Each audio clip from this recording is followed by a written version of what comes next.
Chapter 1. Escaping Death. Bai Lang, while gently touching his aching forehead, was slightly disoriented. With slight movement of his ears, the faint sound of distant trickling water reached him. His dazed eyes were filled with caution as they scanned the dim surroundings. Where am I? Wasn't I on a mission? Ouch! Before he could reflect for long, a fresh wave of pain surged through his head, blurring his thoughts. Voices started in the cave. Damn it! Why do we have to deal with this freak? Stop complaining and finish Baron's task quickly, then leave. This place is too creepy. Something's not right. Ignoring their conversation, Bai Lang's consciousness began adapting as a strange power entered his brain. Name: Bai Lang. Profession: Witcher. Level: 10 out of 100. Attributes: Strength 10, Agility 13, Constitution 20, Spirit 19. Skills: Seal LV1, Weapon Switching LV1. Bloodline: Elder's Blood, not activated. Activation requires genetic mutation. Golden Cat Pupils, activated. Additional skills: Crossbow Mastery LV1, Potion Adjustment LV1, Poison Resistance LV1. System: Trial version. This was the so-called attribute panel essential for crossing over. Disregard the last 5 words. Bai Lang hadn't yet thought much about this crossover event when a strange sound echoed. Closely staring at the silent hunched shadow, he completely missed that the shovel in the hands of the conversationalists had stopped moving. Dan, hurry up and drag that freak corpse over. The sound from within the pit of Ao Gu went unanswered. Lying on the ground, Bai Lang held his breath, focusing intently on Dan, who was being dragged away by the hunchbacked shadow. What are you doing, Dan? Quickly bring that freak over. There was impatience in the voice, and neither noticed the flames slowly weakening as it fell into the mud. Staring at the entrance, Bai Lang determined that once the dark figure disappeared, the surrounding area was safe. Bai Lang pulled up scattered strips of cloth and tied them around his waist, picked up the broken arm that Dan had dropped, and threw it into the pit, his gaze sharp. Here's what you want. There was no fluctuation in emotion within his voice. What kind of thing are you handing me, Dan? Ao Gu clutched the broken arm in shock, stunned beyond words. Footsteps splashing against water sounded again. Bai Lang half closed his eyes, focusing on the person in the pit who appeared confused. A flash of mockery crossed the corner of his inner eye, followed by a subtle smirk. His body swiftly concealed itself behind a nearby pillar. At this moment, the cave became abnormally quiet. Dan, what exactly are you doing? Gah, help. Bai Lang stared at Ao Gu disappearing from his line of sight, catching sight of the entry book floating next to him out of the corner of his eye. Witcher, such an interesting profession. The entry book flipped open. Staring at the content displayed on the page, Bai Lang realized that he was currently in medieval Europe, and that he himself was one of those Witchers unwelcome by the common folk. This opening scene certainly feels quite awkward. Inwardly, Bai Lang mocked his current situation. Tap tap tap, the faint sound of wading water reached his ears. The blood smell continued to intensify, as Bai Lang tightly focused his narrowed eyes on the source of the sound. Click. Faint light illuminated the figure stepping into Bai Lang's vision. It was nearly 2 meters tall, with messy gray-white hair resembling underwater plants draping down its face. 2 long claws hung from wrinkled arms, its body covered with wrinkles and warts. Its skin was an odd greenish pink, which formed an unharmonious contrast with the bone-like protuberance on its back. The mixed smell of mud and fish invaded Bai Lang's nostrils, the pungent odor causing him to unconsciously snort. So this is the swamp witch. The subtle sound caused the strange creature hunting for prey to freeze suddenly. Its nose, tipped with pink spots, sniffed at the faint trail wafting through the air. Bai Lang tightened his expression.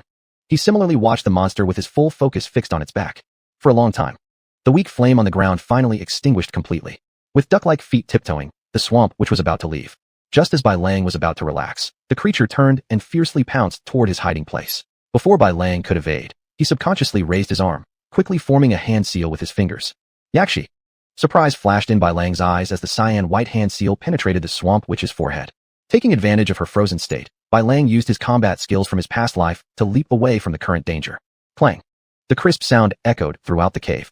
Bai Lang's right arm brushed against a silver sword stuck in the rock crevice. Without hesitation, he cast a glance at the still swamp witch, quickly drawing the sword and fleeing. Splash, splash, splash. Cold, shallow water covered his ankles. The slapping sounds of his lifted feet against the water surface resonated eerily in the dark cave. Bai Lang relied simultaneously on his visual perception and olfactory senses, following the pheromones left by Dan's arrival to race forward at breakneck speed. Click. A hunched silhouette suddenly darted out from the forked path, screaming shrilly as it blocked Bai Lang's way. Bai Lang halted. With both hands gripping the sword in a defensive stance, he tightly focused on the pursuing swamp witch before him. Viscous, foul-smelling liquid splattered with her roars, and her uneven greenish fangs looked all the more terrifying. Her sharp claws swiped as she lunged toward her prey. Yarden. Following his muscle memory, Bai Lang formed a new hand seal. The indigo-white hourglass seal quickly generated an array underground. As the swamp witch strained to break free from the restraint, Bai Lang's sword blade quivered as if longing to attack. Pang! The blade was about to strike the swamp witch, but was deflected by her long claws. Bai Lang stumbled back a few steps due to the opposing force. Intriguing, her strength is far beyond ordinary. Adapting quickly, Bai Lang formed the Yakshur seal. The confused monster froze for an instant, allowing Bai Lang's sword to pierce directly toward her heart. Her anguished scream echoed through the entire cavern. In death throes, the swamp which attacked blindly without target. Her claw swung toward Bai Lang as he tried to draw out his sword. Facing this sudden attack, the hand seal did not emit the trademark yellow-white glow of the Quen sign. A look of doubt crossed Bai Lang's eyes. He tilted his body backward but couldn't evade fully in time. Her claw, dripping with green fluid, tore through his pale skin. Crying out in pain, Bai Lang fell into the shallow marsh water, splashing around. Watching as the swamp which slowly collapsed, Bai Lang attempted to activate the suddenly failed sign. Quen. As the word fell, a luminous golden firefly began circling Bai Lang's body. Strange, the wound pain is fading, and there seems to be a healing tendency. Out of curiosity, Bai Lang studied the floating golden light spots. Bai Lang, welcome to the Witcher's world. The flashing silver light stung Bai Lang's retina. His pupils constricted sharply as he stared at the dark brown entry book, reading its content deeply. Medieval Europe? Am I supposed to wallow in the romantic tales of princesses and knights? There was self-ridicule in his voice. After confirming safety, Bai Lang started sorting through all thoughts. Bai Lang matches the identification number from my past life. The original identity was a witcher. The cause of death. Baron Bloodfury retaliated against Bai Lang for failing to meet his demands satisfactorily, leading to an ambush during his escape from the castle, where Bai Lang reluctantly jumped off the building, unexpectedly killed by a pitchfork sticking out from a haystack below. What a wretched guy, unlucky and a pauper too. With a tinge of self-mockery, Bai Lang organized all items in his shoulder bag using the entry book as reference. Preparations adjusted. Based on his memory, he dissected the swamp which to collect useful materials. Cleaning the bloodstains off the dagger. Using the Witcher's powerful 5 senses to find the way out. Strange, I clearly sense the wind here. Why is it a dead end? A faint flame flickered as Bai Lang concentrated fully, staring at the wall for any clues. It's here. Awkwardly forming a seal, Bai Lang summoned the white ardent sign ahead. The powerful airflow shattered the loose volcanic rock blocking his path, filling the air with dust and a bright ray of light shining down onto Bai Lang's feet. Chapter 2, Golden Cat Eyes. The dust settled. The unexpected scene filled Bai Lang's eyes with caution. The gap is too narrow, hard to handle.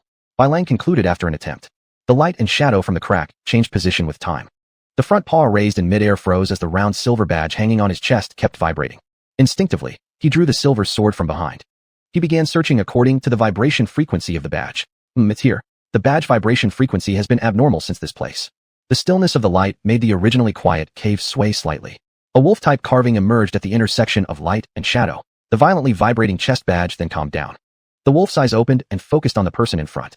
When locked in a dual gaze with the golden cat eyes, Yachting's powerful impact force pushed Bai Lang back repeatedly. The chest badge whistled out and flew into the mouth of the carving. White smoke wafted out from the stone teeth seams. The badge shot out and embedded itself into a smooth recess in the stone wall. The badge detached itself from the wall, and the stone door slowly opened, stirring up dust and dirt everywhere. Cough, cough. Bai Lang's sensitive nostrils were somewhat uncomfortable due to the fine dust. Picking up the badge that had fallen to the ground, the golden cat eyes didn't forget to observe a flash of cold light within the dust. Ayudit. White runes appeared before Bai Lang's hand seals, emitting a powerful current of air which drove away the dust. Suddenly, a steel sword emanating a cold brilliance was deeply planted in the mud beneath him. As if summoned, Bai Lang wanted to pull it out, but the badge in his palm vibrated again. Noticing the mysterious wolf head pattern appearing on the badge, and observing the wolf head ornament at the end of the steel sword's hilt, he mused. There might be some connection between these two. Bai Lang narrowed his golden cat eyes. As a demon hunter, one should always maintain high vigilance in unknown environments. Your performance just now is unsatisfactory. The sound caused Bai Lang to quickly draw the silver sword from his back and slash towards the source of the voice. There's no need to be so tense, demon hunter. The two fragmented illusions recombined, with the flickering wolf badge causing Bai Lang's attention. Sensitive reactions, barely qualified. While the illusion chattered incessantly and floated before Bai Lang, it revealed satisfaction in its eyes. Who are you? Bai Lang did not let down his guard due to its goodwill gesture. His hawk-like eyes constantly watched the moving illusion while Yachting's imprints remained in a state ready to trigger at any moment. Upon hearing the inquiry, the illusion didn't hesitate much and readily announced its name. Frock. Bai Lang blurted out instinctively, his voice filled with incredulity. Norton Kingdom, Royal Chief Demon Hunter, Frock. In his fused memories, the man before him was once one of several grandmasters among demon hunters a century ago. Staring at the white wolf who completely failed to meet his standards, the illusion sighed, his eyes gradually dimming. Demon Hunter, how about making a deal? Frog's voice was filled with deepness as he repeated his question while staring at Bai Lang, who gave no response. How about it, Demon Hunter? You should probably state your terms first. Bai Lang responded. You have quite the talent for being a merchant. At least when taking demon hunting commissions, you won't be swindled by those treacherous ones. Frog seemed surprised at this point, crossing his arms over his chest. I hope you can help me deliver a letter to Juliet, Princess of Norton Kingdom. After finishing his sentence, he added something which he found slightly inappropriate. Of course, I will. Offer the Sword of Thousand Flowers and the Blooming Flower set as your due remuneration. Bai Lang remained silent, vigorously searching his memory for all related information about Norton Kingdom. Finally, he gave Frog an unforgiving answer. For this commission, I cannot handle it. At this moment, the surrounding environment reached 0 degrees. Moisture in the air started crystallizing, and one could feel Frog's emotions were highly unstable. Norton Kingdom was already wiped out 3 centuries ago by Develia, and Princess Juliet has long turned to ashes. This commission clearly cannot be completed. Bai Lang tightly gripped the handle of the silver sword in his hand, preventing sudden outbreaks. To Bai Lang's surprise, upon hearing the explanation, Frog's temperature dropped and began to warm up again. No, I can feel her existence. Touching the silver circular emblem engraved with the wolf head pattern on his chest, the dimming cat eyes regained brightness. Please accept this mission, Demon Hunter. Regardless of whether it can be accomplished, the reward will be yours. Frog said. The reflected prism mirror, which held the last bit of energy, finally shattered completely. Bai Lang raised his hand to protect his face as scattered shards cut through the unprotected parts of his body. As a grandmaster of demon hunters, you should understand that the person we're looking for, if still alive, is most likely a demonic spirit wreaking havoc. Bai Lang murmured to himself as he approached the wooden box left by Frog and took out the remuneration. Thousand Flower Steel Sword, Blooming Flower Suit, a letter, and a damaged map. Bai Lang wore the Blooming Flower Suit, and a powerful dark energy surged through the Yaxi and Yachting seals. Truly remarkable, the artifacts of a grandmaster. Placing the Thousand Flower Steel Sword on his back, he tucked away the letter and studied the damaged map. About how to increase Wolf Sect, Defense and Offense 4. Hunting, Half-Elven Blacksmiths. It seems this was Frog's exploration of the Wolf Sect before he passed, but unfortunately it remains unfinished. Sighing while touching the emblem carved with the wolf pattern, Bai Lang stored the map in his waist satchel. Bai Lang suddenly stopped his movements as a gust of air carrying a grassy scent brushed against his forehead and stirred his hair. It's the wind. The wind carries the scent of green grass. Following its trail, Bai Lang came to the wall and carefully examined it. It's an illusion, but I don't have an eye's eye. With a look of helplessness staring at the wall, he lifted his right foot to search for another exit. Click. The stone door's originally stationary wolf sculpture closed its eyes, and the illusory wall vanished. Light and fresh air from outside greeted him, easing Bai Lang's tense body. The sky gradually grew darker as clouds invaded, and Bai Lang spread his arms to breathe freely. Incredible. I thought it was all just a dream. Unbothered by the raindrops falling from the sky. In the distance, a horse's cry broke the stillness. Bai Lang looked intently and saw a deep brown steed galloping towards him. Gripping tightly to the thousand-flower sword, the calming Yaxi seal prepared itself. Just as the horse was about to collide with him, it abruptly halted, causing Bai Lang's overly tightened Yaxi seal to already be discharged. An eerie atmosphere surrounded, sending chills down Bai Lang's spine due to the cold wind. A whiff of human presence came from the distant forest. They were far from him, but there were many of them. Bai Lang quickly judged based on the smell and vibrations in the air, his golden cat eyes flashing with ruthlessness. The horse's neigh pulled him back to reality. The horse's anxiety reflected its restlessness. Holding firmly onto the silver sword, Bai Lang retreated to a safe spot, keeping vigilant. The human presence in the distant forest remained too far to pose immediate danger. However, numbers could not be underestimated. Chapter 3. Puju. A wave of heat came rushing, hitting Bai Lang's cheek squarely. Puju. Upon hearing the owner's call, the horse turned its face to rub against Bai Lang, seemingly seeking comfort. Bai Lang's hands caressed the soft mane hanging down from the horse's neck. I thought you would leave. To my surprise, you actually managed to find me. Suddenly, the hands pulled back. Bai Lang frowned as he stared at the red blood on his palm, not wasting any time to think, and quickly leapt onto Puju's back before departing. Not long after they left, chaotic horse hooves and angry curses echoed through the forest. A bunch of useless people who can't even follow an old horse.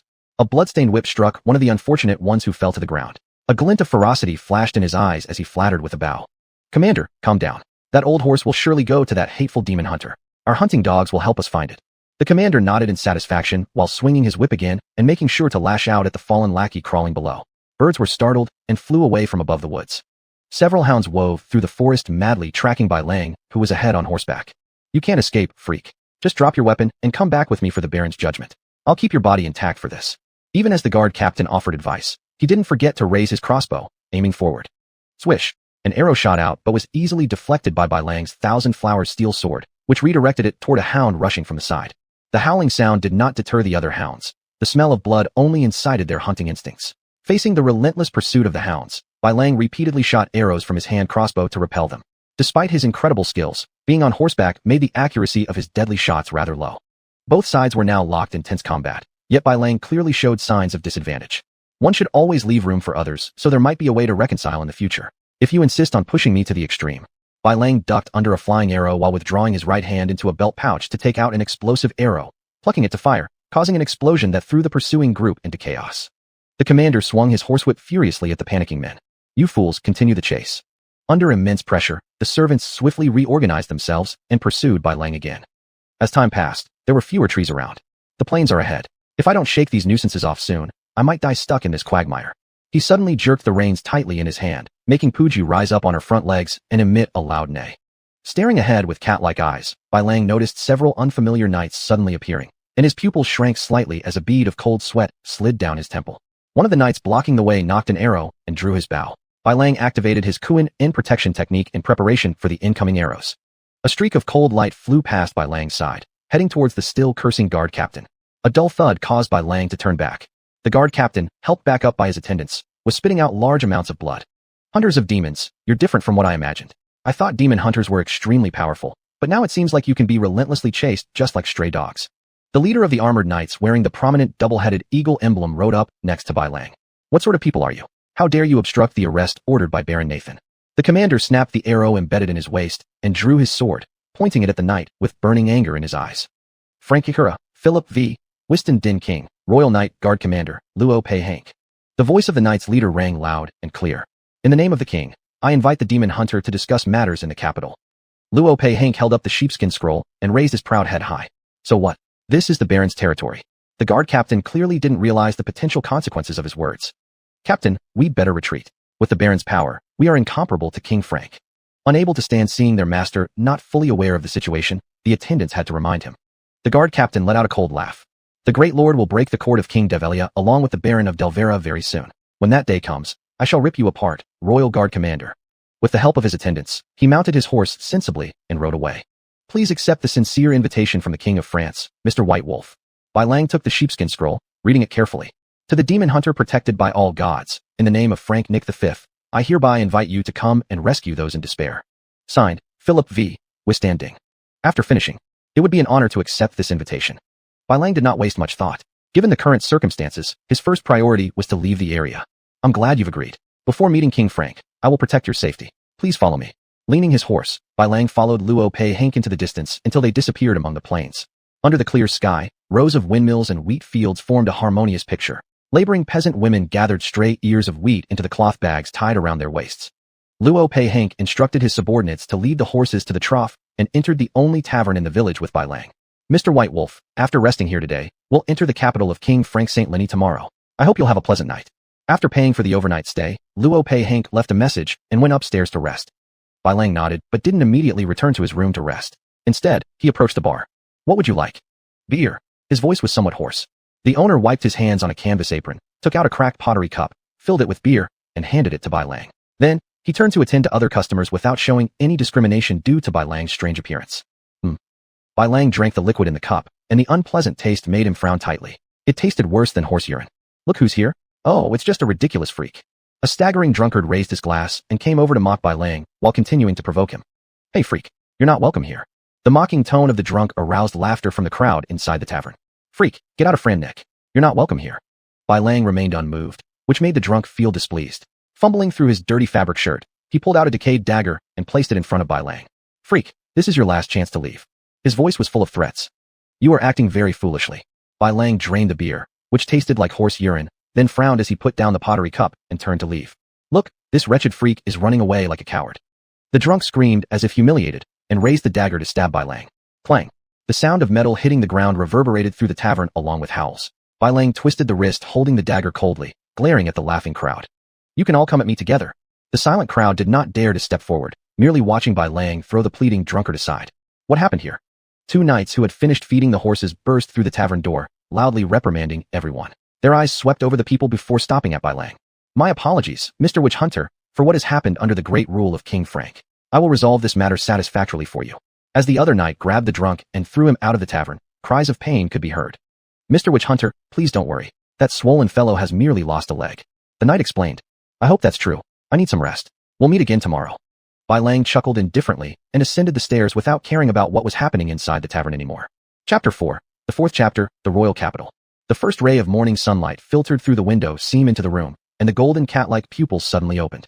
The dark force within me has grown stronger. It seems that whether sleeping or meditating, both can increase and replenish the dark force. Bai Lang tidied his clothing and went downstairs to the tavern. A cup of hot milk and a roasted pork chop, please. He tossed a silver mark casually onto the bar. Pushing open the door of the tavern, Bai Lang, who had finished his meal, walked toward the horse trough. Mr. Witch Hunter, I'm glad you spent your first night in Fran Nick. Luo Peihan Hank led 2 horses to Bai Lang. Up ahead lies the great city of St. Leni, where the king awaits your arrival at court. As he spoke, he handed over the reins linked with Puju's bridle to Bai Lang, then turned and mounted his own warhorse. It is an honor to meet the king of Fran. Without too much praise, Bai Lang mounted Puju and followed Luo Peihan Hank's group towards St. Leni. The procession slowly approached the city gates, but the guards intercepted Bai Lang. After Luo Peihan Hank showed his credentials, they weren't overly detained and were immediately let through into the city, where double-headed eagle flags hung at the gate. I apologize, Mr. Witch Hunter. Due to King Devillion's widespread conquests, city defenses have been tightened, and I hope you understand. Luo Peihan Hank explained. This is my family crest, it is quite effective within the city. As he spoke, he handed Bai Lang a crest engraved with rice patterns. Upon receiving the crest, Bai Lang placed it into the satchel on his waist. After sorting things out for several days, Bai Lang found that there was some interdimensional relationship between the satchel at his waist and the saddlebag on Puju's back. He could take items from either as needed based on memory. This was handmade by a witch closely related to him, named Olivier. Do you know anything about Devillion, Baron Hank? On the way here, Bai Lang learned that this young royal guard commander had already been ennobled to a baron. Luo Peihan Hank waved to the enthusiastic crowd and then turned around. According to confidential news from the court, King Devillion was actually plotted against and killed by his subordinate, Devine, 15 years ago. Taking over power, Devine proclaimed himself Grand Commander of Devillion and leads his so-called demon army, conquering everywhere. Most nearby small countries have already been destroyed and incorporated into his rule. Although Luo Peihan Hank didn't understand why the witch hunter in front of him suddenly became interested in the neighboring country, he explained anyway during the boring journey. Did King Fran invite me to help defend against Devillion's attack? Bai Lang reacted and asked. No, Mr. Witch Hunter. Currently, the war hasn't reached Fran Nick, and the war between countries is the responsibility of generals and soldiers. King Fran summoned you because he needs your abilities to resolve issues ordinary people can't handle. Luo Peihan Hank spoke calmly. Bai Lang understood he wasn't the protagonist of the world. Overstepping one's limits would only bring disaster upon oneself. Baron Hank, may I ask what matter the king summons me for? Apologies, Mr. Witch Hunter. I am only following orders to bring you before King Fran. I am unclear on specifics myself. Hearing Baron Hank's reply, Bai Lang wasn't surprised but instead acutely sensed that the closer they got to the kingdom castle, the more peculiar the atmosphere became. Flocks of black crows flew past the sky regularly. According to the knowledge of a witch hunter, ominous signs are inevitably accompanied by the gathering of supernatural beings. After crossing this bridge, we will reach the castle gates. The king waits for you in his study. Luo Peihan Hank dismounted and signaled for the witch hunter to lead the horse across the bridge like he did. Bai Lang stared at the 14 statues on the stone bridge. Who are they? Curiously opening his mouth to inquire. The 7 sages of the kingdom. His voice filled with admiration. The 7 sages of the kingdom? Yes, Mr. Witch Hunter. They were the 7 wise ministers who followed the great founding Emperor Philist I of Fran Nick. Admiration flickered in Luo Peihan Hank's eyes. We're entering the castle now. Please leave our mounts to the guards, who will care for them meticulously. Please don't worry. The Baron explained as guards approached Bai Lang. Deep corridors echoed with clear footsteps disappearing. Please follow me, sir. A middle-aged butler dressed in formal attire blocked Bai Lang's path and indicated to surrender the weapons carried on his person. Unpleased, Bai Lang frowned. Please do not worry, sir. You need to bathe off the dust before meeting the great king of Fran. The butler executed an extremely graceful bow, characteristic of the Fran court. Baron Hank concurred. Mr. Witch Hunter, please rest assured. I'll wait here and enter together with you to see the king of Fran. Bai Lang nodded, handing his weapons to the servant beside the butler and following his arrangements. Within the bathing chamber, maids surrounded the wooden tub Bai Lang was in, continuously wiping his skin clean with silk towels. Enjoying the service, Bai Lang suddenly opened his eyes, staring intently at the young man entering the room uninvited. Greetings, Your Highness. Your presence is truly an honor for me. The butler performed an elegant deep bow. Hunters, I don't care what tricks you used to make my father send Baron Hank to bring you here, but let me warn you, tricksters never end well. The prince picked up a goblet from the side of a fruit platter and sat down on a 4-legged chair, staring at the witch hunter intently, without blinking.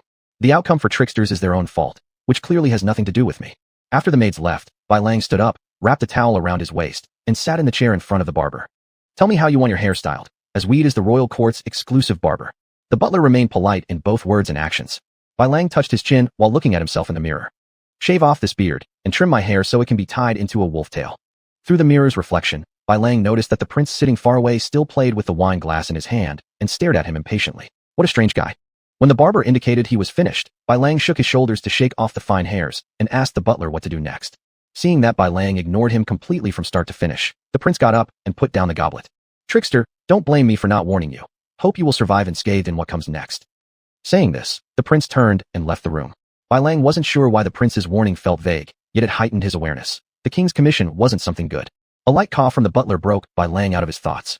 Sir, please follow me. You'll need formal attire when meeting King Fran. Because of the short notice and lack of your specific measurements, you'll have to choose among these few. With the curtain pulled aside, several sets of exquisite formal robes appeared before Bai Lang's eyes. After trying them on, Bai Lang turned to the butler and said, "This one, I can see King Fran now." As he spoke, he stepped forward intending to leave the room to meet Baron Hank. Chapter 5, Withstanding. No, my dear guest, before meeting King Fran, you must learn the necessary court etiquette. Although it may sound presumptuous, here you cannot ignore etiquette, as if you're among those vermin in Devillia. The butler spoke at length. It seemed that Devillia's reputation had been tarnished by those politicians, for even in casual conversation people couldn't help but greet with a slight sneer. The White Wolf found it hard to imagine the situation of witch hunters in those cities hostile to them. "I will demonstrate to you the noblest etiquette in the world. Please study carefully."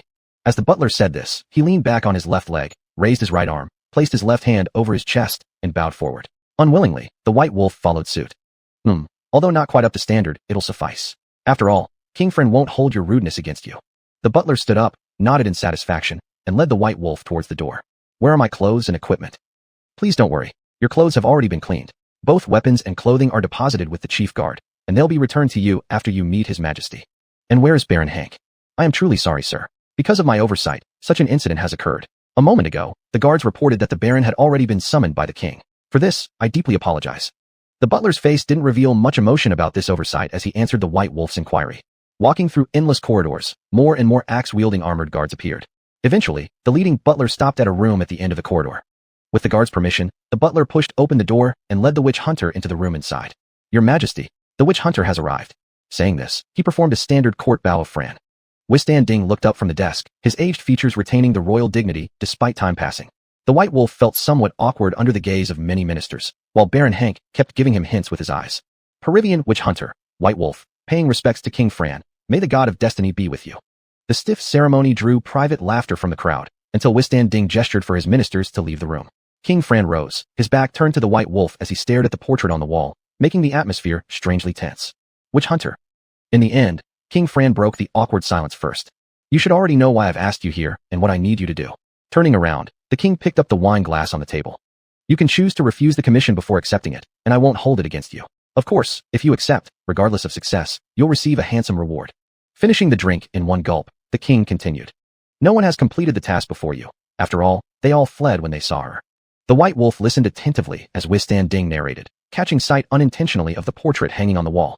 "Your Majesty, as witch hunters would understand, no one turns down the word reward. Punishing evil and upholding justice was itself the White Wolf's creed. Now, reincarnated as a witch hunter, one naturally faced requests with willingness to accept. Deep in thought, Withstanding straightened, the witch hunter's answer being something he had long wanted to hear these past years. Pausing briefly, his tone shifted. "I'm glad to hear your reply, since the last time I heard it was several years ago. Did other witch hunters take on the commission before me?" "Yes, not only were there others like you, but also witches. However, after collecting large deposits, those individuals all ran away during the mission. What intrigues me is, what kind of monster has prompted your Majesty to go to such great lengths to dispose of her? I cannot disclose the specifics to you before you officially take on the commission. Understand, witch hunter?" Placing the empty glass back on the table, the White Wolf responded curtly, "Your Majesty, I believe you must understand that any action requires preparation." The Fran King pondered for a long time. "Witch hunter, I believe you've noticed the abnormalities upon arriving here." "Yes, Your Majesty. That flock of black crows gathers and lingers on the tower of the castle, imprisoning my daughter, Princess Kias of Fronic." When the king mentioned his daughter, his voice carried weariness. "Does your Majesty mean that this commission concerns Princess Kias?" Withstanding nodded, sitting back on his throne. "My daughter was cursed by some despicable political enemies lurking in the shadows and transformed into a monster, forcing me as her father to confine her." He covered his face with both hands to hide his discomfort. "Witch hunter, before you, the witches told me that the curse could be lifted." His voice came to an abrupt stop. "Can your Majesty elaborate on how they plan to lift it?" The White Wolf placed his hands on his hips, his gaze sharp. "The hateful women all said the same thing. Killing the princess would lift the curse. Do you believe them?" "I did not believe their nonsense, so I expelled them and summoned another witch hunter. He was very willing to take on the commission after receiving my summons." A trace of helplessness flickered in Withstanding's eyes, which did not escape the White Wolf's notice. When he entered the tower, he discarded his weapons and fled, never to be seen again. Withstanding suddenly turned and stared at the White Wolf, as if asking whether the same thing would happen with this person. "But your Majesty, these pieces of information are useless for the mission objective. Could you share some events that happened after the princess was cursed, and most importantly, her appearance after the transformation. The White Wolf still had his hands crossed over his chest. This is very important for me. He said this because he needed this information to match the knowledge in his mind to devise a solution. This knowledge was imparted by elder witch hunters after each young witch hunter successfully passed the grass trial. I apologize, witch hunter, but the event occurred suddenly back then. Following the witch's advice, the princess was imprisoned in the tower. All I can tell you is that after Kia's fell into a coma, her body began to rot, necessitating confinement in a stone coffin. She only ventures out at midnight when hunger strikes. Is the princess afraid of sunlight, and does she crave blood? The White Wolf continued to inquire. I cannot provide an accurate answer since all the deaths have occurred at night over the years. However, the victims share a uniform characteristic. Their blood has been completely drained. A blood curse can roughly be determined. The White Wolf deduced. Do you have a solution? For now, it can only be inferred as a blood curse. If true, I will need the blood and some internal organs of a blood-sucking creature to lift the curse. The White Wolf provided an answer. Truly, Your Majesty, although I hate to shatter your hopes, I need your consent to investigate this matter thoroughly. I cannot determine my judgment based solely on the information you provided. If the determination is wrong and an incorrect method is used to lift the curse, the princess will no longer be able to return to human form and will only exist as a monster. The White Wolf's expression remained as calm as when he arrived. Chapter 6 Mogulan. Compared to the previous monster hunter, you are very cautious. With a deep voice, Weishanding opened the drawer beside the table. This is the pass to enter the royal palace and the tower. The guards will not stop you. The White Wolf took the document made of special material. He put it in his bosom, ready to bid farewell to King Phelan, but was stopped by King Phelan. Monster hunter, this sword is a gift for you.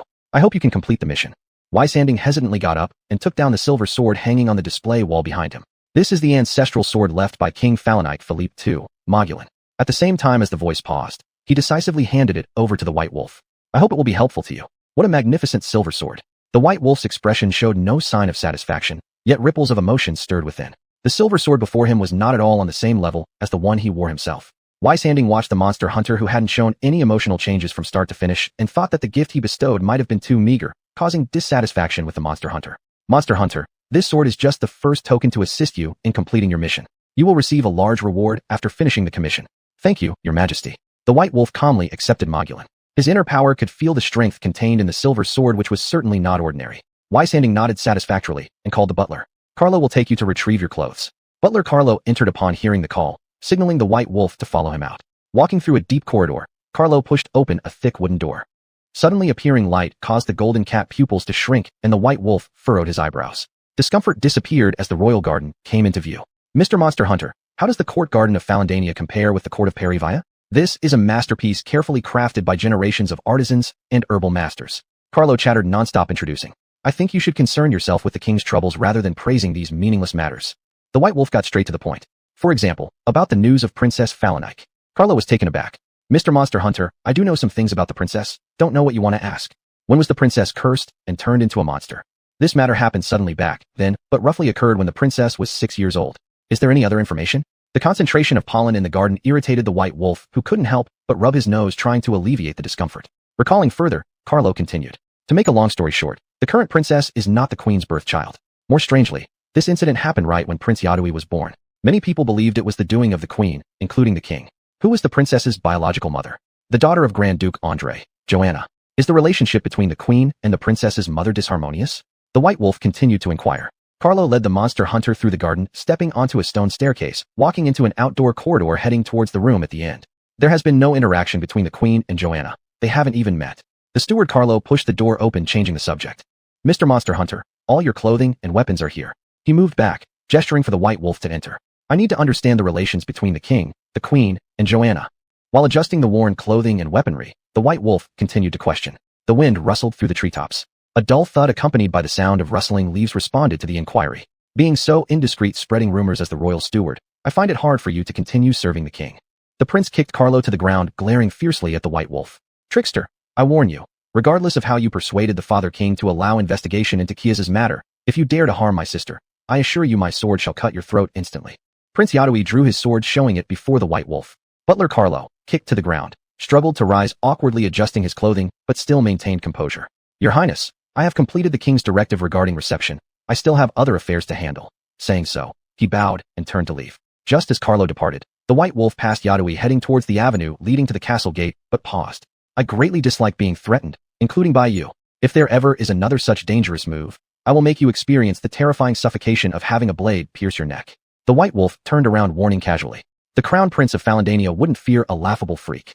Yadui drew his sword pointing at the white wolf. The tension mounted, crossbows were drawn, arrows flew swiftly past, and in the white wolf's eyes, there was no emotion directed at the wielder of the blade. Sharp pain surged into Yadui's brain nerves. A droplet of blood pierced through the skin, flowing along his face into his neck.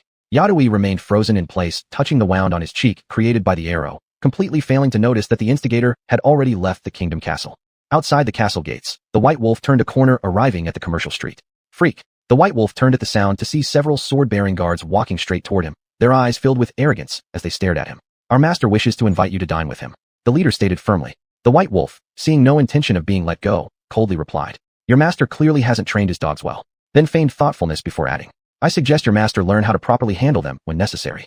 Our master doesn't like dogs, the guard said, surrounding the white wolf in the center. Freak! Our master's patience has limits, and you surely know the consequences of a second refusal. With that, the blade was drawn, glinting menacingly. The white wolf snorted coldly. Your rudeness leaves me no choice but to take it upon myself to teach you all a lesson on behalf of your so-called master. With that, he unsheathed his steel sword, spinning the Thousand Flowers sword's hilt in his hand before gripping it tightly, positioning himself in the perfect stance for both defense and attack. As a blade gleamed in front of him, the white wolf moved swiftly, using one hand to grasp the wrist of the attacking guard. The sharp pain caused the guard to drop his weapon and cry out in agony. Ignoring the cries, the white wolf drove his knee into the guard's stomach, causing him to collapse powerless to the ground. The other guards watched their fallen comrade, hesitant to advance. After a moment of hesitation, a bold one charged at the white wolf, only to be stabbed through the throat. The wounded guard staggered back a few steps, covering his neck before collapsing weakly to the ground, his blood pooling around him and soaking into the earth. Is there anyone else? The white wolf coldly stared at the remaining guards, his voice cutting through the chaos of frightened pedestrians fleeing in every direction. No one dared to step forward, leading to another tense standoff. All weapons down. Any disturbance under King Fran's jurisdiction will result in severe punishment. The stern warning sent cowering bystanders sprawling onto the ground in fright. Ignoring this, the white wolf continued to glare at his opponents, his sword still raised. Through both scent and sound, the white wolf knew Baron Hank had arrived. Baron Hank quickly ordered his soldiers to control the scene before approaching the white wolf. Huntress, I deeply regret what you've endured today, and offer sincere apologies on behalf of the king. He bowed slightly in acknowledgement. The white wolf casually slid the Thousand Flowers sword back into its sheath, indicating his indifference. Chapter 7, The Prince in the Night. Mr. White Wolf, I don't quite understand why you haven't dropped your weapon. If it weren't for my coincidence passing by today, you would have gotten yourself into unnecessary trouble. Baron Hank asked with a hint of confusion. Hank, you should have heard that monster hunters possess 5 senses that are extraordinary compared to ordinary people. Your sudden appearance doesn't surprise me at all. Moreover, as a monster hunter, one must never let down their guard until a threat is completely resolved. This is a lifelong lesson for any monster hunter. White Wolf casually explained, but his words were interrupted by the servant under control. Hank, do you know who my master is? How dare you obstruct our affairs? Bang. A soldier accompanying Hank struck the servant's nose with a punch and spat on the ground. Whoever you claim to be, how dare you carry out illegal acts under the king's rule? The loyal dog of Prince Vertai is known by everyone. Hank likewise delivered a fist to the servant's nose, grabbing his ankle to drag him away. Yet, he turned back to White Wolf and said, if you need to gather information about the princess, you can find Vertai, though I don't recommend you seek out that sinister man. After finishing, he seemed to remember something else and added, that man's residence is located prominently in the southwest part of the castle. It won't be difficult to find. Under White Wolf's gaze, Baron Hank dragged the troublemaker off. Looking up at the white sunlit sky, Wolf planned inwardly. It seems like I'll have to wait until after nightfall to visit that prince. Until then, I might as well find somewhere to meditate and increase the internal energy within me. The cold wind stirred the wild grass on the ground. Several spotted wildcats sat by White Wolf licking their paws. A faint sound startled the cats, causing them to flee. Golden cat eyes suddenly opened, flickering in the darkness before leaping over the wall and entering a house. A strange smell makes it unbearable. White Wolf frowned, dodging patrols as his feline pupils continuously scanned the environment in the dark. With the enhancement of sight and smell, he arrived at a lavishly decorated house and skillfully climbed through the window into a second-story room. In the previously dim room, a somber voice rang out. You're more skilled than I imagined, monster hunter. If not for this bottle of magical potion in my hand that weakens your sense of smell, your infiltration would have been successful. The light from the candle gradually revealed the seated figure of Prince Vertai. Prince. White Wolf drew the thousand-flower sword and stared intently at the unexpected arrival. Upon our first meeting, you may call me Prince or Duke Vertai. But before we continue, feel free to put away your weapon. Pervivia's White Wolf. I must say, I'm curious if all monster hunters remain this calm when caught in the act of thievery. The Duke clearly hasn't called the guards yet, indicating you have no intention of exposing my position. White Wolf sheathed the thousand-flower sword and casually grabbed a chair to sit down. If my guess is correct, Duke Vertai has an important mission to entrust to me. Haha, the hunter's personality pleases me very much. My Lord Duke indeed has an important task, hoping you'll cooperate. Voltaire raised his glass and drank its contents. Afterward, there will be a reward for you that rivals the king's promise. Can you elaborate? It seems the rumors are true. You monster hunters cannot resist a hefty reward. And so, since that's the case, I'll add another 1,000 golden ores to your reward. I hope you do not disappoint me, Duke. Is the Duke forgetting another rumor? Only foolish monster hunters accept commissions without knowing their content. White Wolf spoke calmly. Oh, so the hunter before me isn't stupid. White Wolf stared intently at Voltaire, whose expression remained somber throughout. You can start explaining your commission now. Don't waste my time. My request is simple. Kill the monster imprisoned by the king in the tower. A flash of cruelty passed through Vertai's eyes. Vertai's subtle movement didn't escape White Wolf's keen vision. Intuitively, White Wolf felt that he had already been drawn into an invisible whirlpool, observing the unresponsive monster hunter. By now, you should have already learned from the king how many innocent people that monster has killed in these years. As far as this commission is concerned, Duke knows very well which side you'll choose to support. As he spoke, Vertai handed White Wolf a glass filled with rum. White Wolf accepted the cup.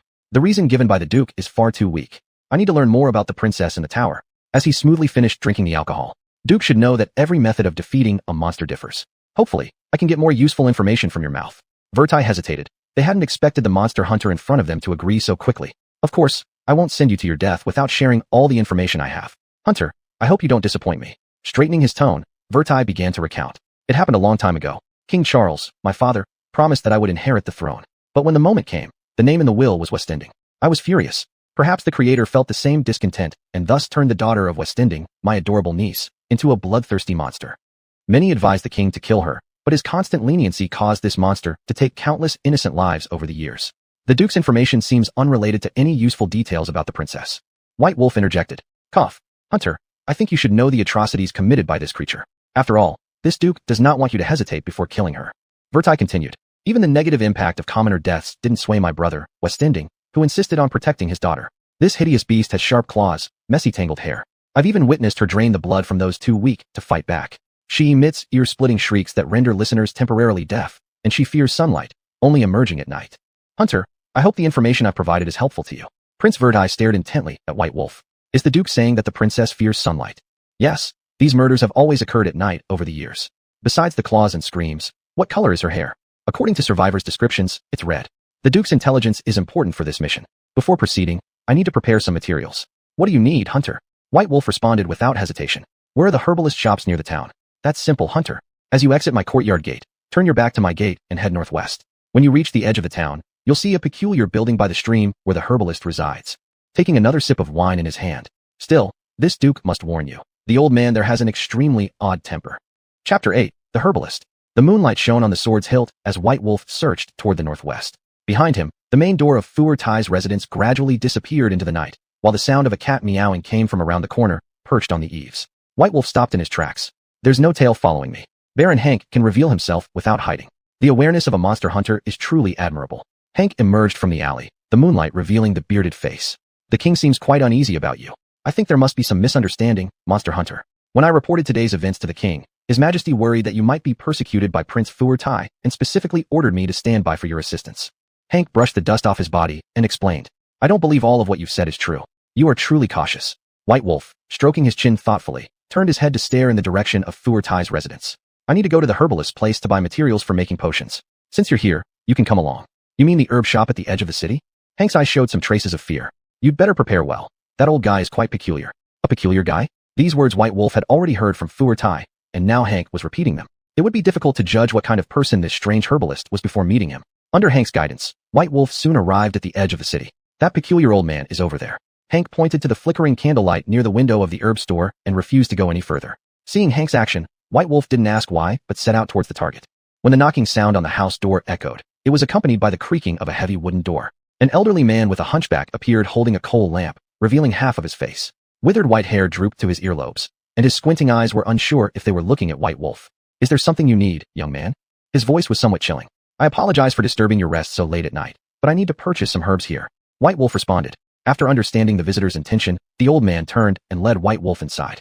In the distance, Hank looked shocked. He couldn't understand why the monster hunter wasn't treated specially. What do you need? Dog fat, burdock grass, and aconite grass. White Wolf blurted it out. The old man rummaged through the shelves. Young man, you want to make vampire oil.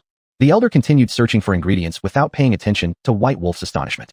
However, among these items, you still lack alchemical water as a balancing agent. As he spoke, he placed the found ingredients on the counter. Who are you? How do you know the recipe for vampire oil? You can call me Shigu. As for the recipe, I obtained it by chance when I was young. Shigu organized the ingredients and told White Wolf. There's no burdock grass here.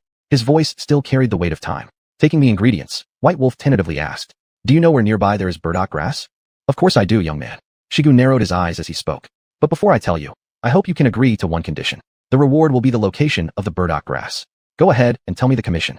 White Wolf stood with both hands in his chest. Shigu put down the kerosene lamp and took out a sheepskin scroll hanging beside him, slowly opening it under the glow of the candlelight. The task is simple. His bony fingers pointed to the ancient well marked on the sheepskin scroll. Retrieve the skeletal remains of a vampire woman from this well and bury her. As he spoke, a tear slipped unknowingly down his cheek. The commission doesn't seem too difficult. But about the burdock grass? White Wolf paid an orange and inquired. The burdock grass grows inside the ancient well. Whenever Shigu mentioned the ancient well, his voice was tinged with unknown emotion. Having obtained the information he wanted, White Wolf put the materials into his backpack and turned to leave the herb store. Not long after walking, a figure appeared beside White Wolf for a moment and then left. Dappled moonlight scattered across the edge of an abandoned old well, with no one around on the streets. White Wolf leapt into the well mouth. Falling rapidly, just as he was about to hit the ground, he tightly grabbed the protruding vines inside the well wall. White Wolf descended carefully along the vines, adjusted his stance, and pulled out a torch from his backpack. Using the Igni signet, he lit the torch. He swept his gaze across the empty bottom of the well. Bending down, he picked up a small clump of dirt, brought it close to his nose, and sniffed. The drying up time has been very long. This isn't an ideal environment for burdock grass, which grows in special aquatic areas. Drawing his conclusion, the sudden appearance of rats caught White Wolf's attention. The skeleton shows multiple abnormalities compared to a normal human with several fractures. A silver cross is nailed to the chest, and there are still traces of blood remaining in the surrounding soil. White Wolf knelt down and examined closely. The ankle bone shows blunt tool wear marks, indicating the deceased suffered unimaginable torture during life. Analyzing, White Wolf reached out and moved aside the broken black cloth on the ground. A somewhat rotten sheepskin scroll letter appeared in sight. Unsealed the envelope. Dear FIA, by the time you read this letter, I would have dealt with all matters around me. Soon we will leave Franek for Devilia, where no one can recognize us. We will form a family, and no one will doubt your identity. Until then, please don't appear in public. Wait for me to come find you and leave together. Shigu Edwin. Shigu FIA. Is it true love between a human and a vampire woman? White Wolf was confused as he folded the letter and prepared to leave after gathering the only skeleton inside the well. The rats that had been startled fled to a nearby stone wall hole. White Wolf focused his attention and found that the hole was formed due to bricks falling and soil blocking the passage. Audrey. A powerful gust of wind blew away the pebbles, revealing a dark tunnel in front of White Wolf. Holding the torch vigilantly, White Wolf stepped in, not knowing how long he walked. Before him appeared an underground river. The water's surface blocked the wind from entering, preventing me from sensing the rubble wall. Without the help of the rat, it would be very difficult to find the burdock grass. White Wolf took out the vampire woman's remains intending to bury them. This place suits your eternal rest. As he spoke, the Igni fire began burning the remains. Covering the ashes with crushed dirt, White Wolf dived into the pond to collect the burdock grass. Puff, as White Wolf's head emerged above the water, breathing in, while putting the burdock grass into the satchel. The current under the water moves alongside the eddies. My insignia also fluctuates. It appears necessary to investigate further. After speaking, he submerged again and followed the current. After minutes of moving forward, White Wolf noticed the lack of oxygen within his body. Finding difficulty, he caught sight of a surface not fully submerged nearby and swiftly swam there to breathe before losing consciousness. Next time before diving, prepare for killing whales.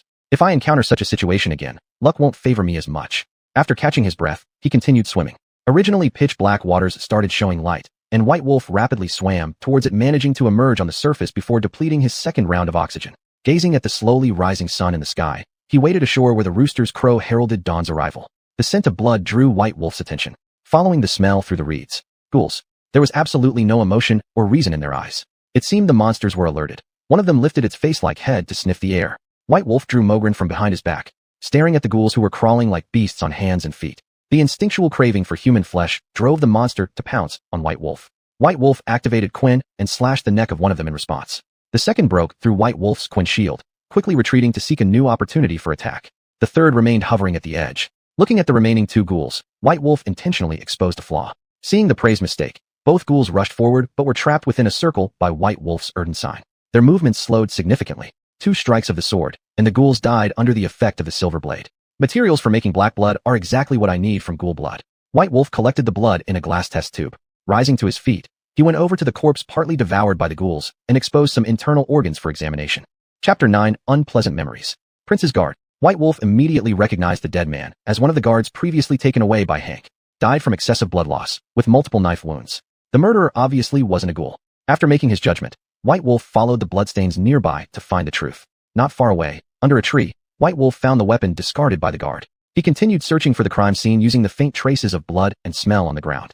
Surprisingly, the trail of blood ended at Sigu's herbal shop, surrounded by civilians pointing and whispering about the shop that had already been burned down. What person? This area has been taken over and entry is prohibited. The distinctive red canvas insignia on the plate armor of Franknick soldiers appeared in White Wolf's line of sight. In the distance, beneath a double-headed eagle flag, a small rice-patterned flag caught White Wolf's attention. Revealing the rice-patterned emblem given to him by Hank, the soldier led White Wolf to Baron Hank, who was handling the scene. Inside a tent set up temporarily, Hank presented suspicious armor to White Wolf. As you might have guessed, not long after you left, Sigu was deliberately targeted for assassination. If you hadn't reminded me, I'm afraid he would already be a cold corpse. Did you catch the perpetrator? No, but I wounded him when I discovered him. Unfortunately, during the struggle, a candle fell and burned the herbal house to ashes. Hank's face showed anger. The perpetrator's body is by the river on the north side of the city. White Wolf turned to leave the tent, but spoke again. I need to talk to Sigu, and the content might involve some information about the princess. Hank followed closely behind. Hunters Guild representative, thank you for the information provided. I will investigate the truth among the bodies outside the city and report it to the king.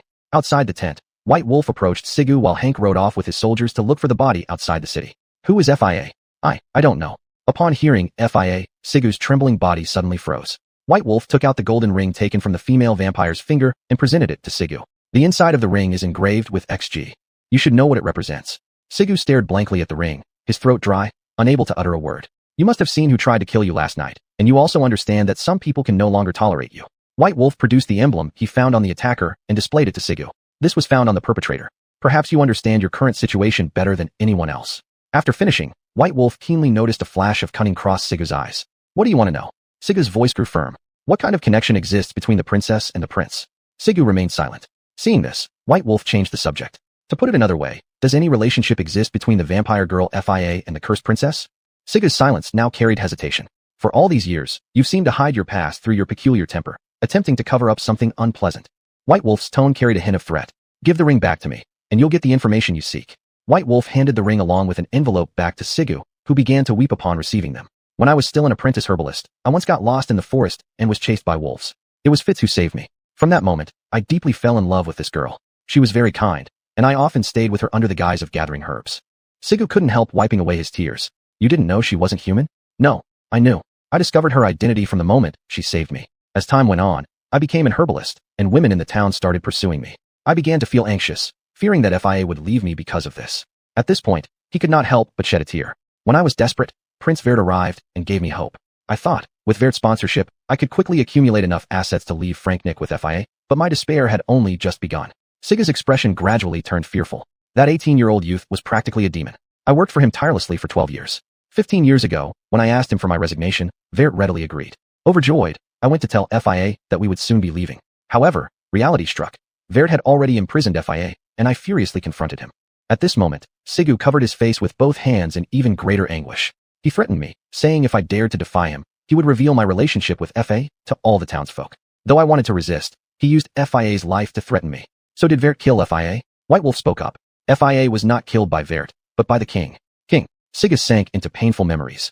The day after Verdi imprisoned FIA, the palace announced that the 6-year-old Princess Kia had been cursed and turned into a monster. The king was enraged and ordered an investigation to find the real culprit, but nothing came of it.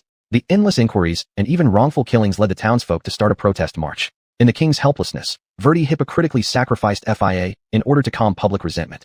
Sigu stared blankly at FIA's ring in his hand, lost in thought. FIA lost her life because of this. Perhaps there is a connection between FIA and the princess. White Wolf began to contemplate information about how to break the curse. You are no match for that demon, and it would be best if you don't get too deeply involved in this mess. Sigu stood up and walked towards the river, muttering under his breath. After FIA's death, I have been tirelessly seeking revenge ever since. For the following 15 years, that demon intended to use the hatred caused by FIA to let the townsfolk kill me. I tried my best to distance myself from any association with FIA, hoping to survive and wait for an opportunity. But over time, I became an eccentric old man in people's eyes, and I even lost my love. Shakingly, Sigu pulled out a scroll from a canvas bag. May this be of help to you. White Wolf opened the scroll, which recorded the recipe for making vampire oil enhancer. During the moment when the hunter was stunned, Sigu clutched FIA's ring and letters in his hands and moved his aging body step by step into the river bottom, disappearing from White Wolf's sight. The sharp morning wind pierced through White Wolf's cloak, cutting to the bone. Standing still and not stopping Sigu, White Wolf silently left to verify the truth of the imprisonment in the tower. Not far from the tower, on an open space outside, White Wolf coated the Mogren with boiled vampire oil he prepared, and 3 remaining north winds hung from his waist. At this moment, if White Wolf had a universal solvent, he wouldn't be in such a pitiful state. Unfortunately, having only recently entered this profession, he didn't have a deep enough financial base to allow him extravagance. He drank the black blood potion. This potion was made by mixing dwarven fire liquor with ghoul blood, steeped with ghost needle mushroom, producing an odoriferous stench. It was while making vampire oil that he stumbled upon the ghost needle mushrooms in subspace and casually brewed this concoction. In short, its taste was almost unimaginably disgusting. The toxicity brought on by the black blood manifested as dark green patterns on White Wolf's face. It seems after finishing this matter, I need to reinforce my bodily metabolic control using the stored spiritual energy to deal with the toxins produced by these potions. They truly are hard to endure. Arriving at the sole wooden door beneath the tall tower. The area around the tower was clearly swept clean. No one was encountered along the way. White Wolf gazed at the setting sun and seemed to understand something. Pushing open the wooden door, a spiral stone staircase appeared before him. In the dim corridor, strange sounds could be heard from time to time, like groaning or perhaps profound suffering. A putrid stench blowing down from above made White Wolf immediately alert. Raising the torch, the Yarden seal simultaneously covered his whole body. Chapter 10. The Demon-Eating Woman. After a long climb up the stairs, the central stone coffin at the top of the tower appeared before Bai Lang. The scattered skeletons around testified to what had happened here. The sky outside the window gradually darkened, and Bai Lang found a relatively secluded spot to kneel in meditation while waiting for night to fall. The stone coffin emitted a collision sound. Under the moonlight, a rotten yet elongated arm propped itself up with its palm. Above it, sharp claws gleamed silver in the moonlight. Suddenly, the owner of the arm sat up in the coffin, warily staring at Bai Lang. Her hunting instincts drove her to rise and circle around incessantly. Bai Lang understood that the black blood he drank earlier had begun to take effect. The blood within him now could harm monsters. The mixed smell of ghost needle grass mushrooms and dwarf-strong liquor made the monster reluctant to come closer. This made the monster abnormally cautious. Long claws, signs of rot on the body. Habits likely include feeding on blood and carrion. Unfortunately, the hair color isn't red but tangled white instead. Bai Lang observed the monster and came to this conclusion. Not a blood curse. Both sides remained locked in a standoff, neither willing to make the first move. Tap, tap, tap. Hasty footsteps approached from the hallway. Both were somewhat distracted. The monster was the first to react, taking advantage of Bai Lang's unpreparedness to lunge toward him with fangs bared. Mao Green's sharp sword quickly guarded his chest, deflecting the fatal strike. As the sword cut the monster, it was also knocked away. Losing control, Bai Lang's body crashed into the marble. Pain surged throughout his entire body. Had it not been for his superior physical constitution as a witch hunter, his body would have surely been paralyzed by now.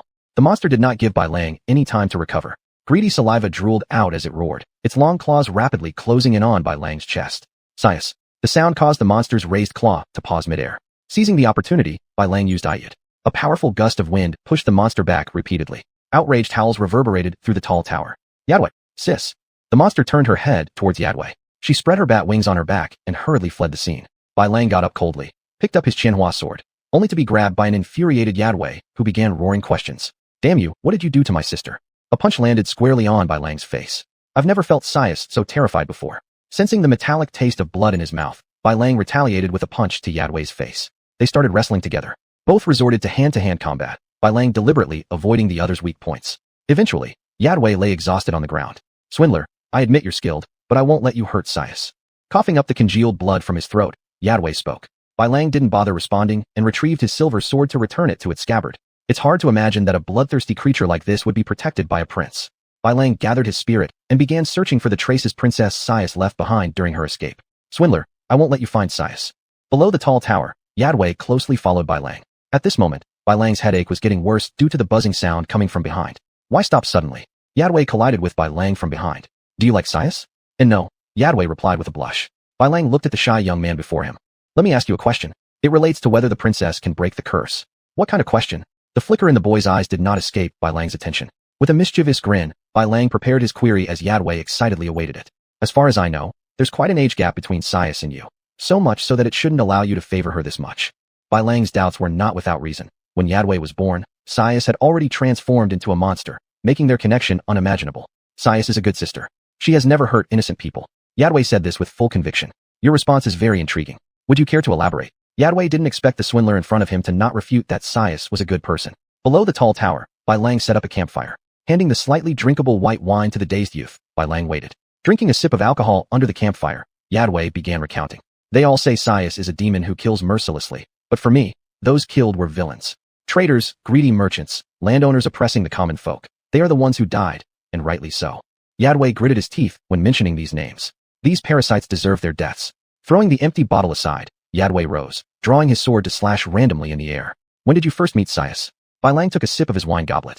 Sheathing his sword, Yadway asked Bai Lang for another bottle of wine. At the age of 5, some sinister merchants kidnapped me, intending to sell me to the Devil Devon so as to eventually manipulate the Frankneck royal court in the near future.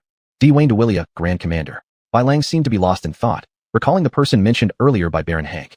When I was leaving the Holy Linny town, Sias suddenly appeared and saved me. She killed those traitors and started eating their flesh and blood. Yadway's expression turned somewhat melancholic. I thought I would meet the same terrible end as them, but Sias ignored my crying.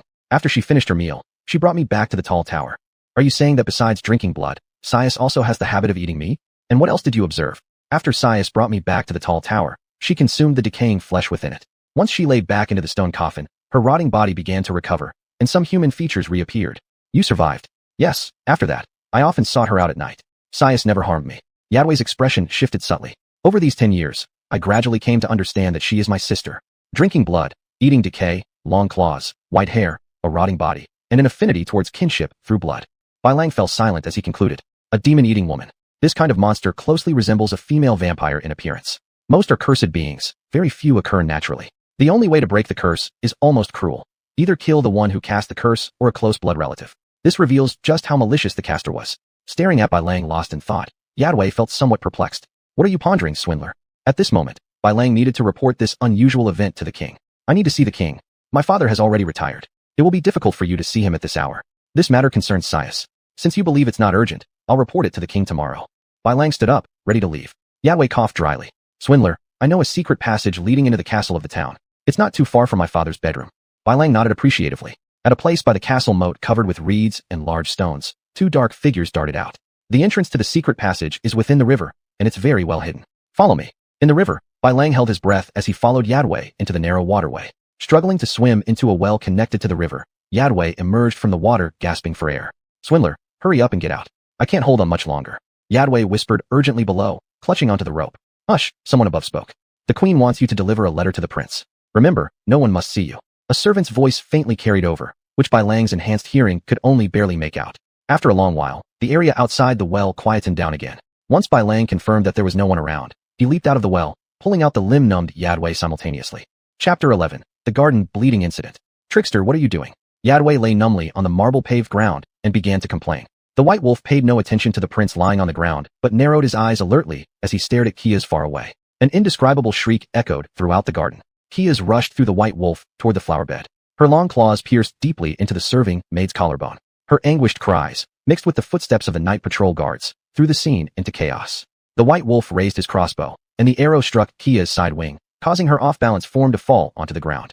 Without the empowerment of black blood, the White Wolf clearly no longer instilled fear in Kia's. As she began attacking the White Wolf, both sides exchanged blows back and forth. The White Wolf soon found himself at a disadvantage. Having feasted fully, Kia's clearly had no intention of letting the prey in front of her escape. While they were fighting, the palace guards quickly surrounded Kia's. The serving maid, seeing this, attempted to flee but was slammed to the ground by Kia's, losing consciousness entirely. The guards wanted to step forward to stop it, but Yadway wildly ordered them to stay where they were. A ridiculous scene unfolded. The monster rampaged without restraint, while the guards hesitated to move forward. The White Wolf awkwardly maneuvered between Kia's, trading blows. The seal of Kia's accurately struck the princess's forehead, freezing Kia's body, swaying motionless in place.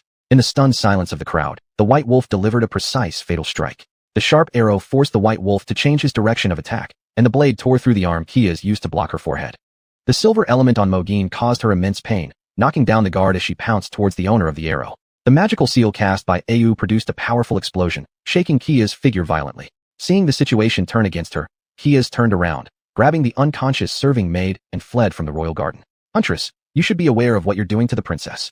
Vistending, who had just been rescued, angrily interrogated her, questioning why she had just tried to kill his daughter moments before. The White Wolf coldly replied, the king should know that a huntress never places herself in danger. Danger?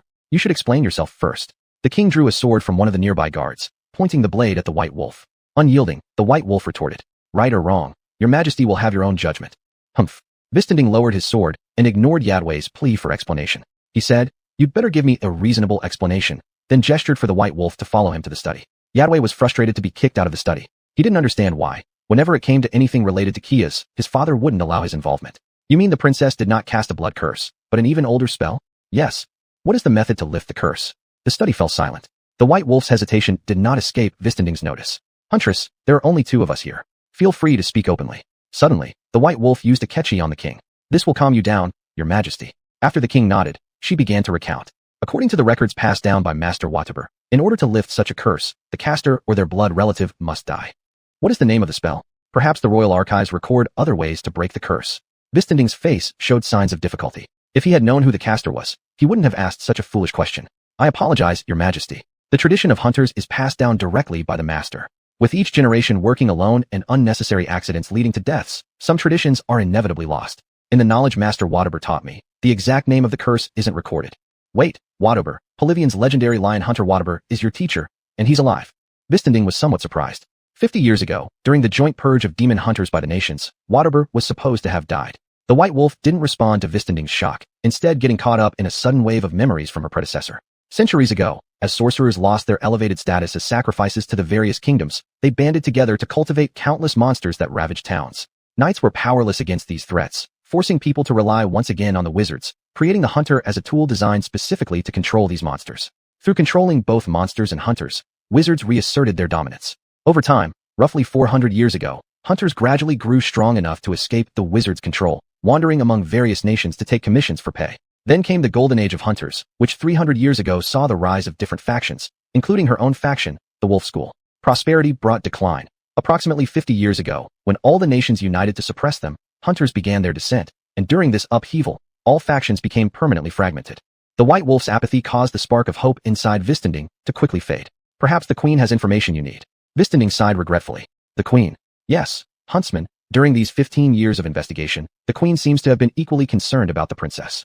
The king voiced his doubts. Although there is no evidence linking the Queen to this matter, Huntsman, for now perhaps we can only uncover who cast the curse through her. Why me? King Vistending's expression was one of helplessness. Nowadays, the royal court is in turmoil, and the kingdom of Deveria is watching closely. Any small change in the Frankinic court could lead to war. As an outsider, you're a suitable choice. I need information about the Queen to search for clues. The White Wolf cared little for the internal strife within the court. At this moment, she was still concerned about completing the mission to secure her reward. The Queen is the exiled princess of the former Deveria kingdom. Exiled princess. Indeed, the exiled princess. Vistending's tone grew heavier. Her arrival caused Joanna to die, and my daughter lost her mother. His voice grew more agitated, with glimmers of murderous intent in his eyes. Seeing this, the White Wolf released the Akechi seal, and Vistending's demeanor softened. Though it may seem impertinent to ask, I need to understand what happened between Joanna and the Queen. The White Wolf vaguely felt that the situation was growing more complex. Even as the Akechi subdued Vistending's anger, one could still sense his inner hatred and frustration. There was no connection between them. The king of Deveria used his daughter as leverage before his reign collapsed, offering her in exchange for Frankinic support. The previous king agreed. On the day the Queen arrived in St. Lenny, Anna died in childbirth, and shortly afterward, Deveria fell. Devane became the Grand Marshal. Devane? Who exactly is he? The White Wolf couldn't comprehend why both Baron Hank and King Frankinic seemed so wary of this man. Huntsman, you should already know that the princess was cursed when Yadivi was born. I hope you can find some clues from the Queen, and keep an eye on the prince's actions. Vistending took a deep breath. The White Wolf bid farewell, but was stopped by the king. Huntsman, tomorrow there will be a banquet at the palace where everyone will attend. You can use the opportunity to investigate further. Vistending halted the White Wolf. The White Wolf paused briefly, then opened the door and left, beginning to ponder the secrets hidden in the letter mentioned by the Queen's maid. Over here, over here. The White Wolf walked into the garden, where Yadivi hiding behind a pillar called out softly. Yadivi, what are you doing here? The White Wolf asked. Yadivi curiously clung to the White Wolf. What did my father say to you? Tell me, maybe I can help you. The king said to inform the prince that he must attend tomorrow's royal banquet. Yadivi left excitedly with the news, while the White Wolf vanished into the darkness. Chapter 12, The High Vampire.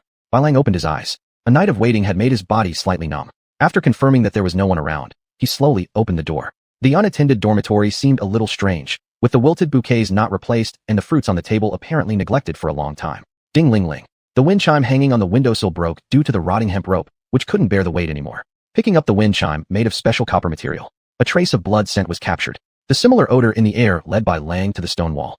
The blood smell emitted here is consistent with that on the wind chime. Upon close inspection, a hidden keyhole was found on the wall. The wind chime in his hand drew Bai Lang's attention. The key hidden in the duct was quickly discovered. The stone door slowly opened. No dust fell. It seems the user frequently enters and exits. Bai Lang picked up the golden candle holder beside him, and the candlelight illuminated the path ahead. As he went deeper, the faintly scattered blood smell in the air grew more intense. Inside the secret chamber, the fragrance emitted by the candles on the table caught Bai Lang's attention. Ursus fat, Maurerlan, water ghost brain fluid, white seagull, blood moss. The components listed in his mind. The effect delays bodily decay. Bai Lang's voice carried surprise. All these things were used by reanimated dead to slow down the process of bodily decay. Why would they appear in the queen's place? Bang! The sound of metal clashing interrupted Bai Lang's thoughts. A monster-like human creature collided with the iron cage. Hi, vampire. Goo. The vampire's throat emitted sounds. Hunters. The weak voice also carried an element of surprise.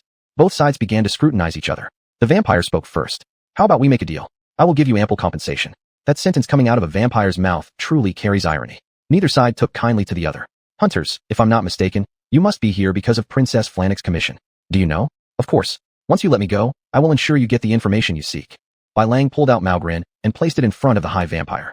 Threatening me is meaningless. Killing me would only alert the person who cursed me. After speaking, he cast a wary glance at Maugrin in Bai Lang's hands. What is your name? Dracula Bradbatio. Bai Lang withdrew Maugrin and squatted, staring into Dracula's eyes. I've heard of you. Vatubo once researched your family, restoring the shaking emblem on his chest to calmness. Count Dracula, a unique individual from the Batio family. Not minding Bai Lang's doubt. Whether vampires or hunters, in the eyes of the world, we are nothing more than monsters. Dracula painfully forced open the silver nail stuck in his right palm. Seeing the unmoved hunter. Your actions have already proven you're open to cooperation. You're just waiting. Blood flowed beneath Dracula as he weakly stepped out, revealing features of a vampire in his pale cheeks. His eyes revealed a craving for blood. Bai Lang quickly used Yaxi, restoring the Count's rationality. I thought high vampires had surpassed basic desires. Now I see otherwise. Hunters, I don't wish to debate with you. I will wait for you in the family mausoleum of Duke Andre. There, you'll find the information you need. Dracula transformed into a bloodbat and stumbled away from the dark room. The Duke's family mausoleum? Bai Lang pondered deeply. At this moment, the royal garden was bustling with activity, nobles chatting and sharing their amusing stories. The king and queen signaled the start of the banquet. No one noticed what the hunter was doing at this very moment. The extinguished candles brought Bai Lang back to reality, his nose continuing to sniff, his vision constantly scanning. The hidden bloodstain under the jewelry box in the distance caught Bai Lang's attention. Opening the drawer, the elements flowing out of the iron box stirred Bai Lang's internal power. Leprechaun bone marrow liquid. Bai Lang's eyes flashed with shock. Leprechauns are a very rare subhuman race, and among them, the marrow fluid of small leprechauns has great benefits for human vitality. Slowing bodily decay, maintaining vitality, royal tomb. Bai Lang was silent. What secrets does Flannick's court conceal? He returned the leprechaun bone marrow liquid to its original place and left the dark room with a candlestick in hand. Bai Lang arrived at the banquet and joined with a glass of strong liquor. Cheater. Yadwi put his arm around the hunter. That old guy Forte is already at the banquet. You can carry out the king's plan at any time. Prince Yadwi softly informed Bai Lang. Then, pushing aside the Witcher and loudly proclaiming, Hail to Flannick's court. The surrounding nobles joined in the cheer. No one noticed as the prince slipped a note into his own pocket. Based on the content of the note, Bai Lang moved through the crowd, wine glass in hand, and came to a secluded spot in the garden. Forte stood with his back turned, coldly watching the banquet unfold. Vastandin's protection of the princess has surpassed the duty of a father. Bai Lang drank down the fiery liquor and sat on a stone stool. What help do you need? Forte showed no change in expression. To resolve the missing fifth element for the princess needs, I hear that the prince here has quite a bit. After hesitating, Forte took out a money pouch. The thing you need is inside, and I hope you won't let me down, Witcher. The scent from the pouch set off Bai Lang's alertness. It bore an unmistakable resemblance to the candles from the secret room. This was the second time Bai Lang had detected it on the prince. Suddenly, the queen appeared behind Bai Lang, saying in a surprised tone, So this is the Witcher. Forte bowed, masking the information he conveyed to the queen through his eyes. I heard the king invited you to find a way to lift the princess curse. Bai Lang nodded in response. His cold attitude sparked disgust within the queen. Many people have come with that banner to win the king's trust. Without exception, their ends were all miserable. Bai Lang shifted his shoulders. There's a Peruvian proverb. The mouth would best have less thunder and the hand more lightning. With new strong liquor poured into his cup, Bai Lang gestured for the queen to share a drink. Embarrassed, the queen sipped her wine. The princess's weakness is her tailbone. The queen smiled faintly. This is the secret the king has always worked hard to conceal, and almost no one knows about it. The queen left supported by her maidservants afterward. Undead. Queen. Prince. Bai Lang mused internally as he unknowingly returned to the party. Oh, Witcher, you're actually still here. From afar, noble women surrounded Baron Hank, who raised an elegant ceramic cup. After nodding, Hank pushed through the noble women to reach Bai Lang. Just now, I saw the prince leave. Was there some new clue? Hank didn't forget to ask. Perhaps the king needs help, or at least the queen isn't on the king's side, Bai Lang said meaningfully. Hank instantly sobered up. Are you saying the prince? Bai Lang cut off Hank's conjecture, signaling to discuss after the banquet ended. The feast continued through the night. Drunken nobles, aided by servants, gradually left. Bai Lang sat in meditation atop the tower. The sound of Baron Hank's footsteps made him open his eyes, golden cat-like pupils gazing at the distant full moon. Chapter 13, Duke Andre. This mission is more complicated than I imagined. White Wolf glanced at Hank, lowering his voice. The king has already agreed to your request. The prince will accompany you to Duke Andre's residence. Hank's expression was solemn as he turned and left. Please follow me. Inside the spiral stone staircase, footstep sounds echoed, their shadows flickering under the firelight. Will Edve come with me? After reading your letter, the king grew restless, hoping that you would persuade the duke. The details are in this letter. Hank took the letter from his chest and handed it over to White Wolf. Also, King hopes Duke Andre can temporarily place the prince under house arrest so that he doesn't get involved in upcoming events. The scene grew quieter, but White Wolf didn't immediately respond to Hank. Instead, he opened the letter. Witcher, the information you provided further confirms my suspicions. The Queen may be the mastermind behind this conspiracy. The recent unusual actions of the Queen make it clear that Frantic's court is deeply mired in difficulties. Baron Hank will guide you to Duke Andre's residence, hoping you can persuade the Duke to help the royal court through its crisis. An enclosed letter can be delivered to Andre. Frantic King was stand-in. Joanna's father? White Wolf raised an eyebrow, realizing the situation was far more complex than expected, even beyond his predictions. This commission is out of control. I need to know more about the court, Hank explained. About 10 years ago, the Queen suddenly started frequent correspondence with Devira. Remember, her father and brother died in a coup in Devi, yet now she contacts her enemies. Meanwhile, tensions between the two countries have been escalating lately. It's hard not to draw conclusions. Hank pushed open the tower door. I'll take you here. Just follow the town walls. You'll meet the prince waiting for you. With that, he turned back toward the castle. White Wolf followed the wall, walking down the dark streets. Heh, trickster, over here. Edve sat atop the wall, quietly waving at White Wolf and then tossing a rope down, which promptly fell to the ground. Skillful move. Seems like His Majesty underestimated you. Edve complimented the Witcher after seeing White Wolf easily scale the wall without the rope. He threw the rope carelessly to Edve, leapt down smoothly, and landed firmly on the ground by grabbing the protruding wall features. A whistle sounded, and Portia trotted toward him. As White Wolf mounted the horse and looked back at Edve, whose cumbersome figure clumsily wobbled down the wall. Thud! Edve landed painfully on the ground. Pained, noticing someone's gaze, Edve quickly changed his expression. This is an accident, trickster. Edve tried to argue, but was interrupted. White Wolf responded coldly. Your Highness, it's best to leave quickly. The noise might attract the guards, making things hard to handle. Turning the horse around, Edve reluctantly led the Witcher toward Duke Andre's territory. The night began to fade, and dawn light emerged gradually. How does it look, trickster? Ahead lies the Duke's castle, Savina Castle. Isn't it grander than the palace? Edve waved his riding crop in the air. White Wolf ignored him, riding straight toward the castle gates on Portia. Halt! Who goes there? The soldiers at the gate harshly questioned. White Wolf explained their purpose, and the soldiers ordered them to wait while they reported. Edve glared indignantly at one soldier who had stopped him. The soldier awkwardly turned away. Duke Andre is pleased with your arrival, announced the soldier upon receiving permission. He led Edve and the Witcher inside. Two stone-carved lions sat proudly on both sides of the hall. Andre was seated on a golden chair in the center, with the fiery sun flag draped behind him. What does Vistanine send you to do? Andre's authoritative face made Edve shrink his neck, unable to speak. The king hopes the Duke can assist the royal court in suppressing the forthcoming. Before White Wolf finished speaking, Andre angrily flung the goblet near him to the ground, and soldiers rushed into the hall. Disarm them, imprison them in the side chamber immediately. Do not leave without my permission. Andre let out a cold snort and rose to leave. With 1,000 flowers still in hand, White Wolf offered no resistance, handing over his weapons to the sergeant who came to confiscate them. And what right do you have to imprison me? Get out of the way. Edve, filled with contemptuous disdain, departed from the Witcher, brandishing his sword at the sergeant. Clang! The sword was knocked to the ground by the sergeant, and an unexpected punch flew at Edve, causing him to fall uncontrollably. Struggling to rise, he was dragged by the neck to the side chamber by the sergeant, while White Wolf obediently followed behind. As the great doors closed behind them, Edve glared intently at White Wolf, who was meditating, and after observing for a while, Edve launched a stealth attack. A wretched scream drew reprimands from the guards. White Wolf warned Edve, causing him to grow increasingly quiet as time ticked by. Trickster, if I had half your abilities, Hank wouldn't have to endure this curse. Edve looked at the Witcher with a mixture of envy and resentment. To you, a Witcher's abilities allow you to fulfill your inner desires, but the consequences of becoming a Witcher are far worse than any gains. White Wolf's tone carried no emotion, having experienced the world's disgust after his transformation into a Witcher. His blood was no longer vibrant red, but carried an ominous deadliness, even a faint stench. It's not that big of a deal, just being unable to bear children. In comparison, a long life and extraordinary abilities shine much brighter than what is lost. Edve lectured earnestly, though his words grated painfully on White Wolf's ears. The intense midday sunlight pierced through into the side chamber, falling onto the Witcher's face. The lighting sputtered out as the door opened, and the captain of the guard led White Wolf away, leaving Edve alone. Damn it! How dare you confine me, your majesties? When Grandfather Andre finds out, you'll all pay dearly. Edve screamed, gripping the railing, but there was no response.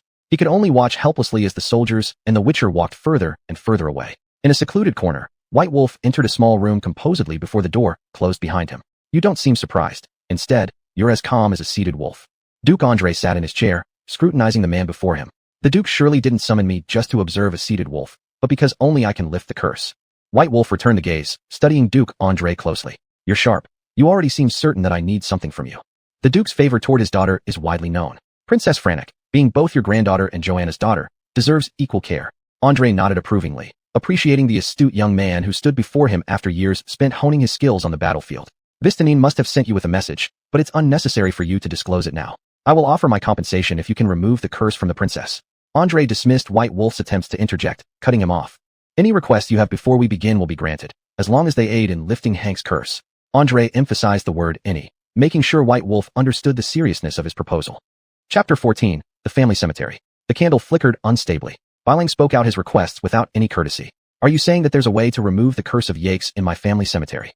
Old Andre looked angry. Looking at the elderly man before him who was eager to personally kick open the doors of his own cemetery, Biling calmly spoke. Yes, Duke. Realizing his inappropriate behavior, Andre sat back down. What do I need to do? Grant me permission to enter the cemetery. Biling paused for a moment. And no one is allowed to enter during this period, including you, Duke. Andre knew it was troublesome to deal with a monster hunter's commission, so he readily agreed. Here's the key to the cemetery. No one will disturb you during this time. An ancient copper object appeared before Biling, who took it and put it into his bag. This is the letter the king asked me to give you. Then he casually took out a sheepskin scroll. To Biling's astonishment, Andre took the envelope and burned it directly without reading it. No need to be surprised. The prince won't be treated unfairly by me. When necessary, I will meet the king's demands. The sound of barking broke the awkwardness of the scene, and Andre's eyes were filled with complexity. He knew the request in the letter concerned the future of Frantic. On one hand, it was the king who killed his daughter, and on the other hand, it was Frantic. Thus, under Andre's hesitant gaze, Biling left Sawaiso Castle. At the west side of the castle, the three-way crossroads sign marked 3 directions. The Duke's family cemetery, the dense forest, and Daru town. However, in the direction of the dense forest, there were several corpses scattered about, and the still unfixed bloodstains proved that the case had occurred not long ago. Dismounting from the horse Puju, Biling approached the deceased.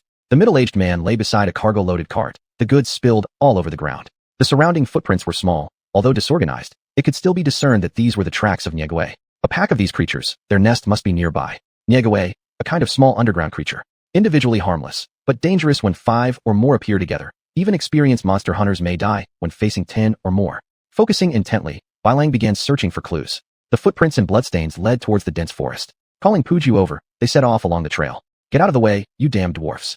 A young voice drew Biling's attention, and the evidence on the ground also showed that the Nyegwe was nearby. Such a stubborn group. With Mulligan in hand, Biling slashed an attacking Nyegwe into 2 parts. Others continued the assault, while some burrowed underground to launch a surprise attack. Yadan. Traps were laid all over the ground. The slow-moving Nyegwe were killed. There's still one, said Biling warily looking around. Underground. A Ruide quickly stamped his feet, creating powerful airflow that sent the Nyegwe flying out. Injured by the silver sword, the Nyegwe leapt away a few meters only to be swiftly shot dead by Biling with a handheld crossbow.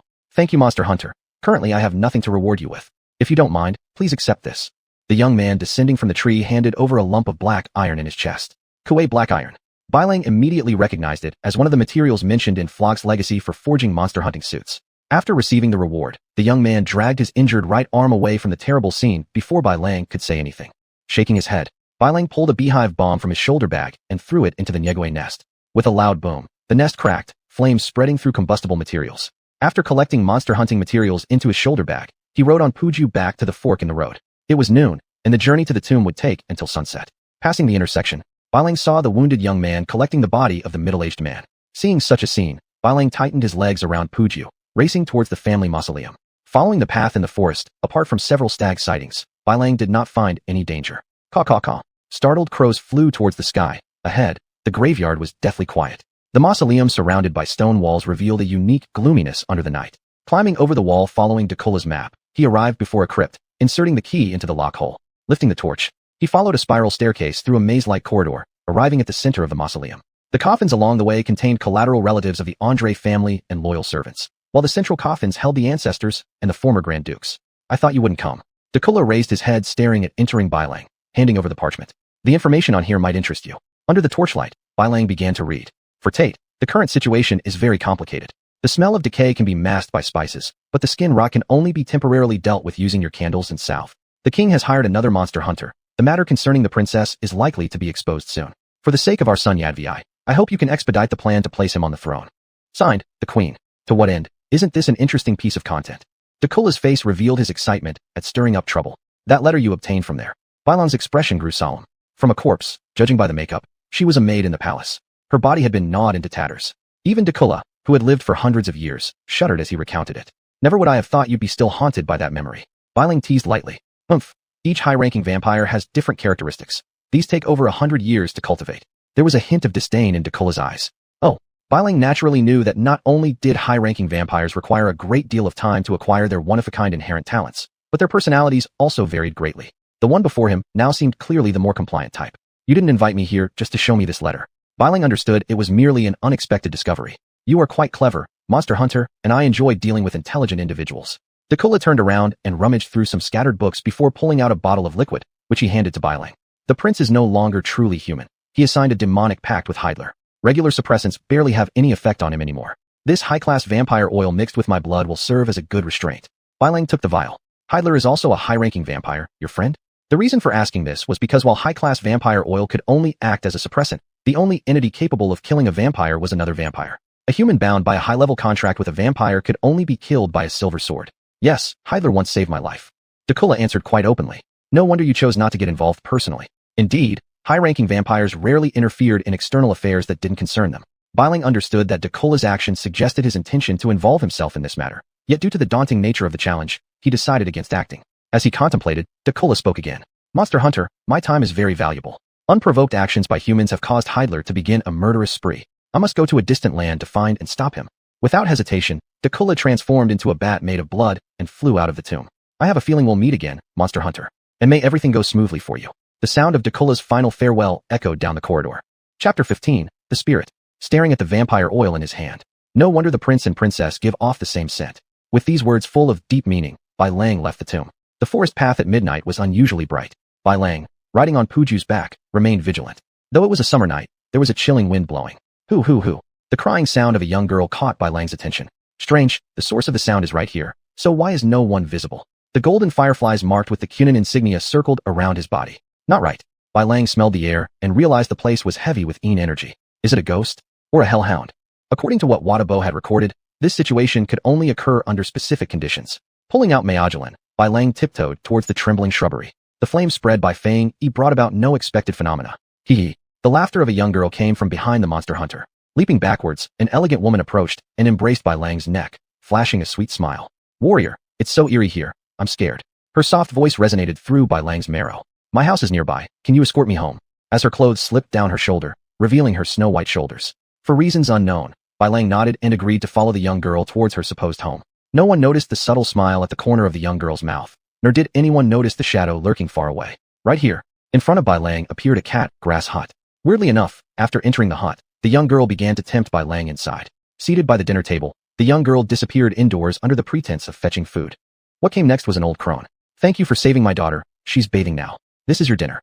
The old crone placed a plate of mush on the table. There were 2 pieces of burnt bread on it, and Bailang could vaguely make out a human finger bone amidst the mush. After hesitating for a while, Bailang chose not to eat the sinister dish. The old crone clearly became anxious and urged. Young man, my daughter is waiting for you in her room after washing up. After eating this exquisite delicacy, you will see her again. There was a trace of threat in her voice. Bailang rose to leave the straw house ostensibly, causing the old crone to become extremely worried. Unable to control herself, she revealed her terrifying dried face. Bailang suddenly turned around, startling the old crone trying to revert to her human appearance. Young man, it seems that you cannot resist temptation. The old crone smiled ambiguously. Hee hee, you should learn how to conceal your temperamental nature. Au de Seal released a current of air, lifting the black cloak. The airflow passed through the old crone's body without causing any harm. Surely not human. Bailang confirmed his guess. The creature in front of him was a spirit good at luring humans. A type of soul left behind in the mortal world frequently debated by clerics. They usually appear around tombs or abandoned buildings, naturally having a mixture of hatred and envy towards humans. Spirits always feel aggrieved by their treatment in life and take pleasure in revenge. Why can you and I see through my disguise, human? The floating spirit's voice carried anger. Has no one ever told you? Having the appearance of a young maiden yet a crow's hoarse voice makes an odd combination that's beyond bizarre. The spirit, reminded of this, realized its error due to emotional instability in assuming the guise of the daughter without altering the voice. I'll suck out your marrow and chop off your rotten flesh. The spirit angrily attacked Bailang, and the surroundings lost their illusion, reverting to their desolate form. Yaden, the trap spell laid underfoot, the spirit fell into it. Its ethereal body materialized, moving slowly. Bailang understood that the spirit's intangible form made them immune to most negative effects, including fire and poison. The Yaden spell was an excellent countermeasure.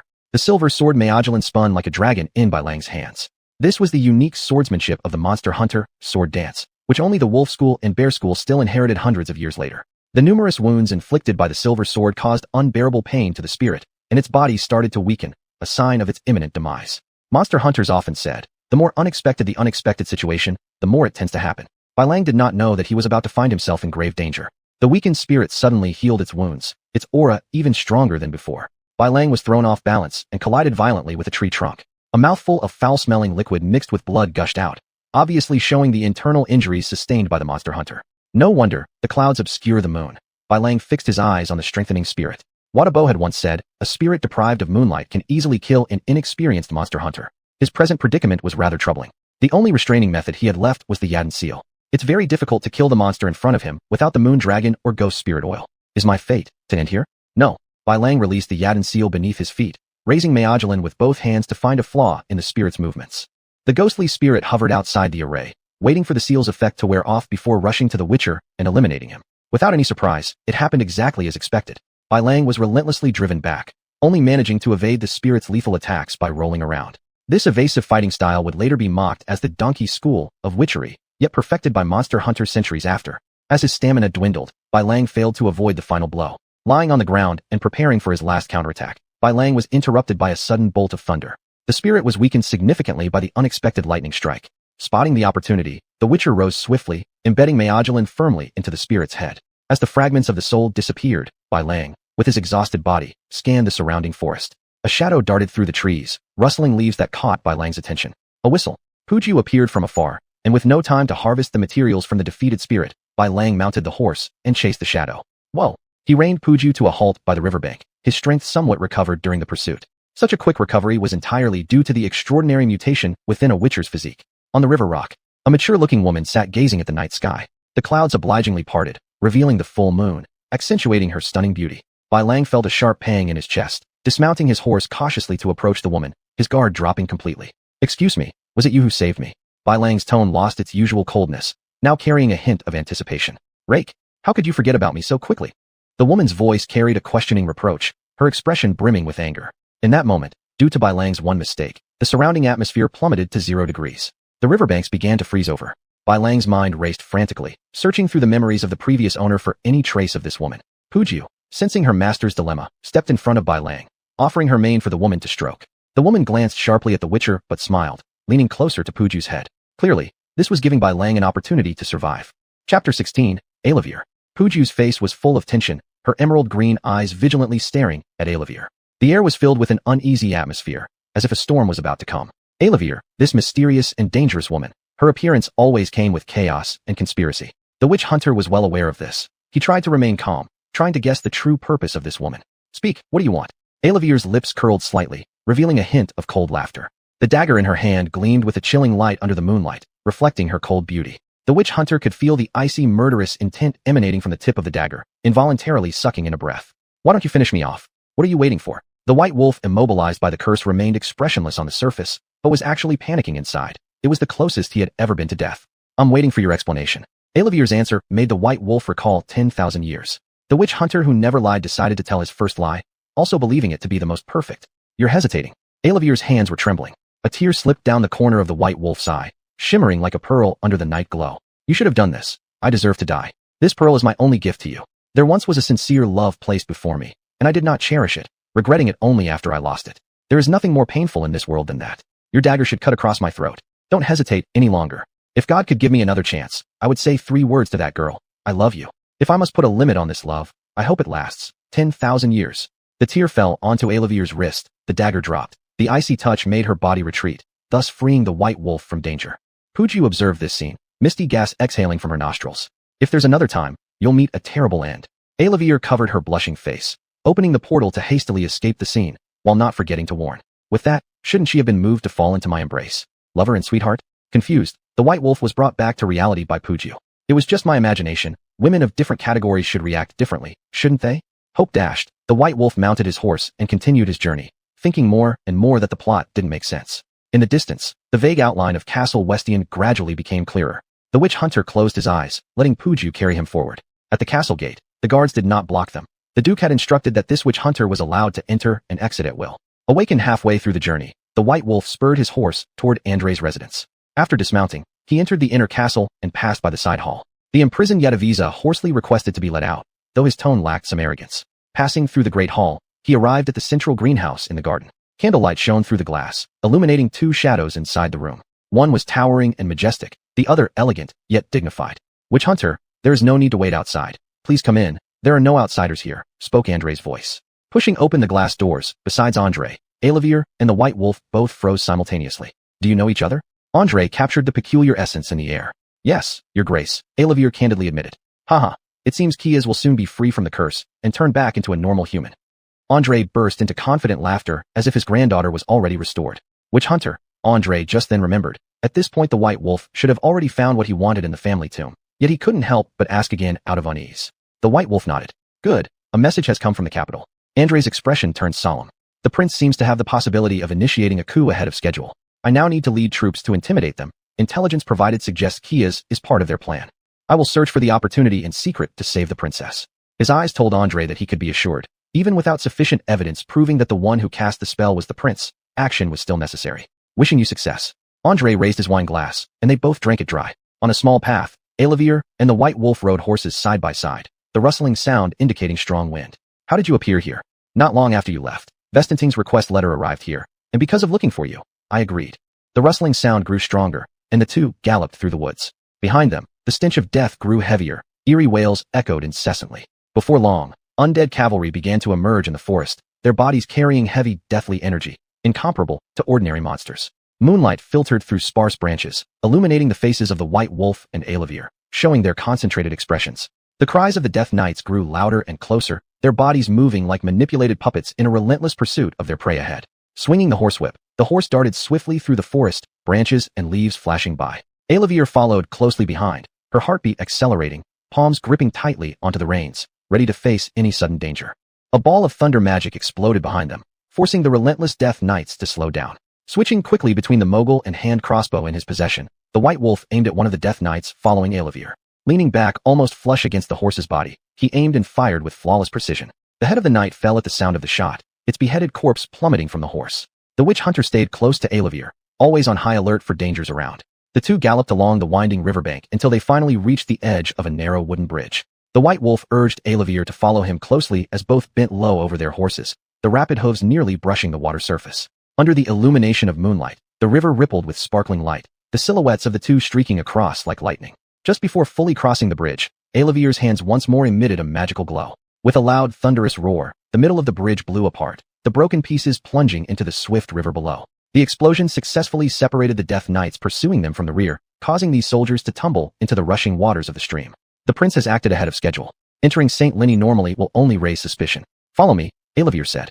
We can use a portal to enter directly. But the White Wolf shook his head. He hated such devices. As a witch hunter, the amplification of his five senses turned the experience of traveling via portal into pure torment, akin to enduring hellish agony. Every transmission felt like being torn limb from limb, both body and spirit, leaving him shaken each time. He imagined the unbearable sensation again, as if every cell in his body screamed in protest. Even for a witch hunter accustomed to danger, the pain of losing control during the teleportation remained unacceptably brutal, something he struggled to endure. Turning his head toward Alavir, the White Wolf met her eyes firmly. I have a safer way to infiltrate St. Lenny. Follow me. Chapter 17. Return to the capital. Soon, the two stopped by a river outside the city wall. It was already the second day since they left Shiwai Fortress. The White Wolf's sense of smell led it to a hidden stream. The moonlight reflected off the water with a faint blue glow. It lowered its head and cautiously explored the surface with its nose, as Alawir saw ripples spread across the water. I found it, the White Wolf whispered. Alawir approached the riverside and saw the water flowing from the shadow beneath the city wall, where it connected to a dry well inside the city. After ensuring that no one was around, the White Wolf dived straight into the river. The hunter's figure disappeared in the icy water, and Alawir stared coldly at the ripples on the water's surface. Without hesitation, Alawir turned and cast a teleportation portal.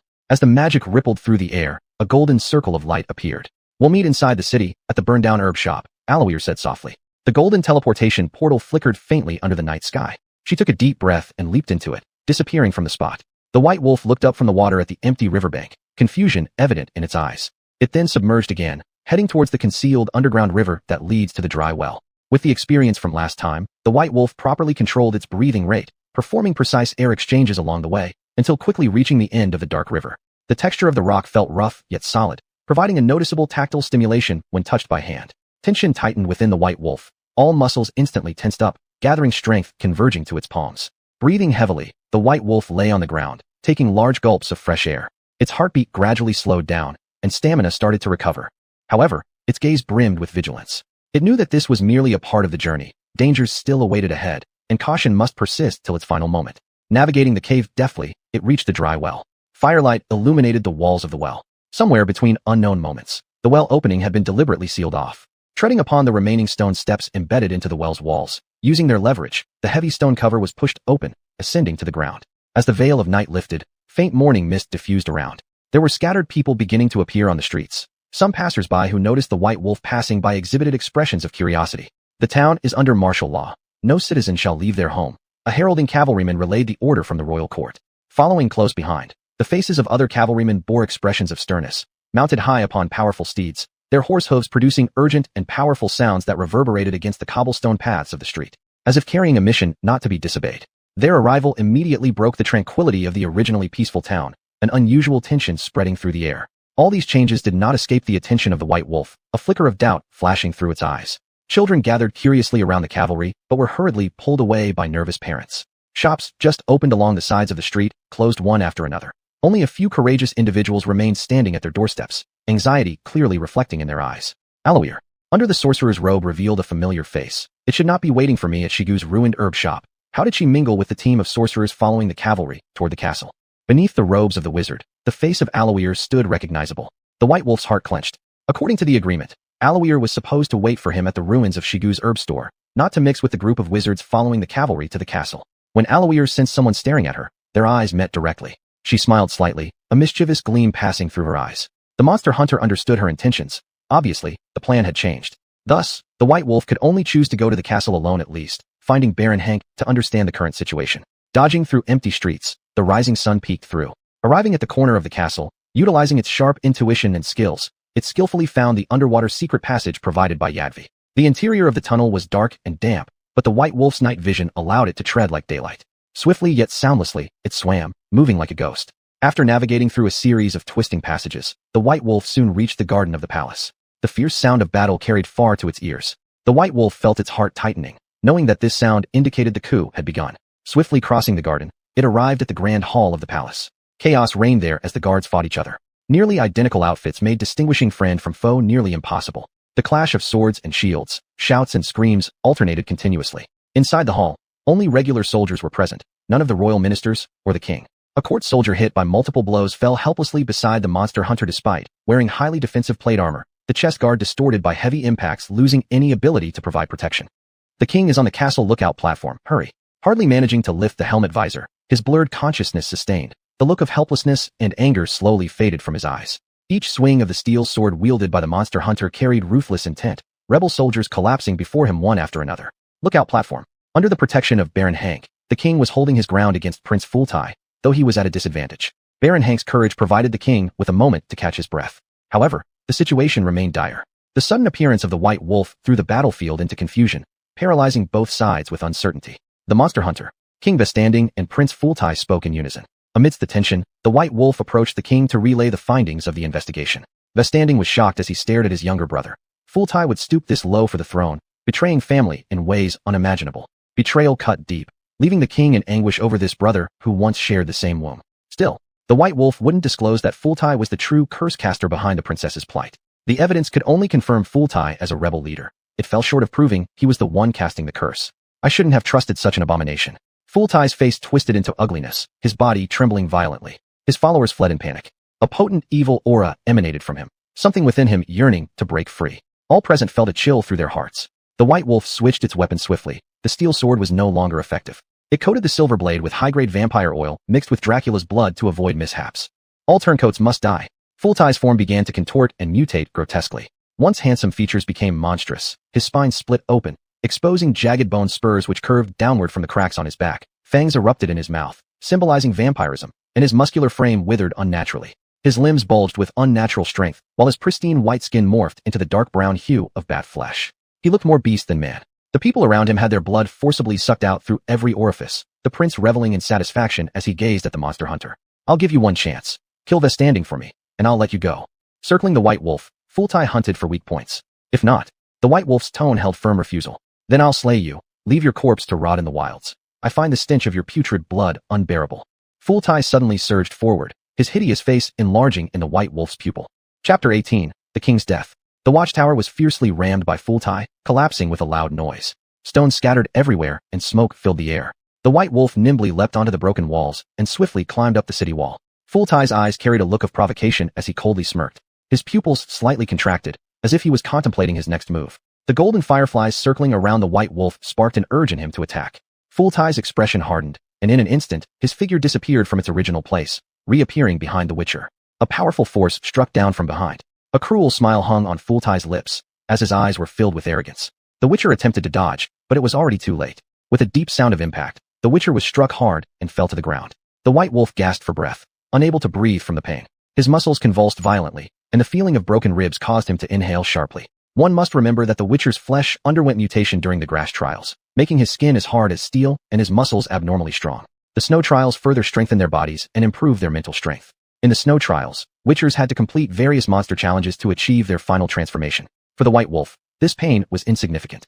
Surviving the grass trials, where only 1 in 10 children survived, or even thriving in the snow trials marked his uniqueness. Though Full-Tai's attacks were strong, the fleeting power gained by selling his soul could not truly defeat the Witcher. The Erden sign activated beneath his feet, emitting purple light that stood out prominently in Full-Tai's eyes. Taking advantage of the fall from the watchtower and the force generated by it, Full-Tai broke free from the restriction of the Erden trap, a development unexpected by the white wolf. Boom. An explosion of flames startled the soldiers who momentarily forgot they were still in battle. Olivia removed her cap, her eyes blazing with anger. Ugly beast, what do you intend to do to my man? Lightning and flames, accompanied by the incantations of witchcraft, constantly struck toward Full-Tai. In a moment of respite, the white wolf rolled away while also releasing the Quen sign to defend against the next attack. You woman, you deserve death. With hatred drawn towards him, Full-Tai redirected his fierce gaze toward Olivia. Seeing the danger, the white wolf hurled Beiwan. The intense cold froze Full-Tai, leading everyone to believe the fight was over.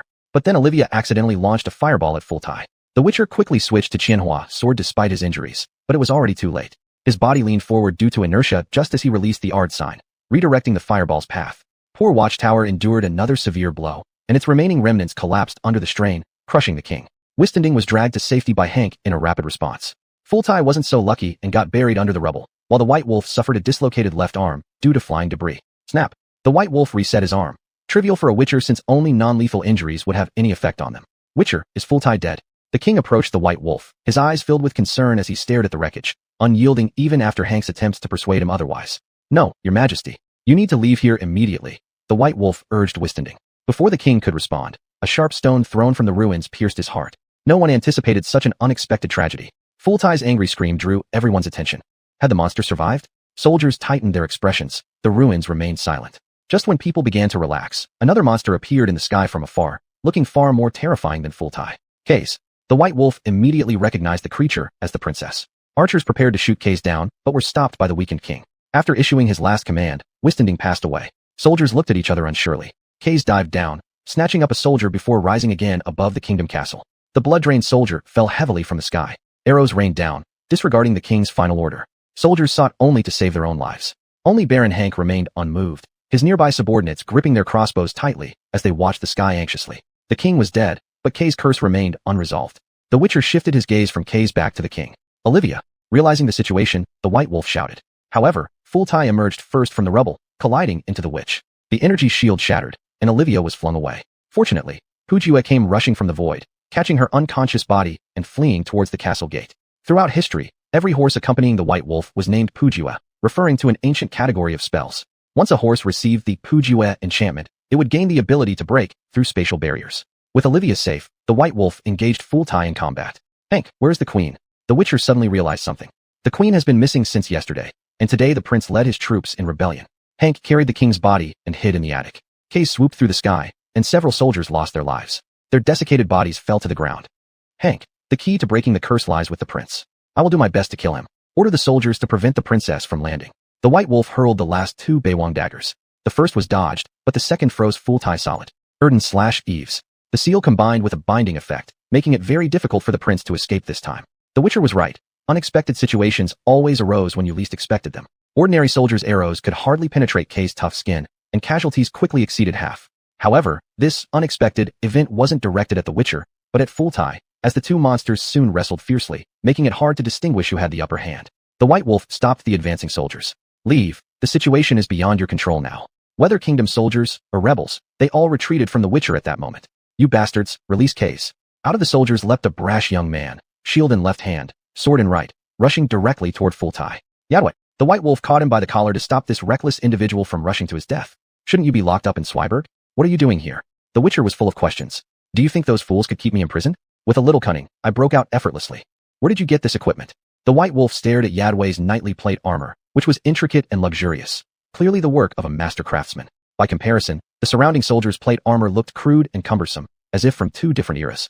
The White Wolf noticed how lavish Yadway's armor was compared to the ordinary soldiers. It was like comparing day and night. It was easy. After escaping surveillance, I sneaked into the Grand Duke's treasury and took all the finest gear. Yadway proudly displayed his spoils. Suddenly, his expression changed, and he brandished his sword as a warning to everyone present, including the Witcher before him. Whoever dares to harm Kays will have his head severed by this sword. Chapter 19, The Queen's Ambition. Bang! Yadivi, who was still showing off, was knocked to the ground by Kia's heavy body. Under everyone's watchful eyes, the confidence on Yadivi's face was replaced with pain as she fell to the ground with a resounding thud. Her once proud head hung lifelessly, and her arrogant expression vanished without a trace. Kia's rose slowly like a towering mountain peak. His eyes burned with fury as he roared at Forte, his voice thunderous. Unconsciously, he shielded Yadivi behind him. A detonating crossbow bolt was fired, and the deafening explosion instantly captured the attention of everyone present. Dust flew everywhere, and smoke filled the air. Before the crowd could recover from their shock, the White Wolf had already cleverly hidden Yadivi's figure using the ruins. No one noticed. At this moment, Yadivi crouched behind the wall, staring in terror at the chaos outside. With the White Wolf's covert assistance, Forte remained consistently at a disadvantage. Screams echoed continuously. Kia's tore off one of Forte's arms, and black, putrid blood splattered all over the ground. Kia's eyes gleamed with excitement as he picked up the severed limb, proudly displaying it as a trophy. Forte lost his balance immediately, his eyes filled with rage. Struggling to raise his head, he opened his bloody mouth and bit into Kia's neck. Kia's writhed his body in an attempt to resist, but was tightly bitten by Forte, who mercilessly drained his blood. Feeling increasingly weak, Kia's could only collapse helplessly on the ground, watching as his vitality gradually slipped away. The White Wolf sensed something wasn't right. He grabbed Magreen and, using all his strength, unleashed his strongest sword technique, Fatal Strike. The blade sliced through the air, creating a wave that fiercely impaled Forte's back. Despite the sharpness of the silver sword causing Forte intense pain, he refused to release his hold on Kia's. His eyes flashed with Fenglong madness, as if he intended to devour everything around him. The White Wolf understood. If things continued this way, the princess would die, and Forte would gain unprecedented power. At that time, the situation would truly become uncontrollable. Kia's blood was undoubtedly a precious supplement, visibly healing Forte's wounds before everyone's eyes. Drawing out the silver sword, Forte endured the excruciating pain and countered by striking the witch hunter several meters away with a reverse blow. The witch hunter crashed violently against the stone wall, losing his grip on Magreen. Just drinking a few sips, my strength is already growing. The witch hunter's eyes held a complex expression. During the White Wolf's distraction, a dark shadow darted past him.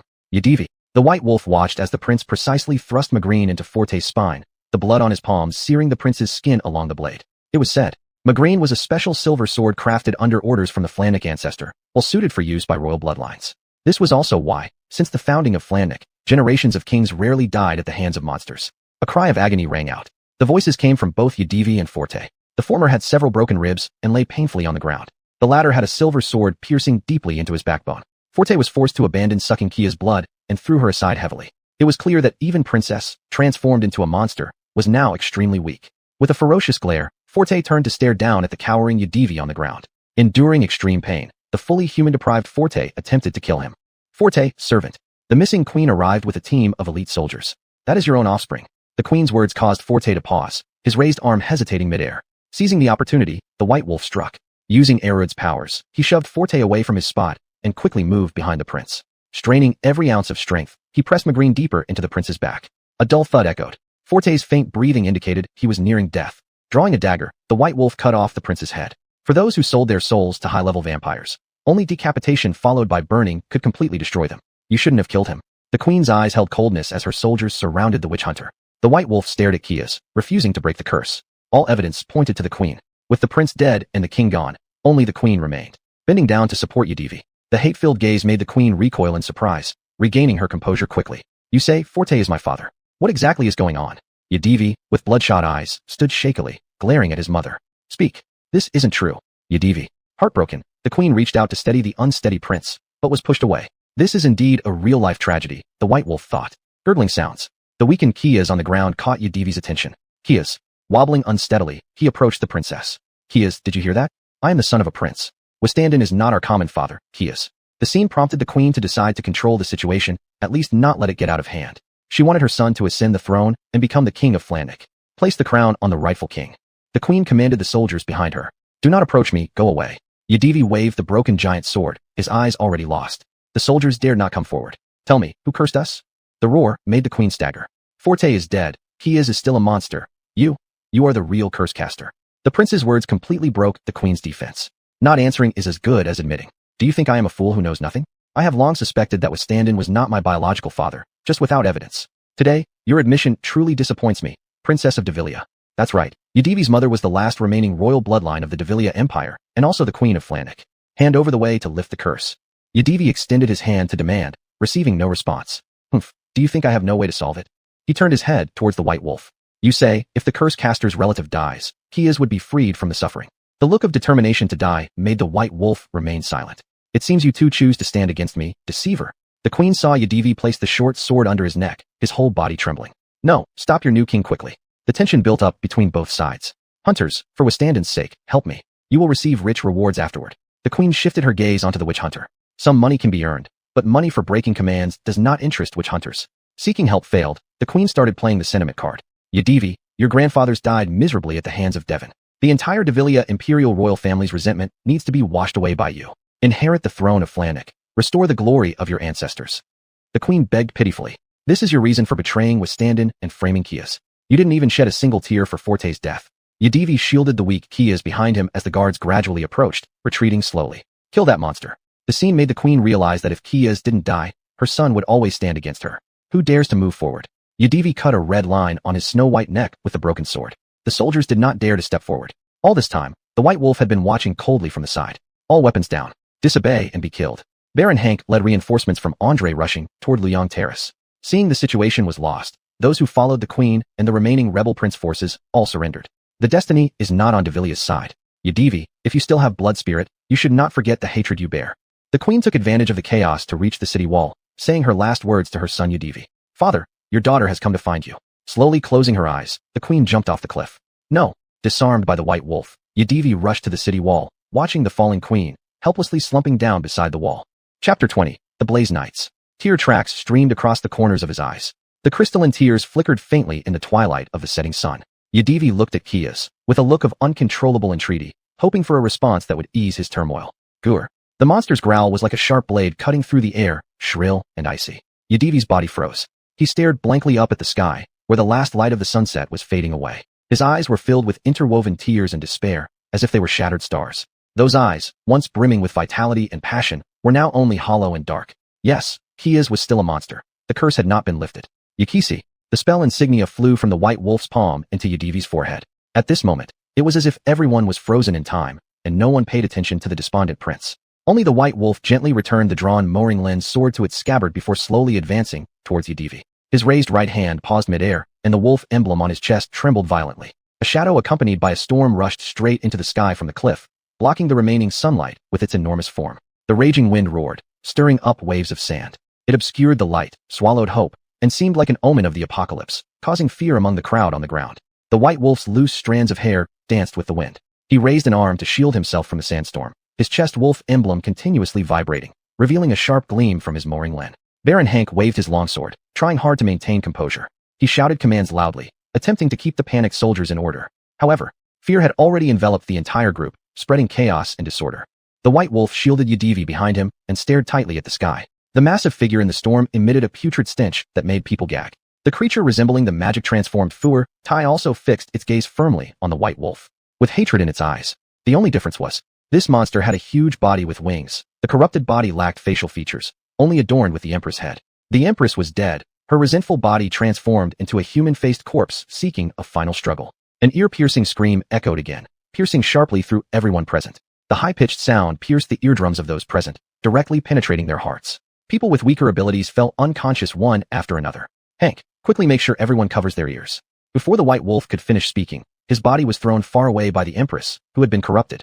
All could see the Empress tightly gripping the numb prince in her hands, hovering in front, placing an unknown crown found somewhere onto Yedivi's head. The air was filled with a suffocating terror, as if the prelude to the end of days had begun. Yadivi did not resist.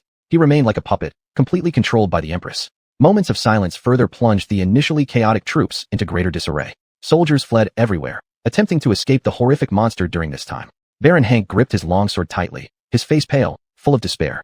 He shouted loudly, trying to steady his men. The White Wolf rose while holding his waist.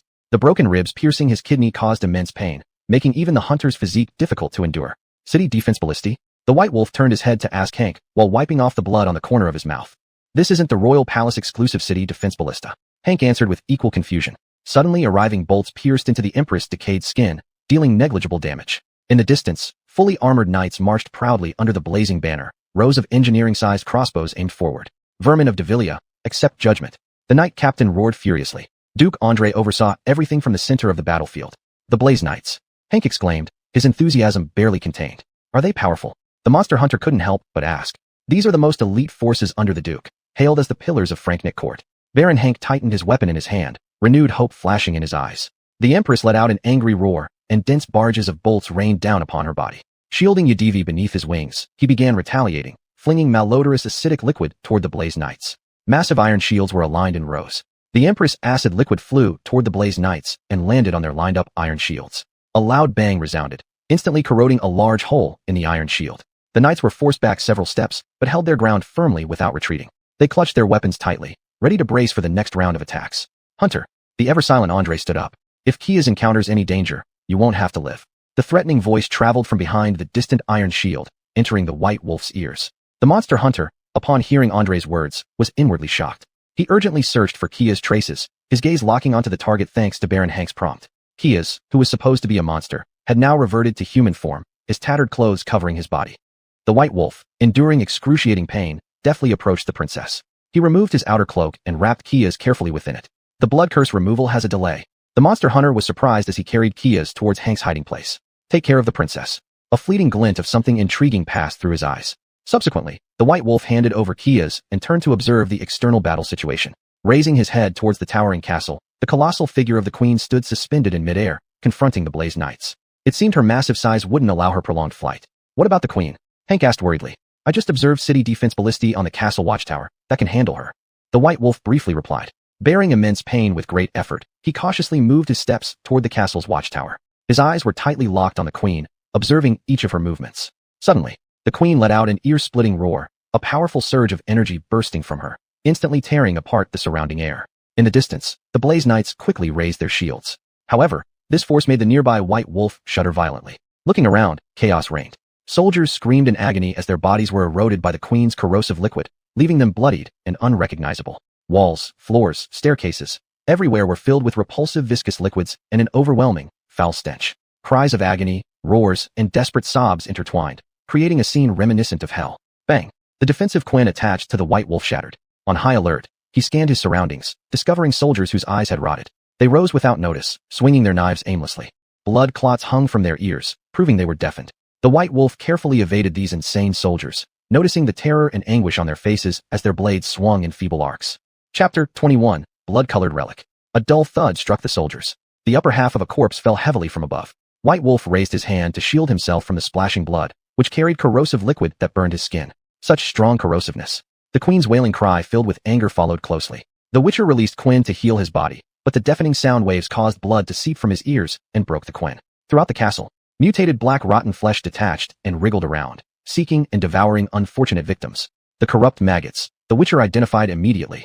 The rotting flesh shed from the human-faced corpses would control ordinary people upon contact. Over time, they would transform completely into dead individuals, gradually forming a dead person army to protect the mother organism. The creaking of bones brought the Witcher back to reality. A fallen soldier was enveloped by the mutant corrupted flesh that spurted forth. His body twisted unnaturally as his features contorted painfully. Kill me, please kill me.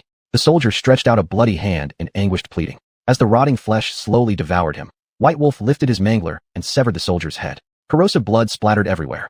Wiping the stains off his face, the fire ignited by the Igni sign scorched the bodies behind him. Without looking back, the Witcher proceeded directly toward the lookout tower.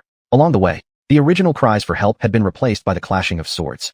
With low morale, soldiers clashed passively against the army of the undead inside the castle. Each clash of swords sparked flames. Though the undead moved stiffly, their strength could not be underestimated. Many soldiers were seized by the undead, screaming as they were dragged into dark corners. As for those who managed to escape, Terror was written all over their faces. "Save me." Passing through the corridor, a cry for help rang out. At this point, the silver sword mangler in the Witcher's hands was already stained with blood. Now, it was just a step away from reaching the lookout tower. A group of undead circled around the walls, emitting chewing and gnawing sounds. The knight being devoured by the undead leaned weakly against the wall, raising his head in despair. White Wolf clearly saw that the knight's right cheek exposed white bone, and his body was reduced to only the upper trunk. The knight's condition caught the attention of the undead, who turned their heads to look at White Wolf. The meat in their mouths dropped to the ground, revealing greedy eyes. "Foolish." White Wolf laughed lightly and raised his mangler. A flash of cold light swept across, severing the head of the attacker. The oncoming undead were easily killed by White Wolf, but the surrounding undead did not retreat, instead attacking in unison. Sword dance. Mangler rotated in circles around White Wolf, cutting down the undead, their bloodied flesh flying everywhere. The yard sign beneath his feet made the undead unable to advance a single step. Continuous sword dances gradually drained the adrenaline within the Witcher, and his sword dance slowly came to a halt. Fear descended upon the remaining undead. Whatever remained of their rationality urged them to flee from here. "You think you can escape?" White Wolf asked himself. Raising a one-handed crossbow, a streak of silver flashed, with the sharp arrowhead striking directly into the back of an undead's head. It seemed as if nothing had happened. The Witcher stepped over countless small hillocks formed by the decaying limbs of the undead, passing by the knight's side. Despair-filled eyes under the helmet gazed at White Wolf, then went still. Letting out a sigh, White Wolf walked toward the entrance of the lookout tower, his footsteps echoing in the corridor. Within the corridor, besides the torches providing light, the way ahead was smooth. The adrenaline and inner power in his body recovered during this period. Atop the lookout tower, the view was extremely open. Outside the castle, the undead were launching an organized attack against the Flame Knights. Both sides engaged in fierce combat. Unlike the soldiers inside the castle, the Flame Knights held the absolute upper hand in their battles. "Andre, will you resist the temptation of royal power after the calamity ends?" The Witcher looked down at everything below, muttering to himself. Bang!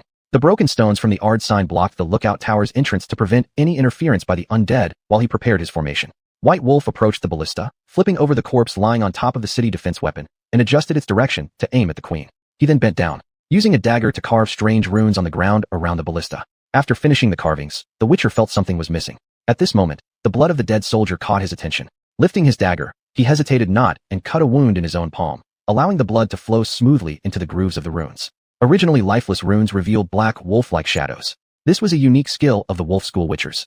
To fight against such corrupted creatures, using poison to counter poison was necessary. Only the magic force contained within the Witcher's blood could have unexpected effects. Correcting the position again, he bound the mangler with the crossbow arrows placed on the bed of the ballista.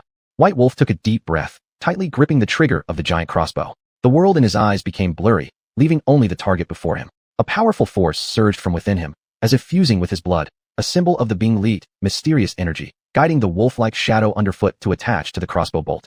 White Wolf aimed at the human face on the queen's corrupted body and pulled the trigger of the giant crossbow with all his strength. The human face was the queen's only weakness, the key to the success or failure of this killing strike. The arrow instantly left the string, slicing through the air with a sharp whistling sound toward its target. Time seemed to freeze in this moment, as White Wolf was pushed against the wall by the recoil of the crossbow, leaving a crack on the surface behind him. As for the arrow, it transformed into a streak of light, piercing through the sky. With perfect precision, the silver sword mangler embedded itself directly between the queen's eyes. The wolf-like shadow wrapped around the blade, voraciously consuming her essence. The queen's agonized wail echoed across the heavens. The undead army surged forward like a tidal wave, rushing madly toward the Flame Knights. White Wolf knew this was the queen's final command. A desperate fight to the death. Andre regained his senses amidst the wailing, tears streaming down his tightly closed eyes. His body made no move to survive. Along with the queen's colossal corrupted body, it began to lose altitude, plummeting over the cliff outside the castle. A weak shadow was hurled back onto the fortress moments later. White Wolf swiftly leaped off the lookout tower. Quickly grabbing onto a protruding part of the wall as he neared the ground, he landed steadily. "Andre!" White Wolf shouted loudly, dashing forward, but he was already too late. Just as Andre was about to hit the ground and be crushed into a bloody pulp, a bright horse neigh accompanied a tear in space, and a dark shadow smoothly caught Andre on its back. "Puju!" White Wolf exclaimed in surprise. "Your pet seems unwilling to stay away from you." A jealous voice came from behind, as Alarai stepped out of the teleportation portal, brushing stray strands of hair from her face with one hand, and wearing an expression full of resentment. "Alarai!" White Wolf approached, trying to calm the temperamental woman. A thick wave interrupted the Witcher's actions, as Puju placed herself between the two, rubbing her cheek against the Witcher in search of comfort. Confused, White Wolf turned his gaze toward Alarai. "Humph." Alarai turned her head, scoffing coldly without a shred of mercy. Only then did White Wolf notice a small scratch on her cheek, and there were large scorch marks on Puju's hindquarters. "That's not right. Where's Andre?" White Wolf looked around, but Andre, who should have been lying on the horse's back, had vanished without a trace. Chapter 22. A Seizure of Power? Bailang looked around in confusion, not getting the answer he sought. Instead, the helmet that Yadwi had previously carried rolled to his feet. Picking up the helmet, he examined it closely. The surface of the helmet shimmered with a faint light, as if hiding some mysterious power. Bailang tapped it lightly with his finger, producing a crisp sound. He smelled a faint metallic scent, like something from an unknown world. This armor is made from a special alchemical material. Levi's voice broke the silence. She stared at the helmet in Bailang's hand, her eyes gleaming. Bailang looked up at her, full of questions. Do you recognize this material? The monster hunter's interest was piqued upon hearing this. Just as he was about to ask more about the alchemical material, his attention was diverted by a deliberate scratch on Levi's face. He awkwardly coughed, and shifted his gaze uncomfortably elsewhere. Just as he wanted to change the subject, another voice suddenly sounded, drowning out his words. Mr. Monster Hunter, please find my younger brother. With Hank's support, Kiyasu walked out slowly from another part of the lookout platform. His face showed signs of anxiety, his eyes full of pleading.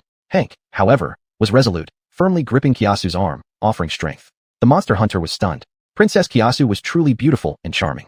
Her delicate cheeks mixed with tears made Kiyasu look pitiful. The monster hunter could feel Kiyasu's despair, took a deep breath, and looked at the princess.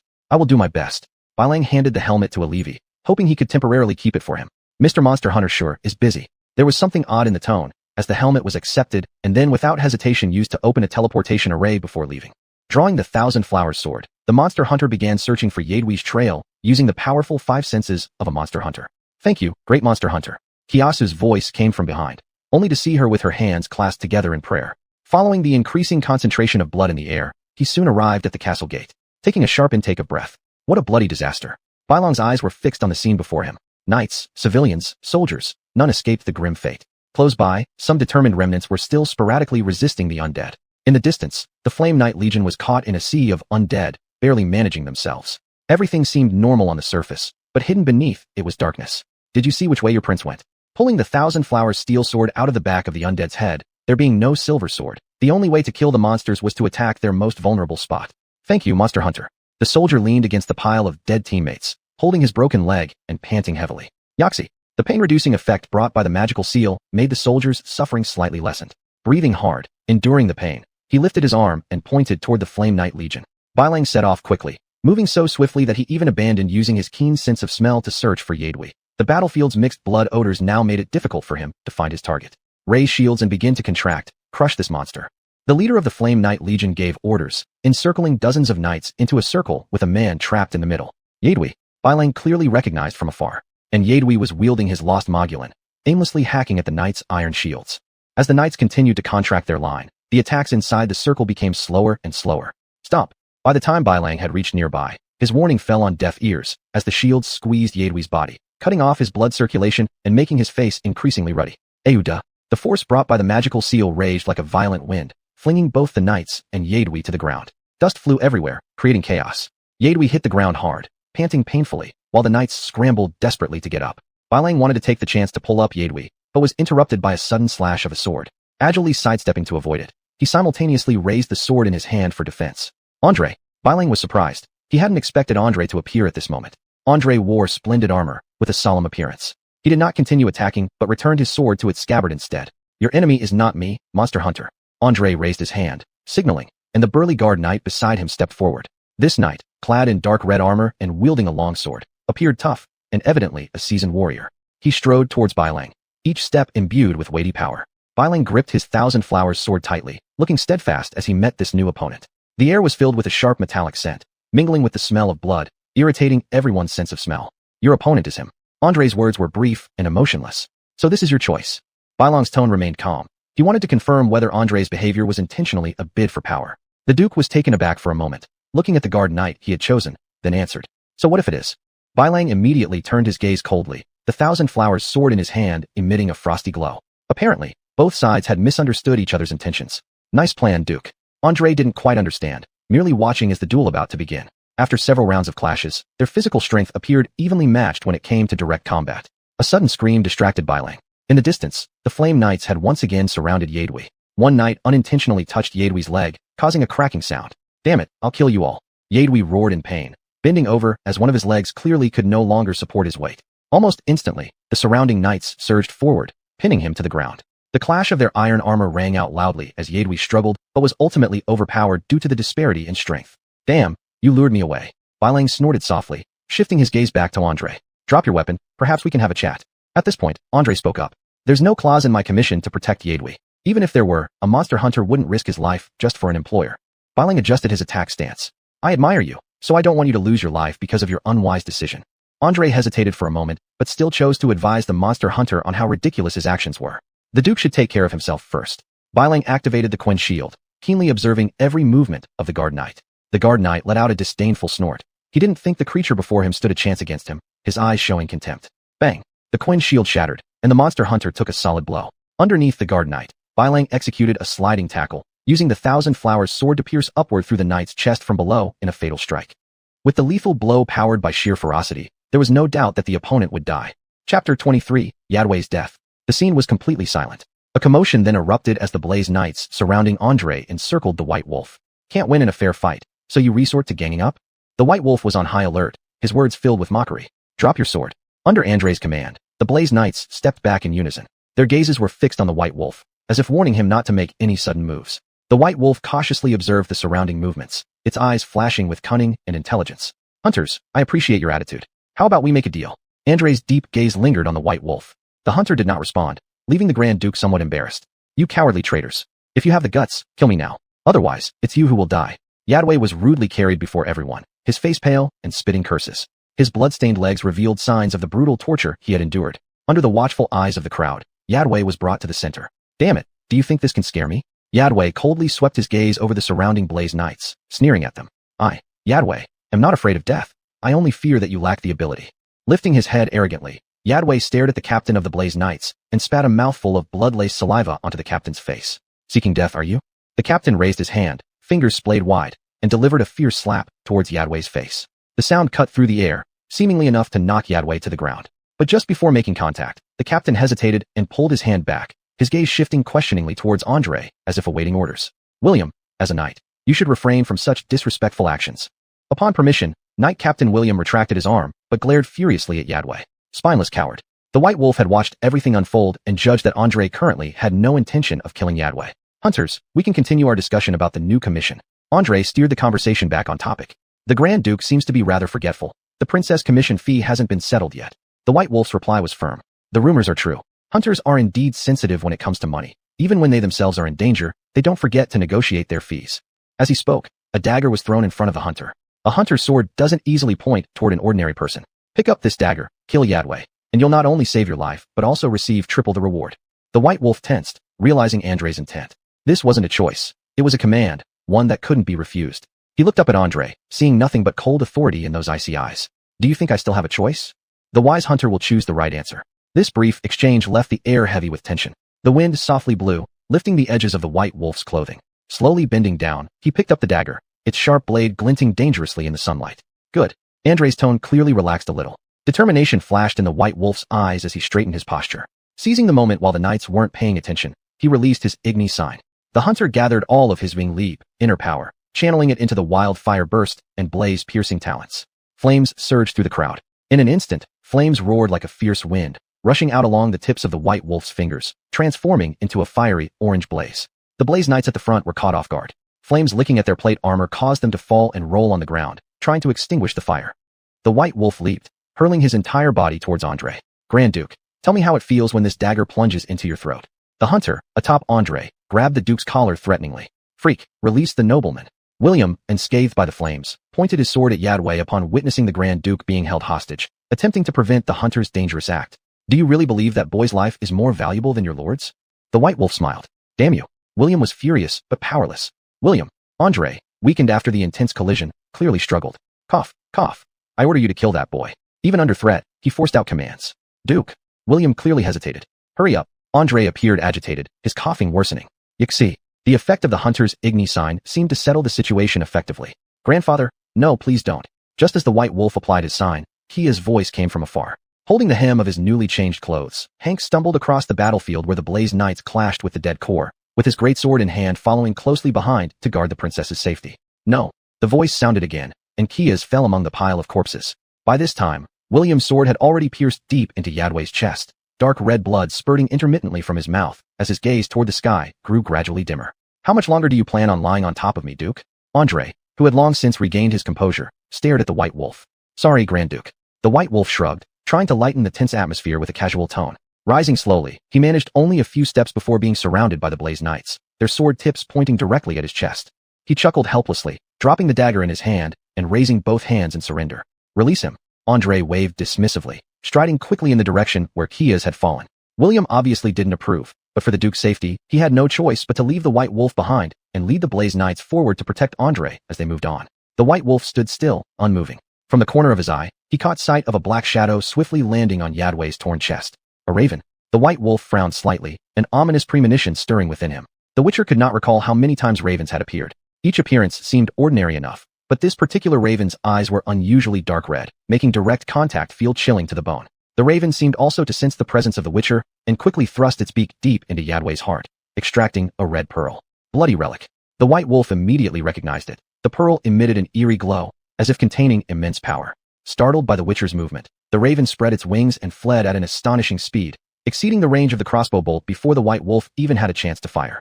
Chapter 24 Coronation. Damn it, he got away. Bai Lang's ominous premonition grew heavier. His previously depleted Ming Li, could no longer release even a magical seal, leaving him with only brute strength.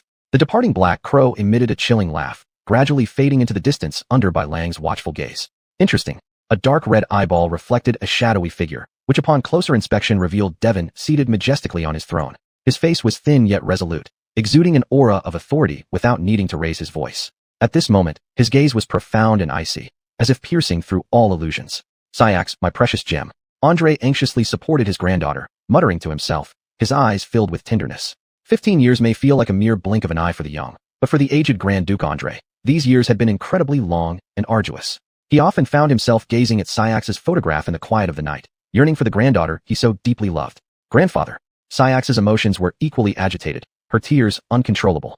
It's all over, Cyax, my dear granddaughter. Everything will be all right. He could feel the trembling body in his embrace, the endless flow of tears unable to express her sorrow.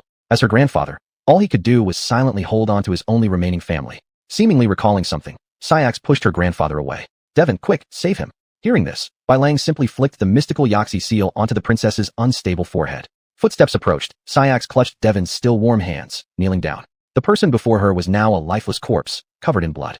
The decayed left side of his face made Prince Devon appear terrifyingly grotesque. Though I wish not to reveal the truth, your prince is already dead. The monster hunter revealed the grim reality. His body has begun mutating. The late queen embedded a corruption pearl containing decay eggs within him. If not addressed promptly, disaster will strike again. Bai Lang offered advice, casting a glance at the once vibrant Devon, then said nothing more. Monster hunter, surely you have a way, please help me. Cyax wept while embracing Devon, her younger brother who once saved her from the abyss. Without him, she might have already succumbed to the slaughter instincts and lost her mind. Even though now free of the curse, the public would detest her nonetheless. I'm deeply sorry, Your Highness. According to the teachings passed down by Master Watto, there's insufficient theory to confirm any possibility of survival in this situation. The only relic capable of suppressing his mutation has disappeared. Even if it hadn't, it would require Devon to still be alive for it to work. You're lying to me, aren't you, Monster Hunter? Cyax refused to accept the truth, her words filled with entreaty. A glimmer of compassion flashed in Bai Lang's eyes as he gently shook his head. From the satchel at his waist, he retrieved a crystalline glass stone, its center displaying 4 vivid colors, then swiftly inserted it into the cracked heart of Devon. This is the 5th element, capable of slowing down the corpse's transformation. He paused. Before cremating Devon's body, Princess, you should grant the prince his final dignity rather than breaking down in tears. Cyax remained silent, tear streaks clearly visible beneath her eyes. Ever since becoming a monster, the urge to kill tormented her ceaselessly, pain and fear always lurking by. If it weren't for Devon's presence and companionship, she would have become a true beast long ago. Cyax. Andre slowly approached behind the princess, placing his weathered hand on her slender shoulder, pulling her back to reality. The kingdom needs you now. Outside of yourself, there are no legitimate successors left in the entire Phronic royal family. His voice carried signs of exhaustion as he glanced at the battlefield, where the once renowned St. Lenny city of Phronic now lay in ruins. As a princess, the new queen of Phronic, you should not act this way. The Grand Duke accepted the crown handed over by William, a magnificent golden crown studded with rubies and sapphires. Under the moonlight, it sparkled, as if reflecting the heartbeat of Phronic. Carefully, Andre placed the crown atop Cyax's head. This crown has been prepared for you for quite some time. Today, it finally returns to its rightful owner. Tears flowed down Andre's face, his voice trembling. Unmoved, Cyax stared blankly at Devon's corpse. Desperate, the Grand Duke turned his imploring gaze toward Bai Lang, hoping he could persuade her. The monster hunter understood. Despite how touching it may be, I must remind you, Princess, it's best to quickly cremate Devon and deal with the aftermath of this disaster. That is what truly needs addressing right now. Bai Lang stepped forward, and the tranquilizing and bewildering Yaxi seal appeared. Syax slowly stood up, walking toward her grandfather. Change Yudivi into clean clothes. I will bid him farewell in person. Upon hearing this, Andre was overjoyed. He first nodded to Bai Lang to express his gratitude, then called the servants to collect Yudivi's body. Let us welcome the coronation of the new queen of Franek today. Long live Franek. Long live Franek. Long live Franek. Andre raised Syax's arm, declaring the birth of the new queen, followed by William and the Flame Knights' loud cheers. Subsequently, both the rebels and the civilians joined in the celebration. The suppressed army of the dead had been almost completely annihilated, drowned in the waves of sound. Sir, your weapon.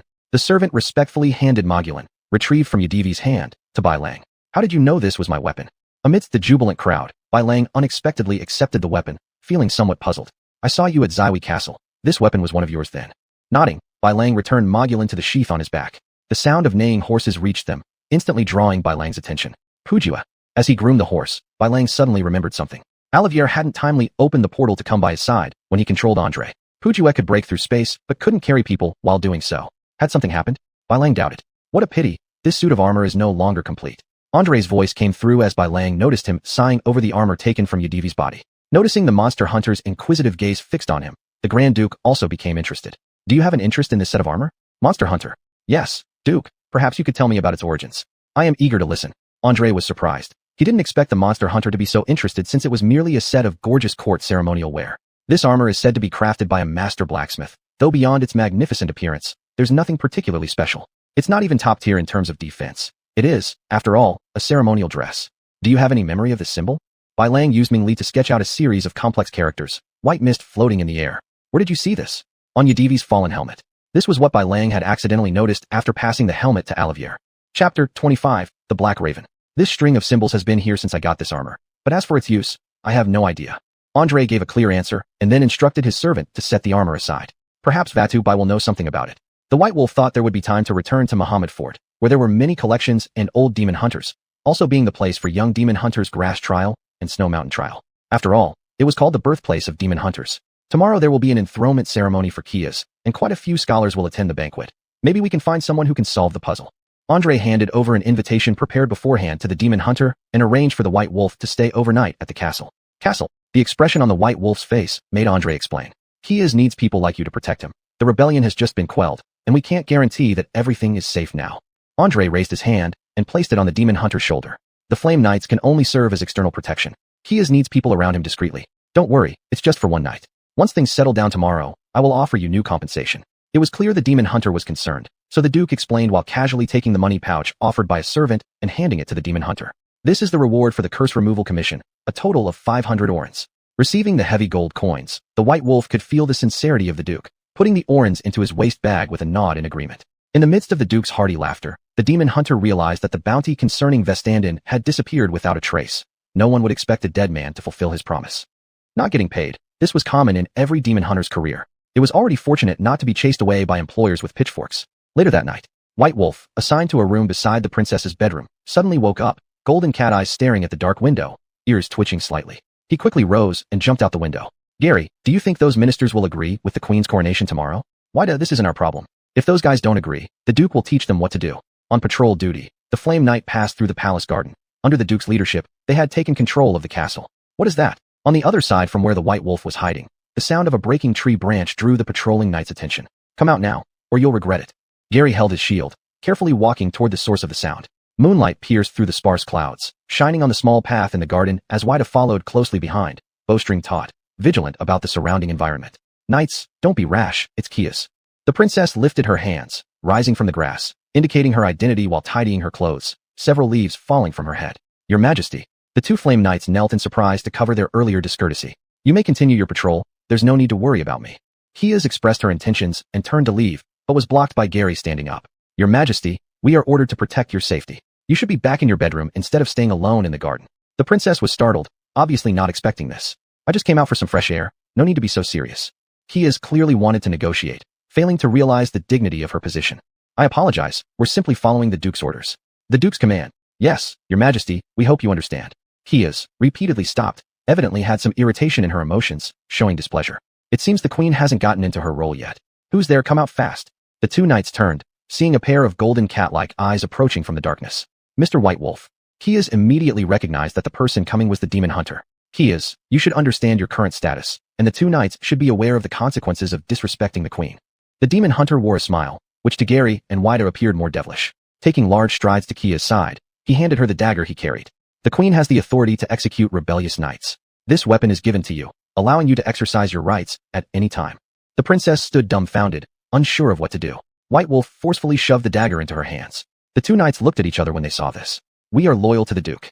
Clang. From behind Kia's, White Wolf grabbed her hand, removed Wida's helmet, and threw it in front of the two knights. The Duke is the queen's grandfather, and the princess is your queen. Even if there is no reason to kill you today, Andre would not blame us. His voice was firm, leaving the two knights stunned. Your Majesty, may your journey be pleasant. Wida pulled Gary, who wanted to argue, sending wishes before respectfully bowing together. Kia's was still clearly unresponsive from White Wolf's actions. The queen should return the greeting to her loyal knights. Mr. White Wolf reminded on the side. May your night patrol go smoothly, my loyal ones.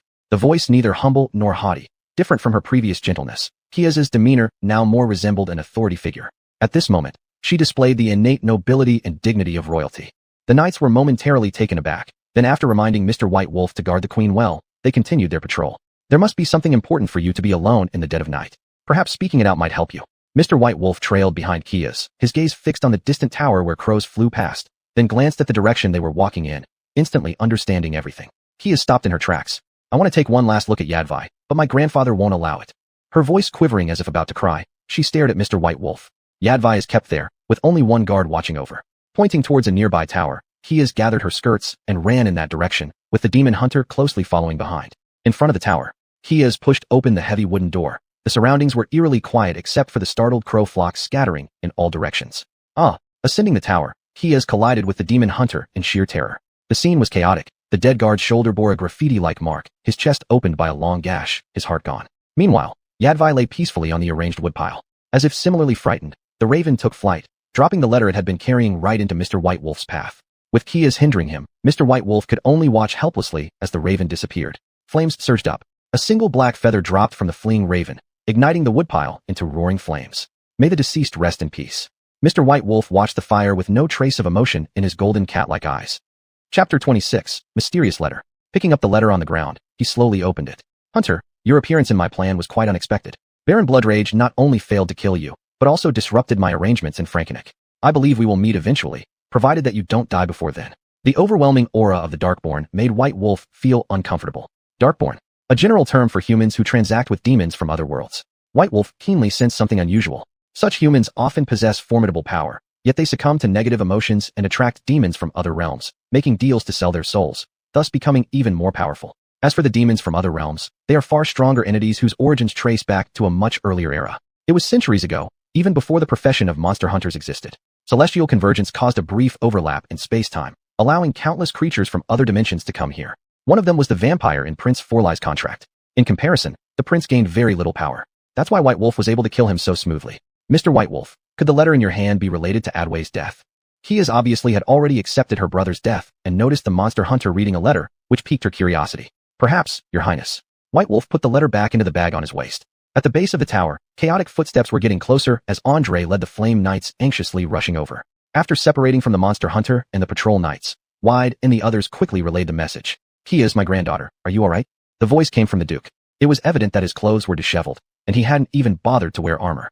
Kia's and White Wolf exchanged a glance, their expressions serious. White Wolf slowly drew the silver sword from his back, but Kia's stopped him by shaking her head, indicating no need for concern. Descending the tower, Andre pulled Kia's toward him, worry evident in his eyes as he meticulously checked if she was injured. Monster hunter, you should know the consequences of your actions. The Duke's tone carried a threat as William drew his sword, leading the flame knights to surround White Wolf. The Duke should understand that monster hunters do not act against their own interests without reason. Of course, if the other party becomes unreasonable, the monster hunter will not stand idly by. White Wolf didn't draw his sword, instead staring at Andre with golden cat-like eyes. The implicit threat made both William and the knights tense. A major battle seemed imminent. As a monster hunter, one should also know to think twice before acting when facing powerful foes. Andre's response was firm. Stop. Seeing that the knights didn't react, Kia's fury grew. Her reddened face indicated her best efforts were fruitless. Glaring at the unyielding knights, she clenched her lips and stared resolutely before inhaling deeply and standing tall. I am the Queen of Frankenich. Do you dare disobey my commands? Her voice bore an irresistible force, leaving William and the Flame Knights exchanging glances filled with hesitation. Haven't you heard your queen order you to lower your weapons? Andre's icy tone echoed, his authoritative gaze sweeping through everyone present. Following the Duke's orders, including William, the knights lowered their weapons, clearing a path for White Wolf. They clearly could not defy the Duke's command. Monster Hunter, perhaps you should give me a reason to take Kia's away. That might ensure your safety. The Duke asked after White Wolf approached him. Sister wants to see her brother one last time, which seems entirely reasonable, while the Duke continues to obstruct this reunion. The Monster Hunter countered, causing Kia's expression to shift slightly. A traitor's son attempting rebellion does not deserve the favor of the Queen of Frankenich. Andre's expression was inflamed, as any danger brought to Kia's meant death to anyone responsible, especially given Yadvai's status as a royal bastard. Take Kia's back to her quarters, and no one is allowed to approach without orders. Summoning the maidservants, the Queen was escorted back to the palace, followed closely by a contingent of flame knights. Struggling futilely, Kia's turned and shouted toward White Wolf. Mr. White Wolf, thank you for letting me see Yadvai one last time. I hope you can find the true culprit behind the royal turmoil. When you succeed, I will reward you generously. Her voice grew quieter until it disappeared. If you truly wish to help Kia's, perhaps you need to go to Command Castle. Baron Bloodrage may have the information you seek. The territory of Baron Bloodrage. White Wolf contemplated deeply. This person had caused the death of his original self upon his arrival, and now he was about to face him again, while Command Castle was the lair of the Baron. As the Monster Hunter hesitated, Andre handed over a letter that had been opened. There's no need to worry. This is the letter sent by that unfortunate fellow, expressing his apology within. Apology? White Wolf was utterly confused. The letter says that he deeply regrets his impolite actions before and hopes you will reconsider completing his commission. Seeing the silent Monster Hunter, Andre remained enthusiastic. This isn't a good enough reason for me to agree. Nobody helps someone who has lost their credibility. White Wolf understood why Andre acted this way. It was entirely because Baron Bloodrage's territory lay between Frankenich and Deveria. For the two countries in constant conflict, if the Master of Command Castle sides with one, that side would take the lead in the war. The Witch Mage Elvier seems to have a very close relationship with you. Andre deliberately paused mid-sentence. What do you want to say? White Wolf became interested. Though the sudden disappearance of that dangerous woman made him happy, his subconscious told him he must find Elvier, as if there was an unusual connection between their bodies. During your time protecting Kia's, I specifically summoned Wit Dai, the old man, who is the court scholar elder of Frankenich. After seeing the symbol I showed him, he said there was a scroll explaining the symbol related to command. Andre looked confidently at the Monster Hunter, believing the person before him wouldn't refuse. It certainly sounds tempting. What proof do I have to believe your words? White Wolf raised his own doubts. You can choose not to believe me, but for you, there's no other choice. His words seemed casual, yet carried an undeniable quality. A gleam of intelligence shone through the Monster Hunter's deep cat-like eyes. I accept your suggestion, but I will need a pass to enter Command Castle, as well as Baron Bloodrage's assurance. White Wolf calculated in his mind. To enter Deveria from Frankenich now required a special pass, which only Baron Bloodrage could provide. To complete Master Frog's previous commission, he had to enter Deveria. Accepting the mission would not only uncover clues to Elvier's disappearance, but also complete the commission, achieving two goals with one action. I'll retake Baron Bloodrage's commission, on the condition that he doesn't try any tricks. White Wolf stroked his chin, indicating everything was fine. Chapter 27, Departure. Andre nodded in satisfaction. Good. This is the pass for Cummin, which was sent along with Baron's letter, and now it's handed over to you. The anxious tone made by Lang extremely uncomfortable. The Duke seems eager for me to leave. Coldly staring at Andre, he nonchalantly placed the received pass into his waist pouch. I certainly don't want a monster who can snatch Kiasi at any moment lingering in front of me. Andre obviously had no intention of dodging this question. Bai Lang gave a faint smile, understanding that for most people, the existence of witch hunters is a kind of threat. Only a few would consider them as friends, like the deceased Yudaway. Ding. Frantic quest completed. Reward, 576 experience points. Universal Solvent X10. Occupation, Witch Hunter. Level 5, 76 out of 100. Attributes, Strength 15, Agility 18, Constitution 25, Spirit 24. Skills, Magic Seal LV5, Weapon Switch LV5. Bloodline, The Elder's Blood, unactivated. Activation requires gene mutation initiation. Golden Cat Pupils, activated. Subordinate skills, Crossbow Art LV6, Alchemy LV3, Poison Resistance LV1. At this moment, Bai Lang rode on his pugil horse, his eyes fixed on the status panel. The universal solvent among the rewards caught his attention. This is a good thing. Whether it be potions or decoctions, as long as there is original liquid, the universal solvent can instantly convert into their effects, even if there's only a drop. As the wind blew through his tousled hair, Bai Lang closed the attribute panel. Behind him, the city of St. Lenny was becoming increasingly distant. By this point, Bai Lang had been on his journey for 3 hours. The familiar three-pronged fork road gradually came into view. This time, Bai Lang chose the direction of Delu town. He swayed for an unknown amount of time. The sun already hung high overhead. Bai Lang looked up at the blinding sunlight, slightly narrowing his eyes while gripping tightly on the reins, slowing down his pugil. In the near distance ahead, wooden fences forming protective walls came into sight, seeming to indicate a village. Is this Delu town? Bai Lang stared at the buildings before him, thinking that he must indeed be in medieval Western times, so nothing struck him as strange. Pugil stepped across the town gate. On a wooden stick, a carved rooster slowly turned due to the wind, producing creaking sounds, as if narrating an ancient story. The slanted sunlight stretched the shadow of the rooster board, falling onto Bai Lang's body, adding a bit of mystery to him. The guards did not stop Bai Lang, who suddenly appeared. Such occurrences seemed common here for the guards. Ho! Bai Lang tightened the reins, stopping Pujol in front of a goose they encountered on the road, exhaling softly. After dismounting and arranging everything by the horse trough, Bai Lang entered the tavern. The wooden door creaked open, as if welcoming his arrival. Sitting beside the window at a wooden table, he ordered a steaming pot of stewed meat and a bottle of local malt liquor. Have you heard? The blacksmith's boy went missing yesterday. Of course I know. This is already the third child lost in the town. The first two were found days ago by the riverbank. Unfortunately, they were dead. Yes, I was there. Their deaths were quite gruesome, almost impossible to recognize them at the time. If it weren't for the remnants of their clothing, they would have been hard to identify. Not too far away, three bald men drank and chatted. Bai Lang, who was eating, perked his ears upon hearing the conversation, drawing the attention of one of the bald men with this strange action. Freak. I didn't like you from the moment you walked in, and now you're eavesdropping. Are you looking for death?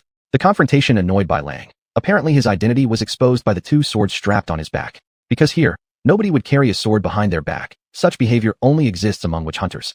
Do you not feel that your situation is just as dangerous as those two children's right now? Bai Lang deliberately spoke mystically, which infuriated the three men. You're looking for death.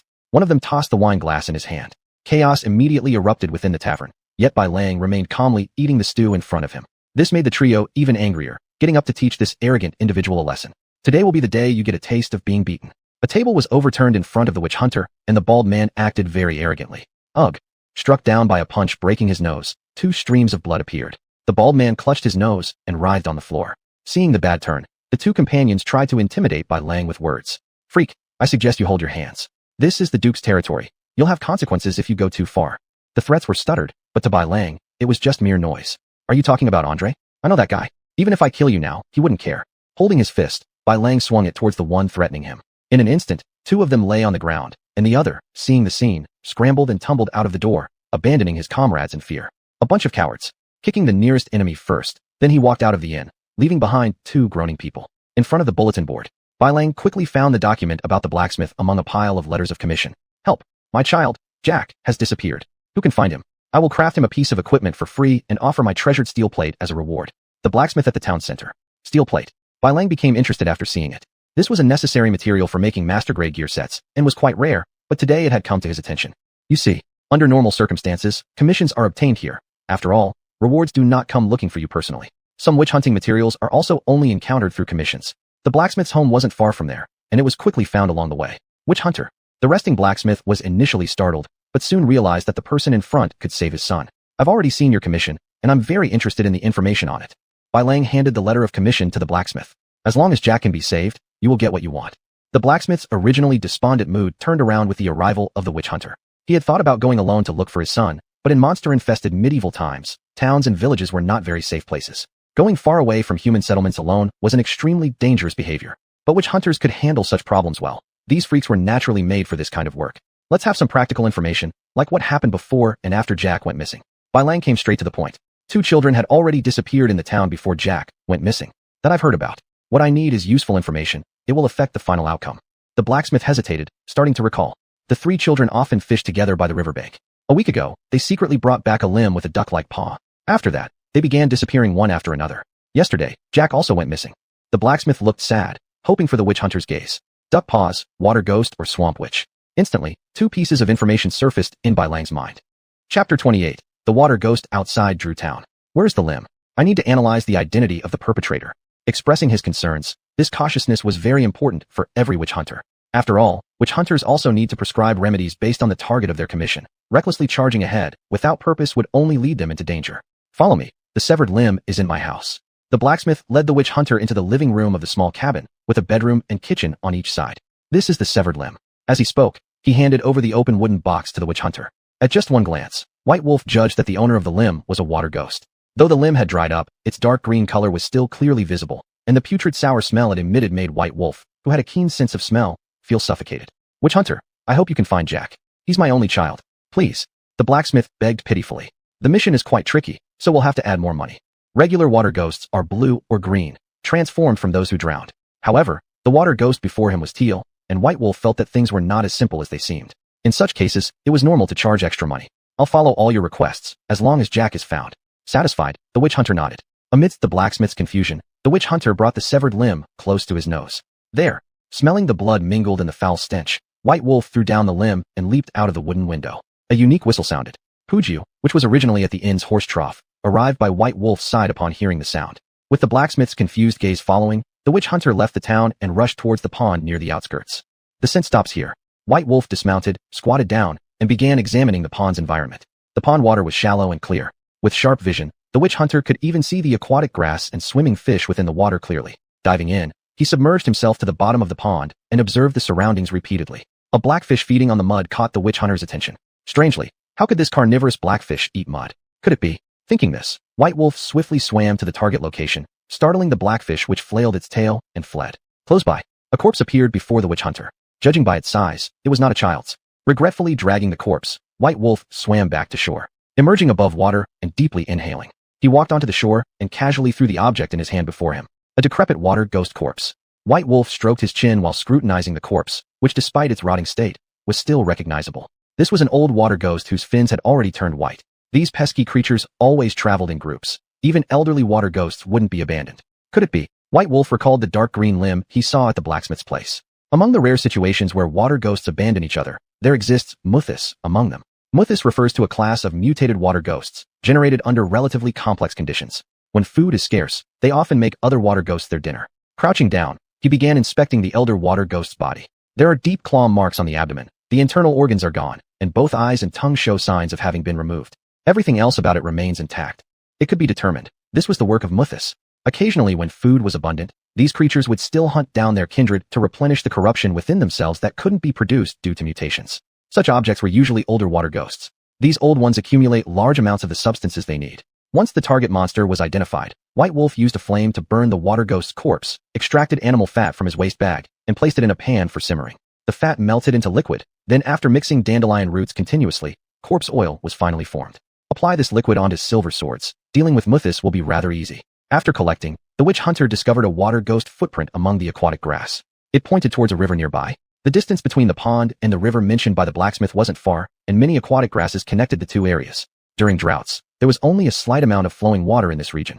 Wild ducks flew away as Puju passed by. Sitting on horseback, the witch hunter looked around everywhere. The original water ghost footprints were overlaid by hoof prints. Stopping by the riverside, the past murder case had left this previously lively spot empty, with only an old fisherman casting lines from the opposite bank.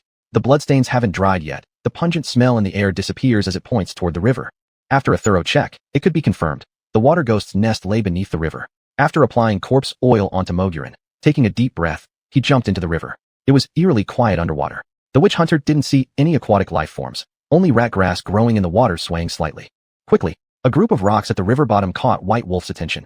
Unusual water currents flowed there. Upon closer inspection, a deep cave opening came into sight. This leads to the water ghost's lair. Looks like these guys are pretty cautious. White Wolf calculated inwardly. This organized behavior had shown that the opponent was not as simple as imagined. The deeper he went, the narrower the cave became, and the surrounding light grew increasingly dim. Relying only on his keen senses and experience, White Wolf pressed onward. The water current within the cave gradually became more turbulent, and the water pressure added to the witch hunter's strain. A strong smell of blood. A pungent bloody odor suddenly hit his nose, causing White Wolf's heart to tighten. This unexpected sensation alerted him that his target was nearby. Slowing down as much as possible without making a sound, a faint light appeared ahead.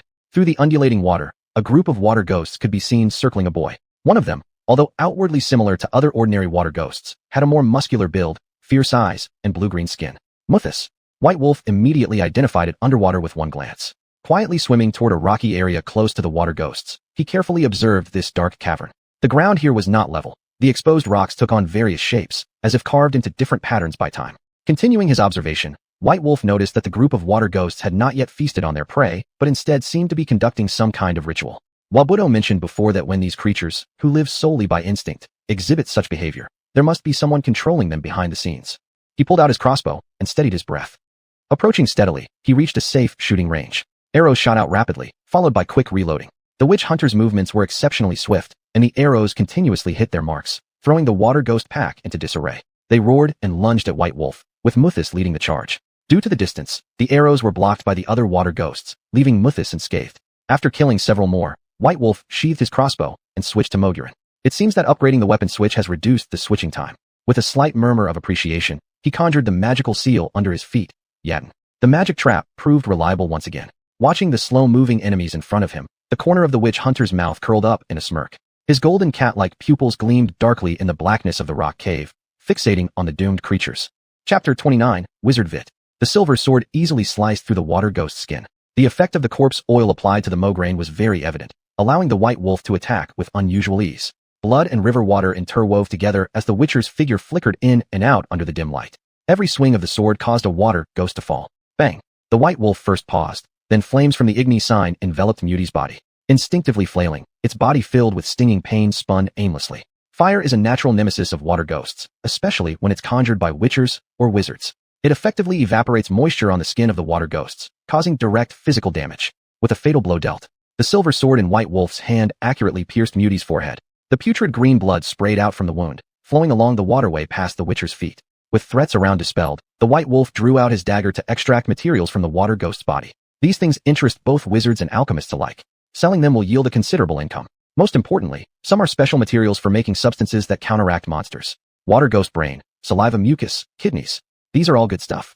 Clapping sounds accompanied by splashing water echoed within the cave. The White Wolf's pupils contracted sharply, her gaze probing everywhere amidst the dim surroundings. The sound seemed to come from the ceiling, deep and raspy, like an unknown creature's roar. A floral fragrance began to permeate the air, adding a touch of eerie charm to the pitch-black environment. Gardenia scent. After identifying quickly, the smell was confirmed. The world says witchers have abnormally sensitive senses. It appears this isn't rumor. An unfamiliar voice came again. Who is it? The witcher tightly gripped the mograine and simultaneously released Quinn. Golden fireflies hovered around him, preventing possible attacks. What a pity, these fine sacrifices you've ruined.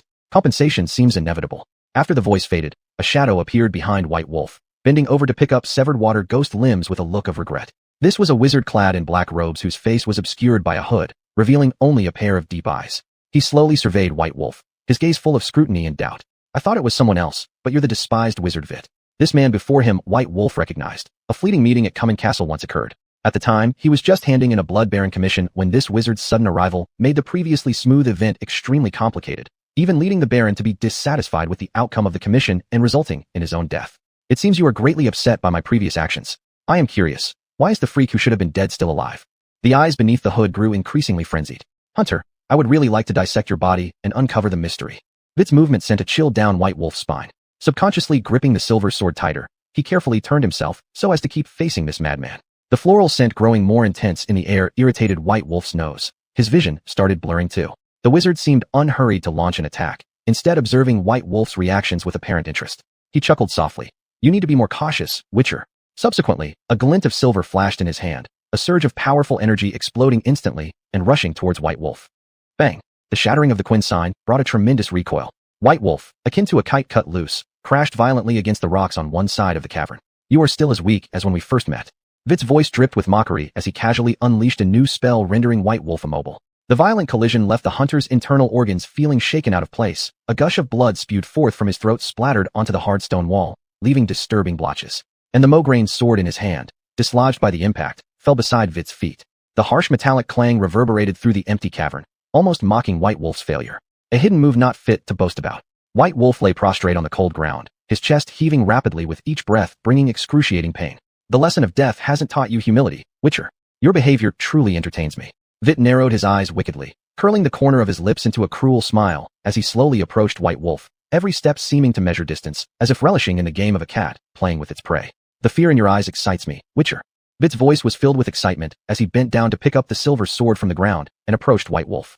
The tip of the sword lightly scraped against the floor, producing a grating sound. White Wolf knew that this insane wizard was toying with him, trying to drive him into despair. He gritted his teeth, striving to stay calm and look for an opportunity to escape. However, Vit seemed to have seen through his thoughts, inching closer step by step until the tip of the sword stopped right at White Wolf's throat, so close that he could feel the coldness of the blade. Rest assured, you won't lose your life today, not before I've had my fill of fun. You will hang on, barely alive. Vit narrowed his eyes wickedly, resembling a cat catching a mouse, either playing with it until boredom or allowing it a slim chance to escape. Apparently, he favored the former, slowly killing the Witcher in front of him. You're truly laughable, committing such a foolish act. White Wolf tried to enrage Vit. At this moment, the curse on his body had been shaken off. If Vit showed a crack due to anger, he could swiftly use Qianhua to kill him. Your provocation has no effect on me. Vit, narrowing his eyes, threw the mograine down under his feet. Suddenly, black feathers floating out from beneath his cloak made his eyes change. Without hesitation, he turned around and walked toward the activated teleportation array. Pausing momentarily, as if recalling something, He glanced back at White Wolf and said, "We will meet again soon, and then you won't have today's luck." The teleportation array vanished, leaving behind a puzzled White Wolf. Black feathers, black crows. It appears Vit's identity isn't just that of a simple wizard. Lying still on the ground, analyzing the unexpected incident that just occurred, the pain made White Wolf suck in a breath of cold air, thus not dwelling further on it, grateful for the Witcher's powerful healing ability, which manifested at this time. After a long while, feeling the stinging sensation gradually fading away, he slowly rose to his feet, picking up Mograine, surveying the surroundings. In the distance, Jack remained unconscious. White Wolf released Quinn, and golden fireflies circled his body, participating in the process of bodily repair. Wading through the water flow, he came to Jack's side, conducting a thorough inspection, discovering only slight bruises. What a lucky kid. Chapter 30, The Logging Cabin in the Woods. By the riverside, leading Jack away from the water ghost's lair, it was now a journey spanning the entire river to reach Drew Town. The turbulent river forced the monster hunter to seek another way. "Sir, if we go straight from here, we will find the stone bridge downstream that connects to the town." Jack, with impeccable manners, sat on Pooju's back pointing ahead. "You seem very familiar with this area." White Wolf stared ahead, noticing there were few signs of human activity here. Places like these often concealed danger. "Yes, sir. Hans and I often snuck around here by boat looking for treasure." Halfway through his sentence, Jack's voice started to choke up. White Wolf released Yaxi over his head, calming Jack down. "I understand the pain of losing a companion, and I hope you can step out of the shadow, child." The monster hunter spurred his horse toward a small path, gently brushing through the grasses to pick a bright horsetail flower, offering this morning dew-covered chrysanthemum to Jack as a gesture of comfort. "Thank you." As Jack was about to express his gratitude, White Wolf stopped him. "Don't talk. Hold on tight to the saddle." White Wolf let out a loud shout, and Pooju neighed, hooves galloping faster. A howl rang out as the wolf pack that had failed their ambush now began chasing under the command of their leader wolves. After repeated pursuits, they successfully managed to lose the wolf pack. Pooju slowed her steps, and traces of human activity gradually appeared in what had previously been an uninhabited place. "The house of Uncle Pinocchio is just ahead, and we'll quickly find the stone bridge." Jack pointed excitedly at a cabin not far away, his face brimming with excitement. "Pinocchio? As in the puppet?" White Wolf instantly recalled a story he'd once heard, immediately intrigued, gazing toward where Jack's finger pointed. "Strange. Uncle Pinocchio isn't in his camp." Jack's words made the originally curious monster hunter suddenly wary. His instincts told him that a murder had taken place here not long ago. White Wolf's instincts were correct. This desolate area carried a faint metallic smell hard to detect. Close to the house along a small road were neatly aligned cart tracks, places typically active only for lumberjacks. "Uncle Pinocchio is a logger." "Yes." Jack turned his head to answer the monster hunter's question. With the elevated perspective on horseback, the environment near the wooden cabin was clearly visible. There were no bloodstains around, which meant clearly that Pinocchio hadn't encountered any danger. White Wolf didn't stop, but kept riding forward. The distance between the log cabin and the stone bridge wasn't too far, and it didn't take too much time. "Hold right there. Passage is forbidden." Militiamen from the small town blocked White Wolf at the stone bridge. Their tones reeked of laziness, and two more sleep-deprived companions supported long axes drowsily. "Uncle Levier, it's me, Jack." At the sound of Jack's voice, Levier hesitated. Originally planning to collect tolls, he had to let them pass instead. The stone bridge was close to Drew Town, and in a blink of an eye, they returned to the center of the town. "Thank you very much. Monster Hunter, here are fine iron meals and 20 orens. It is the payment you deserve." Receiving the items handed over by the blacksmith, a bag of gold coins, and 3 pure iron plates. Ding. Blacksmith's commission has been completed. Reward experience, 25 points. Trigger hidden quest, the legendary Golden Dragon. Quest location, Pinocchio's logging cabin. Golden Dragon. White Wolf noticed the crucial keyword in the task list. According to the traditions of the monster hunters, Master Wadubu once said that the golden dragons were different from great dragons. They belonged to two different species, brought into the same timeline due to celestial conjunctions. Great dragons only possessed brute physical strength. They could not speak human languages, but communicated mentally via specific items. On the contrary, golden dragons couldn't rely on brute strength, but could use magic.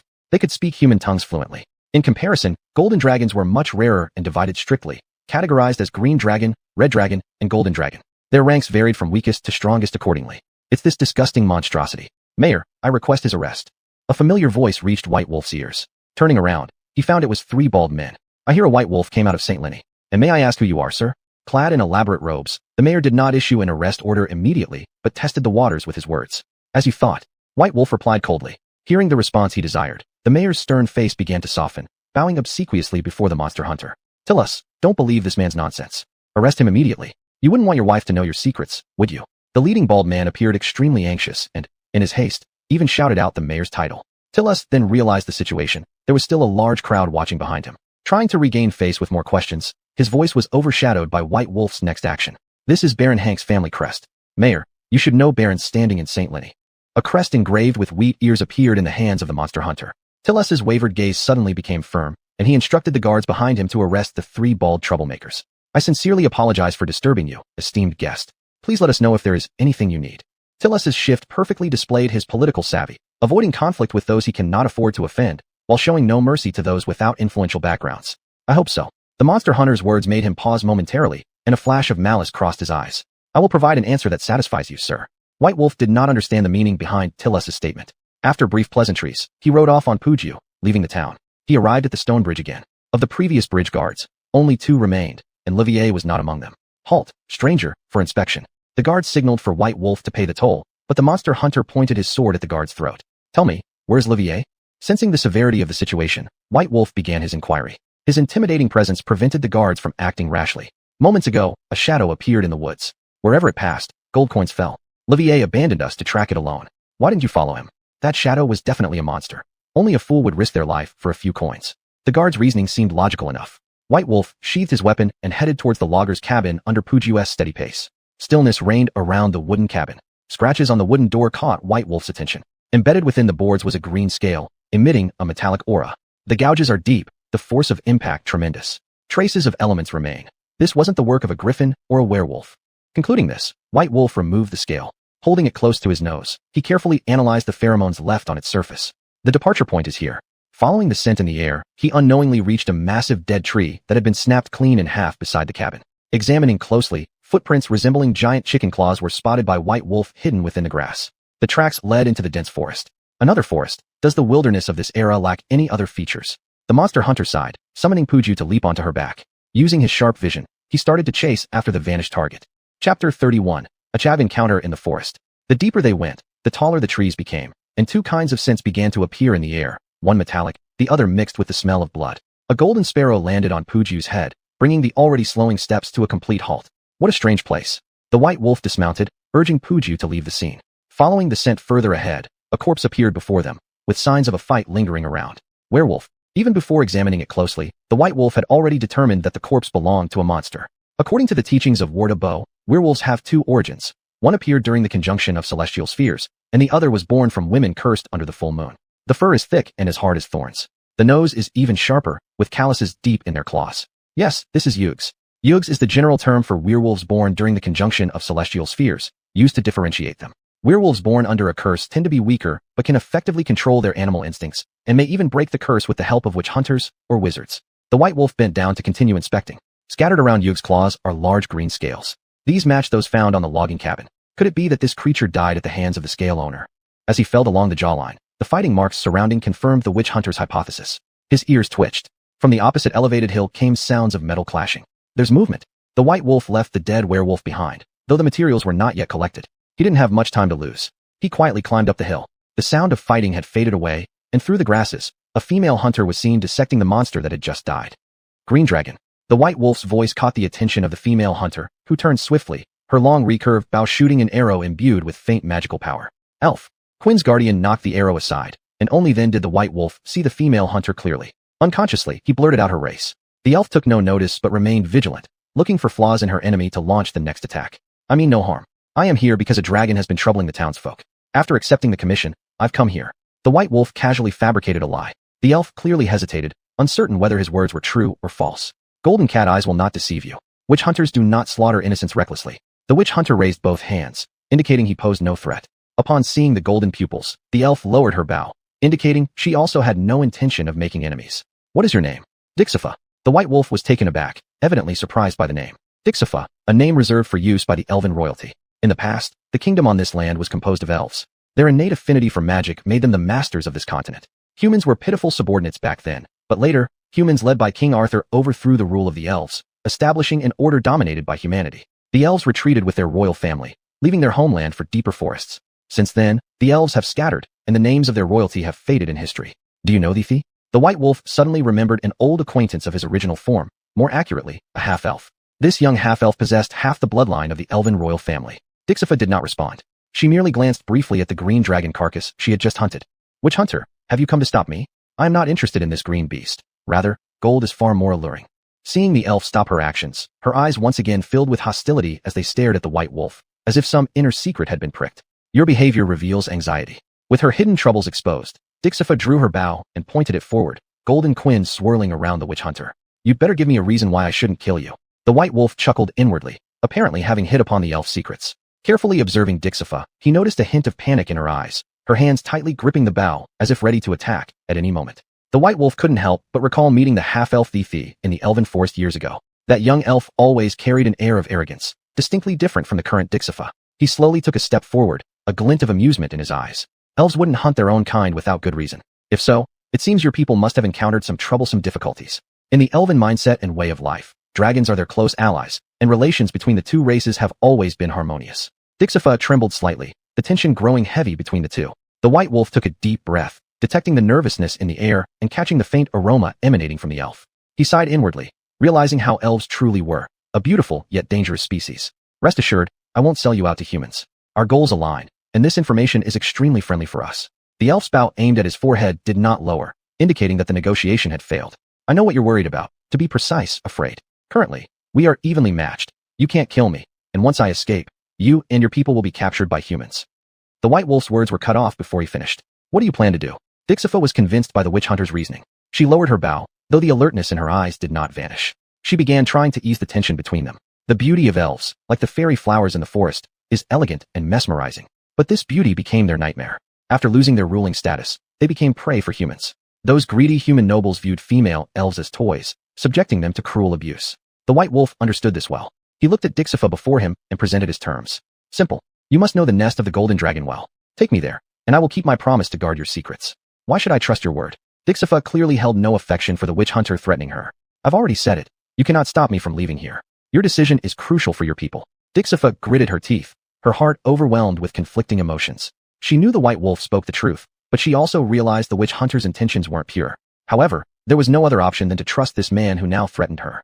I won't compete for your prey. The commission only involves killing the monster harming the townsfolk, which you can choose to believe. I hope you fulfill your promise. Dixafa coldly stared at the witch hunter, signaling her submission. For the white wolf, the system task was merely to find the golden dragon without any mention of killing it. As for how to handle the situation upon meeting the golden dragon and maintaining relations with Dixafa, he could always adapt as circumstances unfold. Chapter 32. Ancient Pathway. The path ahead is the necessary route to the golden dragon's lair. Dixafa pointed to the cliff ahead, where an ancient pathway meandered along its precipitous face. The monster hunter gazed at the sun that was about to set. He had already left the jurisdiction of Droll Town. This place was deep within the forest near a mineral vein area. I'm curious. Why would you, as an elf, want to hunt these creatures? White Wolf sat by the campfire, his eyes fixed on Dixafa, who was sorting through the remains of the green dragon. It's none of your business. I only promised to accompany you to the golden dragon's nest. Too much prying into other secrets can get you killed quickly. Dixafa placed the dragon heart she had sorted next to the flames for roasting, her eyes flickering with ambiguity. Believe me, one day you'll come before me and beg for my help. Hopefully not, monster hunter. Their conversation ended soon after. Without dwelling further, the monster hunter stood up, found a rocky spot, and sat down to meditate, preparing to wait for their departure the next morning. For White Wolf, his constitution did not require him to intentionally consume food. The trials of eating grass enhanced their endurance, and the energy gathered from internal meditation provided excellent nourishment for his body. Morning. Awakened by the calls of the lark, White Wolf saw a deer grazing silently, chewing on tender shoots while watching the monster hunter with gentle, watchful eyes. Feeling refreshed. Exhaling all the muddied air of the night, White Wolf's energy filled every cell in his body, startling the deer away. Dixafa emerged from behind, pulling back her tent to retrieve a bottle filled with morning dew, tasting the hard-won liquid. As if noticing someone watching her, she offered the half-finished bottle. For you. Dixafa's action surprised White Wolf, who stood frozen in place. This is fine morning dew. It's an excellent drink for elves and has unexpected benefits for monster hunters too. After her explanation, the crystal bottle was accepted and promptly stored in the waist pouch without immediate consumption. My crystal bottle. Dixafa clearly showed displeasure at White Wolf's move. Only then did he realize the water-collecting bottle was made of crystal. Cough. Attempting to cover his embarrassment, White Wolf started helping Dixafa gather supplies. In the blink of an eye, they stepped onto the ancient path. Though time had eroded this old pathway, it still resolutely stretched between steep cliffs, telling tales of resilience. On both sides were steep cliffs like swords piercing into the sky.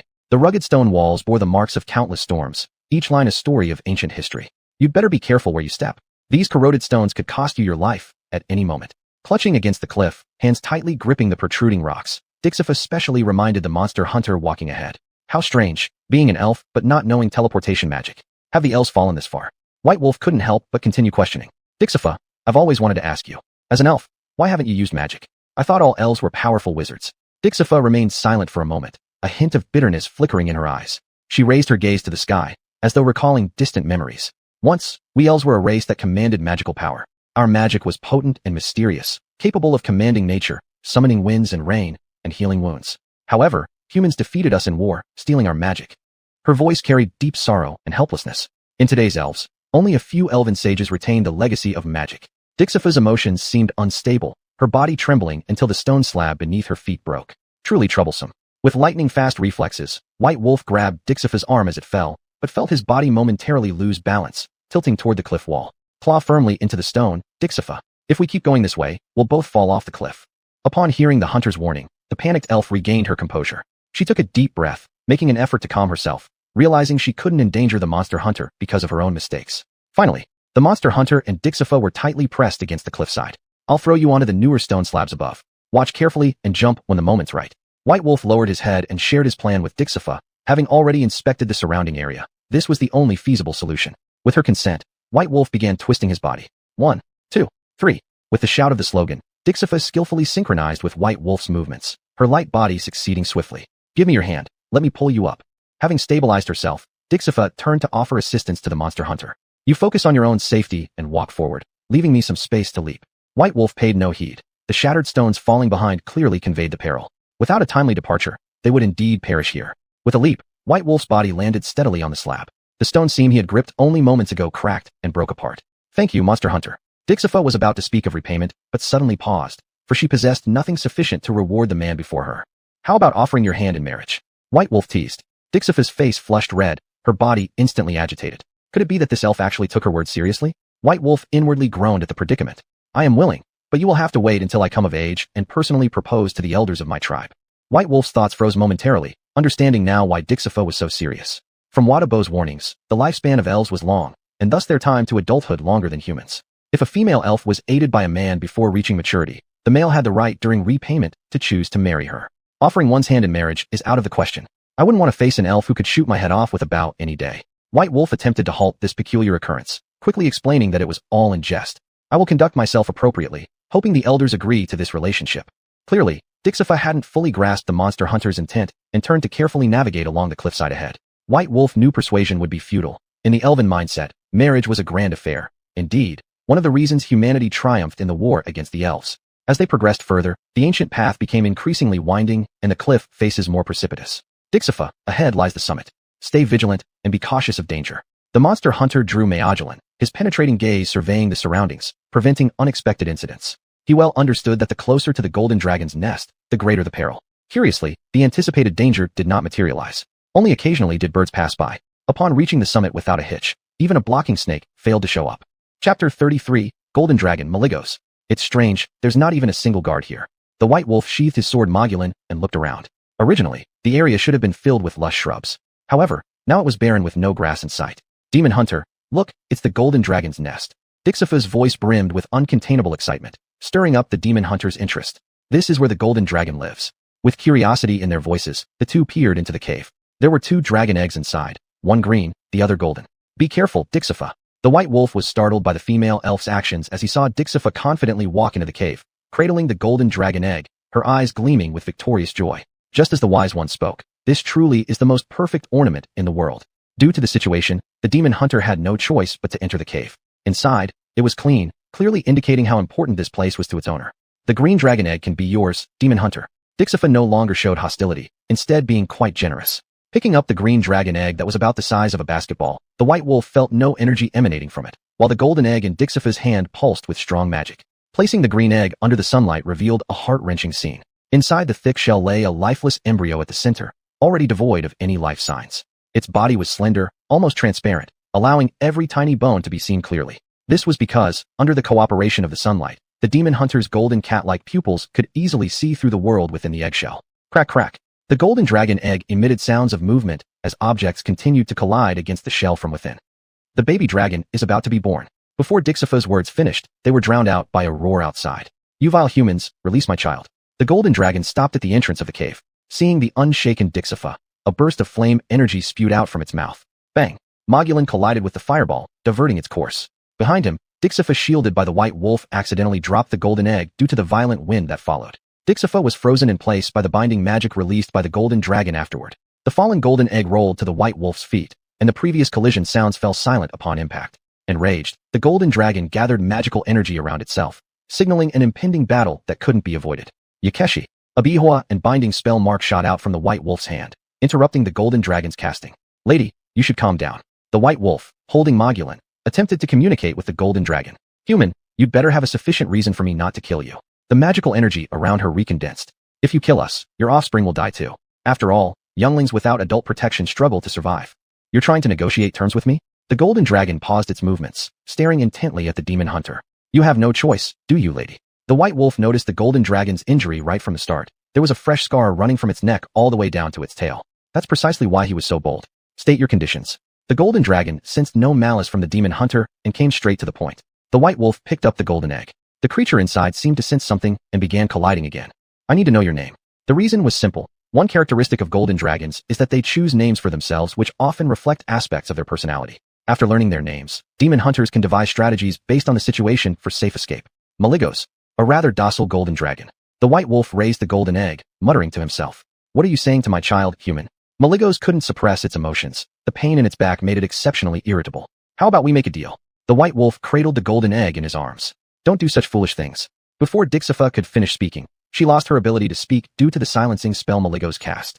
The elves have fallen to such an extent that if your ancestors saw you like this, they would surely be greatly disappointed. Sarcasm laced the golden dragon's voice as it refocused on the white wolf. You should know what you're doing, negotiating with a monster. Maligos tried to pry specific intentions from the demon hunter's words. I need to use your magic to pinpoint the exact location of a person. The white wolf didn't conceal his thoughts. Do you think I owe you any help? Maligos regarded the white wolf with disdain and arrogance. It had been coveted by countless greedy humans, all of whom sought to steal its power, but failed every time. And its current predicament was also caused by human wizards. With me, I can ensure this little one grows up safely instead of you. The demon hunter placed the golden egg in front of Maligos with a serious expression. Maligos hesitated, a flicker of doubt passing through its eyes. Give me a reason to trust you. The golden dragon's words were completely within the white wolf's expectation as the demon hunter continued. I am not like those greedy humans who seek to steal your power. I only need to borrow your magic to find a person. As he spoke, the white wolf gently placed the golden egg in front of Maligos. We both get what we want, isn't that great? The golden dragon, moved, chose to trust the white wolf and returned the golden egg to the demon hunter. Before the deal is completed, you need to explain this contract. After signing, I will fulfill your request. With that, a magnificent parchment floated before the white wolf. Its main content stated that the white wolf must ensure the young dragon reaches adulthood without issue, and as reward, the young dragon would assist the demon hunter during this period with various troubles. A very fair contract. The white wolf didn't expect Maligos to be so equitable. I am nothing like humans, malicious and dirty. Maligos lifted its noble head, signaling for the demon hunter to sign the treaty. With everything prepared, the golden dragon nodded in satisfaction, and powerful magical waves began surging under its body. Positioning someone's location always consumed enormous amounts of magic for wizards, elves, or golden dragons alike. Speak her name and provide something close to her. Maligos started demanding relevant information. Elivi. The white wolf said the name, then handed over a strand of hair to the golden dragon's hand. The strand had fallen when Elivi first met the white wolf, and it had been carefully preserved by him ever since. Magic enveloped the strand, concentrating before Maligos' palm. Then, upon reciting Elivi's name, an explosion occurred with the originally gathered magical energy. Pooh! Maligos spat out a mouthful of blood. Before facing off with the white wolf, it had already sustained serious injuries. Now, weakened further by the backlash of the magic, its body finally collapsed onto the ground.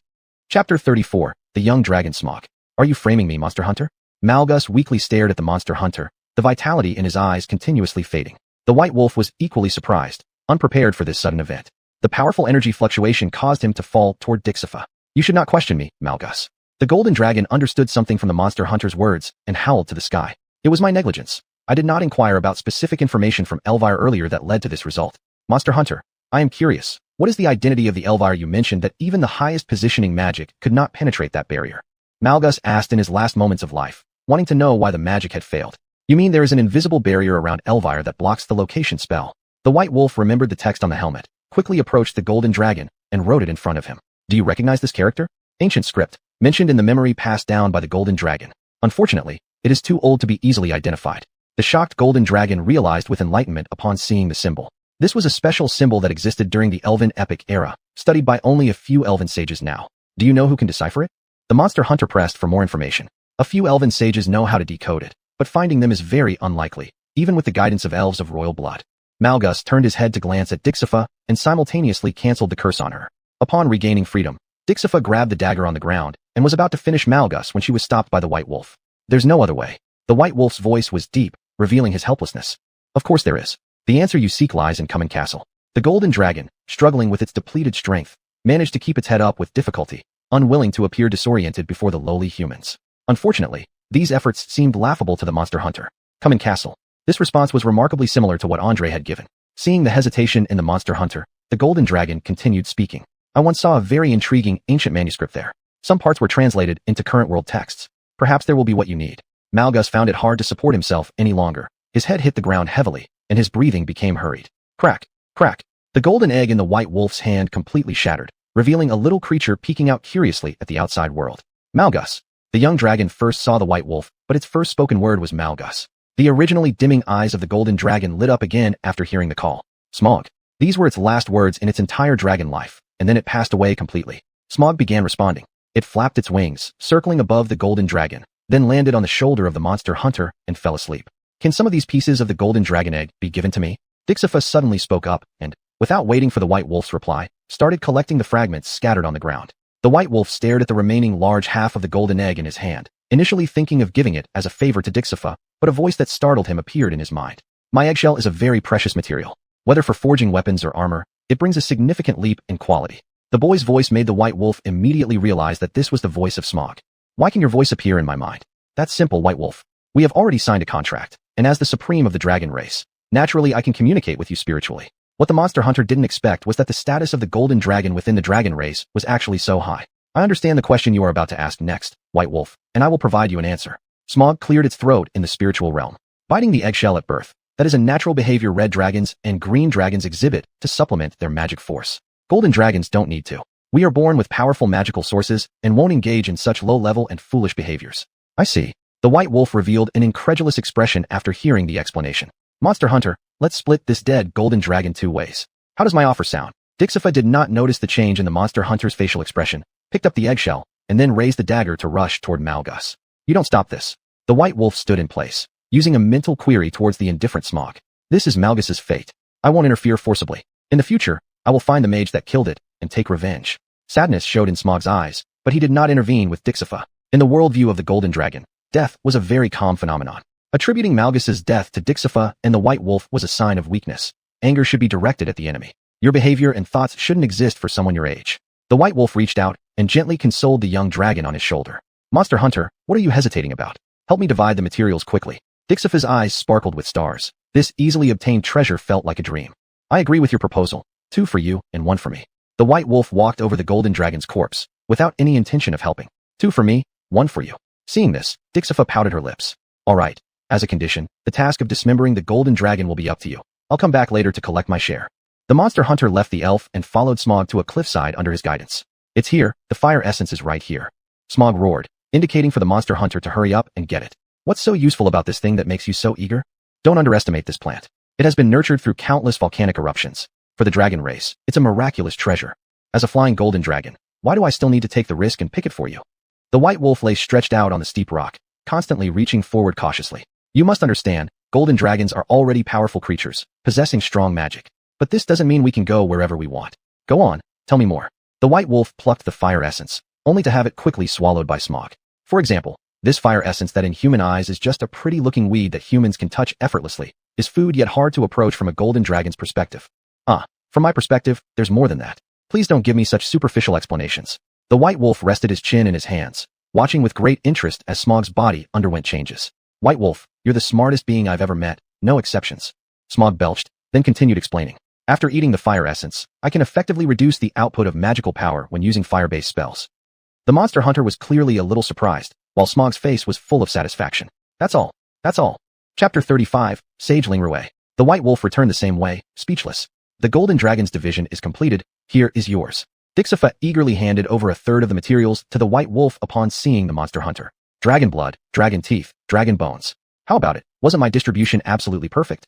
There was anticipation in his voice. Dixifa's cheeks turned pink, like the color at dawn's first light, her delicate skin exuding a shy glow. Her hands rested uncomfortably behind her waist, seeking praise from the monster hunter. You are truly impartial. The white wolf could not comprehend this 1/3 allocation. In his mind, it should be regardless of quality, yet the female elf in front of him had divided equally the similar materials in a 2-to-1 ratio. For example, out of the 6 toes of the golden dragon, 4 were hers and 2 were mine. Thank you for the compliment. Oh, this is for you. Dixifa gave a pair of earrings to the white wolf.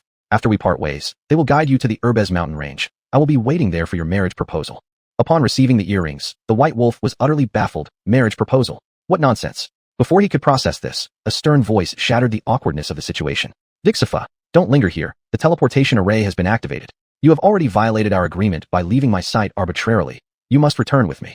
A young and handsome male elf emerged from the stone cave, clearly having waited for too long. Elf sage. Lingrue uncle. I've safely obtained all the golden dragon materials. Please don't be angry anymore. The white wolf immediately recognized the identity of the person who arrived. Dixifa attempted to delay time by cooing, but was refused mercilessly.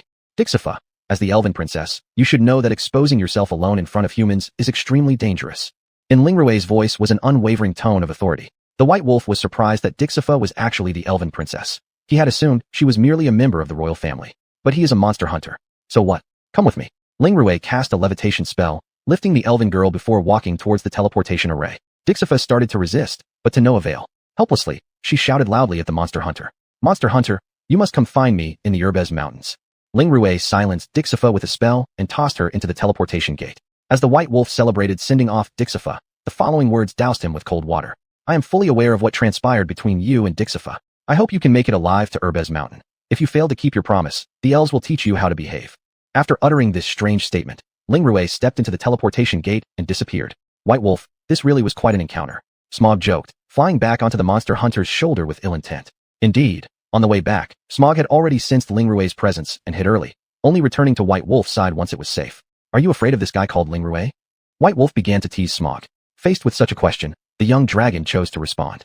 Sages for dragons are nothing short of thieves. If I met him, right now you'd just be a lone wolf. The young dragon sat solemnly on the shoulders of the monster hunter, spouting weak flames from its mouth. I'm curious, based on Vadab's description, dragons and elves were good friends in the ancient era. How did they end up as they are now? White Wolf floated in the air, aided by Smog's floating spell, gliding down the cliff like a light feather. Sunlight pierced through the clouds, falling upon White Wolf's body. The wind howled past his ears, stirring his long hair and the edges of his clothing. Closing his eyes and enjoying everything, the powerful and stable magic from the young dragon made him feel very secure. You should lose weight, White Wolf. If it weren't for the tailwind descent, there's no way my small frame could drag you. His voice carried a complaint. After all, he was a newborn baby tasked with such laborious work. Don't change the subject. White Wolf let himself be held aloft. Remember, I am the golden dragon, whether in ancient times or now. I am something that makes sages stagger when they see me. What do you mean?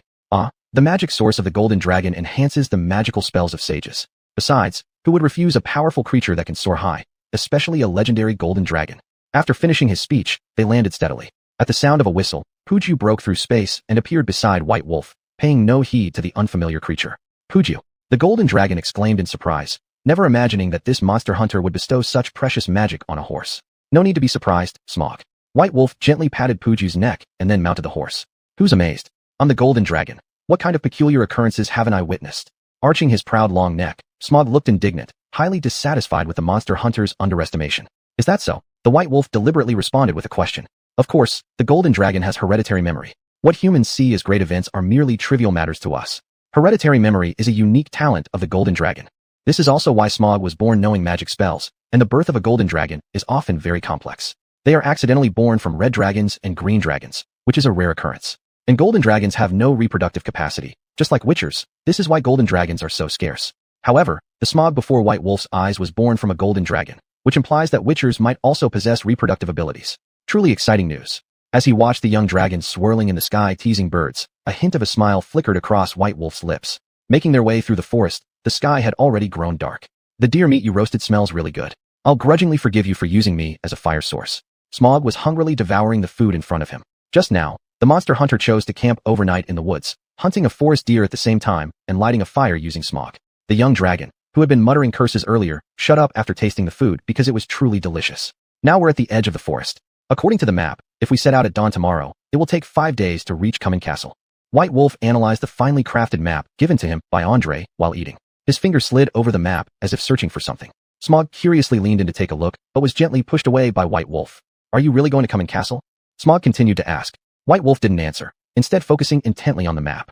Here, White Wolf whispered. I think this is the fastest route to Cumming Castle. TCH, if you had said where you were going earlier, I could have used the teleportation gate to get there instantly. Smog looked down on humans even more because of their perceived weakness. You mean you can activate a teleportation array? White Wolf turned to glare at the small body of Smog, indicating doubt. Chapter 36, An Accident.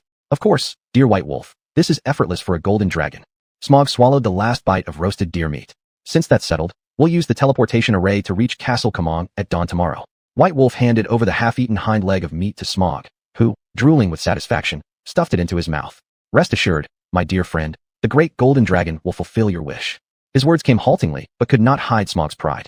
Finding a good spot, the witch hunter sat down and entered a state of meditation. Is this how witch hunters cultivate? Smog, holding the meat leg, curiously stared at White Wolf.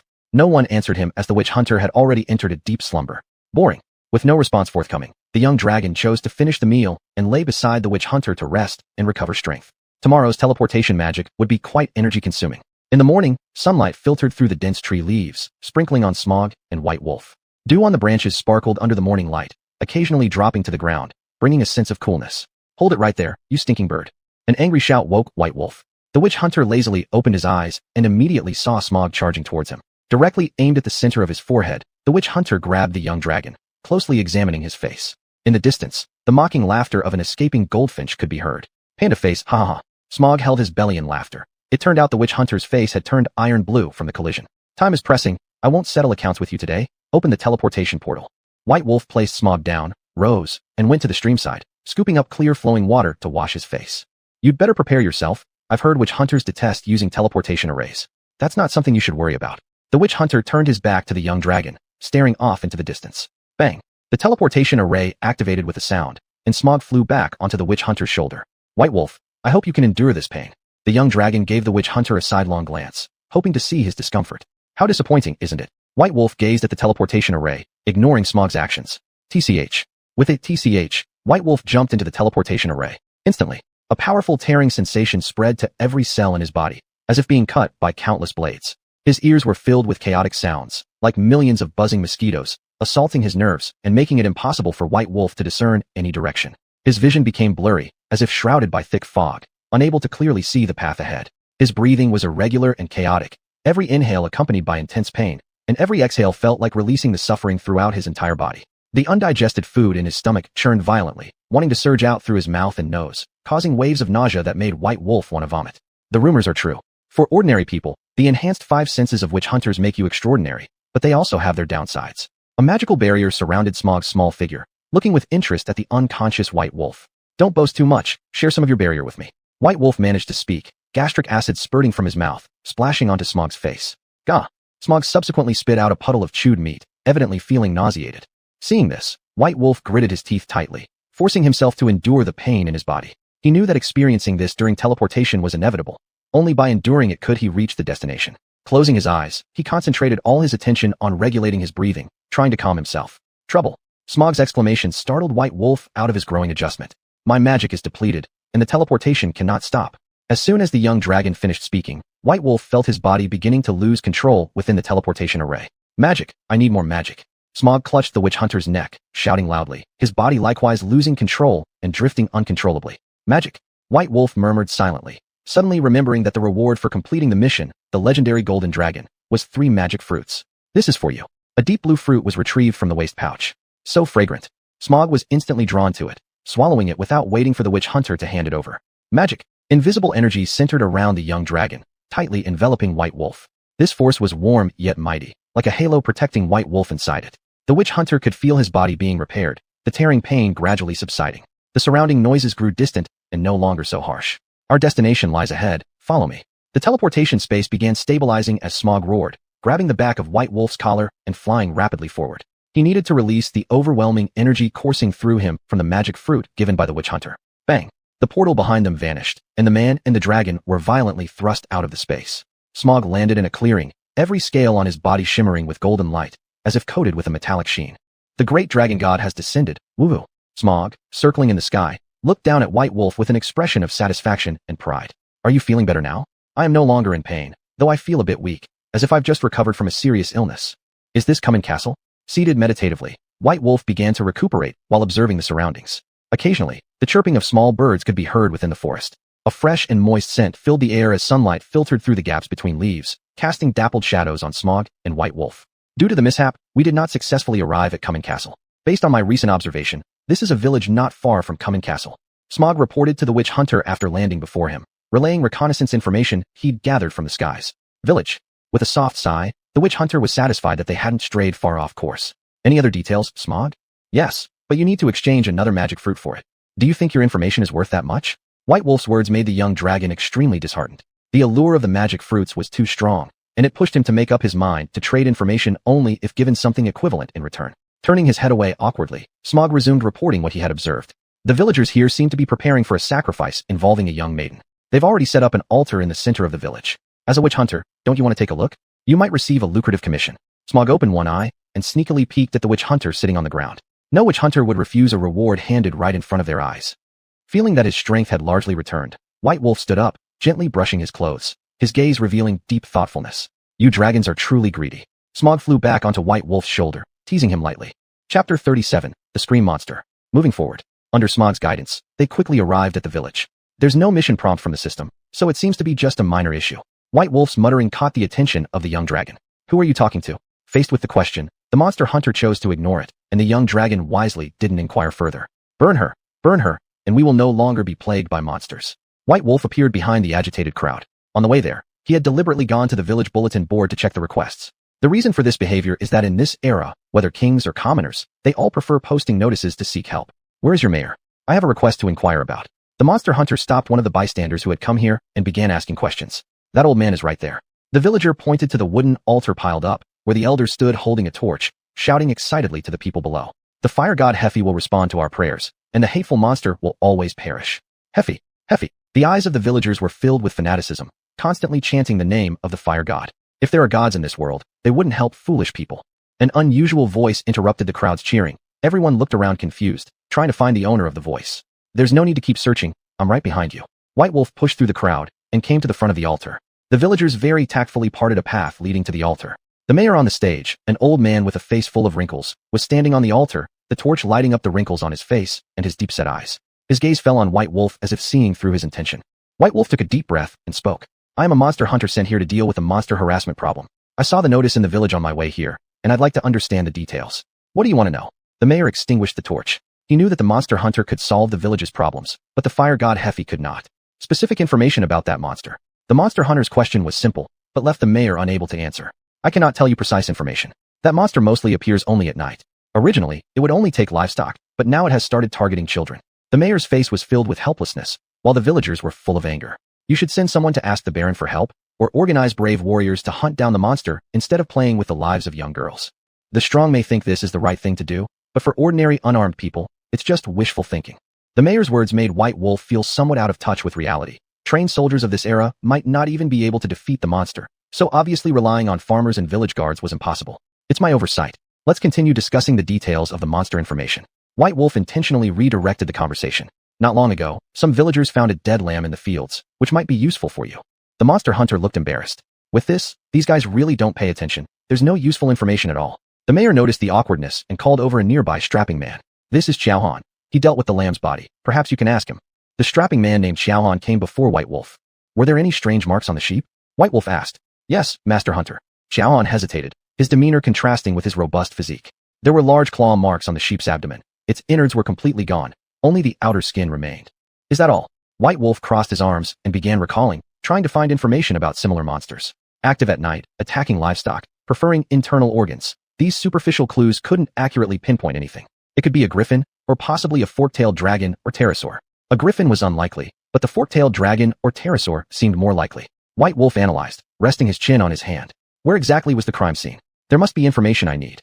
The monster hunter pressed further. Just to the east end of the village, follow the road straight until you encounter a wooden carving. The discovery site is right there.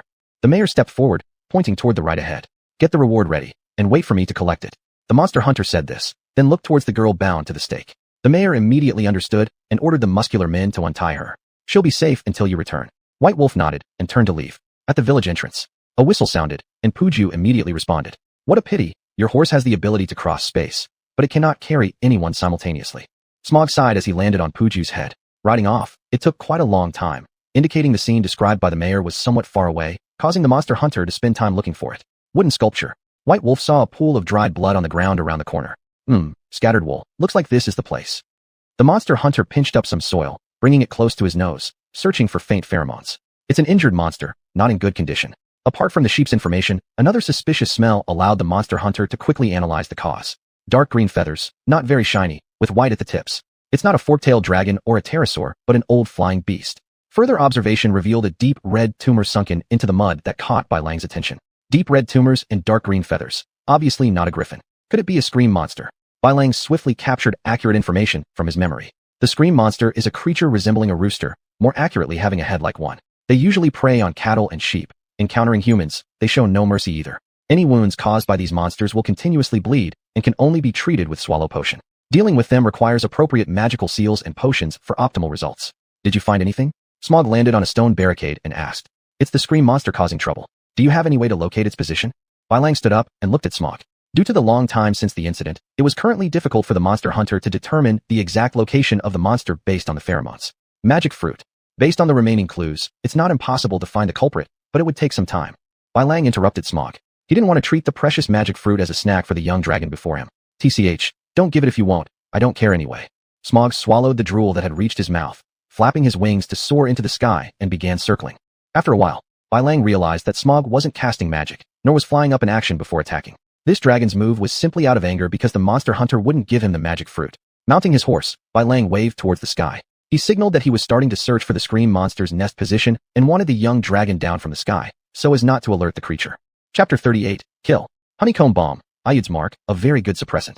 Bai Lang repeated the information about the screamers on horseback, and Smug lazily observed the surroundings. By this time, it was already dark. Suddenly, Smug slowly raised his head, his long and slender nose sniffed the air, his pupils contracted, and his sharp gaze swept over every corner of the forest, trying to find the source of that strange smell. Bai Lang, there's a change. I smelled the creature's scent. It might be nearby. We need to be careful. His voice was deep and strong, echoing through the forest. There should be caves nearby hiding this group of chicken shit-smelling screamers. They are living up to their name.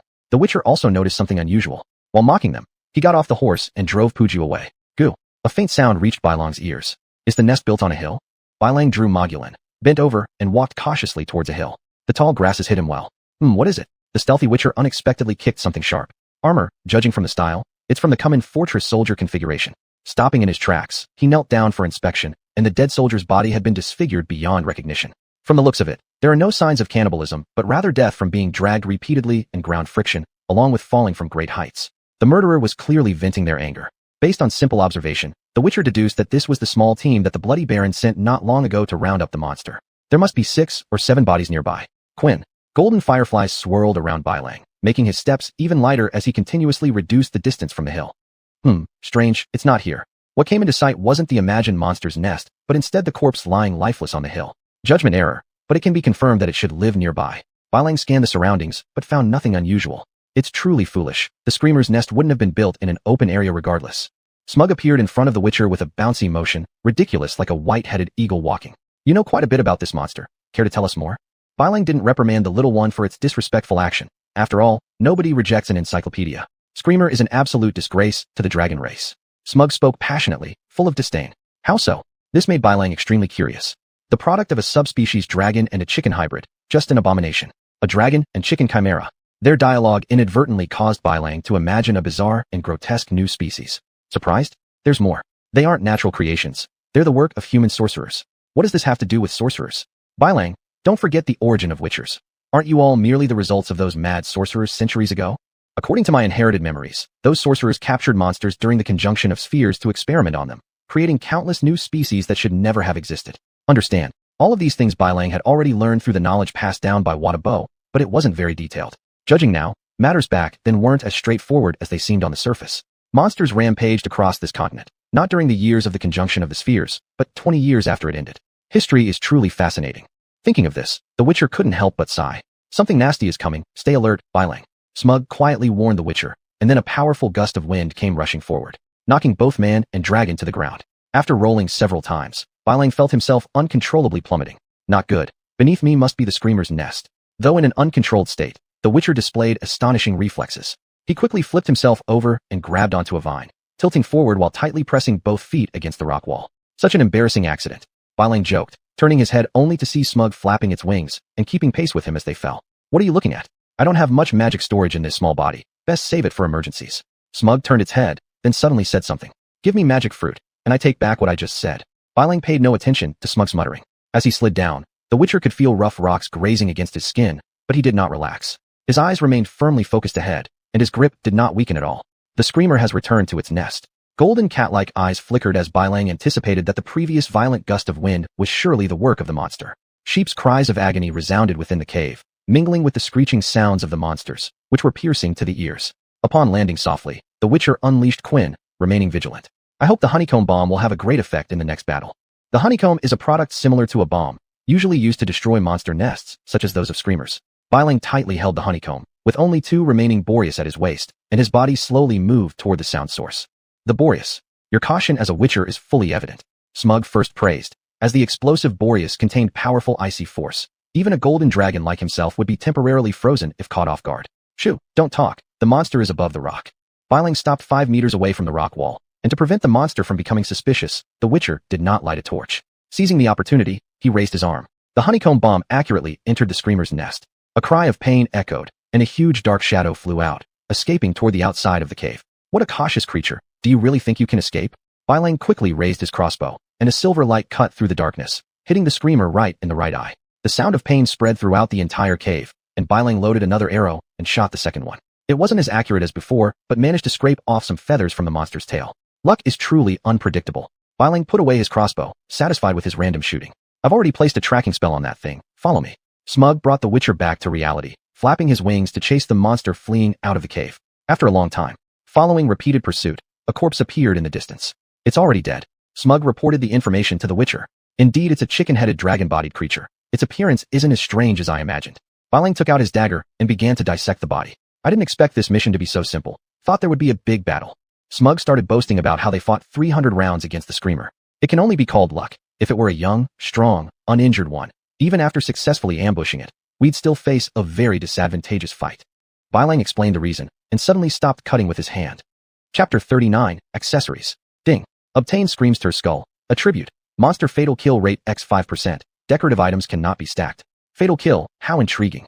The demon hunter seemed deep in thought, a curve crossing his lips. Bailang, what are you daydreaming about? Quickly put that red core into the bottle. Bailang, holding the monster's head, was startled by the sudden voice. Regaining his composure, he took the belt from his waist and absorbed the Screamster skull into it. Good thing we were in time. Otherwise, it would have lost its activity. Smog seemed relieved as his body relaxed. What is this? It's still pulsating. Bailang stared at the red object placed inside the glass bottle, a cellular-like object moving rhythmically. This is the red mutagen. For us demon hunters, it's quite the good stuff. Smog acted mysteriously. Are you sure? Of course. If you don't believe me, try it. With doubt, Bailang opened the bottle cap and swallowed the red object.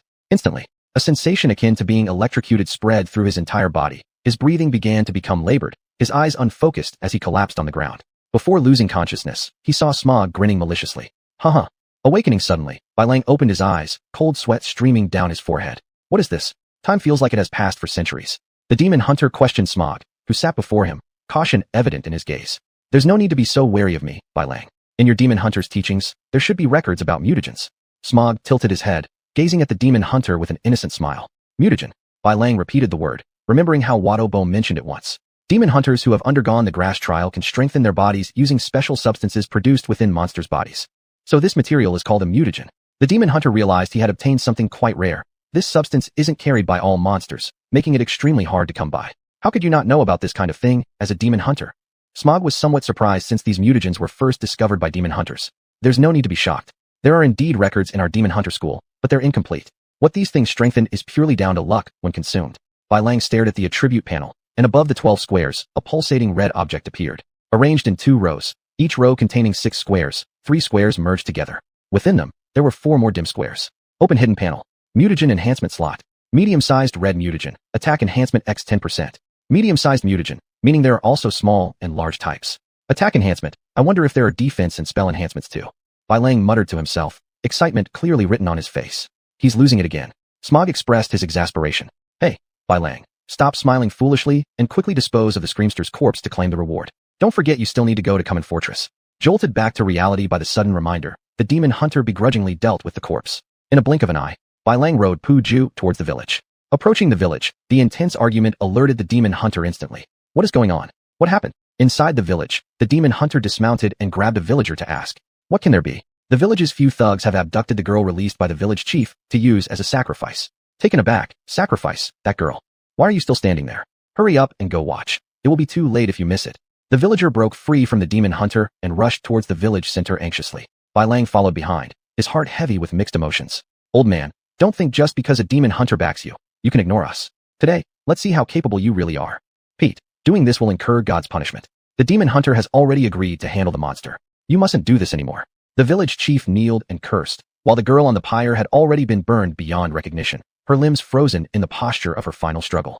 Get stuffed, old man. What's a demon hunter anyway? How dare you interfere with my fun? Today, let you taste what it feels like to be burned alive. Pete dragged the village chief toward the fire pile. No, Pete, you can't do this to me. I'm the village chief. Help anyone. The crowd exchanged glances, evidently not intending to offer any assistance. Whoosh. An arrow struck Pete's buttocks. Who dares sneak attack on me? Throwing the village chief aside, he glared ferociously at those beneath the platform. It's me. Amidst the silence, a voice full of vigor rang out. Let's see who you are. Pete's words trailed off mid-sentence as he fell silent instantly. Hunter. Bai Lang ignored Pete, merely casting a seal that immobilized him in place. The monster has already been dealt with. Here's its head. Now my payment.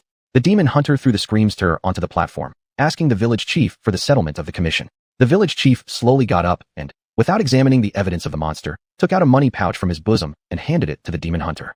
This is your due, sir. His voice was polite. The demon hunter took the money pouch and put it into the waste bag. Passing by Pete, the tail of Smog perched on Bai Lang's shoulder quivered a few times with a narrowed eye, but did not intervene.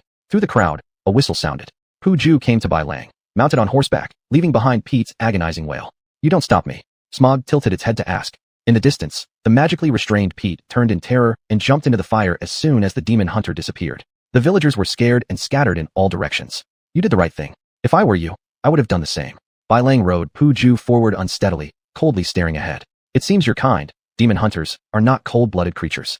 Smog was very pleased with the demon hunter's response and had a higher opinion of Bai Lang. Why didn't you act directly? The young dragon continued to ask curiously. Demon hunters do not act for things outside of themselves, which can avoid some unnecessary trouble. Bai Lang answered calmly. Regarding standing up for justice, fools are the ones who do this. In the original memories, many demon hunters died because of such irrational behavior. In Wadobo's caution, once among the survivors of his grass trial group, there was a demon hunter named Shios. During long travels, he stood up for justice and incurred the villagers' resentment, eventually dying with a pitchfork piercing through his heart. Bai Lang, you're truly foolish. There's no need to do these kinds of things publicly. Handling them secretly is much more cost-effective. Smog proudly raised his head. I simply don't have time to consider these trifles. Aelil is still waiting for our meeting. Since Aelil disappeared, Bai Lang often thought of his appearance, making him think at one point that he might be ill. A disdainful snort from Smog followed by a roar as it took off. Women only affect my flying speed, oh. The roar echoed as the man and horse disappeared into the vast darkness. Chapter 40, Raven again. So terrible, humans are truly cruel. Smog shrank his head, his eyeballs scanning and moving incessantly. On both sides of the road, wooden stakes were arranged in disorder, either high or low. On these stakes hung the skeletons of those who had been executed. This is nothing. Hanging can only be considered a mild method of execution. The monster hunter on horseback squinted, staring at the nearby castle. The dark night made the skeletons around him seem especially sinister. This is called mild. Dying painfully by asphyxiation is better than decapitation, Smog continued to grumble. The night wind made the skeletons creak louder, and the young dragon's head burrowed further into his wings. Who would have thought Lord Golden Dragon would fear the dead? It's really interesting, White Wolf joked as he looked toward Cummin Castle, suddenly focusing his gaze around. At this moment, a shadow zipped across Pujul's feet. The startled horse reared up, and the white wolf on its back leaned back, his left arm tightly grabbing the reins, his right hand gripping Malgrim firmly. My god, ghost! Smog dived into the hunter's arms, sticking out his head to observe the situation. Shoo! White Wolf regained control of Pujul, noticing that the shadow was actually just a cat sitting on a relatively short stake licking its front paw, its little Kyakorid eyes making contact with the Witcher's cat-like pupils. Meow. It let out a soft call, turned around, and jumped into the grass. It's a stray cat. I didn't expect you'd be so scared. The monster hunter deliberately raised the volume on the word cat to see Smog's reaction. Cat. Humph. Next time I see it, I'll roast it. Smog was very upset. It would bring shame to the dragon clan if word got out. Ya. The sudden cry of ravens caught White Wolf's attention. The tallest stake held an iron cage where only a skull remained. A black raven perched on it, eyeing the monster hunter. Ravens again. White Wolf seemed lost in thought, a coldness flickering in his eyes. Fascinating. This monster hunter has actually noticed me. The raven's reflection showed someone sitting on the imperial throne far away in Devolia, observing White Wolf. Leader, shall we send someone to deal with this monster hunter? A shadow standing below stepped forward, asking the person on the throne. Not necessary. I remember Popo being in Baron Bloodridge's territory. Yes, leader. In addition to that, the sorcerer is there too. He already has the Baron's trust. Their conversation echoed throughout the vast hall. White Wolf couldn't sense the intention of the raven perched on the stake, and just as he considered attacking, the raven flew away. What a strange bird. The monster hunter shook his head, spurred his horse, and Pujol quickened its steps heading towards Common Castle. That crow carries resentment, and it emits a strange aura that doesn't belong to this world. Smog stared at the direction where the raven disappeared, issuing a warning in his tone. You could have easily used magic to eliminate it, Smog. White Wolf spoke softly, his eyes closed as Pujol carried him. If you want trouble, next time you see it, I'll give you a roasted bird. Smog responded sarcastically. Your approach is quite cautious. Not acting unless something unusual happens during the next encounter is also wise. Pujol stopped, and White Wolf suddenly opened his eyes. Common Castle appeared clearly. Smog wasn't interested in calculating any longer, yawned, and began to fall asleep. The monster hunter started assessing the castle before him. It was more like a defensive fort built in a lake, a rather crude one. Compared to St. Lenny, the capital of Flannick, it was akin to the difference between a rich person and a poor one. Halt, who goes there? Several guards stood in front of the only wooden wall connecting the island. One sword-carrying captain intercepted White Wolf, and behind him, 2 crossbowmen and a swordsman cautiously watched him. White Wolf, here at the invitation of the Baron to accept a commission. He handed over the letter from Baron Bloodrage received earlier to the guard for multiple checks. Proceed, the Baron is resting inside the inner castle. After taking back the proof, White Wolf rode Pujol towards the castle gates. The hastily constructed wooden bridge groaned all the way. Whispered discussions followed from behind. White Wolf, this monster hunter's name sounds familiar. I remembered. Didn't the Baron meet him not long ago? Right, I remembered. Wasn't he dead? I distinctly saw his body being carried away for disposal. Voices became fainter as Pujol entered the city gate carrying the monster hunter. Vendors' cries rose up. A merchant appeared before White Wolf. Few figures roamed in the residential area. Occasionally, some children chasing each other passed by. White Wolf led his horse's rein, turning right. Common Castle structure was visible. The outer layer consisted of stakes inclined outward with pointed logs. A higher earthen mound housed the inner fortress of Baron Bloodrage, surrounded externally by residential areas and protective walls. Passing through the gateway that separates the residential area from the inner castle, Pujol's path shifted to the left, and the true gate of the inner castle appeared before the monster hunter. Halt, monster hunter. The log-built drawbridge was slowly hoisted up with a heavy sound. Then, a familiar voice made White Wolf glance toward its owner without hesitation. It's you. Captain, clearly the arrow didn't injure your spleen, or it would have calmed your temper. With mockery in his tone, the monster hunter lightly patted the back of his horse as he entered Baron Bloodrage's actual fortified domain. Hearing the sarcasm, the captain looked at the departing monster hunter with an ashen face, malice glinting in his eyes. Please inform the Baron that the monster hunter White Wolf has arrived. The dismounted monster hunter tied Pujol to the stable and reported his identity to a guard. You wait here. Baron Nathan is currently receiving guests in the garden. The guard pointed out the Baron's location and resumed patrolling. White Wolf couldn't understand why Nathan, who was also Baron Bloodrage, was addressed as Baron Bloodrage by Andre. Excuse me, don't interrupt my feeding of the horses, you weirdo. The stableman pushed the monster hunter away from the trough. Looking up at the sky, the guiding star had already changed direction. After waiting for a long time, the monster hunter still hadn't been received by the Baron.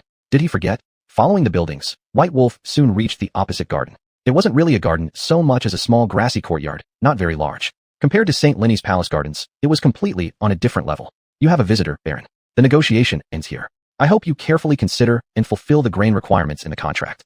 A man dressed in plate armor stood up and left, and White Wolf immediately recognized him as a soldier of the Devolia Empire from his equipment. Unlike the red and white checkered uniforms of the Flannick regular soldiers, the color of Devolia's military gear was black. I'm glad to see you again, monster hunter. Baron Bloodrage raised both arms to embrace, showing great warmth. We'd better discuss your commission, Baron, rather than waste time. White Wolf evaded the Baron's embrace, his expression solemn. You seem to have a grudge. Baron Nathan stopped his actions, the smile on his face fading. It's not like that. Baron Nathan traveled a long distance to send a message to Duke Andre asking for me. Surely there must be something very important.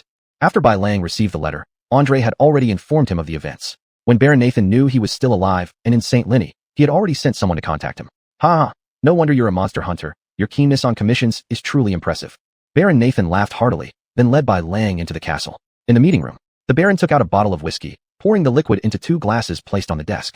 Bai Lang closed the door, watching everything attentively. I didn't expect someone as rugged as you would drink using such small glasses. The monster hunter expressed confusion. Haha, monster hunter, in these turbulent times, rum is quite a rare drink.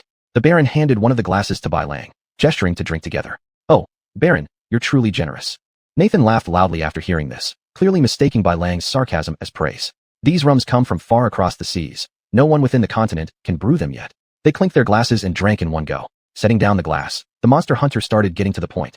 Tell me about your commission task. I might be quite interested. Baron Nathan licked the remaining alcohol off his mustache, setting down the glass, starting to narrate with satisfaction. The content of the commission is the same as last time. The only difference is, upon seeing Wit, I hope you can kill him. Of course, this counts as an additional commission, and the reward will be calculated separately. The monster hunter was startled, having no memory at all of the previous commission. It seemed the original body had forgotten this matter. Baron Nathan was puzzled by Lang's odd behavior.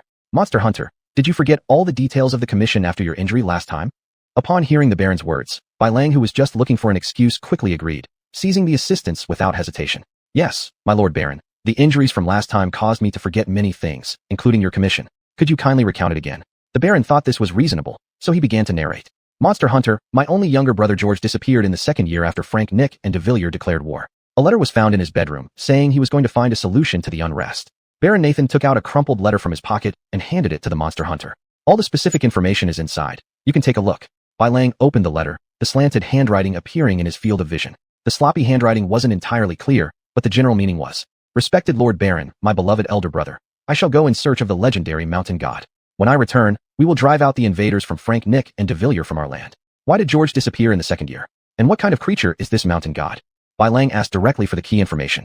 The war between the two countries spread to come in the second year. The mountain god does not exist. George was deceived by wit, which made him suddenly disappear. Baron Nathan answered, revealing his disdain for the mage in his eyes. Don't believe me? Why were you following Wit's words earlier to kill me not long ago? Lang thought that the cause of the previous self's death was precisely because Wit incited the Baron.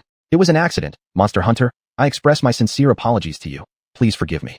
That despicable person threatened me, promising to tell me George's location only if I followed his bidding. The Baron looked ashamed, regretting trusting others' lies almost cost the life of the person before him. Regarding your repentance, I choose to forgive you. Before Baron Nathan could rejoice, the Monster Hunter continued. Beforehand, I need all the information about Wit, and also want to understand all the abnormalities surrounding George's disappearance. This is very important to me. Of course, I also need to know what this mountain god you mentioned actually is. After listening, the Baron indicated the Monster Hunter to sit down, needing to organize his thoughts before narration. After a while, Nathan started answering. Wit has appeared here twice. The first time was when the war reached Cumin, around George. The last time we met was when he threatened me to kill you. As for his information, there's only that much.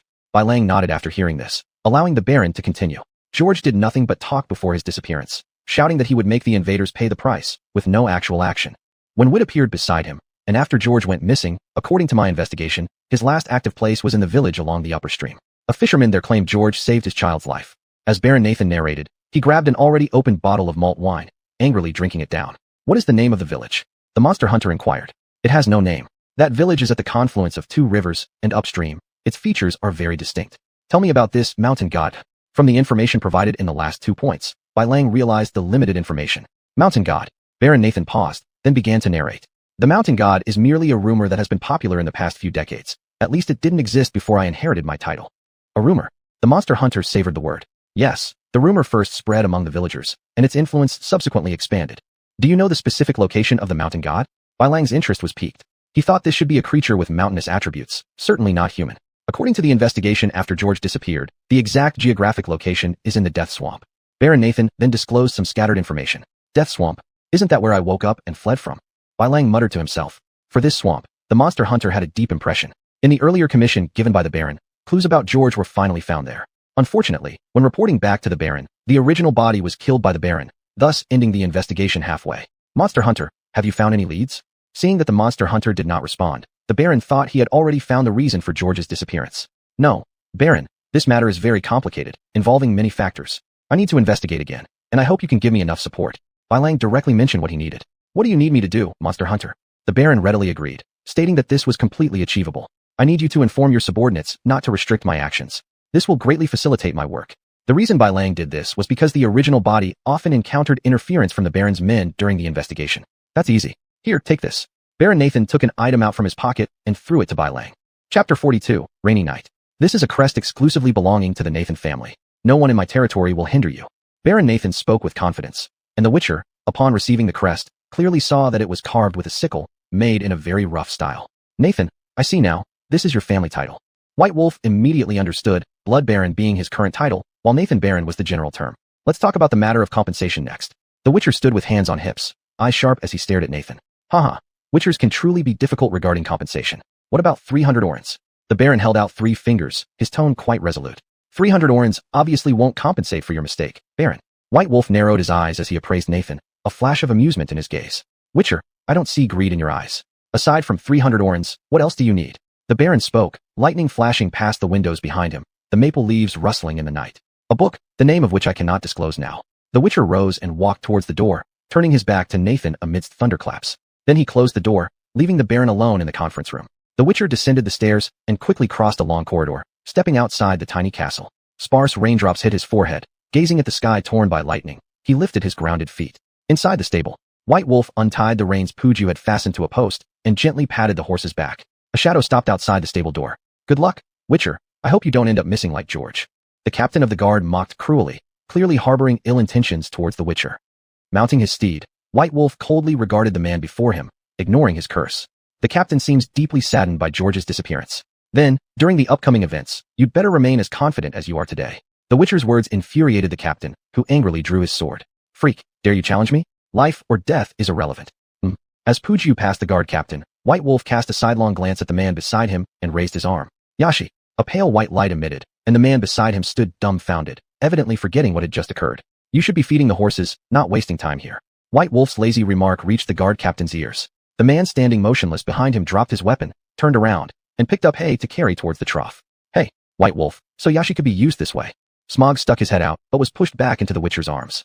"I've said before, don't make an appearance easily where humans gather. Hopefully, you'll remember this." The Witcher tightened the reins, and Puju quickened her steps, soon arriving at the outer castle. The road in view was almost deserted. Only an elderly man sat under the eaves puffing on his pipe, the chilly wind mixed with rain striking his face. A lone wolf has returned to his hunting ground. Vanished animals will be sought after by him, and lurking wild beasts will always be shredded by his fangs.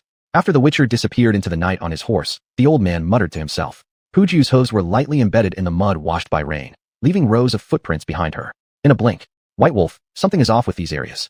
Far from Command Castle, the Witcher noticed under Smog's reminder that there began to be pools of water on both sides of the original road. Experienced Witchers in the wild during rainy weather are often very cautious, knowing that a large amount of pooled water on the side of the road indicates that water devils have come ashore and are hiding in the muddy water on either side of the road waiting to ambush passersby. Water devils, they are truly detestable creatures. The Witcher drew Muglin and quickened Puju's pace. He did not wish to be entangled by water devils on a rainy night. Splash! From the deeper water pits on the right, jumped 3 or 4 water devils, their green fish-like eyes glowing in the darkness akin to several fluttering fireflies. Boom! The Igni sign erupted violently in flames between White Wolf's palms. The attacked water devils kept their distance. White Wolf squeezed his thighs around the horse's stomach and galloped into the forest ahead. "You aren't killing them because you're scared?" Smog teased the Witcher's behavior. In the rainy night, if you encounter water devils, the wisest method is to leave because you don't know how many of them might be lurking in shallow waters. This was Watus's advice to White Wolf. Upon confirming the surrounding area was safe, they slowed Puju's pace. The long journey and shocks had already weighed heavily on the horse. Yes, even the horse named Puju would experience fear and fatigue. The forest wasn't large. Very soon, White Wolf had already arrived at an open area. What a desolate sight. Your kind seems to have a persistent obsession with mutual slaughter. Smog was shocked by the desolate village before him, exclaiming repeatedly. White Wolf saw the ruined village devoid of any vitality. The surviving wild dogs were tearing apart the charred human corpses. The mange on their bodies informed the Witcher that this village had been massacred for a long time.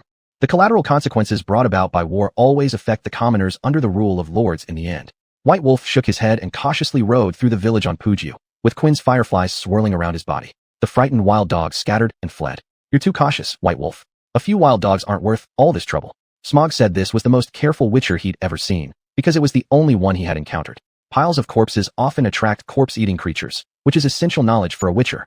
"Smog, you should be grateful that you're a golden dragon rather than a fragile human." White Wolf's concern was not unfounded. Most corpse-eating creatures have the habit of gathering in groups near corpses, and one careless move can result in being surrounded and killed. Even powerful Witchers and mages would need time and effort to deal with such situations.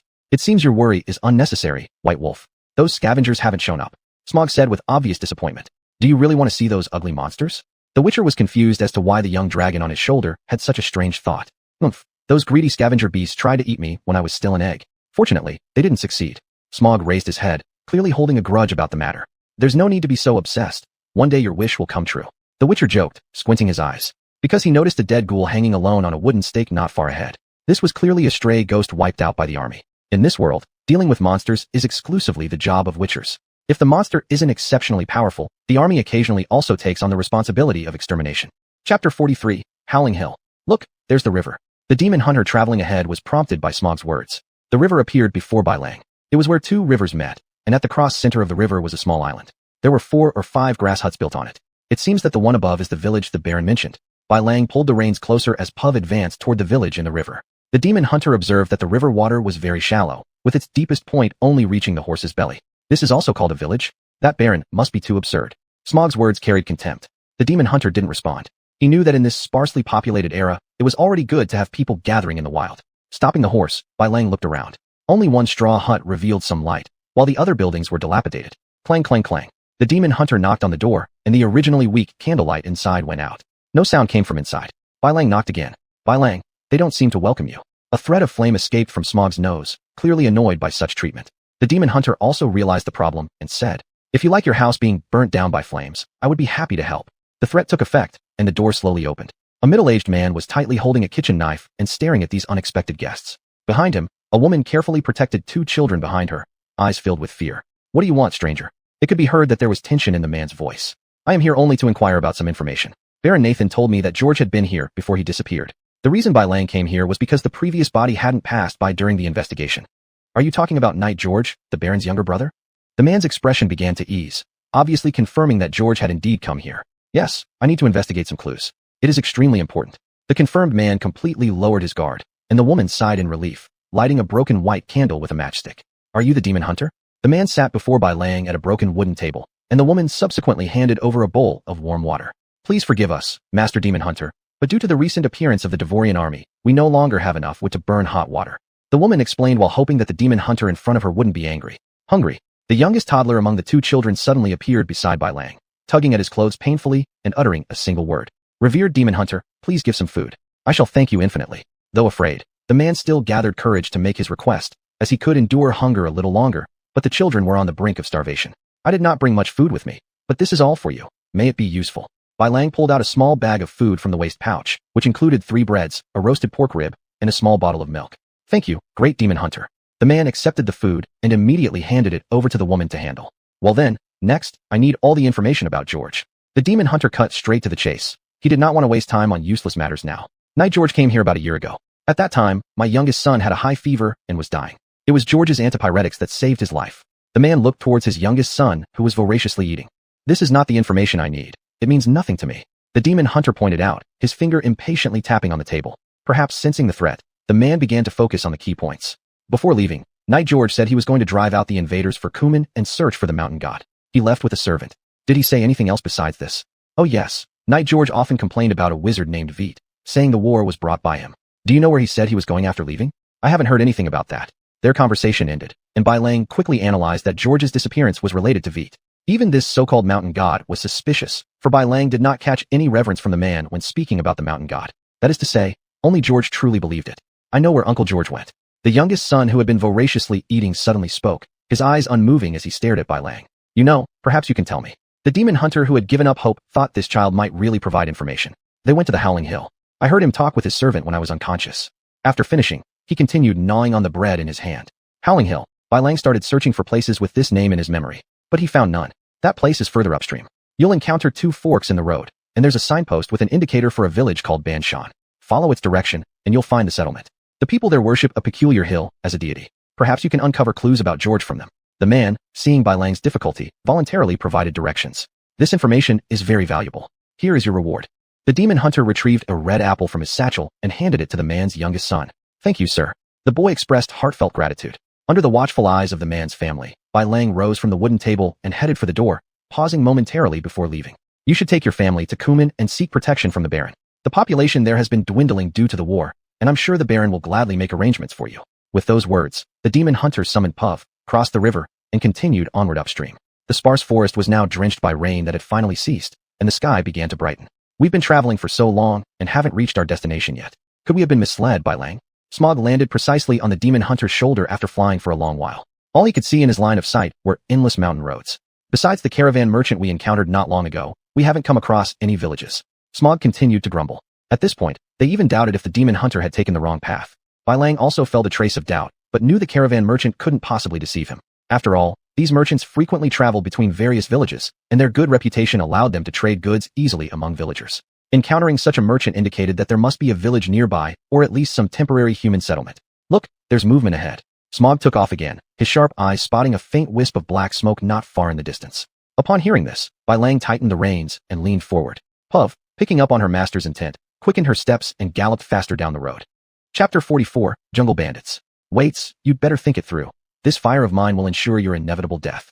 The one-eyed man waved the torch in his hand, with a warning tone in his voice. Old geezer, even if I die, I won't reveal the location of the treasure. You'll just have to take this regret to the grave along with your bandit crew. Huh? You traitorous bastard.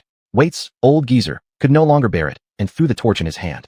The abandoned, dilapidated hunter's cabin was instantly engulfed in fierce flames. What are you looking at, freak? Get out of my sight now. The demon hunter had just slowed his horse's pace, arriving at the source of the black smoke, when he was cursed and shouted at by the old geezer who was looking around everywhere. Have your teammates ever told you that your mouth stinks?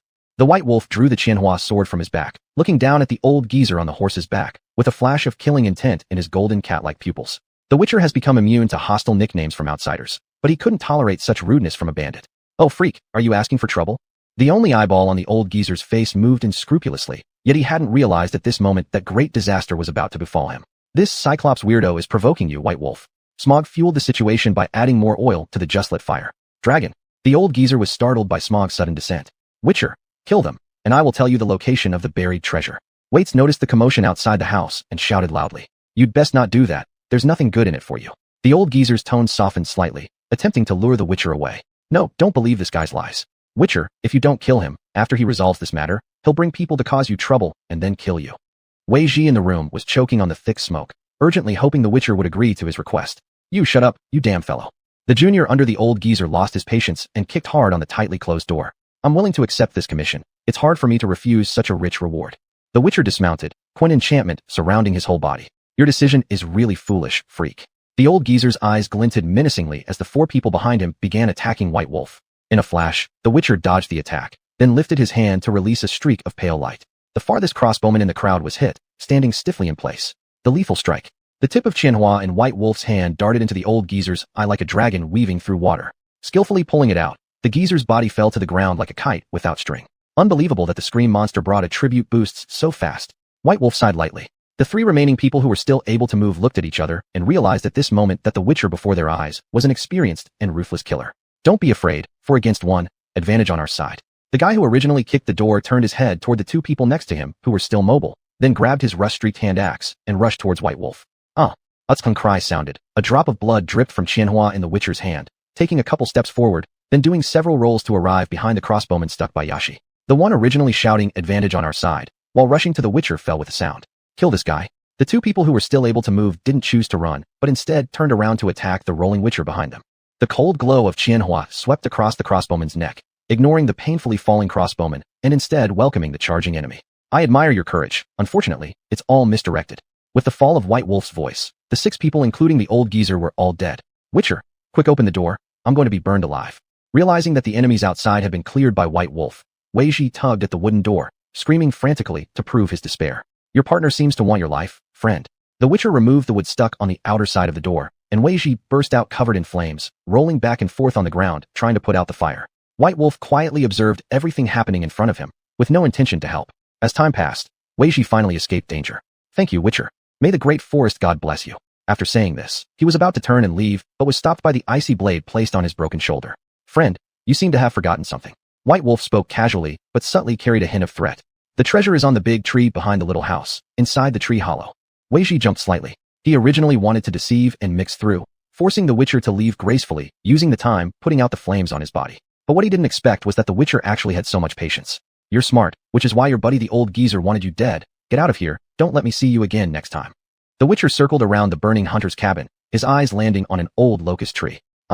Puju's horse neighed in alarm, followed by a cry of agony. Greedy bastards. White Wolf let out a light scoff, paying no attention to Puju's odd behavior, and quickly found the hollow on the trunk of the locust tree. 108 orens and a letter. He retrieved the parcel from inside the hollow and opened it. The Witcher soon uncovered the treasure Waits had spoken of. He unfolded the letter. It clearly contained a message written by George. Dear elder brother, the journey seeking the mountain god is going well. Based on clues obtained in Half Moon Village, I believe that peace will be restored to Cummin in the near future. White Wolf pondered as he realized the letter was nearly a year old. How did this letter end up in the hands of bandits? Could George have been held captive by these guys? The Witcher suddenly thought of something and hurried over to Puju. Dead. Seeing the motionless Wei Ji lying on the ground, he gave him a nudge with his foot. Ugh, kill me, please Witcher, just kill me. Please end my life. The awakened Wei Ji moaned in pain, hoping for someone to put him out of his misery. The Witcher squatted down, lifting his body to examine his injuries. The ribs on the right side are almost completely shattered, spine shifted to the right. There's nothing I can do. After assessing the situation, the Witcher shook his head. Please, please kill me. The pleading, filled with suffering, reached the Witcher's ears. Pain distorted the face of the man in front of him beyond recognition. Tell me where your camp is, and you'll get the release you desire. It's in the direction of the Locust Tree Hollow. Just keep walking in that direction, and you'll find it. Wei Ji spoke haltingly, then suddenly coughed up a mouthful of blood, eyes open, but his breathing ceased entirely. The thief who intended to steal White Wolf's horse and escape met his end at the hooves of Puju's back kick. Humans really are fragile. Just one kick from a horse, and they're off to see the Lord. Smog reappeared, having left at some point without anyone noticing, perched mockingly on Puju's horseback. White Wolf stood, his interest piqued as he stared at the young dragon who always disappeared during battles, his gaze full of suspicion. Chapter 45, The Eerie Camp. I'm curious, every time there's a battle you leave. What makes you do this? Bai Lang mounted the Puju horse, and Smug wisely moved out of the way. Puju gently lifted its hooves, indicating to the Witcher the direction to proceed. This kind of behavior only existed with Bai Lang. Others would just be like whites. Tightening the reins, the informed horse walked toward the camp. You beating someone up while I'm around just doesn't seem quite right. Smug casually remarked, and the Witcher found it very reasonable. When you need my help in battle, I will appear at your side without your command. Wasting magic on weaklings is an unwise choice. Smug added, clearly pleased with his own explanation. I thought you golden dragons were generous, but it seems you're so cautious about using magic. Bai Lang joked. Once I grow up, trivial magic will be nothing but fireworks for you. The young dragon spewed flames, showing his defiance. The smoke from the hunter's cabin behind them gradually became smaller. Soon, a camp appeared in Bai Lang's line of sight. It's strange, there isn't a single person in the camp. Scouting Smug informed the Witcher atop the horse. I can see it too, something is off about this place. The approaching Witcher felt that things were not going well. A camp made from wooden stakes, the entrance open, and the watchtower above completely empty. The air carried a thick smell of blood. No signs of struggle, the bodies are missing. Something must have happened here. Dismounting, the Witcher stood in the center of the camp, looking around trying to find useful clues. The blood hasn't yet coagulated, there are dragging marks on the ground, and nearby, there are a large number of messy, strange footprints. The Witcher squatted down trying to find key information in the footprints. These imprints are neither human nor animal. They rather resemble some sort of magnified insect footprints. Red scales. Could it be? While pondering, Bai Lang was interrupted by a voice. Bai Lang, come quick, there's a rat hole here. As soon as Smug had finished speaking, the Witcher was already at the scene. The cave opening on the ground was hidden in the largest tent in the camp, easy to find if one searched carefully. The hole is small, and there is no trace of a nest around, so it's not some spawn of nightmare. Bai Lang quickly made the judgment. What are you doing, planning to crawl into the rat hole? Smug watched curiously at the Witcher's movements. I need to investigate down there to get the information I want. With that, the Witcher disappeared underground, landing safely. Clack! A crisp sound of collision echoed, as he took out a torch to explore further. Human bones. In front of the Witcher's eyes was a pile of skeletons. Even under the enhanced vision, one could see flies buzzing around. Squelch! The sound of footsteps on water came. The Witcher looked down at his feet. Red viscous liquid stuck to his leather boots. What is this? He bent down to check, picking up the liquid between his fingers, instantly realizing this was no ordinary fluid. Bringing it close to his nose for a light sniff, a faint bloody scent mixed with a light floral aroma wafted in. Liquid produced by fermented corpses. What kind of monster behaves like this? Bai Lang desperately searched his memory for related information, but couldn't match any records. Continuing forward, arriving at the area where the skeletons were stacked, the Witcher picked up a leg bone, examining it carefully. It's fresh, still attached to some tendons. It looks like that group of monsters didn't leave too long ago. Bai Lang glanced at the densely packed small holes beside him. Obviously the work of a swarm of creatures skilled at digging through rock soil. According to measurements, only creatures the size of a wolf could enter these holes. There's no more information to be gained. It's time to go back. At the sound of those words, soon he returned to the surface. Any discoveries, Bai Lang? Smug stopped on a wooden box to ask, curiosity gleaming in his eyes. A pile of skeletons and residual liquids, and countless small holes left by an unknown creature. Nothing else. Bai Lang shook his head. Your luck's bad. Follow me. See what I've newly discovered. Smug flapped his wings, leading Bai Lang out of the tent to a steel cage. A perfectly dried human skeleton. At this point, the thing inside the cage caught the Witcher's attention. Clearly imprisoned within was the skeleton of a man sitting limply. From the tattered clothes, one could see that he had starved to death inside. The iron chain hanging around his neck proved that to the bandits, he had been extremely important. Judging from the remaining cloth, he must have died over half a year ago. The fabric wasn't luxurious, but plain coarse fabric for common people. The Witcher examined thoroughly, trying to gather more information. Unable to find any useful information, he finally came to a conclusion. It's not George. Then who is it? Bai Lang pulled out a rope from under the bones, causing the skeleton to collapse completely. Looking at the scythe emblem tied to the rope, the Witcher immediately realized that the deceased was either one of George's followers or a messenger. There's a high probability he was a messenger. Servants don't need an emblem to prove their identity. Instead, messengers do. The Witcher muttered to himself, his expression becoming serious. Bai Lang, have you found something? Smug was highly sensitive to the changes in the Witcher's demeanor and couldn't help but ask. Nathan's commission is very strange. It conflicts too much with his previous investigation. This is entirely a new mission. Is there something wrong with Baron Nathan's investigation? In the Witcher's words made the young dragon mistakenly think Bai Lang was referring to the Baron. But what Bai Lang meant was actually the original body. You haven't answered my question yet. Wait for me, Bai Lang. Smug quickly caught up with the Witcher who had already mounted the horse, shouting loudly. Are you in a hurry? The young dragon landed on the Witcher's shoulder to inquire why. There's no more usable information here.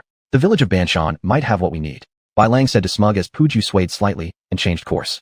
Apparently, the Witcher wasn't particularly anxious. He just wanted to leave as soon as possible. Puju's earlier agitation indicated its unease, proving that this place wasn't safe. In his memories, it was precisely this special intuition that allowed the original body to narrowly escape dangers several times. What a peculiar fellow. After casually complaining about Bai Lang's odd behavior, Smug tucked his head back into his wings and began to rest. Not long after the Witcher left, a shadowy figure sneaked into the camp and stared at the direction the Witcher had left for a long time. After confirming that the man, the dragon, and the horse wouldn't return, the figure swiftly entered the largest tent, skillfully jumping into the ground hole. Subsequently, eerie laughter echoed from the entrance of the cave. If someone happened to pass by at this moment, they would surely be terrified and flee. Chapter 46. Whisper Beneath the Ruins. On the narrow path, occasionally a sparrow flew by. It was already noon, but the surroundings were as gloomy as night, and the raindrops that had paused began to fall again. Puju stopped in front of the broken bricks and tiles. Humans, I need more offerings. Give them to me, quickly. The deep voice broke through the air intermittently, like ancient whispers. Bai Lang stared at the scene before him, and the whispering sounds entering his ears made him frown. Wallen, we don't have enough food left. What should we do? The bald middle-aged man clasped his head, incessantly complaining to the young man in front of him who looked emaciated, with a rain-soaked patchwork linen robe telling the story of his distress. Perhaps sacrificing children can pacify the mountain god's anger. Young Wallen's face showed nonchalance, as if others' life or death mattered nothing to him. Please, tell the mountain god we will make up for this year's shortfall next year. Spare our children. The middle-aged man and several villagers behind him began to beg Wallen, hoping he could negotiate on their behalf with the mountain god. The supreme mountain god has no time to waste on these trivial matters. Wallen's words cut off the villagers' illusions, leaving only weak cries of despair. The mountain god protects others, but does not require human lives in exchange. Dismounting from his horse, Bai Lang, emotionless, tried to expose this deception. The Witcher had already detected during the whispers that the so-called mountain god was actually a humanoid creature hiding underground. What are you talking about? Wallen turned around aggressively to threaten and try to drive away this unwelcome visitor. His voice stopped abruptly when he noticed two swords on the back of the newcomer, the exclusive mark of a Witcher. Recognizing the identity of the person who arrived, Wallen froze momentarily, unsure what to say. You are not welcome here, or are you afraid? The cold voice of the Witcher resonated. Seeing this, Wallen steeled himself and began speaking. The mountain god and the villagers do not welcome freaks like you. Please leave. Oh, what if I can help them get through this predicament? What punishment will you receive? The Witcher retorted sharply. Seemingly persuaded, the villagers seemed swayed. The bald-headed middle-aged man summoned up courage and approached Bai Lang. Great Witcher Master, we hope you can solve our troubles. We are willing to trade all our wealth. The middle-aged man clasped his hands together over his chest, his eyes full of piety. I'm satisfied with the commission fees. Until then, please refrain from offering up children. Bai Lang warned earnestly. He didn't want a repeat of the tragedy involving the village's girls. He walked past Wallen, and the Witcher came to the cracked brick altar littered with lit candles. Around the burning candles were placed sparse offerings. You will achieve no results, freak. I truly want to see your embarrassed departure. Behind the Witcher, Wallen's stubborn taunt echoed. Ignoring the sarcasm, the Witcher carefully examined the rubble on the altar instead. Oh, this pot of soup needs some fresh vegetables. It's indeed delicious. The whisper sound reached the Witcher's ears once more. If not for his enhanced hearing, perhaps like the villagers, he would still be unaware. There are no clues, yet the voice clearly comes from underground. Bai Lang narrowed his eyes, scanning everything before him. Only then did he notice that this place used to be a decrepit mansion whose owner disappeared for unknown reasons. Over time, the house collapsed, and nearby villagers built a shrine here for offerings to the mountain god. It was clear that the estate owner had been extremely wealthy. After all, being able to build a brick villa in such a remote area suggested significant affluence. Villa. Thinking of something, Bai Lang suddenly left the altar and inspected the site of the house ruins. It turns out it's here. Relying on his sharp vision and hearing, the Witcher discovered an intact wooden door beneath some broken stones in a corner. Delicious meat broth. Oh, so delicious. In Bai Lang's ears, the whispers were louder than elsewhere. Leaning down to examine closely. It's a cellar. The owner of the strange sounds hides below. Calmly discerning the source of the sound, everything pointed to this location. Lifting the circular ring on the ground, a creaking sound arose, followed by the sight of a staircase before the Witcher's eyes. What kind of monster is hiding below? After casting a Quen spell, he took a step down into the cellar. An overwhelming aroma instantly hit him. Mixed with stewed meat and sweet vegetables, the rich smell made Bai Lang uncomfortable. There was no sign of the expected monsters in the cellar. Rather, hanging from the walls were large amounts of cured meat, while stacks of barley wine occupied corners. Hiccup, delicious food. The sound suddenly came from the wall beside the Witcher, prompting him to alertly turn around. Hidden right here. Bai Lang drew Magnagrey. In dealing with monsters, the silver sword among the two swords strapped on his back was often most suitable. Walking slowly to one side of the stairs, there was a hole without a wooden door connecting to another space. Lin Jing. The monster that came into view was immediately recognized by Bai Lang, even though he only saw its back. In the memory of the Witcher, Lin Jing is a humanoid creature, as obese in appearance as a Japanese sumo wrestler, with thick hair growing on both sides of its face, short ram horns on its head, and an insatiable appetite. In people's eyes, these creatures are cruel, cunning, and greedy. Fortunately, they don't attack humans proactively. They're rare forest-dwelling creatures whose encounters with humans often trigger their mischievous side. Bai Lang put Magna Gray away, attempting to negotiate with the Lin Jing. The nearby sound alerted the monster that someone had entered his territory. Yes, Lin Jings have poor hearing, which was why the Witcher could come to his front without being detected. Hunter. The Lin Jing immediately recognized who came upon turning around. Would you like some beet and meat stew? The monster was extremely hospitable, turning to add food to the bowl in his hand. No. The Witcher responded coldly. Oh, then what do you want here? Steal my food. The Lin Jing instantly became alert, his eyes filled with menace. To such territorial behavior, the Witcher brought out the previously retracted Magna Gray once again. Will we have a duel, or shall you lose your life? Bowing low in readiness, Bai Lang gave voice to his intent, a killing heart already decided. Sensing a threat to his life, the Lin Jing shrunk his neck and shifty eyes began to turn in his mind. Alright, this act found itself highly amusing to Bai Lang's perspective, for the monster before him seemingly lacked a neck altogether. Witcher, I'll share half my food with you, just leave me be. The Lin Jing considered this deal as something that would sway the person in front of him. For the prospect of losing half of his food, he was obviously quite dejected. In commissions accepted by Witchers, the odd actions or reasons of targets never intervene. Return the stolen food from the villagers and leave, or I kill you. Choose one. Bai Lang's response rang clearly. The Lin Jing also sensed firmness from the Witcher's words, gazing at the earthenware bowl full of meat soup in his hand while sinking into conflict. Chapter 47, Lin Jing's Choice. Intruder, die? How dare you spy on my food? Lin Jing's furious voice made the entire cellar shake, causing loose stones and dirt to fall chaotically. The White Wolf quickly activated the magic seal, Quen, golden streams of light swirling around him. The sound reached above, where Walong, still haggling with the villagers, lost his balance and fell. Panicked, he got up, dropped the items in his hand, and fled in confusion. The uninformed villagers stood dumbfounded in place. Inside the cellar, you still have a chance, leave here, monster hunter. Lin Jing glared at the White Wolf, attempting to scare him off with the roar from before. That should be returned to you. By this time, the White Wolf's adrenaline had returned, and he quickly released the magic seal Igni. Powerful flames rushed toward Lin Jing. Fire was the best restraint for this creature. If there were any residue left on the Morgarv potion, the White Wolf could easily use the silver sword to slice through the monster's rough skin. Unfortunately, the White Wolf didn't even have the basic formula. Phew, it hurts so much. The obese monster dodged fearfully. Behind him, the large stew pot was knocked over, the scorching sensation instantly spreading throughout its body like an electric current. Surrender, monster hunter, I agree to your terms. Lin Jing crouched trembling on the ground, pleading hopefully that the monster hunter in front of him would let him off the hook. Give me a reason to believe you. The White Wolf pointed the silver sword at Lin Jing's neck, but seemed to realize something and moved the weapon to his chest instead. Tartar always keeps his word. You're called Tartar. That's right. Why are you here? I'm curious. After a simple interrogation, the monster hunter learned that the Lin Jing before him had a name that did not match his appearance. A guy named George told me the forest wasn't safe, so I found a place to hide. Tartar reported truthfully. George, you've seen him, when was it?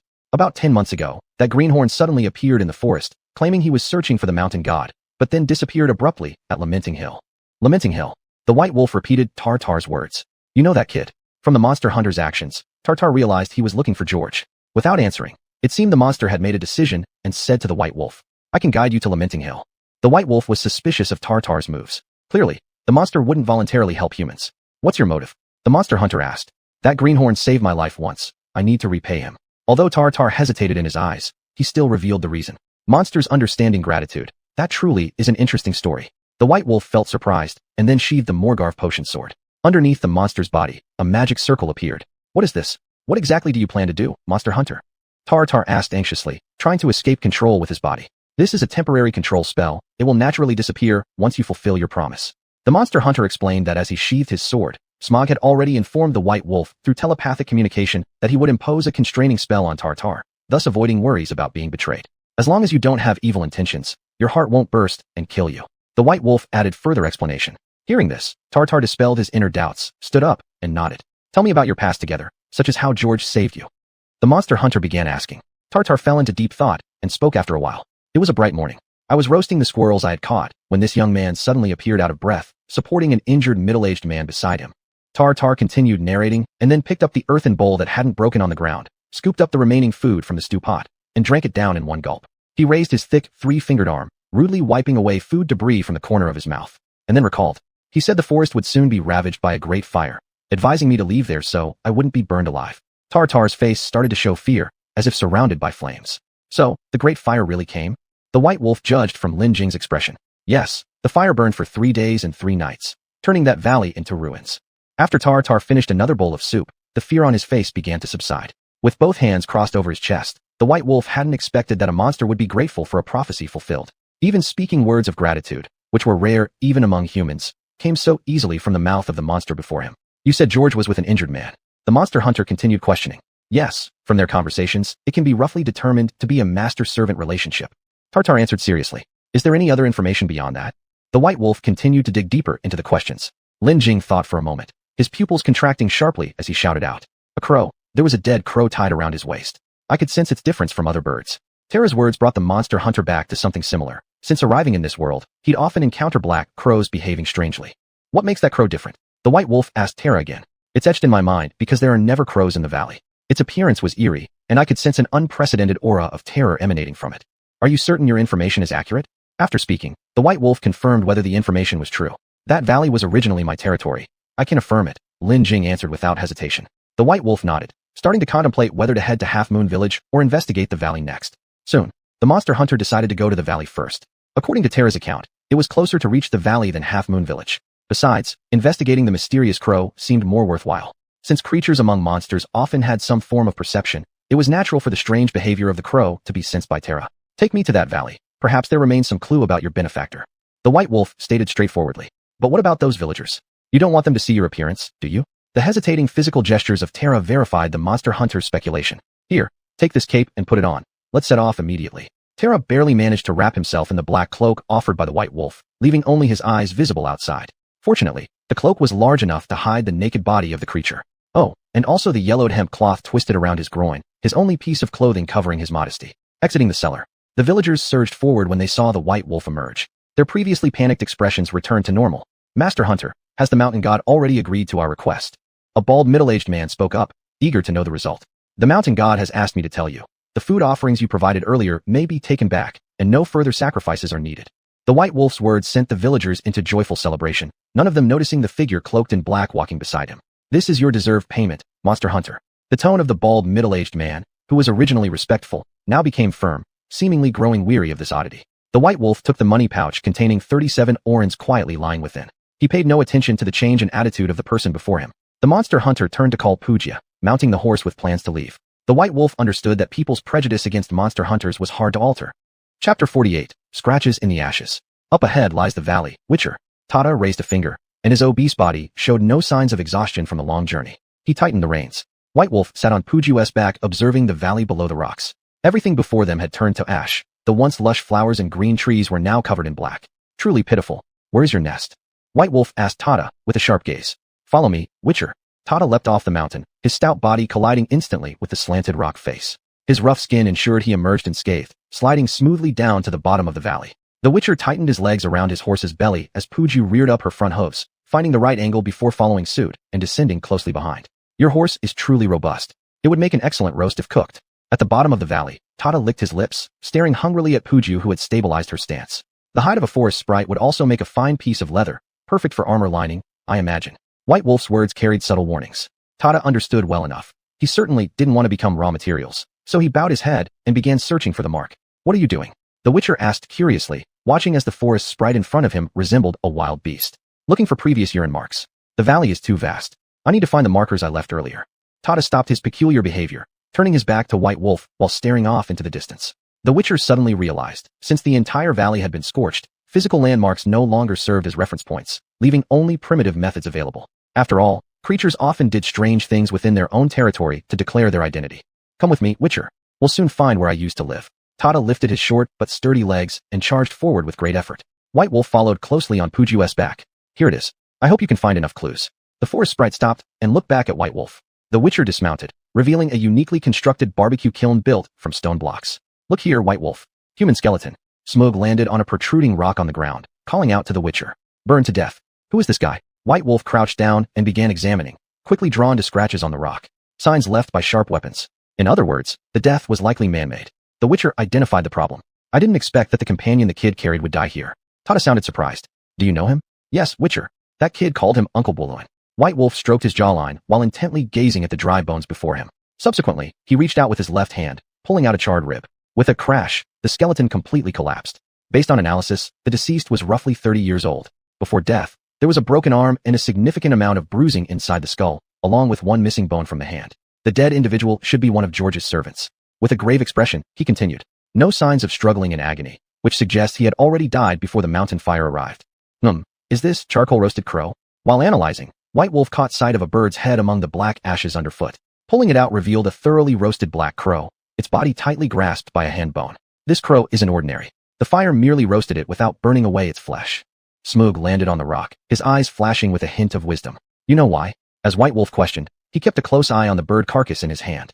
There's faint magical energy still present on it, similar to resentment magic. Are you able to tell that? Before Smoog could proceed with further analysis, the Witcher interrupted and inquired. While the specifics cannot be determined, it can be concluded that the true cause of the crow's death was someone siphoning off all the magic inside its body. Its body remains intact only because it underwent special modifications. Smoog continued to analyze, his tone solemn. The scratches on the rock, the dead servant, the magically altered crow. Muttering to himself, White Wolf stood up intending to leave and look for new clues. Just as he walked a few steps, a crisp and unusual sound came from beneath his foot. He paused briefly and bent over to investigate. A locked iron box scythe. It seems to be something George left behind. Scooping away the remaining dirt off the objects, White Wolf drew out the dagger tied at his waist. Gotcha. The crisp sound of the box being pried open echoed. Just another letter. Nothing else inside. White Wolf opened the letter and noticed twisted handwriting. Some characters nearly impossible to decipher. What does it say, White Wolf? Curiosity gleamed in Smoog's eyes. After the Witcher read through the note carefully, the general meaning was that it contained George's self-narrative. Content as follows. Brother, I am in so much pain. The crow is dead, and its strange aura has entered my body, constantly eroding my consciousness. In the throes of agony, I accidentally killed Uncle Buluin, knocking over flames during the struggle, setting the entire forest ablaze. Perhaps you were right. Maybe there really are no gods in this world. Geralt's expression turned grave. George's sudden change indicated the situation was escalating further. What are you looking at, Witcher? Tata reappeared with a heap of severely dehydrated animal meat he'd found in a ground cave. Nothing. You mentioned earlier that George had fled here from the Howling Hills. White Wolf burned the letter in his hand. Perhaps forest sprites couldn't read, but he couldn't let it be known that the true culprit behind the valley fire was George. That's correct. Are you going to the hills? Tata realized the Witcher had finished searching the valley. Take me there. Choose the most recent path in your memory. The Witcher's words made Tata somewhat hesitant. You mean, the nearest route isn't safe? Yes, the road is haunted by a spectral creature. Many unsuspecting travelers passing by have been murdered. After hearing the explanation, White Wolf didn't hesitate, but asked Tata to lead the way directly. A ghost-like entity. The Witcher, renowned as the terminator of monsters, judged from Tata's description that this apparition wasn't particularly powerful. If so, follow me. With that, the forest sprite stuffed the food in his arms into his mouth like a hamster. The Witcher summoned Puju, mounted her, and closely followed Tata. Oh, by the way, Witcher, have you uncovered who set the valley on fire? Halfway through leading the way, Tata swallowed the last bit of food stored in his mouth, and suddenly asked. Perhaps a demon, but there's no solid proof. White Wolf answered casually to evade further questioning. He needed Tata as a guide to reach the Howling Hills directly, saving time by not needing to inquire with villagers in Half Mountain Village. Therefore, George's mistake must remain concealed. After traversing the next ravine, we can directly arrive at the Howling Hills. Witcher, from now on, we need to be twice as cautious, avoid falling prey to the specter's attacks. Tata led them into the barren cliff valley. White Wolf released Quen around him, which could help ward off an initial assault by the ghost. Upon entering, the entrance to the cliff became extremely narrow, forcing White Wolf to lead Puju carefully. As they ventured deeper, the terrain gradually opened up, and the skeletons of travelers began increasing. Be careful, Witcher. This ahead is where the most frequent attacks occur. Tata gave a warning, growing vigilant. The Witcher paused momentarily, not due to Tata's warning, but because of the long unheard sound of the task system ringing out in his mind. Ding. George's revenge, quest prerequisites have been activated. Please complete Lena's wish to accept Lena's commission. All depends on oneself. That's the ultimate rule. Having reviewed the quest, Geralt shook his head, reaching a sincere conclusion. It had been a long while since the last Golden Dragon quest. Even Baron Nathan's commission hadn't triggered any tasks. This status panel feature was truly redundant. This was the genuine thought in White Wolf's mind at that moment. Mars, where are you? Wherever you might be, please someone come and help me. Echoes reverberated sporadically in the empty cliffs, their weak sounds bouncing off the walls without force. Chapter 49, Lena's request. Who's there? Come out. Don't make me use force. There was a threat in White Wolf's voice.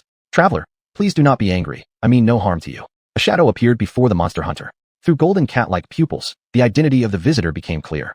A grieving soul. White Wolf recognized that the shadow was the lingering spirit formed after an accidental death. Strangely enough, he could actually see her. By rights, only through the special necrolite crafted by a sorcerer would such spirits be visible. Who are you talking to, Monster Hunter?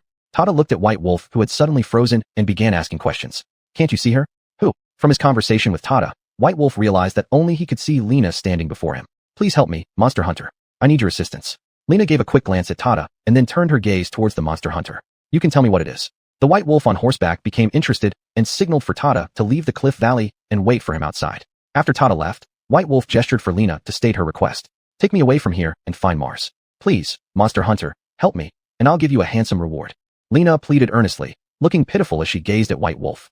Give me a reason to help you. White Wolf feigned hesitation, watching the wavering spirit. The countless white bones in this valley aren't a wise choice. White Wolf's warning voice made Lena's soul start to falter. The frosty glow emanating from Moglen silenced the entire valley. A moment later, the woman's voice spoke up. Their deaths were not my doing. I merely sought their aid, but received no response. Oh, that explanation doesn't seem very reliable. Startled by White Wolf's words, Lena hesitated briefly before continuing her explanation. I tried entering their bodies to inform them, but they panicked, convulsed, and never left their spots. Now it was White Wolf's turn to pause. A soul intruding into a living person's body would either kill them or leave them severely damaged, according to Waterbo's warning. As far as I know, souls find it difficult to enter robust bodies, especially those of healthy travelers. The Monster Hunter was attempting to expose Lena's lie. I can easily penetrate these bodies. I won't deceive you, sir. Lena began to defend herself. If you could penetrate my body, perhaps that would prove your point. White Wolf wasn't afraid of being harmed since the modifications in a Monster Hunter's body wouldn't be affected. Sir, I hope you endure. As her voice fell silent, Lena's soul surged into White Wolf's body without his body even reacting. It was a successful intrusion. White Wolf's pupils contracted sharply, and his stiffened body stood still. Smog didn't intervene because he could sense no malice from Lena. Instead, Patsu sensed something wrong with her master, adjusted her position, bucked White Wolf off, and followed with a powerful kick, expelling Lena from the Monster Hunter's body. Huff, huff. White Wolf panted heavily, cold sweat trickling down his forehead. His previous sensation felt like falling into an abyss, chilling and bone-chilling, draining all his strength instantly. I'm sorry, sir. I didn't expect this to happen. Lena almost lost her essence when kicked by Patsu and quickly apologized. No harm done. Let's discuss your commission next. I'm pressed for time. The Monster Hunter recovered his strength under Smog's healing enchantments. Deliver my remains to Mars. I want to ask him why he abandoned me so many years ago, despite how much I loved him, even forsaking my status as the daughter of a lord to be with him. Tears flowed as Lena spoke. It was then White Wolf noticed she still wore luxurious attire, albeit just a spectral image. And lord referred to knights owning land but not officially granted titles by the kingdom. Thinking about it, White Wolf understood that Lena must have been very wealthy in life. Where do I need to go to find your remains? White Wolf cut straight to the point. Without becoming a spirit, one soul couldn't move far from the corpse. At my father's castle, sir. Lena's words caused White Wolf's expression to grow somber. To my knowledge, there's no castle nearby, and a spirit can't wander too far from its remains, or it will dissipate quickly. White Wolf voiced his concern. I don't know why. When I woke up, I was already here. Lena's expression was full of anguish. Smog, do you know what's going on here? White Wolf turned and asked the young dragon. It should be intentional by someone. There's a magical fluctuation restricting her movement here. Smog paused for thought before answering. Do you have a solution? The Monster Hunter inquired. The success of Lena's mission might affect whether the George's Revenge quest could proceed smoothly. Yes, I can cast a spell that will allow her to safely enter the magic fruit, but there is a cost. Smog winced at the mention of the magic fruit. What's the cost? Let's hear it. I'm willing. Two voices rang out, one after the other. The first was the Monster Hunter, the second was Lena. The cost is that the soul will fall into slumber upon entering the core, as the magic there can easily disperse a soul. The core, comparatively, is quite safe. Beyond that, once her remains are found and her soul released, the magic fruit will revert to an ordinary fruit. Smog finished speaking, opening one eye he had previously squinted in feigned profundity, glancing sideways at White Wolf. Where was your father's estate, Lena? As White Wolf questioned Lena, he produced the magic fruit and placed it before the young dragon. It's just north of the Wailing Hills, not far from Half Moon Village, where Mars resides. Lena looked on with anticipation and gratitude. Proceed with the casting. The Monster Hunter took out the magic fruit and placed it before the young dragon. You're awfully generous, White Wolf. Smog's tone was peculiar. Hold on, sir. There is one more thing I need to tell you.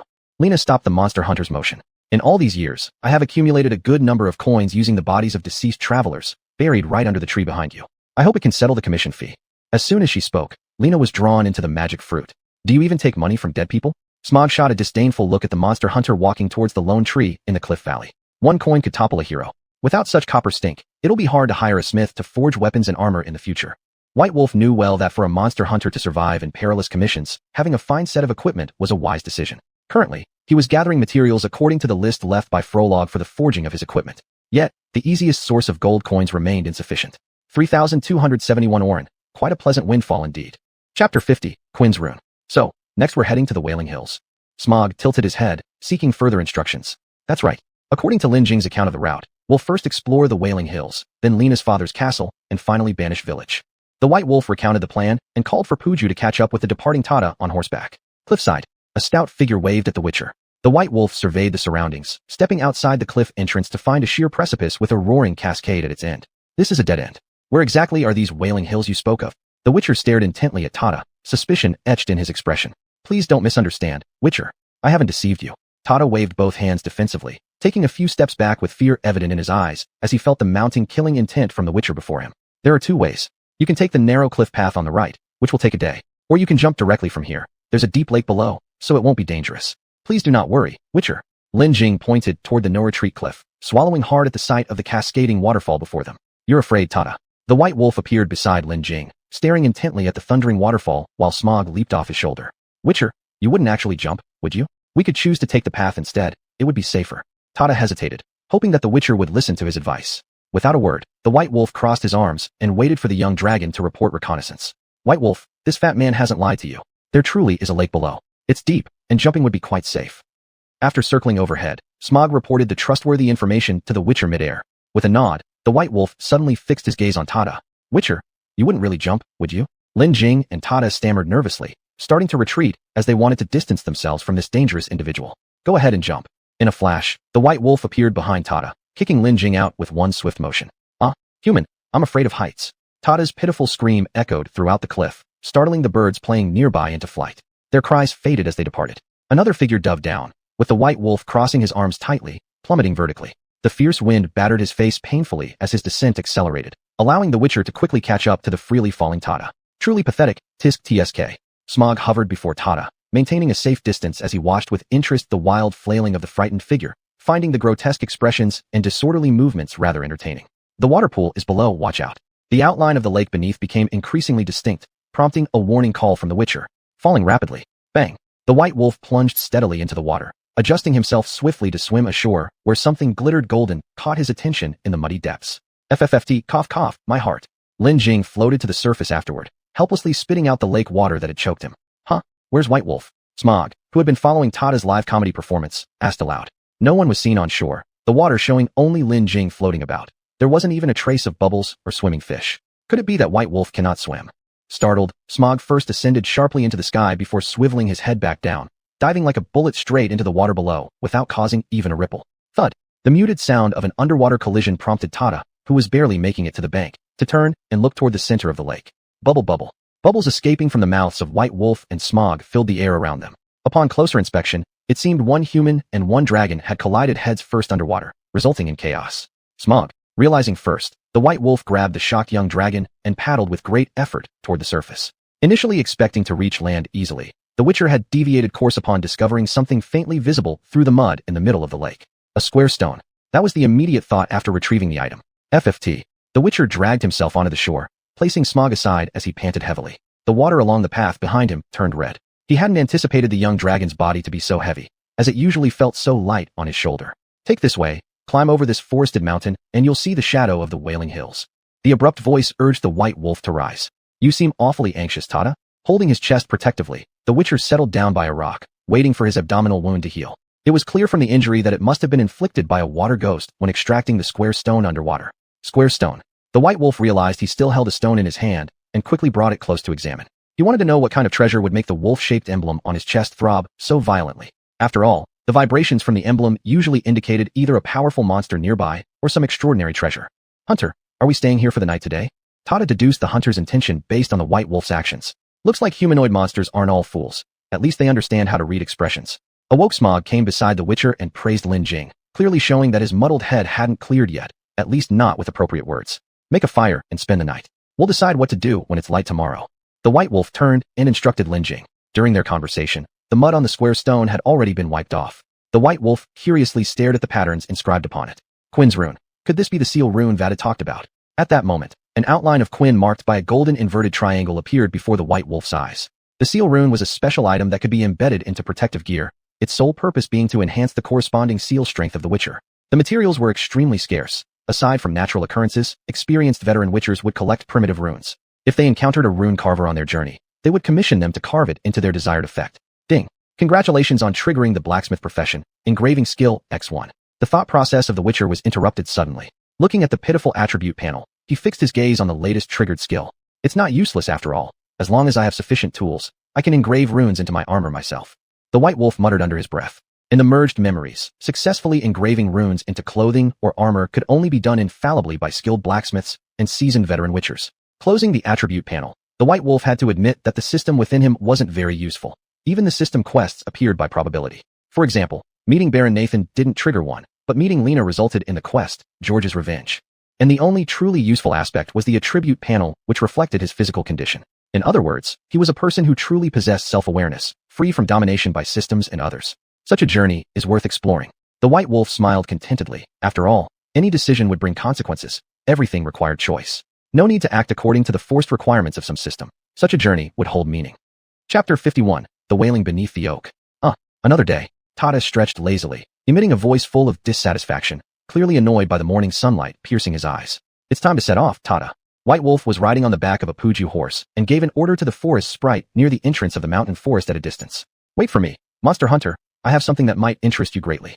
The forest sprite quickly got up and ran after the Monster Hunter. You mean the people of Half Village often bring offerings to pray for blessings at the Wailing Hill? White Wolf began to take interest in what the forest sprite described. Yes, when I occasionally encounter them, I take those foods away after they leave. Tada's face was full of cunning pride. I am curious why the monster within the hill ignores such behavior. The Monster Hunter was astonished while sitting on his horse. Monsters fight over territory, yet this action of the forest sprite evidently violated this principle. What monster? It's just a hill that howls. Tada acted carefree, even thinking that the Monster Hunter worried unnecessarily. Zolivia, betrayer, we will meet again. One day you'll pay. It hurts so much. Why? Zolivia, why did you do this? After the Monster Hunter finished speaking, a voice filled with resentment echoed from the Wailing Hill, reverberating far into White Wolf's ears. Look, once you ascend this slope, you can closely see an oak tree growing on the stone hill. The sound comes from beneath the tree. Apparently, Tada didn't hear the wailing, only symbolically pointing out that their destination was about to be reached. You stay here, I will investigate. White Wolf decided it would be better not to involve the troubles around him, considering possible dangers ahead. The Monster Hunter sensed that there was a kind of alluring magical force in the sounds coming from the Wailing Hill. If the forest sprite beside him was controlled, it might make him passive. No problem, Monster Hunter. Coincidentally, that sound is annoying. Tada readily agreed. He didn't want to listen to those eerie and weird words which had given him goosebumps the last time. Then, Puju slowly carried the Monster Hunter towards the distant oak. Zolivia, hateful. I won't forget you, you dirty fool. No, I am the king of these woods. Zolivia, you are merely a fake person. Die? I won't forgive you. As they approached the hill, the insults became increasingly clear, and the metal on White Wolf's chest also vibrated more intensely, indicating that there was a dangerous monster under the oak. Who exactly is this Zolivia? To make this guy hate her so much? Smog curiously asked White Wolf. Who knows? One thing is clear. The creature under the oak is obviously imprisoned within the hill and currently poses no danger to us. White Wolf observed cautiously to prevent any unexpected incidents. The Monster Hunter doesn't want to fail in trivial matters. No one is foolish enough to play with their own life. There's nothing peculiar, even extraordinarily normal. Smog flew down to the oak first. After inspection, nothing seemed amiss. Oh, who is this? Whoever you are, help me, and I will give you everything you desire. The voice under the oak noticed the presence of an unfamiliar aura and flatteringly tempted the newcomer. Your words make me skeptical. Your reasons to move me are rather plain. The dismounted Monster Hunter emitted a cold voice. White Wolf's sharp sense of smell clearly captured the scent of rotting flesh in the air, reminding him of the innocent girl burned alive in the village long ago. There was also a mixed smell of necrotic fluid from the bandit camp. Stranger, your ambition is great. If you release me, you shall receive everything. The voice beneath the oak pleaded. Satisfying others' wishes, yet still making demands. What an odd fellow. The disdain in Smog's voice caused the monster beneath the oak to feel displeased. A gold dragon hatchling, daring to bark in front of the great goddess of spring. Ignorant little one who doesn't know respect. The information in the monster's words let the Monster Hunter quickly capture substantial data. The goddess of spring, meaning that before being sealed, the entity under the oak was extremely powerful, at least before the sealing. By then, the villagers here had already named and worshipped her. White Wolf reflected deeply, recalling the words Vadu Bo mentioned once. Intelligent creatures usually like to use names given to them by humans. This highlights the prestige among humans. How about it? Stranger, let me out. Power, money, women, land. You will become the richest man in the world. Faced with the sudden silence of the Monster Hunter, the being under the oak issued new temptations impatiently. What needs to be done? White Wolf suddenly spoke, fully focused on listening to the sound that was about to appear. Such a wise choice. Compared to those stupid and cowardly villagers, you are clearly not of the same kind. The voice beneath the oak awkwardly praised the Monster Hunter. White Wolf, what are you doing? Smog, trying to stop the Monster Hunter's actions, fell silent after seeing White Wolf's signaling glance. It seems your little pet disagrees with this, truly a pitiful owner. The voice from under the oak came through with ridicule, presuming that the stranger on the surface had already been tempted, as its previous pleading tone became lofty. How should we proceed? Or rather, how can I meet you? White Wolf inquired about the entrance underground, the reason being that there wasn't even a foxhole here. There's no need to rush. The villagers of Half Village have a way to enter. You need to go there and ask. The voice beneath the oak did not give an answer. You don't know the method? A flash of caution crossed White Wolf's eyes, a sense of foreboding rushing into his heart. Could it be human sacrifices again? Of course not. After I was killed and woke up, I found myself trapped in this pitch-black underground. Every year, only the villagers come to pray for blessings, using methods I cannot see to throw offerings into the ground. The voice from below explained everything. It seems Half Village has more than just George's clues. It also hides some other secrets. White Wolf summoned Puju, rode the horse away, leaving the voice beneath the oak calling out alone. Stranger, where are you? Answer me quickly. Damn it. Zolivia, you worm. One day, I will kill you with my own hands. No longer receiving any response from the monster hunter, the creature beneath the oak continued cursing someone named Zolivia. What a stubborn and strange person. Smog irritably raised both claws to cover his dragon ears. Even though White Wolf had already traveled far from Wailing Hill, he could still hear the complaints and curses. Chapter 52. Smog's Confusion. White Wolf, I don't quite understand.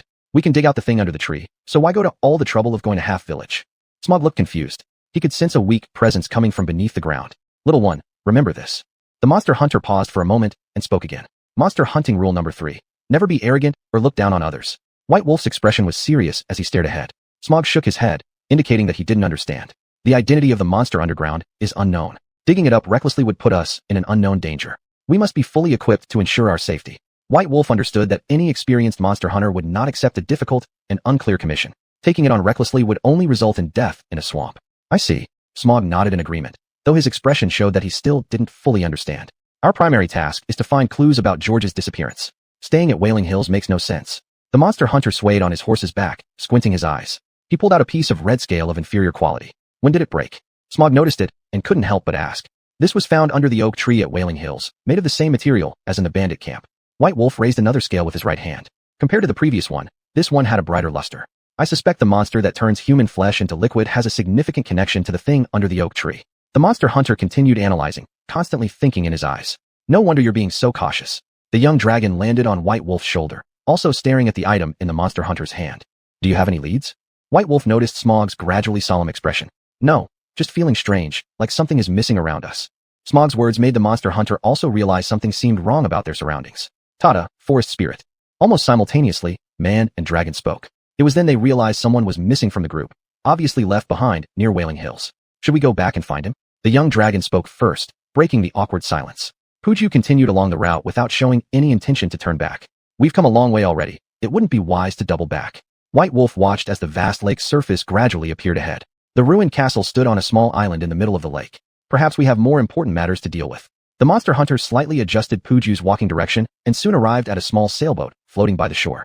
The boat was small, roughly only able to accommodate 2 people, yet it was the only safe water transport to the lake center. The luck of monster hunters, it really is pseudoscience.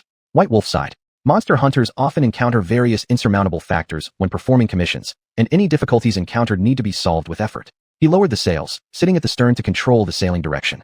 During the journey, the monster hunter keenly noticed some unusual movement underwater, clearly seeing water ghosts swimming nearby in his field of vision. If we didn't have the sailboat, dealing with these creatures in the water before reaching the island would definitely have been a tricky problem. White Wolf hummed lightly. A monster hunter fighting in the water finds it hard to utilize the effectiveness of the silver sword. One might even say it drags them down. The only weapon capable of harming monsters underwater is the specially made crossbow of the monster hunter. At this point, magical symbols are hard to activate. Look quickly, White Wolf. There's someone moving on the shore. Smog observed the anomaly above the monster hunter and quickly gave a prompt. There shouldn't be anyone on the dilapidated island. Could it be a monster? White Wolf alertly adjusted the direction, trying to find a suitable place to land. Very quickly, the sailboat sailed to where there was a massive breach in the wall created some time before. With the flowing water flooding into the castle, they landed safely. Only now could the monster hunter truly observe the entire structure. In White Wolf's view, rather than calling it a castle, it was more like a supersized watchtower. This impression came entirely because the area wasn't very large. The outer walls were basically a defense work built by piling wooden stakes. Inside were a few straw houses, leaving only the castle erected in the center. To think that just this stuff can make someone a lord, the military power in the West truly is laughable. White Wolf's gaze carried a mocking tone as he started looking for the door entrance to enter the tower. Roar! A deep growl sounded from outside the wall gate. The sound wasn't too far, quickly attracting the monster hunter's attention. Climbing up the wooden stake wall less than 3 meters high, several unseen monsters were crawling through the sparse forest. What are these things? covered in spines, truly ugly. Similarly observing, Smog asked the question. The monsters in front of him were so ugly they almost made him throw up his last meal. They share some characteristics of ghouls. What can be determined is that there is a connection between the two. White Wolf could only get this useless information. Let's go inside the tower. There may be clues. Smog suddenly spoke up, his intuition telling him that the monster hunter came here must have something to do with Lena. Good suggestion. I thought you would rush into those monsters arrogantly, then kill them, or get killed. The monster hunter joked. Arrogant. Smog paused for a moment, then took off and began to brag. That's called the majesty of a noble golden dragon. Before he could finish roaring, he was pulled down by the monster hunter. Hush, don't disturb them. Do you really think you're strong enough to take down these guys? White Wolf looked at Smog oddly, suspecting long ago that this young dragon might be a magic-deficient creature. Otherwise, it wouldn't hide when danger comes. Apparently hit where it hurts, Smog remained quiet while being carried by the monster hunter. Seems the attribute panel is right. Smog indeed has magic blockade syndrome. White Wolf determined this in his mind as truth. Magic blockade syndrome. It's a strange disease that causes magical creatures to lose their magic perception from time to time. Once triggered, they will temporarily lose the ability to absorb external magic and can only rely on the magic stored in their body for self-protection. Evidently, Smog was having an episode now. Rest assured, I'll help you solve these problems. The monster hunter's words sounded casual, but Smog understood their meaning. His originally lost spirit started to return to normal. Crack. The sound of stepping on broken twigs echoed loudly in the quiet island. Roar. The monsters outside the wall rushed towards the monster hunter within like the uncontrollable button had been pressed. Bang. The wooden doors of the tower were slammed shut heavily. Pant pant. White Wolf gasped for breath. It was like racing against time. Fortunately, the monster hunter successfully entered the interior of the tower just in time. These monsters are very powerful. Even experienced monster hunters would fall without adequate preparation. White Wolf said quietly. After all, in Monster Hunting Rule 2, it clearly states, do not be so stupid to directly confront an enemy you don't understand without any preparation. Chapter 53, The Diary in the Corner. Bang, bang, bang. The sound of violent impact came from outside the tower. The luck and mysticism really works well. Bai Lang marveled at how durable the original woods of the tower were. Soon, the sound disappeared, and the situation outside fell into a strange kind of stillness. Squeak, squeak. The cries of mice passing beneath his feet drew Bai Lang's attention to the layout inside the tower. A sparrow may be small, but it has all the vital organs. The monster hunter picked up the torch he had taken from the pouch on his waist, lit it, and looked for useful information under its dim light. The first floor was clearly a place for collective activities. Making a judgment, the monster hunter picked up the book on the dining table and casually lit a dry branch under the chimney. The brightness instantly illuminated the entire space. It became clear that besides the original front door, there were 3 more doors inside. It could roughly be judged that the one on the right led to the second floor, the one on the left led to the basement, and the middle one should be the back door. What does this say, Bai Lang? Shermao stared curiously at the book in the monster hunter's hand. Legends of the Spring God, Prelude. Under the young dragon's prompt, Bai Lang looked at the cover of the random book he had picked up. Driven by curiosity, the monster hunter opened the book and started reading. I see. What does the book say? Shermao was very curious. The book says that there used to be a beloved goddess in this forest land. She would often lead the arrival of spring, and after autumn she would disappear, bringing bountiful fruits. Bai Lang closed the book and told Shermao the information he had gained. How foolish the mountain folk are, crediting their hard-earned harvests to someone else instead of themselves. Shermao's tone carried disdain. Apparently, there's no information about Lena here. We need to look upstairs for clues. The monster hunter looked around and didn't find any skeletons or bones. Why not check out the basement? The talkative young dragon suddenly interjected. Maybe you're right. We should take a look. Bai Lang turned and approached the door to the basement, opening it effortlessly. A large amount of dust and a strong, foul smell rushed toward the monster hunter's senses. First frowning, then adapting, Bai Lang descended the wooden steps under the dim light of the torch. You're not coming down? Having reached the basement, the monster hunter asked Shermao above. Filthy places like this aren't suitable for a noble golden dragon to stoop to. Shermao looked down with disdain, indicating his difficulty in joining. Without persuasion, Bai Lang began to carefully examine the specific layout of the basement. Nothing but hay and chicken coops. What's this? Bai Lang turned and saw a desk in the corner of the staircase, with letters on it. This is the diary of the quartermaster. Bai Lang clearly saw the word quartermaster. Picking up the paper, the monster hunter began to read carefully. June 11th, truly a terrible day. That white guy killed 2 more people during an experiment again. Those unlucky guys were just reduced to bones. It's a tragedy. June 13th, the Lord personally bound his trusted Ri-In and handed him over to that annoying guy. The next day I received a pile of scattered bones. I know clearly, these are Ri-In's bones. I distinctly saw a finger bone with the ring he always wore. The monster hunter keenly picked up on the term, wit, within the letter. A glint of insight flashed through his eyes as Bai Lang grew increasingly curious about this person named Wit. Unable to immediately obtain more concrete results, the monster hunter had to continue reading the next content. Oh God. Today is August 18th. Those Val villagers have gone mad. They gathered together, stormed the fortress, and killed the Lord. The guards were dragged out of the rooms and nailed to the walls tightly. I can feel the Grim Reaper already placing his scythe on my neck. I hope that group of madmen will let me go. From the information, Bai Lang clearly judged that the people inside the tower did not die from a monster attack, but rather they slaughtered each other. It looks like this unfortunate fellow was killed by bloodthirsty villagers. Judging from the struggling blood-streaked hand marks on the table, the monster hunter deduced the outcome. Following the traces connected to the ground, they quickly arrived at a certain wall, covered by hay around. No wonder this anomaly wasn't discovered straight away. At this moment, several skeleton outlines nailed onto the wall made Bai Lang instantly realize. These were some of the guards executed by the villagers. Perhaps among them was the quartermaster. With composure, Bai Lang took out the magic fruit containing Lena's soul, intending to try if Lena's remains were buried in the hay pile. No reaction, apparently. It's not here, maybe on another floor. The monster hunter put the fruit back and walked out of the basement with the torch held high. Well, did you find any clues? Sure Mao symbolically asked upon flying forward. The second floor will have what we need. Follow me. Bai Lang did not directly answer the young dragon's question, but went past him toward the stairs to the second floor. Creak. An old wooden door was pushed open, revealing a disordered environment that told its story. Apparently, the villagers had made this place an object of their venting after capturing the tower. It was certain this was the Lord's office. Apart from the desk and the bookshelf behind it, there were only some ornaments left. A severed hand bone. Bai Lang picked up a bone lying on the ground. It came with a carved ruby ring. Though quite rough, one could still judge who its owner was. In the monster hunter's memory, only nobles had the privilege to wear red gemstones, which was evident enough to discern. It seems the fury-blinded villagers focused solely on revenge and forgot to take the treasures. The monster hunter shook his head and threw away the Lord's hand bone. Continuing the search on the second floor, he hoped to find something related to Lena. Perhaps we should look at the next level up. There's nothing here but decorations and books. Sure Mao held a book and sat wearily on the desk after repeated searching. The monster hunter nodded in agreement.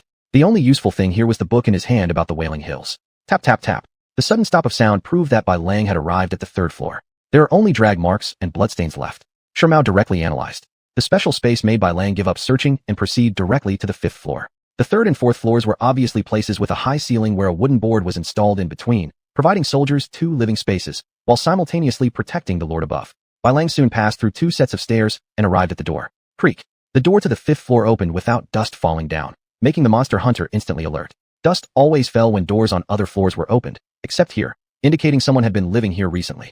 No wonder there is no dust, now I understand. Chapter 54, The Parchment Letter.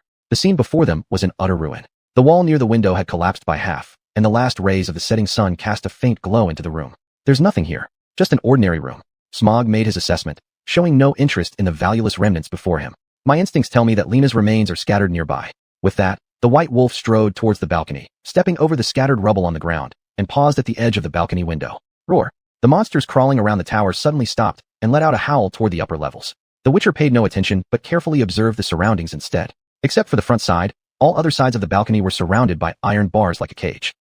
There's another room above, but it clearly wouldn't be wise to attempt going up from here. My guess is correct. There must be a secret passage inside this room.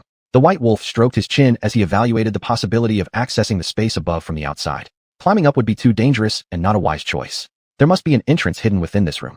The Witcher turned and re-entered the room. He began to seriously examine the layout of the room. Besides the common desk and bed, there was only a cabinet left for storing clothes. Residual bloodstains on the ground indicate signs of struggle. The white wolf squatted in front of the cabinet, picking up a piece of dirt from the ground with his hand. The faint traces of blood smelled by his nose, combined with the disorder on the ground, led the Witcher to conclude that the victim had been dragged away, desperately trying to hide something before death. Standing up, the white wolf noticed a lever mechanism near the left wall. The wooden rod pointing downward, though broken, clearly indicated this was a switch for some kind of mechanism. Taking a deep breath and focusing intently, the white wolf's sharp vision spotted faint traces nearly disappearing on the ground, leading towards the bed on the right. The bed sheets are in disarray. Clearly, the owner of this place was dragged away while sleeping. Bloody fingerprints. The Witcher quickly noticed the fingerprints on the wall, left behind by the victim in their final moments. Deeply concealed indeed. No wonder the disturbance disappeared at this level. Click. A wooden panel embedded in the stone wall popped open, revealing a hidden switch to the Witcher. Click click click. As the lever was pulled, the closet near the corner emitted sounds of movement. White wolf, look quickly, there's a hidden staircase inside the closet. Hearing the sound, Smog took the lead to check the source of the abnormality. I have an ominous feeling, White wolf. There's something strange above. Realizing the Witcher was approaching, the young dragon issued a warning. No need to worry. The medallion hasn't vibrated. Follow me. The white wolf stepped past Smog and climbed onto the staircase, with Quinn's golden fireflies swirling around the Witcher. The wooden door slowly opened, revealing the dim, eerie interior of the room. Creaking hanging objects swayed back and forth, and the only light came from the metal reflections in the darkness, originating from the Witcher's hands. How sinister it feels. Let's leave here quickly, White wolf. Smog hid behind the Witcher, timidly extending its head to stubbornly scan the layout of the room. The magical fruit reacts, indicating Lena's remains must be here. The white wolf focused on the unusual fruit in his hand, then turning to Smog, continued speaking. Let Lena out. No way. Smog refused. Why?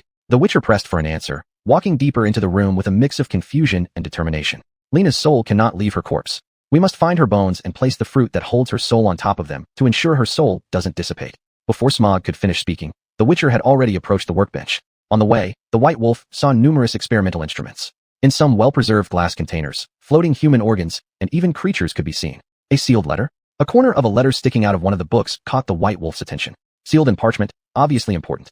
The white wolf extracted the letter from the book. There was no writing on the outer layer, so after confirming thoroughly, he cautiously opened it. Great Lord, through experimentation on living subjects, your humble servant has preliminarily uncovered the secrets of reviving the dead. I believe that in the near future, I will create an undead army for you. The Witcher was surprised by the content of the letter and couldn't help but continue reading. Unfortunately, the envoy you granted broke the seal. The dark power attached itself to the black crows you bestowed and escaped my control. I'll track him down. Until then, I need to flee here, because the people who died during the experiments have angered the villagers. They'll raze this place to the ground. The white wolf pondered deeply, putting the letter away, curious about the unfinished content. Great Lord, a private term of respect used by nobles for the king, generally in vogue within Devira. The Witcher stroked his chin, muttering to himself. This letter is evidently written amid chaos, not even sent out. Clang. The collision sound interrupted the white wolf's thoughts. His golden cat-like pupils turned toward the source of the sound. A rat had knocked over a wooden block and been crushed to death in the corner. It's a human skeleton, white wolf. Smog keenly noticed that amidst the swirling dust, a skeleton lay quietly. The white wolf raised the torch and approached the corner. Judging from the appearance of the decayed clothing, the deceased was a woman. From the bone age, she wasn't very old. The Witcher picked up a leg bone, analyzing the identity of the victim. Do you think it could be Lena? Smog curiously indicated, its eyes fixed on the abnormal magical fruit. We can't be sure. Though the fabric is clearly high-end, it doesn't mean this is Lena. The white wolf held the torch high and carefully surveyed the room, eventually stopping before the lone skeleton in the corner.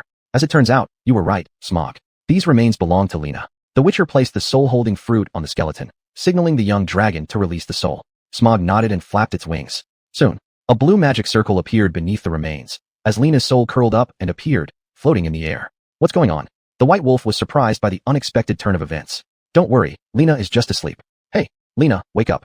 After explaining, Smog roared toward the soul. Where am I? Taller Fortress. Upon waking, Lena's eyes initially carried confusion. Then she joyfully called out the name of the tower. The white wolf heard this and shook his head. To call such a small tower a fortress was apparently only something Westerners would do. The soul seemed aware of something and looked at the Witcher. Thank you, sir. I have nothing left to give you, but under my father's bed there's a chest of gold coins, hopefully useful to you.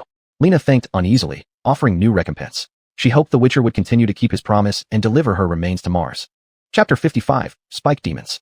The witch hunters always keep their promises, there's no need to worry. White Wolf comforted Lena. He didn't want the soul before him to turn into a demon. Seemingly remembering that she was surrounded by monsters, the witch hunter began questioning Lena. What are those monsters under the tower called?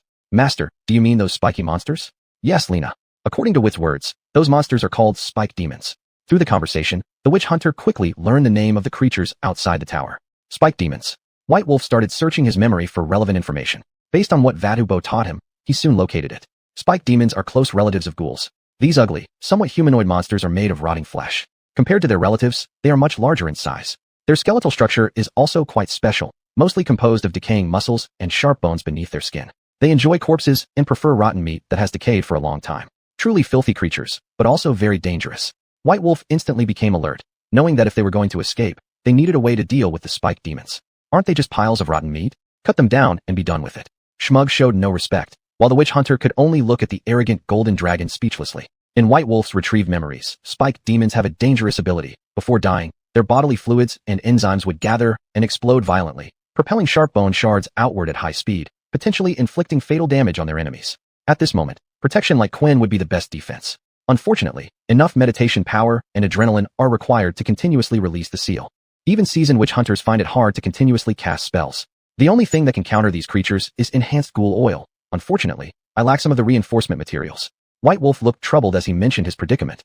Master, perhaps I can provide the materials you need. Lena, noticing the witch hunter's difficulty, summoned her courage and came forward. I need bear fat, universal grass, water fleas. Can you find these things? White Wolf directly stated his material requirements, not expecting anything from her. I've seen these materials before. Wit once sent people to search for them. They're stored in the wooden box under the test bench. Lena's statement surprised the witch hunter. He even felt that the spike demons outside might be related to Wit. Though it's not much, we can barely make 2 bottles of enhanced ghoul oil. White Wolf took the materials out of the wooden box, set up a crucible, and lit a fire. After melting the bear fat into liquid, he poured in the ghoul oil and stirred. After boiling, he added the ghoul blood and continued stirring, finally placing dandelion, water fleas, white relief grass, and burdock mushroom in order. Humph finally finished the preparation. It seems the luck of the witch hunter isn't too bad. White Wolf stared at the increase in alchemy skill level displayed on the attribute panel. He knew deep down that it was merely an improvement in body proficiency. Just like the old oil vendor, years of repetitive actions can achieve mastery, yet mistakes cannot be entirely avoided. After all, there are no perfect beings in this world. When will we leave, White Wolf? Schmug asked, munching on a magic fruit that had lost its magical power. He could feel that the magic obstruction syndrome had temporarily disappeared, and magic power was continuously flowing back into his body. He wanted to fight 10 spike demons. It was the only thought in the young dragon's mind. Don't rush. After we finish collecting Lena's remains, we can leave. The witch hunter placed a bottle of enhanced ghoul oil into his waist bag and coated the remaining onto Mogren. Subsequently, he turned to Lena's corpse and began collecting. Tap tap tap. Footsteps echoed through the hallway, finally stopping at the first floor. Get ready. What comes next will be a tough battle. White Wolf released Quinn, golden fireflies began to swirl, and his body moved toward the wooden door. Just as the tower door was about to open, Schmug's voice suddenly interrupted. Wait, White Wolf, I think something's amiss. The young dragon's voice caused the witch hunter to remove his hand from the handle. Are you afraid, Schmug? It was the witch hunter's turn to mock the golden dragon. No, White Wolf. I don't believe fighting and killing fits my identity as a dragon. Schmug awkwardly explained in midair, and subsequently, cursed symbols appeared beneath the witch hunter's feet. I'll place support magic on your body, enhancing your combat strength. With it, one strike will take care of those creatures outside. White Wolf stopped mocking. Knowing the magic obstruction syndrome made Schmug unsuitable for battle, his participation would merely serve as a nuisance. Ding. A resonance detection came from the outside. Adrenaline +++++. Strength +++++. Meditation power ++. Sharpness ++++. 5 senses ++++++++. Time remaining countdown. 2:59 minutes. White Wolf stared at the attribute panel, feeling his physical strength increase by at least twice. Don't run around recklessly and give me trouble.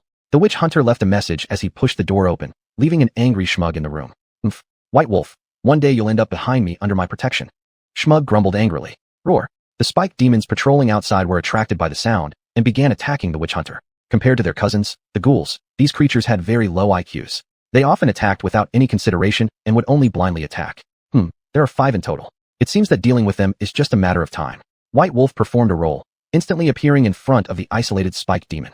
Bang. Quinn's shield was shattered, and the witch hunter's Mogren slashed upward, the enhanced ghoul substance on the sword easily cutting through the monster's body. The crawling spike demon arched its body, emitting a sound like boiling hot water as it started to gather energy. Just before it exploded, the witch hunter dodged with a somersault.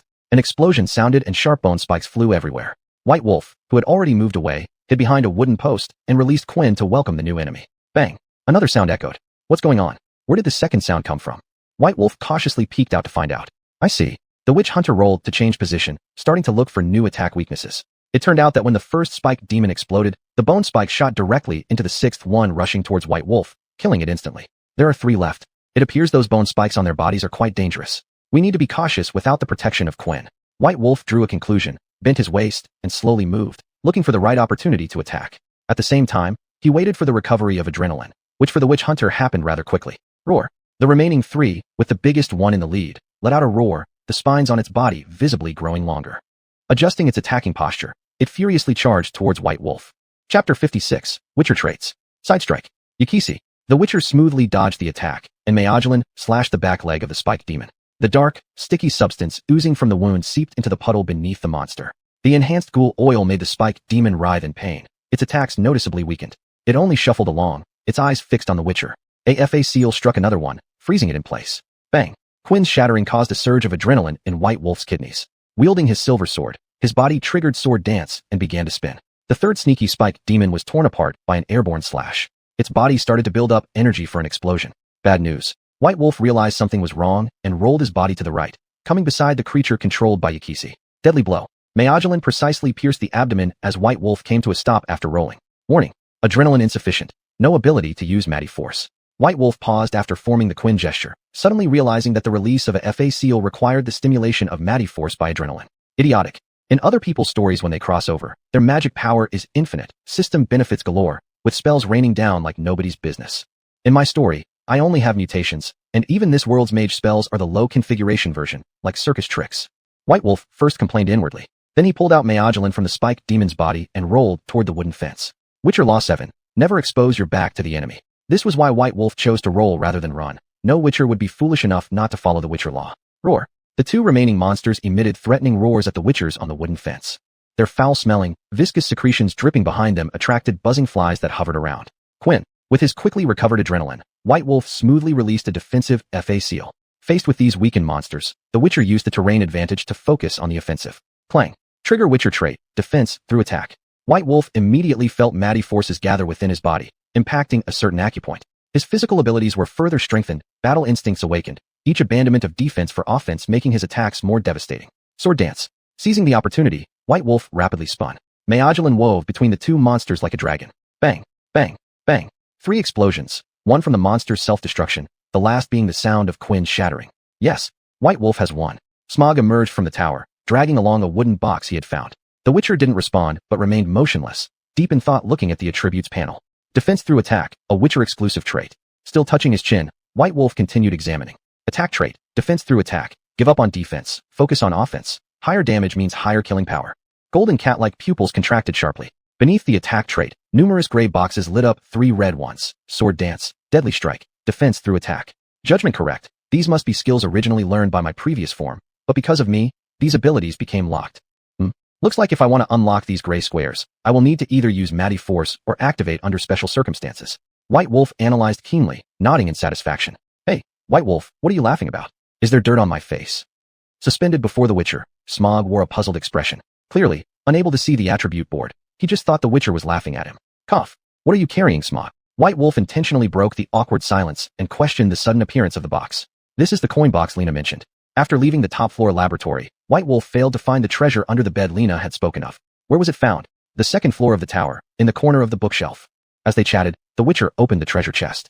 Some scattered coins lay quietly inside. What drew White Wolf's attention most were the sheepskin scrolls bound with silk thread and the rusty iron disc next to them. Compass, detailed topographic map of Baron Nason's domain. White Wolf's eyes widened in shock. Although the compass appeared old, it still could not hide its intricate design. As for the topographic map, there was less surprise. Is this iron disc very precious? Smog couldn't comprehend. He wondered why the seemingly broken object in front of him had drawn the hunter's strong attention. The sky has already turned dark. We need to return to the shore from this island. I don't want to invite trouble. White Wolf did not explain his unusual behavior, but urged Smog to find the sailboat they arrived in and leave this sinister place. Not long after the sailboat set sail, the Witcher clearly heard the cries of various monsters from the distant forest. Witcher Rule 5. Never stay too long alone in remote places at night. It's not the behavior of the wise. Apparently, these laws were very effective for White Wolf. Where do we go next? Back to the Wailing Hills, or to Halfway Village? Smog landed at the front of the boat and asked. Halfway Village. We need to find Mars and the villagers there. They will be a great help in searching for George. White Wolf carefully reviewed the map, looking for a suitable route. As the boat docked, the high-quality route was quickly determined with the help of the compass and map. A whistle blew. Puju, eating grass not far away, came to White Wolf's side. The Witcher first paused to brush the horse's hair before leaping onto its back. On the way, the moonlight was gradually covered by dark clouds, shortening the field of vision. White Wolf, do you think there are monsters lurking in that patch of forest up ahead? Smog smirked, pointing forward with his dragon claws. If there are, I'll feed you to them. Once they're full, I can leave safely. The Witcher on the horse closed his eyes and responded casually. The young dragon sensibly refrained from saying more. The constitution of a Witcher is truly fascinating. No wonder they can withstand spells directly using only their physical strength.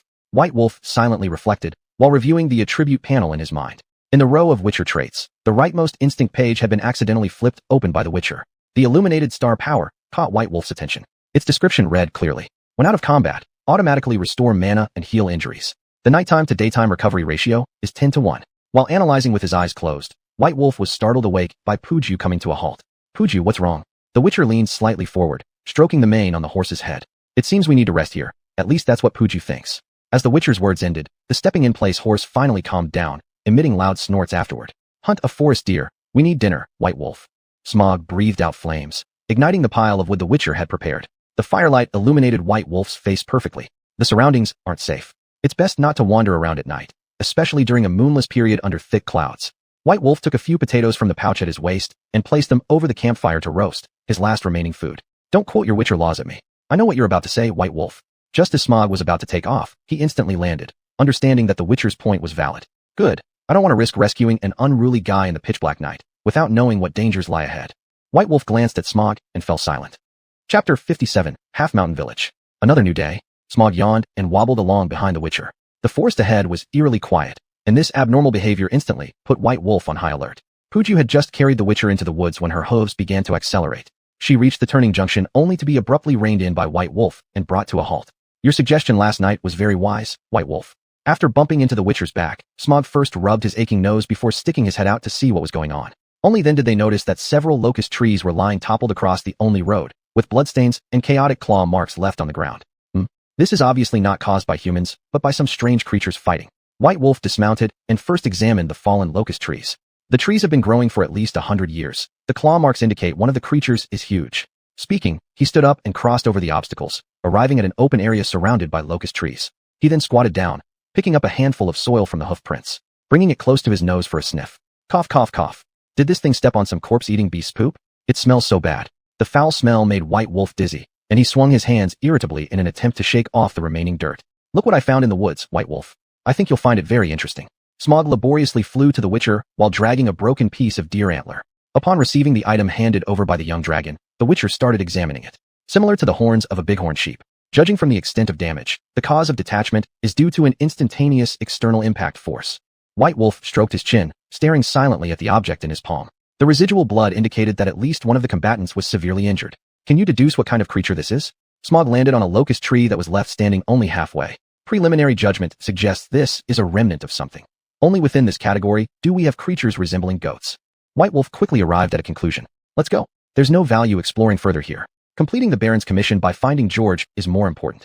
The Witcher clearly wasn't interested in the brawl between these monsters. Just as they were about to return to Puju, an unusual sensation underfoot made White Wolf stop and look down. A lump of feces that looked like stone had been flattened, still clinging to some tufts of fluff. This is a goat's beard hair. Clearly, it didn't fall off naturally, but during a fight. White Wolf picked up the hair with disdain and examined it carefully. He then returned to the locust tree with claw marks and meticulously counted them. There are 3 primary fingers on its forelimbs, roughly plus a slightly smaller thumb. Its hind feet have cloven hooves. It's a goat-headed monster.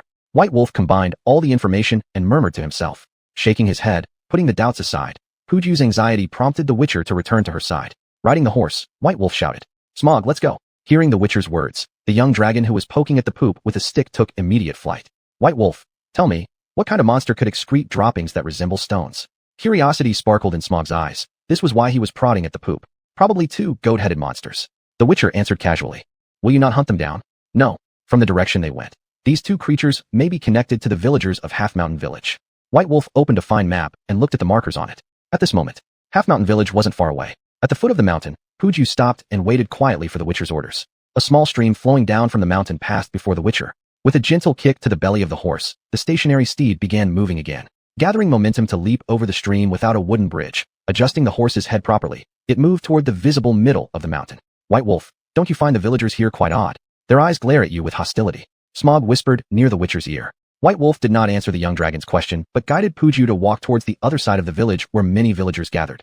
Kovi, you lost the only milk cow in the village under your supervision, and today you must give us answers. The leading villager angrily accused the old man in the center, with other villagers echoing their agreement. Kovi felt immense shame, knowing the cow was the village's sole source of dairy, its disappearance meaning that some infants wouldn't survive through the next winter. Witcher, the astute Kovi noticed him, and a flash of shrewdness crossed his eyes. Gentlemen, please give me a moment. I will ask the Witcher to handle this incident and offer you an explanation. As the elder moved aside, the villagers quickly saw the Witcher who had arrived at an unknown time. Witcher, as I guessed correctly, you're probably here for George. How about making a deal? Help me find the cow, and I will tell you George's information. A flash of shrewdness crossed Kovi's confident eyes. Give me a reason to work for free. After all, Witchers aren't interested in commissions without pay. White Wolf's words were like a bucket of cold water poured over the old man. No Witcher would appear in this remote area without a reason. And after all, you're still human and can die in danger. Kovi tried to pique the Witcher's interest, as he had no sufficient payment to offer. And so he continued. There's only our village in these mountains. It's hard for villagers to establish contact with the outside world. Only the Baron's younger brother came here not long ago. I alone know his whereabouts. If my guess is correct, it was the Baron who sent you to investigate this matter. White Wolf didn't answer, which Kovi took as tacit approval. Tell me about the characteristics surrounding the disappearance of the cow. I don't have much time. With his hands crossed in front of his chest, White Wolf prepared to ask some useful questions. After hearing this, Kovi clearly looked troubled. The disappearance of the cow had been abrupt, and there weren't really any clues to offer. I know, Witcher, the cow was abducted by a monster with ram horns during the night. An adult in the crowd raised his arms and waved his hat, trying to get the Witcher's attention. Was there anything else besides that? White Wolf went straight to the young man, hoping to learn more. The vision was poor that night. I saw it accidentally while going out to urinate, but since the distance was somewhat far, I couldn't gather more information. As the middle-aged man stepped closer, the Witcher noticed that he was rather handsome despite being worn down by time, retaining what he should at his age. Mars, think again. Did you see anything else besides that? In a hurry, Covey called out, quickly approaching the middle-aged man to continue pressing him for details, but was stopped by White Wolf. Chapter 58. Bait for the Remnant. Did you see which direction the monster went? White Lang coldly stared at Mars. White Lang, it's Mars. Should we tell him about Lena? Take a closer look at his necklace. This guy is strange. Only after ensuring safety can Lena meet him. The man and the dragon communicated through mental exchanges. Smog paused and noticed under the hunter's hint that Mars was wearing a silver round mirror. This is a silver copper mirror. This guy looks good. So why would he wear something like this for protection? Maybe he has something to hide. White Lang continued conversing spiritually with the young dragon. Smog's changing facial expressions made Mars cautious. A silver copper mirror is an ordinary item used to prevent spirits from getting close. Its specific function is to repel the soul of a victim seeking revenge on their murderer. Making it is quite simple. Just polish silver into a circle and add a copper border. Follow the east side village exit straight ahead. You'll see relatively flat terrain. There are many strange patterns carved on the rocks there, and there's a river nearby. You might be able to find clues about that monster. Mars pointed in the described direction, attempting to divert the monster hunter. Your intelligence is very important. I think we'll meet again soon. White Lang left a message, turned around, called Puju, mounted, and quickly disappeared from the villager's view. Passing through a grove, sparse forest, birds flew out. Truly a backwater. Haven't even encountered a single forest deer. Smog rested on the monster hunter's shoulder and, seeing that White Lang didn't respond, continued speaking. I don't understand. Why not directly ask Mars about Lena's information? Then they could reunite. The sudden gust of wind caused strands of hair falling on White Lang's forehead to move gently. Lena's death is very suspicious. The tower's defense relies only on the strength of the villagers, obviously unable to break through, and a person wouldn't carry a silver copper mirror for no reason. Do you get my meaning, Smog? White Lang responded indifferently to the young dragon's question. What about Lena? Smog issued a soulful question. Our immediate task is to solve the cow issue, obtain George's trail from Half Mountain Village. As for Mars, we cannot alarm him yet, and mustn't reveal any news regarding Lena, to avoid alerting him prematurely. Looks like we've reached our destination. After explaining, White Lang was drawn to attention by Puju suddenly stopping, and uttered new words observing the scene ahead. This place could be described as a low-lying area with relatively flat terrain. In the distance, the converging river was faintly visible. Indeed, just as Mars said, prominent rocks have peculiar carvings. White Lang dismounted and approached the nearest stone block, carefully examining it. What are these? White Lang. Smog was curious and flew back and forth between the stone clusters. The horn-sharpening stones of the ramhead creatures. The monster hunter was confident in the determination. In Wadobo's teachings, the ramhead creatures had a particularly peculiar habit of sharpening their horns against stones, often leaving what looked like pictorial carvings behind during friction. But, White Lang, I can feel that the guy isn't here. Smog flew high up in the sky, taking in the entire terrain, and found no suspicious signs. Monsters aren't fools. Among remnants, the intelligence of ramheads ranks as moderate. White Lang, stroking his chin, said to the now descended young dragon. After all, in this world, only those who regard themselves as superior would think everyone else apart from them is foolish. Yet in others' eyes, they're merely jesters. There must be a cave nearby. These creatures wouldn't rough it in the open. White Lang focused intently, his five senses catching every movement around him. Following available information, he soon came to a large locust tree. The branches and leaves were very dense, appearing unremarkable, blending well into the environment. There's a crack here, White Lang. Smog landed on the other side of the tree and quietly called out to the monster hunter. According to scent analysis, the floating up smell matches exactly with the previous checked imprint. The monster hunter adjusted his position and smoothly slid into the cave. Sure enough, this is a male ramhead creature, and it's severely injured. Our guess is correct. The injury should have been sustained while fighting another over territory. White Lang analyzed through the remnants inside the cave. There are no traces of the monster here. Could it already have left this area? Smog posed the most crucial question. It won't have gone too far. The bloodstains and excrement on the ground are still fresh. Clearly, this is where it recuperated. The monster hunter squatted down, meticulously checking and analyzing. We need to lure it out, at least make some bait. After finishing the analysis, the monster hunter used a branch to scoop the excrement into a glass bottle taken from his chest. Are you sure the monster will appear? Smog looked at the monster hunter's actions with suspicion in his eyes. The bait still lacks some buds. There should be some growing on the nearby ground. After Bai Lang finished speaking, he walked toward the cave entrance not far away. For monster hunters, buds are a common plant that resemble chestnuts and are poisonous, making them excellent alchemical materials. Leaving the cave, it didn't take long to find this annual herbaceous plant using his sharp vision. Ramhead creature excrement, crow eyes, golden orchids. Bai Lang placed the crushed materials into the iron pot in order. Strange smell, it's really potent. The monster hunter forced himself to endure and put the finished product into a glass bottle. The perfect lure was now complete. What's next? Wait for the monster to come to us. Smog kept asking questions. Spread this bait in a well-ventilated place. When the ramhead smells it, it will come. These creatures won't tolerate other beings invading their territory. Bai Lang spoke as he searched for a suitable location to place it. He spread it in roughly 4 directions. The the wind would carry the scent far and wide. The monster hunter returned to the cave and carefully arranged the 2 north winds hanging on his waist. These were the only 2 ice bombs he had left. Without any residual oil or specialized bombs to suppress the ramhead, Bai Lang had no choice but to use the north winds, which had a freezing effect, to restrict the monster's movements and gain time for counterattack. After confirming everything was foolproof, Bai Lang sat cross-legged in the cave to restore his internal meditative power while waiting for the monster. In the blink of an eye, night had fallen. Under the moonlight, a horned monster appeared in front of the cave entrance, roaring at the person inside. Bai Lang's ears twitched slightly as he slowly opened his eyes and stared quietly at the cave entrance. Indeed, as I expected, it's an injured one. It seems to have lost an eye in a fight with its kind. The monster hunter clearly saw the features of the monster in front of him. Even with the monster's back to the moon, his enhanced golden cat pupils could still see the wounds in the dim light. Chapter 59, New Trophy. Truly a strange structure, neither human nor sheep. In a low whisper, Bai Lang released Kunan. For the monster hunter, this would be a fierce battle. Ding. External amplitude detected. Adrenaline +++. Stamina +++. Meditative power +. Acuity ++. 5 senses +++++++. Time remaining countdown 0:59 minutes. Roar. The creature did not attack immediately, but instead observed the monster hunter with caution. I thought it was just a reckless beast, but now I see that's not the case. Bai Lang shook his shoulders to try and relax his tense nerves. While they were locked in a standoff, Bai Lang soon identified the full appearance of the monster. The Minotaur's body was extremely robust, not at all what people imagined when thinking about a human form with a sheep's head. Its size rivaled that of a male lion and was even stronger. Its forelimbs, apart from the claws, were almost identical to human arms. The hind legs were bow-shaped, providing strong jumping power. For canine teeth had a bite force no less impressive than that of the king of the jungle, the tiger. Ram-like horns grew on both sides of its head, creating a striking visual impact.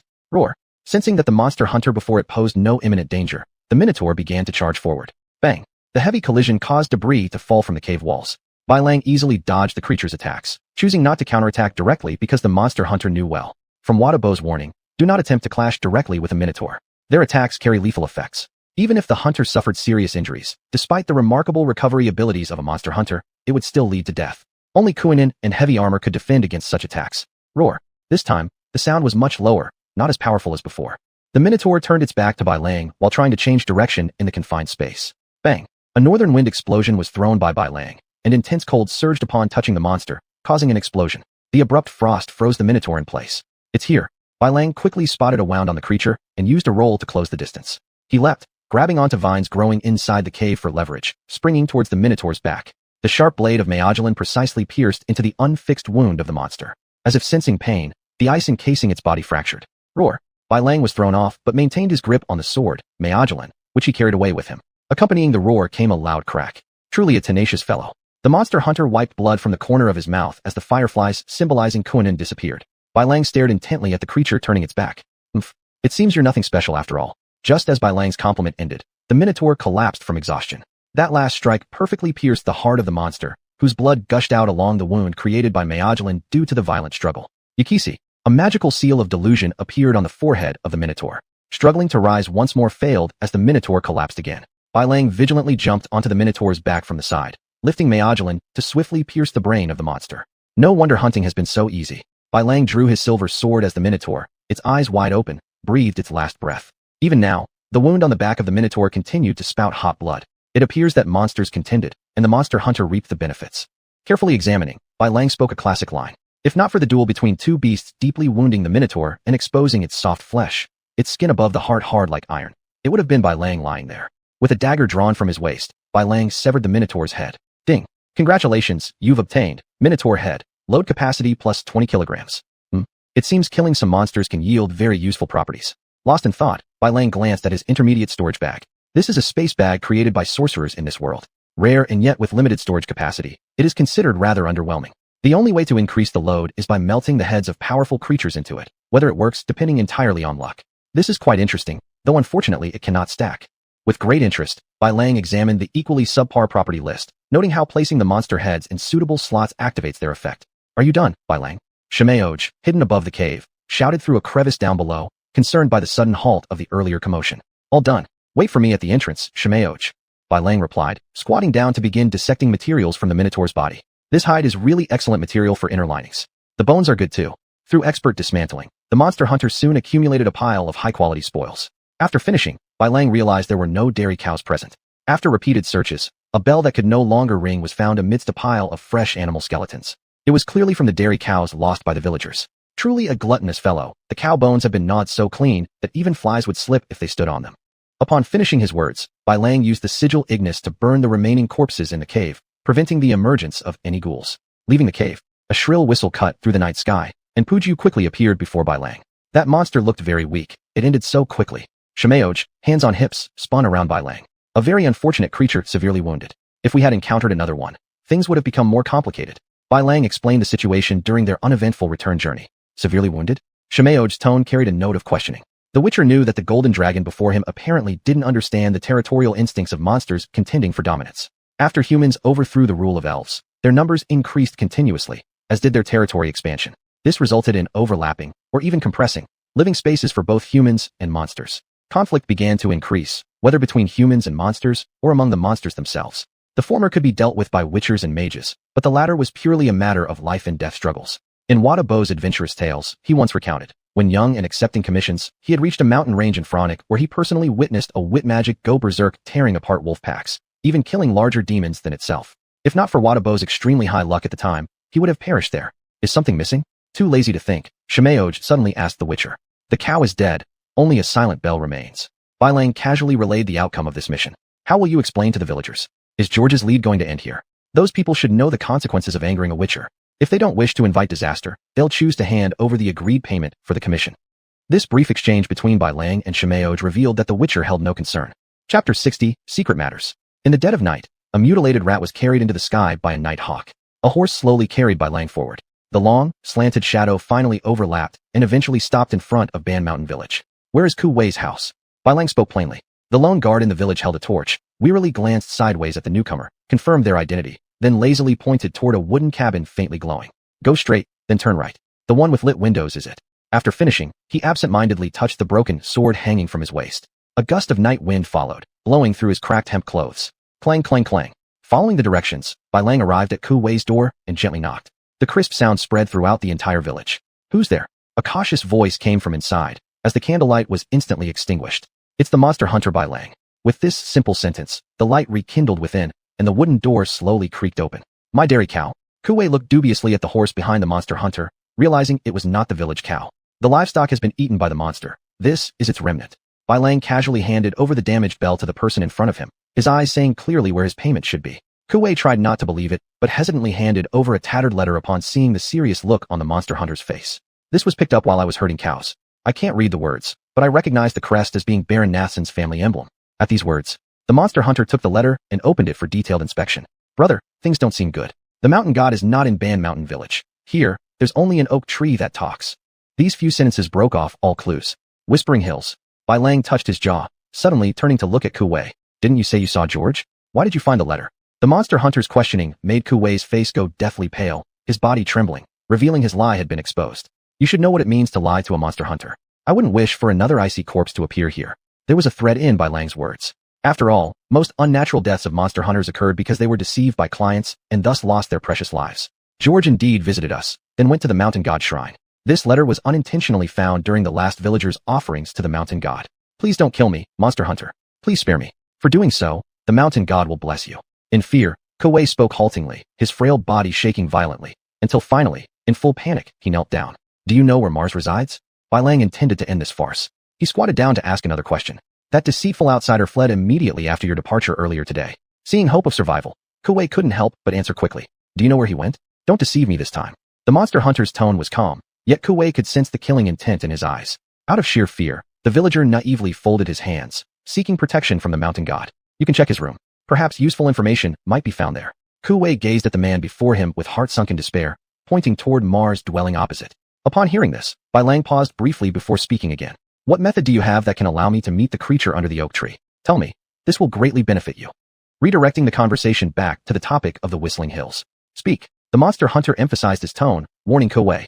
We need a fresh human right ear, sacrificed to the altar beneath the oak tree amidst grass. The direction aligns with the sun just rising. Ku Wei said this tightly, closing his eyes. After a long while, realizing he was still alive, Ku Wei slowly opened his eyes, letting out a deep sigh. He watched the monster hunter enter Mars' home. Bai Lang, look. It's an exorcism charm. Smog took down a wooden talisman hung above Mars' bedhead and handed it over to the monster hunter. There's a strange scent. Bai Lang sniffed the talisman immediately after receiving it. identifying an aroma mixing wildflower honey with rose scents. Additionally, Bai Lang discovered a notebook on the bedside table. Opening it for inspection. Dear Lena, nothing has ever gone as badly as today. The villagers forced me to open the tower gates and sprinkle sleep-inducing drugs into the guards' dinners. Amidst the chaos to follow, I will take you away. January 3rd. I've lost you, Lena. How miserable my life will be going forward. January 5th.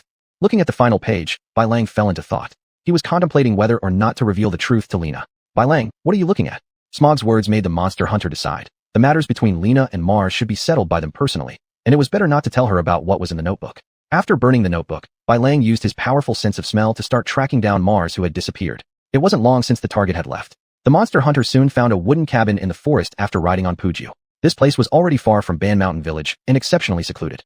Is that guy hiding here? Smog doubtfully stared at the sole light source in the forest. The scent is fixed in the wooden house. Mars can only be inside. Bai Lang tightened his legs around the horse's abdomen as Puju silently moved towards the wooden house. Knock, knock, knock. No one responded. Losing patience, Bai Lang kicked open the door. You'd better not test the patience of a monster hunter because you don't know what kind of temper the person you're dealing with might have.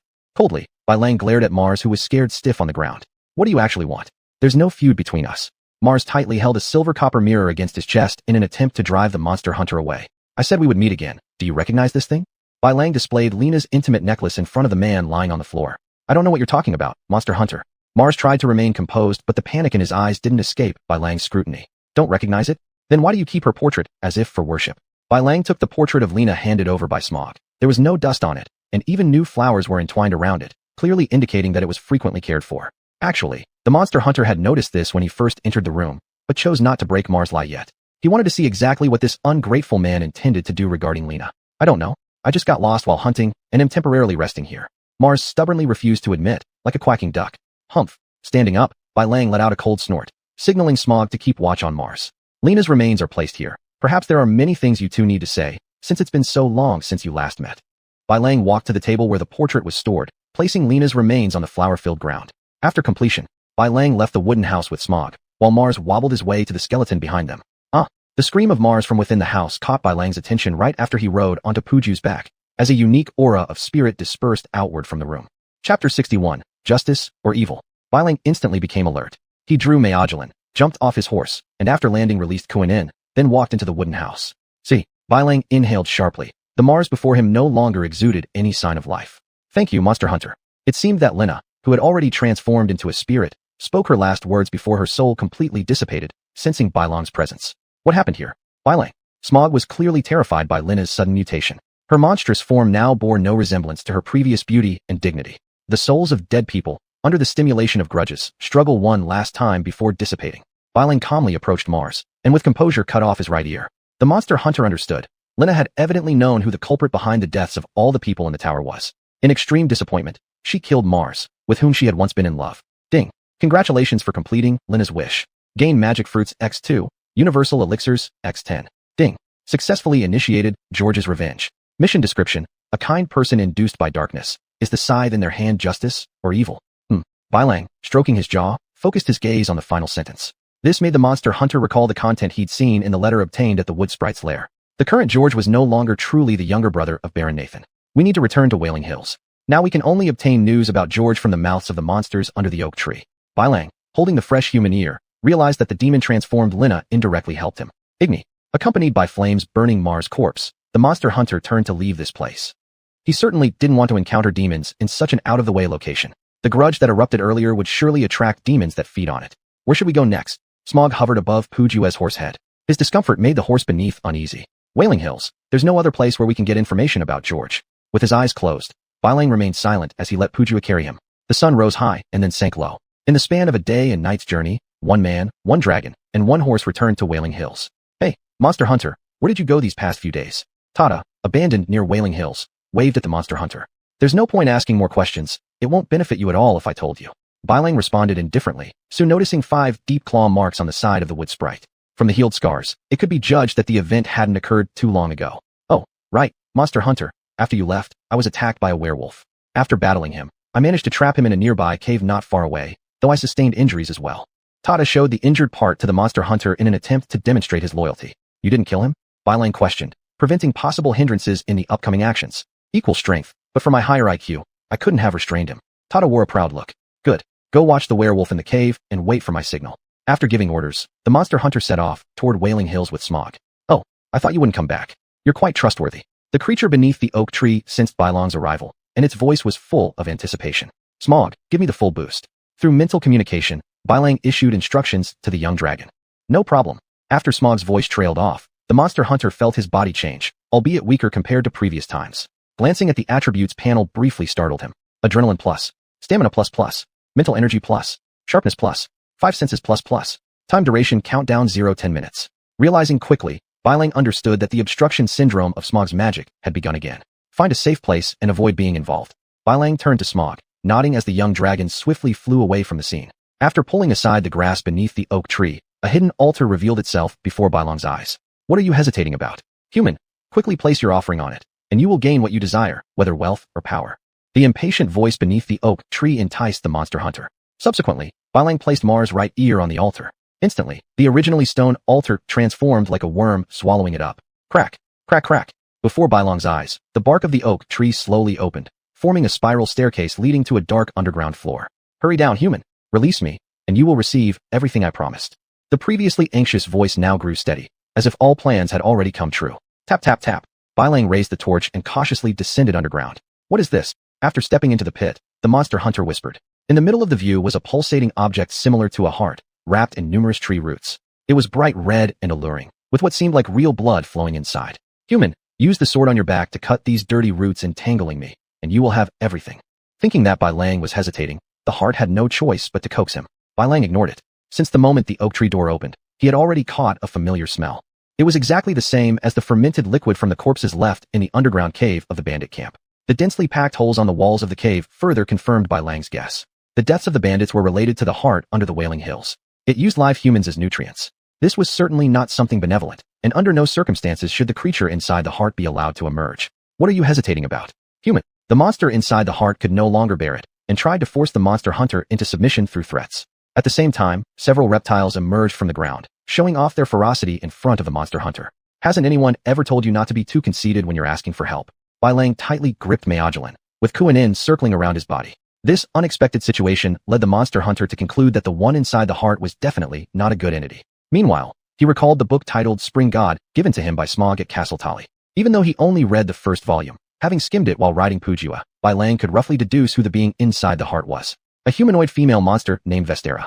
As for why she was trapped here, the book did not mention anything. You still have one last chance, human. Let me out, and I might leave you a full corpse. As soon as the words ended, the reptiles began slowly closing in on the monster hunter, their roaring fluids dripping down from their split mouths onto Bylang's feet. Upon closer inspection, the summoned monsters resembled alien insects. Haliusi. Bylang took a sharp intake of breath, his eyes flashing with alertness as he quickly thought about how to deal with these tenacious creatures. Chapter 62, Harixi. Harixi is a tenacious type of underground insect. According to Wadabo's description, this is a highly venomous crab spider living in caves. Yes, these creatures are divided into two types, above ground and underground. Due to their long-term life in the dark caves with no sunlight, their eyes have degenerated, leaving only 4 petal-like mouths. Their bodies are roughly made up of a torso and 6 limbs underneath. The first 2 limbs are specialized into sickle-like structures similar to a mantis, while the rest serve as legs. The most noticeable feature is that Harixi carries a sac on its back, much like a Bulbasaur seed, red below and purple above. Controlled puppet corpses. White Wolf discovered during the trial that the Harixi in front of him moved stiffly and clumsily. There were no toxins in the sacs on their backs, but there was some residual liquefied corpse fluid from the bandit camp. Igni. Flames erupted from the right palm of the Witcher, instantly sweeping over several surrounding Harixis. The already dry outer shells became excellent fuel, and the fire quickly illuminated the entire underground cave. Damned humans, your sins are unforgivable. The heart began to beat rapidly, proving the monster inside was furious, and the enraged voice represented her helplessness. Quen. A Harixi suddenly appeared behind the Witcher and broke through the shield. In the nick of time, the Witcher quickly reinforced the new shield, and the golden fireflies scattered around recondensed. Ting. A new Witcher trait was triggered, Master of Dolls. Note, an upgraded version of Oxay. Enemies hit by the target will briefly become allies, and their attacks increase by 20%. Interesting, the manipulation of Een energy inadvertently activated this ability within my body just now. While thinking, White Wolf kept Maojalin guarded behind his back. Clang. The sound of metal clashing echoed, and the strong reaction force from behind forced the Witcher to lean forward. Just before falling down, he performed a somersault roll, taking advantage of the momentum to reach a safe spot. Master of Dolls, Oxay. A streak of light swiftly flew into the brain of the stealth-attacking Harixi after White Wolf had adjusted his position. Don't resist any longer. Open my seal. and you'll get everything you desire." The monster's voice carried both enticement and threat. The excited heartbeat indicated she was very fond of the desperate Witcher in front of her. Roar. The giant Herixi, controlled by Master of Dolls, let out a roar, then started slaughtering its own kind. Coincidentally, this Herixi, whether it be in terms of size or the freshness of its body structure, far surpassed the other Herixis. Apparently, Spring Goddess, the odds aren't in your favor. With sarcasm in his voice, White Wolf raised Majolan as he approached the heart. Few Herixis dared to block the way, all easily dealt with, and the vast majority of others were held at bay by the large Herixi under the control of the Witcher. "What do you plan to do, human? We can negotiate again. Let me go, and I'll fulfill all your wishes." Sensing the threat of death, the tone of the heart softened. "I still prefer your defiant self, Spring Goddess." White Wolf sarcastically paused before the heart, and the crackling of the burning, withered Herixis around him played mournful music for the creature trapped within the heart. "Deal, yes. Human, let's make a deal. Tell me your wish, and then set me free." The words of the monster within the heart tumbled over each other, fully aware that she was currently sealed and powerless to fight the Witcher standing before her. Boom. The Quinn shield suddenly shattered. White Wolf dodged sideways and released the Igni symbol. Flames surged along the vines instantly toward the roots enveloping the heart. The shiny Majolan similarly cut the most dangerous spikes from the ground. "You lack sincerity, Spring Goddess." White Wolf refocused on the heart, aiming to kill him. "This is your final choice. Either I destroy you, or you satisfy my conditions." The Witcher caught a glimpse of the large Herixi under control nearing collapse, and realized if they continued this way, the advantage would no longer be on his side. "What do you want? Tell me, and you'll receive a satisfactory response. Before that, please extinguish the flames on the tree roots entwining me." In a state of panic, the Spring Goddess agreed. The heat from the flames was roasting her skin. Now the silver sword in the Witcher's hand hung, suspended above her fragile skin. This crisis robbed her of her dignity, her plea feeble and powerless. "Where is George? Better answer my question honestly." While threatening, White Wolf's Majolan blade tip pierced slightly into the heart's outer layer. "You mean the babbling boy? He came here, but left shortly thereafter, dejected. Do you know where he went?" No, I don't know." "Ah, human, what are you doing?" The outcome of the conversation made White Wolf extremely dissatisfied, and Majolan pressed further into the monster's interior. The silver component in the silver sword caused immense pain for the Spring Goddess, confined within the heart. "What do you want? Tell me, and you'll get a satisfactory response. Before that, please extinguish the flames on the roots binding me. My patience is running thin, and the next sentence had better not disappoint me, Spring Goddess." White Wolf realized that the giant Herixi behind him had fallen, and the remaining monsters were heading this way. "Deceit, a dirty trick only the weak would resort to. I truly do not know where the person you mentioned went." The visible tremors on the surface of the heart reached a critical point, giving the impression that the creature inside was about to burst out. With a flash of cold light in his eyes, White Wolf plunged Majolan deep into the heart. "No." The sound within the cave faded gradually in despair and reluctance. The once glowing red heart became like a deflated ball, rapidly darkening and shrinking within the root cage. What a pitiful creature, killed by the most trusted friend and imprisoned in this sunless cavern to suffer endlessly. White Wolf shook his head, withdrawing and wiping the fluid from Majolan. "What is this?" A gleaming metallic horn buried in the branches caught the Witcher's attention. The seal of Ard. The powerful air current brought by the seal blew the obstacles aside as the Witcher retrieved the item. Dragon horn, metal gouet, refined steel. White Wolf stared at the objects in the box, lost in thought. This guy amassed quite a collection of treasures in his lifetime. Most of these materials are more than enough to customize an excellent heavy armor set. After finishing organizing, the Witcher felt slightly better. These unexpected riches would save him a lot of time in crafting equipment. All leads on George have vanished. Do I really have to go back to that cursed death swamp? The memories from his previous experience there chilled White Wolf to the bone. "Hey, Hunter, did you deal with the thing underground? The werewolf I've trapped has a message for you. He wants to make a deal." Tata stretched his neckless neck towards the tree hollow and called out. Chapter 63, Quizani. The White Wolf didn't answer right away, but instead released Igni to completely burn the withered underground heart. What did the werewolf say? Tatar. The Witcher only started asking for details upon returning to the surface. That furry wolf said that negotiations can only happen after seeing you. Linjin walked in front of the White Wolf, pacing while giving an account of what had happened. The Witcher remained silent, quietly following behind Tatar as he began to think and plan the best route to the dead marshes. Creak, creak. The sound of grinding teeth reached the White Wolf's ears, a sound of teeth repeatedly rubbing against each other. Golden Dragon, where's the Witcher you speak of? Do not deceive me. It will do you no good. A strange voice came from the cave. TCH. A half-man, half-wolf monster like you dare to bargain with me. Believe me, I can make you into wolf jerky. Smog responded aggressively, trying to break the spirit of the other side. The White Wolf stopped in his tracks at the sound, staring at the werewolf locked in an iron cage inside the cave. The cursed werewolf. The White Wolf recognized that this was not a Yorgos werewolf, but rather a human werewolf cursed by some force. Are you the Witcher? The cursed werewolf smelled an unfamiliar presence, gripping the iron bars with both hands, the ferocity in his eyes lessening somewhat. State your deal. I'm pressed for time. The Witcher crossed his arms in front of his chest, standing before the iron cage. This is George's letter. That kind-hearted young man asked me to deliver it to his elder brother. Unfortunately, The curse has tormented me all this time, preventing me from fulfilling my promise to him. The werewolf took a well-preserved envelope out of his tattered coat and handed it to the white wolf. What is your name? The white wolf absently asked as he took the letter, showing little interest in the werewolf. Quizanti. The werewolf answered straightforwardly. The white wolf didn't respond, but quietly read through the contents of the letter. Brother, Mount Baywe, Avicus, Carivus. A few strokes of the pen, yet the Witcher acutely caught crucial information. Clearly, brother, referred to Baron Nathan, Carivus, was the family name prefix of the Baron, and Mount Baywe was evidently the name of a mountain range. Avicus might be a personal name, or perhaps a code. These needed to be verified before they could be determined. When did George give you this letter, Quizanti? The white wolf shifted his gaze to the werewolf in the iron cage, his eyes carrying a tone of interrogation. About 3 months ago, that crazy boy suddenly appeared before me. He handed me the letter along with a bag of gold coins, asking me to deliver it to the Baron. Quizanti glanced at the letter in the Witcher's hand, swallowing hard before continuing. As he left, the fierce look in his left eye was something I'll never forget. Strangely, his right eye was crystal clear. The werewolf's body suddenly trembled, as if recalling a terrifying memory. The white wolf stroked his chin, lost in thought. This situation was not mentioned in Wadub's teachings, making it quite novel. A special envoy breaking the seal, the black crow emitting dead chi around its waist, and a peculiar energy that entered within. The more the white wolf thought, the more serious his expression became. Could it be? The Witcher suddenly felt a sense of impending danger. Why has this letter not been delivered to the Baron all this time? The white wolf scrutinized Quizanti, knowing that if this letter could have been normally delivered to Baron Nathan, perhaps the original self would not have died. On the third day after receiving the letter, I had already arrived at Cummin Castle. However, unfortunately, the curse on my body suddenly flared up the day before meeting the Baron. In my werewolf state, I was quickly discovered by soldiers who drove me away. Everyone feared me. Quizanti's voice carried pain, the grinding of his teeth producing a creaking sound, reflecting how his emotions were gradually spiraling out of control. Yishi. The white wolf released a calming sigil in front of the werewolf. The Witcher understood clearly that the cursed being in the iron cage could switch forms between werewolf and human, a state extremely unstable. Even a drop of blood could reveal their true form. Why find me? The white wolf posed the most important question to the werewolf. Recently, I heard from the villagers that a Witcher accepted the Baron's commission, but during the search, the monster behind you captured you and imprisoned you here. Quizanti coldly glared at Legion behind the Witcher, still perceiving himself as human and viewing the monsters as just that, monsters.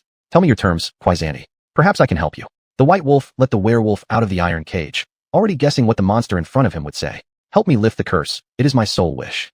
Quizanti's eyes carried a plea. He had grown weary of this life of discrimination, and the Witcher before him was the only one who could help him escape his predicament. No problem. The white wolf readily agreed. After all, the Witcher would be returning to Cummin Castle soon to report George's information to Baron Nathan. At the same time, there was no marking for Mount Baywe on the exquisite map, so perhaps the Baron could provide guidance.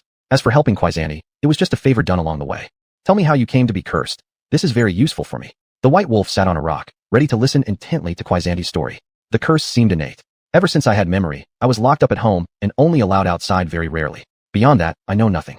Quizanti spoke simply, leaving the Witcher utterly confused. Whether he spoke or remained silent, no reliable information was given. You mean the transformation into werewolf traits has been with you since birth? The white wolf suddenly recalled something from Watter's teachings. Almost all existing werewolves were true werewolves, Yorgos. Cursed werewolves were exceedingly rare. For someone like Quizanti, there was only one possible explanation, atavism. In the Witcher's inherited texts, humans cursed under the conjunction of celestial bodies could indeed bear normal children. This meant that either Quizanti's father or mother carried such ancestry. Where are your parents now, Quizanti? The white wolf casually inquired about his parents, ignoring Quizanti's subtle facial changes. They have been dead for many years. Although hesitant, Quizanti eventually revealed the truth. I need to examine the remaining bones. It will be very helpful for lifting your curse. The white wolf clearly stated his purpose without beating around the bush. Follow me, Witcher. The journey ahead will be long, so I hope you don't lose patience. Quizanti stood up, resolved, and beckoned the white wolf to follow him. It's not suitable to travel at night, Quizanti. We need to rest. The white wolf lit some dry wood collected by Legion, sat back down on the stone pedestal, and gestured for Quizanti not to rush. The reason the Witcher did this was to organize the scattered memories within his mind concerning ways to lift the werewolf curse. Chapter 64, The Red-Haired Merchant. Huntress, what's wrong with George? Quizanti sat in agreement before White Wolf, his teeth continuously clattering as they collided. White Wolf squinted, remaining silent. The distinction between the werewolves of the celestial conjunction and the cursed human-turned werewolves is clear. The latter can't control their chattering teeth. Quizanti, this is none of your business. White Wolf will help you lift the curse. That is all you need to know. Smog closed his eyes and answered while lying on a rock. The young dragon was extremely displeased with this werewolf. Quizanti's urine-like stench made him very uncomfortable. Let's hope so. As the voice faded, only the sound of insects remained in the outside world. Time quietly passed, soon reaching the afternoon of the next day. Not far ahead is the village where I was born. The cemetery is near the village, and the land without tombstones is where you must find the remains. Quishanti stopped before the locust tree, his eyes filled with struggle. The huntress understood that this individual's current state would undoubtedly not be accepted by the villagers. Quishanti, give me a meeting location. After handling the curse-breaking materials, I'll find you. White Wolf calmly asked from atop the Pujuan horse, with Smog standing on his shoulder. Tata had already been released by the huntress. After all, roaming through human settlements with a monster wasn't exactly advisable. I'll wait for you at Watch Hill. There's an abandoned guard post there. There are signs within the village pointing the way. Quishanti glanced at the huntress, then left like a beast on all fours. Into the village, Smog. White Wolf patted the Pujuan horse and commanded the young dragon to hide. Huntress, you're unwelcome here. Please leave. The militia guarding the village blocked White Wolf at the outskirts, their faces unkind. These village guards, who basically received no formal training, were spontaneously organized by the villagers themselves and posed little threat to a huntress. Let her in. It's not good to turn away guests without reason. The red-haired man conveniently helped White Wolf out as he walked out of the tavern. The militiaman gave the huntress atop the horse a cold glance before signaling that she could enter. What's your name, huntress? The red-haired man walked up behind White Wolf as she was tying the horse, asking kindly. You may call me White Wolf. Truly a great name. Lonely yet gentle. Perhaps the white shadow will tear the night apart. The strange words puzzled White Wolf completely. I have a commission for you, which you might find quite intriguing. Tell me about it. It could be a good thing. In their simple conversation, White Wolf and the red-haired man entered the tavern. The room had hardly any guests left, save for the elderly boss's wife tending the stove. The candlelight flickered weakly as wineglasses clashed. Soon enough, the malt ale in the earthenware cups was emptied. Speak your commission. I'm pressed for time. White Wolf put down the glass and went straight to the point, sensing that this red-haired man wasn't someone good-natured. You're running around for some guy who can't even stop grinding his teeth, and you've already set a meeting time. The red-haired man held up his wineglass, his expression unfathomable. Who are you? White Wolf instantly became alert, his right hand already stretched to his back. Just as he was about to grip Malgreen, the red-haired man narrowed his eyes and spoke. Roke, you can call me Roke, White Wolf. The red-haired Roke revealed his name and drank the last of the malt ale, his eyes shining brightly. There's no need to be curious about my exact identity. Just know that I am a merchant. Roke added, showing no concern toward the cautious huntress. What do you want me to do? I have no interest in vague commissions. White Wolf withdrew his hand, focusing intently on this mysterious merchant. Roke supported his chin, responding with an equally smiling face to the huntress. At the moment, I don't have any urgent commissions here. I'll freely provide you with historical records regarding the parents of werewolves. In return, we shall soon meet in Devi City, where I will reveal the true commission to you, huntress. The red-haired Roke smiled mysteriously, casually handing over a paper with writing to White Wolf. I detest people who play mind games. White Wolf picked up the paper to read, issuing a sarcastic remark, but receiving no response. Curious, he shifted the document in his hands, returning his gaze to Roke. The hunter froze. The red-haired Roke, who had just been sitting opposite, had already disappeared soundlessly. Such behavior, not even a mage could manage. Only a few elf sages could achieve it. Judging by appearance, Roke was clearly not an elf. Devi City. White Wolf repeated the name mentioned by Roke, Devi City, which was once the old capital of Deviria. Why Roke was confident he would go there left the hunter utterly perplexed. Shaking his head, White Wolf cast the question aside. He began carefully reading the paper Roke had given him regarding the parents of werewolves. The more White Wolf read, the tighter his frown became. The letter roughly described how Quishanti's father, in an attempt to save a village surrounded by wolves, accidentally unleashed his beastly nature under the full moon and transformed into a werewolf form to annihilate the wolf pack. In the time that followed, the villagers he had saved began to gossip about this hero. Even worse, over time, livestock began disappearing from the village, and the villagers unanimously believed it was the doing of Quishanti's father. One unfortunate day, fueled by long-standing resentment and incited by the village bully, the villagers armed themselves with hoes and surrounded the werewolf and his wife. Quishanti's father pleaded desperately, offering no resistance even when his legs were broken by the villagers. It wasn't until his wife was struck on the head and lost her life that he lost control and transformed into a werewolf for vengeance. Tragically, at this point, Quishanti's father lacked the ability to resist. Such a tragic story. A hero didn't die at the hands of the enemy, but at the hands of his own people. White Wolf shook his head in lamentation. Such incidents were all too common in this era. No one cared whose lives were lost. They only cared for their own interests. Even the saviors who once saved them meant nothing. Check, please, boss. Rising, White Wolf placed a gold coin on the table before turning to leave. He needed to deal with Quishanti's curse. The situation was now clear, but what the werewolf would do upon learning the truth remained uncertain, even to the monster hunter. Passing through several straw-roofed cottages, the cemetery on the hill came into view before the monster hunter. It was small, barely the size of a single room, enclosed by a stone wall forming a small garden. This was White Wolf's first impression as he drew closer. Upon entering the tomb chamber, a stone coffin sat centrally placed, its surrounding walls perforated with holes holding countless urns of ashes. In front of the stone coffin, a flickering candle swayed precariously in the draft. There's nothing here, just some simple grave goods. Not even a single bone remains. White Wolf fell deep into thought. There was no sign of the landmark mentioned by the werewolves. Could it be that Quishanti was deceiving him? Chapter 65, Revenge. After careful investigation, there were still no results. Who's there? Bailang suddenly turned to look at the tomb entrance with a fierce glare. A wild wolf was holding a piece of paper in its mouth. The monster hunter gripped Qianhua, and the thing in the wolf's mouth seemed very familiar to him. Loki's paper. The monster hunter realized this immediately. After exchanging a glance with the wild wolf outside, it quickly disappeared. As Bailang came out chasing them and rounded the tomb, he arrived at the garden's back where the quiet environment proved that there was not a single living creature nearby. A grave pit. Out of the corner of his eye, he noticed a shallow pit dug under the outer wall of the tomb room, with two skeletons exposed tightly embracing each other. The broken legs, shattered ribs, and twisted bones indicate that the dead person was male. Bailang squatted down to identify, then moved on to check another body. Female skeleton. The only wound is a fatal head strike. Quentin Wolfman's cursed gene comes from his father. The monster hunter stroked his jaw as deep thought crossed his eyes. In the monster hunting classics, it is recorded that paternal genetic inheritance of curses is hard to undo, whereas maternal ones are relatively much easier. What was currently in front of Bailang was a complicated issue. Find Quentin at least to ensure he doesn't see the content of the paper, or else the consequences would be unimaginable. Bailang suddenly realized that the wild wolf he had just run into earlier was the henchman of the werewolf. The monster hunter sniffed the familiar smell of the werewolf in the air, which precisely originated from the wild wolf. Bailang raised his head and sniffed at the remaining odor in the air, let out a whistle, and Puju instantly appeared outside the garden, its nose breathing hot air.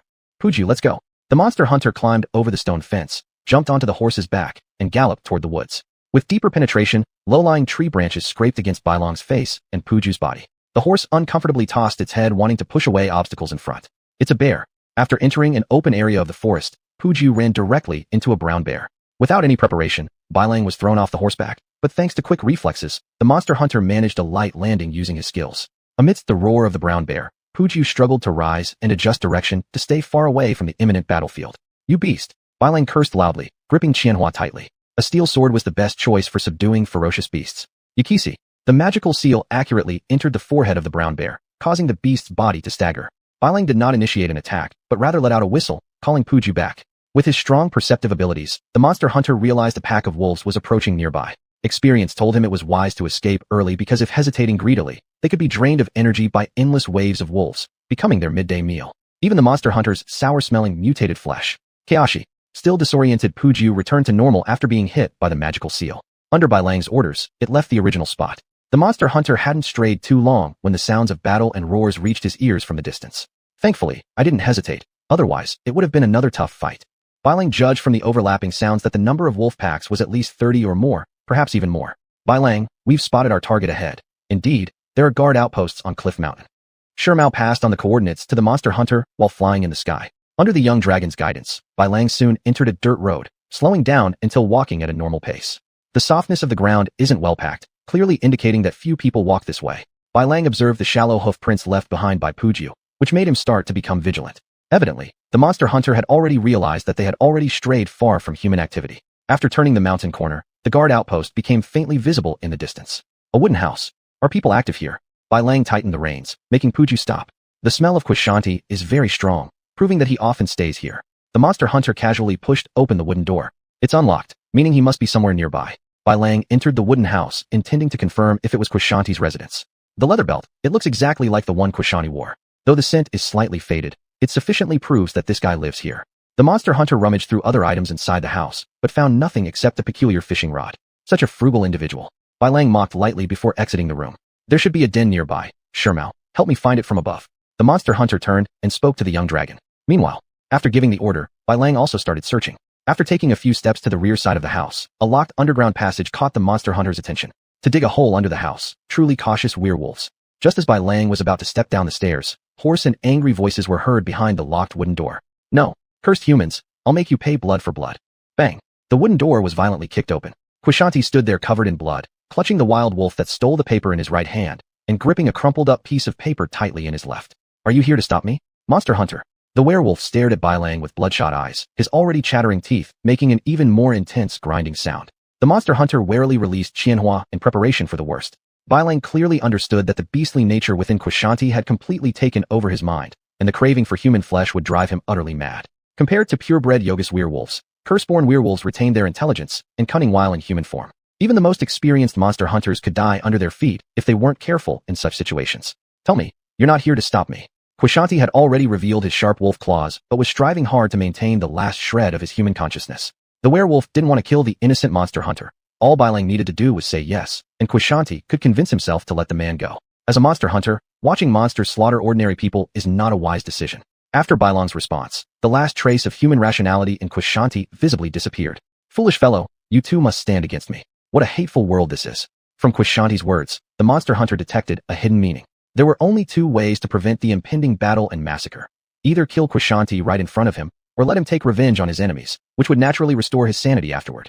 Bang! In the brief moment when Bailang was stunned, Kushanti had already teleported behind him. This was a specialized trick werewolves used during hunting, striking from behind.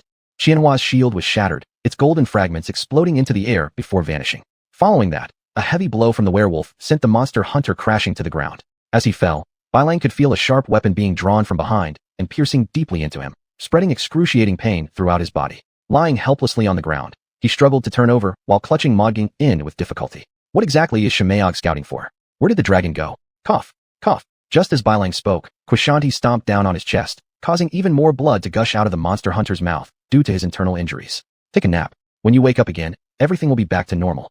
Kushanti swung the wooden stick toward Bailong's head, shattering it instantly upon impact. The monster hunter's consciousness began to fade. In his last moments of awareness, Bailang saw Kushanti coldly turning around and walking into the woods. Chapter 66. Demon's Dust. White Wolf, wake up! Smog cast healing spells on the Witcher. Ugh. Go stop Cassante, Smog. Rubbing his chest, the wound from the sharp weapon that had pierced his torso was mostly healed, and the 5 scarred wounds were proof of this. The conscience-stricken guy clearly avoided aiming for my heart with his attack. Releasing Quinn, the Witcher tried to reduce the pain caused by the wound. As for Cassante, a man blinded by hatred, he had surprisingly not killed him. Look what I found in the guard outpost, White Wolf. Smog took 4 strange steps towards the wooden box. Judging from its appearance, it wasn't old. The square lock hanging on it didn't have much rust either. Clang. The dagger pried opened the iron lock, revealing the contents inside. 2 scrolls of parchment, plus a bottle of unknown glass solution, along with some yellowed herbs. These few items were all clearly visible.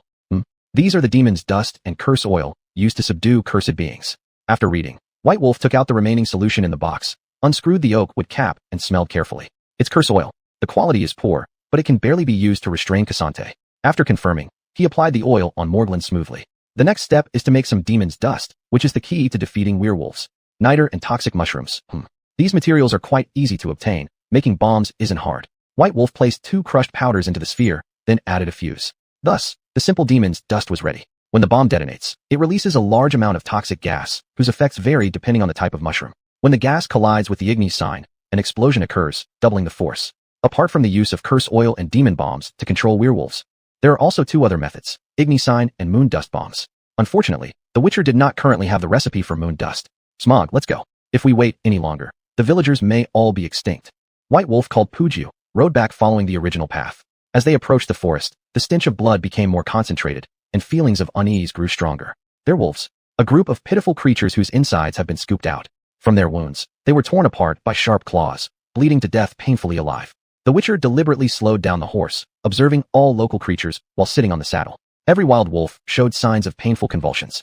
It seems this one couldn't escape death either. A brown bear covered in claw marks lay quietly on the grass. From this angle, there weren't any major claw marks, so it was unclear whether it died at the hands of the pack or Quizani's doing. Let's go. White Wolf tightened his legs around the horse's belly, causing Puju to speed up. After hurrying, thick smoke began appearing ahead in the sky. An ominous premonition made the Witcher feel uneasy. Whoa, Smog, give me an augmentation. White Wolf pulled the reins tightly, issuing instructions to the golden dragon. Ding. Detected external amplitude. Adrenaline ++++. Stamina ++++. Meditative force ++. Sharpness ++++++. 5 senses +++++. Timer countdown. 2 o'clock minutes. In normal magical state, the augmentation provided by the golden dragon significantly increased. White Wolf drove Puju away to a safe place and drew Morglin from his back, activating Quinn. The villager who had previously blocked the Witcher entering the village had been precisely stabbed through the chest by his own broken sword, his body embedded into a stake. The fire was burning down the village. Bodies of the gutted villagers littered the ground everywhere. The one with blinded eyes truly knows no bounds when cruelty strikes. The smell of charred meat alerted White Wolf. Most nearby corpses seemed deliberately moved away from the flames, making the aroma of roasted meat particularly unnatural. Slowly stepping towards the origin of the smell, the scene was harrowing.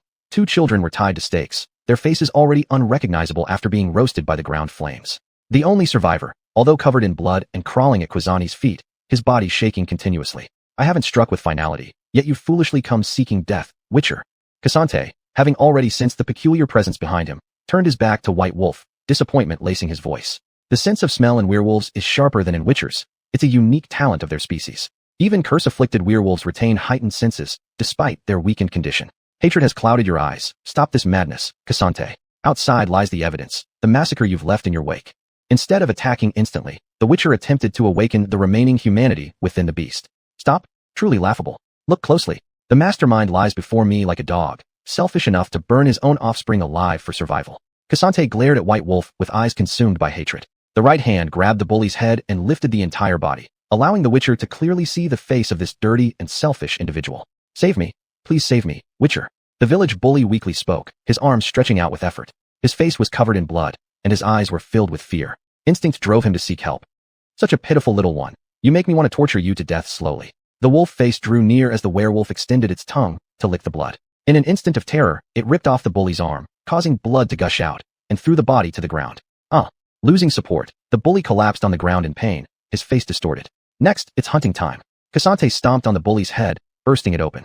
His bloody feet moved step by step closer to White Wolf, sharp long claws flashing cold light. Bang! The silver sword clashed with the wolf claw, emitting a piercing sound. White Wolf and Cassante were evenly matched. After several rounds, neither had gained an advantage. Yaxii, White Wolf seized a gap in Quizante's defense, using the spell to trap him in place. Holding Morglin, he began wildly slashing, the fierce attacks from the sword dance creating multiple wounds on Cassante. Bang! Regaining his senses, the werewolf used his agile body to escape the Witcher's attack range. Before fleeing, he managed to break Quinn's shield. Perfectly suits my plan. White Wolf noticed the distance between them had widened. He took out the demon's dust bomb, which precisely hit Cassante in a parabolic trajectory. The toxic gas from the explosion entered the werewolf's bloodstream through his wounds and breath, causing his fighting ability to waver, leaving his body swaying unsteadily. Igni. White Wolf rolled close to Cassante and released flames at close range. A second explosion echoed as the Witcher protected his nose to prevent the scattered toxic gas from entering his body. Remaining still allowed the adrenaline to recover, enabling White Wolf to release Quinn's defense once more. I'll let you go, but never show your face before me again. How does that sound, Witcher? Cassante tried to bargain while lying on the ground. His fighting style relied purely on instinct. Once encountering experienced enemies, defeat came quickly. Give me a reason. White Wolf pressed Morglin against Quizani's heart, the most effective way to kill a cursed werewolf. Both sides remained silent, unwilling to break the stalemate. Chapter 67, The Renamed Northu Mountain. I do not wish to die by the hands of my own kind. Witcher, after you leave, I will examine myself. In the standoff, Kwai Shan Ti finally made a request, a flash of sorrow in his eyes as the poison and silver had already tormented him endlessly. Do you still consider yourself human? For a monster to say such words, don't you find it laughable? White Wolf was unpersuaded, the Muglin in his hand already drawing blood from the werewolf's back. You have no right to say such things. Dying by your hand doesn't count as killing among our own kind. After Kwai Shan Ti finished speaking, he closed his eyes, accepting his fate. You speak convincingly. I will watch as you examine yourself. Don't try any tricks. White Wolf sheathed the Muglin. To be safe, he severed Kwai Shan Ti's right arm. He wanted to see what this guy on the ground would do. The werewolf did not cry out in pain. He stood up, picked up the arm, and walked towards the graveyard, blood spilling all over the place. Thud! A dull sound of someone falling reached White Wolf's ears. Kwai Shan Ti had reached behind the tomb, without hesitation digging out his heart, collapsing heavily into the dirt pit. Witcher, the thing inside the stone coffin in the tomb is payment for you. Please bury us together as a favor. Kwai Shan Ti's chattering teeth gradually slowed, producing a grinding noise before disappearing altogether, his eyes staring vacantly at the Witcher. White Wolf shook his head, picked up the iron shovel from the ground, and buried the werewolf's body alongside the skeleton exposed on the bare earth. Creak, creak. The lid of the sarcophagus within the tomb was pushed open, revealing the bones inside. Werewolf skeleton. Suspicion flashed through the Witcher's eyes. In the West, a sarcophagus placed in the center of a mausoleum has special significance, often representing that its owner made outstanding contributions nearby during their lifetime, which granted them the honor of such treatment. A sheepskin scroll. White Wolf picked up the scroll placed on the chest bone inside the sarcophagus. The exterior has yellowed, showing signs of corrosion. It seems to be quite ancient. The Witcher unraveled the sheepskin, revealing landmarks of the continent etched onto it. Due to the exquisite material used, apart from parts that had rotted away, the image was still clearly preserved. Year 3047 of the Elven calendar. This is the dating system under the era of Elven rule. White Wolf deduced from the text that the sarcophagus owner lived in the transitional period between Elven and human regimes. This map was a remnant of the previous version. Perhaps we can find the Northu Mountain, who knows? Using his vision, White Wolf quickly located the position. The mountain was west of the Death Marshes, now called Oak Mountain, because there grew atop the peak an ancient oak tree that bore fruit year-round, sustaining the villagers below, hence the name Oak Mountain. It's necessary to have a chat with Baron Nathan. A trip back to the Death Marshes is also required. White Wolf put away the sheepskin scroll, removing the armor from the werewolf skeleton, not for any other reason than it was adorned with golden edges, indicating it was made of a very expensive material. No helmet. Only then did the Witcher notice that the armor was incomplete. This The text is extremely similar to that of the helmet that caused Alavir's disappearance. White Wolf observed repeatedly, reaching an important conclusion. The ancient tome in Nathan's possession must be acquired. It appears to be significant to me currently. The Witcher resealed the stone coffin. As for the connection between the deceased Kwai Shan Ti and the werewolf in the coffin, the Witcher was uninterested. Pujuan. White Wolf summoned his horse. Following the compass's indication, the exact location of Common Fortress was soon determined. As they just arrived at the village entrance, they encountered the previously met hunched merchant. The large fire and corpses covering the ground behind the Witcher startled the merchant so much that he collapsed in panic, trembling uncontrollably and unsure of what to do. Go! White Wolf rode Pujuan over the fallen man and sped off. The hunter knew that, if he didn't eliminate that merchant, he might gain a bad reputation, assuming the man survived to reach the town. Why didn't you kill him? You should know how terrifying rumors can be, White Wolf. Smog followed closely behind Pujuan, trying to warn White Wolf about the dreadful consequences such actions could bring. This isn't a fantasy story, and side characters aren't morons either. The Witcher Code explicitly forbids harming innocent humans. White Wolf wasn't afraid of rumors. People were already hostile towards Witchers. He didn't care if some extra spice was added. Only then would those people fear him. Not entirely understanding. Smog landed on the Witcher's shoulder, giving the strange-eyed individual ahead of him an odd look for frequently uttering peculiar statements. A tame beast gets mistaken for a sick kitten. Only by posing a threat will they sit down to negotiate with you. White Wolf left that comment, then said no more. Time passed quickly, and the sun hadn't even set yet. At this point, the Witcher realized that the village where Kwai Shan Ti resided wasn't far from Common Fortress. Who's sneaking around? Oh, it's the freak coming back. The bridge guard, who had been replaced, muttered sarcastically to his companion. White Wolf paid no attention to the guard captain who was about to lose his life and crossed the floating bridge leisurely on Pujuan, entering the outer perimeter of Common Fortress. Shouldn't we kill that annoying guy? Smog was quite upset. No need. Soon there will be monsters that will tear him apart. White Wolf narrowed his eyes. As he was about to reach Common, river ghosts suddenly appeared by the riverside and began following him. There were about 10 or so. It would be difficult for the guard captain at the bridgehead and his 2 subordinates to survive. Let's see who brought back such good news. Baron Nathan, who was talking with his subordinates in the blacksmith shop, caught sight of the approaching Witcher out of the corner of his eye. He turned around heartily to give a hug. This story you're about to tell me will be very interesting, Baron. George's exact location has been investigated. Before that, we need to head to the Death Marshes and find the final evidence that can confirm the information. White Wolf raised his hand to stop Nathan's bear hug, which he detested this kind of Western etiquette. Ha. The efficiency of the Witchers is really high. Rest well here today, and tomorrow we will set out towards the Death Marshes. Baron Nathan did not choose to leave immediately. He knew clearly that in order to survive exiting the Death Marshes, they must be fully prepared. Witcher, come take a look at our finest blacksmith, who can forge you some excellent equipment. Nathan introduced the blacksmith by the boiler to White Wolf. This was a female blacksmith, which surprised the Witcher greatly. After all, in any century, the common perception was that blacksmiths were male. Even among the renowned dwarves, it was almost unheard of. What's your name? White Wolf, intrigued, asked the female blacksmith. Nathan wisely left, obviously going to arrange the personnel for the next day's trip. You can call me Cassie, sir. The female blacksmith put down her hammer, politely answered. Cassie. White Wolf stared calmly at the woman before him, a flicker of shock passing through his eyes. Chapter 68, Corrosive Stomach Acid. Do you know my identity? Cassie keenly noticed the reaction of the monster hunter and couldn't help but speak up. The ka is a commonly used prefix for female dwarves, so I believe what I said should be correct. White Wolf calmly revealed Cassie's identity. The female blacksmith in front of him looked no different from a normal human, which allowed him to determine that she was a half-blood. Her dominant genetic traits were inherited from the human gene pool. The female blacksmith approvingly nodded her head, signaling the monster hunter to keep the secret. Of course there's no problem. Before this, I need your help, Cassie. Quinn's sigil was taken out from the pouch at White Wolf's waist. Now he needed the blacksmith in front of him to polish slots into his gear so the rune stones could be properly installed on the Thousand Blossoms breastplate, thus enhancing its defensive qualities. No problem, sir. This is a piece of cake for me. Cassie took the sigil while simultaneously allowing the apprentice by her side to collect the breastplate handed over by the monster hunter. Enemy attack.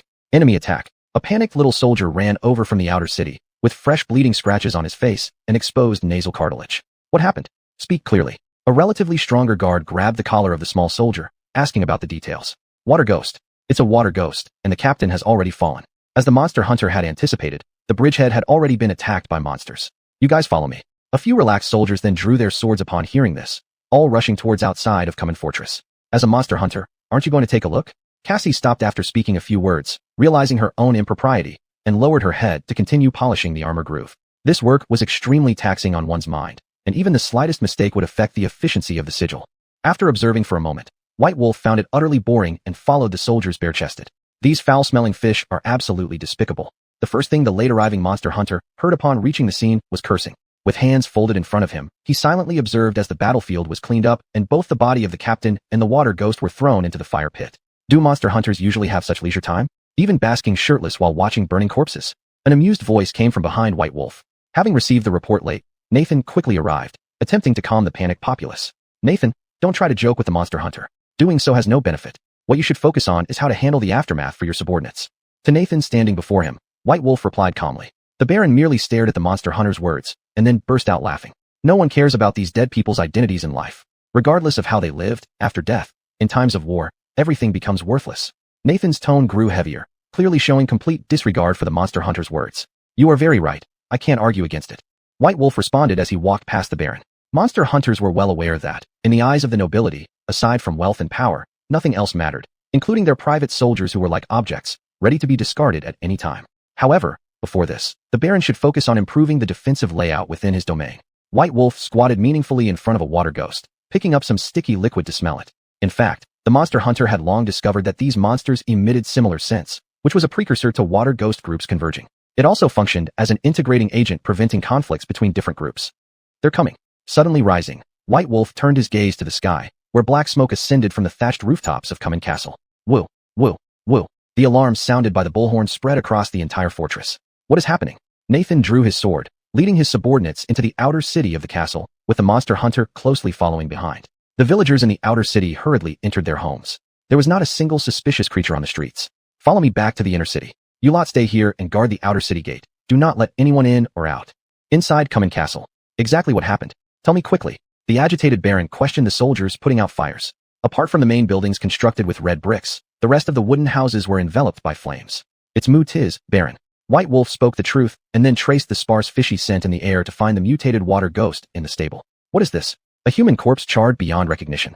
The approaching Baron covered his nose and asked, mistakenly believing the creature resembling a human form to be human. There are underground passages leading from outside to inside the city nearby, Baron. Send someone to thoroughly investigate and prevent incidents like this from happening again. Without explaining Nathan's questions, the monster hunter merely faintly pointed out the hidden dangers within Cumin Castle. Trouble. Or rude. Just as White Wolf stood up, a flash of light caught his peripheral vision. He immediately shoved the Baron in front of him away and released a seal towards the roof beam. A fiery figure was fiercely blown out of the door by a powerful gust of wind. Cluck. The monster hunter closely followed and thrust the Malgreen into the brain of tis, who was ablaze, causing the monster to struggle a few times before completely losing its ability to resist. Monster hunter, I expect you to give me a reasonable explanation for your rude behavior just now. Baron Nathan was full of anger, walking out of the stable with the support of his subordinates, his left hand caressing his bleeding forehead. This one looks exactly like the one that got burned inside. The monster hunter did not answer Baron Nathan's question. Only after the Baron realized the body beneath him and understood the monster hunter's action saved his life did he react. This is the arsonist. There were two in total. White Wolf retracted Malgreen and stepped over the body, leaving behind the dazed Baron. What are you standing there for? Hurry up and find the secret passage and destroy it. Nathan slapped the head of the subordinate next to him, issuing orders. Heaving a sigh of relief. Luckily today's perpetrator wasn't the Devilian army. He didn't want today's incident to happen again. Back at the Ironmonger's where everything has returned to normal. Sir, the groove has been polished and the sigil has been placed on it. Please inspect. Cassie presented the Thousand Blossoms breastplate to White Wolf. How many orums do I need to pay? The monster hunter, having redressed in his equipment, spoke up as the data displayed on the attributes board was quite perfect. No payment is required. I hope you can help me collect some pterodactyl stomach acid instead. Cassie hesitated for a moment before adding. I heard from the Baron that tomorrow you're going to the Death Swamp, and along the way, you'll surely pass through many mountain ranges where you might encounter these creatures. Cassie explained the reason, her eyes filled with anticipation. What do you need these materials for? I'm curious. White Wolf stroked his chin. Such strange requests were not uncommon in the eyes of monster hunters. I'm experimenting with crafting more durable armor, and one step of the process requires soaking the materials in a highly corrosive liquid. Cassie didn't hold back. She believed the monster hunter would assist her. You're very confident that I will help you, Cassie. White Wolf was intrigued, while Cassie stared intently at the monster hunter. Yes, sir, you'll be interested. Once the experiment succeeds, I'll craft a set of armor for you for free, or help upgrade your current equipment, as long as you can provide the related materials. Chapter 69, Mysterious Cry for Help. I'm happy to oblige. A Witcher never turns down a good opportunity. Bailang readily agreed. Taking on a commission along the way was not time-consuming. Witcher, the Baron is looking for you. A soldier appeared behind the Witcher and calmly stated the reason. I need to know where to find him. That's the information you missed. Bailang patted the soldier on the shoulder, pointing out the incautiousness of the messenger. In the conference room. I can guide you there. Not necessary. I know the route well. The Witcher left the embarrassed messenger behind and headed straight toward the main building whose roof had been destroyed by fire. What does the Baron want from me? Hopefully, it's not bad news. Bailang joked as he pushed the door open. I have some bad news for you, Bailang. Nazhan sat seriously in his chair, staring at the Witcher but paused, unsure how to explain. Go ahead, perhaps it's only bad for you. Bailang stood solemnly before the desk. Witcher, You may choose to terminate our commission after hearing what I'm about to say. After all, I cannot pay part of the promised reward. Of course, aside from that, you won't lose a single gold coin. Nashin's words made Bailang's heart tremble suddenly. Among the rewards, the only thing left besides gold coins was ancient literature. You'd better give me a proper reason, Baron. A Witcher is not easily deceived. Bailang narrowed his eyes, seeking a convincing explanation. I regret to inform you. The fire has destroyed the books. If you're not satisfied, I can add a ring as compensation. Nazhan looked regretful, trying to convince the Witcher to accept the reality. Silence. Wait. Witcher, George still has one copy, albeit an incomplete one, but it should still be useful to you. Nazhan suddenly spoke, breaking the awkward atmosphere. Let's hope what you've said is true, Baron. Bailang replied to the man sitting across from him. Don't worry, I've already arranged the accompanying personnel. We'll set off tomorrow. The Death Swamp will trap everyone who enters. Baron, don't just bring reckless fighters, and I advise you to prepare enough supplies needed for the army. Will you not join us? At the entrance of the swamp, there is a village. I'll meet up with the troops there. Relax, Witcher, I'll make sufficient preparations. Hopefully so, Baron. Bailang finished the last sentence, turned around, and left. At this point, the stars already dotted the deep night sky, heralding several days of good weather ahead. Sir, this is for you. Hope it helps. The Witcher passing by the blacksmith shop was stopped by Cassie, then handed a wooden box. This box was rather ordinary, with a hammer and chisel fastened on top. This is a special tool for creating slots in armor, also a dwarven-made creation, which is superior to ordinary tools. Cassie's explanation made Bailang understand immediately. For a seasoned Witcher, creating slots in armor is a simple skill, but the only difficulty lies in whether they possess the right tool. This tool is very precious. Are you sure you want to give it to me? Bailang tried to confirm. After Cassie nodded, he placed it into his waist bag. Thank you. After expressing his gratitude, Bailang mounted his horse Puju and left Common Fortress. In the forest, an owl carrying a field mouse peered through the sparse branches at the distant figure. Bailang, indulging at night is a big taboo. You've broken the rules. Someone teased. Time waits for no one. I must find the material to make moon dust before tomorrow, and only the Death Swamp has these things. We can pass by tomorrow. Why rush today? Under the moon, moonslip only appears at night. Tomorrow would be too late. Would we be late if we went now, Bailang? Shimeoj raised a soulful question. The Witcher hesitated on the horseback. Relax, it's still early. The destination isn't too far away. With hurried travel, we'll arrive 3 hours before the first ray of sunlight. With that, Puju instantly sped up. Thankfully the route was mostly flat without much hindrance to the speed.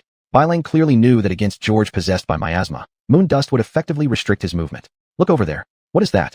The just quieted golden dragon pointed at the woods on the right. A pack of wolves, Shimeoj. Hold on tight. We're about to start accelerating. Bailang leaned forward, knees tightened around the horse's belly, hands gripping the reins tightly, and the speed of the horse beneath him shot up instantly. Howl! The wolf pack pursued closely behind, determined to block the prey in front of them. Slow down, slow down. We can dismount and deal with these beasts. Shimeoj's body swayed in the air, with only one claw holding onto the Witcher's leather buckle. There are too many. We don't have much time left. There's no need to waste energy here. Not good, Yakisi. Bailang cast a spell on Puju, and the frightened horse immediately calmed down, gradually restoring its speed. It turned out that during the Witcher's response, a few wolves suddenly leapt out from the bushes on the right, nearly throwing Bailang off the horse. As the wolf pack gave up the chase, everything began to return to normal. After a few hours, Bailang finally reached the edge of the Death Swamp. So this is what you call a dangerous area? It doesn't look dangerous at all. The golden dragon sneered. Better stick close to me, Shimeoj. If anything happens, I won't care about you. Is this place really so terrifying? It's the most famous place in the entire Western Plain. Can't you see there are very few traces left by human activity here? Bailang, if we encounter danger, be sure to call me to escape with you. Shimeoj timidly fell into the arms of the Witcher, looking along the direction pointed by Bailang to see a shadow savagely feeding. At the sight of the gold dragon's reaction, Bailang smiled wickedly.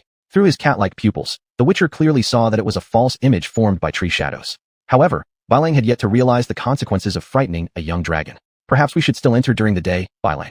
Shimeoj tried to dissuade this risky behavior, but found that they had already entered the swamp while talking. Legs gripping tightly around the horse's belly, Bailang gazed ahead. The dangerous aura had already been keenly sensed by the Witcher, and Shimeoj, seeing this situation, struggled desperately to bury himself deeper in Bailang's arms. Help! George, quick, save me! The cries for help began, weak moans endlessly repeating these 7 words. Squinting his eyes, Bailang focused on the source of the sound, and slowly retrieved Mouflon from behind. The golden fireflies similarly swirled around his body. George, please save me. Save me. The owner of the voice seemed to realize the prey remained unmoved, making their tone increasingly pitiful, casting an eerie veil over the already deathly silent environment. Facing such a predicament, Bailang clearly felt the creature opposite attempting to get closer, causing the uneasiness of the horse under him to intensify. Chapter 70. The Human-Faced Bear. The cry for help suddenly ceased. The splashing stopped, as if nothing had ever happened. In the uneven spots, crickets chirped, becoming the only sound source in this dark night. Is it a little mist sprite, or a ghostling? White Wolf remained alert, not letting his guard down a bit due to the surrounding environment. Puju turned around on the spot, cooperating with her master to scan the surroundings. Suddenly, a straight ridge rose from the ground and quickly rushed towards them on the soft earth. The monster hunter gripped the reins tightly. Mogulin instantly switched to a hand crossbow, and golden cap pupil arrows exploded into the ground. Bang! Foul-smelling mud scattered everywhere, and sparse water droplets landed on White Wolf's face. Ignoring the need to wipe himself clean, he carefully observed the anomaly subsiding on the ground. Not good. Hold on to me, Smog. Before the words had finished, a huge black shadow burst forth from the relatively cracked earth beneath Puju's belly. The sudden impact sent its target flying into the air, causing White Wolf to fall painfully into the mud pit, while Smog fled chaotically from the scene. Puff! The horse adaptively stood up and disappeared into the marshlands. There is no mist or heart-piercing cold air, and I can't sense any life energy, just the smell of decay. White Wolf assumed a defensive stance, eyes tightly locked onto the target. His feet gripped the loose soil firmly as cold water infiltrated his boots. It's a dead thing. The monster hunter's pupils contracted sharply. In the Monster Hunter Codex, dead things were not taken seriously. Such entities, which have lost their original essence, are just chimeras formed by various organisms, acting solely based on instincts. Even without a monster hunter, nobles could defeat such beings through sheer numbers of knights. During this contemplation, a roar was heard as the black shadow stood up, its slanted figure forming an A with its body. By the moonlight, the monster hunter clearly saw it was a creature with a bear's body and a human's face. Cough. A human-faced bear. No wonder it can mimic human cries for help. In his memory, this was a greedy monster hidden in the darkness. They seemed to carry a natural hunger, imitating human cries for help to lure kind-hearted victims into their territory, where they would be eaten alive. Bang! The human-faced bear began ramming against the defending monster hunter with great speed that left little time for reaction. White Wolf Kuin broke apart. Under the force of the collision, his body flew uncontrollably out of control, rolling several times in the shallow water before barely managing to stand up. What is this? Ugh, it's a human foot bone. The monster hunter reached for the item caught on the clasp on his right shoulder. After closer inspection, he was sickened by the foul smell. Suppressed memories surged forth instantly. Human-faced bears, chimera monsters never satiated by hunger or thirst. Swallowed human flesh would drop out of their intestines because they lacked stomachs. Underneath their fur was only a skeleton. George, save me. The black shadow slowly moved towards White Wolf, emitting a cry for help from its throat, sounding all the more eerie. TSK, driven by instinct, you look especially foolish right now. Golden fireflies were formed around him. The monster hunter stood still, waiting for adrenaline to recover and store his hormones. White Wolf discovered that such transformations could shorten the interval between seal releases, allowing better error tolerance in battles against monsters. George. The advancing human-faced bear paused, the rescue call from its throat momentarily stuck. At this moment, the dead thing was just a few yards away from White Wolf, but seemed to lose its target, standing still as if aimless. Ayat. Seizing the opportunity, White Wolf unleashed a jet of airflow from his palm, knocking the standing monster down. The crunching sounds reverberated throughout the night clearly, showing that the skeleton underneath the fur had been dislocated. The four-legged monster was unable to get back up, and could only wait for the monster hunter to approach. You blind bear, this is your greatest weakness. White Wolf raised the thousand-flower sword, inserting it through the mouth of the human-faced bear and twisting it a few times. Viscous liquid flowed out from the back of the head, floating in the shallow waterhole like wriggling worms. Ignis. Flames erupted like coming into contact with petroleum, incinerating all the worms thoroughly. Against such monsters, there was no effective way to kill them mentioned in the Monster Hunter Codex. The only method was to destroy the mucus connecting the head to the chimeric body. There's no valuable material at all, what a waste. White Wolf kicked the corpse of the human-faced bear, tossing the bones in his hand away. The cricket symphony resumed. The bizarre atmosphere lingered as the monster hunter waded cautiously through the shallow water hole, every step taken with extreme caution. I should have checked the almanac today. Tonight has been nothing but bad luck after bad luck. His voice carried a complaint, but upon closer inspection, it was merely the monster hunter entertaining himself. Smog had vanished. Puju did not respond to his whistle, leaving this as White Wolf's situation after dealing with the human-faced bear. At this moment, White Wolf had already been traversing the swamp for quite some time, unable to find the plant Moonlit Pool. How could there be houses here? The monster hunter floating on the water surface unexpectedly saw several houses. Buildings standing alone in such a place were obviously inappropriate. Breaking through the water's surface, he quietly crept closer to the target area. There was no trace of any human presence, only the creaking sounds from the long-neglected windows and doors, adding a new chapter to the already eerie environment. No signs of human activity. Although everything around is broken but meticulously taken care of, it seems the owner was quite reluctant to leave. White Wolf stopped by the stone millstone along his way, scanning the surroundings thoroughly. In an instant, who's there? The monster hunter swivied his body, holding Mogulin and slicing through the air as it hovered in place. Startled, the fleeting black shadow turned out not to be anyone, but the windmill sails moving with the breeze. What a strange place. It's obviously unsuitable for lingering. Standing still with Mogulin in hand, White Wolf gauged the situation, showing no particular interest in this location. Since you've come, why rush to leave? Why not indulge in a little drink, young man? Suddenly, candles lit up in the mill, and an aged voice emanated from within. The spinning fans blocked White Wolf's search for silhouettes inside the room. creating an unsettling vague sensation. Moonlit poo. A flash of insight crossed White Wolf's eyes. On closer inspection, his experience told him that the candlelight came not from wax but from plants that had absorbed sunlight. The door on your right is unlocked. The voice inside the mill spoke again, pointing out the choice available to the monster hunter. With a gentle creak, the wooden door opened slightly, revealing several tamed water ghosts dragging their chains, pushing the grinding disc at the moment. The wooden spindle bearing was already broken, and the fan blades on the windmill would never turn because of this. A protective barrier, no wonder I couldn't detect the abnormality here. White Wolf's first reaction upon entering the mill was a sense of being swallowed by a barrier, which then disappeared. Tap tap tap. Footsteps echoed from the staircase, and the monster hunter calmly ascended to the second floor, leaving behind the emaciated water ghosts on the ground floor, with their hollow gazes aimlessly pushing the millstone. Impressive courage indeed. It aligns perfectly with the typical bravery associated with monster hunters, something I truly admire. Chapter 71, The Deceased. The voice fell silent, and the monster hunter stopped in his tracks. They observed each other from a distance as time flowed by. Under the moonlight, the fluffy seeds of cattail detached by the wind dropped into the jade wine cup, creating ripples. Who are you really? Under the gesture of the other party, Bai Lang sat cross-legged with an alert look on his face. If you drink this cup of wine, you will get your answer. And if I don't? Their brief exchange left them in silence. Crash. The sound of shattered porcelain, mixed with the noise of the overturned wooden table, filled the air. Bai Lang gripped the qianhua sword tightly. Golden light swirled around it. His gaze locked firmly on the mysterious person sitting motionlessly before him. His furrowed brow noticed the spoon among the scattered utensils piercing through the miller's chest. Maleficent spirit. Such was the sole response that came from the monster hunter's mind. There's no need to be nervous. If I had malicious intentions, you wouldn't even have a chance to resist. Following this remark, a pair of earrings floated out from the monster hunter's pouch at his waist. You fortunate youth, able to win the affection of the princess, the enigmatic individual stated as they caught the earrings steadily within their palm. The instant the monster hunter tried to reclaim the items, his leading foot was lifted but immediately restrained by a spellbinding technique. My name is Disc. The person sitting calmly disclosed their identity, much to the monster hunter's astonishment. Are you someone related to Disifa? Bai Lang tried hard to break free from the binding, while interrogating this mysterious figure sternly. It seems centuries have not taught humans how to be polite. Such rudeness remains so distasteful, replied Disc after taking a sip of the wine from the porcelain cup, a trace of bitterness in his voice. The elaborate etiquette of elves has also led us to our downfall against humans. Bai Lang countered fiercely. The revelation of the stranger's name already indicated his elven heritage. Let's keep things simple since words alone can only achieve so much. Young one who boasts a sharp tongue. Help me with something, and you'll receive rich rewards. Give me a reason to agree. Try to be a bit more sincere. Do monster hunters always remain this way? Don't you fear I might kill you? The arrogance of elves hasn't changed either. If you intended harm, you wouldn't still be talking like this. You're provoking me, monster hunter.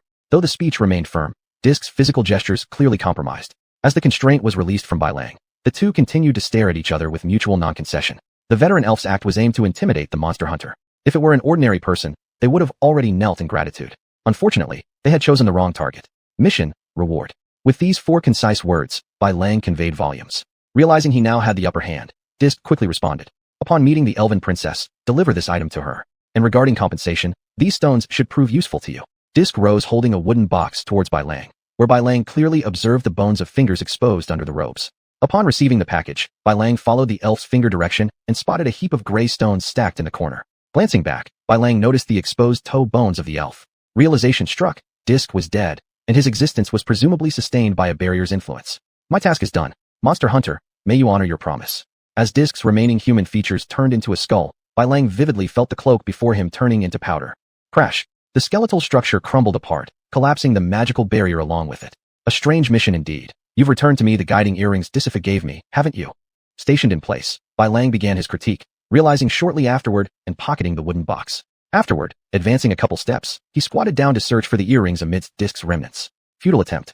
Proud elves, forever so foolish. Regarding this peculiar mission, Bai Lang could only let matters run their course. After all, such cases where the objective wasn't clearly defined weren't uncommon. With cattail, making moon dust will now be effortless.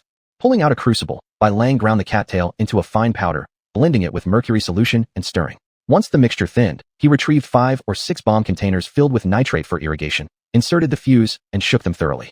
Ho! Task complete. Bai Lang wiped away the sweat from his forehead, finding the intense focus quite taxing. After resting briefly, the monster hunter recalled the promised compensation from Disc and turned to inspect the gray stone pile. He picked up one stone, closely examining it. These spherical stones resembled rune stones in appearance, but lacked any kind of fluctuation, being indistinguishable from ordinary rocks. I've been tricked, sighed Bai Lang. In the Hunter's Codex, rune stones were circular stones designed to fit onto weapons, distinct from square talisman stones which fitted armor. No, wait. The old elf didn't deceive me. This changes everything. A flash of insight passed through Bai Lang's mind as he glanced upon a larger runestone. Only then did it occur to him. They were uncarved raw stones. As per Wadabo's teaching, raw stones were materials that could be freely engraved with attributes. They were generally divided into freezing, burning, toxic, destabilizing, and disintegrating. Truly impressive for a noble of the elven royal family. Even in decline, they still think big. Without delay, Bai Lang placed the raw stones into his waist pouch. If there was time, he would definitely seek out a master craftsman to help engrave them. If the conditions allowed, he himself could also learn the craft. Having made all preparations, the next step is to head to the agreed-upon location to rendezvous with Nathan.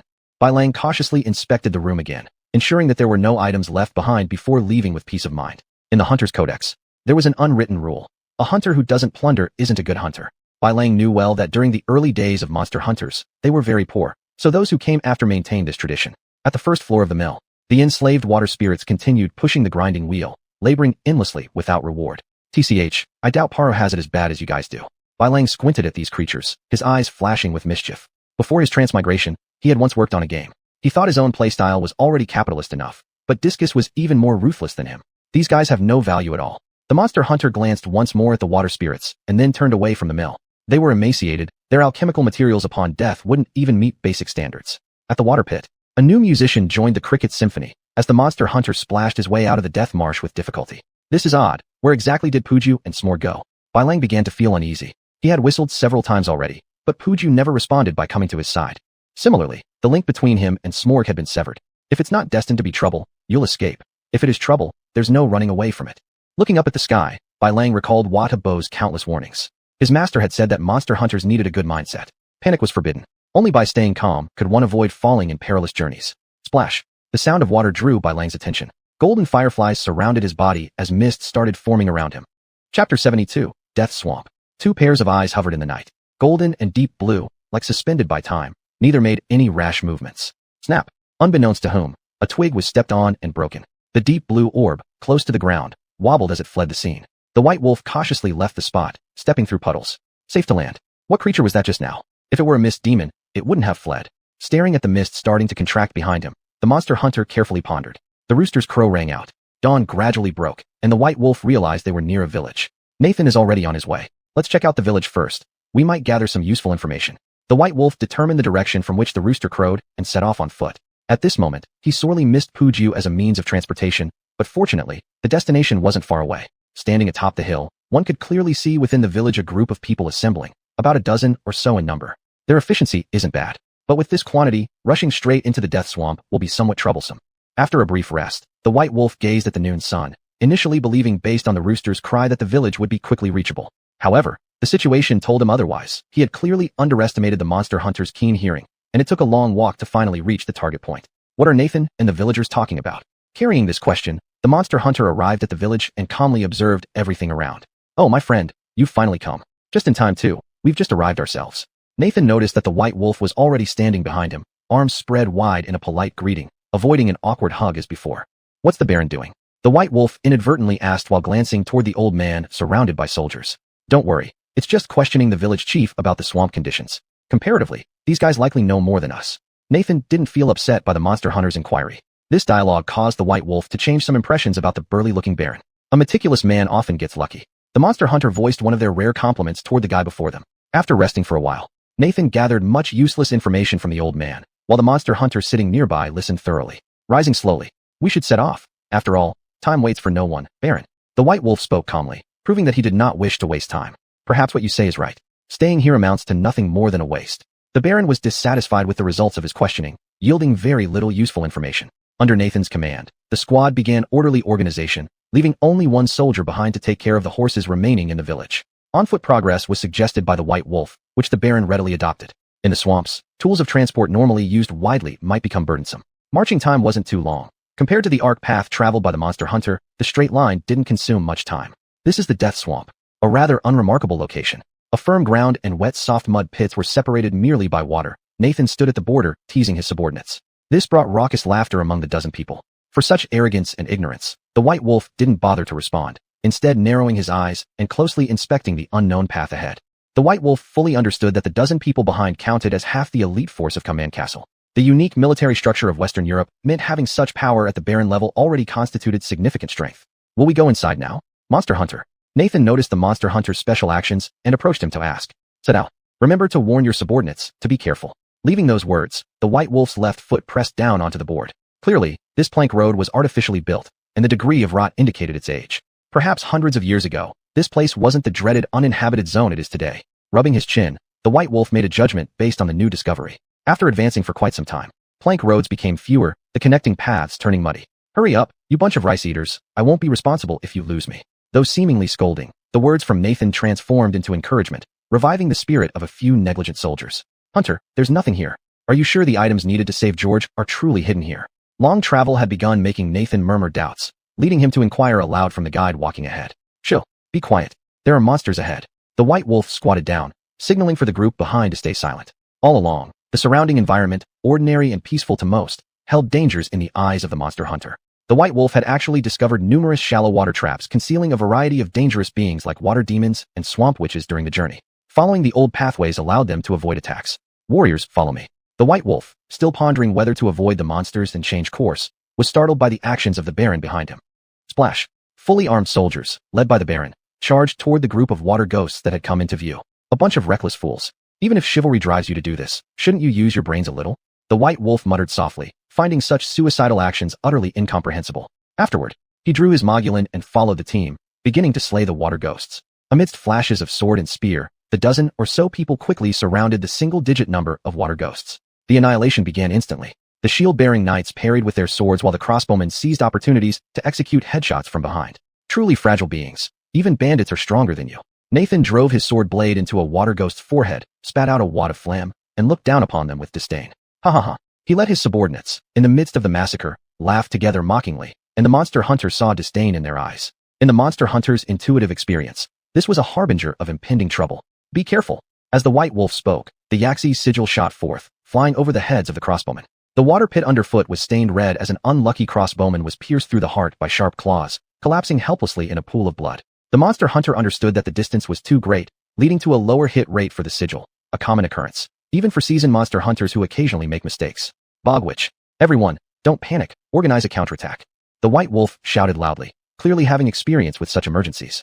The sudden event caused chaos within the ranks, but the surrounded water ghosts were still held in check by the well-trained soldiers upon the monster hunter's warning. The crossbowmen near the bogwitch put down their bows and drew their side swords to counterattack. Baron, have your men withdraw from the bogwitch. This creature isn't something you can deal with. The white wolf issued instructions, then performed a somersault to close in on the target. Golden fireflies followed closely behind to protect the main body from attack. Crossbowmen retreat and assist the monster hunter in controlling the witch. Nathan stood nearby with his sword drawn, giving orders to his subordinates. Gak! The bogwitch opened her mouth, and foul-smelling slime spewed out, splashing onto the surface of the water and creating ripples. The clear water of the pit visibly turned murky before their very eyes. Compared to the one the monster hunter encountered initially, this bogwitch appeared younger and stronger, filled with more aggressive intent. Faced with the monstrous beast baring its fangs and lashing out, Bai Lang remained vigilant as he sought out its weaknesses. Chapter 73, Combat Damage. Yaxi. The white wolf blocked the claw attack and began to sidestep, Yaxi accurately releasing it onto the opponent. In monster hunter training, this is a commonly used trick by monster hunters when facing evenly matched opponents, effectively exploiting the opponent's vulnerabilities to gain an advantage. This is. Out of the corner of his eye, the white wolf caught a glint of cold light flashing past, and his body instinctively rolled out of the way. Though it looked clumsy, it was quite effective. Just as he got up and adjusted his posture, the monster hunter clearly saw the marsh, which falls stiffly to the ground, completely silent. What's going on here? How about this, monster hunter?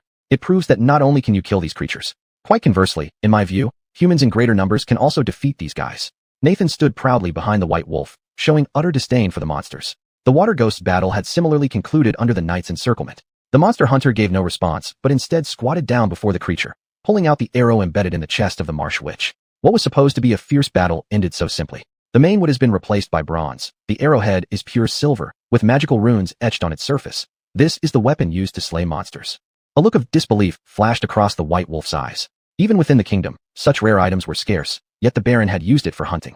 It must be understood that this method has significant drawbacks. Only hitting the heart ensures instant death. Once a mistake causes the monster to escape, losing both life and fortune is common. Where are we heading next, monster hunter? After receiving the arrow passed by the white wolf, Nathan started asking about the next plan. Burn the monster's corpse and leave. It's no longer safe here. The smell of blood told the monster hunter that very soon, a large number of monsters would gather here, including marsh witches, water ghosts, even fog spirits. This is not something that 10 or more soldiers and a monster hunter can resolve. Burn our teammates' bodies too. We cannot move around carrying corpses that might expose our location at any moment. The White Wolf prevented the soldiers from acting otherwise. The outcome was predictable. Tensions between both sides were rising. Everyone follows the monster hunter's arrangements, if you don't want to die here. Nathan disrupted the situation, his tone leaving no room for disobedience. The soldiers followed suit. Black smoke rose as flames consumed the bodies, emitting a crackling sound. Let's depart, Baron. New monsters are already roaming nearby. Without further explanation, the White Wolf stepped back into the path, leaving behind a contemplative Nathan.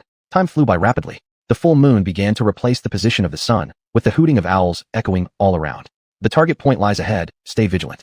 Holding a torch, the White Wolf stood still. Although the moonlight was bright, it couldn't guarantee there was no danger nearby. It was slightly safer compared to a rainy night. Tap tap tap. Footsteps were chaotic and disordered. Numerous torches flickered as they quickly approached the hill. This was the place the monster hunter was looking for, surrounded by shallow water, appearing unusually distinct.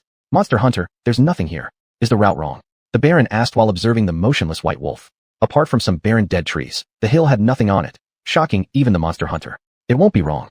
The White Wolf replied briefly, trying to recall reasons for this discrepancy. Don't worry, monster hunter. According to the villagers, there's a shortcut across the entire swamp to bypass the mountain directly. After resting tonight, we'll set off immediately.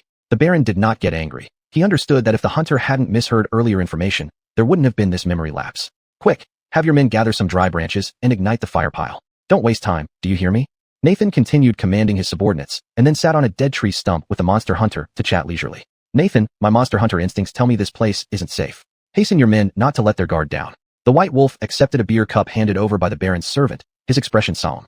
Monster hunter, being constantly tense is not a good thing. You should learn to relax. Nathan clearly didn't take the warning seriously, drinking all the beer in the earthen cup in one gulp. The law of monster hunting will never err. For the sake of your subordinates' lives, you should heed this warning.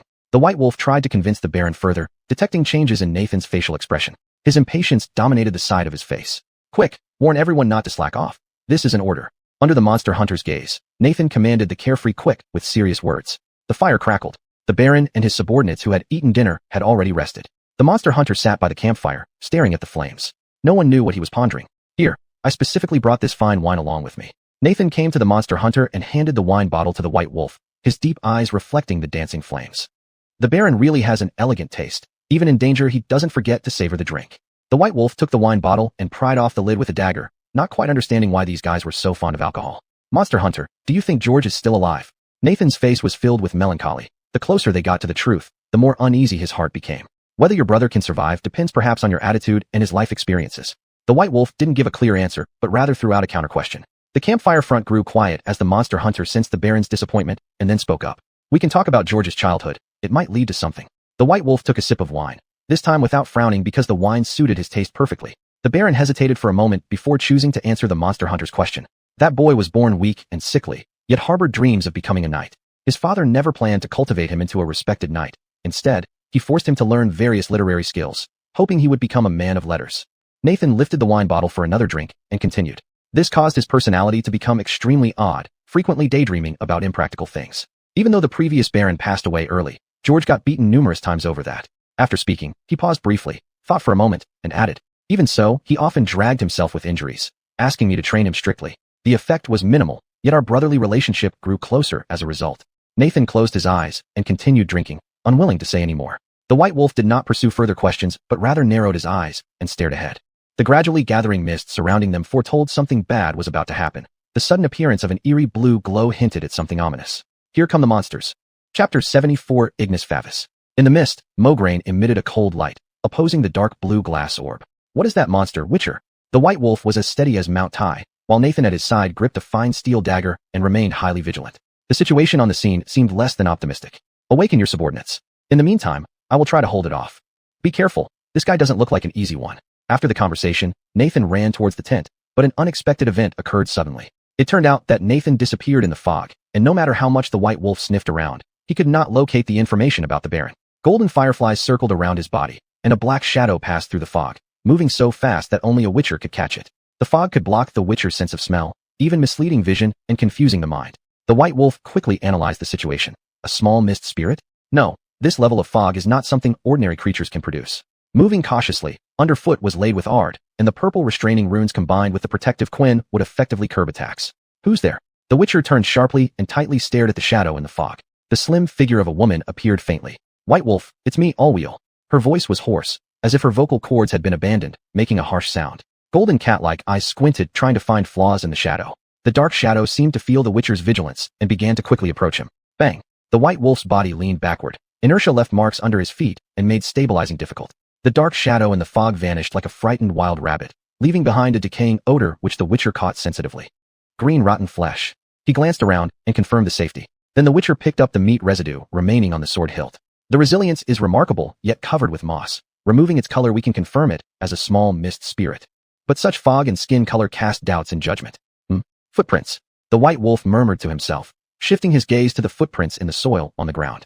Mograine sheathed the sword, crouched down slowly while maintaining alertness. A monster in the fog wearing boots. Focusing his gaze on the tread patterns, the Witcher scratched his chin and started thinking. The palm print isn't from the sole of a shoe. Rather, unique skin textures are visible, like bare feet, but without toes, which is indeed abnormal. The White Wolf stood up and repeatedly examined the fog while pondering over it. Without any doubt, the creature was one type of mist spirit among the various classifications. Small mist spirits typically have a blue back and a pink face. Their bodies are thin and curved, walking like old people but very swift. They are kings of the fog, luring, playing, and tormenting humans who wander off their path, ending with feasting on them. Greed belongs to you all, muttered the White Wolf. The powerful airflow summoned by Ard blew away the fog before the Witcher. At an unguarded moment, the green-skinned monster jumped and clawed at the Witcher, leaving a deep blood mark on the White Wolf's right shoulder, and then vanished in an instant. Ignis Favis. The White Wolf shouted a name after being attacked. This was the ancient name for a mist spirit, which was far stronger compared to the regular mist spirit. Tricky Guy is more challenging than expected. The White Wolf invoked the Quen spell. Golden cat-like eyes darted around in the thick fog. Surrender, human, this place does not belong to you. The voice of Ignis Favis echoed in the fog, attempting to break the Witcher's resolve. Capable of speaking, truly fascinating. Compared to your close relatives, this indeed induces fear. The White Wolf responded firmly, striving to keep his focus sharp. Illusions were the lethal weapon for Ignis Favis, and also the most difficult to counter for Witchers. Even having targeted spells needed time to set up, and this creature wouldn't give prey enough time to kill it. Bang! A brief touch, and the White Wolf accurately severed one arm of the mist spirit. So cowardly and mouse-like truly seems to be this monster's nature. The White Wolf picked up the severed arm mockingly. The attack earlier had fully exposed the opponent's features. Compared to a small mist spirit, the ancient mist spirit had a smaller build. Perhaps due to body shrinking, they looked harmless. Simultaneously, the rarity of this subspecies meant that Witchers knew little about them. Witcher law, you never know what kind of next enemy you will face. Letting your guard down will only harm yourself. The White Wolf recalled Watchran's caution, and thought of the appearance of Ignis Favis. This creature's chest was hollow, only supported by the vertebrae bones, with bony chambers exposed outside. Uncertain whether it was gnawed by stronger demons or naturally formed this way. The green moss attached to the skin always made people mistake it for a corpse dead for hundreds of years. The looks of this ancient leftover monster sure have unique tastes. Hopefully, this guy isn't too old. The White Wolf took out moon dust, and his mind was somewhat relieved. This was the key to dealing with mist spirits. After the bomb in his hand exploded, it would form a field that restrains Ignis Favis within a certain range. The specific effect could cut off the connection between the fog monster and the mist, preventing it from transforming and multiplying while increasing its movement frequency. This was the time when Ignis Favis was most vulnerable, and Witchers usually used this method to quickly slay their powerful enemies. Witcher, my subordinates all died without warning. Their faces were full of pain as if they had drowned in water. Behind the White Wolf came Nathan's crying voice. Turning around to look back, the Baron knelt on the ground, both hands covering his head, helplessly staring at the floor. The mist dispersed gradually like having intelligence between the two people, encircling Nathan and the Witcher. The White Wolf saw clearly. There were no wounds on the Baron's body, only the loss of his sword at the waist and the defensive dagger on his chest. Witcher, did you solve the monster? Nathan suddenly regained his senses, rushing towards the White Wolf. What are you doing? Witcher. Nathan's eyes carried confusion after missing the lunge, and he turned to question. Baron, don't you think your behavior is beneath you? Crying is not your style. Regaining your spirit is what you should do. The White Wolf instinctively dodged Nathan, symbolically calming the Baron. The Witcher's law clearly stated, during battles with demons, do not attempt to trust anyone, including suddenly appearing friends. Nathan first hesitated, dissatisfied with the Witcher's attitude. Tell me, when did your subordinates die, and were there any suspicious traces near the bodies? The White Wolf narrowed his eyes, focusing on Nathan, with the moon dust tightly clutched in his left hand behind his back. What are you talking about? Witcher, they're already dead. Aren't you sad? Nathan's face was sallow, his jaw clenched. Baron, perhaps you haven't realized yet that our current situation isn't for mourning. The White Wolf's eyes remained narrow, as if seeing through everything. Chapter 75, Black Under the Fog. Perhaps you're absolutely right, Witcher. Follow me. Nathan glanced at White Wolf. His expression quickly shifted from calmness. The previous sorrow and anger had vanished into the mist. The fog grew thicker as they went deeper. The surrounding environment began to feel eerie. White Wolf frowned deeply, realizing that his acute sense of smell was now heavily diminished, making it difficult to discern what lay hidden within the fog. And his vision, the only reliable means left, was severely impaired. The tent is ahead. Inside lies the corpse you want to see. There was more meaning behind Nason's words, and the concealed smugness in his tone was immediately picked up by the Witcher. White Wolf took a step forward but stopped suddenly. He could feel the ground beneath his feet turning softer, liquid already seeping through the tops of his boots and soaking his skin. Lifting his right foot to examine the terrain, the overturned mud exhaled its distinct foul stench. The golden fireflies circling his body imploded without any warning. Baron, this is not the path leading to the tent. Or rather, we've strayed off course. Compared to the dry, cracked hills baked under the scorching sun, this place was obviously a low-lying marshland in a completely different position from where the tent stood. As these words were spoken, Nason's massive figure stood still before the Witcher. White Wolf tightened his grip on moon dust, his golden feline pupils focused on detecting movement within the fog. Witcher, your greatest mistake was choosing to believe a lie instead of questioning it. Nason turned around, staring vacantly ahead. Bang! Moon dust exploded beneath White Wolf's feet. Smoke surged upwards. Silver powder adhered to the moon grass, spreading with the airflow.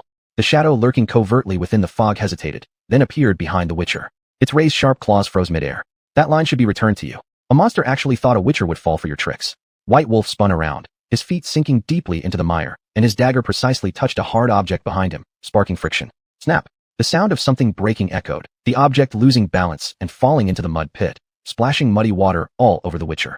You damn augmented human. Not finishing you last time was my biggest mistake. Ignis Favis raised his head with fierce eyes, lying powerless inside the mud hole. Not far away, Nason's rigid form dissipated and blended into the fog.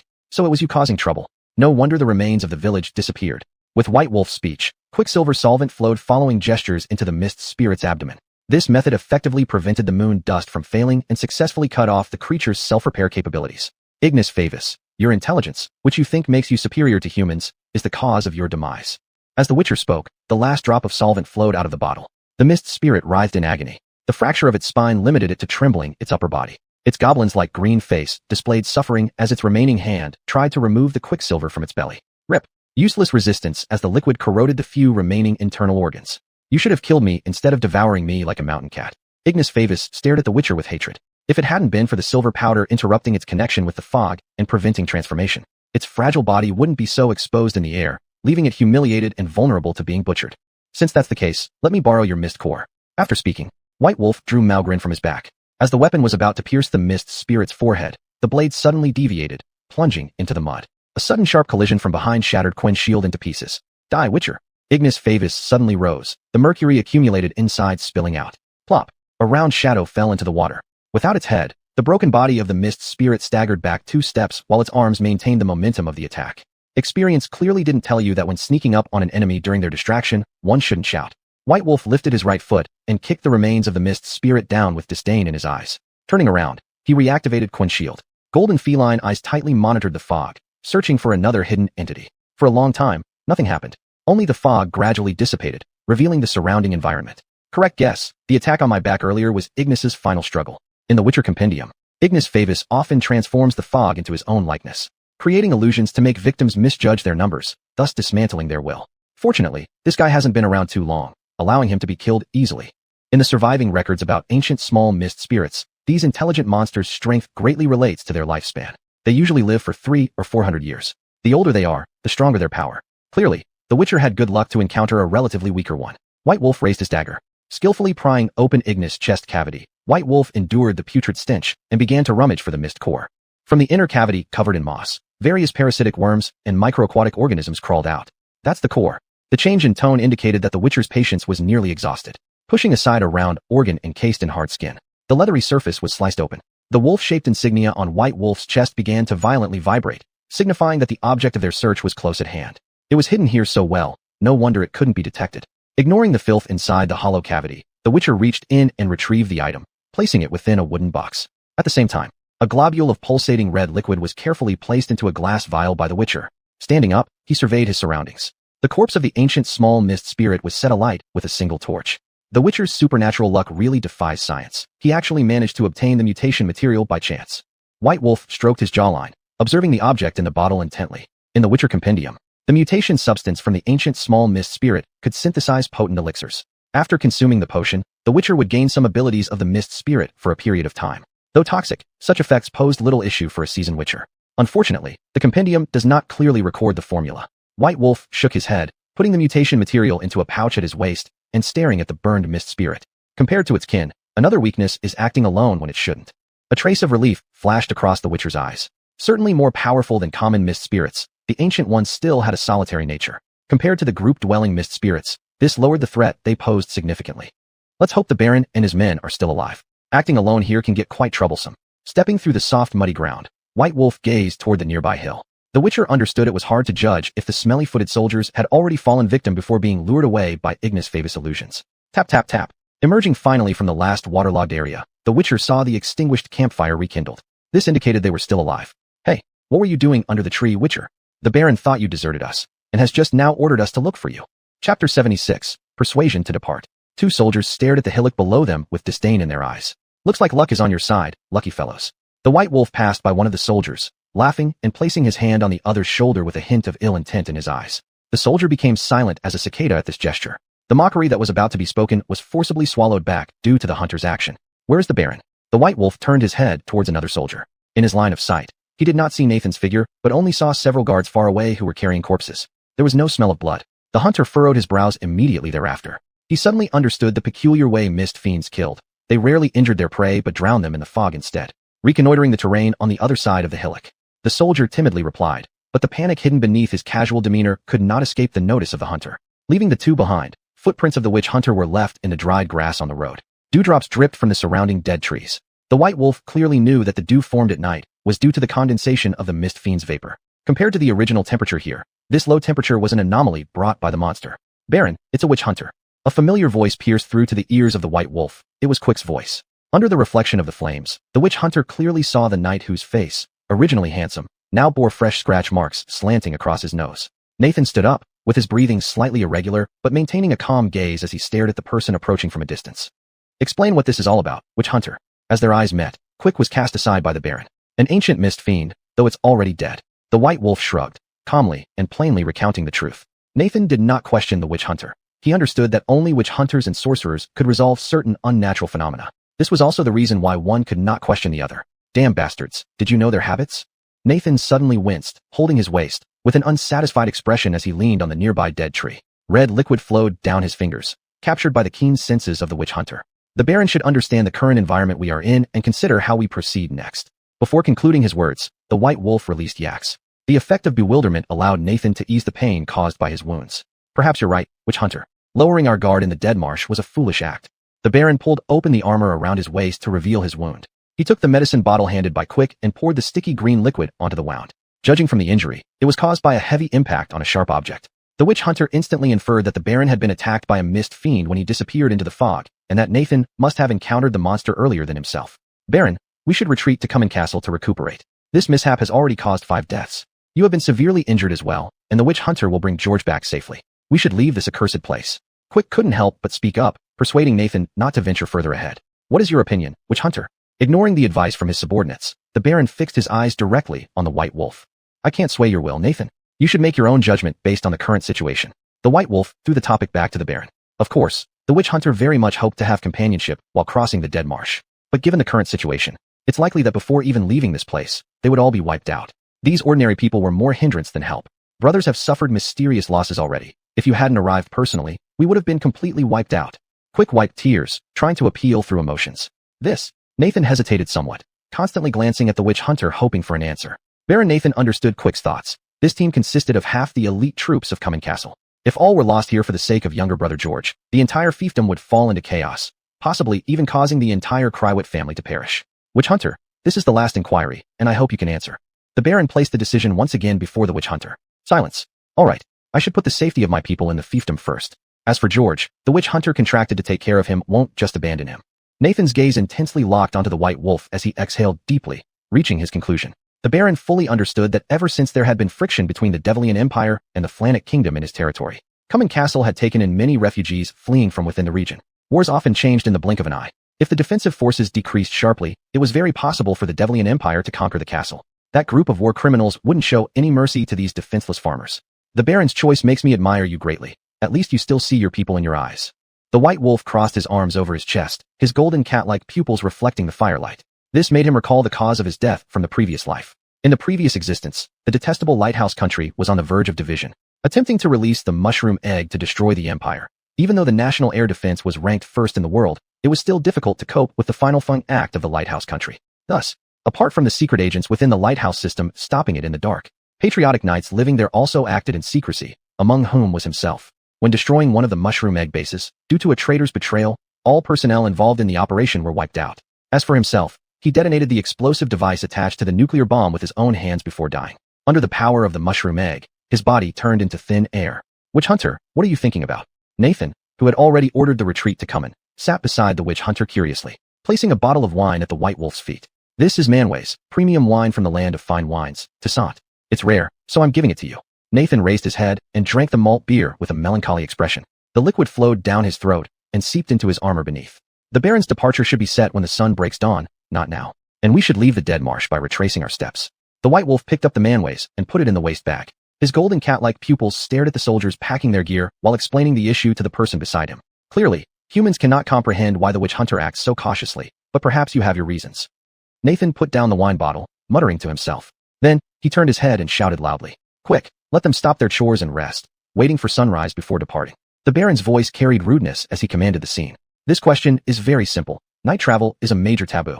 You can never foresee what kind of monsters might be lurking in the darkness. The witch hunter gave Nathan a simple answer to his question. Too much explanation was far less effective than delivering the core message. George's matter is entrusted to you, witch hunter. Nathan turned around, grasping the White Wolf's hand with pleading eyes. Uncomfortable, the witch hunter withdrew his arm, feeling extremely uneasy at such behavior from a big man. What is this? The White Wolf felt something unusual in his palm and looked curiously at the object that had suddenly appeared. He realized then, Nathan's handshake clearly had an intent behind it. Chapter 77, Parting Ways. The knight emblem designed and carved by George in his childhood may look strange, but it has unique significance. This stone might be of help to you. Nathan sighed and told the Witcher about the meaning contained within the object. Caw! The hoarse bird cry shattered the silence of the hills. Before the glowing embers of the bonfire, the Witcher who had been sitting cross-legged in meditation opened his golden cat-like eyes. Taking a deep breath, he slowly stood up. Things are moving quickly, leaving nothing behind. In front of the broken trunk of a dead tree, the soles of leather boots gripped the ground tightly. White Wolf looked out over the vast expanse of the hills, pulling out the route map Nathan had drawn for him last night. Then he glanced down. On the pristine parchment was a set of routes that zigzagged irregularly. This was the wrong route deduced by the Baron after questioning the villagers. In comparison to the ancient elven map obtained from the sarcophagus in the cemetery, the Baron's parchment is like the ghost leading one to the gates of death. With a low shout, White Wolf mounted the horse left by the Baron and galloped away. Behind him, the burning parchment traced a parabolic path through the air, eventually falling to the ground just before being completely consumed by the flames. Pata! The environment underfoot changed thoroughly from dry to wetland. At high noon, the Witcher looked at the marshes beneath his feet and then up at the sky. Exhausted from immense physical exertion, White Wolf had no choice but to stop and rest. Ordinary horses clearly aren't suitable as a means of transportation. Where on earth did Puju and Smog go? White Wolf sat alone on a rock, lost in thought. Grass and shrubs at his feet swayed freely in the wind. Not long after leaving the hill, the horse left by the Baron fled after being frightened by some unknown creature, disappearing into the distance. The sudden turn of events left him stranded in the swamp. After dealing with the water ghost, he found himself waist deep in mud, and only managed to get this far after strenuous self-rescue efforts. Perhaps there are safe routes hidden on the ancient map. I need to carefully inspect and search it. White Wolf organized his thoughts. Slightly disheveled hair danced with the breeze, joining the sway of grasses and plants around him. He slowly unfurled the ancient map. His golden cat-like eyes calmly scanned the aged scroll. The terrain markers for the hills are very well done. Even special identification symbols are exquisite, which truly earns the admiration of their meticulousness. The Witcher continued observing repeatedly. Eventually, his gaze settled on an elliptical stone pillar on the ancient map, carved with abstract depictions of eyes and a sausage-like mouth. Have I seen this abstract figure somewhere before? Pat it. A faint sound of water droplets reached the ears of the Witcher. He turned to find the source of the sound. A swamp squirrel, carrying some unidentified fruit, leapt from a rock into the water, swimming toward the road in doggy paddle fashion. You clever little thing. Looks like this place is not only hospitable, but quite safe. White Wolf accurately seized the critical information. From the tales of Wabata's life experiences, it was known that if there were living creatures in dangerous areas, it suggested relative safety nearby. Bloodthirsty monsters, apart from humans on their menu, also preyed on animals. Especially within their territories, one would hardly encounter any living beings. Shifting his focus back to the ancient map, the more he stared at the round image with a sausage-like mouth, the more convinced he became that the impression came from recent times. But where exactly have I seen it? Rubbing his chin, narrowing his golden cat-like eyes, White Wolf suddenly slapped his thigh and sprang up. The water splashed underfoot, scattering in the shallow water, creating countless ripples. This sculpture isn't right here. It's practically beneath my feet. The Witcher steadied his posture and returned the ancient map to its pouch at his waist. Reaching out, he propped up the half-sunken rock in the mud. Abstract eyes and sausage mouths emerged from the surface of the water, facing the Witcher directly. The ancient map explicitly indicates that there is a shortcut to Northcross Mountain/Oak Tree Mountain, near the abstract stones. Murmuring to himself, White Wolf's sharp gaze swept over the remaining markings on the stone. Apart from these two large eyes, there is nothing else on the side with the sausage mouths. Perhaps the clue is on the back. The Witcher stood up and turned to the elliptical rock again, crouching down once more. Regrettably, the smooth rock revealed no other sign besides itself. Could it be eroded by time, causing information wear? White Wolf quietly pondered while his golden cat eyes continuously scanned the surrounding waters. This speculation is clearly incorrect. The surface of the stone is perfectly smooth, without any carving traces. Talking to himself, his right hand dipped into the clear, shallow water. Clearing away the blackened mud around the foot of the stone, a square corner of a rock gradually appeared in the water. After stabilizing the abstract rock, White Wolf took out the stone carving submerged in muddy water. It's wiping away debris covering the sculptural slab. A kind of common engraving pattern from the Elven era came into view. The flower of the dead, why is it here? White Wolf's expression turned serious, reassessing the surrounding environment. Clearly recorded in the Witcher's annals. In reality, the flower actually appears blue, with a stigma pattern similar to the Benoit. Literal translation could use Lily of the Valley, or specify as needed. During the Elven era, it was believed to be a guide leading the deceased to the place of reincarnation. There are Elven ruins nearby. Suddenly realizing this, the Witcher understood that at least one Elven noble was buried here. This also implied the presence of numerous treasures. Intriguing. Compared to its infamous reputation, the Death Marsh clearly hides ancient secrets. White Wolf placed the carving board into his waist pouch and focused all his senses on searching for the entrance to the ruins. After all, no Witcher would pass up an opportunity to become rich safely. Moreover, a portal within the ruins connected to Northcross Mountain. It's the smell of blood. A monster is approaching nearby. Just as he began to move, White Wolf's acute sense of smell caught an anomaly in the air, and it was very close. Quen. Bang. White Wolf's pupils contracted sharply as the golden sparks that had just appeared were immediately dispersed. The Witcher's body crashed into the sausage-mouthed stone rock, then flew several meters away, knocking over the recently upright elliptical sausage-mouthed stone in the opposite direction. Demon. Leaning against the stone column, White Wolf clearly saw the demon holding the blood-drained corpse of the swamp squirrel, greedily staring at him. Swish. A powerful suction force suddenly erupted as White Wolf rose, indicating that a teleportation array had been activated behind him. Human, drop your weapon and let me eat you quietly. You have no other choice.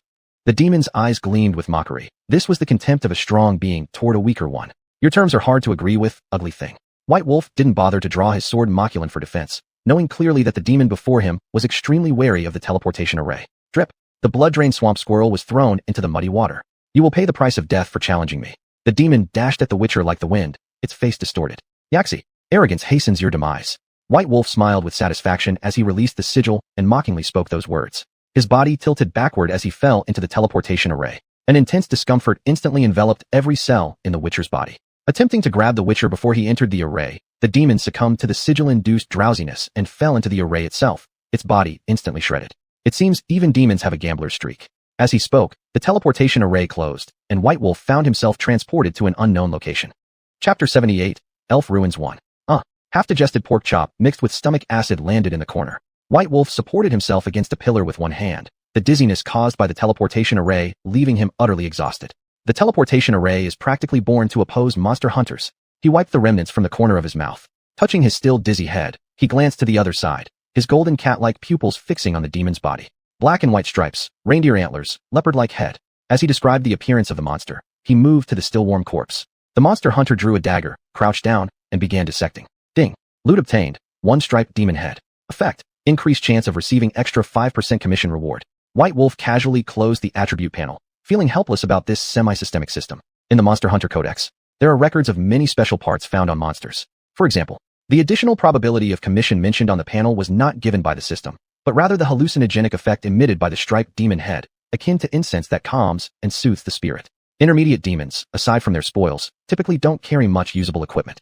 White Wolf put the glass bottle containing heart plasma into the waist bag, wiped the dagger, and stood up. Only then did he notice that the teleportation location was an underground stone cave. Unlike naturally formed caves, this place was obviously man-made, the space more akin to a room structure. The decline of the elves, like his tomb, is battered and ruined. White Wolf stared at the entrance to the cave, unconsciously sighing. The cold wind rushing out of the deep, pitch-black tunnel brought the monster hunter back to reality. Holding up the torch, protected by golden fireflies, he entered the unknown realm. Skeletons of tomb raiders, mushrooms growing in the dark, root systems devoid of any vitality. It matches the image of ruins in my memory perfectly. White Wolf pushed away dry branches in the corridor, narrating the surrounding environment aloud. Crack. A cracking sound came from underfoot, and an ominous premonition instantly filled his heart. Trouble. It's poison gas. White Wolf covered his nose and mouth as the Cunin spell collapsed upon contact with the onrushing gas. Subsequently, the monster hunter was flung backward. Retreating several meters awkwardly, he managed to escape the poisonous gas zone by sheer luck. Even normal poison gas can only be blocked by Cunin once. The laws of this world resemble reality closely. Shaking off the dust from his shoulders, the monster hunter picked up the still-burning torch, tossed it forward into the corridor ahead. The flames extinguished instantly. Lack of oxygen. Perhaps we can try if there's highly toxic gas. His steps paused again in front of the broken branch. With only one barrier separating them, White Wolf clearly perceived that stepping another half-step forward would result in poisoning. The whimsical nature of elves, they wouldn't use magic directly, instead setting traps. White Wolf took several steps back with disdain evident on his face. Golden fireflies surrounded his body, waiting silently for adrenaline to recover. You die? With a roar, a powerful gust of air erupted from the monster hunter's palm. He clearly sensed the poison gas split into two halves rushing toward him, covering his nose and mouth. White Wolf swiftly followed the temporary safe passage opened by die. Whoosh. Accompanied by intermittent air explosions, a figure darted through the stone door, safely reaching the edge of the cliff. Splash. Fragments of rocks tumbled down the stairs. White Wolf stopped just in time, letting the unlucky stones fall into the abyss below in his place. Maze. Sticking his head out to observe, his puzzled eyes examined the architecture beneath the broken bridge. The bridge wasn't damaged intentionally, roughly judged to be destroyed by geological activity. There should be a short-distance teleportation array nearby. White Wolf raised the new torch, shifting his gaze from the collapsed maze in the pit to the foot of the bridge. There must be many ways leading to the tomb chamber, so which one is correct will require checking each one. He wedged the torch into a crack in the rock wall. The monster hunter started inspecting around the foot of the broken bridge. There was nothing suspicious, except for the intertwined vines around the stone door and some piles of stones discarded in the corner. No teleportation array. Do I have to walk through the maze? White Wolf's eyes reflected deep thought as he looked back into the pit. A shadow of dark green light passed through the darkness, and the monster hunter's sharp senses detected this as a lantern-gray sprite, a subtype of Yao spirits. Lantern-gray sprites live in tombs, and lost humans or tomb raiders entering such places often mistake these beings for death itself. Because aside from carrying a lantern, lantern-gray sprites lack the standard scythe. Generally speaking, they appear to be quite like Grim Reapers. Hunter's rule. If you want to lose your life, choose to ignorantly advance even when you know danger lies ahead. Speaking instinctively, the monster hunter plucked the torch wedged between the rocks and threw it into the pit. Bang! Before the torch even touched the ground, it exploded brilliantly. The monster hunter distinctly saw several approaching creatures disintegrate. Halsey. White Wolf confirmed that these were extremely venomous crab spiders. The maze is dangerous. This path is at least impassable. White Wolf realized that the labyrinth was not only filled with a mixture of monsters, but also poisonous gas. Looking toward the broken bridge opposite, his golden cat-like pupils began to turn with contemplation. After a long while, the monster hunter turned back inside the stone door, searching experimentally for a teleportation portal. A magician's skeleton. White Wolf squatted next to the corner of the stone door and moved the skull hidden beneath the dust. Apparently, in his haste earlier, he had failed to notice this one. The ribs have fractures caused by a blunt instrument, probably dying from internal organ rupture due to blood congestion. Left arm missing. Right ankle has clear arrowhead penetration. The iron weapon isn't ancient. He pondered for quite some time. The unlucky guy must have been chased here by humans in his last moment, waiting quietly for death.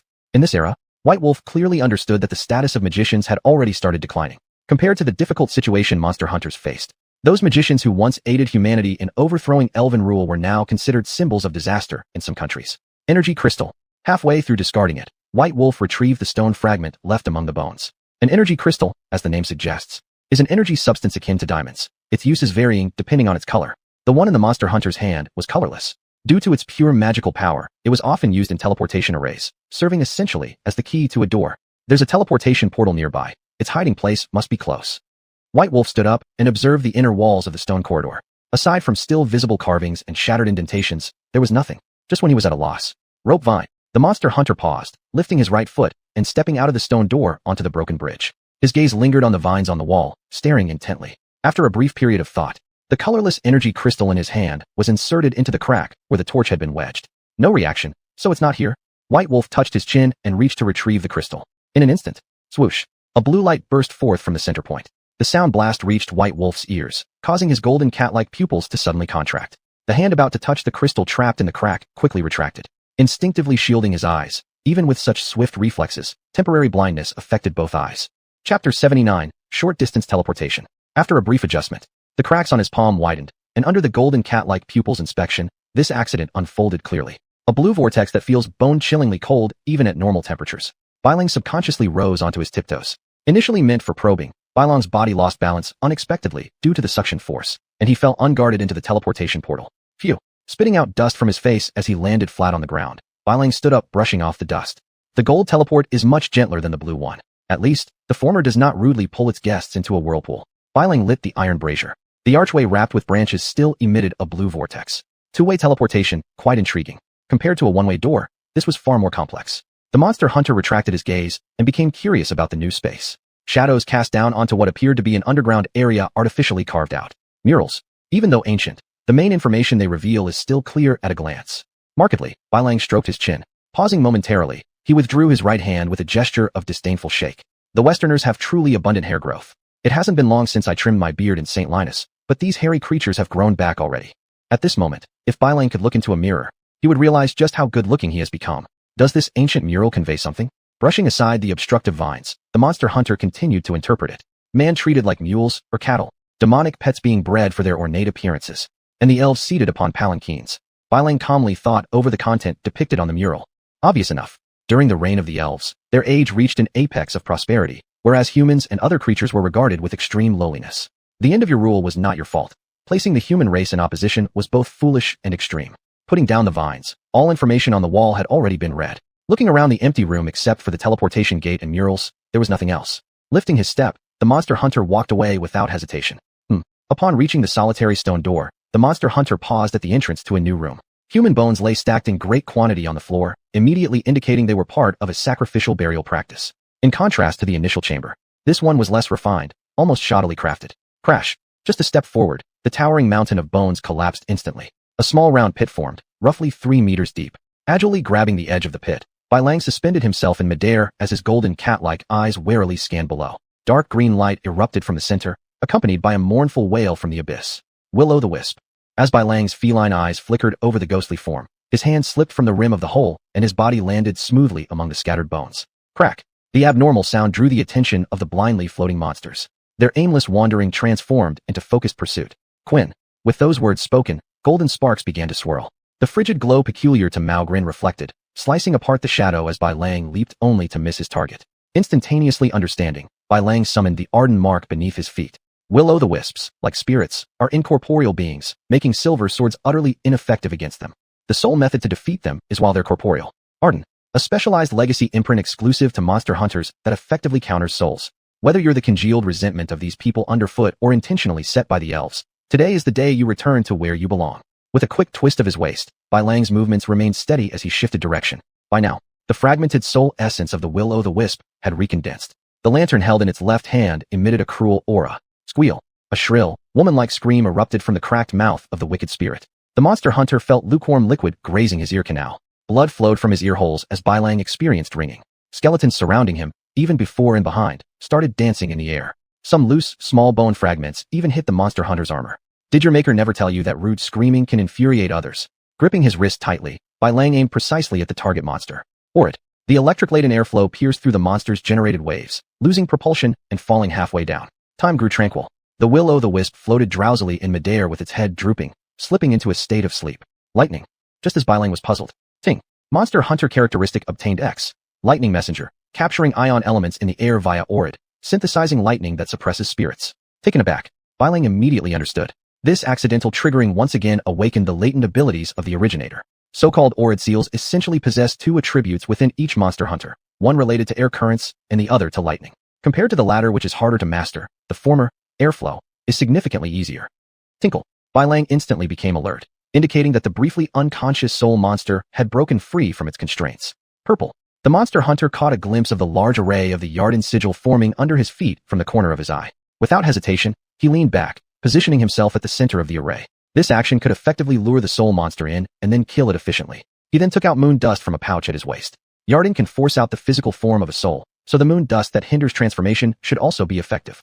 Bailang muttered to himself while facing the creature head-on. His steps overlapped slowly around the center point, his gaze never leaving the circling ghost with the lantern. The monster hunter hadn't expected his enemy to possess such patience like a predator. Compared to your close superior, although you're foolish and lack intelligence, you do understand the value of patience. Seizing the moment, Bailang mockingly threw the moon dust. Regardless of the disappearing purple array under his feet, his body initiated the sword dance mode. What appeared to be chaotic, disorderly attacks glinted with cold light. inflicting heavy injuries on the lantern-bearing ghost until it was battered all over. Gia, amidst a cry of cruel, pitiful wailing, reminiscent of a bullied woman, the ghost turned into nothingness, and the lantern it carried fell to the ground unsupported. Excluding the useless lantern, nothing remains. After confirming the area was safe, Bai Lang sheathed Mao Grin and bent down to pick up the lantern that had lost its luster. Originally supposed to emit green light, the core now radiated a deep blue hue. Ting. Detection analysis. Ancient artifact, soul inspection lantern. Summary. A product from the era of Elven Dominion, commonly used for sacrifices, capable of detecting souls. It's still somewhat useful. Bai Lang stared at the attribute panel, unsure whether he was praising this non-system-like system or talking about the lantern. Subsequently, upon confirming that apart from the bones of people who had died centuries ago within the pit, there were no clothes left except the chains that confined them. It's clearly not as wonderful as imagined. These unfortunate ones had their last bit of dignity taken away before they died. Later, the originally silent space echoed with sounds. Voila! A hand tightly gripped the edge of the pit. Some loose soil and rock slid off, making the already messy environment even worse. Chapter 80. Cave Troll. Bang! A shadow burst through the dust swirling from a collapsed pit wall and landed firmly on solid ground. Elves also build shoddy projects. The mocking words accompanied the rising flames, then quickly disappeared in the echo. Bai Lang picked up a stone. Under the glow of firelight, he saw new murals. A group of elves dressed in splendid clothing, with a deep pit in the center. Inside the pit, there floated headless corpses. Was the liquid water or blood? The demon hunter described the content of the painting, staring intently at the bloody actions depicted by the figures. Splashing, Bai Lang followed the wall to continue reading. The bone pit within the room forced him to walk in sequence. Falling debris from the ceiling was the only music in the silence. As time passed, his steps eventually stopped as the demon hunter walked in a circle, returning to the starting point. The human rebellion was inevitable, and the ignorance of the elves digging their own graves was also a matter of fate. Bai Lang shook his head. The scrolls surrounding the walls were more numerous than in the previous space, expressing meanings even more profound. This was the history of human humiliation, as well as the last fantasy of the elves.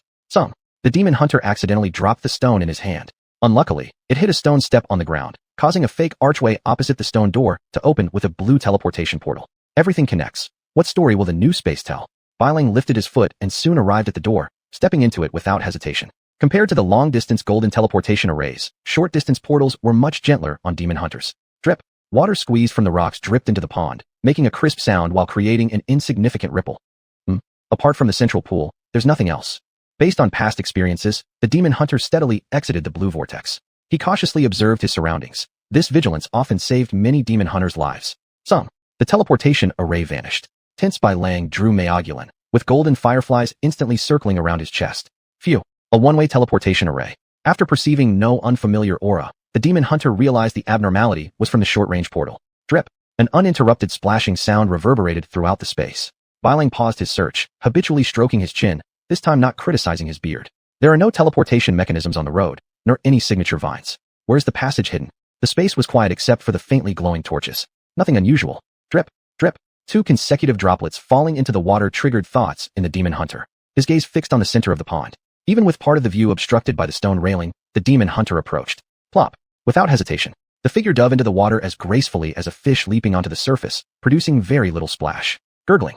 Oxygen-filled bubbles rose from the corner of his mouth towards the surface. Bai Lang swam, repeatedly searching for underground rivers in a fish-free pond.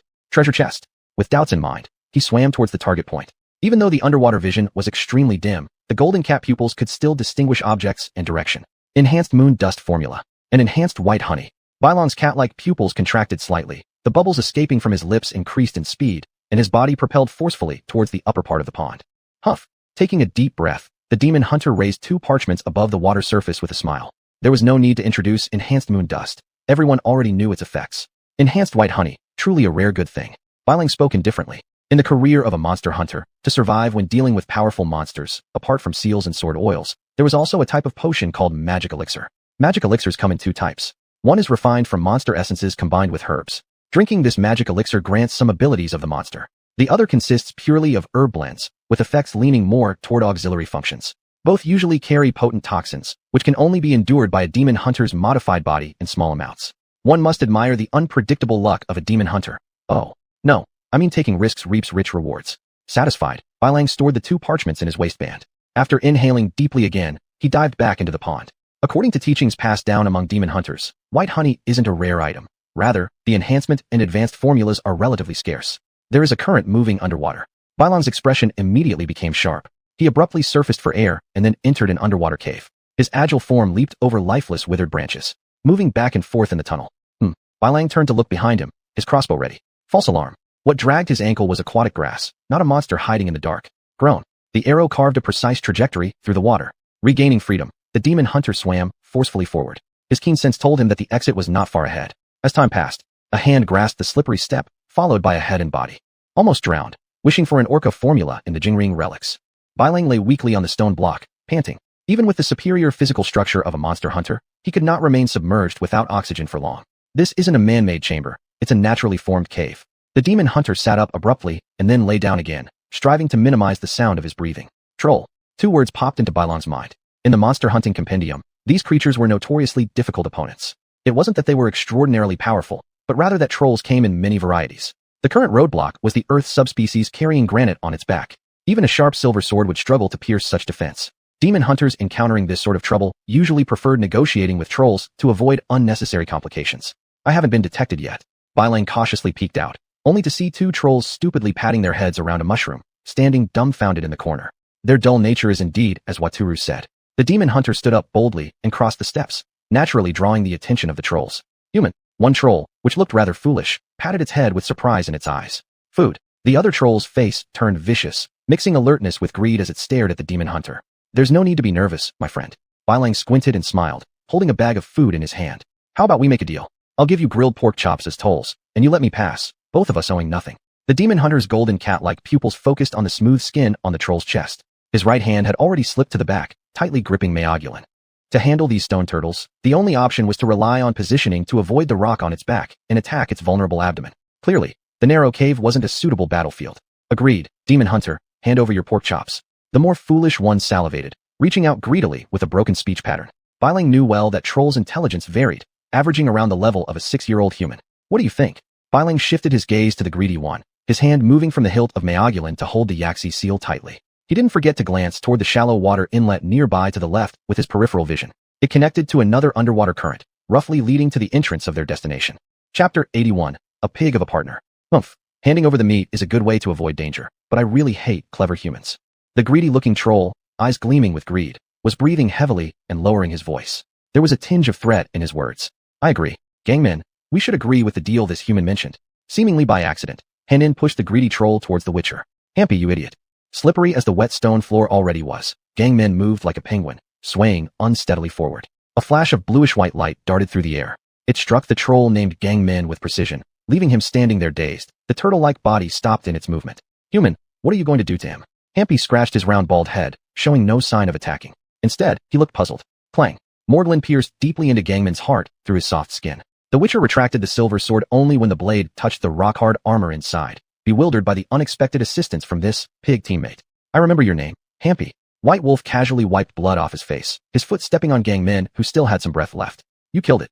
Hampy nodded slightly, meekly asking about his teammate's condition. Not at all. The Witcher retrieved Morglin and stepped back. Breathless Gangman stared in fear at the white-red light coalescing in White Wolf's hand.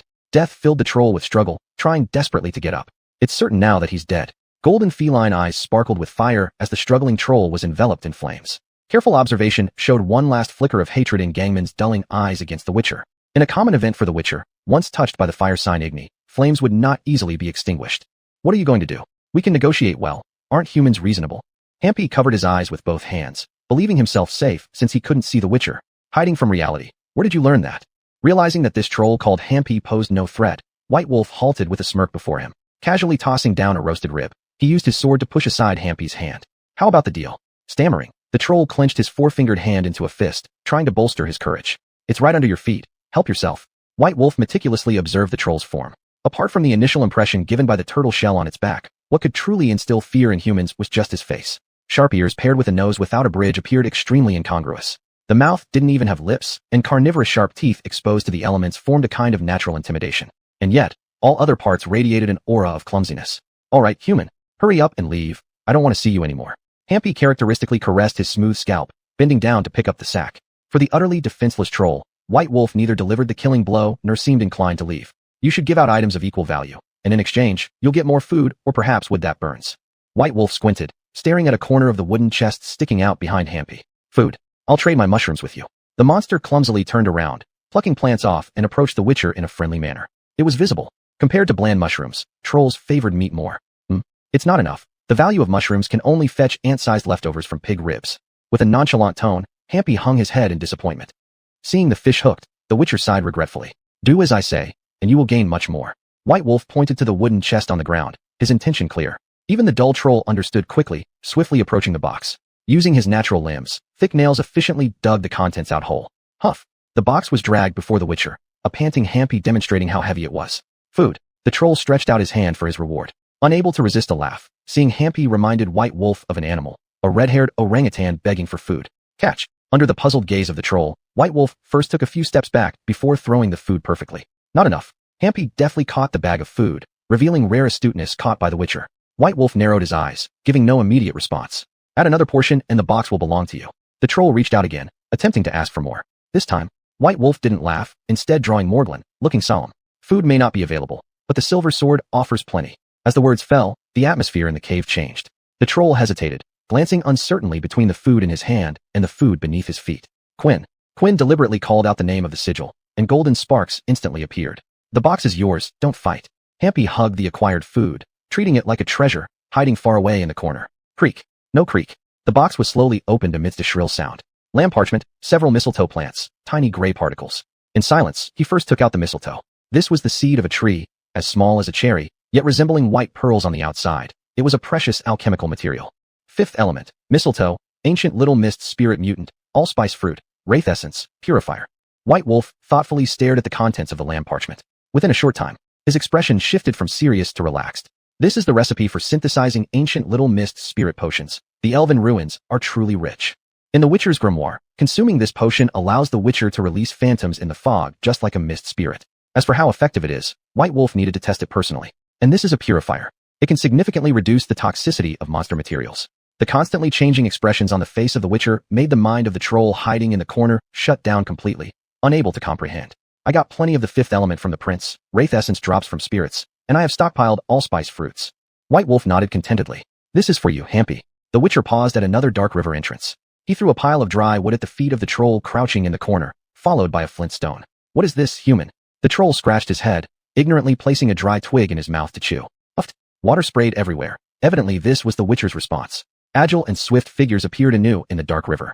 White Wolf adjusted his breathing rhythmically, pondering over the problem posed by the troll. It was obvious. The two trolls in the cave had not seen much of the world, since trolls outside could distinguish between humans and Witchers. As for the dry twigs, cannibalism was present in the troll's diet. It's light. After an extended period, the golden cat-like pupils captured the subtle changes in space ahead through the dimness. Chapter 82, Midpoint of the Ruins. Phew, I almost suffocated. Bailang urgently burst out of the water, then stared in amazement. Magnificent crystal columns and splendid murals presented themselves before the demon hunter's eyes. A grand hall, apart from complete murals and illuminating crystals, is otherwise completely barren. The demon hunter stood right in the middle, looking up to admire the unparalleled art pieces from the elven era. It's a war. The mural depicts the war between elves and humans. Bailang marveled at the grandeur of the scene, finding it hard to believe. Compared to the small murals seen earlier as appetizers, this was the main course the tomb owner wanted to express. Boom. The demon hunter accidentally stepped on some kind of mechanism. Due to long disrepair, large amounts of fine sand fell from the cracks in the great hall. Whoosh. In Bailang's flustered attempts, the vibrations suddenly ceased. The brilliantly lit hall lost its light source instantly, followed by countless ghostly images appearing in the darkness. As his spirit relaxed, watching this era's unique 3D movie, the mysterious luck of demon hunters, is quite impressive.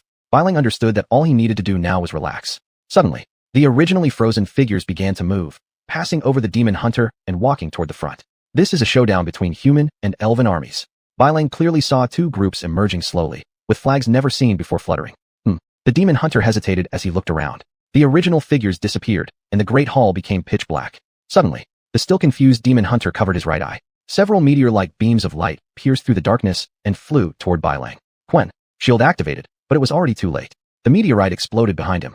Bailang could see clearly that the figures around him were in free fall, finally hitting the ground and turning into fragments that disappeared. They're not dead. It's an illusion. Just as these words left his lips, more energy came immediately afterward. Elf sorcerers and human wizards exchanged magical bombardments, creating a highly shocking scene. Under unnatural energy, limbs of soldiers scattered, and there were countless craters.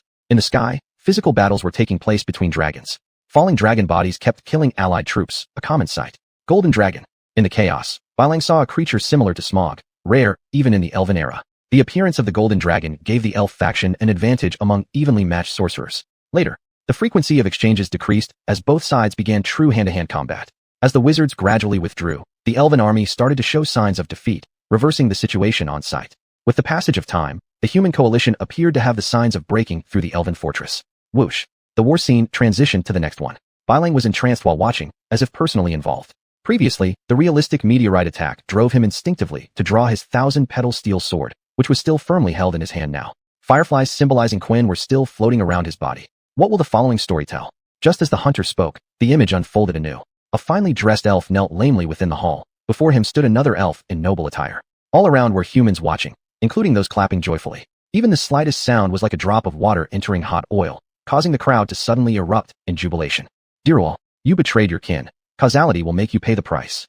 With the voice of the elven general fading, amidst flashing swords and blades, decapitation occurred. Blood flowed along the ground to Geralt's feet. The onlooking crowd instantly turned silent, followed shortly after by thunderous applause echoing across the entire area. Causality. Bailang touched his jaw, this name clearly needing no explanation from demon hunting texts. By definition, it conveys the same meaning as the expression causality in a certain nation.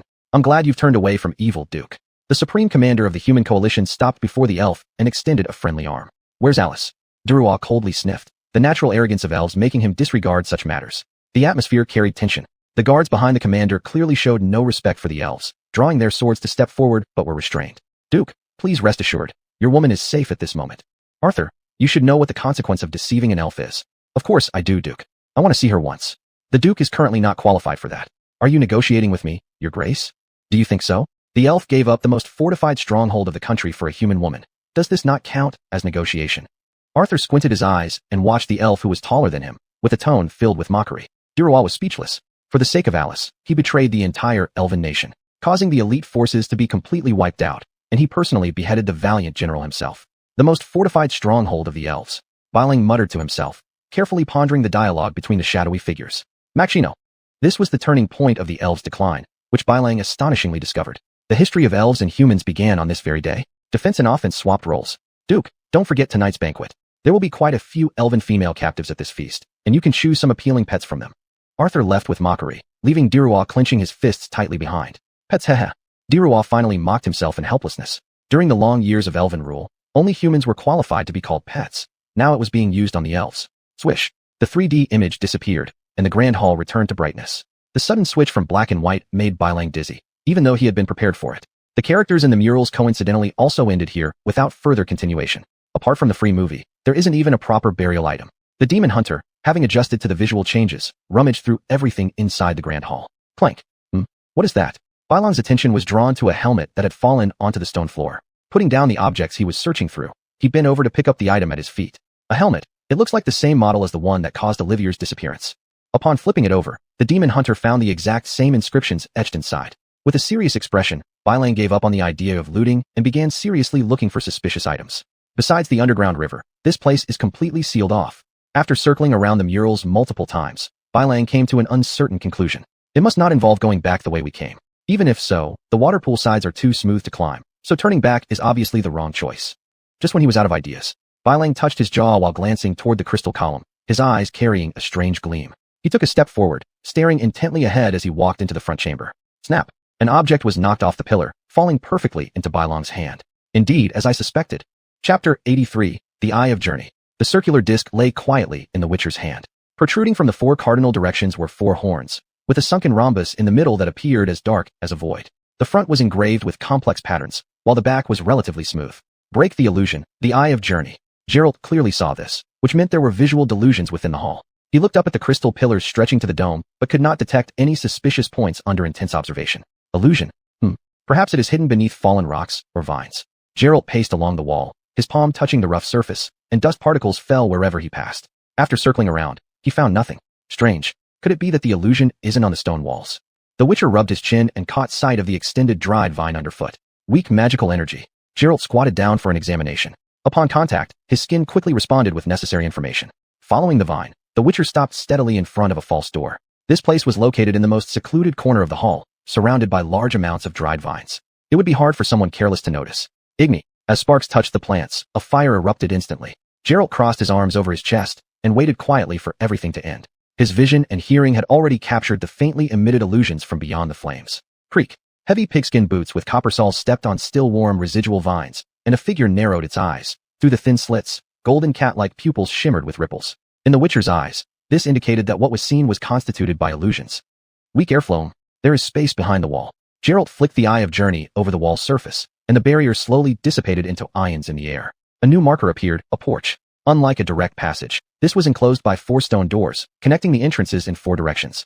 Maze. The Witcher closed his eyes and began capturing information molecules transmitted from the 4 directions. Brows furrowed, then suddenly opened wide. The golden cat-like pupils stared straight ahead. Different messages came from both sides except for the path taken from the rear. Walking towards the right porch would lead to roughly 3 rooms, with evident evil spirit aura in the central area. If going left, the road would be straightforward until reaching a dead end. The way out is right in front. Geralt strode towards the visible door before him. Boom. As the Witcher stepped into the tomb room ahead, the heavy stone door behind dropped down, blocking the retreat. This makes no sense, elf. Geralt gazed fixedly at the stone statue ahead, seemingly conversing with someone unseen. Under the sculpted conical hat, even when looking up, the Witcher could only see the nose and mouth distinctly. This was a carved likeness of the dead, accompanied on either side by 2-meter-tall stone gargoyles. The powerful hands held a stone sword, unknown in whose memory this stood. The carving is exquisite, yet unfinished. Is it due to familiarity or urgency? Geralt stepped to the base of the elven statue. An improperly placed square pillar, chest-high to the Witcher, carried an open stone-engraved book on top. Boom. Upon just touching with Geralt's hand, a magical barrier formed centered on the stone book, encompassing the Witcher within. The wolf-shaped emblem on his chest began to shake violently. This foretold impending danger, invoking Kun's essence, with feline eyes alert to surroundings. Swish. The stone gargoyle on the right started shedding stones, as if being given life. The one on the left showed no reaction, apparently eroded by time. Intruder. Eliminate. The obese body of the stone gargoyle began adaptive movement, causing the ground to tremble. In the Witcher's compendium, such sudden beasts were subliving entities. These creatures were generally inadvertently created by wizards to guard their treasures and later widely used by nobles to protect deceased tombs. Yakshi. While the enemy was not fully awakened, Geralt cast a spell of confusion upon it. With a somersault, Geralt's body deftly flipped to the side of the stone gargoyle. Using his right palm to brace against the ground, the force propelled him upwards swiftly. A cold gleam cut across the gargoyle's head. The Mogren blade, under great resistance, pierced through the stone gargoyle's head. As the weapon was pulled out, a small crack appeared on the Mogren. Witcher's Law. Finishing you off while you're weak really works well. Geralt's body did a reverse jump, landing nimbly on solid ground as the yet unawakened gargoyle reverted back to stillness. The next target point is probably the real main tomb. Geralt returned the silver sword to its scabbard. Evidently, the Witcher didn't notice the damage to Mogren. Standing before the stone gargoyle, the sublife entity that had collapsed split into several chunks due to the close collision with the ground. Stone gargoyle. I hope the magic core is still intact. According to the knowledge the Witcher had learned, this kind of item was essential for creating stone gargoyles. Its specific function could be guessed from its name. It was the heart that drove the sublife entity to move. Fortunately, the magic on the item is still intact, most likely due to the gargoyle not being activated. Elemental essence. The white wolf collected the items without changing his expression. Excluding these 2 rare things, the rest of the materials were still readily available. This meant that the Witcher could also create a stone gargoyle in the near future. In Waterbo's teachings, as long as there were sufficient materials, anyone other than wizards, such as witchers or those who could use them, could manufacture one. The unique, devilish horns and wings that cannot fly indicate questionable elven aesthetics. The white wolf summarized the monster's features in a few sentences. The energy shield hasn't disappeared yet. I need to fully understand the stone-carved magical book. His gaze returned to the starting point. The Witcher stopped before the carved book and carefully read through it. There are no clues at all. Where is the mechanism hidden? The white wolf started circling around the elven statue, but everything remained calm, as expected. Looking up, his gaze scanned the arms already carved under the wide-brimmed hat, finally settling on the hands holding the sword. Vanished thumbs. They are deeply hidden. Upon careful inspection, the Witcher acutely noticed an abnormality at the upper end of the elven statue. Where is the lost thumb hiding? The white wolf shattered the stone-carved magical book, sending fragments scattering. Unlike what he imagined, only the magical barrier disappeared, and no fragments of the same material as the elven statue appeared. Cunning elven nobles, playing hide-and-seek with a Witcher is your most mistaken gamble in life. The white wolf redirected his gaze to the unactivated stone gargoyle. He took slow steps forward. Could it be hidden inside the body? The white wolf squinted his eyes, allowing his golden cat-like pupils to thoroughly scan the monstrous statue. Elves truly have bad tastes. This way of playing is more shameful than humans. The Witcher's gaze rested on the midsection of the stone gargoyle, and he chuckled lightly, shaking his head while massaging his suddenly aching temples. Chapter 84, Relic Terminal. Splatter. The gargoyle that hadn't been activated collapsed instantly. The Witcher stared calmly at the enlarged stone thumb in his hand, lost in thought. Placing a finger here, a careless intruder could easily overlook it. Geralt turned to leave, kicking the head blocking his path aside as he went. In the Witcher's Codex, although gargoyles have bare skin without any covering, it doesn't mean their creators gave them such things. Stopping his steps, his gaze swept over the elven relic again. About 10 meters tall. Climbing up is the only way. Geralt pushed off with his feet, his movements incredibly agile, years of training giving him remarkable arm strength. Such climbing was effortless for him. No footholds. Tricks like this can't possibly stop a Witcher. Squatting on the arm of the statue, Geralt examined it carefully, then a glint passed through his cat-like pupils. With a leap, his body plummeted downward. At the critical moment, a hand tightly grasped the crossguard of the stone sword in the statue's hand, swinging midair. Phew. Geralt's head rose above the crossguard, laboriously climbing toward the target. Portal. The Witcher furrowed his brow but did not dwell too much on it. He approached the missing thumb. HSS. The distinctive sound of a portal echoed, yet the Witcher couldn't see where the door was. Lifting his foot, he walked to the back of the hilt. A short corridor corresponded here, within which a blue teleportation array carried an attractive force, swallowing airborne pebbles. What surprises will await me on the other side? The sound was swallowed by the blue vortex. With the HSS, Geralt teleported and disappeared, restoring tranquility indoors. Cupping his eyes, Geralt stepped out of the short-range teleportation gate with his left foot. His hearing told him all around was calm as usual. Sarcophagus, Delois' regular statue. This is his resting place. The Witcher stopped beside the sarcophagus, the light from the torches illuminating the small space completely. The stark poverty of the location caused disappointment to flicker in Geralt's eyes. In a state of alertness, golden fireflies swirled around the Witcher. Space began undergoing a condition similar to what occurred in the terminal of the ruins, though differing in being more confined. 3 figures appeared successively, setting the story into motion. Arthur, why didn't you kill that damned elven noble? Just seeing him fawn on me makes me sick. Alice, this isn't something you should inquire about. Dillo, that fool, is still useful, at least for now.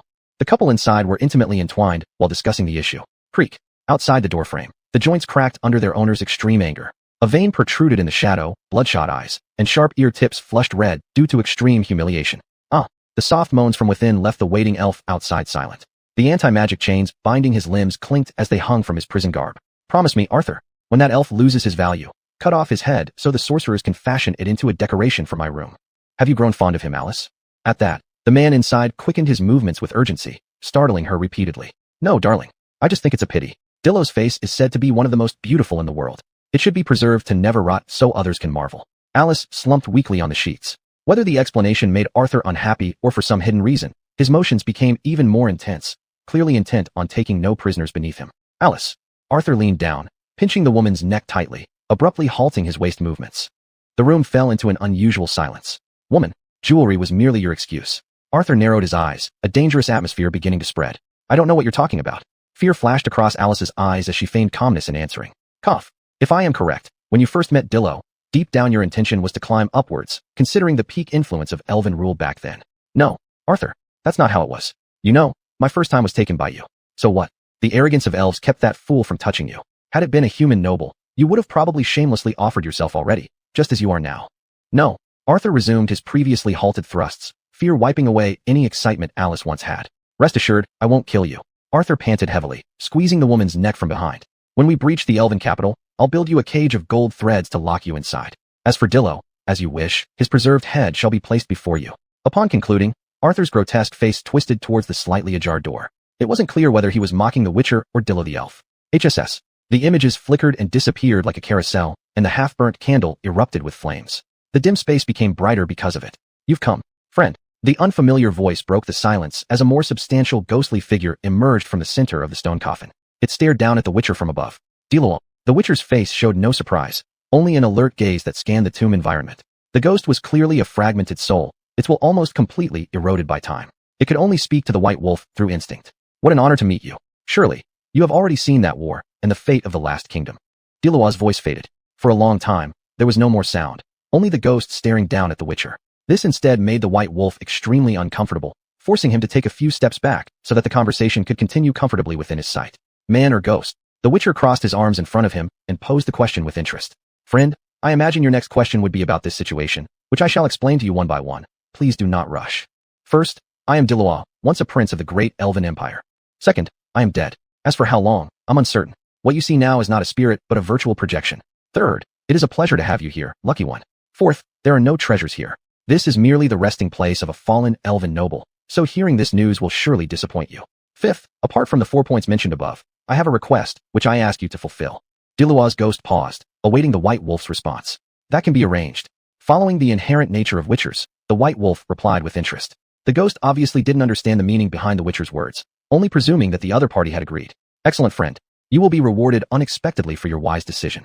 Beneath my feet lies my sarcophagus where my remains rest. Remove them, burn them, and my soul will finally be freed from this endless torment. Chapter 85, The Scarlet Plague. Dairo's voice faded. White Wolf turned his gaze to the stone coffin, the ancient relics revealing spots and mixed traces of wear. Grant my request, friend. The soul flickered like a network card, the intermittent voice filled with urgency. Even so, Dairo maintained his arrogance. Your reasoning is very weak and hardly motivates any demon hunter to do your bidding. White Wolf narrowed his golden cat-like eyes, warning the other party. Both eyes cautiously watched the coffin. In the perception of a demon hunter, there was no energy fluctuation within the stone coffin, meaning this was a gamble. Agree. Half would lead to peril, half would gain wealth. Disagree. Everything would be as insubstantial as mist. This behavior obviously didn't align with the demon hunter code. Friend, please, you must do this for me. I swear upon the Elven King that this is a simple request with abundant rewards. Dairo's tone changed slightly, revealing an underlying meaning in his humility. The demon hunter stroked his chin. Perhaps your perspective is correct. No one can resist temptation. White Wolf drew Majolan, his eyes showing vigilance. Subsequently, golden fireflies began circling around his body. Walking slowly to the front of the coffin, he began pushing the heavy stone lid upward with his left hand. The dead even used such expensive materials for coffins, clearly showing the extravagance of elves. Removing the surface scratches, time's erosion hadn't made it lose its original value. This could be seen from the demon hunter's strained expression. There are risks in gambling. Today I've fallen into a scam. Golden pupils suddenly enlarged, then shrank. White Wolf used strength in his arms, leaping sensitively backward. His mouth recited anti-fraud rhetoric. When only a crack appeared in the coffin, scarlet fumes surged out uncontrollably. Arden. The demon hunter's palm, facing downward. Instantly seals spread all around him. Bang. A hand inside the coffin pushed the stone cover away, causing it to ultimately fall to the ground. White Wolf's nerves were tense. His golden cat-like eyes kept focused on the front throughout. Dairo. Demon hunters blocked attacks from the headless corpse, their gaze sharp. It was evidently the elf Dairo. For unknown reasons, his tomb held only his body, not his head. Euda. Air currents shook Dairo, making him stagger unsteadily. Arden also entwined beneath his feet. The corpse's movement became extremely slow. Even so, the demon hunter still seemed at a disadvantage when dodging blows. Bang. Quen exploded. White Wolf, protecting his chest, retreated several steps continuously. Fine fractures on Majolan deepened further. Even some small shards danced in the air. Tough opponent. It seems to be due to changes caused by a curse. Golden cat-like eyes reflected the blood-red plague gas twisting around the headless corpse. It was distorting continuously while binding and devouring Dairo's damaged soul. The demon hunter observed the pained expression without obstruction. Friend, sever these damned worms and release me.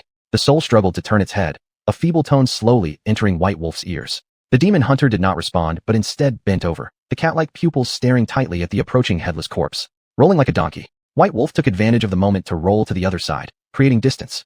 The corpse wrapped in blood gas turned around. Grace could still be detected in its motions even after centuries of death. Quen. Fireflies were released, and White Wolf carefully pulled out moon dust while defending, trying to block the connection between the crimson fog and Dairo's soul.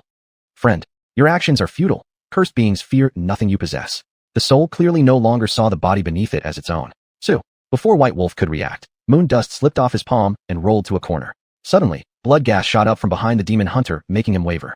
With a swift turn, Majolan's damaged blade touched the granite, blocking a fatal blow. White Wolf's tiger mouth trembled with pain. Silver sword Majolan was knocked out of his hands, rolling in midair several times before finally inserting into the ground. The scene was reflected by the blade's light. Blood fog sneaked up, forcing Quen to break. The weaponless demon hunter was lifted in the air, his limbs bound. Only in an instant. Bang. Finally, the silver sword under external pressure completely broke, fragments scattered everywhere. Only the hilt remained hanging on the ground. Under these circumstances, White Wolf suddenly lost his bindings and fell headfirst from the air. His palms quickly supported the ground to avoid a calamitous end akin to dropping a watermelon. Friend, this is all I can help you with. Hurry to the coffin, where a weapon capable of killing this cursed thing resides. Dairo struggled mightily, trying to escape the blood gas control. The fierce confrontation between soul and body put the headless corpse into silence. This was the reason the demon hunter escaped the haze. Yukisi. White Wolf cautiously emitted confusing seals. We need to secure more chances for the next move. What are you waiting for? Go get the weapon. Dairo, on the verge of a soul collapse, couldn't help but curse and reminded the demon hunter about their dire situation. Rolling like a donkey, White Wolf tumbled to the coffin. This tactic was very useful in combat. Despite appearing undignified, it had saved countless demon hunters' lives. An ordinary silver sword. I hope Dairo's words hold true. White Wolf drew the weapon lodged in the coffin. Upon contact, a surge of nether energy flowed into his body. It's an excellent weapon. White Wolf couldn't help but marvel, yet quickly remembered his predicament. Turning around, rolling like a donkey again while releasing Quen. In a flash, the demon hunter had safely arrived behind the headless corpse, eyes searching for weaknesses. The heart. That's the only way to break the curse.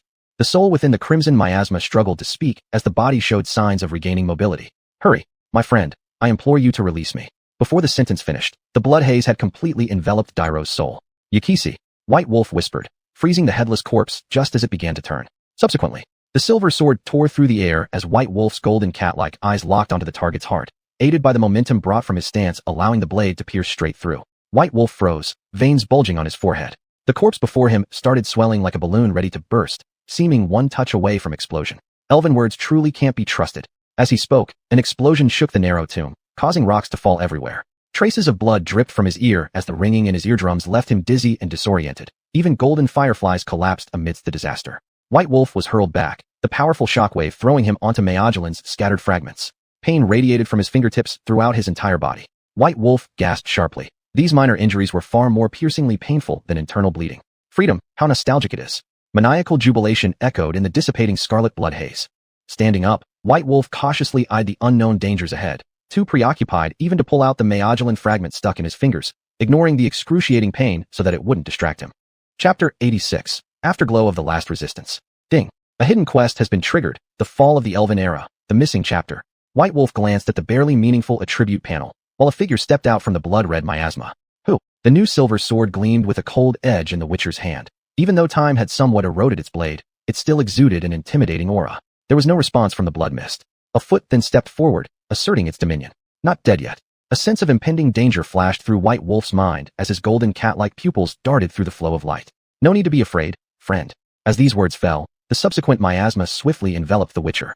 In an instant, White Wolf fell into a deep slumber, his body dragged into an empty coffin. The after effect is an exceptional reward granted just for you. Out of the blood miasma walked Diero's headless corpse, evidently freed from the curse. Following that, the blood miasma occupying half of the tomb visibly disappeared. May the fallen inheritor who carries the Elder's blood restore the illustrious name of our ancestors in the future. Diero's rapidly decaying hand rested on the stone coffin's edge. By the time his last words were spoken, the perfectly preserved body which lasted for several centuries finally crumbled into dust. Clang. For chains of anti-magic shame bound with dishonor crashed heavily onto the side of the stone coffin. Eroded by time, they shattered completely upon touching the ground. Where am I? White Wolf held his head and swept the surroundings with his golden cat-like eyes. Sounds of battle came from behind, prompting the Witcher to instinctively look back, lifting his right palm unconsciously toward his back. He could feel the presence of chain obstructing his wrist as he struggled to touch his back. His expression froze. Where's the sword?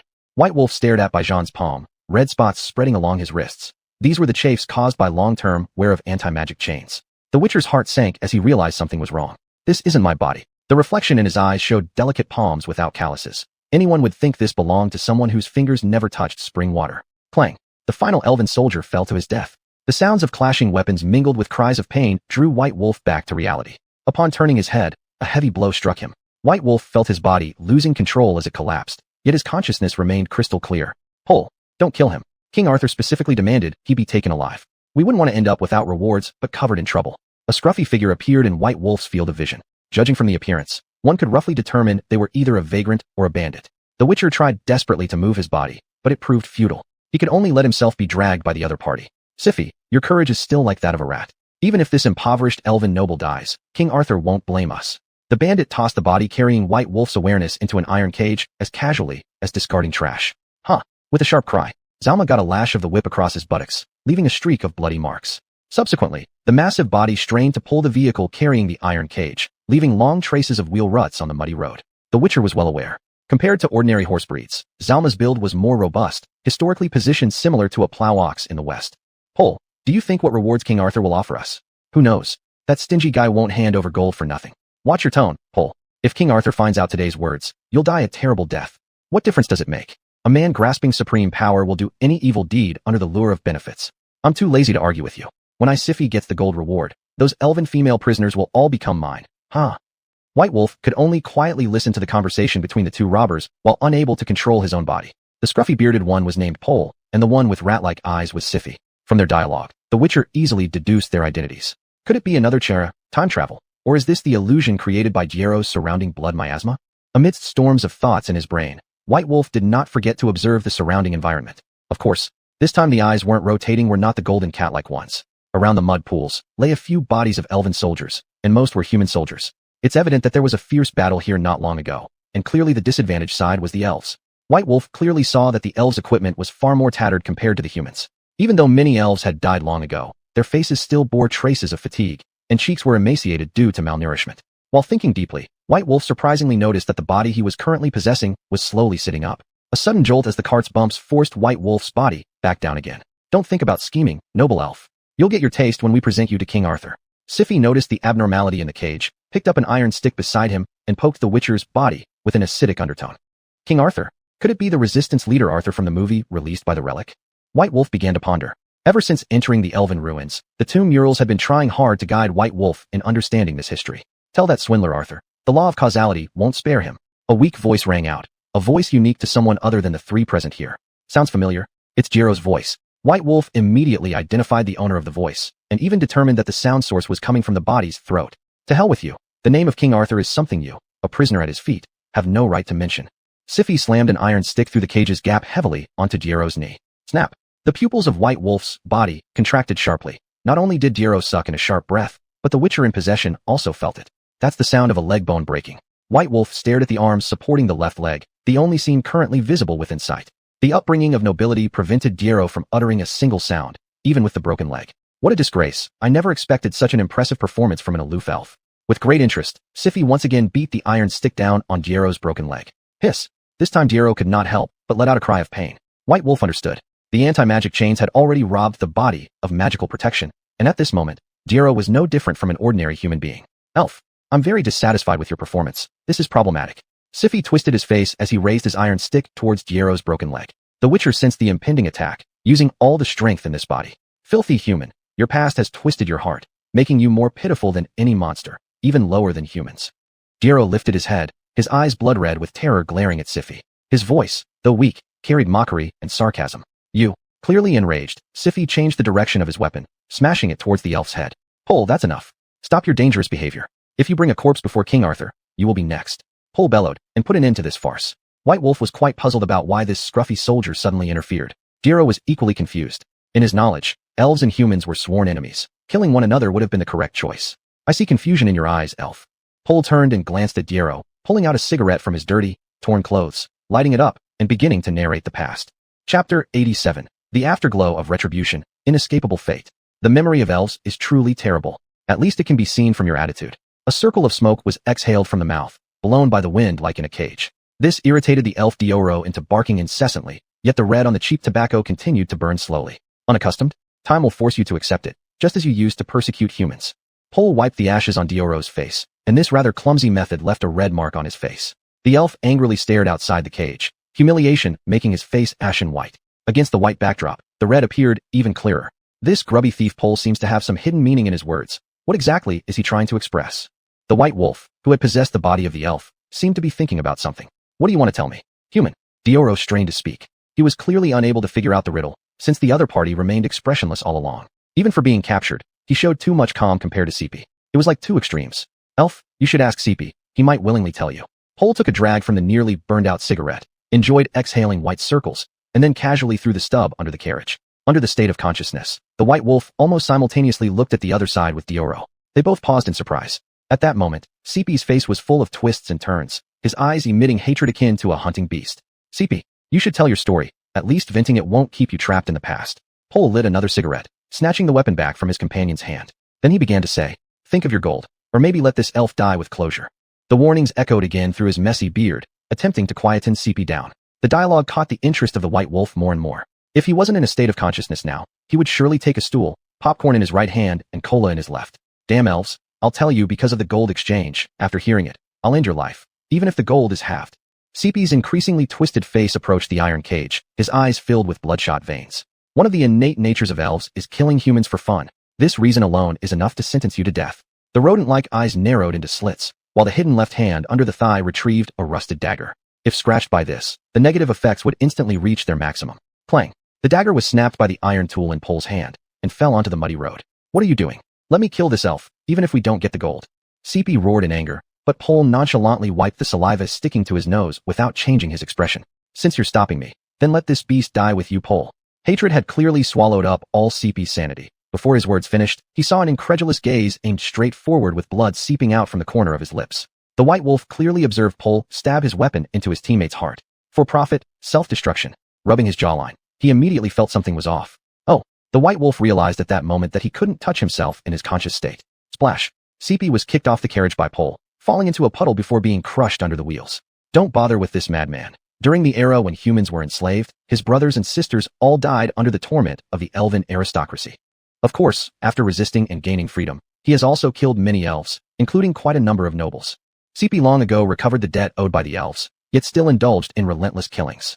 I've wanted to slaughter this guy for a long time. Pole muttered to himself and retracted the weapon, unconsciously puffing smoke circles. Dioro curled up in the corner of the iron cage, weakly listening to the words. He had indeed heard rumors about elves massacring human slaves. In fact, such behavior was uncommon among elves, hence he hadn't taken special notice of it during his reign. Never expected retribution to come so quickly. You should have killed me instead of your companion. The elf Dioro spoke weakly, but the carriage suddenly stopped, causing his impending remarks to become unclear. Go. Pole hesitated at the fork in the road for a moment before finally deciding to enter the small path. Moments later, the road became narrower and bumpier. This isn't the way to the shrine. You should bring me before Arthur to claim the gold.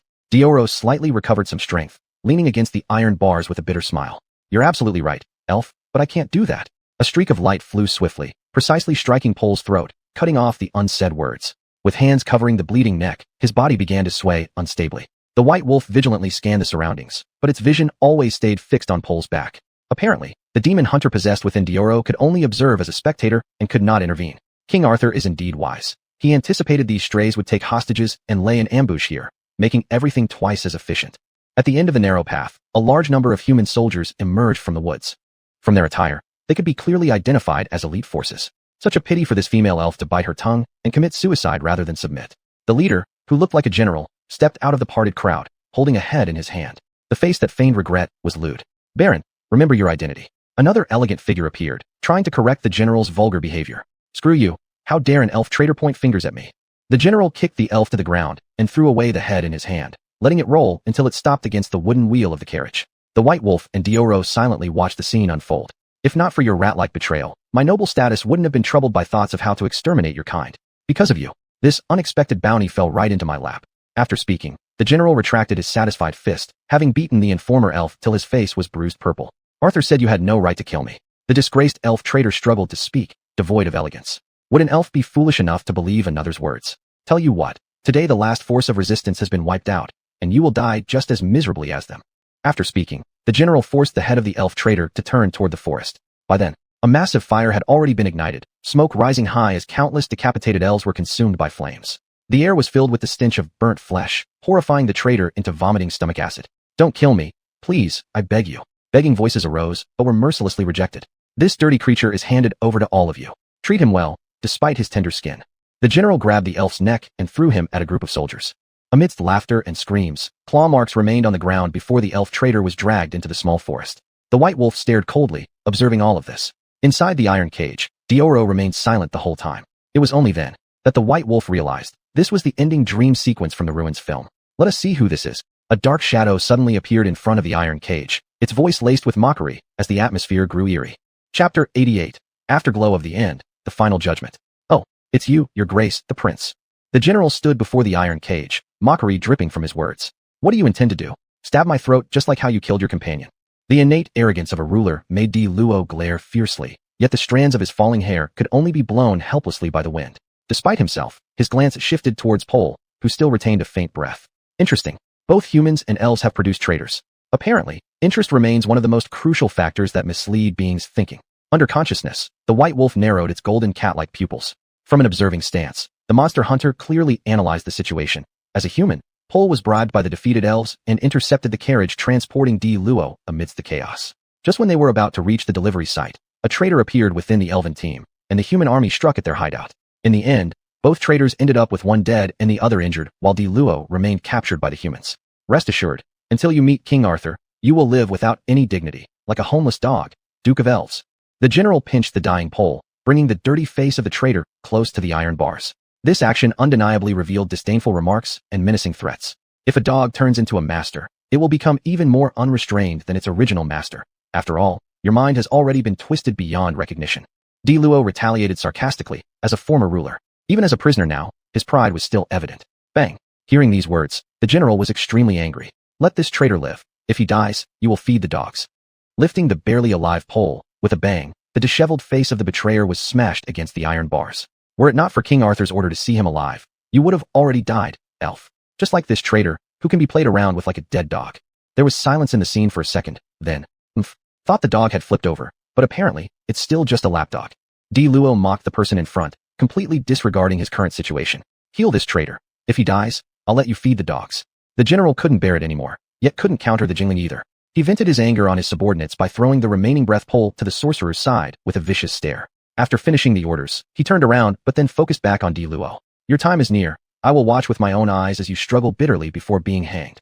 Then with a cold command, he began organizing the troop to leave. A long journey ensued. The narrow path gradually broadened. The carriage swayed unsteadily, Charma snorting heavily through his nose as the cage atop the carriage rocked precariously. Why did you save me, Pole? Unable to keep silent any longer, Luo questioned the man beside him who clung to life by a thread. With great interest, the White Wolf's conscious state began to listen. Does His Excellency remember the human girl in the slums? Pole gasped for air, his damaged vocal cords causing unclear speech, the soft voice making communication difficult. This, however, posed no problem for Luo and the White Wolf, both possessing excellent hearing. Vivian. Luo tentatively provided the answer. That title, His Excellency, which hadn't been heard by the elves in many years, sounded strangely grating today. Yes, His Excellency, if it weren't for your rescue that day, she would have undoubtedly met her death. Is that child still alive today? No, she is dead, killed by her fellow kind. Their conversation dimmed Pole's gaze, as he recalled the scene of his daughter's death, filled with rage looking at the soldiers outside the cage. Seems like in this war, neither the humans nor the elves are worth anything. The overly engrossed White Wolf shook its head and continued observing. So this is why you chose to betray your own kind.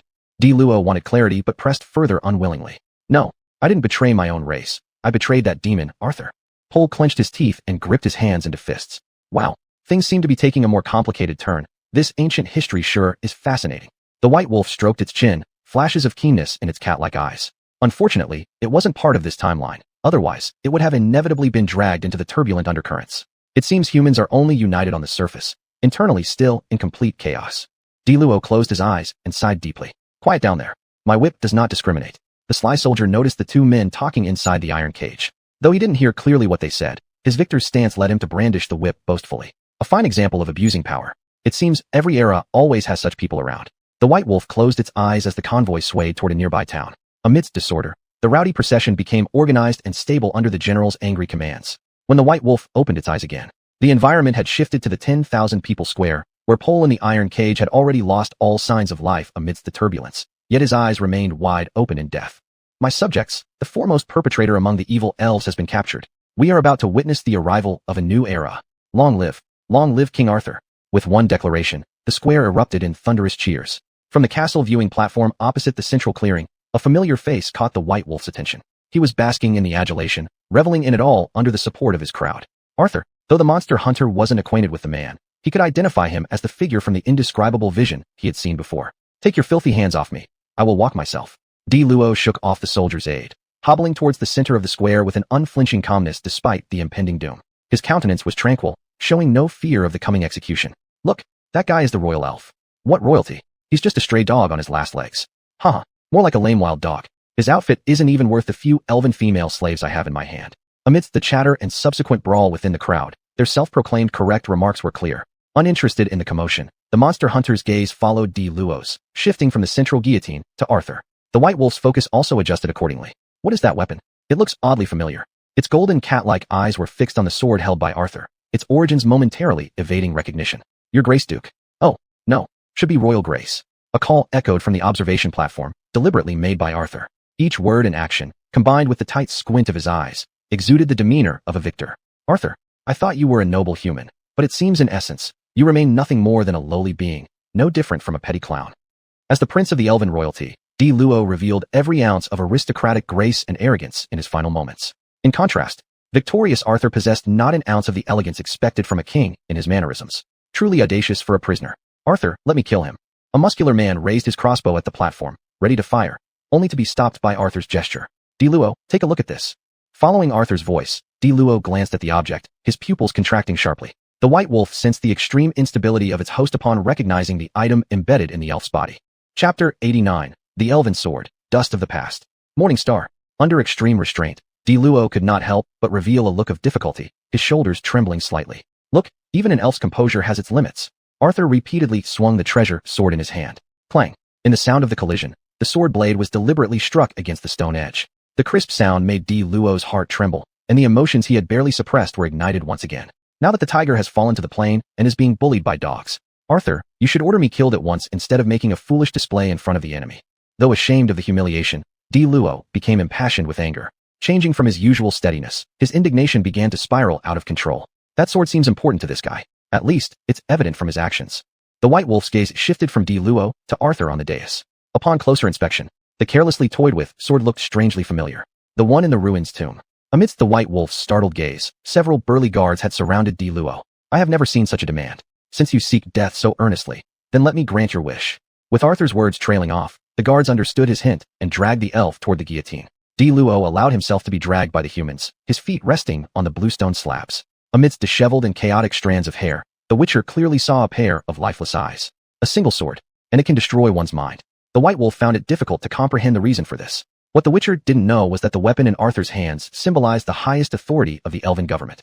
Now lost in human possession, it was hard for Di Luo, of the elven royal family, to accept seeing such a sacred artifact treated so rudely. Leader, how many royal elves have there been? Too many executions, I've lost count. A simple dialogue rang out in front of the guillotine. The jumbled commotion of the square swallowed them, but only the White Wolf heard everything crystal clear. With a single command, the executioner pushed the target forward, laboriously trying to push Di Luo's neck into the gate chute. The elf's already messy hair became more disheveled as his blank eyes momentarily regained clarity. His body started resisting obstinately. To live or die is but an instant. As an elf, what is there to fear? Mocking him, the executioner redoubled his efforts to push Di Luo. The official knew very well that if he made a mistake, he would be shredded to pieces by his angry comrades. Let go. Taking advantage of the executioner's momentary distraction, Di Luo sidestepped and shoved the other person off the guillotine. The unexpected event caused a sudden silence throughout the square. The White Wolf was amazed at the powerful will to survive shown by the elf at this time. You're looking for your own death. Guards jumped onto the platform, trying to forcibly kill him. In the next moment, they were frozen motionless by a sudden burst of overwhelming aura radiating from within Di Luo. This reminded the other guards who rushed over of their days of servitude long ago. The square remained silent. Not good. An anomaly in the crowd made Arthur on the viewing stand suddenly feel uneasy. He swiftly turned around and entered the room, arriving just in time at the guillotine before the chaos erupted. Ladies and gentlemen, don't let this stray dog unsettle you like shadows haunting your minds. Today, a pause followed. It shall be my personal duty to carry out the execution myself. As his voice rang out, the word subject in Arthur's mouth was replaced by ladies and gentlemen, carrying terms of respect. The fervent flames extinguished by Di Luo's presence reignited, and the previously hushed square erupted in unprecedented cheers. Any nascent unrest was thus nipped in the bud. You should consider yourself honored that I am personally executing you. Arthur approached Di Luo with a grotesque grin. No need for such measures. A king must die with dignity. Under Di Luo's fully unleashed presence, Arthur was taken aback. Evading the man, he charged straight into the white jade pillar, hoisting the large gate blade. Damn it! Realizing what was happening, Arthur cursed furiously, attempting to stop him. He was very aware that this kind of dignified death would severely crush the high morale of his side. Plop! A frail figure collapsed. The square filled with sighs of regret, obviously dissatisfied with the execution. What happened? The crouched White Wolf felt dizzy and disoriented. Following was an unbearable headache. An inexplicable powerful suction tugged at the Witcher's consciousness. Mushroom cloud? Or firework hues? In the final moments before his consciousness faded, the blurred vision of the White Wolf saw chaos unfolding. Arthur, surrounded by his guards, arrived with his sword in front of Di Luo. Swish! Chop! Huff! Huff huff! The White Wolf in the stone coffin suddenly sat up, his calm heart racing uncontrollably, memories of past dreams vivid in his mind. This is the elven sword called Morningstar. The White Wolf sensed his right hand gripping tightly, instinctively lowering his head for a glance. The impurities covering the sword's body had now vanished, revealing a blade shining with cold brilliance. You're called Morningstar, but unfortunately, your past has scattered like dust. Then I'll call you Dust of the Past. The White Wolf wiped the silver sword and deftly placed it into the scabbard on his back. Ting. The epilogue of the Elven era is now complete. Reward. Magic Fruit X10. Universal Elixir Recipe X1. Unknown Book X1. Killer Whale Recipe X1. As the attribute panel scrolled with data, the White Wolf's level also increased. There's no change. Level is just a number, completely useless. With complaints, the Witcher closed the panel. Actually, this fellow despised the so-called invincible system type. Fortunately, he only had a frugal attribute panel. Let me see where the rewards are. No way, sir. This was clearly Di Luo's burial item. After rummaging around, the White Wolf found a wooden box inside the stone coffin pressing against his buttocks. Prying open the iron lock. Lying quietly in the box were a book and a scroll, but there was no magic fruit. You can owe debts? Is that legal? The belated information on the attribute panel made the White Wolf Rinbuju complain. A line floated by. Due to the excessive consumption of Een energy within the Witcher's body, the magic fruits formed by Een energy could not mature. Thus they will be postponed and issued after the next task is completed. TCH. So the magic fruits are actually formed from energy. I thought they were genuine quest rewards. After mocking, the Witcher leaned against the stone coffin and slowly opened the scroll. Dwarven fire rum, berries of peril, rat holly grass, water ghost tongue. The white wolf stroked his chin, realizing all materials for making killer whales were quite accessible. The difficulty lay in the long-lost recipe, as the substitute recipes currently circulated among Witchers only achieve half the effect compared to the original killer whale recipe. He had easily discovered it himself. Cherry brandy, Nilfgaardian lemon, sandberry. The universal elixir recipe was indeed simple. After reading both parchments, he casually put the recipes into his belt pouch, then pulled out the only remaining unknown book from the box. No title, even the pages are damaged. The white wolf had no patience to read and simply packed it away. Looking around, the tomb room was still the same tomb room, but the crimson miasma had vanished without a trace. One foot stepped over the stone ledge and landed steadily on the ground, giving the Witcher an unusual feeling that slightly furrowed his brow. Anti-magic shackles. Chapter 90, Dracula Bradbeth. Boom. Dust rose from the right side of the sarcophagus, and the seemingly sturdy wall crumbled into fragments. Blood smell. The white wolf squinted its cat-like eyes, gripping I Ching in its hand, with no time to retrieve the broken Malgrin. Golden Coon was poised for action even in this complex environment. The solitary golden glow rapidly locked eyes with the crimson pupils emerging from the smoke. It's you, Monster Hunter. As soon as those words were spoken, the bloody scent quickly dissipated, too fast even for the white wolf with its keen sense of smell to react. The Monster Hunter looked in the direction of the voice and smelled the sharp tobacco fragrance through the haze. Dracula. Though still wary, the white wolf sheathed the silver sword I Ching. In the hunter's code, such behavior was quite dangerous. It suggested that the Monster Hunter wasn't worried about an unexpected occurrence. Interesting. For a hunter to willingly put down his weapon, this would cast a negative impression if word got out. A familiar voice floated around the tomb chamber. The atmosphere wasn't strange, but normal instead. The prey retracts its fangs, which seems more serious than the hunter's behavior. The white wolf shot back just as sharply, without any change in expression due to the arrival of someone familiar. Simple dialogue. And yet, they stared at each other. What are you doing here, Monster Hunter? Lord Dracula posed the question, breaking the delicate balance first. The Monster Hunter eventually confirmed there was no ill intent. It was simply an accidental meeting between old acquaintances. Doesn't the Count know? This is clearly a commission. The white wolf teased cryptically, its golden eyes focused on this acquaintance who wasn't really a friend. An ancient vampire appearing in an elven tomb without cause did seem peculiar. Hunters meddling in others' affairs truly have a deserved reputation. The Count flicked away a piece of rubble that had landed on his shoulder, his words tinged with mockery. Whether he was mocking the greed for money or simply helping others, it remained unclear. The white wolf narrowed its eyes but didn't respond, its gaze fixed on the cracks between the rocks behind the vampire. The Count appears to despise the environment here. The wounds inflicted by the ancients on vampires must have left deep scars, this fear lingering even in the memories of later generations. The white wolf crossed its arms over its chest. Its eyes shifted back to Dracula. At that moment, the Monster Hunter fully noticed the vampire's body resisting the surroundings. What do you know? Dracula's tone turned somber. His body, which should have relaxed, stiffened instead. His pupils constricted, his gaze becoming sternly fixated on the white wolf. Blood surged within him. His fangs protruded uncontrollably, claws extending roughly 20 to 30 centimeters from his fingertips. His contracted pupils dilated, turning red. Distinct external features unique to high vampires emerged on Dracula's person. Yashi. The white wolf calmly released the magical seal, its expression indicating the Monster Hunter was capable of controlling the impending metamorphosis. Count, you should calm down. Historical experience tells us flexibility makes a great man. Being able to face historical humiliation and motivate oneself forward, that is true greatness. The white wolf paused briefly, then added, just like your ancestors who were once oppressed, breaking free during the era when elves were at their most powerful. Under the pressure of the magical seal, the irrational behavior returned to normal under the hunter's persuasion. The corner of the white wolf's mouth curved slightly upwards. He had correctly gambled that Dracula would listen. Where did you find this information? Was it Wataru telling you? The appearance of the high vampire began to return to human form. He tenderly caressed his aching forehead, murmuring softly to himself. Wataru wouldn't waste time spreading rumors. The white wolf, who had retrieved the shattered anti-magic chains, dropped them casually into the waste bag, responding nonchalantly. These materials could be smelted again in master-level craftsman workshops despite some damage, far better than letting them lie wasted. If not the old guy obsessed with studying others' family histories, then who else? Dracula attempted to extract information from the Monster Hunter. The white wolf only squinted its eyes and ignored it, instead turning around to start searching for the position of the teleportation portal. Monster hunters aren't foolish enough to tell everything to someone else, especially when these deductions were merely wild guesses. All these assumptions stemmed from the sacrificial diagrams on the tomb walls, featuring images resembling vampires, along with the genuine vampire decoration head hanging in the room where Arthur and Alice stood side by side in a movie frame. What you're looking for is in the crevice above your head. Count, best fetch it out quickly.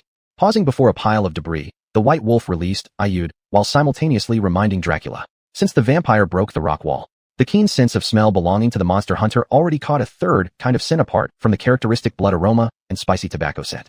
The unique floral fragrance of Maggiano wine flowed into the nostrils of the monster hunter through the fissure caused by the explosion. This wine was incredibly rare and was only mass-produced in the land renowned for its fine wines, Tosankt. Zadila's right foot. Dracula placed the limb at his nose tip and lightly sniffed it. The familiar scent was enough for him to identify it as belonging to his deceased friend. High vampires sure do know how to have fun. The white wolf finished clearing away the debris, and a crystal that had lost its energy was found entwined by vines on the left side of the stone door. Then the monster hunter stroked his jawline and turned his head, eyeing Dracula's peculiar actions with ill intentions. For a moment, the air was filled with awkwardness. Dracula then coughed lightly in an attempt to break the atmosphere. White wolf, surely Waterubo, that old fellow, has taught you about the habits vampires use to identify their companions. The Count swiftly placed Zadila's foot into his satchel, trying his best to cover up his own discomfort. The monster hunter naturally understood the habit Dracula referred to. In the Hunter's Compendium, each high vampire had its own distinct personality. Some were cruel, some gentle. Of course, they also had their unique odors. Like Dracula being a tobacco enthusiast, this guy carried an extremely strong and pungent tobacco aroma. As for Maggiano wine, the fragrance suggested another vampire who favored drinking. I'm curious, the convergence of celestial bodies should only appear during human reigns, not the Elven Age. Shouldn't your kind not be present here? An unintentional inquiry from the White Wolf cleared away Dracula's embarrassment and simultaneously articulated the doubt in his heart. It didn't lack politeness, yet minimized the awkwardness. According to vague family records, there was once a minor celestial convergence during the Elven epoch. Perhaps it was during that time that some of our ancestors came here. Dracula explained the cause very casually, behaving much differently than before. The White Wolf stroked his jawline, his eyes carrying seriousness. The Count's response was far too concise, but held immense information. Elven epoch, human era, first minor celestial convergence. What else does this era hide? The White Wolf shook his head due to a headache, the amount of available information too limited. In the end, he chose to temporarily abandon thoughts about this puzzle. Song. Chapter 91, Beneath Bayua Mountain. The golden vortex instantly opened within the stone gate. The crystal, filled with electricity by Ayud, poured out energy. Gold. Perhaps this is a quick passage to Bayua Mountain/Oak Mountain. Bailing hesitated for a moment, muttering to himself. Lifting his front paw, he stepped into the vortex and disappeared shortly after. Surprisingly, a black shadow followed closely behind, leaping into the vortex just before the crystal lost its energy. A wave of dizziness. Bailing steadily stood beneath the cliff. This was a relatively hidden stone cave, its entrance covered by decaying giant vines. Count, I have no information about your friend here. Following me will be of no benefit. The monster hunter turned his back on Dracula. Regarding this high-level vampire who had come seeking a friend, Bailang had little interest. Perhaps you're wrong, Bailang. The appearance of Cider's paw print in the tomb suggests he will most likely show up nearby. Dracula rummaged through all suspicious objects in the cave, answering the monster hunter's inquiry with an offhand response. The two argued their points. Bailang was too lazy to argue back. He was very clear that there was a 1 in 2 chance outside the cave leading to Bayua Mountain. If he could find George, this would mean Baron Nathan's commission was about to be completed. Ancient texts would also be deciphered, and clues to finding Elvira would be one step closer. This is a gamble without cost, and our opponent turns out to be vines. Bailang cut down the branches, the wind bringing an earthy scent filling his keen nose. An expansive river came into full view of the monster hunter. On the opposite bank were sparse woods, undulating mountains confining the line of sight within a limited space. Oak Mountain. Never thought we'd be teleported to such a desolate place. Dracula, who found nothing after searching, stood behind the monster hunter, gazing out at the area outside the cave. Has Count been to this place? Upon hearing this, Bailang turned around, coincidentally needing a familiar guide with knowledge of the terrain at this moment. Do not linger unnecessarily in unfamiliar environments. You cannot determine when you might fall into peril. This seemingly inconspicuous advice from the hunter's doctrine has saved countless monster hunters' lives. Bailang understood this deeply. Of course, the original name for this place should be Bayua Mountain, but at some point it was renamed Oak Mountain. After explaining, Dracula took the lead and exited the stone cave. A streak of blood chi attached itself to the crow flying toward him. With a low whisper, the crow nodded and then flew away. Long heard that high-ranking vampires are skilled at raising crows. Looks like it's true. Bailang squinted his eyes. Crows. Could those few that Frank encountered have anything to do with Dracula's missing friend? While pondering these thoughts internally, the monster hunter completely failed to notice the vampire's actions. Crows are an intelligent bird species. You simply need to state your request and offer adequate payment, and they will gladly work for you. It seemed that Dracula calmly noticed Bailang's intentions and explained. It was evident that the vampire did not intend to hide his actions. What was that blood energy? Bailang awkwardly changed the subject. It's a blood spell, which can share vision with the crows if necessary. As Dracula responded, he glanced in the direction of the sun. The monster hunter noticed through the other party's unintentional action that the noonday sun was scorching hot. Vampires aren't afraid of sunlight. Bailang asked in surprise, clearly taken aback. In his understanding, this kind of creature should appear during the night. Fear of sunlight is a fatal weakness possessed only by the lower races. High-level vampires have always been able to live under the sun since ancient times. Realizing the monster hunter was just listening, Dracula supplemented. The rumors sound terrible, but their power is effective only against the weak. For us, it is insignificant, isn't it? Bylang. After explaining, Dracula focused his gaze on a small path not far away. It was apparent that the road led to Oak Mountain. Bylang had already foreseen this due to his unique vision. There's something I'm looking for on the mountain. Would you like to join me? Bylang extended the invitation, his intuition telling him that there was a dangerous aura at the top of the mountain. Simultaneously, a familiar pheromone lingered. George should be on the mountain. Bringing Dracula along could reduce the danger factor. According to Monster Hunter common sense, high-level vampires possess formidable strength. Even highly experienced monster hunters dare not confront them head-on. Sure, Cider may be hiding on the mountaintop. Dracula gladly accepted, clearly failing to guess the real intention of the monster hunter. Caw! The hoarse cry broke their conversation. The dark speck grew closer. In the short span of their talk, the crow had already flown back. You say there's something strange atop the mountain that makes you hesitant to approach? The vampire, looking at the bird now perched steadily on his arm, murmured to himself. The crow nodded, its pupils flashing with a sharp glint. Dracula raised his arm, and the black crow flew out once more. Bylang, things seem to be turning ugly. You'd better get ready. The vampire's expression grew serious. His gaze fixed on the monster hunter. He pondered whether to advise Bylang to leave. What did the crow say? Bylang made no attempt to hide his curiosity as he directly asked for the result. After all, vampires could communicate seamlessly with different species, a skill that monster hunters lacked. A heavy aura of death and resentment surrounds the summit, wrapping around the enormous oak tree. There's a creature hiding inside, wielding a scythe. Suddenly, blood tears streamed from the corners of Dracula's eyes, and the unguarded noble cried out in pain, clutching both of his eyes.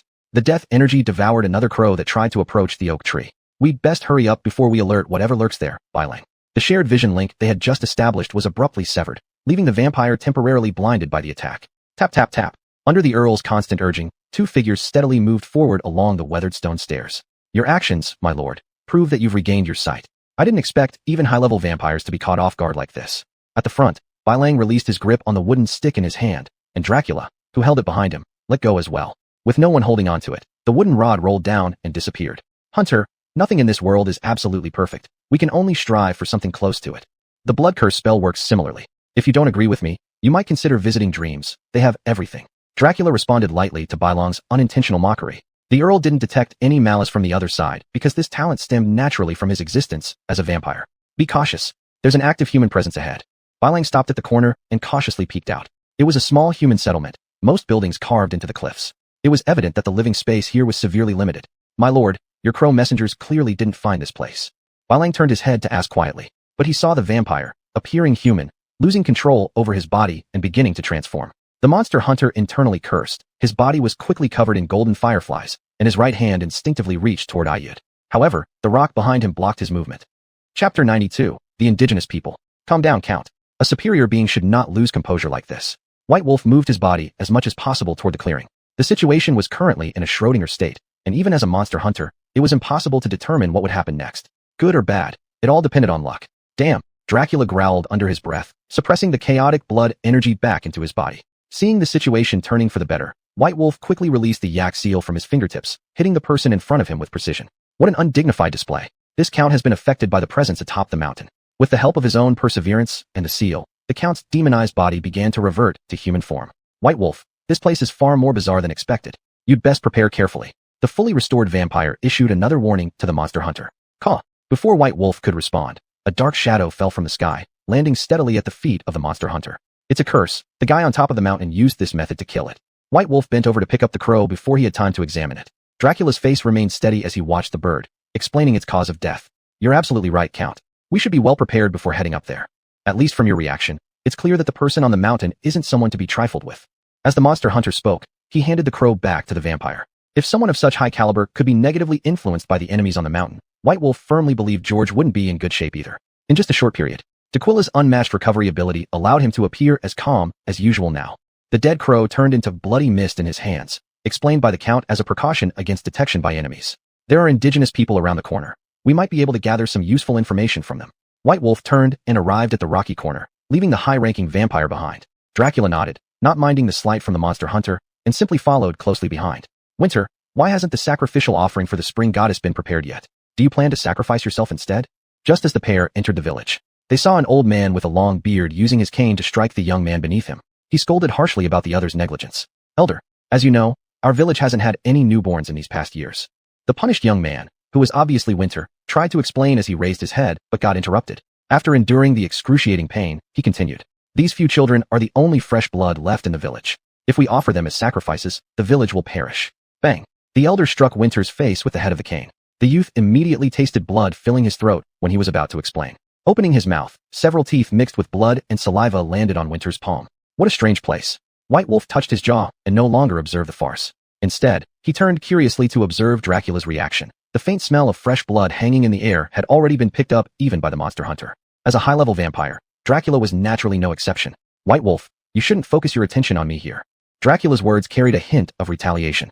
It was apparent. The scent of blood did not elicit the characteristic nature of a vampire in the Count, flashing a trace of disappointment in White Wolf's eyes. This village is not ordinary. We should be cautious. White Wolf tilted his head, gesturing to the Count to take a break at the small tavern nearby. Creak. The wooden door opened, with a small amount of wood dust flying in the moving air. What would the guests like? The tavern owner placed 2 empty wooden cups in front of the monster hunter. Would you prefer wine brewed from acorns or plain water? What about food? Acorn pancakes or roasted acorns? Before White Wolf could speak, the enthusiastic owner enthusiastically introduced his offerings without pause. From the look on his face, he resembled a wolf that hadn't eaten for ages, glaring hungrily at the prey before him. Besides what you've mentioned, is there anything else? White Wolf didn't choose the items the boss mentioned, but rather inquired if there were any others. Seeing the reluctant look on the other side, White Wolf realized that this remote area, the existence of a tavern was nothing short of a miracle. Wine and acorn cakes. The monster hunter ordered succinctly. The owner cheerfully responded, and soon brought the meals to the table. Humph, it smells of oak wood and fermentation gone wrong. This counts as wine? Dracula angrily slammed the wooden cup onto the table, spilling the drink everywhere. The tavern owner paused, cleaning the wooden plate, looking displeased, and showing no kindness towards those who wasted food. White Wolf swallowed the bitter acorn pancake reluctantly, forcing himself to swallow despite the unpleasant taste. Then he put down the wooden spoon, trying to find an excuse to leave. Bang! The tavern door was pushed open hard, and a familiar figure appeared in White Wolf's sight. Damn the spring goddess. She is forcing our village into a dead end. The person who appeared was Winter, who was now ignoring the pain from his injuries, complaining bitterly to the tavern owner. White Wolf and Dracula just observed this dramatic scene. Seeing that the tavern owner didn't comfort him or even offer him acorn wine, Winter raised his voice and continued. Darls, we should go up the mountain and destroy the spring goddess. Only then will we have a way out. The tavern owner's usual actions revealed that Winter often had such strange behaviors. He had long been accustomed to it. Winter, if you just want a drink, I suggest you can sell your pitiful behavior to those 2 strangers. Darls pointed at Dracula, who had wasted the food, then turned around and no longer paid attention to this annoying Winter. Strangers. Winter turned his head and saw 2 unfamiliar faces, looking hesitant. Seeing this, White Wolf picked up the wooden cup of acorn wine to indicate friendliness. Glad to meet you, friend. Upon seeing the wine, Winter immediately discarded his hesitation and walked confidently to the monster hunter's table. He sat down without ceremony, snatched the wine cup, and drank it down with his neck stretched. He then stared at the oak cake that Dracula and the other one found disdainful, trying hard to stop his saliva from falling. Gurgle. Awkwardness came quickly as Winter covered his stomach in embarrassment. We're not very hungry. All of this can be given to you. Before White Wolf finished speaking, Winter's body seemed to start like a machine, wildly devouring the food in front of him. You seem rather unfriendly towards the guy on the mountain. White Wolf narrowed his eyes, finding this person called Winter intriguing. At least since accepting Baron Nathan's commission, the vast majority of people along the way had shown respect for the spring goddess. Among the few exceptions, only this man showed rebellious behavior. Of course, I've actually seen. Cough cough. Winter hadn't finished speaking when he began hammering his chest frantically, quickly gulping another cup of acorn wine into his mouth. Chapter 93 George Cluey Nathan. Hardly swallowing the lump stuck in his throat, he placed the wooden cup next to the plate. Winter pushed the last bits of food into his mouth with his hand, patiently chewing repeatedly, as if savoring a delicacy. Can you now tell me everything you know? The White Wolf raised his arm, signaling the tavern owner for another acorn pancake. At the same time, he didn't forget to ask the gluttonous individual before him. Of course, your generosity assures I won't withhold anything. Winter scratched his head, pulling at his dirty clothes to cover the scars on his body. At this moment, Dracula seated across from the Witcher was already impatient, using his eyes to signal the White Wolf. For such a verbose person, blood magic should be used directly to extract memories from his mind. The White Wolf paid it no mind. Dracula realized the Witcher had not understood his meaning and decided to let it go. The new acorn pancakes seemed to require a longer wait. During this time, I will inform you of everything I know. Winter drank the last of his drink, starting a grand monologue. Initially, it was only trivial talk about how brave he was. Interrupted by the Witcher's prompt, he eventually got to the point. After the sacrifice began, I couldn't leave those children who were supposed to be sacrificed behind. After the villagers left, I hid the children. Driven by curiosity, I returned to the mountaintop and stayed there for several days and nights. When I was about to give up and leave, a strange shadow appeared. It was a boy who looked half mad. As Winter spoke, fear began creeping onto his face. His eyes kept darting around, afraid someone might hear his words. You should stay calm. Seeing that Winter was close to losing his senses, the aqueous signa steadily shot out from the White Wolf's hand and struck Winter's forehead. Seeing there was nothing for him to do, Dracula instead stood up and knocked out the tavern owner. After a brief interruption, the White Wolf was about to continue questioning when interrupted by Dracula. How many batches of such children have you saved? Dracula suddenly asked, walking out of the kitchen. Including the ones meant to be sacrificed this time, 2 batches in total. Winter answered truthfully. Are they all alive? Yes. The Count stopped asking after receiving an affirmative response, calmly walking out of the tavern. With the sound of the wooden door closing, the Witcher shifted his gaze back to Winter and continued interrogating. What did the boy look like? And what else did you see besides this? Seeing the other had regained his composure, the White Wolf posed a new question. Winter hesitated for a moment, then resolved to speak with determination. I know you're a Witcher, so? Everything I say next is to assist you in removing the monster. The White Wolf paused upon hearing this. He never expected the man to know his identity. I've heard some things about Witchers from a camel-riding merchant. I don't doubt your identity. Apparently aiming to convince the White Wolf of his sincerity, Winter pulled out a rock and placed it in front of the Witcher. That merchant said Witchers often carry 2 swords and accept various commissions during their travels. This is Greystone, or, the merchant said you lot are very interested in it. Before finishing his sentence, Winter's eyes stared directly at the White Wolf. The White Wolf picked up the gray stone, lost in thought, then put it back on the table. How much more of these items do you have? Or rather, where did you get them? The Witcher clearly saw the stone block was unusual. In the Witcher Codex, this greystone could be refined into a substance called ether, which alchemists sought after in the alchemical world. This commission I've accepted. We should focus on the main topic instead of wasting time. The White Wolf redirected the conversation. Upon hearing this, Winter turned his head towards the kitchen, sighing among the swirling cooking flames. That boy had delicate skin, surrounded by something suffocating. The nearby plants withered instantly from being close to him. As he spoke, Winter shrank his neck. You saw it clearly. The White Wolf expressed his confusion. Poor nighttime vision would make it impossible for an ordinary person to see such details. Oh, this is because the moonlight was exceptionally bright that night. I clearly saw everything that happened. Winter briefly summarized the environment. He continued. Bathed in moonlight, the boy held a corroded sickle in his left hand and carried 2 heads in his right. Yes, one of the heads belonged to an old woman. Her head was mostly contained within a wicker basket. Only her hair and terrifying face were exposed. My position was quickly revealed due to my excessive panic. Winter stood up, growing increasingly excited as he spoke, entirely forgetting his perilous situation at the time. Just as the scene was about to deviate once again, the White Wolf lightly coughed. How did you escape? A simple sentence from the White Wolf made Winter blink in surprise. The orator sat back down sheepishly, his face flushed, unsure if it was from the lack of oxygen during his grand speech or from sheer embarrassment. The boy, though peculiar in behavior, harbored no ill intent. He merely warned me to descend the mountain immediately. Winter's speech paused as a look of bewilderment crossed his face. Do you know his name? The flickering candlelight in the tavern danced unpredictably as the White Wolf's voice reached Winter's ears. Just then, a knock at the door came from outside, interrupting their conversation. Apparently, the noble being outside the tavern had grown impatient waiting. George Cluey, is there anything else? Oh yes, after I left, I vaguely overheard him conversing with someone. But at the time, there were no other living creatures on the mountain except for the 2 of us. What did George say? He said, Awix, you fool. Leave my body right now or you'll end up like your previous host, just ahead. Throughout the dialogue, the White Wolf maintained an inquisitive tone. Winter mimicked George's tone faithfully and divulged everything he had overheard. As for Dracula outside the tavern, the Witcher simply tapped on the window to signal him, and the latter obligingly quieted down. Subsequently, the White Wolf narrowed his eyes, stroked his chin, and slowly began analyzing this information. A body wreathed in magic that can wither plants, a possessed form, a sickle, and 2 heads of unknown origin. The White Wolf opened his eyes, his golden pupils evidently having arrived at an answer. George Cluey, though without identifying the family name Nathan's suffix. The Witcher stood up, his golden cat-like pupils scanning the entire tavern. He stretched his arms slightly to loosen his muscles. You intend to ascend the mountain, Witcher? Winter tilted his head and blurted out his inner guess. The Witcher stopped at the wooden door, looking back toward the source of the voice. Do you have a shortcut up the mountain? The White Wolf realized he had been so preoccupied with questioning about the situation on the mountain that he forgot to ask about the way up. Witcher, there's only one path up the mountain, the giant stone gate that opens only during sacrifices. The key is with Stone Granny. Winter put away the gray stone ore, then rose and approached the White Wolf's side, handing the mineral to the Witcher. No reward without work. Until the mission is completed, you should hold on to these commission funds for me. Chapter 94, Annie Stone. Went awkwardly stashed away the ore and silently followed behind White Wolf. The so-called Annie Stone you mentioned, where does she live? Went. White Wolf pushed open the tavern door. Leaning against the doorframe, the Earl opened his eyes upon hearing the commotion and glanced briefly at the 2 without intent. This behavior did not hinder the monster hunter's inquiry about Annie Stone. Monster hunters. Auntie Stone usually resides alone. Her place is on the middle road between the stone gate and the village. With that said, the tavern door slammed shut immediately. Did you get any useful information? Dracula stood with his hands crossed over his chest, mimicking the posture of a monster hunter when dealing with situations. His golden feline pupils shifted slightly, and White Wolf made a gesture that seemed unintentional. Earl understood instantly. Went. Leave the elders of the village to you. Unexpected events often happen suddenly, so White Wolf gave quiet instructions for this reason. Dracula narrowed his eyes, staring at the crowd of people who had ceased their work. These people's eyes carried ill intent. The old, the weak, the disabled, clearly driven by malice from someone else. The villagers went nodded in understanding. Then an unbearable display of self-pity began. Elders, this matter must be handled fairly. I can no longer find a suitable child for sacrifice. You cannot keep targeting just one sheep.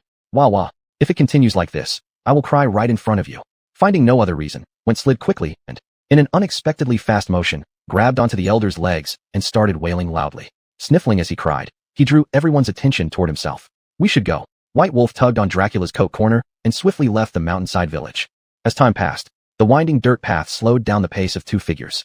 Their shadows behind grew increasingly blurred, the sound of self-pity gradually disappearing into the wilderness. You mean that person named Went saw a youth called George carrying two heads at the mountaintop, one with unknown identity? Dracula, uneasy once again, asked White Wolf. The monster hunter sensed a change in the other's aura, but did not confirm it immediately. Instead, he said, based on the description, it shouldn't be your friend Cyclops. It seems more likely to be a human sorcerer. White Wolf stretched out his hands, indicating that such a situation would best be witnessed firsthand since most heard tales were unreliable. After all, according to Vadab's teaching, many fellow monster hunters, while handling commissions, died or became injured due to inaccurate information provided by clients.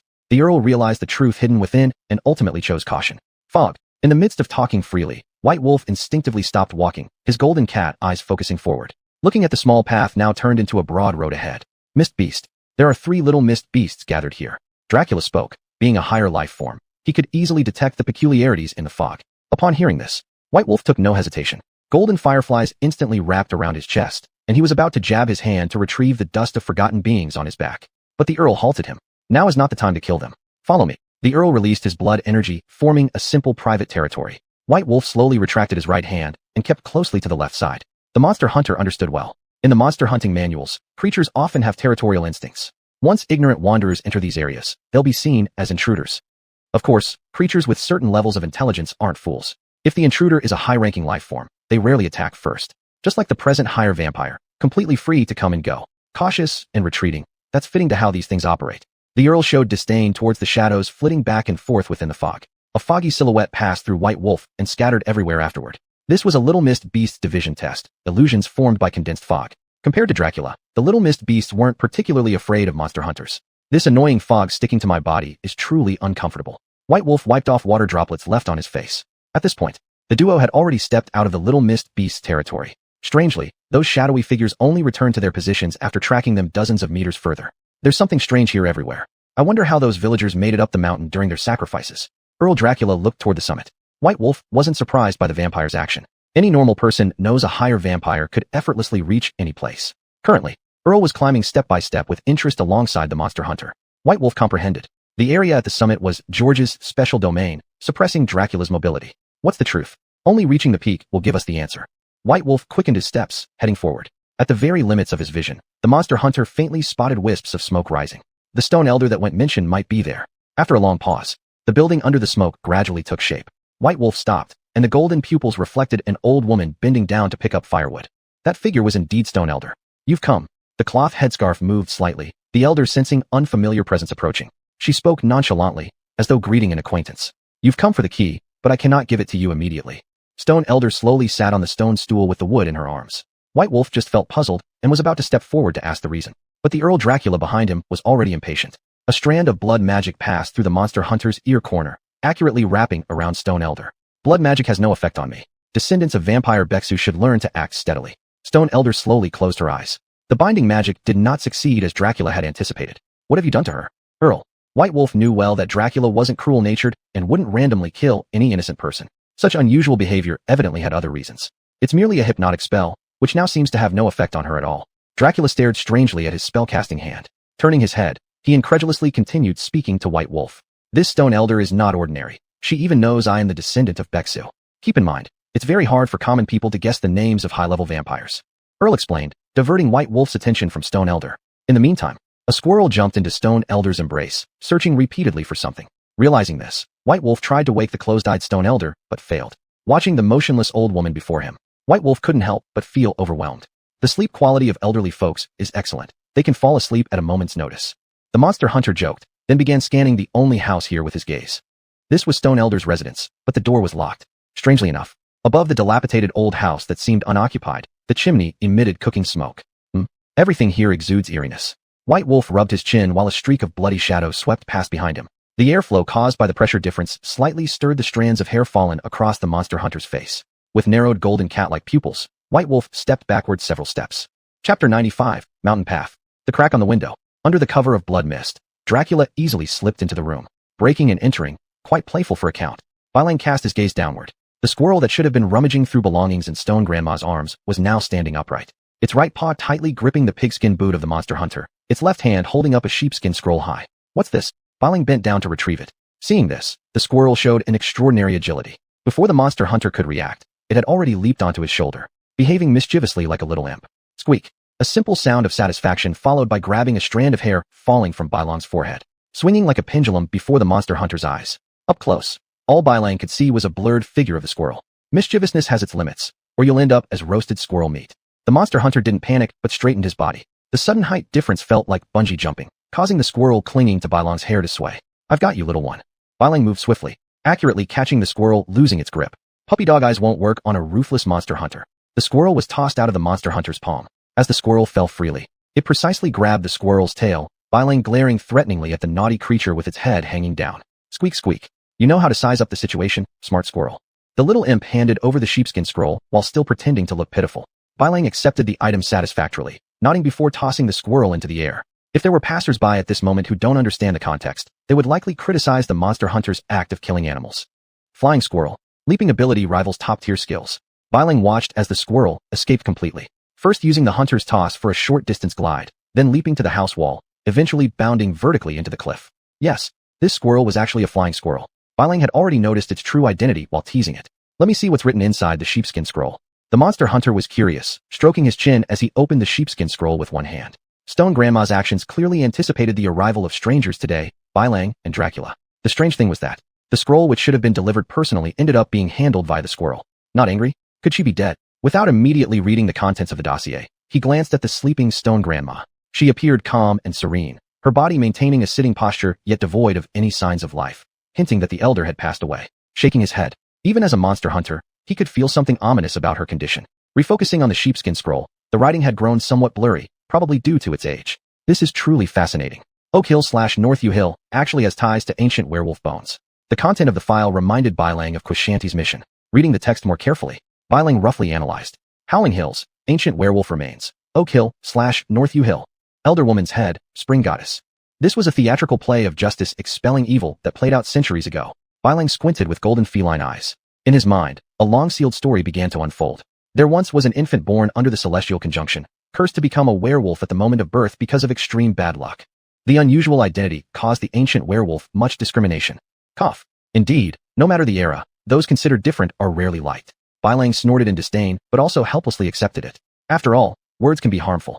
Spring goddess, once a renowned human sorcerer/witch in the Death Marsh, possessed half-royal elven bloodline. Who would have thought that sin erupted on a certain day? Her bloodline's impurity rapidly deteriorated Spring Goddess's beautiful appearance, turning ugliness and pain into her nightmare. So, Spring Goddess entrusted hope to witchcraft, murder and drug refining becoming her only joys. Citizens lived in constant fear and distress. Death loomed over this land. Until one day, the discriminated ancient werewolf returned from the army, choosing to infiltrate Death Marsh to bring peace of mind by risking his life. Unexpectedly, in that era, national armies would recruit subhumans. The power of the ancient werewolf couldn't be underestimated. Soon, the Spring Goddess fled wounded. Before leaving, unknown dark magic transformed the Death Marsh into a genuine ghost zone. Once fertile lands thus became infested with ghosts. Originally, Death Marsh was a rich area. This surprised Bailang since it wasn't mentioned in any demon hunter records. Even experienced Watto hadn't brought it up. Afterwards, the ancient werewolf who was also critically injured relentlessly pursued her. Thus, both parties arrived at the peak of North U Mountain. Strangely, the originally 1v1 battle turned into 1v3. Unexpected changes often occur suddenly, and no one could have predicted that the ancient werewolf would be that one. Those present might think the ancient werewolf is going to die. Bailang thought so too. In Grandma Stone's sheepskin records, the two new figures were revealed to be the daughters of Spring Goddess. One was the young Grandma Stone, the other was her sister, the elder woman whose head was cut off by George. Surprisingly, the scales tipped in favor of the ancient werewolf. No one knows what happened then, and it seemed the matter came to an end like this. The werewolf, carrying his wounded body, returned to the village where he was regarded as a hero by the villagers. And until his natural death, he was honorably buried in the village where Quishanti resided. This is becoming more and more interesting. As for North U Mountain, The dispute over how to handle the remaining consciousness of Spring Goddess caused strife between the two sisters. The older sister took possession of the relics of Spring Goddess and occupied the summit of Northview Mountain by force, while the younger sister waited on the mountain slopes for the right moment. And this conflict has continued up to now. The story in the sheepskin scroll ended here, and Bai Lang clearly wasn't too interested. At present, his main task was to complete Nathan's commission and achieve the so-called Revenge of George. The event described in Stone Grandma's letter could only serve as a clue. After all, there was no longer any Spring Goddess here. What is this? Golden feline eyes keenly detected a hidden layer in the sheepskin dossier. A note fell out. It was a specially treated oiled paper with a line of small characters written on it. Kill Nampo, lift the curse. Bai Lang frowned, perplexed by the message left behind by Stone Grandma. Who was Nanko? Swish. A bloody aura surged through the cracks in the window, beginning to form a human shape. The hunter had long since become accustomed to Dracula's peculiar behavior. Take a look at what I've found. Bai Lang, you won't believe just how fascinating this is. Chapter 96, Storyboards. The blood dissipated. The Count held up a severely weathered skull. White Wolf, guess what this is? Repeating the words, Dracula tried to capture the monster hunter's interest. Putting away the parchment and sparing a glance at the vampire, White Wolf walked up to the other. I'll perform a trick for you. Watch closely. Without waiting for a reaction, he snatched the human skull from the Count. In the Count's astonished gaze, the monster hunter hurled it to the ground. Regarding the reason mentioned in the documents for killing Nanpo, and the fact that the curse needed to be contacted rather than removed, White Wolf decided to handle it as things come, one by one. Truly odd behavior. Do monster hunters delight in disturbing people's interests? Astonishment turned to bewilderment, and the Count felt confused. White Wolf bent down to pick up the damaged and weathered skull, then pieced together an unusual shape. What a strange shape. Dracula stared at the twisted skull structure with curiosity. All thoughts of sharing were thrown aside. Count, time waits for no one. Stone Granny should be dead. We should hurry up the mountain. The monster hunter glanced at Stone Granny sitting outside the house. She was completely still. White Wolf, we don't have the key to open the stone door. Do you really think you can force your way in with brute strength? Dracula didn't hold much hope for this rash monster hunter. Time stood still. Then, shaking the modified human skull in his hand, White Wolf said nothing. Dracula first paused, then understood. The road up the mountain was always dull and long, because people didn't know exactly where the goal was. They could only push forward despite all difficulties. White Wolf and the Count thus walked aimlessly. The lonely little cottage and Stone Granny had already vanished out of sight. Is this skull really the key? The voice carried doubt. Dracula remained uneasy about obtaining this item so easily. White Wolf moved forward without pause, clearly too lazy to deal with him. Initially, the monster hunter was also skeptical, but the parchment left by Stone Granny clearly stated that the skull was the key. It just needed some modification to use. We've arrived. The two ascending stopped their steps. The environment here was simply easy to defend, but hard to attack. Apart from the standing spot, the upward terrain was roughly vertical, with only the cave entrance as the sole pathway. Bang!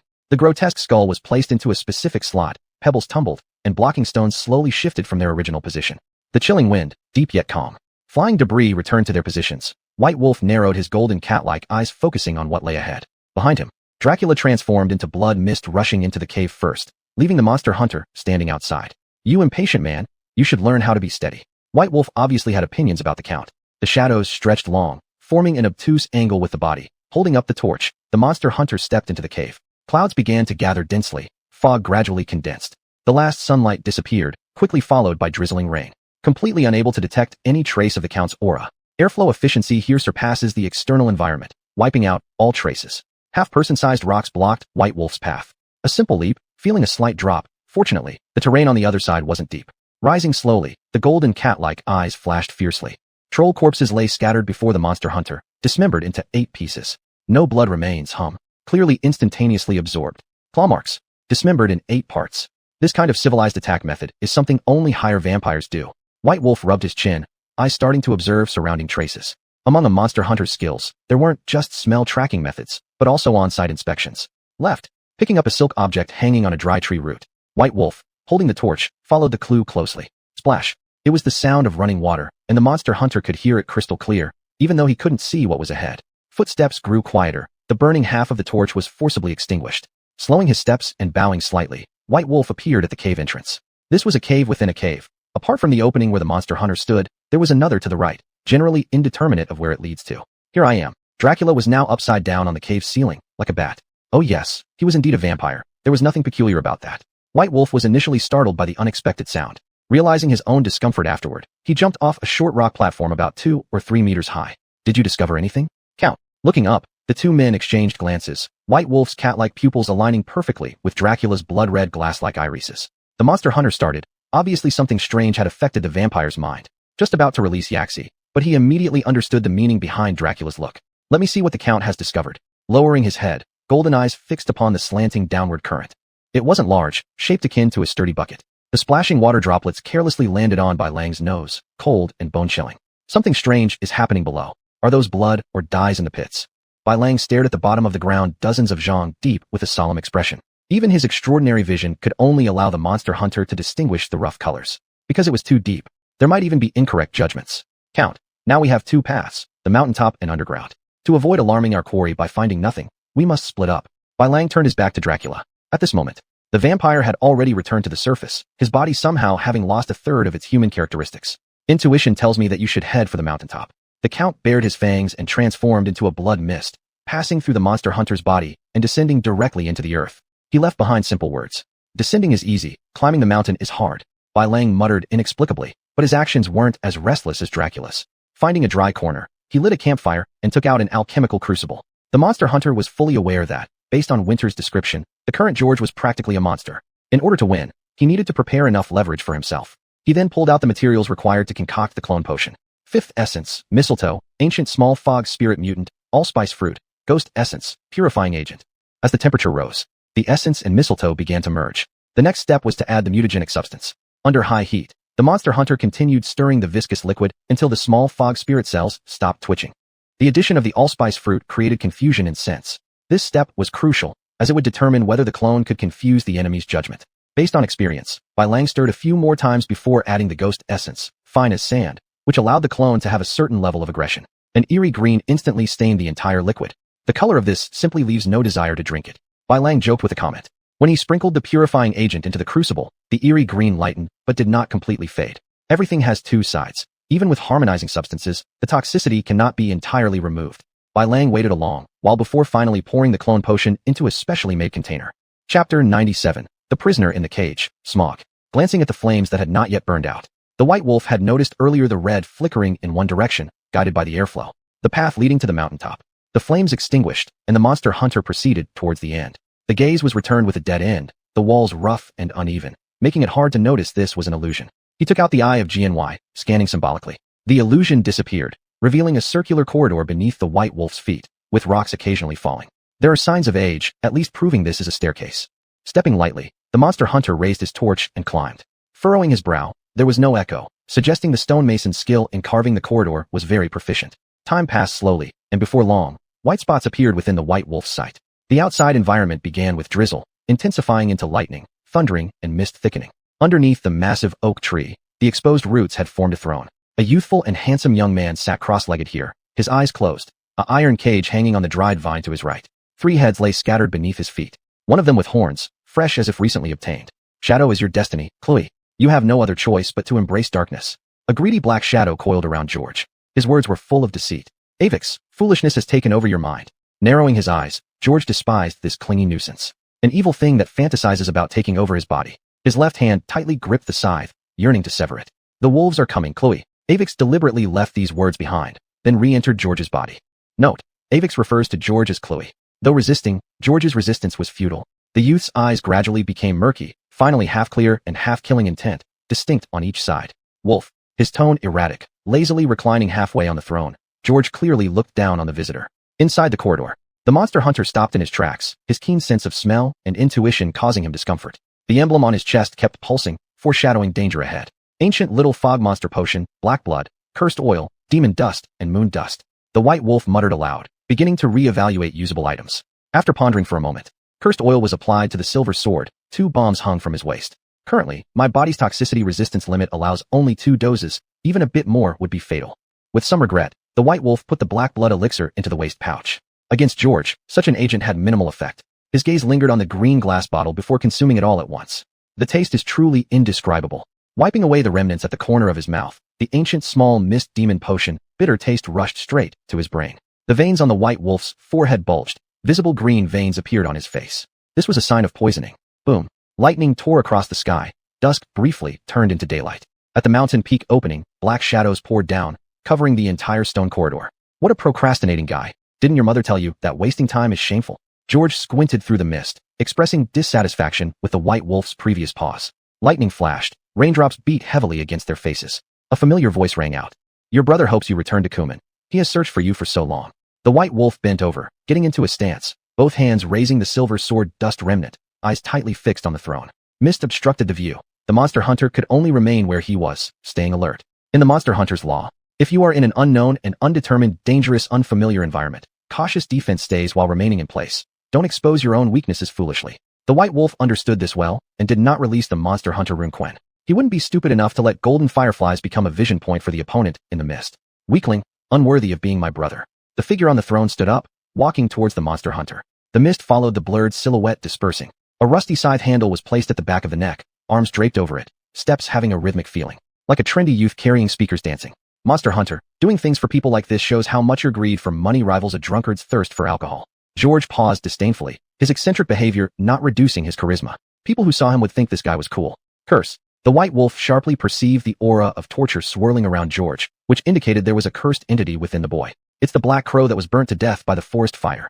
The aura was very similar. Could it be that the cursed creature from that crow made George its new host? The monster hunter sighed inwardly. You should go back. Before the voice trailed off, the monster hunter's silver sword had already sparked. Shut up. Letting me see that guy is pure fantasy. George's words were erratic as he swiftly attacked with the scythe in hand, behaving nothing like a sane person. In order to understand the cause, the White Wolf could only defend. Kill him, yes. That's right, my dear child. Avix whispered slowly into George's ear, like a devil tempting lost travelers. The scythe swung, met by the dust remnant's defense. The instigator provocatively eyed the monster hunter with a look of smug satisfaction. Boom. The airflow from the monster hunter's rune sent George flying back. Shadow. The White Wolf shouted loudly, but the imagined figure did not appear. Could it be the activation method is wrong? While distracted, the scythe sliced through the mist straight toward the White Wolf's throat. A quick roll.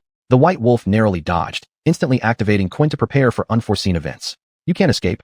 Prey should die obediently. Swinging wildly into thin air, George hesitated for a moment, then howled skyward, clutching his face.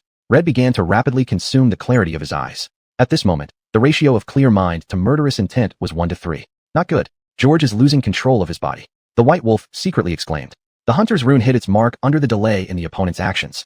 The calming effect was remarkable, causing Avix's corrupted will to rebel. It's no use, monster hunter. This body will be mine sooner or later. George smirked wickedly. The scythe tilted in his hand, and his figure disappeared, a sign of an imminent attack. Bang! Quen exploded, sending the White Wolf's body hurtling uncontrollably toward the giant oak tree. Under the influence of the airflow difference, the mist temporarily split into two. In this brief gap, both sides could clearly see each other at this moment. George halted his assault, acting completely unlike before, wobbling forward slowly as his scythe left marks behind. White Wolf, it really is you. A familiar voice rang out in the monster hunter's ears. The familiar spell enhancement followed. Ding. Detecting external amplitude. Adrenaline plus plus plus plus plus.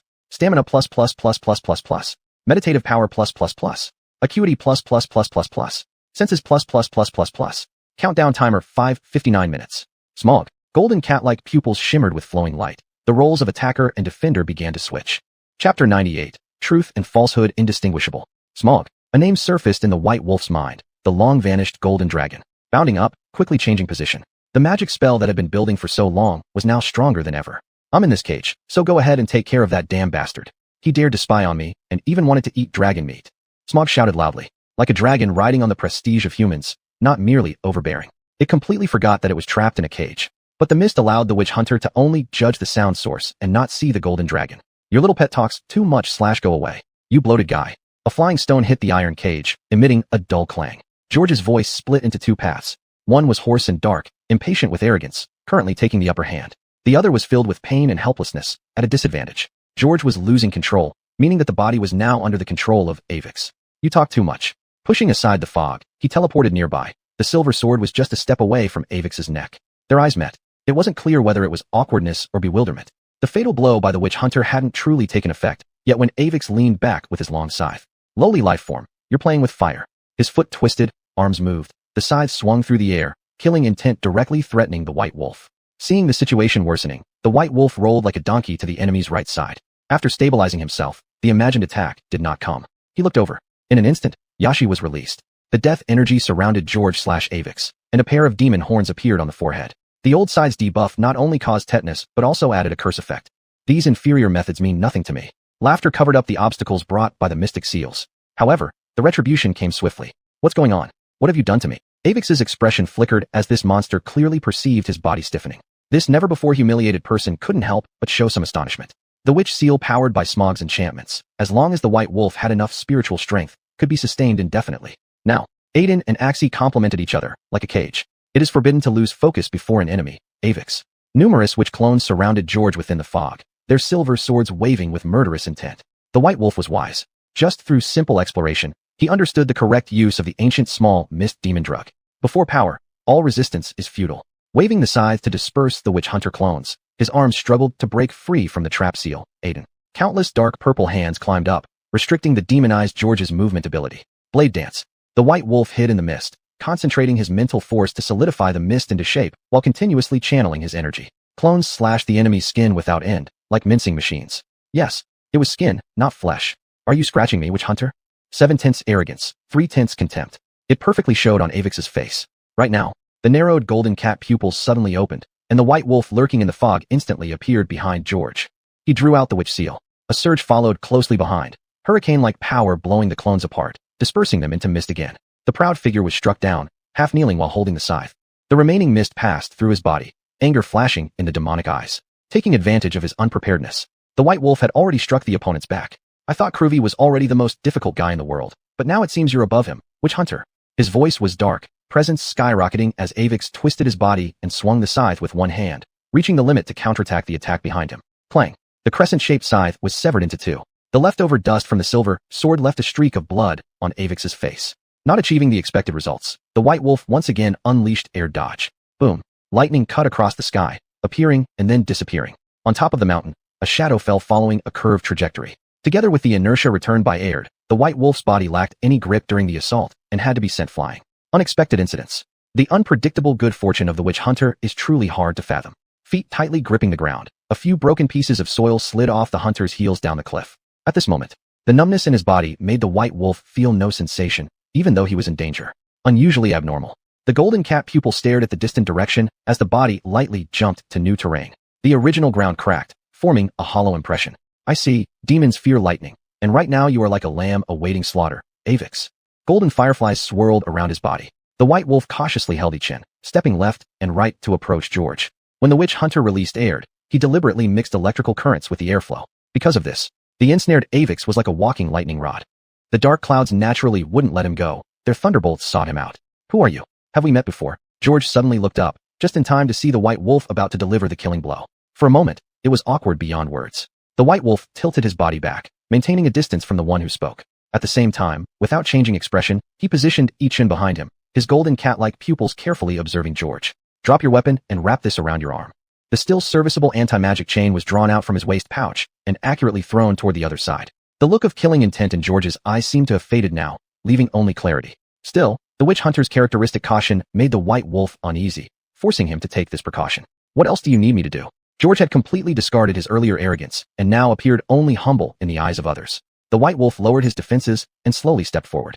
Just as he was about to inquire about the ins and outs of this commission, the golden cat-like pupils reflected a flash of red. How foolish. A chilling laugh echoed across the heavens, and the clear gaze vanished, followed immediately by renewed murderous intent. The anti-magic chain snapped open, rendering it useless scrap. Avix, having lost patience with his disguise, found himself only 3 steps away from the witch hunter. Mistakenly believing his scheme had succeeded, the curse-transformed scythe was hurled from his hand, directly targeting the White Wolf's throat. Bang! Golden fireflies appeared unhurriedly, shattering upon impact. The White Wolf narrowed his cat-like eyes, icy coldness emanating within them. Each one had already pierced toward George's heart. Damn! Avix cursed under his breath, dragging his battered body in an attempt to escape. The shift in aim caused the White Wolf's attack to penetrate the opponent's abdomen instead. Swish! A shadowy teleportation array activated. Instinctive awareness of unknown dangers prompted the White Wolf to instinctively leap aside. We will meet again, and next time, it will be your end. With stubborn pride, Avix left these defiant words before vanishing recklessly into the swirling vortex. You sure run fast. The witch hunter hesitated physically but yearned mentally to pursue further. Do not chase a desperate foe. The White Wolf, well aware of the destructive power that comes from someone cornered, dismissed the notion. Besides, the shadowy teleportation array was something he'd never seen before. His intuition warned him it was far more dangerous than the golden kind. Chapter 99, Nanklo. A flash of thunder split the sky into two. Beneath the mighty oak, flames erupted, the throne was destroyed by fire, and the iron cage above was scorched red hot. White Wolf, quickly let me out. The bothersome lightning fire is heating the iron plates until they're red. Smog bounced on his hind legs, his dragon head sticking out through the fence shouting, attempting to draw Geralt's attention. The alternating light in the sky persisted. The frequency of raindrops started decreasing, and the mist visibly dissipated. The pigskin boots made of forged iron trod steadily through muddy puddles. Within sight, the white wolf took everything within view into account. 3 heads, one of which had rolled off due to external force and landed in a puddle. Tada! The monster hunter's face carried a peculiar expression. It was the head of a dryad, its broken horn proving the creature's identity. Wizard White. Stepping over obstacles beneath his feet, the white wolf clearly saw the wizard he had encountered in the Drew town. Their brief encounter had led him to become an enemy who wanted to kill him, and yet, died unceremoniously at the hands of Avix. Unlucky guy, with this much strength you still bragged about killing me. Now it seems, the one who died first is you. The white wolf showed no sadness for this former ambusher, just a quick glance. The monster hunter accurately deduced White's cause of death. Only a scythe could have made such a cut below the neck, likely fatal with 1 slash. The victim didn't even know how he died.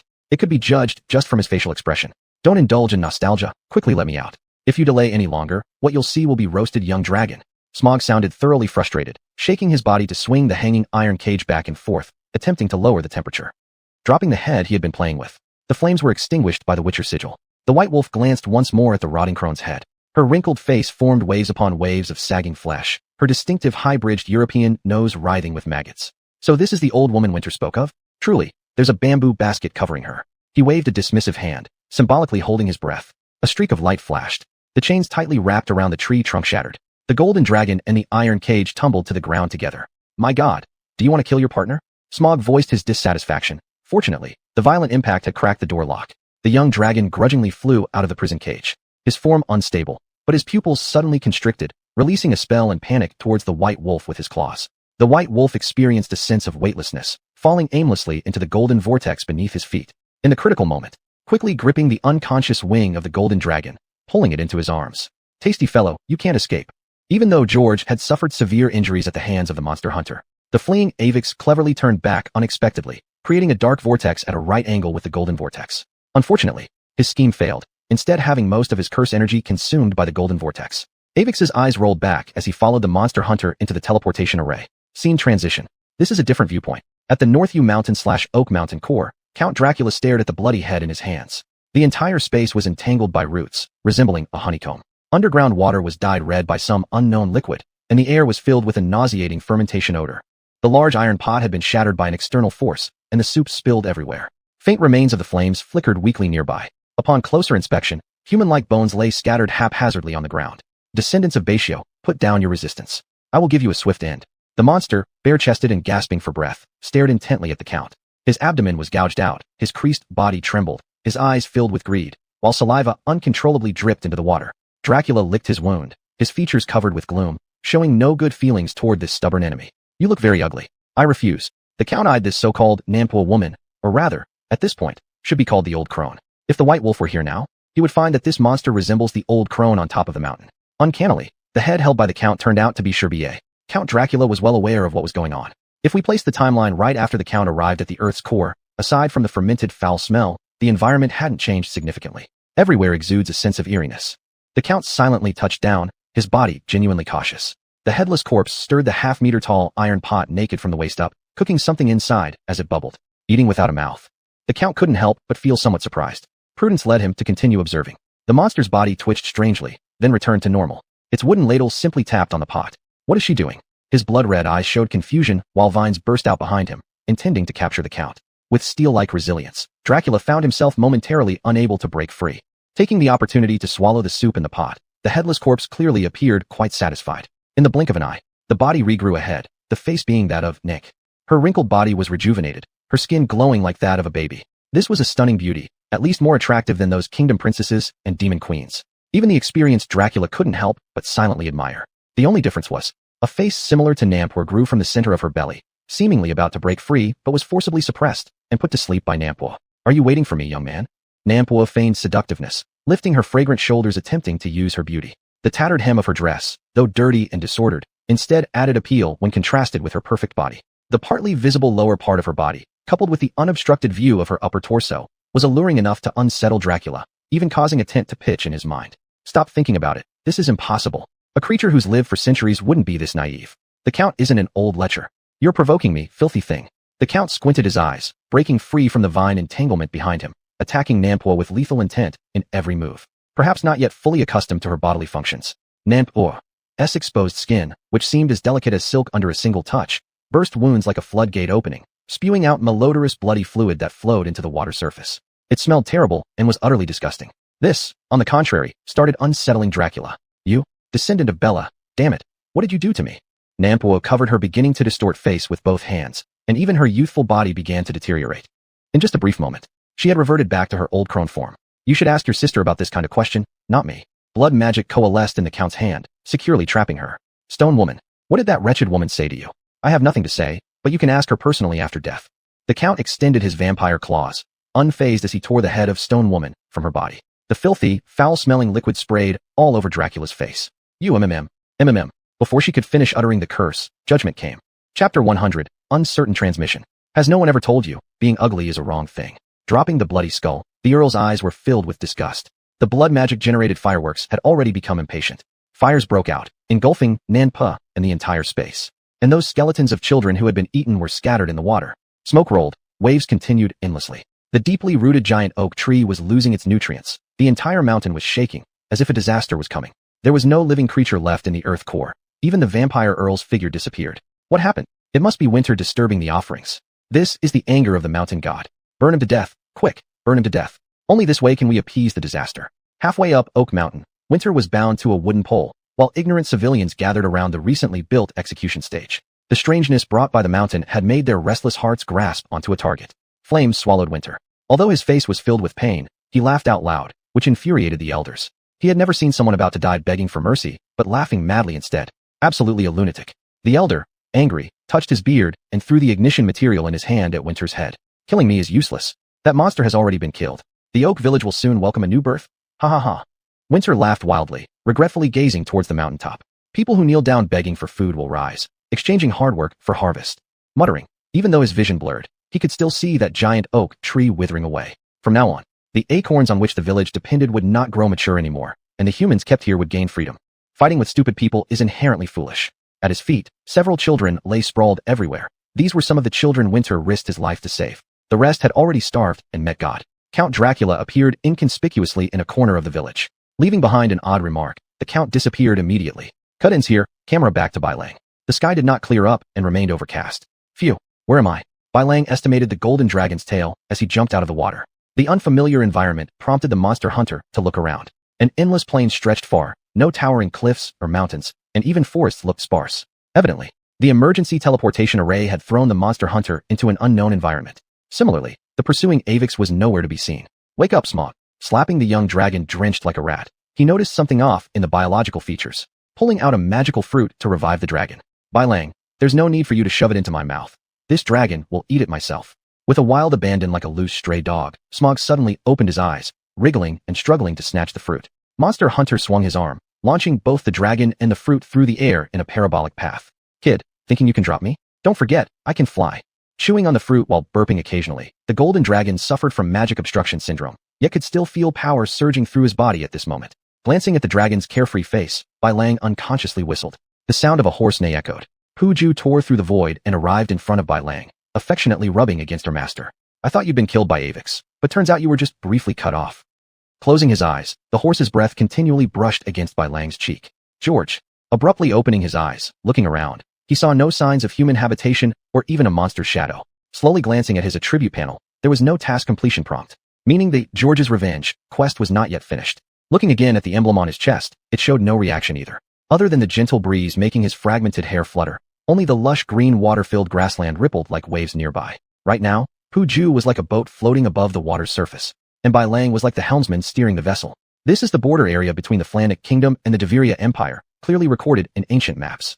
During a long period of travel, while holding the map, Bai Lang answered Smog's question. The horse stopped moving. This signified they had reached the target location, the intersection point of Flannic, Deveria, and Cumin. As long as Pu Ju extended her front hoof, it would carry the monster hunter back into Nason territory, Cumin. The conflict is indeed as Nason said. The flames of war have burned to his jurisdiction, holding onto the horse's reins, passing through piles of dead bodies. Throughout Cumin's jurisdiction were rotting corpses ignored by everyone, and flags symbolizing both sides' forces slanted on muddy ground, swaying in the wind. These are all the works of the Flannic and Deveria armies. Upon saying this, golden cat-like pupils watched with caution. His body instinctively drew out the silver sword Cheng. Even without any danger cues, the wolf emblem hadn't issued any warnings yet. Such movements would definitely seem abnormal in the eyes of ordinary people. Annoying guy, this place is simply their heaven. Bai Lang looked into the distance from his horse's back with distaste evident in his eyes. In the vast field of view, Ghouls surrounded a fresh corpse, gorging themselves, and even fought to snatch more delicious internal organs. Dismounting the horse, Bai Lang crept up slowly. His actions were completely silent. Sneaking for a surprise attack was crucial. Ignis.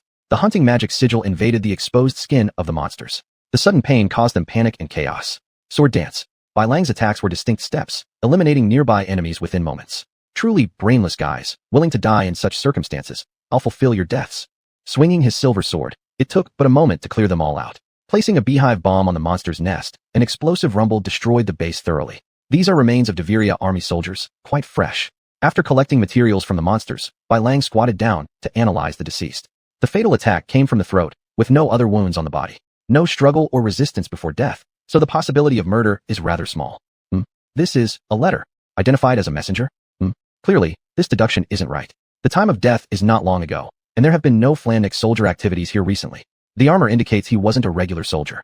Using the detective abilities inherent to witch hunters, Bai Lang analyzed the dead man thoroughly. Scanning the opened letter, though blurred due to being discarded in mud water, some characters were still legible. Content roughly stated. Message distributed to the Vanguard team. Based on strategic adjustments, the 3rd Vanguard team has moved camp to the opposite bank of Cummin Castle, aiming to restrict Baron Nason's military force. Once the 4th Advanced Battalion arrives, we will jointly exterminate this uncontrollable power. Though simple, Bai Lang perceived that a military operation was quietly unfolding. The attacker is another party, and the murderer is definitely not from Flannic or Cummin forces. Bai Lang tucked the letter away and examined the dead man's neck once more. The strength wasn't great. The attacker should be very weak. Based on this angle, it was a scythe. In the distance, Pu Ju's whinny sounded. Golden cat-like pupils tightened. Bai Lang drew the silver sword I Chong, glancing around anxiously. The mist was faint, yet the falling raindrops were heavy. Chapter 101, Central Camp of Deviria. Who's there? Come out. Amidst the fog, shadowy figures darted back and forth, visibly hesitant and indecisive. Raindrops fell at a leisurely pace, and even the wind seemed to have abandoned the area, creating an eerie silence. The surrounding putrefied corpses appeared almost animate. Stop playing games. If you don't want to lose your head, it's best to show yourself to me. The White Wolf released a hunter's magical seal, his face laced with menace. For the individuals hidden in the mist, his sharp instincts had already determined they were 5 or 6 living beings, certainly not the pesky little fog sprites. This is a military-occupied zone of Deviria. Who are you? A query came from the leader on the other side of the fog, who even cautiously drew their defensive weapon. The two sides stared each other down, the only sound being the raindrops splashing against both, forming what could be called a tentative link. Hunter's Lair, White Wolf. And who might you be? The words of introduction echoed out from the pit filled with bodies, golden eyes alert as they scanned the opposing side. The individuals in the fog hesitated momentarily. Meanwhile, White Wolf leaped out of the short pit and slowly moved forward. In the midst of the fog, his glow resembled fireflies, abnormally bright. Deputy Officer of the 3rd Reconnaissance Team of Deviria, Oswies. So, White Wolf, have you seen our captain? A voice filled with unease emanated from the fog. It seemed that the speaker wasn't quite trusting of the identity of a hunter's lair. The rain showed no sign of ceasing, and suddenly the wind decided to pick up.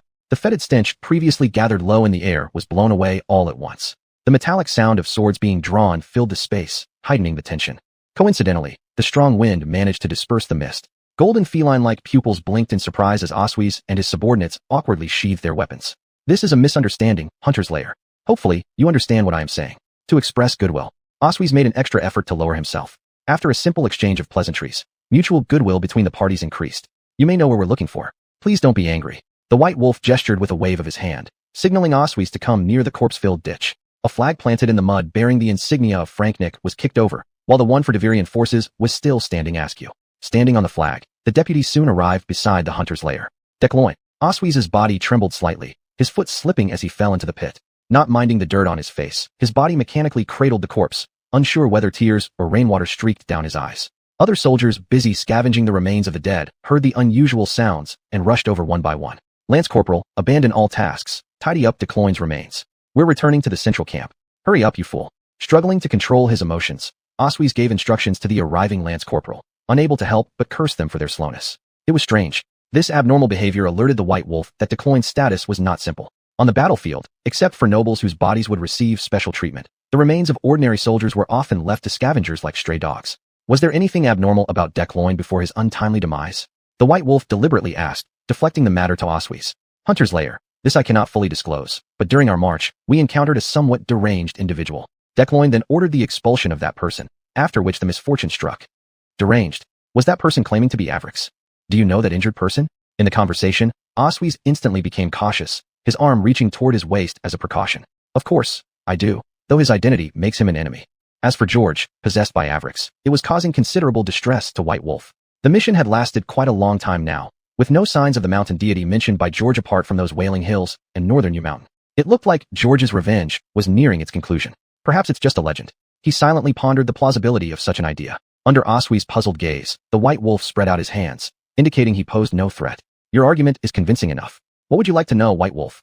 While organizing his team, Oswey's personally hung his superior's body onto the horseback. Why hanging instead of placing? It was simple. Decloyn's body had already been devoured by the ghoul, rendering it unrecognizably human. The corporal could only package the remains into a bundle. Is this individual especially significant? And what exactly is this central camp? The White Wolf redirected the topic back to these core questions. Oswey hesitated for a moment, turning his gaze to the hunter's lair. Decloyn's uncle is the Empire leader, Devon. The central camp is the base of operations for the Second Imperial Army.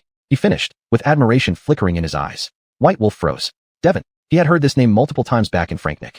What astonished him wasn't the name itself, but the reverence shining in the eyes of the Deverian Empire soldier. In Franknick, whether it be the royal family or the commoners, mentioning the name Devon would always bring about disdain in their eyes. The leader of the Empire actually allows his children and nephews to head towards dangerous battlefields. Incredible. The White Wolf's mutterings interrupted the other party's admiration. An unintentional action instead stirred discontent among Oswey's and his subordinates. Realizing he was about to face a storm of condemnation from them, the White Wolf spoke up first. Decloyn's death is not simple. If you take his body back to camp without sufficient reasons, even if Devon forgives you, you'll have your heads cut off by officers before any news reaches the capital. The group was silenced, left speechless by this retort. This was indeed the truth. Under these pressing circumstances, the soldiers helplessly turned their gaze toward their superior officer. Do you have any way for us to avoid this calamity? I'll offer you ample rewards. Oswey spoke, though he didn't hold much hope. The rain had ceased, as if indicating this was a good omen. I'm searching for Avrix. How does this relate to us? Before the White Wolf could respond, he was interrupted, but held no resentment against the straightforward nature of the soldiers before him. Continuing, he said, Decloyn's death is most likely connected to Avrix. Oswey's, what evidence do you have? Slayer, White Wolf. I analyzed his wounds beforehand. The cause of death was a fatal blow with a sickle as the weapon. Oswey's, that alone doesn't definitively prove you're correct. The culprit might be someone else. The White Wolf rubbed his eye sockets. He expressed helplessness towards the obstinate soldier before him. I don't have time to waste my words on you. You need only understand that the hunter can address the threat brought about by Avrix. Only then will you have an appropriate reason to calm the anger of your commanding officers. The White Wolf lightly spurred his horse, proceeding leisurely forward. Hunter's lair, please wait. I hereby ask you to join me on a trip to the central camp. I assure you that the officers will provide all necessary assistance until we uncover the real culprit. Oswey's requested, believing that soldiers should die on the battlefield, not at the hands of their own side. The corners of the White Wolf's mouth curled slightly upward, and he deliberately slowed down his horse's pace. Chapter 102, Pterosaur. Oswey's, your choice is very wise. The White Wolf obviously didn't look back, but instead looked straight ahead. Among the hunter-devil laws, there is clearly a rule that can be interpreted as follows. Do not try to reason with the opponent. Catch their attention by appealing to their desires, and all problems will naturally resolve themselves. The effect was significant. Oswey's actions deeply met the hunter's satisfaction. The way to the central camp is not far. Before we arrive, you need to know some precautions. Oswey's moved forward in lockstep with the monster hunter, the horsewhip in his hand occasionally rising. The journey was originally boring, so the White Wolf readily agreed. Let me see what they are, I might find them interesting. His voice was very calm, seemingly indifferent gestures, yet he listened carefully. The world is essentially a stage play. In any human activity, rules are often an accompanying product. To ignore the rules, one must either hold the power or be a strong person capable of breaking the rules. Happily, this worldview lacks absolute force, and the profession of monster hunters is no more than being a domineering human. In the face of relative power, it's necessary to know how to weigh the situation accordingly. Only fools would act unrealistically cool just for show, then say something like, "You're all garbage." General Dryers does not like others discussing his appearance. This is very important. In addition, do not inquire about anything unrelated to you in the military camp. And do not unnecessarily brandish your weapons in front of soldiers. Hunter, I hope you can remember these things. Even if you yourselves are very powerful, it's hard for 2 hands to fight against 4 feet. Oswey's expression was serious. This was not to threaten the White Wolf. Anyone who knows the Second Army of the Empire understands the meaning behind these words. Is Dryers ugly? The White Wolf caught the key point. When it comes to those anxious about appearances, they're either hideous or handsome. The soldiers were momentarily startled and unanimously expressed disagreement on this claim. Watch out, something ominous is coming. The White Wolf changed expression and focused his eyes on the distant sky. Black spots were rapidly approaching. At this moment, Oswey and his troops had only just left the abandoned battlefield. Regarding the warnings from the monster hunter, all drew their swords, and in that instant the soldiers showed exceptional discipline. Hunter, could it be that the Franknick scouts are lying in wait for us? Oswey tightened the reins, organizing a combat formation without noticing the nearly falling corpse bundle on the saddle. Their conduct was comparable to an excellent unit, far surpassing that of ordinary soldiers. The White Wolf secretly sighed at how prosperous Devilia's army truly was. It's not the scouts, it's a monster. The White Wolf gripped the silver sword relic tightly. Yaxi's strength calmed the agitated Gopu. The Black Tat approached swiftly, moving like a dive-bombing aircraft. A bomb was released. A corpse struck next to the monster hunter, leaving a depression on the muddy dirt road. Golden cat-like pupils contracted sharply. Pterosaur. The White Wolf actively threw himself to the ground. It was evident the monster's attack was aimed directly at him. Gopu let out a whistle, raised his hind legs to kick the monster's abdomen, then quickly fled the scene. Stay alert, everyone. Focus, soldier. Oswise, supporting his waist, gave a kick to the disoriented soldier, causing him to fall off his horse. The White Wolf had no leisure to offer advice at this moment, thinking with his eyes on how to subdue this monster. In the Monster Hunter canon, pterosaurs are often mistakenly considered subtypes of dragons. Compared to other famous kinds, they do not breathe fire, yet they remain quite dangerous. Aside from monster hunters, eliminating a pterosaur requires enough elite knights to have any noticeable effect, and even then, there will likely be heavy casualties. Even more terrifying is the advanced royal pterosaur, which proves to be far more troublesome. Those who encounter them are often killed outright. One trouble doesn't come alone. This time it's for your own ears. The confusion brought about by the magical seal caused the creature to sway its head around. White Wolf did not risk moving closer, but noticed that there was an immeasurably deep scar on the pterosaur's abdomen. The membrane wings even had many holes. This certainly wasn't naturally formed. The previous attack was more likely due to insufficient physical strength or a loss of flight balance resulting in an accident. The corpse that fell down belongs to the garrison guards, Lieutenant. A high-ranking soldier shouted toward Oswise, afraid the other couldn't hear him. This isn't good. It must be because Franknick attacked the central encampment that allowed this beast to gain such an advantage. Oswise was filled with anger, ignoring the ongoing standoff between the White Wolf and the pterosaur. He had already given the order to begin surrounding and beating it. Shield bearers pushed forward to squeeze the space. Crossbowmen disrupt its movements. Axemen look for opportunities to cut off the monster's head. The soldiers surged over the White Wolf, their actions almost synchronous with their orders. The magical seal for monster hunters can only provide brief assistance. The pterosaur wisely retreated to the rear, but the soldiers persisted. What a smart guy, but unfortunately, you provoked someone you shouldn't have. The White Wolf raised his arm. This battle obviously didn't require him to personally fight, but lending a hand could work. The magical seal Yax was ejected, just in an instant. The pterosaur had already been hacked to death by the soldiers who rushed over. There must be something wrong with the central camp. Monster Hunter, we should set off. Oswise urged the White Wolf, who was dissecting the monster's corpse. Ding. Obtained accessory X pterosaur effect. Draconic camouflage. 5% chance of not being attacked by lesser dragons. The White Wolf's head spun as he realized that there are many ways not to be attacked by lesser dragons, and alchemical methods are much stronger than this 5% probability. He placed the pterosaur's corrosive stomach acid into a special container. Cassie's commission was thus easily completed, and the White Wolf even felt incredulous that he succeeded without using force. It seems like I found the right person to craft new armor. The White Wolf glanced at the damaged Devil Hunter armor and lamented how poor the Devil Hunters were in this world. Summoned Gopu. Just as he was about to mount, he suddenly stopped, drawn by the corpses the pterosaur had dropped. The cause of death wasn't from sharp weapons. Rather, their hearts were torn out, and there is faint evil chi left on the blood. A simple observation, and then sniffed the congealed mucus on the wounds. Golden cat-like pupils contracted sharply. The attacker isn't the Franknick army, it's another monster. The White Wolf got back on Gopu and said to Oswise, who was urging them to leave. The impatient Oswise did not listen to what the White Wolf had to say. He whipped his horse and led the Devil Hunters towards the central camp. On the way, the White Wolf was somewhat distracted. Fortunately, Gopu possessed skills akin to a horse knowing its way home, and stably carried his master. The commander of the Franknicks wouldn't be reckless enough to attack the enemy's main base. On the road, occasionally, they could see bodies of Devilia scouts who died not long ago. Chapter 103, The Massacre. Hooves splashed through the water. Heavily armored horses, carrying the wounded, ran aimlessly and were ultimately subdued by the Witcher. Alman, wasn't he supposed to be guarding the central camp? Oswise carefully verified the identity of the corpse, astonished that such a valiant officer could meet an untimely death. Alman in his heavy armor looked like nothing more than a decoration, having been pierced through the chest by a sharp log. Was this guy really that strong? With his hands crossed over his chest, the White Wolf asked casually. His instincts told him that this deceased man was no ordinary individual. At the very least, from the protective gear alone, it could be judged that he was likely a general. Alman was the right arm of Commander Dryers, known as the Iron Axe within the 2nd Legion. In every battle, this young man led from the front, breaking through defenses first, fighting for every inch of survival space for the people of the Devirian Empire.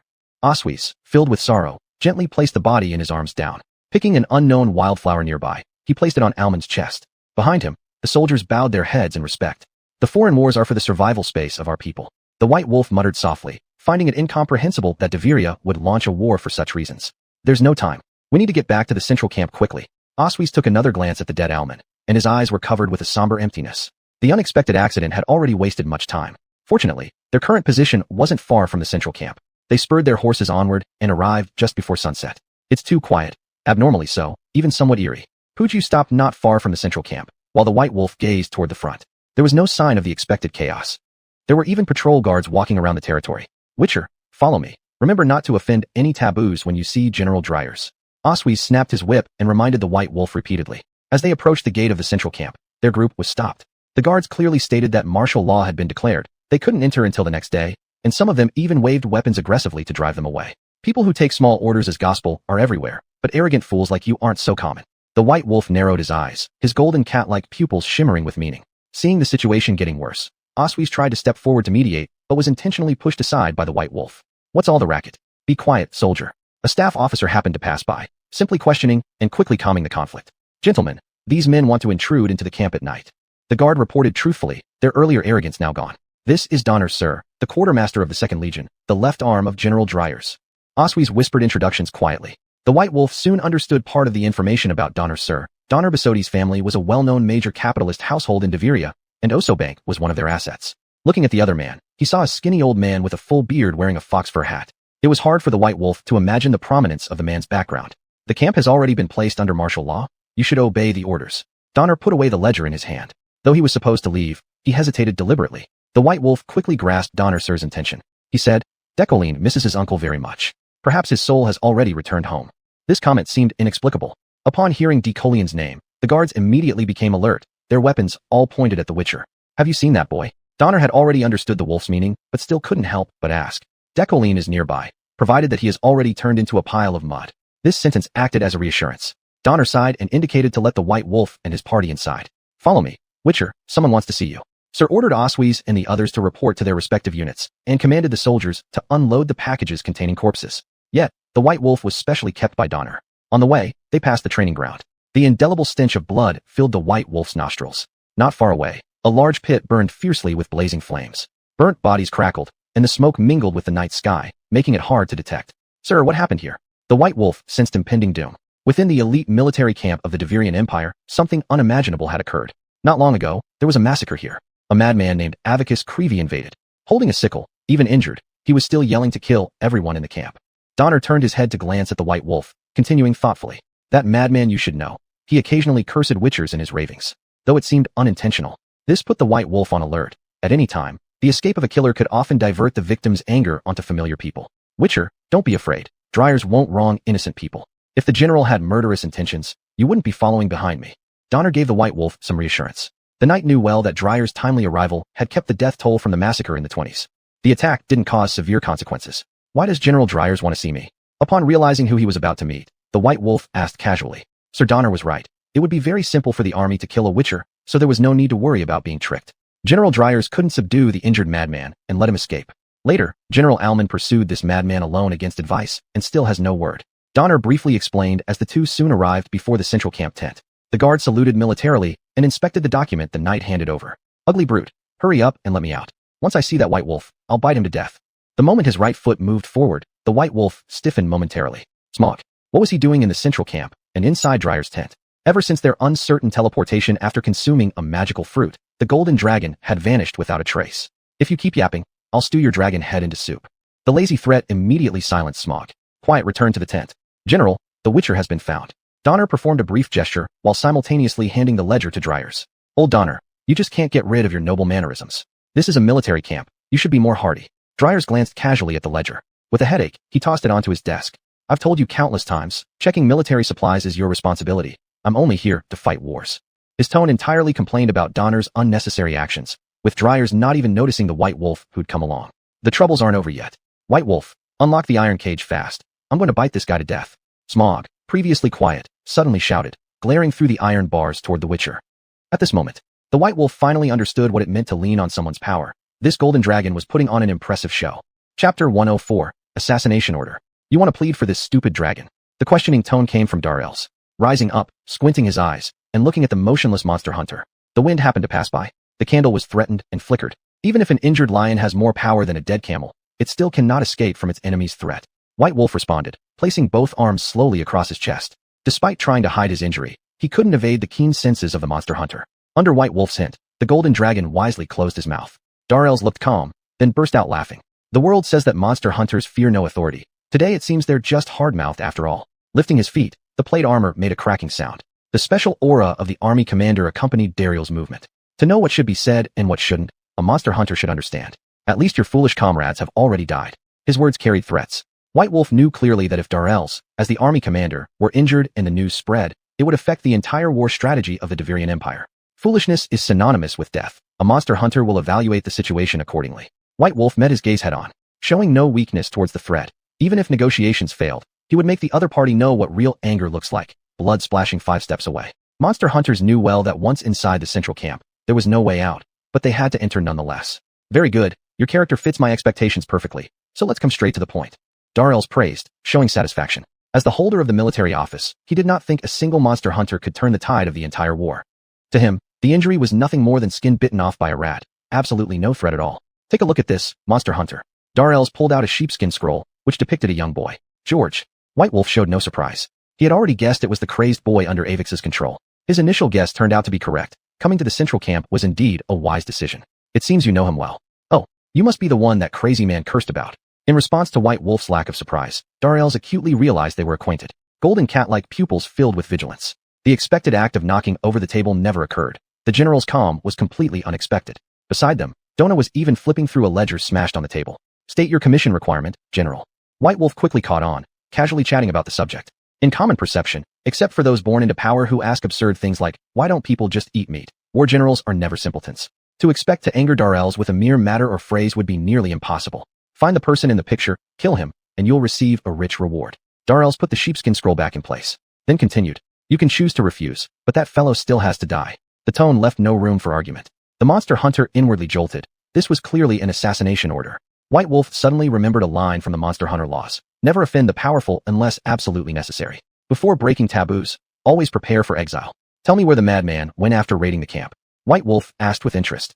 Coincidentally, the task entrusted by Nathan was still ongoing, so another side mission wouldn't hurt. Your response was quick. This book is given as an advance payment. Darels drew out a damaged book from a stack of books and handed it to White Wolf with a squint. This is something that lunatic dropped. You should find it interesting. Monster hunter, as for the next point of contact, old Dona will inform you. Darels waved his hand, indicating White Wolf and his companion could leave.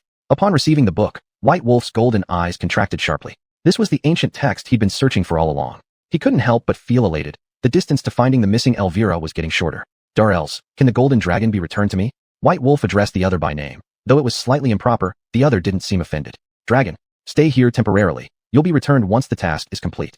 As Smugger was about to shout, a sharp sword appeared, making him instantly quiet. Darels gave a meaningful look to White Wolf. Holding hostages, White Wolf understood quite clearly. Outside the tent, the bonfire seemed very powerless. The arrival of the night wind woke up the drowsy guards immediately. Sir, do you have any leads, or when can I leave? The old man didn't answer, instead leading White Wolf to the west gate, deviating from the south direction they arrived from. Following behind, he appeared extremely bored. The place where that youth George first appeared is here. You should be able to find some clues. Dona's expression remained calm as he turned his head to gaze at the boundless, pitch-black night. White Wolf was startled. This old man actually knew George's name, but hadn't disclosed it in front of Darels. Strange, truly strange. White Wolf stroked his jaw, realizing that even within the seemingly monolithic core, there were divisions. The perennial issue of factionalism seemed to exist everywhere. Monster Hunter, have you found any clues? Instead of questioning White Wolf, Dona confronted him. White Wolf felt speechless. Those words should have been his lines. Other than the damn foul smell and dried blood stains, nothing has been left behind. Sir Dona, forgive my bluntness, but Dariel's commission is like a fairy tale. This kind of commission without sufficient leads is hard even for monster hunters to handle. Although he was also searching for George, he couldn't help feeling this trip was in vain. Dona, who had rarely spoken before, suddenly took the initiative. According to reports, the first traces appeared at the fallen maple mine cave. You should go take a look.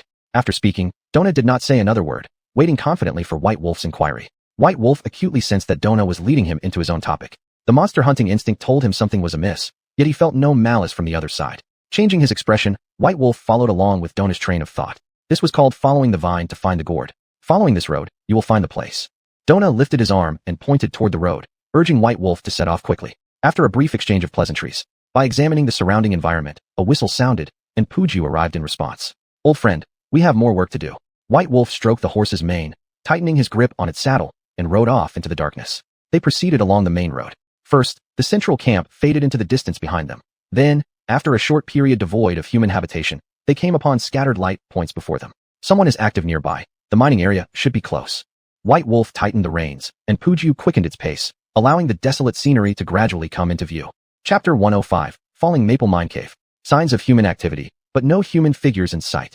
Scattered mining tools around, exposed mine carts, and the torches at the entrance strongly prove that this was a mine cave. White Wolf dismounted, stepping on the cracked earth.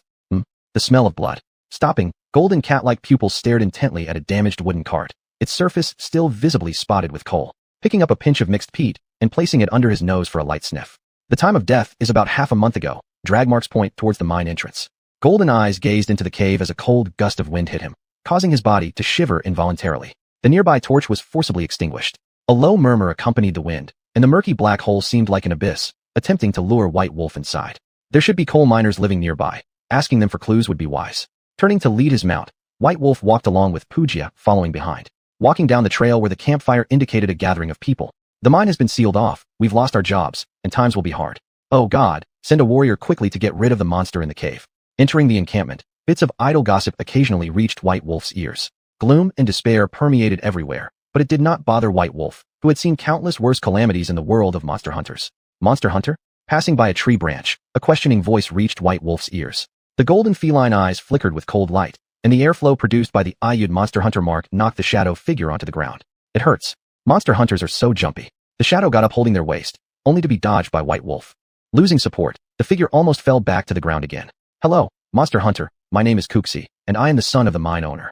The shadow came straight to the point, introducing himself openly. White Wolf, hereupon commissioned seeking clues.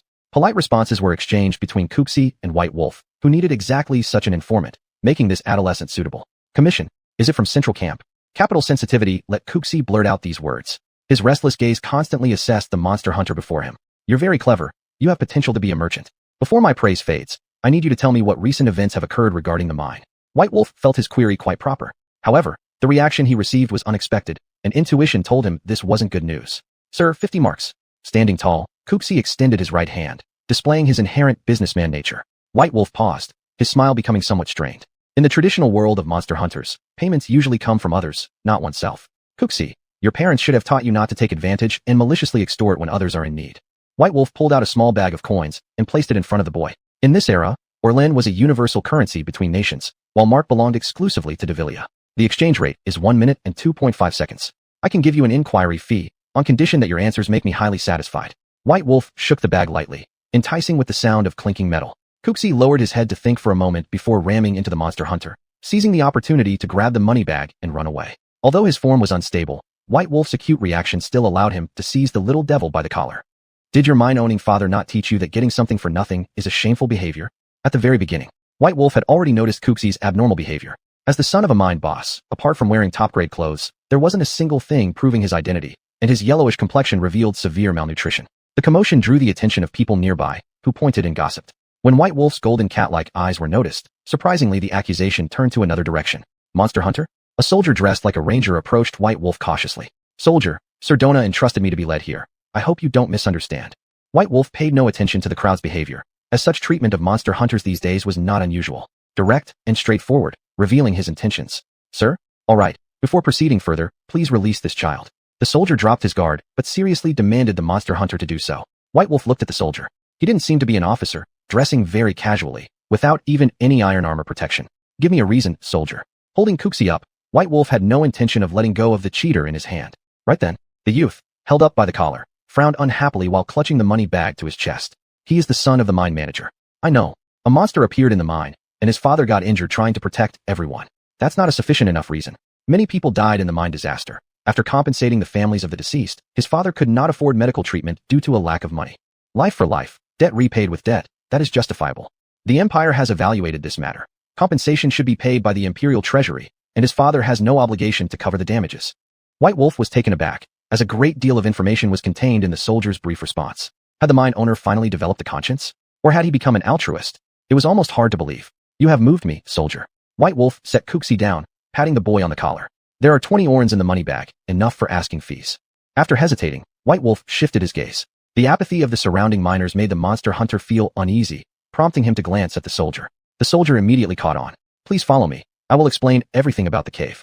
Passing by several houses crudely built with wooden stakes, the nights that signaled the approach of autumn were always unpredictable. On the watchtower, Kuxi was roasting a bonfire, while White Wolf learned the basic situation through talking with the soldier. The falling maple mine was located behind the right side of the central camp of Devilia. A large number of displaced people gathered here, and most of the workers for the mine were recruited from them. The mine has been banned from operation, leaving the miners without any source of income. The camelback traders stationed here left days ago, and if this continues, there will be a large-scale mutiny. The soldier glanced toward the desolate camp, his voice trembling as he spoke. I've understood the situation within the mine. Is there anything else? White Wolf wiped the silver sword clean of dust. This action showed that the monster hunter was ready to enter the mine, but still lingered due to prudence. Monster hunter, we hope you succeed. If you fail, the displaced people will be reduced to ashes like the wood in the fire. There was something hidden beneath the soldier's words, which White Wolf naturally understood. This is for you, sir. The previously silent teenage boy Kuxi handed over a plain-looking stone to White Wolf. What is this? White Wolf couldn't help but ask after receiving it. Not quite sure. Father brought this stone out of the cave. On his deathbed, he said it was a good luck charm and hoped it would be useful for you. Kuxi said nothing more after that, only gripping the money pouch tightly. White Wolf chuckled softly. The stone in his hand was indeed much lighter than an ordinary one. The feeling when holding it wasn't unyieldingly hard, but instead slightly malleable. Chapter 106, The Cat. Placing it into the waist pouch, he continued walking. The pitch-black cave entrance made by Lang halted his steps. His witch-hunting instincts strongly warned him against stepping forward. It's unsettling. Nocturnal actions are ridiculous. Muttering to himself, he turned towards the cave's ceiling, driven by the inner thoughts of a witch hunter. Sitting quietly in the darkness, his body entered a meditative state, awaiting the arrival of daylight. Caution, an essential component of the witch hunter's code. As per Wu Tubo's words, all commissions are based on the premise of protecting one's life. Wealth is but an external matter, while life forms the foundation of existence. Do not attempt to steal from fate, for the other party does not stand on your side. Perception flickered dark and then bright again. Dew slid down branches, dripping onto Bai Lang's nose tip, awakening his golden cat-like pupils. Standing up, stretching his limbs lazily, a deep roar emerged from beneath his feet, uncertain whether it was wind or a monster.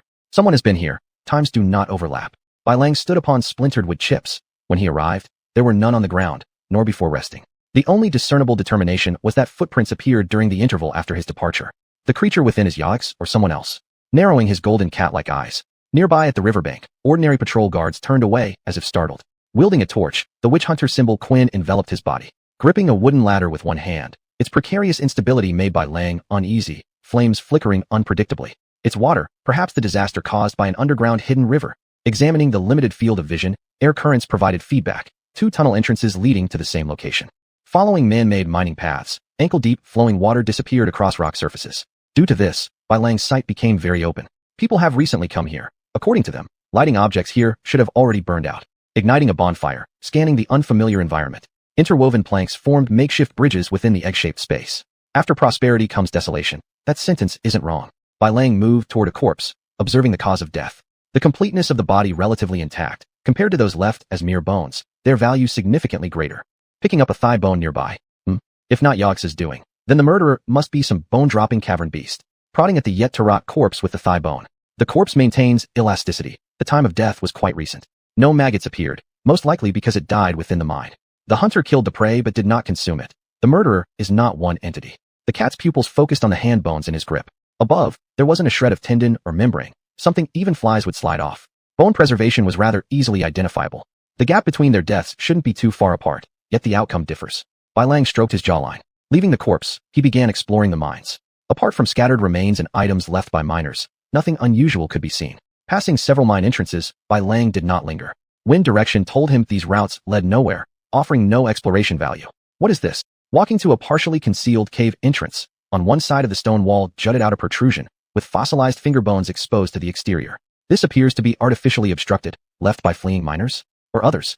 The finger bones look ancient enough to let fossils stay exposed. Bai Lang joked to himself, separating the fingers. A liquid-filled medicine bottle rolled down, creating a faint sound, vanishing along cracks into the mine tunnels. Through observation, the opposite path appeared passable. Something is inside, mixing Yoggs' and an unknown scent. It smells of blood, and the stench of excrement. After hesitating briefly, Bai Lang lay sideways on the rocky surface, laboriously moving into the opposite space. Rising to his feet, disregarding dust clinging to his clothes. Under the firelight shining from his hands, Bai Lang remained vigilant, staring ahead, yet the profound darkness revealed no information. The airflow doesn't lie. It's merely a long stretch of road that needs to be traversed. Bai Lang once more summoned the vanished Quinn. Facing unknown dangers, it proved to be a highly efficient method. After just a few steps, the ear caught a movement. Foot intuition started responding. This was a downhill path, just mild enough not to be easily noticed. The downward speed of the wind is increasing, indicating proximity to the target. Bai Lang's pace remained steady, seemingly taking all of this in stride. It's hard to use the granite walls of the mine for ambushes. The only threat could stem from ahead. the sensation of slope began to fade. The ground started leveling, golden cat-like pupils gleamed. Up ahead, the glass rested silently tucked into the rock corner, as though newly placed. A solution, its age not overly old, buried alongside its master a few centuries ago. A brief investigation revealed nothing unusual, save for the passage of time. Opening the bottle, the gray liquid emitted a fruity fragrance. It's the berries of the barberry stem, along with the distinctive pungency of dwarven liquor.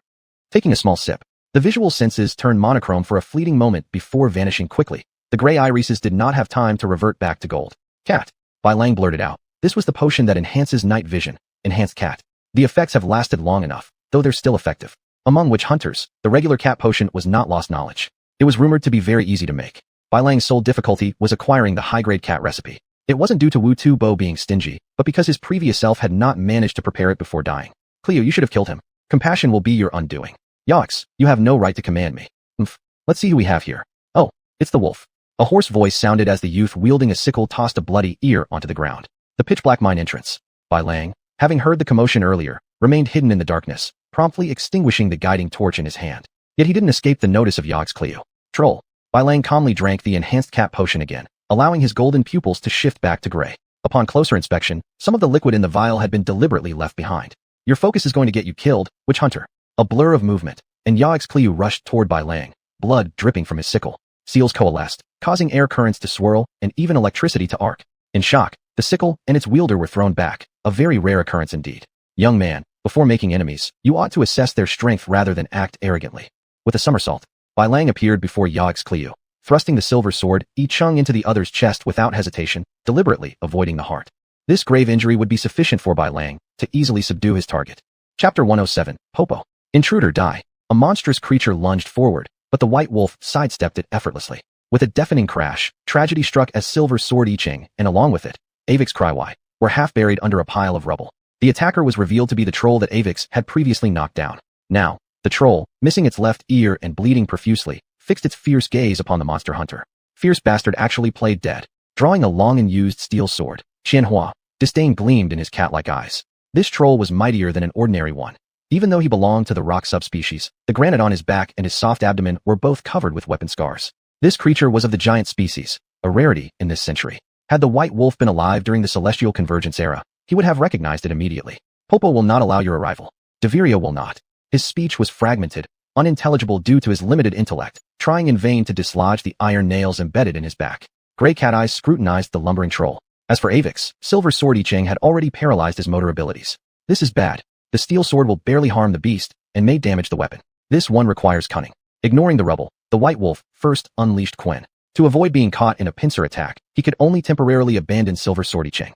Deveria, charge. On the left, a chain was violently snapped, and Troll Popo lifted a boulder to hurl at the white wolf. Accurate beyond measure, the ground was smashed into craters. In time, the white wolf performed a nimble roll to dodge critical hits, landing outside the troll's field of vision. Come out, Popo calls you out. The troll's blood-soaked eyeballs rolled restlessly, its nose lacking any structure, sniffing through the air. Desire for battle visibly waned. Final moments. The white wolf was startled. Gray pupils caught sight of engravings on the chains. They were oddly familiar, yet evaded immediate recognition. There, Popo sees you. The troll strained its tired body. Regrettably, its lethargic movements allowed the white wolf ample opportunity to evade. Hiding, not quite the behavior expected of a monster hunter. Seizing the moment, the white wolf utilized the terrain, leaping onto the troll's back, embedding the Witcher signet into Popo's brainstem. The shaking ceased. Akexi's confusion combined with tranquility calmed the mountain-sized beast. Popo dislikes having someone behind him. The troll stretched out its left hand, attempting to drag the white wolf off its back, but its awkward body structure prevented it from succeeding. Perhaps we can have a proper conversation, Popo. Gripping the steel sword lodged between the granite fissures, the white wolf maintained a safe distance from the troll. During this brief lull, the carvings on the chains made the white wolf realize they were military grade from Deveria, thus meaning the troll underfoot was either an enemy or ally of the Empire. What do you want to know from Popo? The lumbering troll caressed its head, the only part it could touch. Exhaustion completely depleted its desire to fight. What's the situation with the kid buried under those rocks? The white wolf glanced at Avix Crywai, who remained motionless. An unknowing person might mistake him for a stone tomb. He's a bad man. The simple statement left the white wolf speechless. The troll underfoot had even lower intelligence compared to the two seen before. What happened between you and the bad man? I don't know. Why did you fight? Not sure. The white wolf frowned deeply, their dialogue truly leaving much to be desired. It was akin to a witcher asking a front door arch question while the troll answered, as if speaking of the pelvic bone axis, completely unrelated. What's the relationship between you and Deveria? The white wolf changed direction in his line of questioning. He occasionally glanced at the corpse, entombed in rubble, which remained still. Soldier. Popo is an outstanding soldier of the Empire. At hearing this word soldier, the troll's exhausted eyes instantly lit up. It was akin to receiving a medal. Once mentioned, it was like taking some kind of stimulant. If so, what's the reason you're here? The White Wolf posed a fatal question. Underfoot, the massive figure began to shake with excitement, almost causing the Witcher to lose his footing. Curious indeed. Being a soldier of Deveria, why had Troll Popo been imprisoned in the mine shaft? Even more strangely, the dungeon location was close to Deveria's central camp. Grand Commander, orders are being executed. Popo started to roar. The name of Devian echoed throughout the entire pit. Twisting, Qianhua's steel sword lost its grip, and the White Wolf fell from the right shoulder of the troll. Bad news. Expecting disaster, instead fortune favored him. The soldier thinks you should be more careful. The troll's self-reference as a soldier was indeed a bit strange. As the hand covered with stone cysts grabbed the White Wolf's right leg and lifted his body into the air, a lipless but teeth-filled large face curiously stared at him. You should put me down. Hanging upside down is not good for blood flow to the brain. The White Wolf looked at the troll and calmly made the request. At this moment, the Witcher's field of vision felt like a cat looking at a human. Objects were bizarrely magnified. All right, the soldier will grant your request. The troll said and did accordingly. Standing on the ground again, the White Wolf sheathed Qianhua. The Witcher noticed that ever since Deveria was mentioned, the troll before him completely let down its guard. This was abnormal. A monster serving in the human army, and even following the duties expected of a soldier. Excellent. Let's get back to the topic, soldier. The White Wolf took great interest in playing the role of an officer, trying to fish for information from the troll. Popo scratched his head. A glimmer of intelligence flashed in his eyes. Then he extended his left arm, capable of motion. Orders. The White Wolf slightly stiffened, realizing the troll was asking for proof of identity. Such an unexpected reaction was not something one would expect from such a brutish troll. He immediately realized. This troll, Popo, was adhering to the basic code of conduct for soldiers. Left hurriedly, didn't bring any. The White Wolf shrugged, indicating no proof of identity. This behavior was dangerous, yet the White Wolf had full confidence that the other side wouldn't turn hostile. Upon closer inspection, although the troll appeared strong, it was actually at the end of its rope. Old wounds existed unknowingly. New ones were inflicted by Avix. The White Wolf's arrival was akin to the straw that could break the camel's back anytime. Understood, the soldier understands. Popo moved his eyeballs slightly, the dried blood making him blink again. Intelligence claimed the high ground. Without the White Wolf needing to elaborate too much, the troll had already given himself a sufficient reason. During their conversation, a piece of gravel rolled off the pile of rocks. The White Wolf and the troll both turned their gaze towards Avix Crywai buried in the rubble.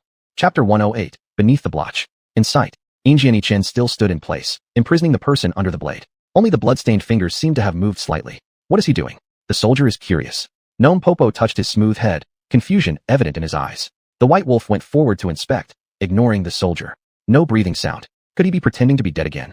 Looking at Avix, whose nostrils were the only part of him above the pile of rubble, the monster hunter furrowed his brow. Compared to ordinary people, the state of an enemy under the silver sword cannot be distinguished by normal means. He's just sleeping. Then, Popo, what's the duty of the soldier here? The monster hunter seal yachting was released. Another layer of safety increased, and the White Wolf returned to his original position to continue asking questions. From the situation, the White Wolf understood that to completely take Avix away from here, he must obtain the troll's consent. When goods don't match, a steel sword isn't the first choice. Even though the opponent looks exhausted, facing such a large physique is still like scraping. Grand Commander. Orders. The disappearance of the stimulus allowed the emotion-stable gnome to think of something with his clumsy brain. A mixture of tears and blood dripped onto the White Wolf's feet. Without urging, the monster hunter knew that this kind of situation isn't suitable for sentimentality. The last instruction, stay here. Popo murmured to himself. Holding a tattered military flag, he didn't know where it came from. The silk object symbolizing the Deveria Empire flapped uselessly in the air. Old bloody smell. From that flag, the White Wolf saw there was a story, but his intuition told him not to ask too many questions.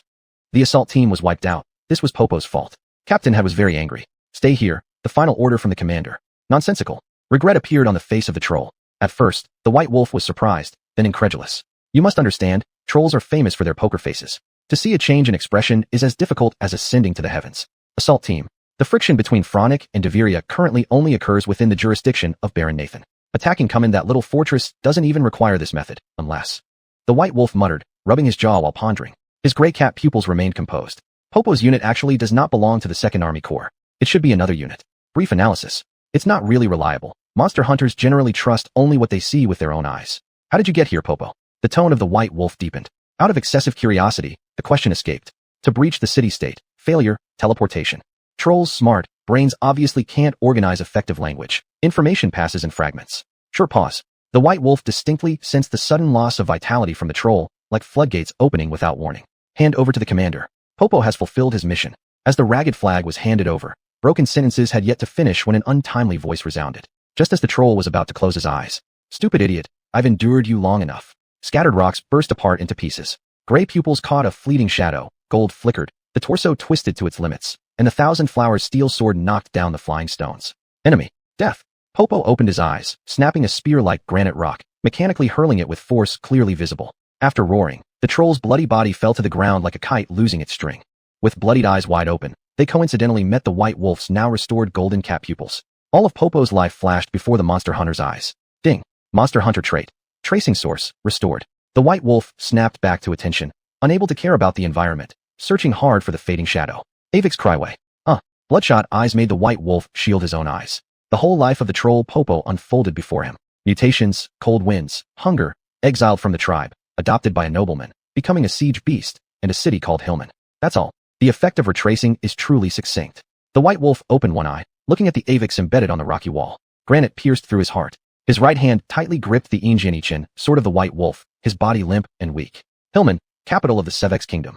Another battlefield, siege failure, Derwin's teleportation array. Loyal monster. Yeah, an impressive tragic story. The white wolf's eyes held indifference, finding it hard to empathize with things that didn't concern him. Not unfeeling. The law of the monster hunter explicitly stated, curiosity killed the cat. Let me take a look, whether the child of House Nathan is already dead. The white wolf removed Avix Cryway from the stone wall. The behavior couldn't be described as violent, nor could it be called painstakingly careful. The unfamiliar presence inside is fading. Human life signs have disappeared. Poor guy, dying halfway through his mission. Emperor Lu lived longer than you. Shaking his head, he retracted the silver sword from George's hand. The glaring eyes were filled with regret. This reminded the white wolf of something Baron Nathan had once said. His younger brother left home to find a way to expel the Phronic and Deviria armies and restore prosperity to their land. Boy, always act within your capabilities. Bravado without strength only harms you. The white wolf placed his hand between George Avix Cryway's eyes. When he pulled away, the deceased's eyes remained unclosed. Die with unresolved grievances.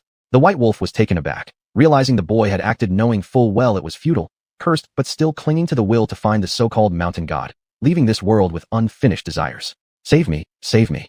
A broken voice echoed, weak and ethereal. You are the envoy mentioned by the mage Vit, that mass of dark power. The white wolf extracted the black mist from George's corpse. He observed it with interest. Fool, your actions are absolutely foolish. The voice carried arrogance, clearly Avix's.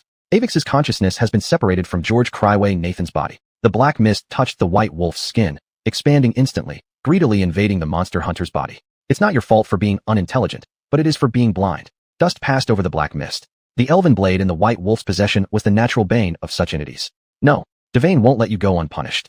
The horrific scream pierced the white wolf's ears until it faded away, suddenly waking on the throne. The crow flock of the Deviria Empire circled above the kingdom's dome. Monster Hunter. Chapter 109, The Disappearing System. Ding. George's Revenge, completed. Reward. Retrace activated, pre-strengthening 3, 2, 1. The timing was precise. White Wolf covered his eyes. The dizziness and confusion made him unsteady, and he fell to his knees. It was different this time. Simple streaks of blood were replaced by streams covering his face. If there were people nearby, they would see blood trickling through the gaps between the fingers of the monster hunter. Annoying guy. Golden eyes pierced through crimson, their sharpness cutting into the darkness. Not bothering to wipe, White Wolf took a deep breath, adjusting to the pain in his head. Looking at George's body beside him. Devilia needs your head. Come and wishes you to return, but coincidentally, you should go back to the ladder. He pulled out a family crest from a bag at his waist, then placed it on George's chest. In just an instant, the coarse carved sickle pattern became covered with bloody fluid. Still unable to let go George. This isn't what good children should do. Standing up, White Wolf started digging a hole. For monster hunters, burying bodies is a required skill. In numerous missions, they often meet the families of the violently deceased, who come saying they will relieve the dead for a reward. Note: if the remains of someone who dies violently aren't dealt with promptly, under certain conditions, they may transform into a ghost. Soon enough, the pit was dug out. He threw down the shovel and closed his eyes to rest for a moment. On the attribute panel, retrace, strengthening failed. It turns out as expected, only a simple feedback. Hunter traits are not something all hunters can have. Congenital traits and postnatal learning each take half. He turned off the panel in his mind. Rather than calling it a good thing, it was more like a physical checkup device. Without such a thing, one couldn't even become a trainee. Let me see what the rewards are. Just some magic fruits that already belong to me. Truly, a realistic world. There are no shortcuts. White Wolf opened his eyes, his brows continuously furrowing. His instincts told him the corpse needed to be handled quickly. Come on, kid, let me send you off. He gently picked up George's thin body and slowly approached the pit. A simple placement, then he jumped out of the pit. Hunter runes released flames, eroding the corpse. The twitching of his brows began to subside. Watching the roaring flames, the hunter's grimoire noted that among methods to handle violently deceased remnants, only sorcerer runes and hunter runes had effective results. After some time, he sprinkled crushed dirt over the pit, slowly forming a mound. Next, it's dealing with you, troll soldier. Drawing the silver sword relic, White Wolf walked towards Pobo's corpse. With difficulty, he chopped off the iron pipe-like head, emotionlessly weighing it a few times. My guess wasn't wrong. This should be a piece of armor increasing protective gear. Ding. Before he finished speaking, the attribute panel transmitted information. Gained, troll headwear, giant strain, fatal protection, remaining uses, 10 tenths. Good stuff, largely matching my guesses. White Wolf thought for a while, remembering Vartu BR mentioning troll strains. Among those records was chaos, only briefly described, which roughly indicated that the nucleus of this creature's brain was a valuable item. That old man Vartu BR still keeps things straight, pulling out a bloody fist without any brain tissue on it, instead gripping a rock-like brain core. Ding. The troll headpiece has been refined. Fatal protection / durability protection, 10 tenths. The laughable attribute broadcaster. This was White Wolf's new name for the system. With a wave of his hand, unexpectedly, the panel forcibly shut down. Throwing the troll head into the pouch at his waist, he gazed at the familiar-looking brain core. Should I have seen you somewhere before? White Wolf talked to himself, completely ignoring the troll corpse lying nearby, without a head. He pulled out a stone block given to him by Kuxi. It seems fitting to merge them into one. Touching the palm-sized brain core, if it were a walnut, it might have already formed into a bead chain. With no broadcasting, does that mean the attribute broadcaster is broken? He casually waved his hand. The attribute panel displayed, broadcasting force shutdown in progress. If it could integrate with the entry book, that would be quite a good option. In this way, both items from the belt pouch can be mobilized, and the sound ding could be eliminated. Entry book and belt pouch go together, like keys and locks. Both products of the elf era, they are scarce in existence now, and with the loss of inheritance, even hunters find them hard to obtain. Thankfully, White Wolf's original body was a lucky dog. The belt pouch was handmade by Alavir, and the entry book was accidentally found by his teacher Warbudo in an elf ruin. Then, White Wolf became the only known person currently possessing the full set of legends. Ding. The attribute panel is undergoing fusion. The system is being melted away. Do not operate manually. The broadcaster sent out a sound. White Wolf quietly watched as a kind of energy was mysteriously infused into the entry book. Finished. The notebook shows no change, except for the addition of some shapes related to the attribute panel on the pages. White Wolf scratched his head, completely puzzled. He just flipped to the last page and saw a line of words. Beginner's guide completed, system guidance finished, system logged out. This should have appeared in the first chapter. Alright. At that time, I was being chased by monsters. There was no time. This reason is quite sufficient. White Wolf gave the beginner system a way out. Waving hands. Without an attribute panel, right? From now on, it's purely a life without the system. Let's see what changes are in the entry book. Except for the addition of item descriptions from the attribute panel and the detection of hunter body life characteristics, there is no longer any sign of the system. Very good. Satisfied, he nodded, removing a large string of useless codes and keeping the practical parts. This was perfect. Looking at the accessories column in the book. Complete troll brain core, fatal protection, 50-50. Now it's indeed convenient. Not only can items be directly accessed through the entry book, but related information can also be viewed simultaneously. Perfect. This reminded White Wolf of the troublesome days in the past. First, fetch objects with the entry book, then cross departments to find the system to check item attributes. Good things come naturally. It's time to claim the reward. Retrieving the silver sword stuck in the ground. Outside Cumming Castle, a man and a horse stood under the scorching sun in front of the hill. The golden cat pupils squinted tightly. In the distance the gates of Cumming Castle were closed. The only bridge had been dismantled. The Devilia army flag waved. The 4th Vanguard camp was currently setting up camp, appearing to have just arrived. What was different was the absence of the 3rd reconnaissance team. A weak country has no diplomacy, let alone a mere small lord. White Wolf tightened the reins of the horse and sighed lightly. The main gate was impassable, but the reward still needed to be claimed, so the hunter had to resort to other methods. Leisurely making his way to another side of Cumming Castle, there was no sign of the Vanguard camp here, making it relatively safer. The secret passage should be here. The Baron's foolish subordinates clearly did not take the order seriously. Looking at the calm river channel. Although the river surface was wide and thick, it remained eerily still, showing no signs of any human destruction. Chapter 110, Old Friend. Here, the secret passage connecting to the inside of Cumming. Bubbles surged from the corner of his mouth, anxiously floating to the river surface, and the White Wolf dog paddled forward in the water. The underwater journey was not long, and without even needing to take a breath, he had already arrived at the top. The well opening. The White Wolf looked at the well covered by a huge stone slab, with no sign of panic on his face. His instinct already told him that this would be the answer. Who's there? The voice carried an air of panic. Obviously the guard outside the well was startled by the sudden sound. Inside the well, the White Wolf hit the huge stone slab at a certain frequency, but in the enclosed environment, it was difficult for speech to carry out. Hurry up and tell the Baron. The enemy has discovered the underground passage. Messy footstep sounds accompanied the disordered commands. The White Wolf naturally detected these movements. After stopping the tapping, the White Wolf attempted to use the hunter magic seal, but quickly thought it unsuitable. So, he could only wait quietly for the Baron to arrive. Those damn Devillians, this behavior is simply provocative. Baron Nathan's voice boomed loudly as he cursed and ordered the soldiers to pry open the huge stone slab. With a series of sounds, The glaring brightness made Bai Lang feel a bit uncomfortable, and Baron Nathan's anger immediately subsided upon seeing the person inside the well. The bodyguards behind him were confused and pushed the nearby soldier to go and check. What a coincidence, my lord. Before the soldier could move, Bai Lang had already jumped out of the well. He patted off the dust on his body, looking at the crowd coming to welcome him while politely greeting them. Haha, who would have thought you'd be the hunter? Baron Nathan gave Bai Lang a hearty pat on the shoulder. The strength was so great that it even caused the left foot of the monster hunter to sink into the wet soft mud. Golden Cat Eyes took slight notice, realizing that the well was near the horse trough, indicating water extraction might still happen here recently. Close the stone slab again. I need to have a good talk with the monster hunter.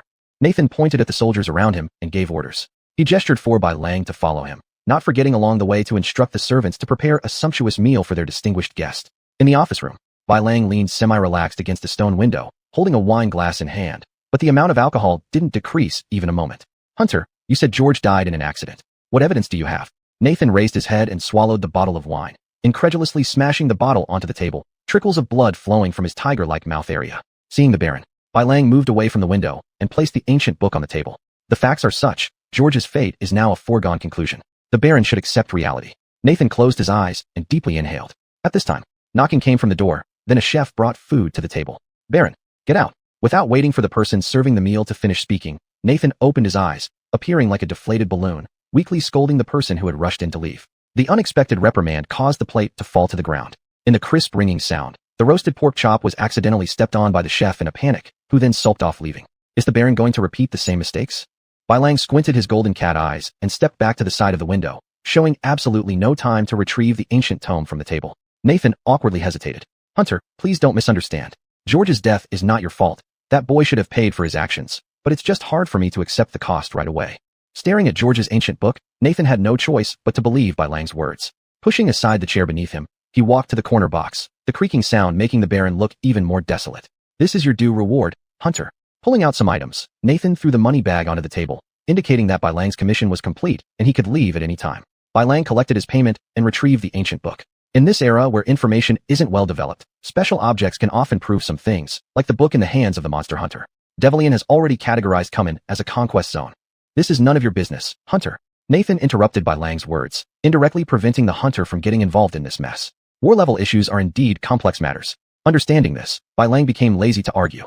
He fulfilled his promise. Death was the medal he deserved. At the moment of closing the door, Bai Lang paused momentarily, turning his back to Nathan and saying a sentence. Outside the long corridor, soldiers were discussing the upcoming war. Unintentionally, Bai Lang heard Phronic.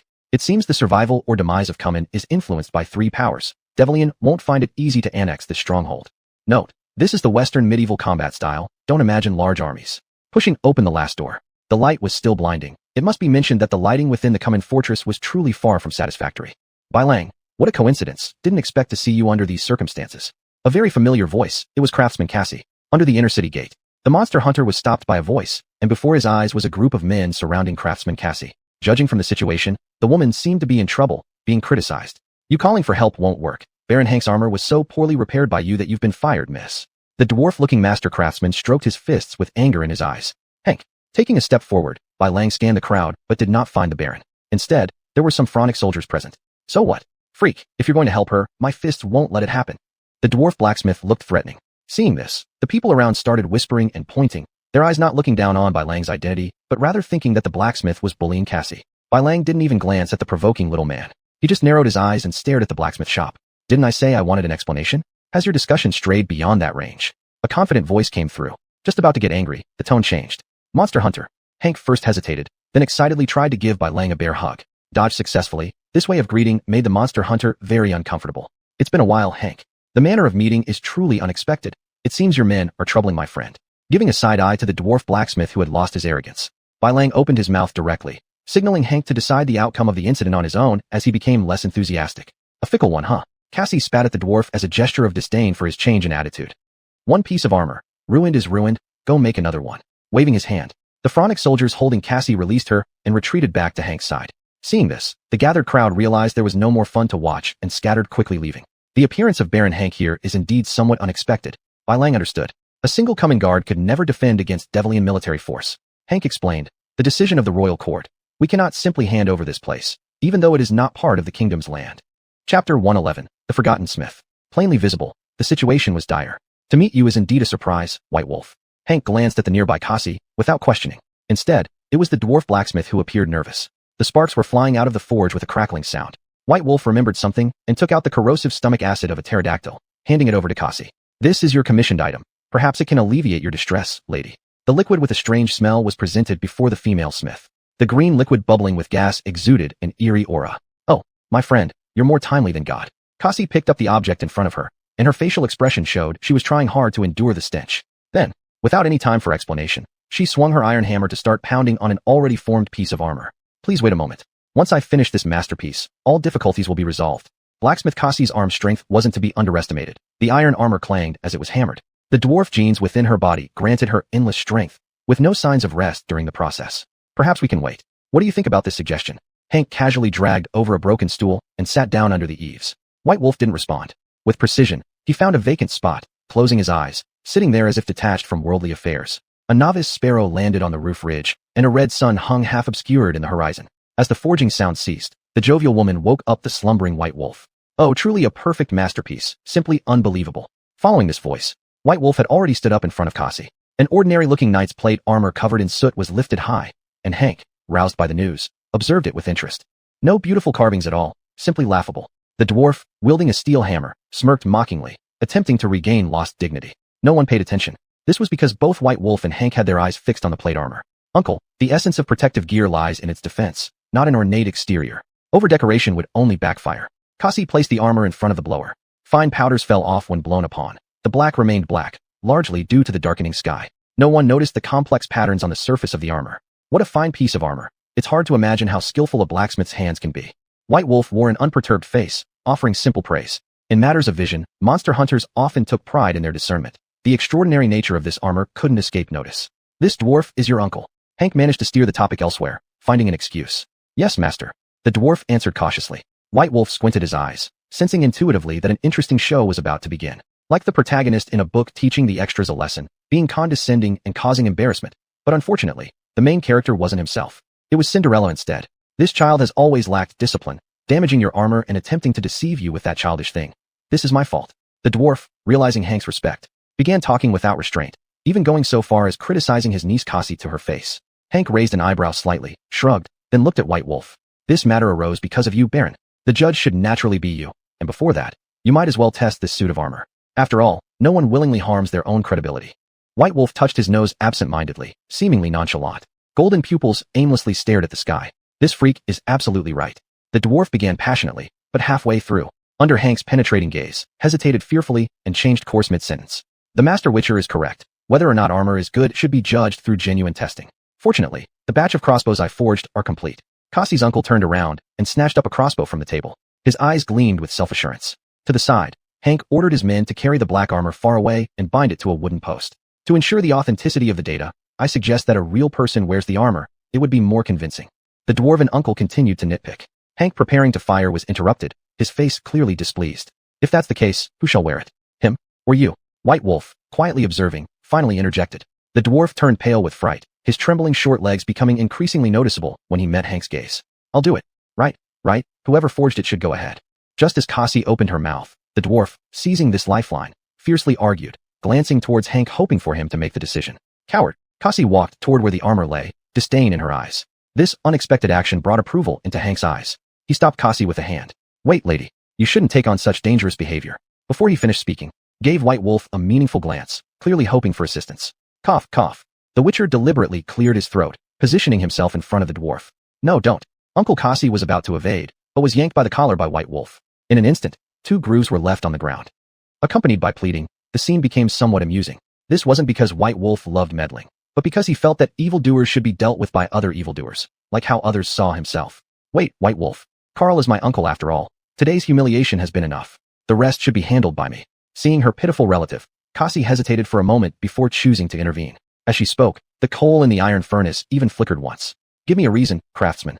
White Wolf turned his head, as if what was before him was not a person but a saint, even altering the way he addressed Cassie. A brief pause allowed Dwarf Carl a chance to catch his breath. Taking advantage when the Witcher wasn't paying attention, he clutched the broken wooden post with all his might, eyes filled with gratitude looking towards his niece. Uncle Carl may not be a good man, but he raised me amidst the turmoil of war. So, lady, today I will take his place in the experiment, and from now on we are even. Cassie said this while breaking free of Hank's grip, with such force that it even caused the Baron pain in his wrist. The inversely questioning White Wolf understood the situation and refrained from hindering her. Lady, let the men handle such crude tasks. Your job is only to hand this crossbow to White Wolf. His figure moved ahead first, leaving Cassie standing there in confusion. Subsequently, with the soldier's help, Hank confidently slipped the black plate armor over his body. Mr. White Wolf, here's your weapon. Cassie reluctantly complied, and beside the Witcher, Carl sighed in relief. On the relieved face of the dwarf, White Wolf realized that the experiment with armor indeed carried risk. Given the current forging technology, the power of a crossbow could pierce protective gear at a certain distance, making it less effective against the bolt. Hank, in the Witcher's code there's a phrase, without sufficient skill, arrogance will only harm you. Chapter 112, Fish and Chips. Raising the crossbow. Golden cat eyes swept over with a streak of light. With a clang, the sharp collision sound made Cassie instinctively cover her eyes. The onlookers pointed fingers and whispered, among whom were those who attempted to liven up the atmosphere. Truly an incredible masterpiece. If it could be mass-produced, Frank's army would be invincible. Picking up the arrow, a bead of cold sweat fell from Hank's forehead as he stared at the broken arrowhead and let out a long breath. It seems that your work has been quite successful, Cassie. The White Wolf glanced at Hank and threw down the crossbow. There was only a very small dent on his armor. Without the keen eyesight of a monster hunter, it would be hard to notice. God's providential reign. This is all thanks to the pterodactyl stomach acid solution you provided. There's nothing I can do to repay you, monster hunter. I will keep my promise and forge you brand new weapons and equipment. Cassie lowered her hands and patted the torn apron. At this moment, Hank in his armor carried still-dazed Carl into the conversation among the monster hunters. It's hard to imagine that this armor fits so well, even as if custom-tailored. Yes, sir, it was built according to your body measurements. Cassie responded to Hank's question with a smile in her eyes. Baron Franikuro was taken aback for a moment, feeling heat in his ears. He threw down Carl, dropped a money pouch, left a note about needing to discuss matters with Nathan, and then hastily fled with his entourage. What a lovely night. Cassie helped her Uncle Carl to his feet, smiling gently. After standing up, the dwarf hung his head in shame, picked up his iron hammer off the ground, clenched his fists, and was about to leave the little blacksmith shop. Uncle, you've won, Cassie. According to the rules of the dwarves, I will leave here. Please don't humiliate me further as the victor. No, Uncle Carl, you were just blinded by pig fat and have now come to your senses. We still need you here. Is a drama of family love playing out? No. The White Wolf wasn't interested in being a spectator. After issuing a simple threat, Carl smiled and agreed to stay. However, the owner of the blacksmith changed to Cassie. Next, shouldn't we talk about compensation? The White Wolf went straight to the point. Monster hunters had long planned the upgrade and replacement of their hunting gear. Apart from forging materials being a big challenge, finding a suitable artisan was equally difficult. Master Monster Hunter, there's absolutely no problem with your proposal. Cassie hesitated for a moment before continuing. Provided there is a complete blueprint and materials. They looked at each other. Stroking his furry jawline, the hair untrimmed for quite some time, obviously gave him poor tactile sensations. The White Wolf shook his hand. It was crystal clear. Blueprints are designs used for crafting armor and weapons, neither of which could go without the materials. Blueprint for strengthening the wolf suit, along with materials. As he spoke, the White Wolf waved his hand. Tissues of powerful monsters such as pterodactyls, goat-headed beasts, screamers, etc., were laid out on the forging table. In addition, there were also meteorite silver plates, leather, hard leather, hemp, gilt silver shards, monster blood, and more. Regarding the performance of the wolf suit, according to Flock's records, the performance did not surpass the florid suit. The reason the White Wolf still crafted it was because the wolf suit could be upgraded. The higher grade version would surpass the florid suit, under the premise that a reinforced wolf suit is used as the forging base. Quality classification of wolf suits: standard wolf, reinforced, high grade, master level, grandmaster level. Suit components divided into gloves, chestplate, pants, boots, steel sword, silver sword, hand crossbow. Note, this type of classification does not solely belong to the monster hunter's profession. For instance, knights exclude the silver sword, but share similar standards of suit and quality. Master Monster Hunter, these things require some waiting time. Perhaps they'll be done by noon tomorrow. Cassie selected materials according to the blueprint, excitement shining in her eyes. The White Wolf understood. What he wanted still needed some time. He didn't mind waiting, choosing a dry spot instead. Sitting cross-legged with closed eyes, the intermittent clanging sounds from forging made his consciousness drift into sleep. Rooster crowing rang out. The golden cat eyes flickered once, followed by him rising and looking at the sky. The time was exactly at noon. Happy to see you awake, master. Here is your reward. Cassie presented the reinforced wolf to the White Wolf. She was delightedly admiring her own work. Good texture. This was the inner impression of the White Wolf. A glance at the item details revealed peaceful and stable data. Why wasn't there a wolf sword? Because the White Wolf lacked the forging material. Cassie, aside from this, can you craft even more advanced tools? After picking up the reinforced wolf set, the monster hunter asked seriously. This wasn't nitpicking from the White Wolf. In tradition, it's extremely difficult to find an artisan across the vast continent. Finding them relies mostly on luck, and half again on luck. Not possible. To forge items of higher quality, only a high-ranking artisan can accomplish it. Cassie shook her head, indicating she was powerless to help. The conversation seemed about to end quickly when a voice rang out. There are many blacksmiths in these small places, but in the capital of Dewilia, there's a young half-elf artisan who can meet your needs. Monster Hunter. Carl put down his iron hammer, puffing on his tobacco pipe, feigning mystery. The White Wolf understood the distinction in the dwarf's words. Blacksmiths are like commoners, while artisans are the nobility among blacksmiths. There are always hierarchies wherever you go. The White Wolf shrugged, inwardly criticizing this behavior while showing indifference outwardly. Uncle Carl, stop being mysterious or the Monster Hunter might crack your skull open. Cassie helped by asking for the White Wolf. This spared the old man from negotiating terms with the Monster Hunter. That's a lad who loves fish and chips. His blacksmith shop is located in the capital of Dewilia, Andy. Carl smoked, sneaking a glance at the White Wolf. Seeing no reaction from him, he continued. The general location should be near the harbor. You should be able to find him. It's said that he can forge master-level tools. Blowing out a puff of smoke, he picked up his hammer and began forging again. The bangs of his work signified that everything had been said. Further questioning would yield no more information. Dewilia. The White Wolf's expression turned solemn. He had once tried to decipher ancient texts, but unfortunately, they were heavily damaged, offering little insight. However, scattered clues suggested he should visit Andy. Your uncle wouldn't deceive you. I guarantee it, sir. Cassie, noticing the change in the Monster Hunter's face, confidently slapped her chest before the White Wolf. I'm very grateful for the news from your uncle. There's no longer any reason to stay here. I should leave. After deep thought, the White Wolf cut straight to the point. The other party wisely did not try to hold him back as he mounted his horse and left, Carl's voice calling after him. Monster Hunter, don't blame me for not warning you. Without a special pass to Dewilia, you'll have trouble moving even an inch. The sound grew increasingly faint. Porchalaca had already carried the White Wolf to the common residential area, though whether he had heard it or not, a Monster Hunter's ears do not deceive. Chapter 113, Borrowing the Way. This area is already under lockdown. Passage prohibited. The soldier sternly commanded, his wooden axe tilting forward. From atop the horse, Jean Tong glanced once, identifying the equipment as belonging to Hank's forces. Oh, Bai Lang, you should be at the blacksmith shop. What are you doing here? A voice came from above, with Haka leaning his head while looking at the Monster Hunter. Leave this place. Is there any other reason? Sir Hank. Bai Lang gave a brief response. For now, the answer was reasonable. No wonder people say when in doubt seek the Monster Hunters. It seems Master has every reason to cross the river with me and go to the enemy camp together. Following the ladder, Hank smoothly landed with the assistance of the guards. He kicked off the mud beneath his feet, satisfaction evident in his eyes. Bai Lang also understood the rules, dismounting from the horse, conduct being such. Is this Baron Nathan's intention? No, Bai Lang. I just accepted an invitation for negotiation from the other side. A rather interesting banquet trap indeed. Cough. A knight fears no such conspiracy. In conversation, the wooden stakes forming the gate had already slowly opened. The manually damaged drawbridge from yesterday had been repaired, still looking wobbly but passable nonetheless.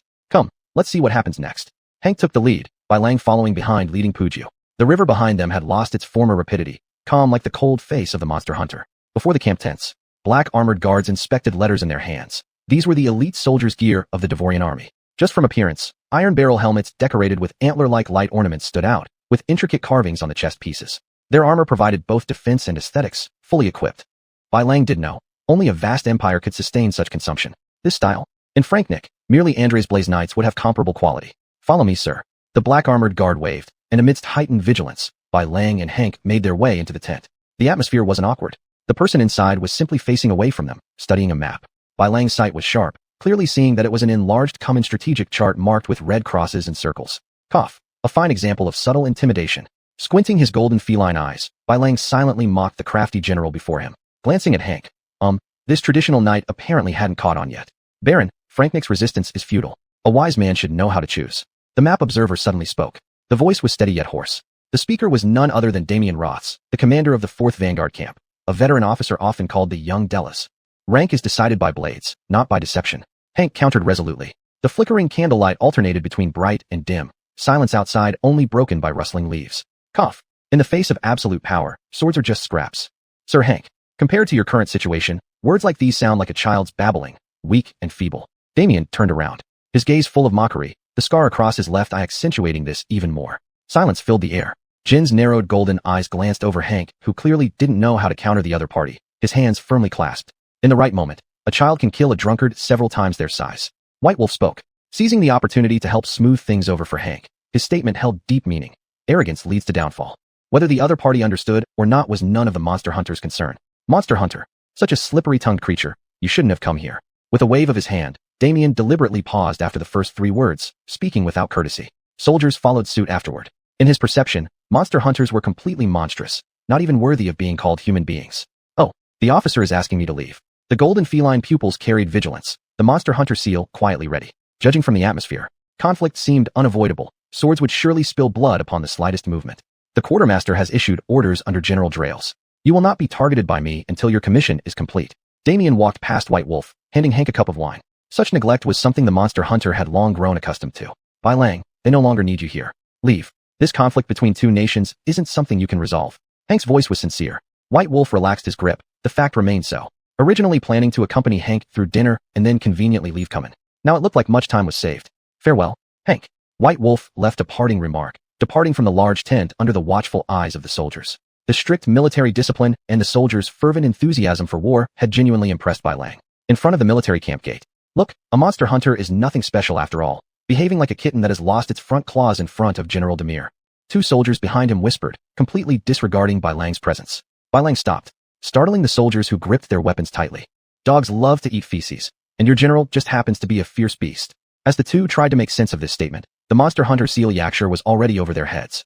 Wolves have arrived. Let's fight and subdue them. And so, the weapons were dropped. The 2 dazed soldiers started wrestling with each other, ignoring the futile attempts of their teammates to stop them. Satisfied, Bai Lang narrowed his eyes. A unique whistle echoed, summoning Puju from afar. Mounting the horse, Bai Lang departed leisurely amidst the chaos.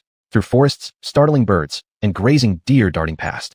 Under the moonlight, the horse gave a gentle shake of its head, pulling the silhouette forward at a steady pace. Special pass, huh? Looks like it could be obtained from the Central Grand Camp. Bai Lang organized his thoughts, golden cat-like pupils scanning the shadowed trees ahead. It's necessary to proceed cautiously while traveling through the wilderness at night. Monster hunters always followed this principle. Finding a grassy area with an excellent view, dry twigs were lit on fire, marking their resting spot for the night. Puju, do you think Olivia is somewhere right now? Bai Lang asked aloud, answering himself to the horse. It's strange, I only met her once, but my body has an inexplicable sensation towards her, very unique. Puju grazed leisurely, responding only with its breathing. Bai Lang didn't feel annoyed. It might be the leftover instinct from my original form, or it could be something else entirely. He picked up the roasted pork chop, warming it briefly before taking a few bites, finding it tasteless. The food was tossed into the fire, left to burn. Golden cat-like pupils gazed at the moonlight as Bai Lang was suddenly seized by an unexpected sharp pain in his chest, causing him to faint without warning.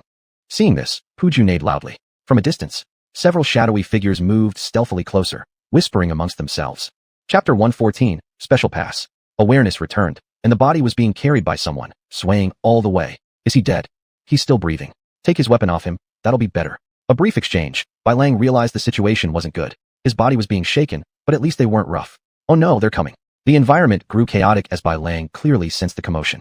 Splashing sounds accompanied with shouting. This place had become dangerous. Forcing a flicker of his eyeball, a beam of early morning light shone through his eyelids, along with the silhouette of a smaller figure raising hands on his forehead. Who? His consciousness sharpened instantly as the shadow recoiled in fear. Uncle, your apple. The soft voice barely overcame the calls from outside. Bai Lang glanced toward the window. Shadows were moving chaotically as the door to the house was forcibly kicked open. Devorian soldiers. Wanderer. Neither side spared any words as the soldiers rushed into the room with their weapons raised. Bai Lang frowned, unleashing a hunter's magic seal. The screams continued unbroken. Carrying Xianhua, he coldly walked out of the house with another shadow trailing behind him. The malefactors noticed the movement by the doorway. Drop your weapon. This is your last chance. A leader-like person spoke up, looking fat and fleshy, chewing dried fish meat which clearly did not agree with him, spitting mixed saliva out of his mouth. Coincidentally, it landed directly on 2 recently deceased individuals and an almost dying child. If Darius finds out what your men have done, would you think you'd end up like a pig, skinned and fried? Bai Lang squinted his eyes. The hand gripping the steel sword bulged with tendons. When he awoke, he had already noted that this was once the family of fishermen during a rainy night. Misunderstanding. It's completely a misunderstanding. We are just seizing supplies. These 2 old guys resisted multiple times. Today they went mad and rushed towards our weapons. It's truly regrettable. Upon hearing Darius' name, the leader grinned, first flattering by winking at Bai Lang, and then showing disdain when looking at the bodies on the ground. The soldiers laughed loudly without concern. Oh, if so, why don't you accompany me to the central camp for a discussion? We'll see if you die, or if I face punishment. Bai Lang pretended to be mysterious. His acumen let him know that the people in front of him didn't fear him. The leader's face looked somewhat displeased, thinking he could have passed it off as seizing supplies, but unexpectedly met a sharp-minded man. The general is too busy, it's best not to disturb him. Clearly, the fat pig leader backed down. Bai Lang said nothing more. He simply smiled gently and approached the leader. Very friendly. The fatty didn't care, even acting arrogantly since under Devoria's military system, there was a rule stating that non-commanders had no authority to execute wrongful officers during wartime. What are you doing? The closest soldier yelled in shock while holding their weapon, stepping back nervously. Bai Lang wiped his weapon clean. A fat pig head rolled beneath his feet. Anyone can hold the feather of a chicken and pretend it's power, but when such encounters arise, it doesn't depend on who has the bigger fists, but whose feather shines brighter. Darius can help clear your names of injustice, assuming your words have credibility. Bai Lang left a message, kicking the pig head like a ball toward the shadow. Your enemy is right in front of you. You have the right to choose how to handle it. Fear filled the shadow's eyes as its body displayed uncertainty. Yes, the timid individual was the son of the fisherman who Bai Lang had once given an apple. Justice does not come every day. Missing it will only leave behind regret. Bai Lang called for Puju as he watched the fisherman's son atop his horse. Meanwhile, he tossed a burnt fire stick with residual flames onto the ground. The surrounding soldiers lost their arrogance, their spirits broken like wilted eggplants. Clearly, the actions of the monster hunter and the mention of Darius had shattered their inner defenses.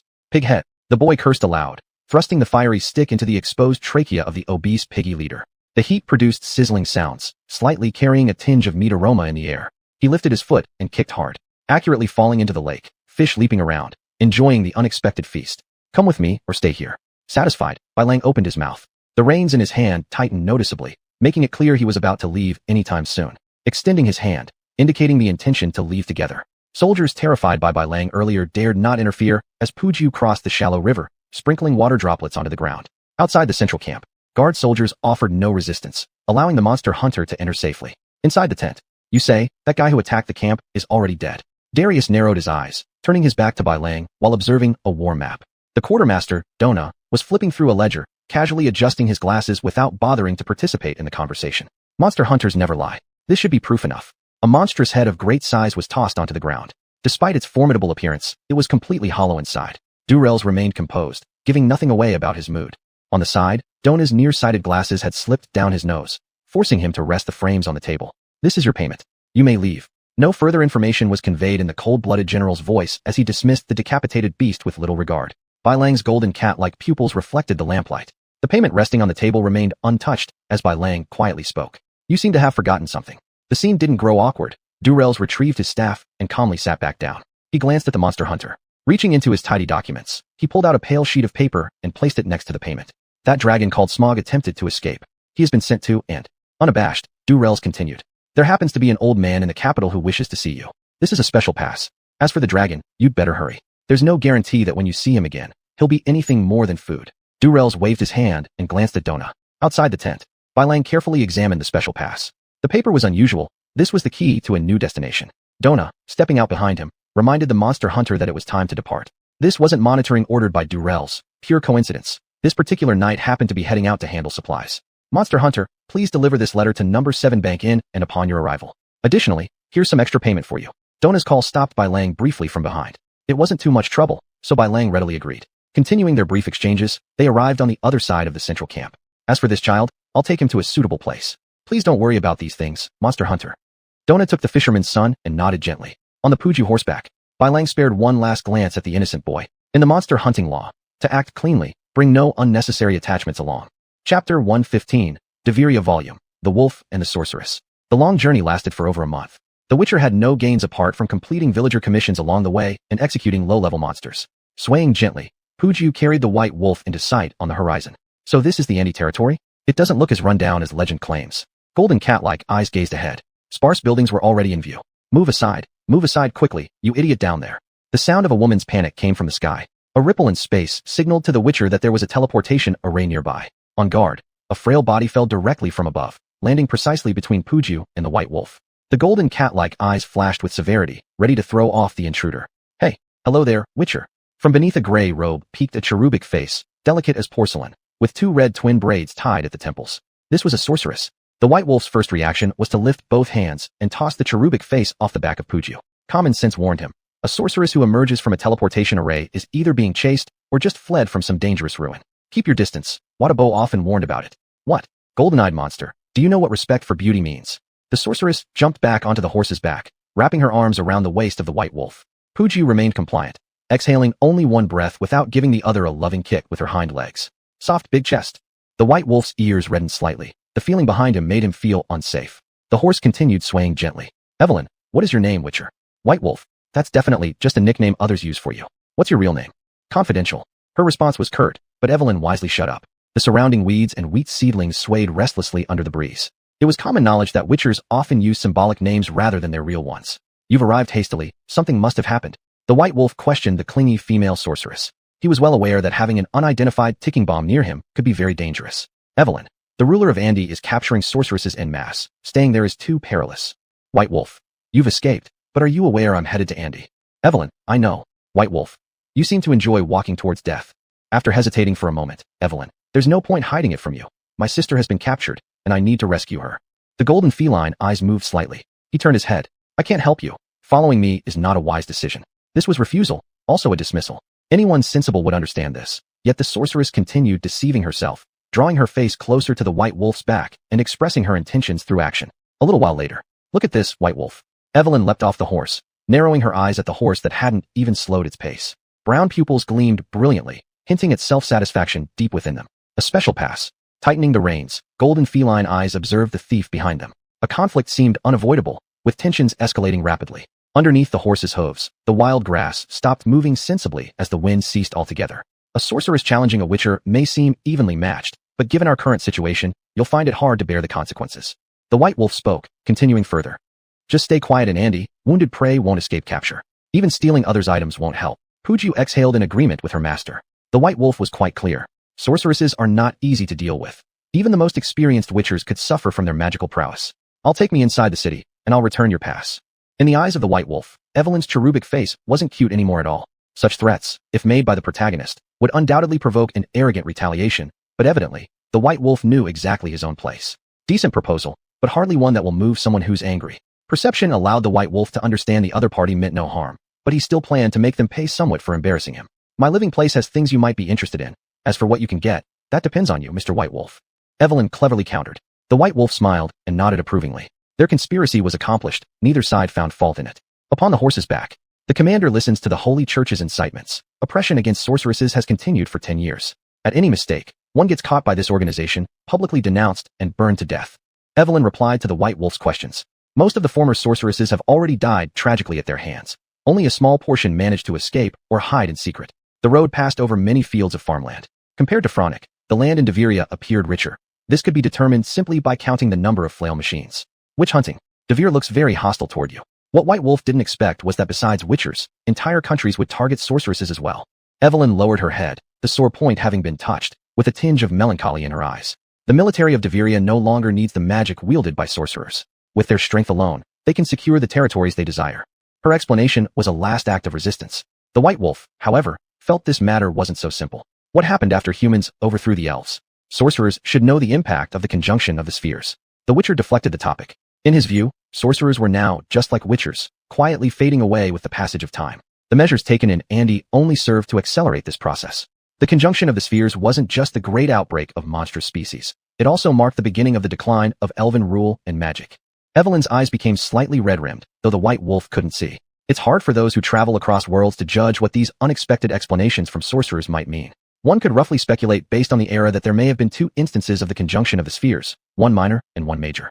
The former had no significant impact on the world, but the latter caused not only the downfall of elven governance, but also a continuous decline in magic that still affects the present day. From an era when magic once filled the skies, to now where its influence struggles to hold, already reveals much about the situation. The Ice Age of Magical Artisans. The White Wolf thought this name aptly reflected the current state. Andy City. Constructed along a coast surrounded by sea on three sides, maritime trade has fueled its powerful political and military clout. Towering buildings and bustling streets stood testament to this fact. On the stone bridge, the front half was crowded with people, while the rear half was strictly guarded. This was the main gate of the capital city, where first-time arrivals had to confirm their identities. Evelyn hid her face in the Witcher's back as Puju huffed impatiently. Second Legion pass. An officer-looking soldier double-checked, and then passed it to his teammate for further confirmation. After verifying without any mistake, he handed the document back. Not even bothering to check Evelyn hiding behind the White Wolf, the guard ordered the soldiers to open the gate. Do you know Daryl's, White Wolf? As they walked down the town street, and the grand gate disappeared from sight, Evelyn finally broke her silence. The White Wolf noticed fear in the female sorcerer's eyes. Are you afraid of that guy? At this moment, Bai Lang had dismounted, and the road ahead was blocked by a house with a corner cut off. Regarding Aphelin's fear, instinct told the witch hunter not to inquire about the reason unless absolutely necessary. Follow me, Bai Lang. This is where I live. The wizard lowered the cloak covering her face and knocked on the door. After waiting for a while, the old woman resembling an elder opened the door from inside, peeking out through the crack. Upon confirming the visitors, she narrowed her eyes slightly and warmly welcomed Aphelin into the house. Child, this is your letter. 2 days ago, a wizard named Zalanina delivered a message and instructed me to give it to you. The elderly woman, holding an oil lamp, picked up a letter from the dark corner of the room. Dusty but quite new in appearance. Clearly it was a recent item. Bai Lang stood behind Aphelin, the door already closed. His vigilance kept him always alert. Thank you, Grandma. This is your favorite candy, which I specially bought on the way. Aphelin smiled and handed the sugar cubes to the grandma. It was the respectful term used by wizards when addressing elders. This point, Lang could tell. You are truly thoughtful, child. It was evident that Aphelin and the elderly landlady had a very close relationship. Upon receiving the gift, she glanced at the witch hunter deliberately before leaving with the oil lamp without making any statement. Intuition told Lang that strange people were common occurrences in Grandma's eyes, indicating that Aphelin frequently brought people back. Lang, watch your step. The last piece of wood has been slightly damaged previously. Don't fall down. At the top floor, the wizard gave a deliberate reminder. His raised foot was suspended in the air as the wooden board showed signs of slight sinking. Let me see what in your words interests me so much, Aphelin. By now, Lang and Aphelin had reached the top floor, both hands crossed in front of their chest, inquiring with interest. Judging the situation, Lang had already understood the rough layout of the space. This was entirely a relatively tall detached building, 4 floors in total, divided by wooden boards and connected by stairs. Look, Aphelin displayed the scroll on the wall, and the peculiar painting was easily scanned over. Stroking his chin, the golden cat-like pupils accepted unfamiliar information. Gemstone. The 2 words carried uncertainty. That's right, Lang, it's a gemstone. Aphelin confirmed the question, and the confidence in her eyes left Lang puzzled. Just as they were about to continue their conversation, there came violent knocking sounds from the first floor, loud enough to clearly judge the rudeness of the visitor. The dogs have followed the scent. Lang placed Aphelin behind him, pulling down the sword of 1,000 blossoms from his back, with his golden cat-like pupils showing dislike. Taking action himself, he was about to go down to teach those clueless guys a lesson, but he was stopped by the wizard. Grandma will handle these. Your appearance will complicate simple matters. With sincere eyes, Lang chose to believe her. On the ground floor, Grandma slowly opened the door. Perhaps due to the passage of time, the wooden door could no longer withstand the continuous impact and shattered completely as it opened. We act under the name of the Holy Church. Someone reported that a witch is hidden here, so we will conduct a search. Any obstruction will be treated as an accomplice. The leader held up a portrait, and his behavior revealed arrogance. Even though the view was dim, Lang still glimpsed through the stairwell gaps at the visitor's attire. Classic leather 5-piece sets, fragile areas reinforced with obvious metal pieces, short swords hanging at the waist. Most notably, they all wore anti-magic chains around their right waists, and a very noticeable tailed chicken collar protruded from their hats. These guys, no matter how you look at them, don't seem like real believers. Instead, they're more like false soldiers. Lang muttered to himself, curiosity occupying his heart. Looking at the newly arrived witch hunter, Aphelin kindly explained. The Holy Church is not a traditional religious organization. They are a group of fanatical atheists who believe that gods will not save humanity. Only humans can save themselves. Moreover, whether a country is strong or weak depends solely on its people, not gods. Therefore, witches, who can communicate with unnatural substances and use them for themselves, are like thorns in their eyes. Note, in this worldview, magic originates from a kind of unnatural substance, and the reason why wizards can use magic is because their special bodies are connection media. Lang heard that this organization specifically targets wizards. Their anti-magic chains, each person equipped with one, clearly demonstrated that these devices, once worn on the wrist, would render wizards completely helpless. As for Grandma, she calmly held the cat and sat back on the only chair in the room. Her eyes, narrowed into slits, hinted at unknown intentions. Retrieve. The Holy Church follower waved his hand grandly, and his minions surged forward. They grabbed and smashed everything in sight, leaving chaos in their wake. Fortunately, the only passage to the 2nd floor and above had been locked beforehand by Grandma, leaving the Holy Church members to wander in a limited space. Lang and Aphelin were currently safe. Sir, nothing has been found. The lean guy was gnawing on an apple, reporting with disdain while kicking the desk. Coincidentally, the honey candy Aphelin had brought lay right on top. Another pauper. Get me some men to drive this old woman out and let her neighbors see the consequences of harboring criminals. Without any evidence, the innate sense of superiority made him angry and humiliated. His actions intended to humiliate Grandma, pinning an imaginary crime onto the elderly. Sir, watch well. A lackey rolled up his sleeves and moved forward arrogantly. Ouch! Who's so blind as to dare hinder the Holy Church? The pain from falling down triggered curses from the church member. Unbeknownst to them, another side door was kicked open forcibly, and a group of Devirian city guards swarmed in. Indeed, Grandma's house had an inconspicuous back door. You blind things, do you really think that in Andre here, the Holy Church can act without the law and bully civilians? Even before the voice trailed off, strong and agile legs already kicked into the abdomen of the church member. The deadly attack instantly left the person on the ground foaming at the mouth and unconscious. Commander Rommel, what brings you here meddling when you should be minding your own duties? This is where the Holy Church is conducting investigations. The leading church member tried to intimidate, but didn't finish speaking. Commander Rommel already seized a nearby wine bottle and smashed it over the other's skull. The glass shards accompanied by red liquid made the opponent extremely disheveled. Waving his hand, the soldiers understood his intention and used force to drag the church members to the street, followed by screams. Mrs. Inners, due to our poor enforcement, we regret disturbing you. I swear on my position as former subordinate under Officer Draelis that these riffraff will not appear before you again. Commander Rommel appeared very humble and bowed deeply towards Grandma amid the feeble wailing of the holy members, expressing his stance. Leave the money for the door repair, then take those mad dogs away. Grandma stroked her cat, and following the instruction, Commander Rommel acted conscientiously. On the upper floor whereby Lang had been observing, he was in a state of shock. Andre, the capital of Deveria, had surprisingly good public security, completely unlike the sinful city described by Franznik and other countries. It seemed by Lang's thoughts had been noticed by Aphelin beside him. Aphelin, why did the relieving officer respectfully address Grandma as Mrs. Inners? Chapter 117, The Plan. Evelyn glanced at the White Wolf. Mrs. Inners' nephew is Dralis.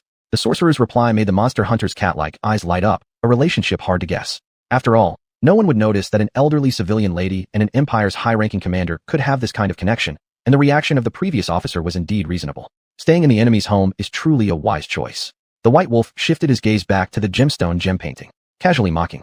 Mrs. Inners knows there's a sorcerer living in her house. She's even more tight-lipped about it than her friends. Evelyn felt a genuine sense of gratitude towards Mrs. Inners, and for this reason, in an era where sorcerers were being exterminated, Evelyn had managed to survive until now. Is their relationship strained? The White Wolf was somewhat skeptical. As a nephew, Dralis theoretically shouldn't leave his aunt in such a situation. Evelyn, it's not as you imagine. Dralis was born a commoner, personally raised by Mrs. Inners, there's no doubt about that. White Wolf, oh, Evelyn, humph. It's not surprising for a young man from the common folk to rise to power in times of change. But Mrs. Inners didn't want her nephew to be antagonized by the world and eventually drown in chaos. So after disputes, they rarely saw each other. Evelyn, compared to the remnants of the old era, the change itself was a miracle. Removing the gem portrait, she placed it before the White Wolf. Evelyn, like this gemstone, if not for artificial promotion, it would just be an ordinary stone. Placing her jade arm on the White Wolf's shoulder with a seductive look in her eyes, the sorcerer's actions made the monster hunter feel uncomfortable to some degree. White Wolf, so this is the thing you claimed might interest me? Half jokingly, the monster hunter pushed Evelyn away. Compared to Elvire, the charming person before him still carried a hint of childishness. You're the first strange person I've met who isn't attracted to beauty, something I noticed during our first meeting. Evelyn didn't get angry when pushed away. At least during Ant's escape, many lechers died due to temptation. I don't like concealment. If you're just lacking a man, leaving here will be my only choice. Clearly stating her position. The White Wolf actually didn't have time to waste here. Besides delivering Dona's letter, he also needed to inquire in and for scholars capable of deciphering ancient texts. Scholars. Some worked as state-employed record keepers, including quite a few who specialized in researching ancient elven culture. Steal this gem. Save Nicole. Evelyn pouted. Her beautiful appearance has always been her prideful tool of deception. Faced with a failing tactic against the monster hunter, she couldn't help but feel disheartened. What do I gain from doing this? Monster hunters aren't your lackeys. Even if the reward is substantial, I need a reason. In terms of behavior, the White Wolf had no intention of prolonging his stay. The gist of his words could be summarized as, 1,000 gold coins can't buy my willingness.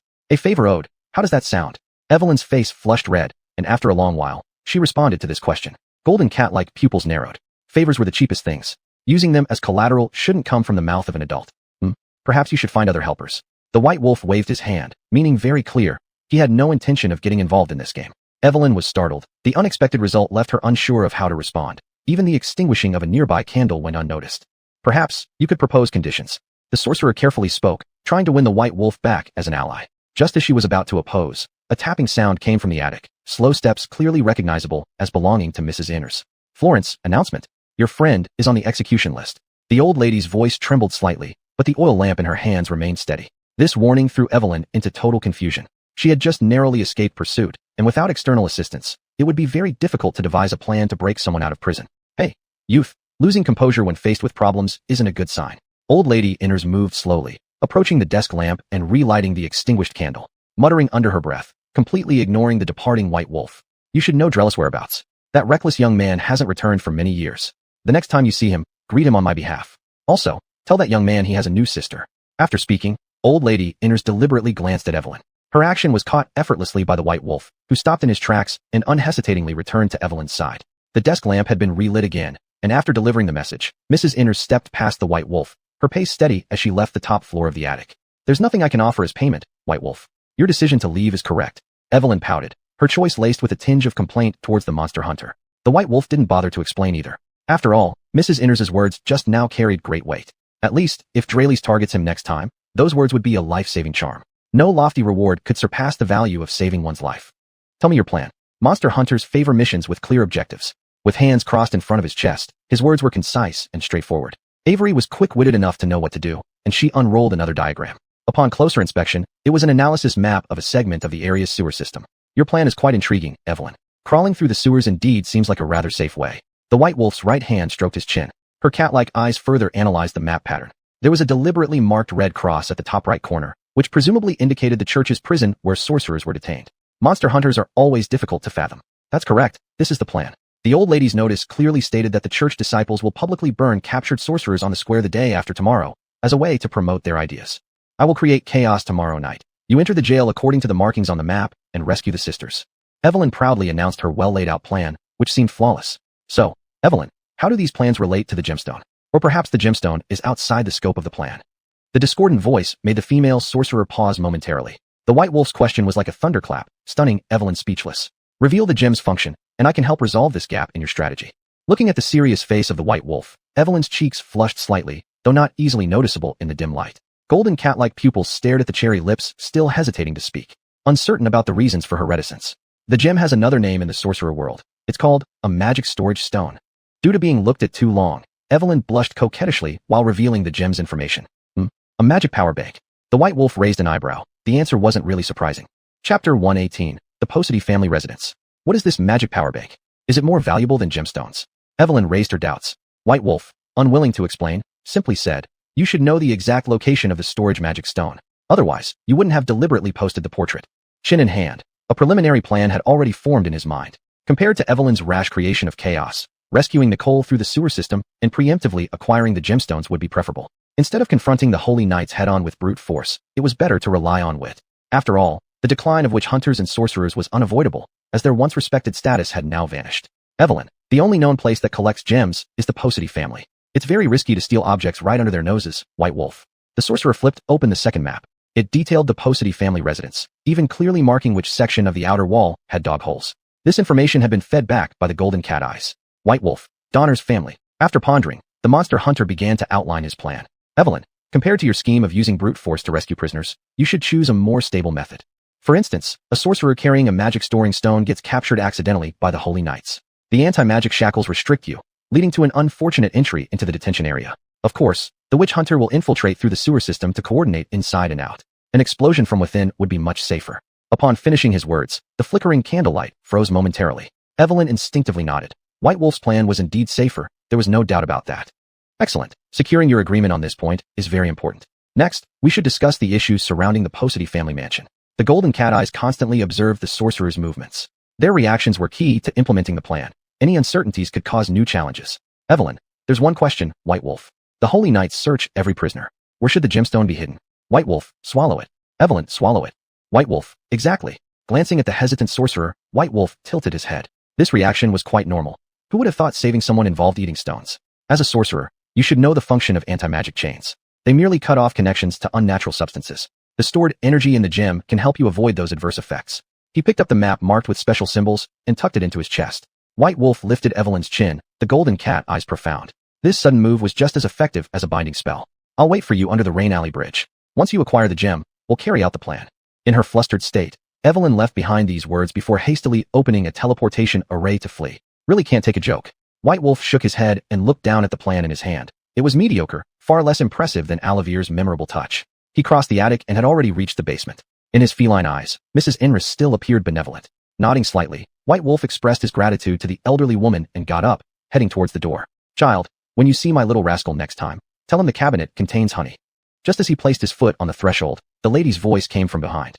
White Wolf shrugged and made no pause, his figure vanishing among the crowd, leaving only the lonely shadow of Mrs. Inris in the room. At midnight, in the dark alley, a pair of sapphire eyes drifted like ghosts until finally stopping before a shadow. Slowly standing up, the awakened golden cat eyes startled them away. A black cat, a wanderer of the night. White Wolf rubbed his shoulders. Long periods of sitting had slowed his blood flow. Gazing at the manor before him, the guards weren't overly strict. Donner's family, as imperial mega-merchants and Valyrian nobles, were obviously not allowed to possess military power. Seizing the opportunity, his figure leaped into the courtyard. Perhaps due to poor luck, he happened to land beside a patrol guard relieving himself against the wall. Staring at each other, the curved arc stopped instantly. AKSI. The hunter's seal was quickly released, the enchantment paralyzing the guard. It's just a black cat passing by your vision. Nothing happened. Leave. White Wolf patted the guard's shoulder, then his figure disappeared into the night. The guard pulled up his pants, nodded, completely forgetting what had just occurred. Enchanting illusions. This was the general approach used by witch hunters for minor conflicts. As for Plan B, it usually involved direct swordplay. There isn't even a problem. We don't even need to draw our knives. Hidden in the room, White Wolf examined a pile of magic storage stones while joking. Stretching out his hand, He selected one the size of an egg, relatively smooth, which would make it easier for Evelyn to swallow. The operation went without any difficulty. It all depends on the simplicity of the Posity family's storage room, which wouldn't even deter a monster hunter from visiting. The only thing to be cautious about were the external patrols. Just as he was about to leave, a map caught White Wolf's attention. It was marked with the distribution of banking assets. Interestingly, among the circled points, Bank Number 7 was surrounded like an isolated island in the middle. Perhaps Donner's letters have no connection to his family. Or rather, just like Bank Number 7, they are isolated on the outside. The golden cat eyes stared intently at the map. Beyond this, there were no excessive desires for the surrounding wealth. In the code of monster hunters, there is a very important rule. Greed is one of the main causes that kill monster hunters. Without the strength to touch it, it will only lead to contrary results. White Wolf was fully aware of this. Chapter 119, An Ancient Catalog. Door, the Imperial Treasurer has already shown discontent towards the Posity family. Things are starting to get bad, and the Number 7 bank is already like a turtle in a jar. I don't want any loopholes to appear in our plan going forward. You should be able to understand what I mean. A weary voice came from outside the door before the footsteps ceased. Through the gap between the windows and doors, the White Wolf detected that there were two visitors.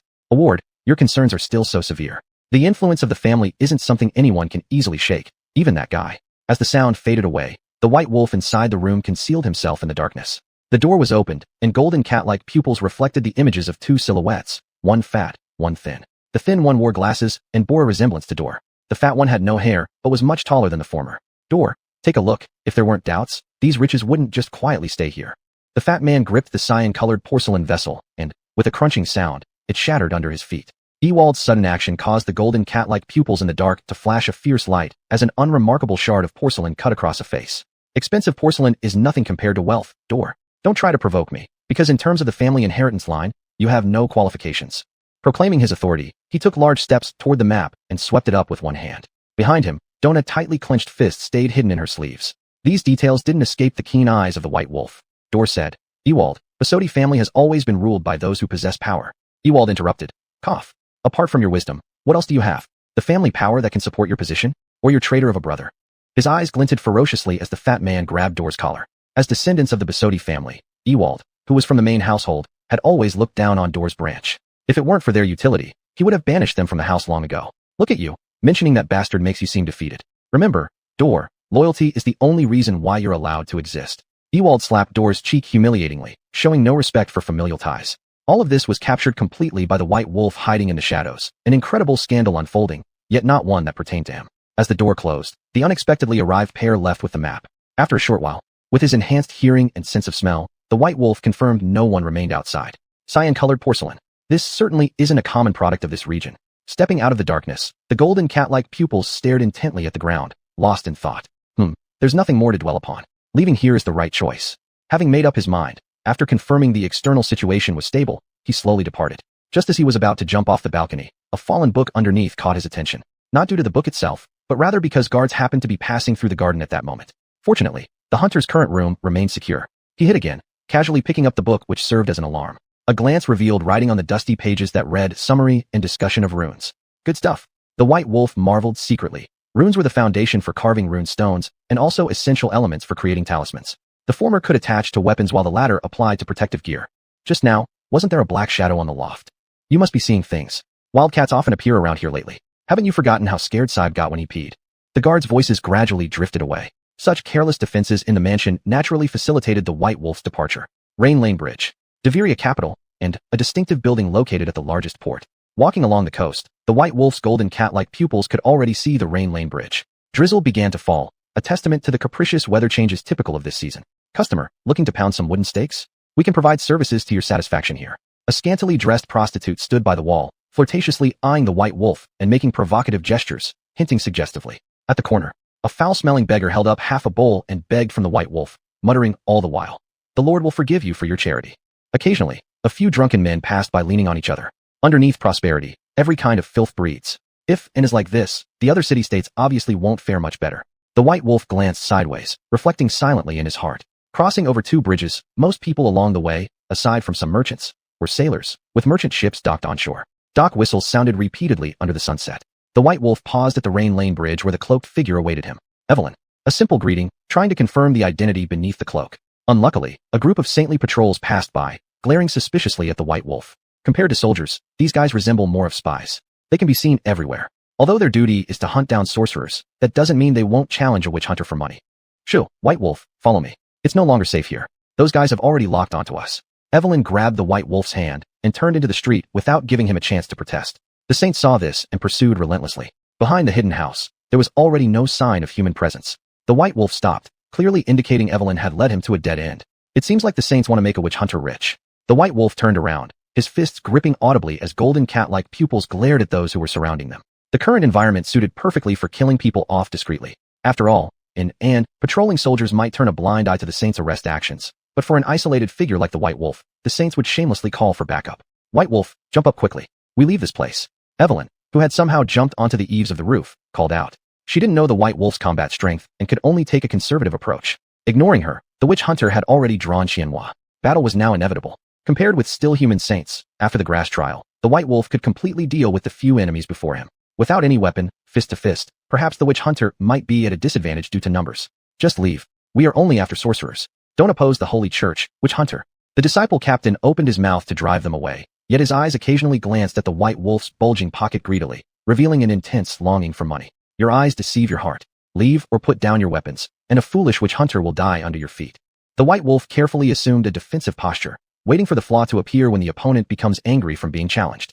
You are challenging the authority of the Holy Church, freak. Some reckless individuals started attacking the White Wolf, even forgetting their home field advantage, calling reinforcements. Chapter 120, Sewer. Oh, you guy, this is Anders. The last saint was clutching his mouth corner, lying awkwardly on the ground. Around him were 3 fallen teammates, already dead. In terms of brute force, White Wolf was strong, but looking at numbers, he was at a disadvantage. The guy on the ground could have succeeded in an ambush, but due to Evelyn's warning, he was smashed to the ground by White Wolf, and even his weapon bent severely. Anders is Anders. Holy Church is Holy Church. Foolishness leads people to mix them together. It's laughable. With one punch, the White Wolf executed the saint. Satisfied, he wiped his hands and stood up. Truly a soft-treading coward. White Wolf, we need to leave. Evelyn jumped down from the eaves and mocked the saint's corpse, completely regaining her composure after previous chaos. Before she finished speaking, what are you doing? Seeing the witch hunter collecting valuables off the corpses, Evelyn's eyes revealed confusion. Money not taken is foolishness. That's Wabertu's often used catchphrase. White Wolf responded very calmly. As he picked up the last anti-magic chain, these items still had some use, such as linking them together to bind a female sorceress. Of course, in the witch hunter's view, the biggest use was extracting the inner anti-magic substance and forging them into refined iron to gain new material, magic metal block, which was necessary for creating master-grade armor sets. Alright, these guys have left nothing but their clothes. As White Wolf picked up the last iron sword, he gestured for Evelyn to take him away. After all, to prevent any accident, the accurate entrance to the sewer needed confirmation from the other side. Storage stone. Evelyn pouted discontentedly, reminding White Wolf if he had forgotten something, while casually moving her full bosom slightly in the air. Her waist pouch was opened, and an egg-sized object was fetched out. Then, the gem was placed in Evelyn's mouth, who looked temptingly at the witch hunter. Her slender and smooth neck started throbbing. Golden cat-like eyes closed. White Wolf looked a little embarrassed. Taste is average, even less good than blueberry jam. Evelyn's voice indicated White Wolf could open his eyes. A black cat leaped over the wall, knocking over a flower pot, shattering it into pieces. The figure of the sorceress and the wolf disappeared into the dark alley. By the Rainbridge shore, the number of pedestrians late at night had decreased significantly, with only a few stragglers passing by. Follow me, White Wolf. The water outlet of the sewer is below. Evelyn quietly approached the tunnel entrance along the wooden stairs laid across the water surface. White Wolf followed behind, surveying the surroundings. Massive ships sailed quietly on the sea, the horns used for conveying messages having long since ceased, though faint shadows of some swimming water ghosts could be seen deep underwater. The iron grill isn't locked. Apparently, someone frequents this place. White Wolf pushed the gate open, expecting a violent demolition, but now it seemed like someone else had helped. Just as he was about to step forward, Evelyn stopped him. This is for you. You can use this thing to contact before being captured by saints. A disc was handed over to White Wolf. Evelyn's eyes signaled him to accept it. White Wolf, what is it? Evelyn. A communicator, capable of vocal contact within a certain range. White Wolf. A nice tool. Evelyn, you're not surprised? White Wolf. Items crafted by sorcerers tend to be high-end. That's common sense in the witch hunter world. Surprised? Not surprising. As a person from another timeline, compared to primitive tools in hand, only natives would value these as treasures. Evelyn nodded. Though legends record magic relics of the Elven era inherited by human sorcerers, whether acknowledged or not, in the past century, archaeological findings by scholars have undeniably proven that Elven orthodoxy lies with sorcerers, and sorcerer orthodoxy lies with humans. Time waits for no man. Evelyn, you should find a team of saints, dance on their noses, or make loud noises in front of the target prison. Opportunities like this do not come often. White Wolf said this, tore apart the marking map in his hand. He stepped boldly into the sewer. He was so casual because feedback from his senses told the witch hunter that there was no danger ahead for quite a stretch. Night.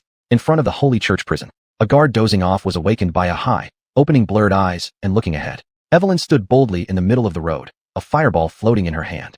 The guard's eyes suddenly widened, speaking brokenly, "Wizard! Wizard jailbreak!"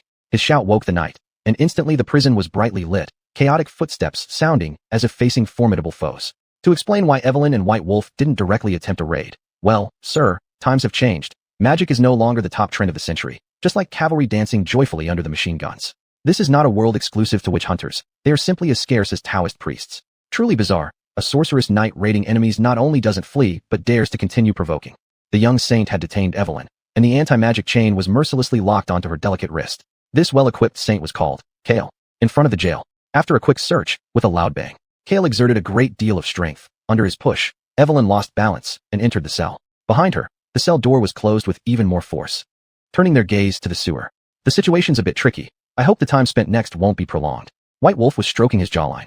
The map didn't indicate any forked paths here, which was probably due to some oversight in Evelyn's hurried preparation. A slight sniff. He made up his mind, and White Wolf moved towards the right. According to the Witch Hunter Code, don't agonize over choices, trust in your gut feeling, and use the remaining time to tackle problems one by one. This is better than wasting time. It wasn't too long. Something seems odd. White Wolf drew out his silver sword. Golden fireflies reflected colors in the dark. The torch's brightness extended just so far. There was no splashing sound underfoot anymore. Golden cat-like pupils on high alert. The ground was already dry. Common sense told White Wolf that this place had severed contact with the surface. Signs of excavation. Could it be some creature has built its nest here? Chapter 121, Blood Demon. Compared to the damp surroundings, the enclosed space beneath their feet was unusually arid. Bai Lang was clear that the creature hiding in the shadows was most likely a solitary dweller, unlike the ghouls who were known to live in groups. Here, it was a lone beast. The further they moved ahead, the thinner the soil became underfoot. Numerous human skeletons began to appear randomly exposed, and Bai Lang's golden cat-like pupils grew increasingly cautious. This is a man-eating monster, one that's at least unfriendly towards humans.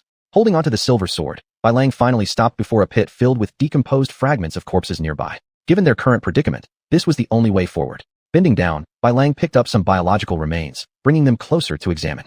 The body has been violently crushed by an external force without any signs of gnawing. The corpse has been abandoned uneaten. A strong bloody smell lingers in the air, but there's no specific blood pool formed. This indicates that the creature is a bloodthirsty entity. Bai Lang touched his jawline, a thought crossing his mind. Perhaps it was a general vampire, or possibly a specific kind.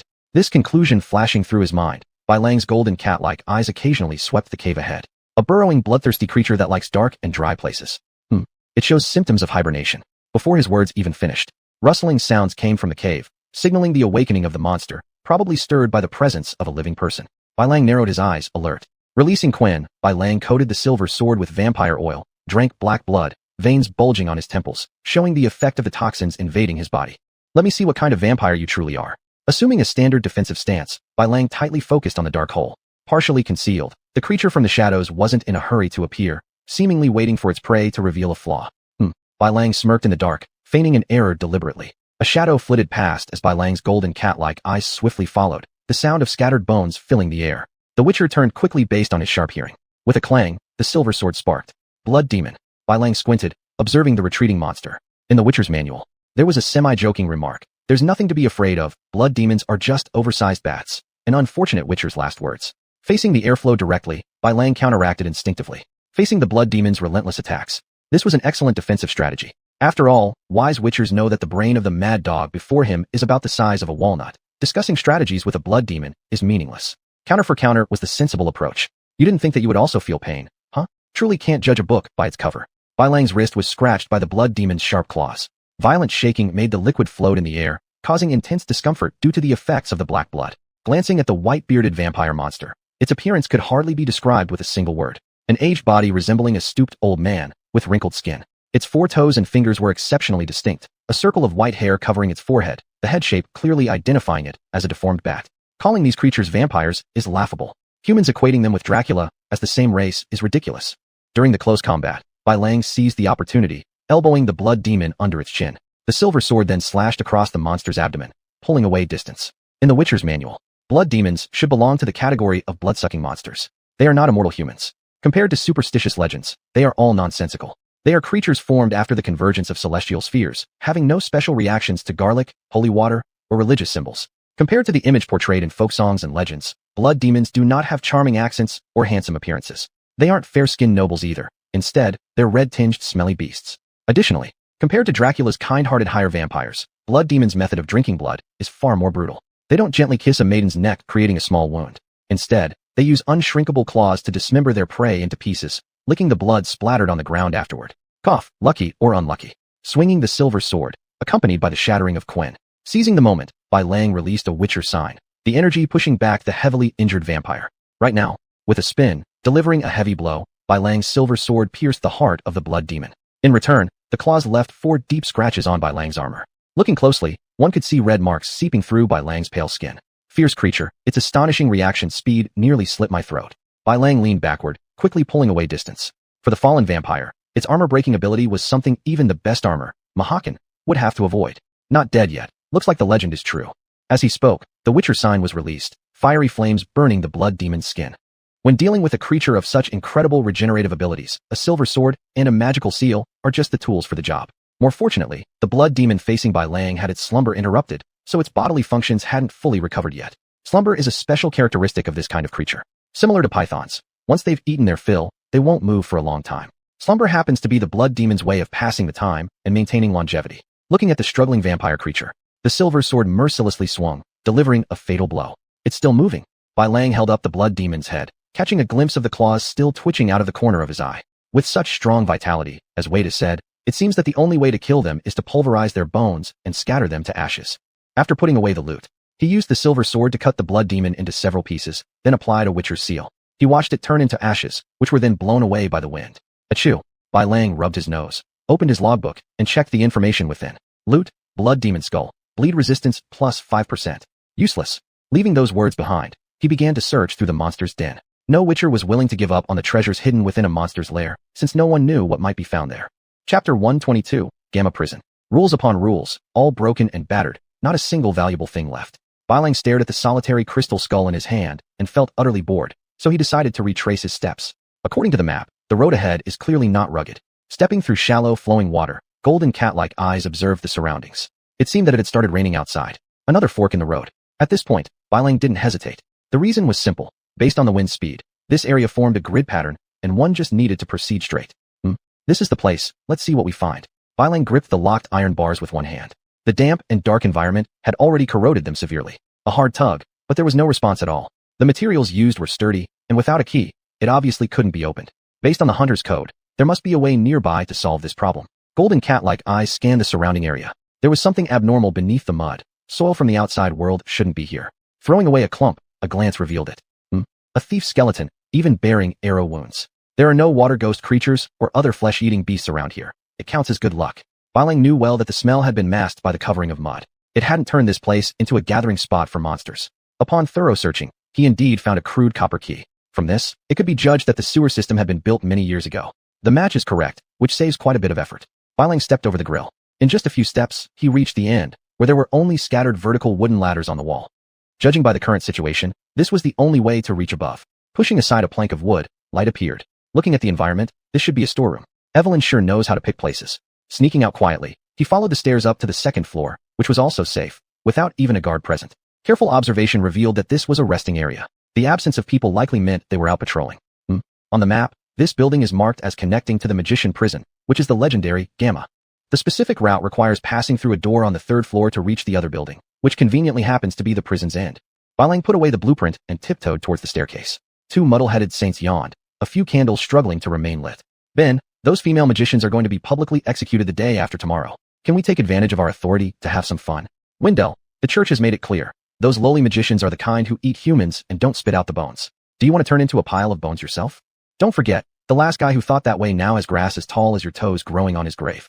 A younger-looking disciple glanced with a single eye at the lecherous old man beside him, full of disdain as he warned him. Ben, you young ones have no courage at all. Back when I was in St. Peter's prison, Wendell began boasting proudly, but Ben interrupted. If you're truly so bold, you shouldn't be bragging here, but proving it with action. Perhaps provoked by the youth, Wendell slammed his fist on the table, stood up, and opened the door leading to the prison's end, leaving a confused Ben behind. In the dim corridor, the golden cat-like eyes watched all this unfold. Luck seemed to be on the side of the monster hunter once again. St. Ben's emotions prevented him from noticing the approaching Bai Lang, so much so that he was knocked unconscious without managing to trigger any intrusion alarms. Not bad looking, considering the sleazy old partner of his. At least he's doing his job diligently. Bai Lang muttered as he searched the body.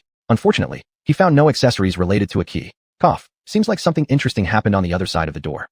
The golden cat-like eyes gazed at the wall as a single loud sound from the prison's end informed him that he needed to hurry. Pushing open the door, his eyebrows arched upward. Just as he imagined, the lewd guy had been hit by something hard, blood streaming down his face, unconscious against the iron railing. Evelyn, this is the monster hunter you mentioned. His appearance isn't too bad. A female voice rang out. Compared to Evelyn's friendly tone, this owner of the voice did not sound benevolent. Bylang, the prison keys are hanging on the wall next to the table opposite us.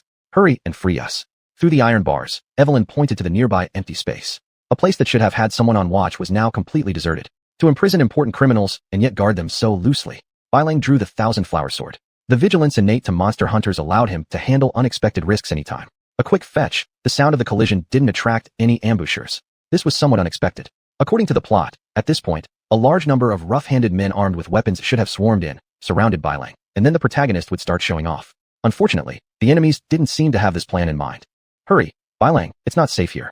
The 2 rooms holding the magicians on your side are your responsibility. I'll take care of the rest. The anti-magic shackles on her wrist were shattered by Bylang. Evelyn pulled the magician beside her out of the cell and started giving commands while muttering under her breath. Swoosh. Feeling the change in space behind him, Bylang knew this was the portal opened by the magicians. At this point, apart from Evelyn, the remaining 5 female magicians had gathered together. Judging by their appearances, their physical conditions weren't favorable. Evelyn, we must leave immediately. I can sense a large number of footsteps approaching. The tall female magician with her eyes covered by a veil clutched onto Evelyn's hand. Her tone brimmed with urgency. The female magician who had had her eyes gouged out was instantly recognized by Bylang through the still healing wounds beneath the veil after just one glance. Evelyn, Bylang, this is Nicole, you should get acquainted. Nicole, Flynn, don't waste time on a freak like that. The Saints have sealed off the outside world completely. Staying here will only mean death. A fleeting glimmer flashed in the golden cat-like eyes, as if stirred by compassion. Bylang, it seems your friend has some grievances, Evelyn.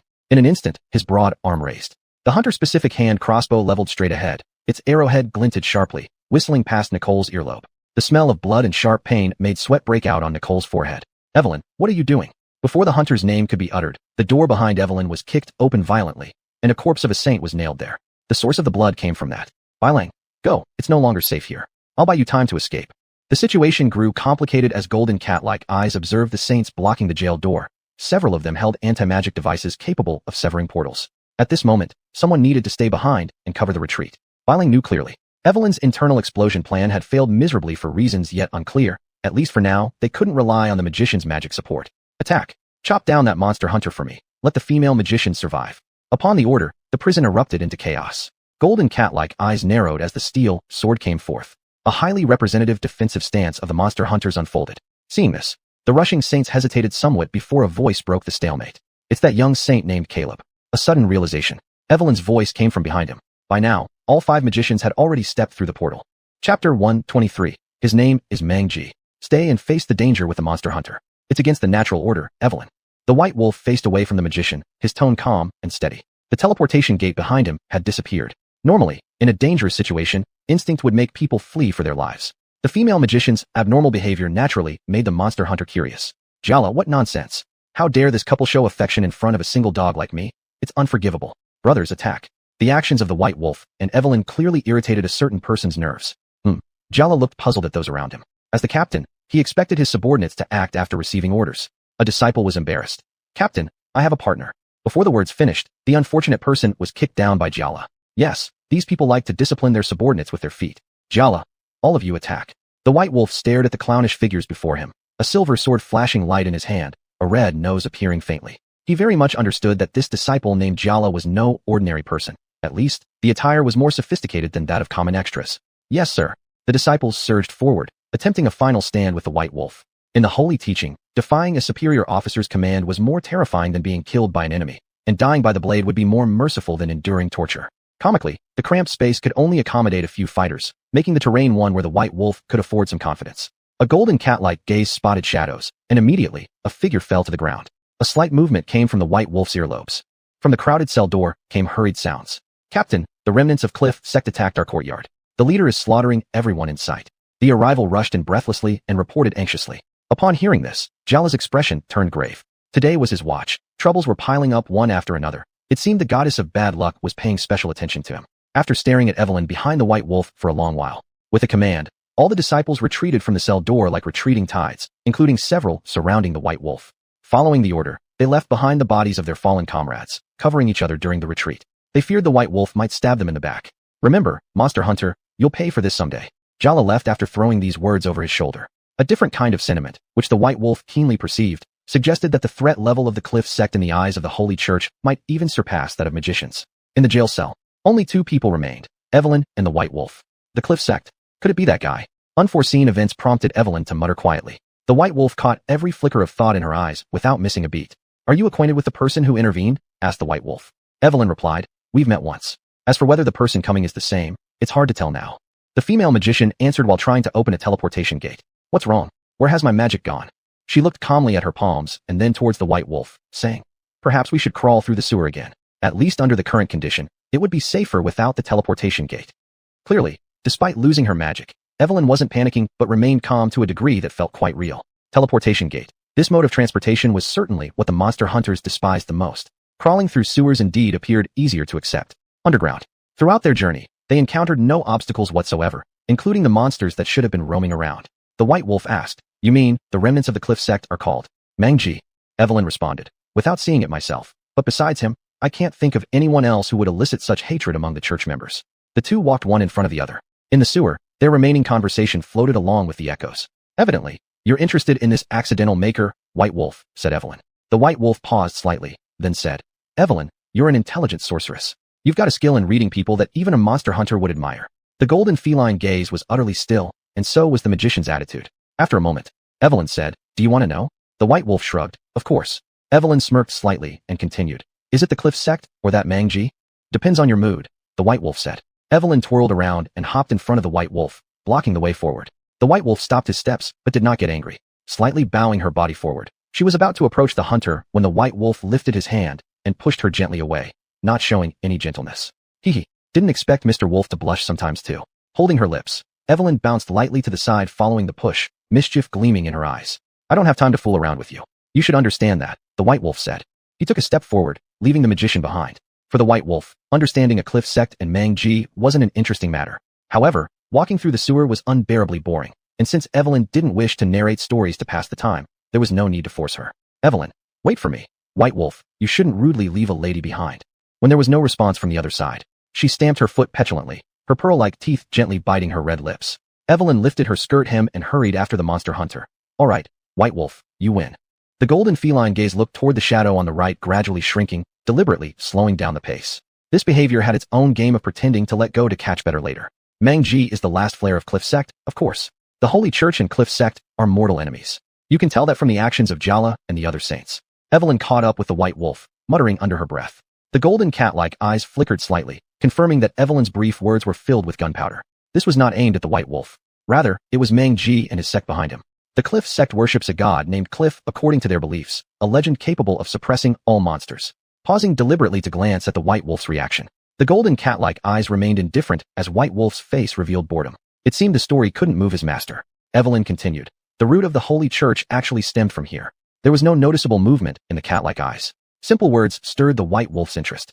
White Wolf. Oh, overthrowing the elders, or even patricide. Evelyn, not what you think. The Holy Church merely borrowed part from the Cliff sect, like how ordinary people can also suppress monsters instead of only monster hunters and magicians having this right. Slightly pausing for a few seconds, seeing that the White Wolf wasn't questioning further, Evelyn continued. Compared to those foolish humans who blindly believe in gods, the Holy Church believes only in humanity itself, but became overly radical, eventually falling into the control of that person. White Wolf. That person. Who? Devin. Evelyn chuckled softly. Of all the male individuals I've encountered, you're the smartest, White Wolf. Chapter 124. A triangular relationship. Bylang. What a complicated relationship. A Famlin. Compared to Devin, the more complex relationship actually exists between Cliff's Church, Holy Church, and Melatelli Church. Bylang. Truly an unexpected gain. The events played out among the churches indeed make up a perfect story. He stroked his stubble, and a flash of light passed through his golden cat-like pupils. In the Witcher's Codex, there was no clear record about these three religious sects, which Bylang had thoroughly explored when he came to this world. In his memory, Wachuobo did mention Melatelli in a casual conversation. This relatively conservative sect once flourished in several countries and coexisted with another opposing church. Perhaps the opponent was Cliff's Church, though Wachuobo didn't specify. In the stories he told, young Wachuobo had once taken on a commission related to a dispute between two sections. The client claimed to be an official from the Melatelli sect. In the conflict between the two sects, neither side gained any advantage, and they both even declined. Of course, Wachuobo nearly lost his life because of that commission. Some might say it's laughable for such a powerful sect to meet its end so quickly due to internal conflicts. This is hard to answer. After all, Witchers who survive the trial of grasses usually live for hundreds of years unless they die unexpectedly. Outsiders find it difficult to judge a Witcher's exact age by appearance alone. Take Bailang as an example. This young man who appears to be in his early 20s is actually close to 100 years old. From this perspective, Wachuobo, being Bailang's master, must be even older. You see, a Witcher only begins considering taking on an apprentice after reaching a certain age, assuming the proper timing and mutual affinity. Along the way, they chatted idly. They were getting closer to the exit of the sewer at the dock. The arc-shaped walls made of stone bricks were covered with visible patches of black moss. A family. Among the three sects, the one currently able to exert influence is the Holy Church, but only within Deveria. As for Melitelli and Cliff, their remnants can still be seen in other kingdoms. After speaking, she gestured with her slender arm to extinguish the torch so as not to alert the workers who had already started their tasks. Bailang extinguished the torch and said, It seems Devon knows how to use the power of sects to control people's minds. A Fanlin. No, Bailang. Among the three sects, the former Cliff sect belonged to the radical faction, while Melitelli was relatively conservative. The recently emerged Holy Church possesses characteristics of both. Despite her doll-like face looking rather childish, her tone remained very serious. A Fanlin. After all, the weaker the organization, the easier it is to manipulate. Conversely, the Holy Church isn't weak. The reason it was chosen by Devon is simply because its existence suits Andre's ground. Nodding his head, though he didn't speak, Bailang understood that sometimes the result of a choice is often greater than effort. Wachuobo had also said, when the road ahead is blocked, instead of aimlessly wasting time, it's better to try another path. A turning point may just appear as you take a step. Someone's coming, a Fanlin. Bailang drew the Qianhua steel sword, turned his body, and his golden cat-like eyes stared intently into the dim channel not far away. The footsteps were chaotic and uncoordinated, and the breathing from a distance had already lost its rhythm. Could it be that Kalen followed us? A Fanlin's doll-like face showed a bit of paleness. Bailang remained calm as usual. Based on experience, the person in the darkness was injured. The smell of blood in the air could prove it. As for pursuers, there weren't any. Stay behind me. That should be something you can manage, a Fanlin. His cat-like eyes didn't lower his guard. Witcher's dead in miserable circumstances reminded Bailang not to let down his guard under any circumstance. It's you. Two voices spoke simultaneously, none of them belonging to Bailang. Mangy, a Fanlin. Again, they spoke together. This time, except for Bailang, both were surprised. Bailang, I can see your friend Mangy isn't in a good situation right now. Glancing over, this person named Mangy was tall and slim with disheveled hair. His belt was long gone. His skin looked almost sallow, possibly due to sunspots. His clothes were in tatters. Two long swords were embedded deep in his back, penetrating the bone and flesh. One of them had broken off. Various arrows were also haphazardly stuck into different parts of his body. Bailang, a Fanlin, Mangy seems like he needs our help. This statement was casually uttered. The Witcher had no intention to sympathize with others. Upon hearing this, Mangy, help me pull these swords out, it hurts like hell. His gaze fixed on Bailang, with a commanding tone. The Qianhua sword returned slowly to its sheath, and Bailang remained unmoved. Seeing the situation, a Fanlin didn't dare to approach. After all, the mage and the remnants of Cliff's church had only met once, not even close enough to be considered friends. Mangy, do you expect me to beg you? Believer. Bailang, it seems your friend mistook you for his believer, and even foolishly imagined commanding a Witcher to do his bidding. A Fanlin hid behind Bailang, remaining silent. Time passed silently, and from outside the sewer, the sound of a boatman's command began to echo. Mangy, Witcher, please help me remove these weapons, and I will reward you. His voice hadn't finished when his eyes rolled back. The remnant of Cliff's church collapsed to the ground. Extreme blood loss and exhaustion had reached their limit. For the sake of the reward, you still have a chance to survive. Bailang approached Mangy. With violent motions, he forcefully yanked the two swords out of Mangy's back, causing blood to gush out like an open floodgate.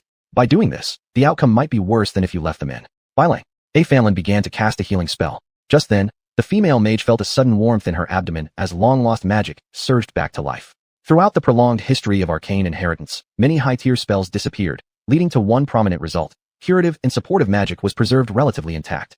This is why those who were originally called wizards now merely refer to themselves as mages. Because this special group has lost much of the power that once struck fear into others, leaving them with nothing more than the abilities akin to a medical craftsman. This is the last arrowhead. The injuries are severe, but he's fortunate, not having damaged his spleen or bones. Clang. As Bailang spoke, he tossed the arrowhead aside into a pool of blood. Perhaps the pain brought Mangy back to consciousness, and clots of black blood poured chaotically from his mouth and nose with his coughs. Witnessing this, Bailang activated the Witcher sign, emitting a flash of white-blue light. The calming effects of Axii took hold instantly. Mangy, whose movements had been unconscious and erratic, became still, even his breath becoming barely detectable. A Fanlin, what did you do to him? Chapter 125, A Small Commission. His palm, despite being bandaged with rags, still showed bone. White Wolf could clearly sense that Mangy had regained consciousness. It was only exhaustion that prevented him from opening his eyes. Another portal making things uncomfortable for the witch hunter. Rubbing his forehead, the drag of air currents behind him made White Wolf increasingly uneasy. Perhaps due to her recently restored magic, the portal Evelyn opened was evidently unstable. Outside the sewer, the horn sound grew more urgent, signaling a freighter had set sail. White Wolf. Are you taking him away, Evelyn? Evelyn. The saints aren't fools. A man who can't even walk will find it hard to appear on the streets without being interrogated. The sorceress wasn't wrong. Still, one thing puzzled White Wolf. Why was Evelyn doing this? After all, saving people comes with risks, and staying alive requires caution. Evelyn. This guy knows a lot. Saving him will be very helpful to me. Of course, for you, White Wolf. The inheritance left by Cliff's church can help you decipher the strange characters in this book. Supporting the powerless Mangy, Evelyn pulled out a battered book from her waist. Golden cat-like eyes widened momentarily.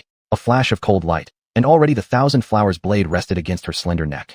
Give me a reason not to kill you, Evelyn. Yes, what incensed White Wolf was the incomplete ancient text left by George, currently the sole clue to finding Elvira. Without realizing it, Evelyn had quietly stolen it. When we first met, I didn't think it would mean so much to you. Evelyn replied dazedly, clearly startled by White Wolf's reaction. I've looked through this book and found its contents fascinating. Oh well, here it is back to you. Evelyn tossed a magical sphere containing the damaged book. Mangy's unpaid reward suggests he'd agree for you to go to Cliff Church's ruins, his hiding place. The sorceress spoke softly, changing the subject to ease the awkwardness. Even White Wolf couldn't help but frown deeply. Hopefully so. By the way, I hate teleportation, and as a sorceress, you should know that. At this moment, White Wolf had no intention of letting Evelyn off easily. After all, teleportation is usually an advantage. One door opens, another closes, perfect for escaping. Even a witch hunter would have difficulty tracking someone like that. Evelyn let out a sigh of relief. White Wolf, do you remember the disc? White Wolf, that communicator. Evelyn, exactly, we can use that object to stay in touch. White Wolf, weak reasoning coming from a sorceress. Evelyn, witch hunters aren't trustworthy either. The sorceress was obviously angry, and White Wolf saw it clearly. Golden cat-like eyes were deep in thought, stroking his chin. Indeed, there was no reason to waste time any longer. White Wolf, farewell, Evelyn. With a smile, perhaps intending to ease the atmosphere. The witch hunter hadn't expected the doll-faced sorceress to be so sensitive to teasing. Farewell, witch hunter. As the portal disappeared, White Wolf sheathed his 1,000 flowers sword, straightened his clothes, and left the sewer in high spirits. On the main road, cries of peddlers never ceased, most of them sailors returning from voyages and small vendors. At the corner, the owner of golden cat-like eyes stopped at a clear crossroads, beside which was a blacksmith shop. At the intersection, there was a makeshift square. What drew attention was that in the center of the square burned the lingering embers, pitch-black remains of a human form unidentifiable. 3 saints were on guard duty, preventing anyone from approaching. Next to them, a poster was plastered on a stone pillar. It could be inferred that this was an executed sorcerer. Besides hanging and guillotining heads, there's also the stake. The methods of execution in this era truly leave much to be desired. White Wolf lost interest in further observation. Judging from the current route, he was heading for Cliff Church's ruins. Before then, he needed to go to bank number 7 and finish Donner's letter commission. An intuition told White Wolf that doing this was essential. First head east, past 3 intersections, then west, all the way until reaching the high bridge, climb the steps, and you'll see Moonlight Tavern, then turn right, and that's your destination. Following the map of Anne's high-definition map he bought, White Wolf arrived smoothly. A gust of wind blew by. The owner of the golden cat-like eyes was somewhat disheveled. The doors of bank number 7 were tightly shut, with the word overhaul prominently displayed. Stopping a passing merchant, the man said that seeing the bank manager required waiting half a month. The excuse was weak. The branch manager ran off with his younger sister-in-law, pocketing the money, and is now being hunted across the empire. Completely speechless, White Wolf tried sneaking in late at night to investigate, but reality was different. The guards here were incredibly strict, such that even flies passing by would shed tears while fleeing. Donner specifically warned me before I left not to draw attention when delivering the letter. It seems I have no choice but to wait for half a month. Stroking his stubble, White Wolf directed his gaze toward a barber shop nearby. The bald barber was packing up his stall. White Wolf, boss, haircut. Bald barber, I'm off duty, sir. White Wolf, double the price. The bald barber's face turned cold as he reluctantly spoke. Mr. Cat's eyes. According to Devilian law, all citizens have the right to decide whether they want to work outside of official working hours. Exploitation is illegal, and treating people like cattle or horses doesn't work here. With that, he continued packing his belongings without another word. White Wolf was momentarily stunned. Did this world actually follow an 8-hour workweek with weekends off? If Master Ma were to see this, he'd surely criticize the rulers of Andy for their lack of strictness. Just as he was about to leave, the bald barber called him back. Bald barber, are you a witch hunter? White Wolf paused. Silence was his implicit response. The bald barber hesitated before speaking. Actually, I have a small commission I need you to handle. Sorry, but the witch hunter has already clocked out for the day. White Wolf mimicked the earlier tone, spreading his hands in dismissal. Realizing perhaps his prior actions were inappropriate, the bald barber became quite amiable. Putting down his tools, he said, I regret my earlier behavior. Besides the proper commission fee, I'll offer you a comfortable shave as a witch hunter master. The bald barber enthusiastically patted his chest, inviting White Wolf to sit down. This situation struck White Wolf as oddly amusing. In Wadabo's recounting of life experiences, he often heard tales of amicable, physical exchanges between the old man and barbers. However, unlike White Wolf, Wadabo frequently ended up punching the barber until he lost teeth, a common awkward predicament most witch hunters encountered. Tell me about your commission. You should know the rules of witch hunters. At this moment, White Wolf's face had already been lathered with white foam, a necessity for trimming abundant beards. Bald barber, Southbridge Pier. The thug blacksmith there owes me a large sum of service fees, a total of 301 marks. If you could collect it for me, we'll split it 20/80ths. White Wolf raised a finger, 50/50ths. Bald barber, 30 of 70. Without receiving a reply, he gritted his teeth. 40/60ths. White Wolf, deal. Chapter 126. I gave the hammer a name, called Hammer. Take a look, clean and refreshing. The bald barber wiped away the last trace of foam, looking satisfactorily at the White Wolf in the mirror, as if admiring a great work. Getting up, White Wolf picked up his weapon that was placed on the stone railing. He touched his chin. It was as smooth as ever, without any roughness. The barber's skill was quite excellent. Baldy, do you know the story of the Cliff sect? While looking in the mirror, White Wolf understood clearly that the popularity of a sect could be judged to some extent by how well it is sung about among ordinary people. Even though this sect had been gone for a long time. You mean the heresy talked about by the Holy Church? It disappeared long ago.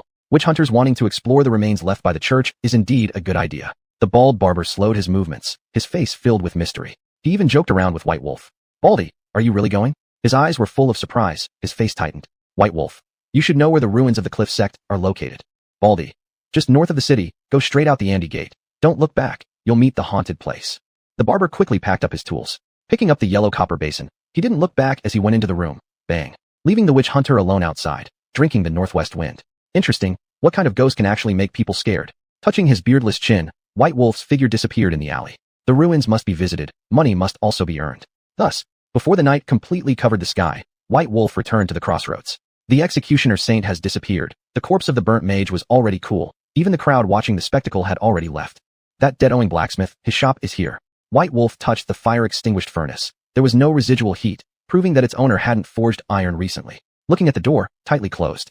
It tells visitors that the person they seek isn't here. No one here. Might have known someone would come to collect the debt, and left early. White Wolf drew the 1,000-flower steel sword from behind his back. With a ferocious face, he kicked the heavy wooden door. After several attempts, there was no response inside. Seeing this, White Wolf became more forceful. Perhaps tired of kicking. Wisely stopping, he pulled a torch from the waist pouch. Accompanied by a snap of his fingers, flames rose. Rats hiding your head and tail? Don't try to fool the witch hunter in such a stupid way. Fire. Is something blind? If you don't want to become roasted suckling pig, you should know what to do next. White Wolf squinted his golden cat-like eyes, regarding the silence inside the house. This way of covering ears while stealing a bell could only deceive normal people. Trying to escape the keenly sensitive witch hunter is just nonsense. Wait, I'm coming. The voice was tiny, small enough to hear the sound of a needle dropping. A small gap was opened in the door. Through the gap, a face full of fatigue could be seen, along with messy hair. Interestingly, these negative states couldn't obscure the inherent vigor of its owner. Come in quickly, witch hunter, it's not safe outside now. Left and right glances confirmed the environment was secure before the blacksmith shop door was finally fully opened. Faced with this premeditated invitation, White Wolf extinguished the flame. Under the side glance of his golden cat eyes, a shadow disappeared. You're dodging because of a mere debt. After White Wolf closed the door, the dim room only had the light from the internal iron stove. A quick scan revealed the blacksmith shop was worthy of its name. Within the space, board armor and various styles of iron swords were placed. Debt no? Always others owe me money, never me owing anyone. The blacksmith grabbed a hammer. Apparently, only at this moment could he gain the confidence to oppose questioning. Let's hear it. It wasn't written like that in the barber's mission. Leaning against the load-bearing column, half-leaning body, hands folded in front, White Wolf noticed there was an issue with the hammer. Blacksmith. Out of courtesy, you should first ask for my name before discussing other matters. White Wolf. Then what is your name? Blacksmith. Constan, exclusively mine. White Wolf. Good. Next we'll talk about the debt. Shall we surrender willingly, or shall I beat you until your teeth scatter everywhere? The bony fingers clicked, and White Wolf got straight to the point. In normal circumstances, witch hunters were always straightforward when handling missions, without unnecessary talk. After all, receiving someone's money means solving their troubles. The reason White Wolf was so patient at this moment was undoubtedly another reason. His sharp sense of smell allowed him to detect a fried potato and cod aroma upon entering the blacksmith shop, although it was very faint. This reminded White Wolf. The highly skilled artisan once mentioned by Cassie also had a fondness for fries and fried fish. Constance said, Witch hunter, I've already stated that it isn't me who owes the debt. This has reason behind it. White Wolf, humph. The owner of the golden cat-like eyes made a sound, causing the blacksmith's face to redden, probably from holding his breath, or possibly out of embarrassment turned anger. Raising the hammer in his hand, Constan continued, This is a trap set up by that barber together with a brown-haired dwarf named Lane, intending to defraud my property. It's just that they didn't succeed. After blurting out a string of words, Constant found himself slightly out of breath. White Wolf, who was leaning on a load-bearing column, stood up, his golden cat-like eyes calm. Based on the size of the hammer, its external color, and proportions unsuitable for an ordinary person to grip, White Wolf had already noticed something unusual when he first saw it. After all, such a weapon wasn't suitable for soldiers nor practical for a craftsman to forge iron. You're keeping it waiting for the barber or the dwarf lane to come and seize your property? White Wolf asked as if inquiring. In the demon hunting manuals, dwarves were described as another subspecies between humans and elves. This White Wolf knew well. In their classification, brown-haired dwarves weren't adept at forging even with strong muscles, but rather inclined towards combat. Constance said, "This weapon contains more gold than a regular hammer. It embodies the heart and soul of a craftsman. Only a dwarf deserves to be its rightful master. Of course, I've given the hammer a name, called Hammer." Such an account did not irritate White Wolf. His instincts told him that this was simply Constant indulging in his professional obsession. White Wolf, if so, where's the owner of this hammer? Or rather, what was Lane's real intention? Surely not merely to defraud someone of their wealth. This statement was quite thoughtful. In White Wolf's view, if Lane were truly after money, that barber wouldn't have been going about his business as usual. Neither would he have commissioned a witch hunter to collect a debt. Constant, it's difficult for me to respond to your conjecture.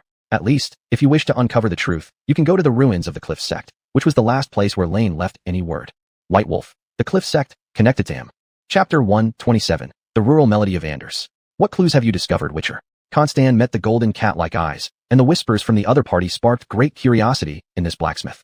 The quiet room was disturbed only occasionally by rats scurrying on the street and a solitary candle flame, making the calm unsettling. Rubbing his chin, missing the feel of hair, White Wolf felt somewhat out of place for a moment. Master craftsman, you should be grateful. Witchers trust their eyes when handling issues, not others' words. Upon hearing that, Constant let out a sigh of relief. At least, the Witcher wouldn't cause him trouble anytime soon. White Wolf's words were clear enough. Before finding the dwarf Rain, merely believing the barber's one-sided account couldn't warrant an official judgment against Constant. White Wolf asked, "How much do you know about the signs before Rain disappeared?" After listening, Constant thought for a while and responded, "Hammer. That brown-haired dwarf ordered weapons here and then never came back. Only the barber keeps disturbing my work frequently. His recent frequent interruptions have left me with no choice but to close my doors to guests." The golden cat-like eyes narrowed slightly upon hearing this. It's evident that within Cliff Temple's ruins, there is not only Evelyn, but also a brown-haired dwarf. White Wolf smirked as he spoke. At least this trip would be very interesting. Under Constant's gaze, the Witcher left the blacksmith shop, and this behavior unexpectedly made the craftsman feel confused. An eye for an eye, and debt repaid. None of these scenarios seemed to have occurred. On a serene river bridge, a black crow perched on a wooden stake, its eyeballs twisting to observe the guard who appeared to be napping. A believer of the Holy Church opened the scroll in their hand, nervously staring at the crowd passing by. And beneath the wooden stake was a sorcerer with his hands bound, kneeling helplessly after a botched execution by fire. This was Anders' side gate. Unlike the main gate, numerous makeshift camps scattered around it, a haven for wanderers from foreign lands. Tisk, a muffled sound resonated. Under the hood, a voice said. Even Evelyn's breakout failed to rescue most of her kind. White Wolf murmured softly, writing Gugio. The interrogating believers had already been left behind. Without a doubt, the status of sorcerers in Deveria had fallen lower than even dogs. Wobbling along, the gate and encampments disappeared into the fields. Not long after, a rider and horse appeared on the horizon. Clearly, the horse still had good stamina. The figure swayed slightly and opened its tightly shut eyes. The golden cat-like pupils displayed a certain amount of liveliness. White Wolf didn't know how long they'd been walking. At this point in the countryside, an inexplicable melody sounded, a unique tune not belonging to this realm. It's a rural melody. I didn't expect someone to be playing it here. Tightening the reins and changing direction. Even if the music touched the heartstrings, White Wolf remained vigilant. First reflecting on the plains, followed by the rising hills and sparse shrubbery. Eventually, the hooves stopped before a circle of standing stones. A griffin. With some uncertainty, White Wolf stared at the creature inside the formation. Strangely, the source of the rural melody came from here. Fortunately, the other party hadn't yet noticed the arrival of the Witcher. In the golden cat-like pupils, this griffin appeared suspicious to White Wolf. Compared to traditional griffins, this one sported a scorpion's tail, and, instead of having an eagle's head covered in feathers, it was wrapped in fur. A beast capable of laying traps and capturing prey. Interesting. Dismounting, driving the creature off. White Wolf drew out silver sword relic upon landing, golden fireflies swirling around his body, carefully creeping closer to what appeared to be a sleeping monster. At close range, the monster's wings looked no different from a griffin's. The difference was, the hidden limbs were not eagle talons, but the padded paws characteristic of mammals. "Sir, since you're here, why tread so cautiously?" The monster lifted its head. Beneath the fur was a young woman's face, and from the sound, it became evident that the rural melody's performer was none other than her. White Wolf paused at the sound. It was certain, this was not a griffin, nor any so-called hybrid. A handsome mute, wielding a weapon mismatched to his capabilities, among the food I've come across. This is quite rare. As the rural melody ceased, the monster, with the woman's face, stood up, circling White Wolf curiously, sniffing interestedly, with its scorpion tail swaying in the air.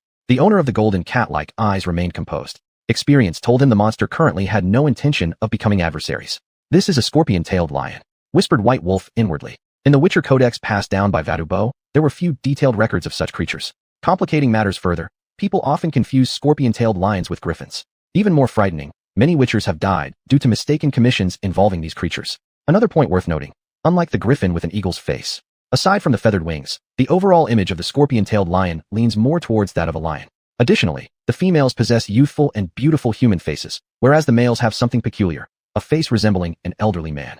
Even more interesting is the fact that these creatures attract homesick travelers with music and songs, luring them to their nests before hunting them down, leading to many deaths among passersby. Coincidentally, White Wolf had just fallen into one of their traps. "Speak, mute. Your coldness bothers me." The scorpion-tailed lion stopped in its tracks, its female human face inches from White Wolf's nose, close enough for both parties to feel each other's breath. White Wolf could sense the creature's impatience growing. At least, the scorpion tail, whose toxicity was unknown, had already pressed against his back, prompting a killing intent in White Wolf as well. "Haven't you ever been told your mouth stinks?" Holding his breath, White Wolf slowly spoke. The creature's breath was truly unbearable for him. It was like a normally silent beauty who happened to have an atrocious halitosis problem. "You've angered me, human." A roar erupted, and viscous fluid sprayed into the air. A massive paw swiped toward him. White Wolf took the blow head-on, followed by a quick counterattack, slicing open a wound on the monster's chest with his silver sword. The beast's skin also split, allowing White Wolf to skillfully create distance using the force of the impact. "You can't escape, human. The magical barrier here has already been activated. Accept your death calmly." Licking its wound, the scorpion-tailed lion gleamed with satisfaction. Upon hearing this, the golden cat-like pupils showed no sign of panic. According to Witcher law, maintaining stillness amid chaos can be an effective defensive strategy. Chapter 128, Guide Before the Tomb. Cat-like pupils scan the surroundings. The scorpion-tailed lion had returned to its nest, as if the demon hunter had already become its prey. When it would eat was merely a matter of time. Airwolm. Weak magic. This is an abandoned spell array. Bai Lang sheathed his silver sword. His intuition told him not to take another step forward. Standing here was safe. The monster's range of action couldn't reach this position. He sat down abruptly. A trace of dust rose up, his back leaning against the wall as he narrowed his eyes and began thinking. The only exit of the stone circle was within the scorpion-tailed lion's activity range. The smooth walls around were spotless. There was no way to leap onto them. To leave, he either needed to find another way or kill whoever stood in the way. It was the wind, and time passed in the blink of an eye. Under the moonlit night, a lazy voice sounded. "Curiosity kills the cat. This truth applies to any era." Bai Lang, who had fallen asleep while deep in thought, stretched lazily, slowly opening his eyes. Cat-like pupils focused on the scorpion-tailed lion, finally resting on the hanging scorpion's tail hook floating in midair. "Look, what has our curious, unlucky soul discovered?" The silver sword I Ching was drawn from its sheath, a glint of gold flashing mischievously. In the distance, the scorpion-tailed lion was in an unknown state, with the identities between the prey and the hunter still uncertain. Just as Bai Lang raised his foot, his body suddenly jerked backward sharply. Then, claws glowing cold streaked through empty air. "What a smart fellow, but your thoughts are still too innocent." Bai Lang planted his right foot firmly on the ground, using it as an instant anchor, reversing the silver sword upward precisely aiming toward the young woman's right eye. Hot blood splashed onto Bai Zhan's skin, sizzling audibly. The blood contains corrosive power. Bai Lang retreated to safety due to the falling momentum of his body. Observing the scorpion-tailed lion roaring in agony, the golden cat-like pupil twitched slightly. The emptiness in his hand immediately alerted Bai Lang. The silver sword was still lodged in the monster's eye. "What have you done to me, demon hunter? Hurry up and pull out this burning iron stick from my eye." The scorpion-tailed lion tried to pull out the silver sword I Ching, but found it futile since her lion paw could not grip like a human hand. Bai Lang paid no attention. Leisurely pulling out another demon-hunting sword from his waist pouch, he nonchalantly sat back on the green stone platform. For demon hunters, one must always have several idle silver swords at all times, even though these silver weapons might be quite ordinary. You never know when you will face an enemy with no weapons in hand. This was a lesson taught by countless unfortunate demon hunters' bloody experiences. "Madam, the fact has shown that asking for help should come with humility rather than commands." Bai Lang lifted his hand. The demon hunter seal howled forth, bringing bright and searing flames with igni. The scorpion-tailed lion's face contorted with blood streaks covering both eyes. Strangely, her body and wings merely showed black imprints without deterioration. It was evident that this individual possessed high protection against demon hunter seals. "Ah, the smell of roasted meat, but alas, it is not yet cooked." Bai Lang rubbed his nose and wiped the backup silver sword in his hand. Just now, the demon hunter discovered that the magic barrier here was largely in a weakened phase. Even more complex was that the barrier wasn't a single magic spell, but rather intertwined with illusions. If not for the countryside tune performed by the scorpion-tailed lion leading the way, it would have been hard to detect here. What further intrigued Bai Lang was that the howling monster's movements were restricted, which indirectly reflected that she was likely the guardian here. Of course, this wouldn't exclude the possibility of stumbling into the place unintentionally. "Lady, I believe we can have a conversation, such as where exactly this place is. Bai Lang made a deliberate pause. On the other side, the attached flames had extinguished, and the scorpion-tailed lion's originally radiant wings now carried black spots. What do you want to know? Asked the scorpion-tailed lion, with an extremely rigid tone. Clearly, the monster had yet to realize its own predicament. Bai Lang narrowed his cat-like pupils habitually as he touched his chin, time seeming to freeze here. The damage brought by the demon hunter seal held great destructive force. Even creatures with strong self-repairing capabilities would be cautious after suffering burns, the pain akin to ants gnawing at one's body, piercingly agonizing. Tell me why you've remained here. Perhaps sincerity might free you from loneliness. With arms crossed over his chest, Bai Lang spoke with the gentility of a gentleman, his golden snake-cat eyes filled with smiles. For demon hunters, hunting intelligent beings was more enjoyable than those with low intelligence. The reasons for this were rather straightforward. Compared to beings driven by instincts, intelligent creatures placed more value on their lives, which often made them easier to manipulate by demon hunters, thus facilitating negotiations, since even hunters under grass trials were not omnipotent. Furthermore, the intelligence of the scorpion-tailed lion surpassed that of a griffin by at least one tier. Cliff, it's the trap set by that lunatic's disciple. The scorpion-tailed lion roared toward the heavens. The sharp sound wave it released caused Bai Lang to experience ear-ringing, indicating just how intense the monster's hatred was. Lady, you should calm down. This place can't withstand your anger. With a sidestep, the rolling rock passed by Bai Lang's foot, and Yaxi leaped into the air, attempting to stabilize the monster's abnormal emotions. The pocket-like terrain amplifies the audio infinitely, and the stones on the top of the circle started to loosen. This was not good. Once the terrain collapses, being buried is just a matter of time. If unlucky, next year's tomb would have lush grass growing. Cliff's disciple. It was clear that the scorpion-tailed lion had no intention of stopping. Seeing this, Bai Lang had no choice but to release Quinn, his golden cat-like pupils slightly narrowing. In the sky above, the dark shadow fell in response, hitting the monster's spine perfectly. The result of the hard collision was obvious. The scorpion-tailed lion crashed to the ground, causing the shattered rocks to fly toward Bai Lang, blocked head-on by the golden fireflies. Physical ways of silencing someone are more effective than persuasion. Rubbing his jawline, Bai Lang stepped into the monster's attack range. The sound of dislocated vertebrae served as a good safety precaution, which was also the reason for Bai Lang's boldness. Your actions show that you hate Cliff and his disciples. Tell me about the trap. Maybe I can help you take revenge. The backup silver sword was stuck into the ground in front of the monster's face, allowing the scorpion-tailed lion to see it clearly. Bai Lang's intention was simple. The previous vibrations exposed some ancient relics hidden in the rocks. Based on his speculation, they were roughly Cliff religion's relics. How to enter might only be known by the creature who's running out of breath now. You are smart, demon hunter. The scorpion-tailed lion struggled to speak, its remaining eyes staring at the nearby nest. There were two slanted stone pillars there, already unidentifiable due to years of weathering. Scorpion-tailed lion. Heart, eyeball, plus blood key. Her voice was broken and gradually faded away. Upon hearing this, Bai Lang still had some doubts. However, when he pulled the dust-covered silver sword I Ching, he suddenly realized something. Turning to look at the stone tablet, leaving riddles before death, but they won't baffle an intelligent demon hunter. Chapter 129, The Unfortunate Dwarf. The blade gleamed as thin streams of blood seeped out from underfoot. White Wolf glanced at the scorpion tail in his hand. His Witcher's instincts told him that the monster beneath his feet harbored no good intentions, whether it be its heart, eyes, or blood. Beautiful as jade, yet filled with poison. Truly, the scorpion Leo's tail matches the descriptions in the Witcher codices. His words hung in the air. Walking slowly toward the interlocking columns, the passage of time compelled White Wolf to squat and clear away the half-covered dust. Compared to the monster's final words, the carvings on the column had varying depths. Interestingly enough, these patterns indeed corresponded to the three items mentioned by the scorpion Leo. A single glance from his golden cat-like eyes led him to continue digging deeper into the soil, growing increasingly damp, which indicated to him that someone had been here recently, perhaps even before he arrived. During his contemplation, White Wolf suddenly froze mid-motion. The sensation under his fingertips revealed that he'd reached the bottom of the column. It was shallower than he'd expected. As expected, the real keyhole is located beneath the stone foot. White Wolf inserted the scorpion tail into the recess. Whoosh! A blue wind vortex formed amidst the vines. Despite the sudden vibrations, White Wolf stood firm without moving an inch. Portals, something that Witchers encounter routinely during their missions. Let's see if there's any treasure left behind by the cliff sect hidden beyond this blue whirlpool. White Wolf was well aware that a once glorious sect, even in decline, would leave behind countless valuable relics, a fact that even grave robbers were aware of. What differed was that while Witchers had the ability to escape with everything intact, ordinary grave robbers often only returned as white bones buried in the ground. After crossing through the blue vortex, a brief wave of dizziness washed over him. Clutching his forehead, White Wolf entered the cave unsteadily.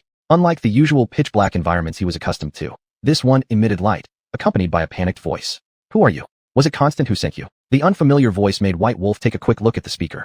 A dwarf, was the immediate thought that crossed his mind. Lane. The tentative inquiry from White Wolf made the dwarf's body stiffen slightly. The other party's actions already confirmed his identity, but White Wolf wasn't in a hurry either. He just narrowed his eyes and observed the dwarf's small movements. Lane, it's not wise for dwarves to become enemies with witchers. White Wolf stroked his chin while raising his right hand. A sharp crossbow arrow now pointed directly at the center of Lane's brow. At such a distance, the crossbow shot was swift. Lane was fully aware of this, and driven by reason, he dropped the weapon hidden behind his back onto the floor. We should have a proper conversation, Witcher. There's no need to kill an innocent dwarf over a little gold given by Constant. Looking at the pitifully pleading figure before him, White Wolf let out a cold laugh. In the mind of a Witcher, dwarves aren't known for yielding easily. This statement didn't provoke anger from Lane. This surprised White Wolf greatly. Witcher, we dwarves are humans too. Fear of death isn't exclusive to humankind. Lane retorted sharply. To him, life was more precious than anything. Seeing the shamelessly persistent individual, White Wolf put down his crossbow and decided it wasn't worth arguing with him. Tell me about the situation here, Lane. I doubt you want to die here. After speaking, White Wolf casually picked a skull embedded in the wall. Upon entering, White Wolf had already noticed that this was a one-way journey, especially since the disappeared one-way teleportation array said it all. Witcher, this is a dead end. Those bastards from the Cliff sect set up numerous traps within the labyrinth, making this area far safer compared to other dimensions. Lane also picked out a leg bone. He idly tapped on the walls beside him, showing no confidence that the Witcher in front of him could leave this place. After all, when it came to tomb raiding, dwarves had certain talents, thanks to their short, sturdy builds and unusual physical endurance being particularly suited for drilling holes and excavating. Danger becomes meaningless before wealth. That's what they say about dwarves. With those words, White Wolf stepped into the only available passageway ahead, leaving Lane dumbfounded behind. Perhaps struck by something vital, the smaller figure quickly followed after. Stopping before the cliff face where the stone door loomed above them, White Wolf stared intently at the layout below, hearing the footsteps behind come to a halt. Witcher, I told you. Danger lurks everywhere inside this ruin. You should have listened. Lane's voice carried a sense of smugness. White Wolf made no rebuttal, his golden feline-like eyes silently observing the expanse before him. Before him lay a haze emitting thin fog where countless spirits drifted aimlessly along with patches of poison gas, forcing White Wolf to squint carefully. After a moment of reflection, White Wolf leaped forward with a single bound, landing smoothly beneath Lane's watchful eyes. Lane, you should follow. These spirits won't show mercy simply because you're a dwarf. Having spoken, White Wolf summoned Quen. Golden sparks converged into form, and behind, Lane slid down a slope and landed hard. You should count yourself lucky that these spirits are naturally deaf. If they were wraiths or their subspecies, you'd be dead already, Lane. White Wolf pulled Lane to his feet, while reminding him to be more careful. We need to figure out how to get to the other side, Witcher. Of course, we'll walk across. Are you joking? Besides the wandering spirits, there are also water ghosts lurking here. The fog that lingers year-round acts as an accomplice for these monsters. Lane's voice trembled slightly during their conversation. He had not anticipated that the Witcher before him would act so recklessly. Noticing White Wolf's silence and his focused gaze on the floating book in the air, Lane felt increasingly irritated. Drink this. The water ghosts won't attack you for a short while. Before Lane could erupt in anger, White Wolf tossed a half bottle of liquid into the dwarf's arms. Given its toxicity, White Wolf was not overly concerned. A dwarf's constitution could easily endure a full bottle's dose. What is this? Beginner water ghost potion. Though it's only a half-finished product, it should suffice against these water ghosts temporarily. With that, White Wolf drank the vial in his hand. He then consumed another magic potion, Cat. Subsequently, he drew his silver sword and stepped into the mist. Seeing this, Lane hastily drank his potion and followed with a torch in hand. You'd better extinguish that flame, Lane. Besides the poison gas, there's also marsh gas that explodes upon contact. White Wolf gestured for the dwarf behind him to put out the flame. The effects of the cat potion enhanced his night vision significantly, rendering the torchlight unnecessary. You should share the second potion you just drank with me. Though I'm unaware of its function, it must be something good. Reluctantly, Lane extinguished the flame, completely missing the bulging veins on both his face and White Wolf's, a clear sign of poisoning. But Lane hadn't noticed this. If you wish to die from poison, I'll gladly give you a whole bottle, Lane. White Wolf moved forward attentively, adhering strictly to a set pace. He did not want to confront any monsters here, even if they were naturally deaf. The Witcher Code clearly stated, never tangle with monsters. Even if you win, it will always cost you. White Wolf understood this principle well. Thus, he gripped his silver sword tightly and kept his eyes forward. Chapter 130, The Obsession of the Dead. This is a ghost with unique consciousness. Bai Lang narrowed his eyes, the tip of his silver sword chin pointing to the side, and the sudden ghost was unexpected. The wolf emblem on his chest vibrated slightly, indicating that the opponent posed a threat. The guy with green light on his head must have worn a hat before he died because of someone he loved. Lean's voice came from behind, filled with mockery and teasing. Bai Lang raised an eyebrow. The words from the dwarf behind indeed made sense. The appearance of this ghost in front of him was truly different. Except for the green light on its head, compared with those who were normally naked, there was a faint trace of decoration it had in life. That is a set of broken plate armor. I guess Mr. Green Light was a knight in his previous life. This was Bai Lang's thought, and his intuition told him two possible outcomes. Either Mr. Green Light would rage due to Lean's sarcasm or give him a commission. Hunters. The voice was very weak. It was clear that the soul of the person in front was very weak. In the Hunter Demon Compendium, the formation method of ghosts is very similar to evil spirits. except that ghosts generally only exist in ruins, and their characteristics are more inclined toward normal souls, but they are incomplete. Just like the cliff teachings ruins whereby Lang was at this moment. Tell your commission, waiting for others' response is equivalent to wasting energy. Putting away his silver sword, his golden cat pupils remained quite calm. Bai Lang knew clearly that the man with the green light needed his help. This was not surprising as no one could endure someone mocking their green hat to their face. Celia, save her. The voice of the green-lighted hero became even weaker, glancing sideways every now and then. That led to another space of ruin, which even the dwarf Lean could see clearly. Reward. Two simple, yet loud words. Safe escape. An equally brief response. This is certainly not a profitable deal. Bai Lang looked around carefully, then redirected his gaze back to the green-lighted hero. Obviously, this deal wasn't worth it. In the hunting law, there was a new saying, never do something disproportionate unless the benefits outweigh the drawbacks. From the current situation, even without guidance from the green-lighted hero, they could reach the target point normally. It would just take a bit longer. Kill. Green light fluctuated, and the surrounding ghosts seemed to be influenced. Centering on Bai Lang, they began to hover in a spiral. On the side, Dwarf Lean held up a ragged hammer he picked up at some unknown time, nervous but cautiously approaching Bai Lang. Golden feline pupils moved, then spread purple light underfoot, releasing the hunter magic seal. A knight threatening by force will hardly be considered brave in others' eyes. A streak of light flashed past. Bai Lang tightened his grip on his silver sword, each and once again. In a short period, the ghosts had gathered into a wall. The dispirited, colorless eyes of the so-called Green Knight started to gather brightness. Furrowing his brows tightly, Bai Lang noticed his feet were unknowingly wrapped by ghosts. The short yet broad figure leaped over, hearing a roar. Modin, finish you off while you're down. Then, Bai Lang's furrowed eyebrows relaxed somewhat, watching Lean fall rolling by. He glanced at the upper soul body of the Green Knight, carefree and unrestrained. In the hunting manual, Modin is the war god worshipped by dwarves, Modin Saman. Roaring when attacking is akin to boosting courage. Your Modin obviously didn't tell you that even a normal hammer can't harm me, let alone a broken tool. The voice was prolonged and complete. The dispersed pupils had returned to normal, confirming the state of the knight. Let his talk, Hunter.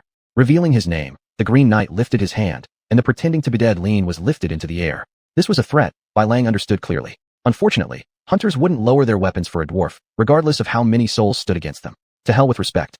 Confronted with Bai Lang's composure, let his threw Lean into a puddle. Coincidentally, a few water ghosts passed by. Lean jumped up in terror, muttering blue-skin ghost, while swinging his hammer to drive them away. Quinn. With a golden crack sound, Bai Lang broke free from the bindings under his feet. Regarding Lean's predicament, Bai Lang had no intention of intervening. According to the Hunting Demon Compendium, a ghost with pupils is particularly troublesome. Whether in terms of intelligence or physical strength, hunters should treat it cautiously. Rolling over, evading lettuce. During the intervals, quickly applying suppressive spirit oil onto his blade. A series of celebratory sword techniques slashed out consecutively, fierce momentum causing Letha's soul body to split apart, unevenly like a lychee. Enough, enough, surrender, I surrender.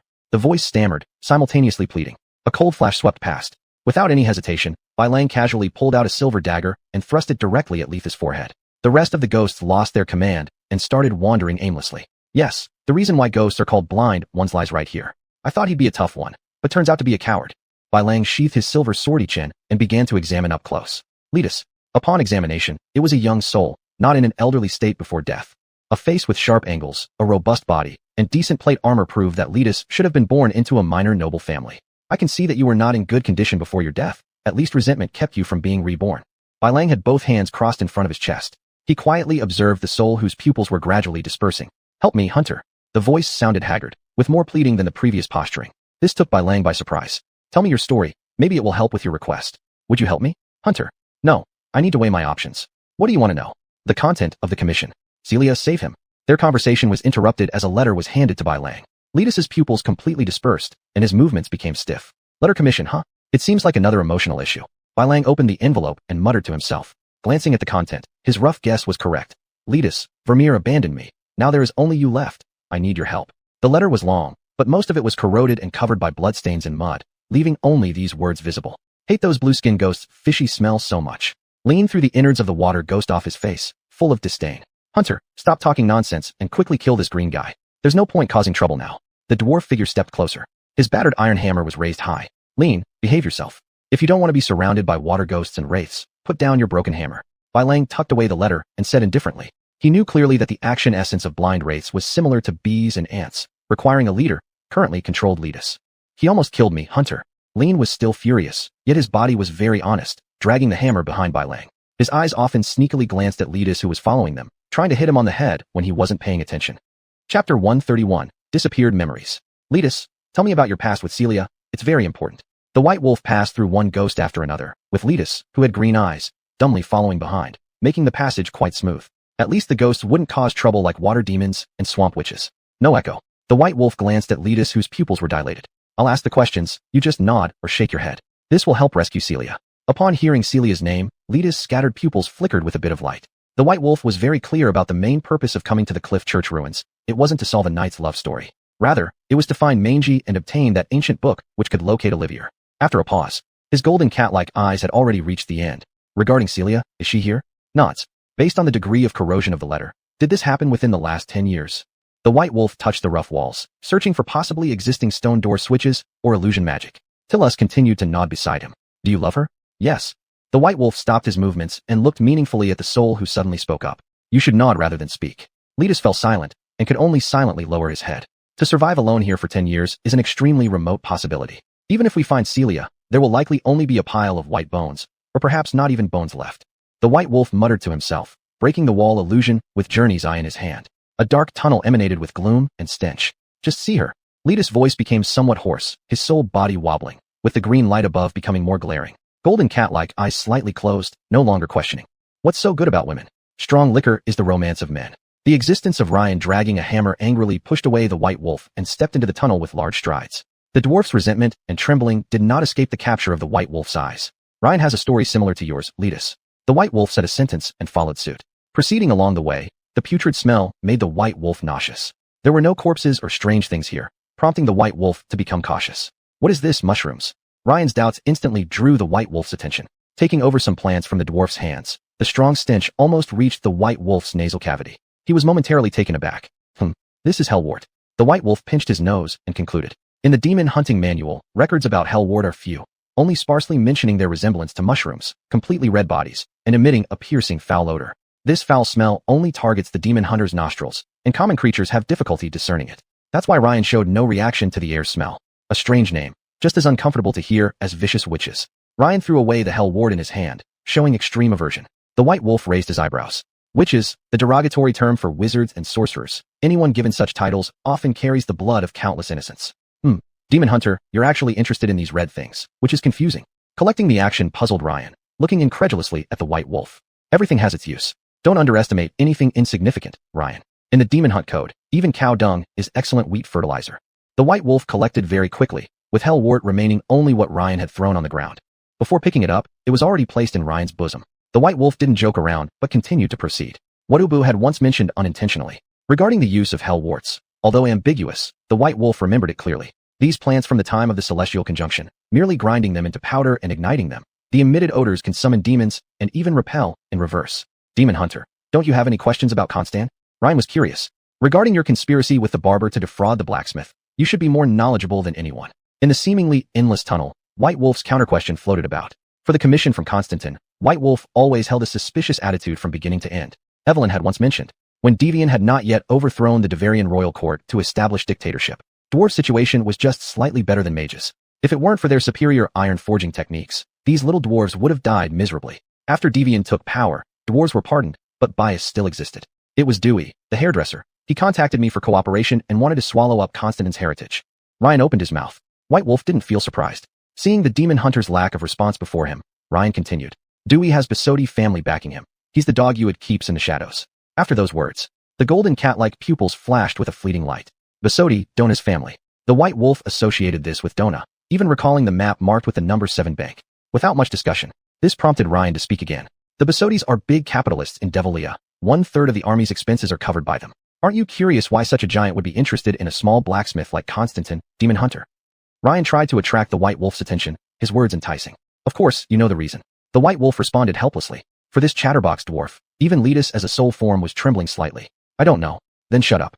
The White Wolf stopped, gazing forward. This was already the end of the tunnel. A new space opened up, perfectly square. There were no burial goods at all, only a single statue standing in the corner. Celia, Green passed through the White Wolf's body and rushed directly to the stone statue. Golden cat-like eyes followed Letus's abnormal behavior and saw that the tattered cloth lay quietly beneath the feet of the stone statue. Is this her clothing? The White Wolf picked up the fabric that Letus could not touch and asked. Letus nodded. There is no trace of blood or a bloody smell here. Celia has not been injured. The White Wolf stated. The golden cat-like pupils contracted sharply, round pupils becoming a straight line. The White Wolf suddenly felt time shifting as one after another independent images appeared blurred in his mind. This was temporal regression. It was a difficult-to-grasp ability among many demon hunters' demonic hunting traits. Two figures, the shadows of two women. The white wolf pressed his painful head, forcibly disengaging from the regression. His bloodshot eyes throbbed with pain. Practice had proven this technique was hard on the eyes. Fortunately, demon hunters have very strong recovery abilities. The white wolf rubbed his eyes, trying to alleviate the adverse reactions. You can see Celia. Where is she? Letus excitedly steadied the white wolf. Alas, his spectral state rendered the action meaningless. Chapter 132, The Promise Pendant. Letus, you should remain silent. At least your lover here is not in danger. The white wolf put down the fabric. The space was arranged ordinarily. Based on the hunter's intuition, there should be a portal nearby leading to either the main hall or side chamber of the cliff ruins. What is this? A strange button. Following Lane's voice, the white wolf suddenly felt his steps hang in the air. A tearing sensation came over him, and his stomach churned as if mountains were overturning. This was long-distance teleportation. As the figure fell into the water, the fire candles that had been extinguished for years lit up one by one, making the dark hall bright as daylight. What happened? Where are we? Lane surfaced from the water, spitting out the cold lake water and muttering. At this moment, the white wolf had already swum ashore. The freezing lake water made even him, as a monster hunter, feel waves of bone-chilling coldness. This is the side chamber. No, it should be called ruins. Golden cat-like eyes scanned around, revealing remnants of walls and broken pillars everywhere. Only those lit candles spoke of the former glory of the cliff church. This is Celia's pendant. She must have come here. Letus's pupils occasionally constricted and sometimes expanded. The white wolf picked up the pendant without triggering any time reversal. Carefully examining the scratches on the object, these were not something humans could leave behind. Based on experience, they were likely caused by some creature with sharp claws, at least not harmless animals like cats or dogs. There's still no trace of blood. In deep thought, the golden cat-like eyes continued observing. The ruins of the Christoph Church, already destroyed to this extent, could actually allow an ordinary woman to move about freely. Stroking his chin, completely unaware that the dwarf Lane had just climbed ashore and was doing something strange against the wall. Blood, fresh blood. Suddenly opening his crimson eyes, they locked with Lane's gaze, whose mechanical voice scared the small body to roll under the feet of the white wolf. The golden cat eyes focused on the black stone wall. The wolf emblem on his chest violently shook while the silver sword remnant pointed forward. A big-headed monster. It must have drunk hexacyanophorate milk provided by the great capitalists. Lane shakily stood up holding a rusted iron hammer, his voice uncontrollably trembling. Passing through the darkness, the monster revealed its full form. A subspecies of vampire. The white wolf whispered instinctively. Compared to the blood demons and high-level vampires seen before, the appearance of this one was indeed somewhat hard to bear. Apart from having a four-limb structure similar to humans and claws, standing slightly hunched over. This creature's most noticeable feature was its abnormally large walnut-shaped head disproportionate to its body, along with wide-spaced rabbit-like teeth used for breaking human foreheads. Do you know this kind of creature, Monster Hunter? Lane peeked out from behind the white wolf, exposing his forehead to observe. At this time, the brain bat was sniffing the air. In the Monster Hunter Codex, there was a sentence written. Blood on the ceiling, intestines on the walls. It must definitely be the work of the brain bat, a poor part-time city captain who is also a hunter. Lane, we must keep our distance from this thing. These guys who can't run have very strong jumping abilities. For these creatures that could be truly classified as deaf and blind, the only thing guiding their movements was scent. He drank black blood and attached the moon dust to his waist to deal with emergencies. These two items could prevent the brain bat from tearing apart the body unless the monster could withstand the burning and splitting caused by black blood. Get out of the way, Lane. The white wolf shouted loudly and rolled away from his original position. Poor Lane was dazed in confusion and was left disoriented from the tremor when the brain bat landed. The roar that tore the eardrums along with the stench of sticky mucus paralyzed him even further. Zoom. A spherical object rolled under Lane's feet and exploded. The brain bat instantly lost its target, causing it to pause due to the disturbance brought by the moon dust. Moting. Lane panicked and wildly swung his iron hammer, repeatedly knocking on the brain bat's walnut-sized head. Taking advantage of the opportunity, the white wolf leapt up. The silver sword pierced straight into the spine of the fallen monster, which was the best way to restrict its movement. To dare spit at the most loyal follower of the great martial god Moting Sandman. I'll break your skull with my iron hammer. The awakened dwarf delivered the final blow with all his might. Unlike what he imagined, there was no splatter of brains across the floor. Instead, accompanied by a snapping sound, the damaged iron hammer head flew off Lane's hand in a parabolic trajectory. These monsters are difficult to kill. Even hitting them on the head is useless. The white wolf took out the bottle filled with black blood. Holding down the lower jaw of the brain bat, he poured all the contents into its mouth. According to the Monster Codex, there were two ways to kill a brain bat. One was a forceful silver sword decapitation, the other was feeding it black blood. Their heads are very hard, and a neglected tough head can easily be utilized by other vampires. The white wolf put away the empty bottle. Underneath his feet, the body bat's body trembled violently, even though its spine was pinned by the silver dust. After a long while, looking at the brain bat, now nothing more than a pile of goo, the white wolf pulled out the silver sword stuck in the ground and said, Lane, light a fire and burn the body. The dwarf knew exactly what to do. He dragged the corpse toward the wall covered with dead vines. The white wolf squinted his eyes, still keeping watch. There's only one brain bat, which doesn't quite fit the characteristics of these creatures being group-dwelling. While wiping the silver sword, golden cat-like eyes shone with deep thought. It should be noted, Vartuber once encountered such an incident in his youth. It involved two monsters that were no longer content to drink blood, and they had attacked a city-state. The crime scene was so terrible even Vartuber couldn't bear to look directly at it. Blood stains covered the ground, along with intestines and organs, and severed limbs rolled all around. The pendant, Celia? The white wolf stared at the pendant deep in thought. Then he spoke up. It is highly unlikely that monsters would cooperate with humans. At least low-level vampires wouldn't have the intelligence for that. The white wolf's concerns were justified. Although the brain bats did not discriminate against their social partners, they would never choose humans. Letus, is there anything special about this pendant? The white wolf sat on the stone bench. Turning his head, he asked the spirit facing the wall in penance. A token of love. In 4 concise words, and then continued to stare at the wall. Golden cat-like eyes flickered slightly. There has been no disturbance here before. It's almost impossible for the pendant to have been lost during a scramble, let alone something precious like this. The white wolf scanned his surroundings. Besides the damage caused by tectonic movement to the buildings, there were no traces left from any fights. What kind of person is Celia Letus? The white wolf initiated a new topic, attempting to understand the character of the pendant's owner. She loves to laugh. It seemed as if the floodgates had opened. Letus's dilated pupils began gathering some brightness. My Modin, she's a woman, and worse still, unclothed. Lane exclaimed in shock while feeding wood into the flames, interrupting the conversation between the white wolf and Letus. The latter's eyes returned visibly to normal. Chapter 133, Blood Curse. No, it's not her. Letheus' voice was somber. The white wolf stopped behind Ren, the burning flames lighting up the walls covered in vines. It was a woman with no cover on her body. Encased within the wall by vines, her hands were clasped together over her chest, her left hand gripping the same pendant as Celia's, looking like a sleeping beauty who slept peacefully. Step back, she's waking up. The white wolf blocked Ren and drew out the silver sword again, gesturing for him to step back. The demon hunter instinct told that the person inside the wall wasn't benevolent. Celia, blood splattered everywhere. The awakened woman passed through the white wolf's form, her eyes red as she lunged straight at Letheus in his soul state. The blood penetration is from a female vampire. Golden cat-like pupils pierced through the shadows. Already knowing the bloody scene behind. Speak, where's that bitch? Or I'll snuff out your soul.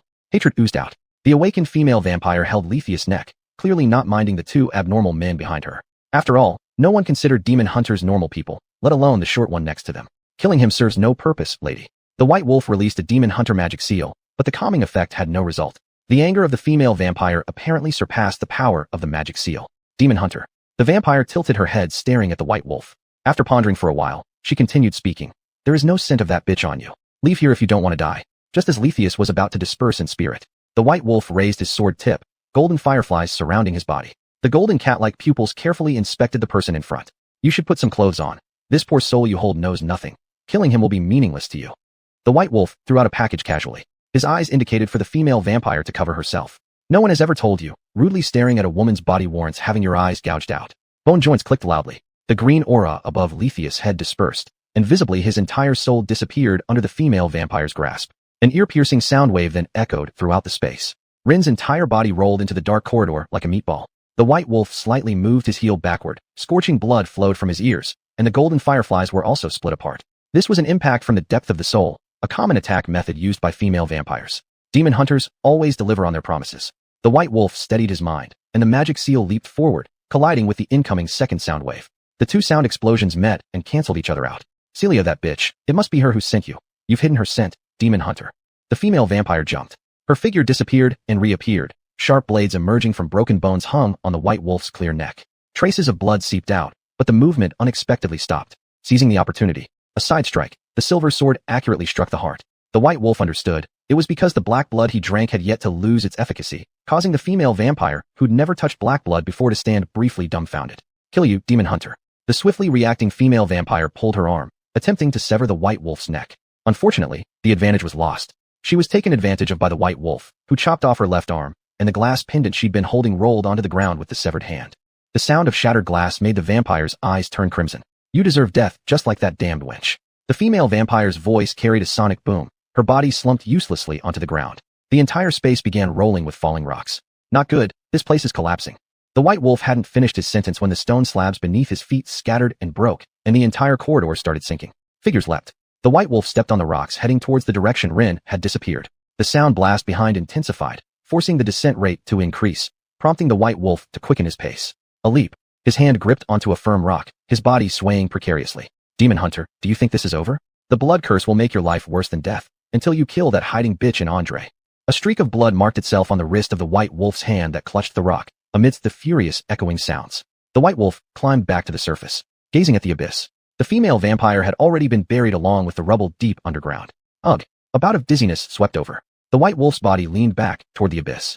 A rough hand emerged from the darkness, grabbing his shirt collar, preventing a tragedy. You almost died. You owe me thanks. Rin's voice rang out. The white wolf leaned against the wall, his golden cat-like pupils, now with a few red threads, looked at his savior. This is a high-level blood curse. It comes from that vampire. Shaking his head, the white wolf released a magic seal upon himself, the calming effect making his thirst for blood decrease. Yet his mouth remained dry. Regarding the aftermath, he had no choice but to drink large amounts of water from his flask to alleviate it. Demon Hunter, what happened? Your look just now was strange, like a foolish lover gazing at a woman.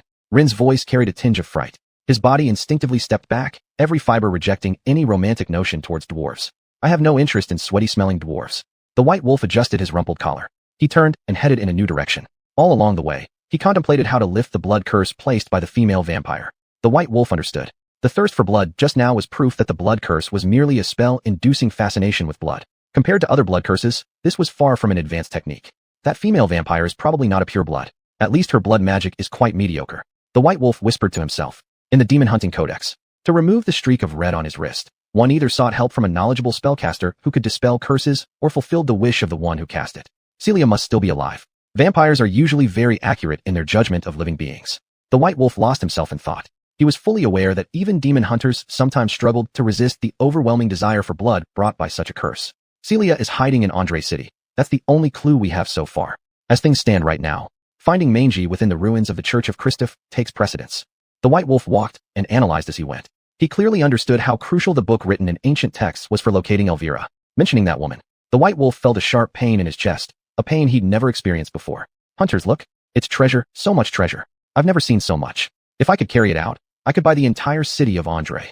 Rin chattered incessantly. He picked up a golden hammer and shoved the gem-encrusted coins into his holy pockets without caring if they'd all fit, his face filled with delight. This is the accumulated wealth of the Church of Christoph. You should be more careful, Rin. The white wolf strolled past piles of gold, stepping over the dwarf. He moved toward the throne that was uniquely illuminated by sunlight, where an ordinary-looking stone rested quietly. The wolf emblem on his chest floated and trembled violently. Chapter 134, Goldstone. Goldstone. The entry automatically appeared before the golden cat's eyes, with blank images gradually forming into words and pictures. The white wolf gripped the wolf emblem that had stopped pulsing. Legend has it, those who possess the Goldstone will uncover inexhaustible treasures. Glancing at the last line of the entry book, stroking his chin, he looked again at the grayish stone, thinking in his heart this must be a gold detector. Look what I found, Witcher. A brick spade more precious than a gold hammer.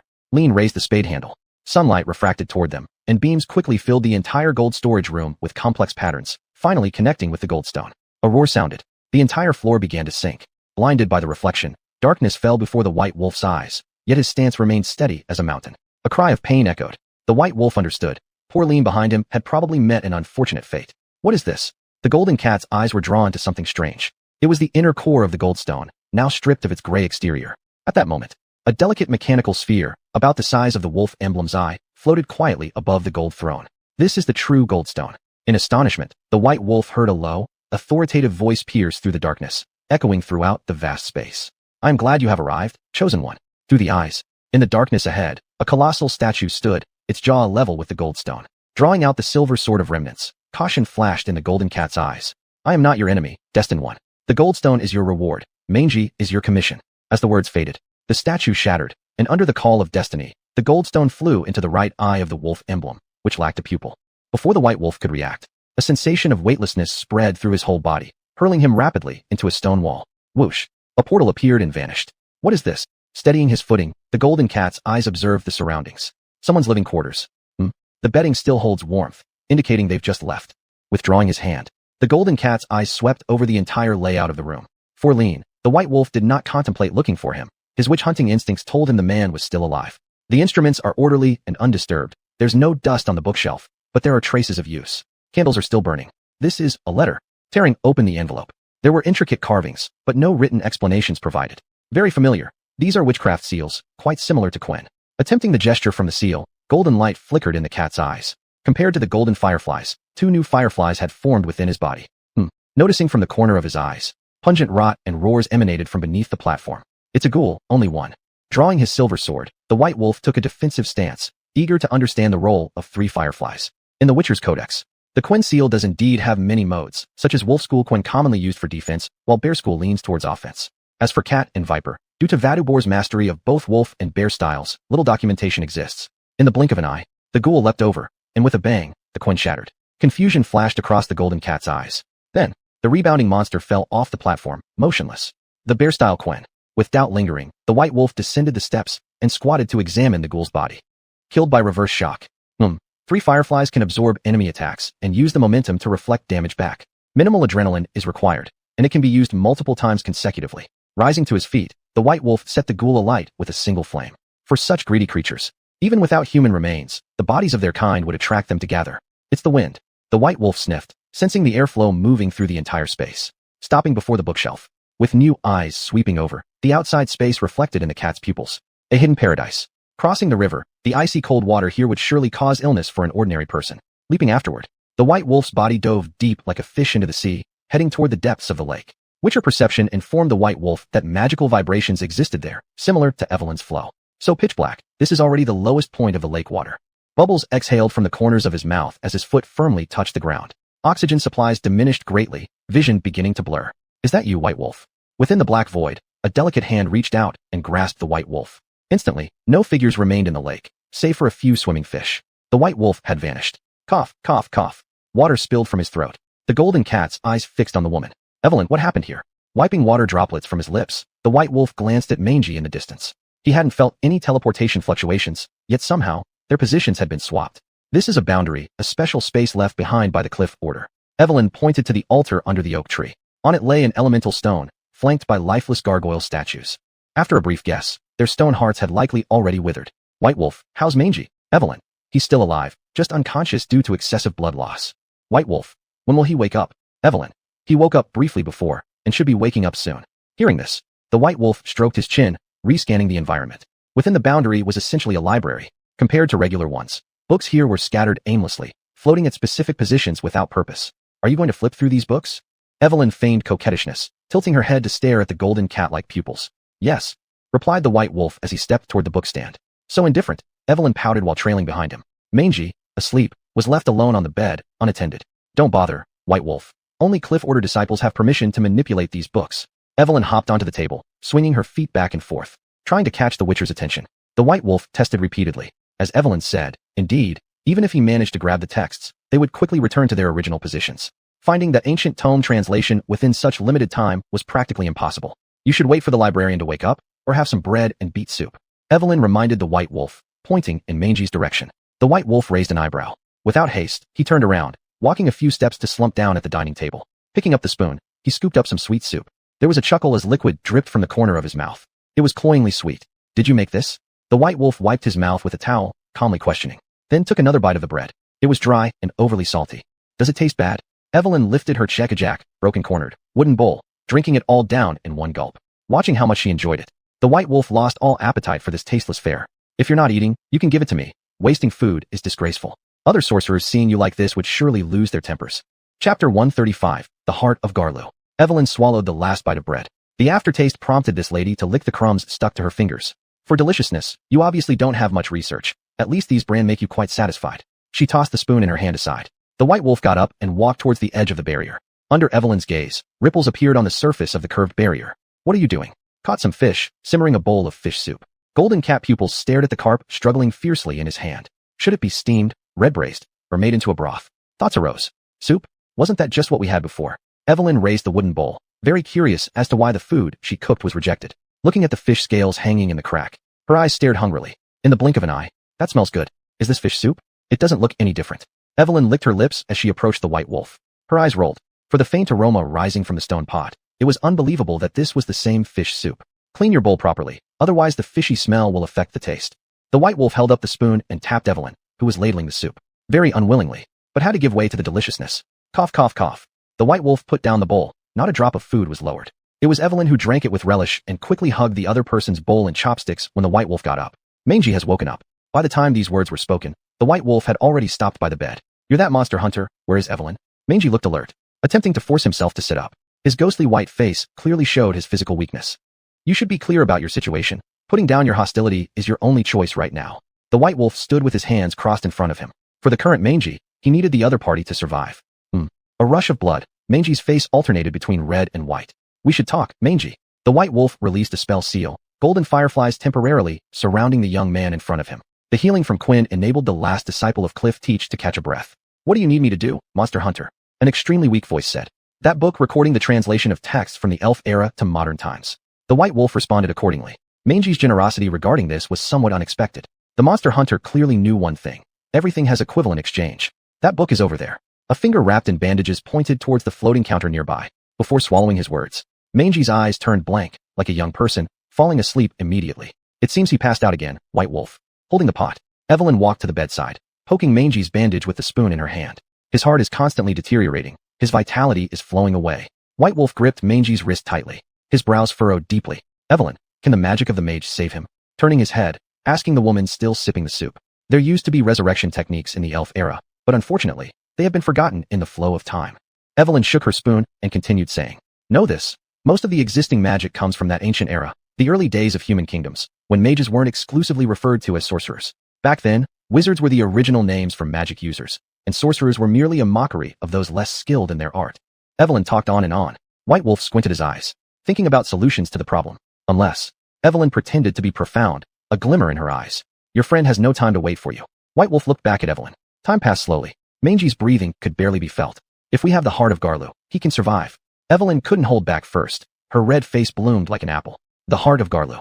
White Wolf silently repeated, trying hard to find related memories in his mind. There was nothing. This piece of knowledge was completely blank. The metal moved. The wolf's right eye glowed faintly. What is this, White Wolf? Such a tiny ball is incredibly intricate. Evelyn leaned toward White Wolf's chest. A golden mechanical sphere smaller than a fingernail hovered in the air. At the same time, the conch shell around Mangy's neck seemed to respond. It struggled to break free from its bindings, leaving imprints on the gray-white bandage. These two items should fit together. Evelyn looked at White Wolf. At this moment, golden cat-like eyes were staring at the entry book. Words appeared in the blank space, which White Wolf had long since become accustomed to. The empty shell of Garlu. White Wolf stroked his chin, carefully thinking. The conch shell trying to escape the constraints was indeed the heart of Garlu, something that could replace the heartbeat. Oh, Cliff's little trick. The mechanical ball spun in White Wolf's palm. He could sense that without his authorization, the golden stone would not approach the conch shell. Test. Unfortunately, it cannot defeat the Monster Hunter. His arm moved down. The golden sphere leaped into the empty shell of the heart of Garlu. It began to operate. The heart of Garlu, resembling a conch shell, drilled into Mangy's chest. As blood continued to gush out, the whites of his eyes began to fade, and his pupils returned to normal. He woke up. Amid Evelyn's shock-filled gaze, he waved his hand to try to understand the situation. Monster Hunter, you awaken the heart of Garlu and save my life. Before I die again, I will give you ample reward. Mangy leaned against the bedside table and stretched out his hand. A tome flew past White Wolf's face. The wind made his bangs flutter. White Wolf raised an eyebrow. What did Mangy mean by die again? This left him somewhat puzzled. White Wolf, this is the translation book you need. Before using it, you'd better be mentally prepared. Mangy's meaning was clear. This book might not meet the Monster Hunter's needs. You should rest. There's no need for you to worry about the book. Taking the book, White Wolf's heart was racing. Whether or not they could find Aloel depended too much on this book. Compared to Nathan's copy, this one was indeed different. Exchanging the mechanical sphere wasn't a losing trade. It won't open. Confusion flashed in the golden cat-like eyes. No matter how much force he applied, the pages remained motionless. Raising an eyebrow, White Wolf stared at the cover. Complicated patterns were carved on it, and there was an indentation in the middle. It seems to be some kind of metal. For the book that wouldn't open, White Wolf wasn't anxious. Experience told him that now more than ever, a key was needed. What troubles you, Monster Hunter? From afar, Mangy noticed White Wolf's predicament. He couldn't help but ask, I need a key, one that can open this book. Shaking the book in his hand, White Wolf awaited Mangy's reply. Someone once intruded into the ruins. The key must have been taken away. Mangy lowered his head, flipping through the nightstand, attempting to find the key. The result was as expected. There was nothing inside the cabinet. Only two cockroaches fighting. Chapter 136. Where did the transmission go? Someone stole the key. It must have been those guys. Mangy closed the lid. His gaze was on the short sword sticking out of the bedpost. The golden cat-like eyes followed Mangy's line of sight to see that it was a military sword from the Devilian army. What set it apart, based on its design, was that it was an excellent grade only available to the Forbidden Army. Do you know who took it, Mangy? It's one of Goulian's men, and it must have been his idea. As both parties conversed, the White Wolf listened carefully. Goulian, the finance minister of Devilia, is supposedly one of Devane's henchmen. In response to the golden-eyed man's confusion, Avelin interestingly explained to the White Wolf. You seem very familiar with him. The White Wolf became intrigued. He fully understood how important a nation's finance system was for its operation. Given Devane's presence, the White Wolf was well aware that he would eventually meet him. To understand your enemy, sometimes you have to look at those around him. This point was written very clearly in the Demon Hunter's Code. Goulian, a miserly individual. Whether it's the Franix or the pirates, None of them can ever get any benefits from Gullion. Avelin threw her hands up. She indicated that the man wouldn't part with a single penny. Are you sure the key was stolen, Mangy? The golden cat-like eyes looked at the perfectly normal boundary spell before him. Logic told him this young man was lying. You don't have to believe me, Demon Hunter. If you have time, feel free to turn this place upside down. Mangy leaned back against the headboard. The heart of Carlu had already given him a blood-red complexion and drastically restored his physical functions. Mangy, the White Wolf saved you. You should lower your guard. Avelin mediated. Her understanding of Mangy was not deep, nor was it of the White Wolf. I gave the key to the manager of Bank Number 7. He's one of Gullion's subordinates. With his eyes closed, he lazily spat out a sentence. Afterward, Mangy then pulled out an envelope. The Holy Church followers aside from hunting mages also secretly monitor Bank Number 7. This is the map of the underground passage leading to Bank Number 7. Before you act, you'd better make sure they're out of sight. Mangy placed the envelope by the bedside. Turning his body slightly, he wanted no further contact with the White Wolf. The Holy Church and Bank Number 7. The friction between these two unrelated entities does indeed come as a surprise. Picking up the envelope, the golden cat-like eyes studied the image on it. It was poorly drawn, barely deserving the name of a map. The Holy Church is divided into two factions. One strives for independence, while the other blindly follows Devine. Mangy's lazy voice rang out, and then fell silent. A glimmer of doubt flickered in the golden cat-like eyes before vanishing. Mangy's words were not hard to understand. Within the Holy Church, some wanted to break free of the shackles on their necks, while others wanted to tighten them even more. After all, the reason the Holy Church could rampage across Andy and Devilia is because there's someone powerful pulling the strings behind the scenes, which for now can only be Devine. I've already obtained what I need. I must leave here. The White Wolf looked toward Avelin. Although teleportation portals are disliked by most demon hunters, still, there are times when we have to admit that this magic has its merits. Teleportation, I didn't think you'd ever ask me for help. Avelin laughed, covering her mouth. Waving her hand, a golden vortex burst forth nearby. Come on, White Wolf. Mangy needs rest now, and you won't gain anything from staying here. Let's leave. Grasping the arm of the demon hunter, Avelin felt quite pleased. The White Wolf tried to push away this somewhat clingy sprite. Unfortunately, Avelin did not give him that chance. Mangy, if you see a cowardly dwarf named Ryan, send him out of the ruins. If he's dead, consider my words null. The White Wolf left one last message. Stepping into the teleportation portal, dizziness made the White Wolf feel unwell. Compared to Olivier's method of transport, Avelin's felt like riding a roller coaster on a full stomach, extremely nauseating. Huff, fresh air. Avelin inhaled deeply toward the night sky, filled with comfort. Under a tree nearby, the White Wolf bent over, holding onto a cedar tree vomiting bile. What person dares to lurk around the central camp of Devilia? A shrill voice broke the silence. Avelin, startled like a rabbit, hid behind the White Wolf. Peering her head out, she saw a mighty figure beneath the hill. Seize them. As soon as the command was given, White Wolf and his companion were surrounded without escape. Finished vomiting. The White Wolf wiped the fluid residue from the corner of his mouth. He knew all too well that something went wrong with Avelin's teleportation. What do you intend to do? Avelin's hand revealed flames, but was stopped by the White Wolf. The White Wolf was very clear about it. These guys are definitely elite, and at least the swords carried by the Devilian soldiers before his eyes were of the same model as the one at Mangy's place. Who are you? This place has been clearly marked as a restricted area, and no one is allowed to enter. You'd better explain yourself clearly. The squad leader was speaking while trying to confiscate the White Wolf's sword. But the White Wolf refused. Though he didn't want a conflict, delivering a swift blow was still an option, even if this was the central camp. Do you intend to resist? The general has already issued orders to kill spies on sight. You should know your situation, boy with golden eyes. The squad leader attempted to forcefully take it. The soldiers behind stepped forward to assist. Facing a demon hunter, you should know that your words just now were asking for trouble. The White Wolf unleashed a spell seal. The calming effect indeed worked. The rising anger of the squad leader quieted down significantly. Soldier, this is the special pass issued by General Draylis. The White Wolf took out a document and handed it to the squad leader. The soldier hesitated, then took it to inspect. You're the demon hunter? Still puzzled. You should go see the general. A great battle is imminent, and I cannot handle this matter. He returned the special pass. The squad leader looked troubled toward the White Wolf. The White Wolf fully understood the other's duty and nodded in agreement. This lady is also coming, the soldier added, lifting his foot to indicate that both should follow him. In response to such a request, the White Wolf found nothing unusual about it. After all, on someone else's territory, it was natural to avoid stirring up trouble. Unless necessary, he wouldn't create chaos. This was a bloody lesson summarized by countless demon hunters. Moreover, the White Wolf personally wanted to ask Draylis where exactly the dragon Smog had been transported to. Recently in Andy, there hadn't been a single trace of this dragon's whereabouts. On the contrary, Avelin's behavior seemed strange to the White Wolf. White Wolf, help me leave here. If Draylis sees me, he will surely kill me. Her eyes were slightly red.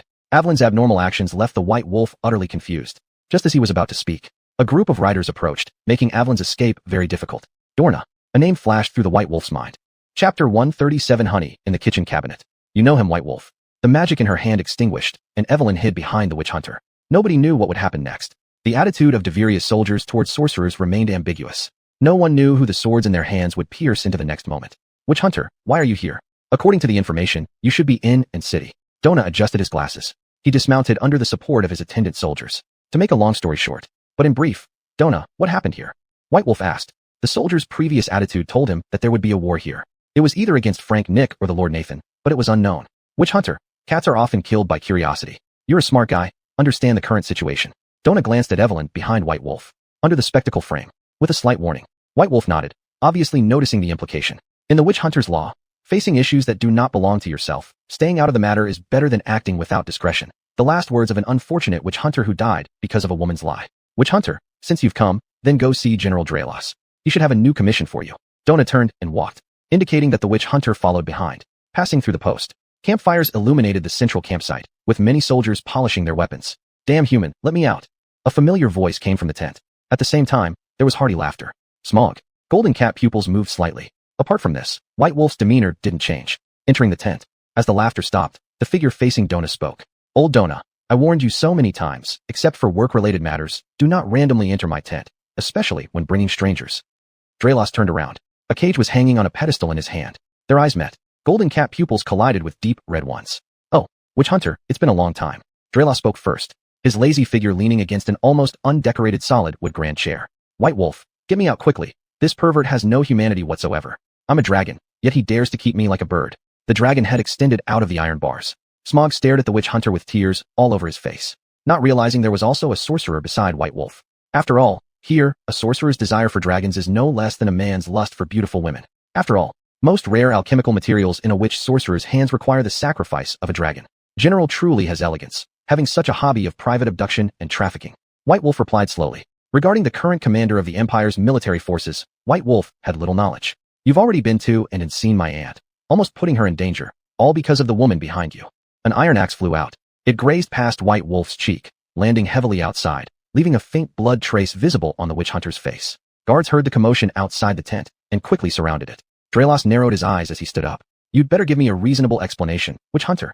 Facing the unexpected, White Wolf knew they were not in the right, and if the other side wanted to kill them, the attack just now wouldn't have merely grazed the skin. The auntie asks me to pass along a message to her nephew. There is honey in the kitchen cabinet. The tone was extremely calm. In the title of White Wolf's words, there was an easygoing familiarity. Dralos hesitated. The ripple in those profound eyes did not escape White Wolf's notice. Witch hunter, you've successfully impressed me. Taking the iron axe handed by the soldiers, Dralos stepped over White Wolf, walking directly toward Evelyn. So, lady, what's your reason? Compared to the earlier low voice, this time it had some mockery. There was no response. After a brief pause, followed by the clanging sound of steel, flames sparked off the blade of the thousand-flower steel sword, and the iron axe deviated its trajectory. It struck heavily onto the air. Soldiers rushed into the large tent, encircling White Wolf. You're testing my patience, witch hunter. Dralos glanced aside, holding the iron axe in his hand, veins bulging. In panic, Evelyn fell down due to the sudden attack, frightened. Dralos, if Mrs. Ennis knows about your actions today, she will certainly be very angry. White Wolf released Quen. A firefly circled around his chest, responding to the situation. So what? The honey in the cabinet can't save her. Dralos raised the iron axe. Dona stepped forward, trying to dissuade his own general and calm this unpleasantness down. One stern look. Old Dona shrank his neck and quickly distanced himself from the matter. The old quartermaster understood the temperament of the general before him and knew he was a butcher who wouldn't hesitate to kill. Hey, look at this. Mrs. Enris will be very angry if she knows you're like this. Realizing the situation wasn't good, Evelyn raised her hands. What exactly she was holding, White Wolf couldn't see, but Dralos did. Aunt says she dislikes disobedient children. Dralos' tone became slightly heavier. He put down the iron axe and waved his hand, signaling the soldiers to withdraw, simultaneously indicating with his eyes. Dona nodded, helping Evelyn up and leaving the large tent. Hunter, next is our time. You'd better not disappoint me. Dralos sat back on his seat, signaling White Wolf to find a spot to sit. Apparently, it would be a long conversation. The group of enemy prisoners said you're from Franknick, Hunter? His voice calm, pretending to inquire. White Wolf could guess out the exact intention of Dralos. Roughly, only able to speculate. The target was Franknick. Dralos, you must understand. There aren't many places known for producing witch hunters. In a few words, White Wolf easily countered the other party's probing. Nodding, Dralos stopped asking further questions. During the gaps, didn't forget to provoke the golden dragon in the cage. White Wolf remained silent. He clearly knew this was the other side forcing him to speak first. Once he lost control, Dralos would seize the upper hand. The crescent moon rose high into the sky, and no one knew how much time had passed. Witch hunter, has no one ever told you that you're exceptionally patient? Dralos spoke, placing the iron cage containing the golden dragon in front of White Wolf. Complete the task I give you, and I'll return this dragon to you. Facing the pitiful Smog, White Wolf showed no emotion. Although witch hunters are known for accepting commissions in exchange for payment, that doesn't mean they accept all commissions. I need you to go to Common Fortress. It's said that its master is a friend of yours. Persuade him to lay down his weapons and surrender, and I'll return this dragon to you. How does that sound? Dralos maintained an unperturbed expression as he made his request. Golden cat-like pupils flickered slightly. White Wolf realized. This wasn't a commission, it was outright hostage-taking under threat. Chapter 138, Calais. Witch hunters never accept commissions that come with threats, Dralos. As a general, I must say I am surprised by your inferior tricks. White Wolf's voice remained calm. For witch hunters, no matter when, it is always important to know how to refuse. After all, in this aspect, Wartop had once suffered a great loss. You are cautious, White Wolf, Dralos said, his eyes narrowing into slits. The last witch hunter who dared to refuse him in such a manner ended up as a corpse under his iron axe. If it weren't for your aunt, this golden-eyed witch hunter would already be cold and stiff. White Wolf saw through this point clearly. This is a fair deal, witch hunter. Dralos' tone deepened. He stared quietly at White Wolf. The atmosphere around became eerily still. White Wolf remained silent. He had no intention of getting involved in a war between nations. In the past, there have been witch hunters who gave related answers, and their ends were met with betrayal and elimination. If so, I need you to head to Calais. The garrison there is facing an unsolvable mystery. Dralos paused, and then continued. Of course, this is a regular commission, unrelated to the war. With these words, the tension in the room eased somewhat under the general's cryptic speech. Dralos could see the aversion towards war displayed by the witch hunter before him. Calais, White Wolf murmured quietly. This town was located in the middle region of Devoria, serving as a significant transportation hub. Apparently, 3 centuries ago, it was the capital of the Norton Principality. This is your only choice, White Wolf. You've already refused once. For impolite sorts, Mrs. Inner said they should be beaten until they're crawling on the floor. Dralos maintained a steady demeanor, and his growing impatience was visible. Of course, witch hunters don't pass up existing deals. I'll need some information about the situation in Calais. It's important. White Wolf agreed willingly. It wasn't because he was submitting to the general, but rather, because Fraka's commission location also happened to be in Calais, in that kingdom wiped out long ago. Good. As payment, this dragon can be yours in advance. I hope you make it out of Calais alive. Dralos opened the iron cage. A shadow darted out, landing on White Wolf's head. As for the details of the commission, the sergeant there will inform you. Dralos pulled a letter from a pile of documents. This is proof. During the commission, the garrison in Calais won't cause you trouble. As for the payment, the local guard will honor it accordingly. After speaking, he slid the pre-written letter across the table toward White Wolf. This was a covert plot. The golden cat-like pupils constricted slightly. White Wolf understood now. Going to Cumin was merely bait to lure him out, while Dralos' true intent was to send him to Calais. General, the horse is ready. We can depart anytime. Donner's voice came from outside the tent, interrupting the witch hunter who wanted to inquire further. Excellent, time waits for no one. You should leave immediately, White Wolf. The situation in Calais is genuinely deteriorating. That was a dismissal order. White Wolf understood it well. Outside the tent, Donner walked ahead of White Wolf, the surrounding candlelight flickering unpredictably. Do you know the situation in Calais? His voice carried doubt. White Wolf attempted to gain early knowledge of Calais' situation from Donner. Calais? I don't really know much about the situation there. You should ask the sergeant there. He'll tell you. Donner moved slowly, answering White Wolf's inquiries truthfully. That female sorceress is waiting for you. She seems quite interested in Calais as well. Pushing up his glasses, Donner spoke intermittently. White Wolf remained quiet. Soon, taking advantage of the absence of others around, Donner issued a sole query. The letter. He hesitated, but made his intent obvious. A bit of trouble, unlikely to be sent anytime soon during this period. White Wolf replied briefly. The situation with the letter to Bank Number 7 was exactly like this. Donner didn't respond. He knew very well that those family members of his indeed had ways, and sending letters under their watchful eyes was indeed difficult. White Wolf. In the distance, Evelyn waved her arms, leading an impatient horse that exhaled frequently, obviously a spirited one. I hear you're heading to Calais. Take me along. The sorceress clearly appeared delighted. As for who leaked the news to her, White Wolf did not need to guess. It was old Donner, obviously. Evelyn, the holy believers of Calais won't spare chasing after you just because you're a guest of Dralos. It was merely a straightforward statement. Judging by her expression, Evelyn was clearly not frightened by White Wolf's words, but grew even more excited. There's only one horse, but we can ride together. Evelyn issued an ambiguous invitation. Her athletic body already leaped onto the saddle. A whistle broke the air. In the distance, shadows approached. Soldiers on duty near Donner instantly became vigilant, raising crossbows and tightly watching the darkness. It's due. Donner signaled the guards to stop. Once you arrive in Calais, go directly to the sergeant. The area is already under strict military control, which should prevent any misunderstandings. Witch hunter. The horse had already set off. Ghana's cautionary words followed behind White Wolf. The voice grew fainter as the horse moved faster.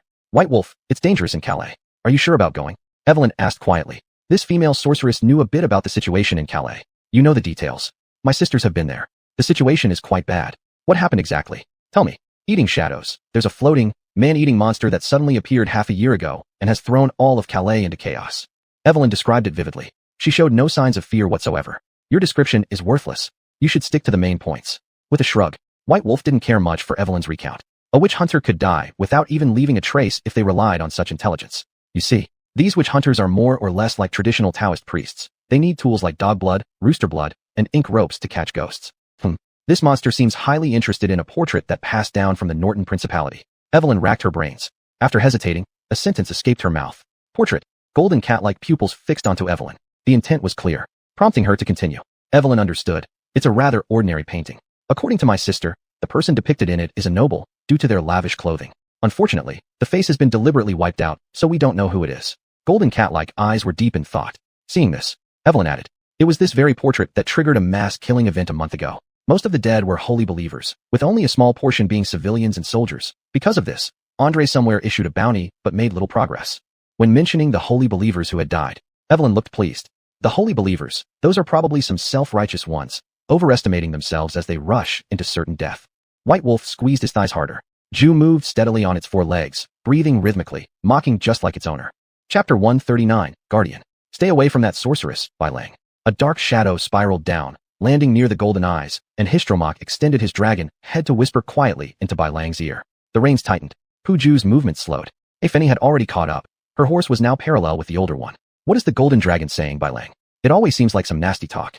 The female sorceress' eyes clearly held ill intentions as they locked gazes with the golden dragon's. He said he has never seen such a beautiful human of the opposite sex, and is very interested in you. Bai Lang smiled slyly.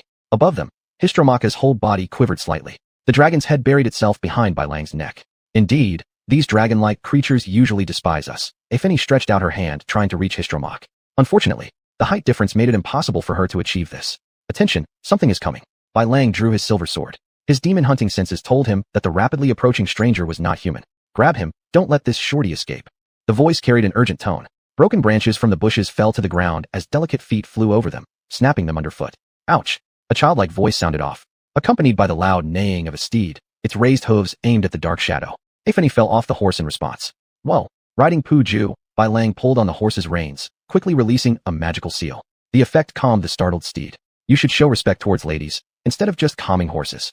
Afeni's gaze carried a tinge of resentment. Clearly, she was dissatisfied with Bai Lang's actions. You little punk, this time let's see where you can run, you golden-eyed rider guy. I'm talking to you. Tie up that kid and bring him here. The voice was extremely irritable. Looking at a few individuals whose nostrils seemed about to touch the sky, Bai Lang's expression showed clear impatience. Kenes. Without waiting for any reaction, flames erupted around the people whose noses were pointed to the heavens upon the spell being cast. This was Afeni's magic, a fire-based spell that Bai Lang understood little of, though his brow furrowed. This particular spell was said to be a blessing from the fire god. Die, trash of the holy church.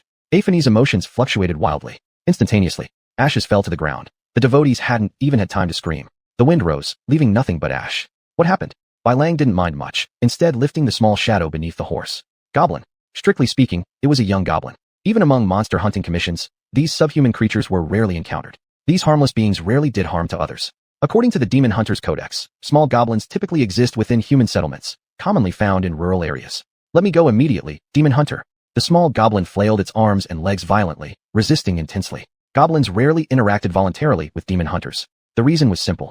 A small portion of demon hunters hunted goblins, most of them being emotionally unstable feline school hunters. Negotiation requires capital. Currently you have none. On top of Bai Lang's head, Histromach crossed his arms, mimicking Bai Lang's tone. His dragon eyes gleamed teasingly. Quit telling me what to do, stinking dragon. Stay out of it. The small goblin stopped resisting, staring disdainfully back at Histromach. Humph, quite a spirited little thing. Bai Lang watched the scene unfold, while simultaneously observing. In the Demon Hunter's Codex, small goblins are generally regarded as dual omens of good and bad luck by humans. Some consider them good luck, others bad. This entirely depends on the local environment when the goblins appear. But according to summaries of small goblins by demon hunters, they are usually mischievous pranksters, their physical forms and mentalities akin to those of human children. Encountering them, demon hunters would often capitalize on their characteristics, frequently earning substantial profits. The sound of your abacus beads keeps echoing near my face. After staying quiet for a long while, the small goblin suddenly spoke up, its round eyes fixed unblinking on Bai Lang. Golden cat-like pupils showed some embarrassment. After all, one characteristic of small goblins is their ability to get along with anyone. Their relationships with both people and animals are very close. Therefore, their caves nearly always exist near human settlements, allowing them to overhear many unknown secrets. Typically, small spirits only make themselves visible to children. Thus, for demon hunters who need information, this is a valuable intelligence source for additional pay and a place to enjoy amusing tales. You must be very hungry. I heard your stomach rumbling. Bai Lang changed the topic. He pulled out a homemade blueberry pie and handed it to the small creature in front. Round eyes didn't blink, instead focusing on the cake in by Lang's hands. Is it for me? Of course. Without hesitation, the small goblin grabbed the blueberry pie. Completely disregarding Bai Lang holding him by the neck, it swallowed the pie in one bite. Seeing this, Bai Lang felt quite satisfied and gently placed down the mischievous creature. You have to let me go, demon hunter? The small goblin's round eyes, unable to close fully, were filled with doubt. Bai Lang nodded, but before he finished nodding, the little goblin darted away and vanished. Hunter, my name is Zim. Thank you for the blueberry pie. The voice grew fainter, until it could no longer be heard. Why did you let him go, Bai Lang? Histromach was puzzled, for the loss of a blueberry pie without any reward seemed against his nature to the golden dragon.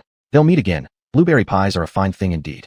A sly smile curved at Bai Lang's lips. Both Histromach and Afeni were completely confused. To Bai Lang, the habits of small goblins went beyond their mischievousness. They also had the nature of guardianship. It just took giving them a bit of food or some useless tool, and they'd gladly do minor tasks for their new friends. However, one must remember not to be overly rude toward these goblins. Their sensitivity might cause them to feel offended easily. Bai Lang, goblins know many things. You should have questioned him more about Gal before letting him leave. Afeni reminded him, finding Bai Lang's actions somewhat inappropriate. There are no settlements nearby. Given the direction from which the Holy Church believers chased Zim, it's likely they came from Gal. Bai Lang unfurled a map, pointing towards the direction of Gal. According to the records in the Demon Hunter's Codex, small goblins are closely intertwined with humans, only leaving their nests when the population becomes too dense or they're forgotten by people, heading off to an unknown destination. Afeni, we need to hurry. We should be able to reach Gal within 2 days. Bai Lang leapt onto the horse. Glancing at the spot where the small goblin, Zim, disappeared, it roughly aligned with the direction of Gal. Bai Lang, I can open a portal. This will save much time. Histromach spoke. Despite magic impediment syndrome making spells sporadic, now was the perfect time to conjure up a portal. This isn't a good idea, little one. Before Bai Lang could respond, Afeni already rejected the suggestion. It wasn't surprising to Bai Lang. If teleportation was feasible, Afeni would have mentioned it earlier. Amidst Histromach's great confusion, Afeni spoke with malice-laced intent, scaring the dragon so that his head quickly retracted into Bai Lang's back. Chapter 140. The Forbidden Land of Magic. Such a shy golden dragon. Its meat must be an excellent ingredient for soup. Avelin chuckled, clutching her stomach. She completely disregarded Smog's feelings. Intimidating an inexperienced young golden dragon doesn't seem very amusing. The white wolf tightened the reins. He also wondered clearly why the portal was not a good idea, even though he detested teleportation. Avelin pouted her lips and spoke. 3 centuries ago, Galia did not belong to Davila. It was originally the Principality of Norton, which was swallowed up just before it was annihilated by an accidental fire that destroyed the palace, leaving magic and all of Galia weak and impotent like trapped beasts. Avelin snapped her fingers as she struggled to recall. Her speech was concise. Her golden cat eyes remained unmoved. The fall of Norton was not surprising among witch hunters. What was strange was this. Galia was a forbidden place for magic, something that Wadubai had never mentioned to him. Do you know the reason, Avelin? The white wolf asked. Her cat eyes gleamed with curiosity. According to my sister, it was the curse of Princess Norton before her death, involving a witch hunter. Avelin put down her finger. Her eyes met the witch hunter's golden cat-like eyes. Pujiue snorted, each of her 4 hooves taking separate paths, full of discontent, seemingly protesting the disappearance of Elvire. Cough, cough. The white wolf felt the horse's small antics. He turned his head away, relieving the sudden awkwardness. You're blushing, haven't you even touched a girl's hand? Avelin's tone was teasing. She hesitated but didn't finish her sentence. Pujiue galloped out, carrying the white wolf into the dense forest, leaving Avelin behind, giggling. A few days later, several figures approached from outside the high walls of the town. Golden cat eyes swayed back and forth under 2 prominent dark circles.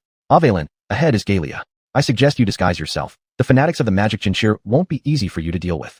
The white wolf spoke slowly. In these past few days, Avelin kept poking fun at how the white wolf hadn't touched a woman's hand, even flirting with him. This left the white wolf so busy traveling that he couldn't rest. You're right, but the saints here are too loose. Years of idleness have made their vigilance very low. Many sisters often transit here to avoid calamities. Avelin pulled down her black robe, partially covering her face. The white wolf had no doubts.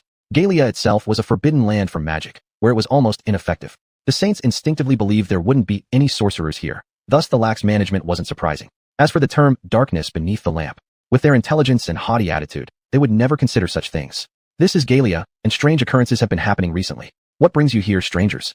The gatekeeping soldier took the document handed over by the white wolf, muttering under his breath. The white wolf didn't answer immediately, still mounted on Pujiue with no intention of dismounting. It's the general. The soldier handed the letter to a nearby teammate for inspection. It's notes from General Darrell. The soldier nodded, returned the document, while signaling passage. The white wolf had only taken a few steps when he heard a shout from behind. Witch hunter, please help Galia. It can no longer withstand those bumbling saints. The request was clear in the ears of the white wolf. Still, his golden cat eyes revealed no ripples. Bumbling saints, what an unexpected title coming from a soldier. Avelin's voice was full of mockery. The white wolf remained unperturbed. He knew well that, whether it was any country or organization, even if it were fair and just, there would always be vermin lurking in the dark corners, a fact that couldn't be changed. Hey, vegetable seller. How dare you ask for money after Grandpa took just a few cabbages? My buddies, this guy's in league with a magician. Seize him for questioning. Their voices were extremely arrogant. Chaos erupted at the entire vegetable stall. The voices clearly belonged to some pompous individuals. Damn it. Avelyn raised her clenched fist, wanting to charge forward. But she was stopped. The white wolf shook his head, indicating not to act rashly. What's wrong with you? Avelyn was full of confusion, her gaze revealing disappointment in the witch hunter. The white wolf didn't take it to heart. Look at what's behind them, Avelyn. Upon being prompted, the female mage looked forward. Soldiers, more specifically, Galia's patrol squad. Avelyn, impulsiveness comes with consequences. Acting recklessly without power will only harm you. Look at the sparks in your hands. Do you think they could kill ants? The white wolf's tone was highly rhetorical. Avelyn deflated like a punctured balloon, sitting silently on the horse without responding. Amidst a commotion, it was followed by the sound of swords being drawn. The white wolf observed the drama unfolding before the vegetable stall quietly, still making no move to approach. In the witch hunter code, there is such a saying. Don't try to trouble yourself, stupid. You'll never win the next gamble. Many witch hunters who didn't believe this saying met tragic ends. The white wolf understood this deeply.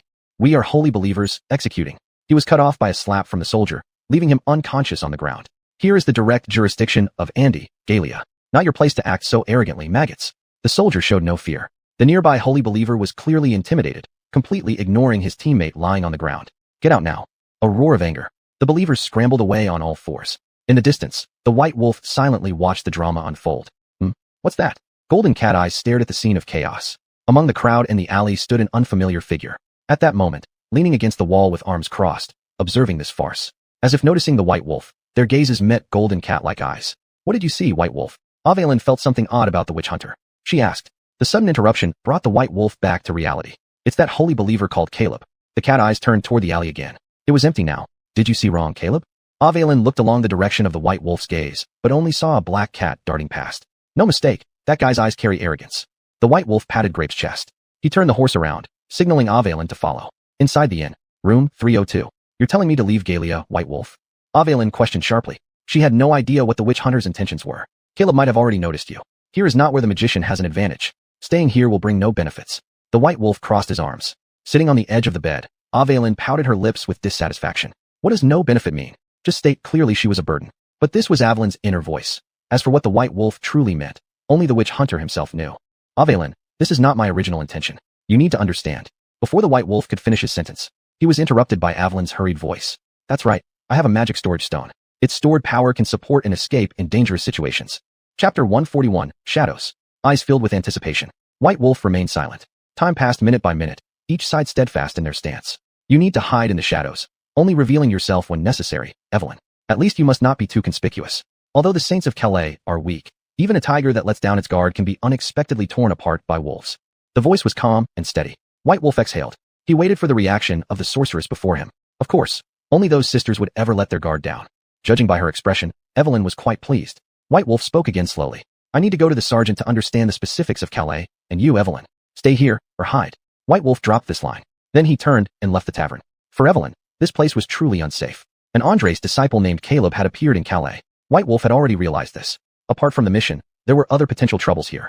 That golden dragon is excellent alchemical material. You should get it, Evelyn. Inside the tightly closed room, a shadow appeared behind Evelyn. Her eyes flickered towards the shadow. Evelyn said nothing but raised her arm to shove the tempter back into the pouch at her waist. On the noisy street, golden cat-like eyes brimmed with contemplation. Ever since entering Calais, White Wolf's monster hunting instincts had detected something strange about the shadow behind Evelyn. To avoid alarming the target prematurely, he continued pretending ignorance. White Wolf, have you noticed? The shadow behind that sorceress seems alive. Smog's head poked out from the collar of his shirt. Looking around vigilantly, the dragon warned the hunter. It's not just seems, it really is. White Wolf stopped speaking as they reached the official gate. Simultaneously, he gestured for the gold dragon to stay hidden. Regarding the issue of Evelyn's shadow coming to life, White Wolf remained cautious but not hostile. White Wolf clearly saw that Evelyn was continuously suppressing her shadow. His monster-slaying intuition sensed no threatening presence. Instead, Smog seemed oddly drawn to it. You're the monster hunter, aren't you? A voice suddenly emerged, devoid of any doubt. The golden cat eyes followed the sound to the speaker, an officer with full white hair, but not yet middle-aged. Yes. White Wolf gave a simple reply. He could sense this was an impartial man. Your itinerary has been informed to me by General Drillers. During the handling of this complex commission, I will give you full cooperation.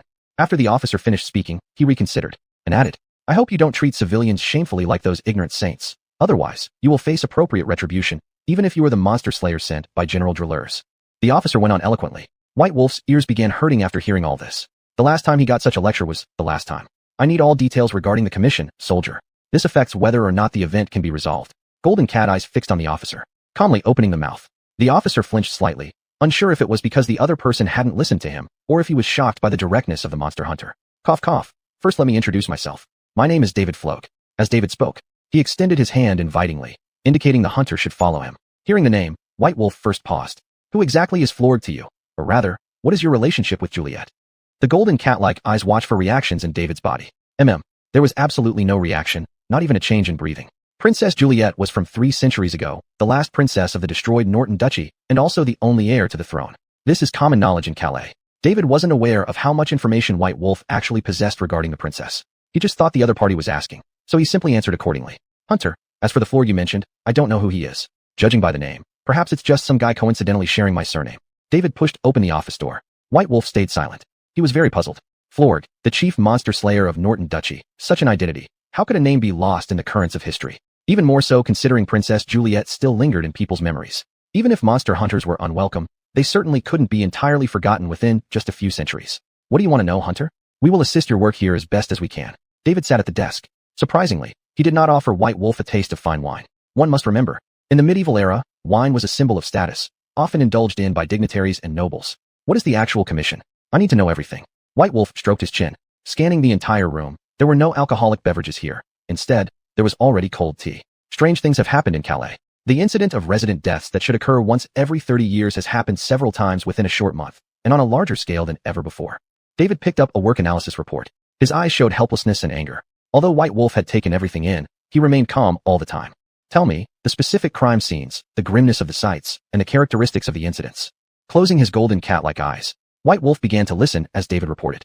The dead bodies showed no signs of malicious damage. When the soldiers found them, the corpses looked very peaceful, with no trace of death at all. If it weren't for the putrefaction of the corpses, no one would have discovered what had happened. The veins on the back of his hands bulged as David's face was full of self-reproach. As a military officer of Calais, for such things to happen was a complete betrayal of General Devine's trust in him. It should be a boggart, or perhaps a cat sprite. White Wolf opened his eyes. He slowly voiced his own opinion. Creatures that eat human souls are only recorded as boggarts and cat sprites in the Monster Hunter Codex so far. You said that this kind of incident originally occurred every 30 years. Approximately, when did it start? White Wolf pressed further. This was strange. If it attacked people every 30 years, assuming a time span of 100 years, there should have been at least 3 opportunities to invite monster hunters or wizards to deal with it. It couldn't possibly have dragged on until now. According to townsfolk narratives and historical records, the occurrence dates back about 2 to 3 centuries ago. For more details, you might want to check the historical records of Calais. David pulled out a drawer, laying down the key on the table. This is the key to Cold Moon Castle, the main fortress of the defunct Norton Duchy. There are quite a few traces from just before the fall of the Norton Duchy, which might be helpful to you. David indicated that White Wolf should take the key. White Wolf pondered for a moment. In the Monster Hunter Codex, the main castle of the Norton Duchy wasn't called Cold Moon. After hesitating slightly, White Wolf then picked up the key. Chapter 142, Junnan. You should be more careful about this, Monster Hunter. Don't throw away your life recklessly like those foolish holy believers. David picked up his teacup. After sipping his tea, he said mildly. The golden cat-like eyes remained calm, with no intention of leaving. David, in the case of the deceased, where was the peak of the outbreak? White Wolf inquired. More information needed to be gleaned from David's oral account. In Junnan, that area is the high incidence zone of death, and also the location of Cold Moon Castle. David sighed. Then he spoke further. 3 centuries ago, that place was once the most prosperous merchant residential area of the Norton Principality. Putting down the teacup, David began dealing with government affairs. Upon seeing this, White Wolf put the key into his waist pouch and left on his own. Inside the alleyway, a man and a dragon looked around cautiously. We've been tricked, White Wolf. This isn't Junnan at all. Smog hung his head. White Wolf quietly scanned the surroundings. This was a dead-end alley, with no other exits except for the way they came. It must be this guy. If Caleb wasn't sent by Andrew, I wouldn't have listened to his command for sure. Bone joints creaked audibly. 3 or 5 holy believers from the Galii region jumped out from their hiding spots. How foul-smelling. Smog used his claw to cover his dragon nose in an exaggerated manner. White Wolf looked silently at these performers. There was no intention of attacking. The reason was simple, as there was a stench of feces on them, and undigested food still visible on their clothes. As they say, a broom tainted with excrement is like Lubu reincarnated. The golden cat-like eye showed some disdain. Boss, this guy seems to look down on us. The holy believer pointed at White Wolf. Aside from previous bluster, there was no sign of attack. The captain gave a cold laugh, but before he could continue, a punch came flying. He then fell to the ground unconscious. Too much talking. Either I leave, or you guys lie down. With great disdain, White Wolf shook his hand. The golden cat-like eyes focused on the hot-headed youth. No, we don't have a grudge against you. That little Caleb threatened us to bother you. Dropping their weapons, the holy believers raised their hands high. At this moment, White Wolf had already sensed that in Galii, the armed forces of the Holy Church were lax. Talk, what does he want? White Wolf patted Smog. The gold dragon understood immediately. Magic instantly bound the believers, knocking everyone except the hot-headed one unconscious. What have you done to me, monster hunter? The hot-headed one frantically felt for the magic collar that disappeared from his neck. His actions betrayed nervousness. Bam! Fist clenched. White Wolf's eyes carried a mischievous grin. What are you going to do? I'm just a kid. The young man mournfully complained. He was merely a vagrant mixing meals at the Holy Church, and used to such a scene. This is a magic bomb. With one snap of my fingers, you and your neck will explode. White Wolf grabbed a chicken passing by and fastened a new magic collar around its neck. Bang! Feathers and blood splattered onto the faces of the believers. Startled, the young man's rear hit the ground uncommandingly. This was a threat. Even a fool could hear it out. What do you need me to do? The hot-headed one instinctively shielded his neck, kicking his legs and sliding his bottom, trying to distance himself. Go back and stay beside Caleb. Do nothing and say nothing. Just follow him. White Wolf stood up, hands folded over his chest, looking at the other side. All right, no problem. The young man hurriedly nodded, almost kneeling down begging White Wolf to quickly leave. Golden cat-like eyes reflected satisfaction. In one leap, grasping the balcony, he leaped into a room inside the alleyway, then vanished. White Wolf, why not kill them? Smog played with the magic sphere in his hands, still perplexed. Golden cat-like eyes glanced sideways at the gold dragon. He was curious. Galii was clearly a forbidden land for magic, yet the gold dragon with magic-resistant shoulder condition now displayed overflowing magic power. It was strange, incomprehensible. The collars have monitoring spells placed by you. Let the young man stay close to Caleb so we can keep monitoring. White Wolf calmly replied. He knew clearly. Since Caleb had discovered him, it implied Eveline must have exposed her whereabouts as well. In the Monster Hunter canon, it is written, never relax vigilance based on your own assumptions. Only fools lament with wet eyes after things go awry. So this is how it works. Truly fitting of my associate, Dragon Sure. Smog held up his draconic face proudly, pushing the door open. The golden cat-like eyes gazed upon the tiled rooftops. Without hesitation, taking long strides towards Jun Nan. By this time, night had fallen. His movements weren't ordinary silent. Part of the windows lit up, followed by a chorus of curses. This is Jun Nan, how run down. Smog criticized, his dragon eyes scanning everywhere. White Wolf dropped from the uneven roof edges. So this is the former merchant gathering place. Golden cat-like eyes flashed with disbelief. Such a desolate place was hardly worthy of being called even a slum. Who goes there? Do you have any idea wandering around here at night could get you killed? A rebuke came from the distance. Judging by the silhouette, it was a patrolling soldier. Monster hunters aren't ones to be scared away easily. This place isn't somewhere for your kind to linger. White Wolf moved forward, stopping in front of the veteran soldier. You're the monster hunter. That's right. White Wolf replied. The scene of death is just to your left. Keep walking and you'll smell the lingering stench. There's a quarantine mark over there. You should be able to see it. The old soldier pointed towards a nearby building. Golden cat-like eyes followed his gesture. It was a very dilapidated house. The roof didn't even offer much cover, and the surrounding roads were muddy.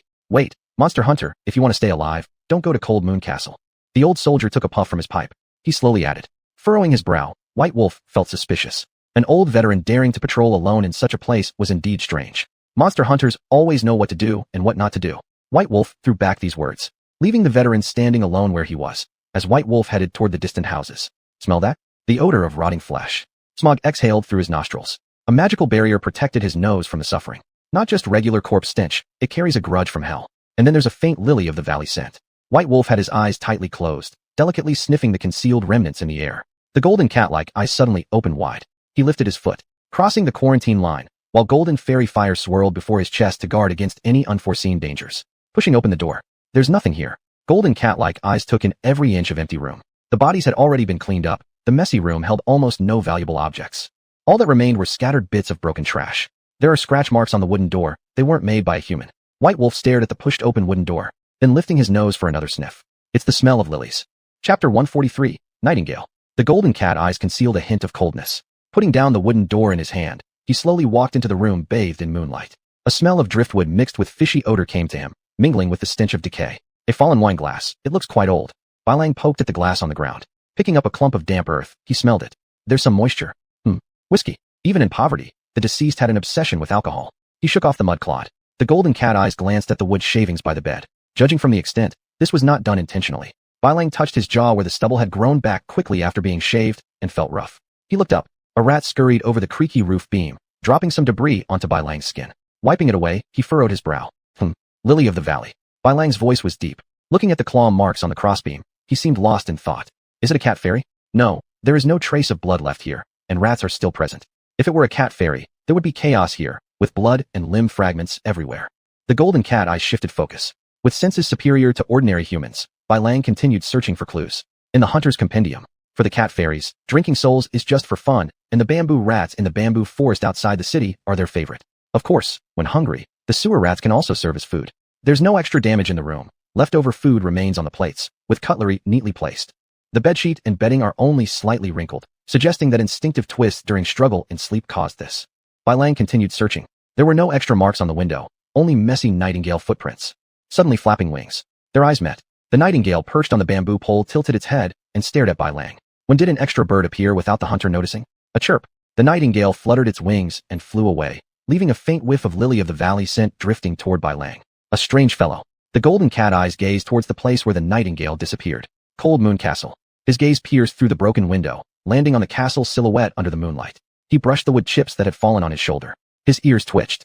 Rats continued running across the beams, completely ignoring the monster hunter. Creak. The fragile beam couldn't withstand the rodent's torment anymore, and the entire house collapsed. Smoke swirled, bricks scattered everywhere. Bai Lang clenched his fists as golden fireflies circled his chest, coincidentally positioned beneath the roof hole. Rodents, filthy things from the sewer. Lifting his arm and swinging, the falling tiles were deflected. A flash of silver hurt Bai Lang's eyes. Some vintage gold-silver jar. Bai Lang pushed aside debris, flipped open the log pressed under the ruins, and picked up the silver jar. It felt heavy, giving intuitive feedback. It's nothing unusual for a wealthy person to have these, but finding them hidden in a poor person's home is indeed odd. He tipped it, opening the mouth of the bottle downwards. Soil-stained damaged coins cascaded like water. He picked one up, raising his eyebrows. This isn't the common currency of Davila or Frankneck, nor is it regional coinage from 2 cent. Rather, it somewhat resembles the old currency from the Norton Duchy. The contours of the worn-out coins reflected in the golden cat pupils. These old coins had long since lost their circulation value, and were now only exchanged among a few remaining old families of the Norton Duchy. Except for these questionable identities of the deceased, they seemed to have no other significance. White Wolf leapt out of the ruins, heading towards nearby locations of other incidents. Under the moonlight concealing the clouds, black shadows darted back and forth between different rooms, smashing open hidden jars whenever they found one, examining them before leaving. Bai Lang, these are almost all products of the same time period. Smog fiddled with the coins in his hand. For the golden dragon, collecting gold was part of their nature. But for these copper coins with hardly any purity, they truly failed to spark any interest in the dragon. These are all old coins from the fall of Norton. These victims shared a uniform trait. They were destitute, yet kept such antiques at home. White Wolf moved step by step, surveying the surrounding environment. Apart from the occasional passing cat, there was nothing but the howling cold wind. The Cold Moon Castle ahead, the kingdom forgotten for 3 centuries. Golden cat eyes fixed on the castle opposite the drawbridge. 3 centuries ago, here was prosperity and revelry, with nobles, ministers, and wealthy merchants coming and going continuously, until today when it stands solitary in isolation and neglect. It's a nightingale, White Wolf. Smog pointed at the bird on the lookout tower window of the castle. Looking at it, a streak of shadow flashed past golden cat eyes. It's lilies. White Wolf muttered softly, instinctively drawing the silver swordy chun. The drawbridge creaked with every step, the sound echoing as if recounting tales of the past. Stopping in his tracks, White Wolf stared at the castle gate. The key in his hand clearly didn't fit the massive keyhole. Looks like there's a hidden door nearby. White Wolf turned left and began inspecting the perimeter of the wall. The ducal castle of Norton was much smaller compared to Frankneck. In fact, it was relatively tiny even among the castles within the duchy. It's here. White Wolf parted the sparse grass covering the ground. Behind it lay an abyss, likely formed by centuries of underground river erosion. Judging from experience, someone frequented this spot before the murders. There are signs of human activity up until the cases began. He inserted the key into the lock. Pushing open the solid wood door, a wall greeted him head-on. A loose wooden ladder leaned precariously against the stone wall. This is... White Wolf felt a mix of embarrassment and discomfort spreading through his body. If his guess was correct, this wasn't a normal entrance at all, but rather a latrine wall designed for waste disposal. During the medieval period, castles often had special high openings to solve sewage issues and prevent fortresses from being compromised due to improperly managed outlets. Shall we go up? White Wolf. Smog spoke, his dragon senses picking up changes in White Wolf's aura. Yet, the exact cause remained unknown. I suppose this counts as taking the excremental path. As the old hunter adage goes, money's hard to earn, and shit's hard to eat. Shaking his head, White Wolf grabbed the ladder and ascended it steadily. Fortunately, after centuries of erosion, there were no sticky remnants on the walls. Humph, the castle may look small, but its height leaves much to be desired. White Wolf leapt out of the hole. The eroded opening now provided a clear passage. The nightingale calls. Following the sound, White Wolf saw a bird perched on the waning lamp that was almost extinguished. It was the same one he'd encountered earlier by the window. The nightingale glanced at White Wolf, then flew off and landed again, trying to lure the monster hunter to follow. Chapter 144. The button of the Funguave set. A golden cat's eye glimmered with a trace of peculiarity. The fireflies disappeared from his chest, as Bai Lang chose to ignore Yi Ying's actions. His demon-hunting instincts told him there was an unspeakable secret about this bird. and too much curiosity would only cause him to lose his life. What is this? My God, Bai Lang, save me. Smog gathered magic in his mouth. Reacting too late, he was sucked into the wall and vanished without a trace. Bai Lang unleashed a demon hunter spell, causing gusts of wind to surge forth.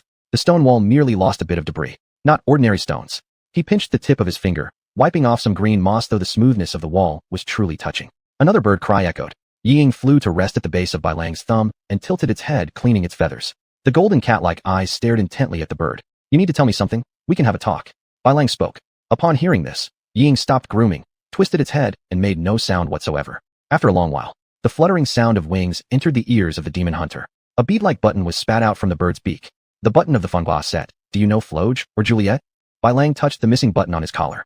From the time he inherited the Fanhua set from the Grandmaster Demon Hunter Floge, one button had been missing. Seeing Bai Lang stare at the button deep in thought, Ying circled around his head, eventually suddenly changing direction before Bai Lang's eyes without any pause, flying into the opposite wall and disappearing without a trace. You've changed your mind, likely because of this button. Golden cat eyes glanced at the door where Ying previously stayed, and then looked at the wall where Ying had disappeared, taking a deep breath silently, stepped forward, touching the wall with his arm in an instant when the entire body was pulled in by a great force. This is a study. Bai Lang's expression became cautious as he drew the silver sword each in behind him. There was no sign of Smog here. Correct guess. The gold dragon was transported elsewhere. Is the demon hunter sent by Floge? I recognize the set of demon hunter clothing you wear. On the broken birdcage, Ying hung his right foot loosely, speaking human language. You mean that? Bai Lang let out a gentle sigh, realizing the situation wasn't as complicated as initially imagined. Not from the city of Gali, demon hunter. Ying directly addressed Bai Lang. Lifeless eyes quietly stared at the figure below. Night Oriole, what relationship does Princess Juliet have with you? Bai Lang secretly observed. When the answer he wanted was heard, a flash of vitality passed through the bird's eyes, eroded by time. I am the servant summoned in her deal with the demon. Ying flew onto the bookshelf, answering while using his claws to paw through one of the books. Are you giving me this book? Bai Lang reached out to take it, and couldn't help but ask another question. Ying nodded. This is about the method of undoing the deal with the demon. The princess has already lost her last vestige of sanity. If not stopped soon, all of Norton will fall under the hands of demons. Bird Claws flipped open a page, pointing with his finger to an illustration of a doll. To the demon hunter's lover, exchanging deals with demons sounds rather unbelievable. Bai Lang stroked his chin as he carefully examined the information in the book. In the demon hunter's records, the documentation on deals with demons was very limited, and methods to undo such deals were even more unclear. It was mentioned by Grandpa Wu too. During the battle between humans and elves, the first generation of humans had the habit of making deals with demons to gain power. But this method of selling their souls quickly fell silent amidst widespread criticism. Demon hunter, save the princess. I've endured 3 centuries of torment. If it continues like this, I and that stupid dog will go completely insane. Yi Ying's lackluster eyeballs grew increasingly darker. An aura of death lingered inconsistently around him. Golden cat eyes narrowed. At this moment, Bai Lang realized that Yi Ying was neither an animal nor a non-living entity. It didn't belong to this world. That dog. Bai Lang intentionally slowed down his speech, glancing at the information in the book. It's a die. He and I were both summoned together. Now that dumb dog should be watching over the princess. Yi Ying disclosed everything without reservation. Telling the truth. Watching over the princess? That seems like the job of a servant. Bai Lang tucked away the book. The content recorded within was indeed related to undoing the deal with the demon, whether it was effective or not. From the current expression on Yi Ying's face, it wasn't hard to infer. Waking up once every 30 years was supposed to happen, but for unknown reasons, it suddenly failed. Princess Juliet has been killing people endlessly these past few months.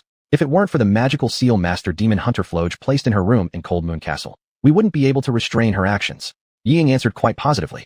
From its eyes, Bai Lang saw the longing for freedom reflected in the bird's gaze. Take me to the princess, Yi Ying. Golden cat eyes opened after being narrowed, slowly pointing out his request. No, demon hunter. According to the contract, I cannot act against my master. Smog appeared rather awkward. Though it clearly yearned for freedom, it refused to unlock its own shackles. Give me a reason. Bai Lang placed both hands on his chest. The demon hunter code mentioned, do not tell anyone. You must walk alone at night, unless you want to lose your life.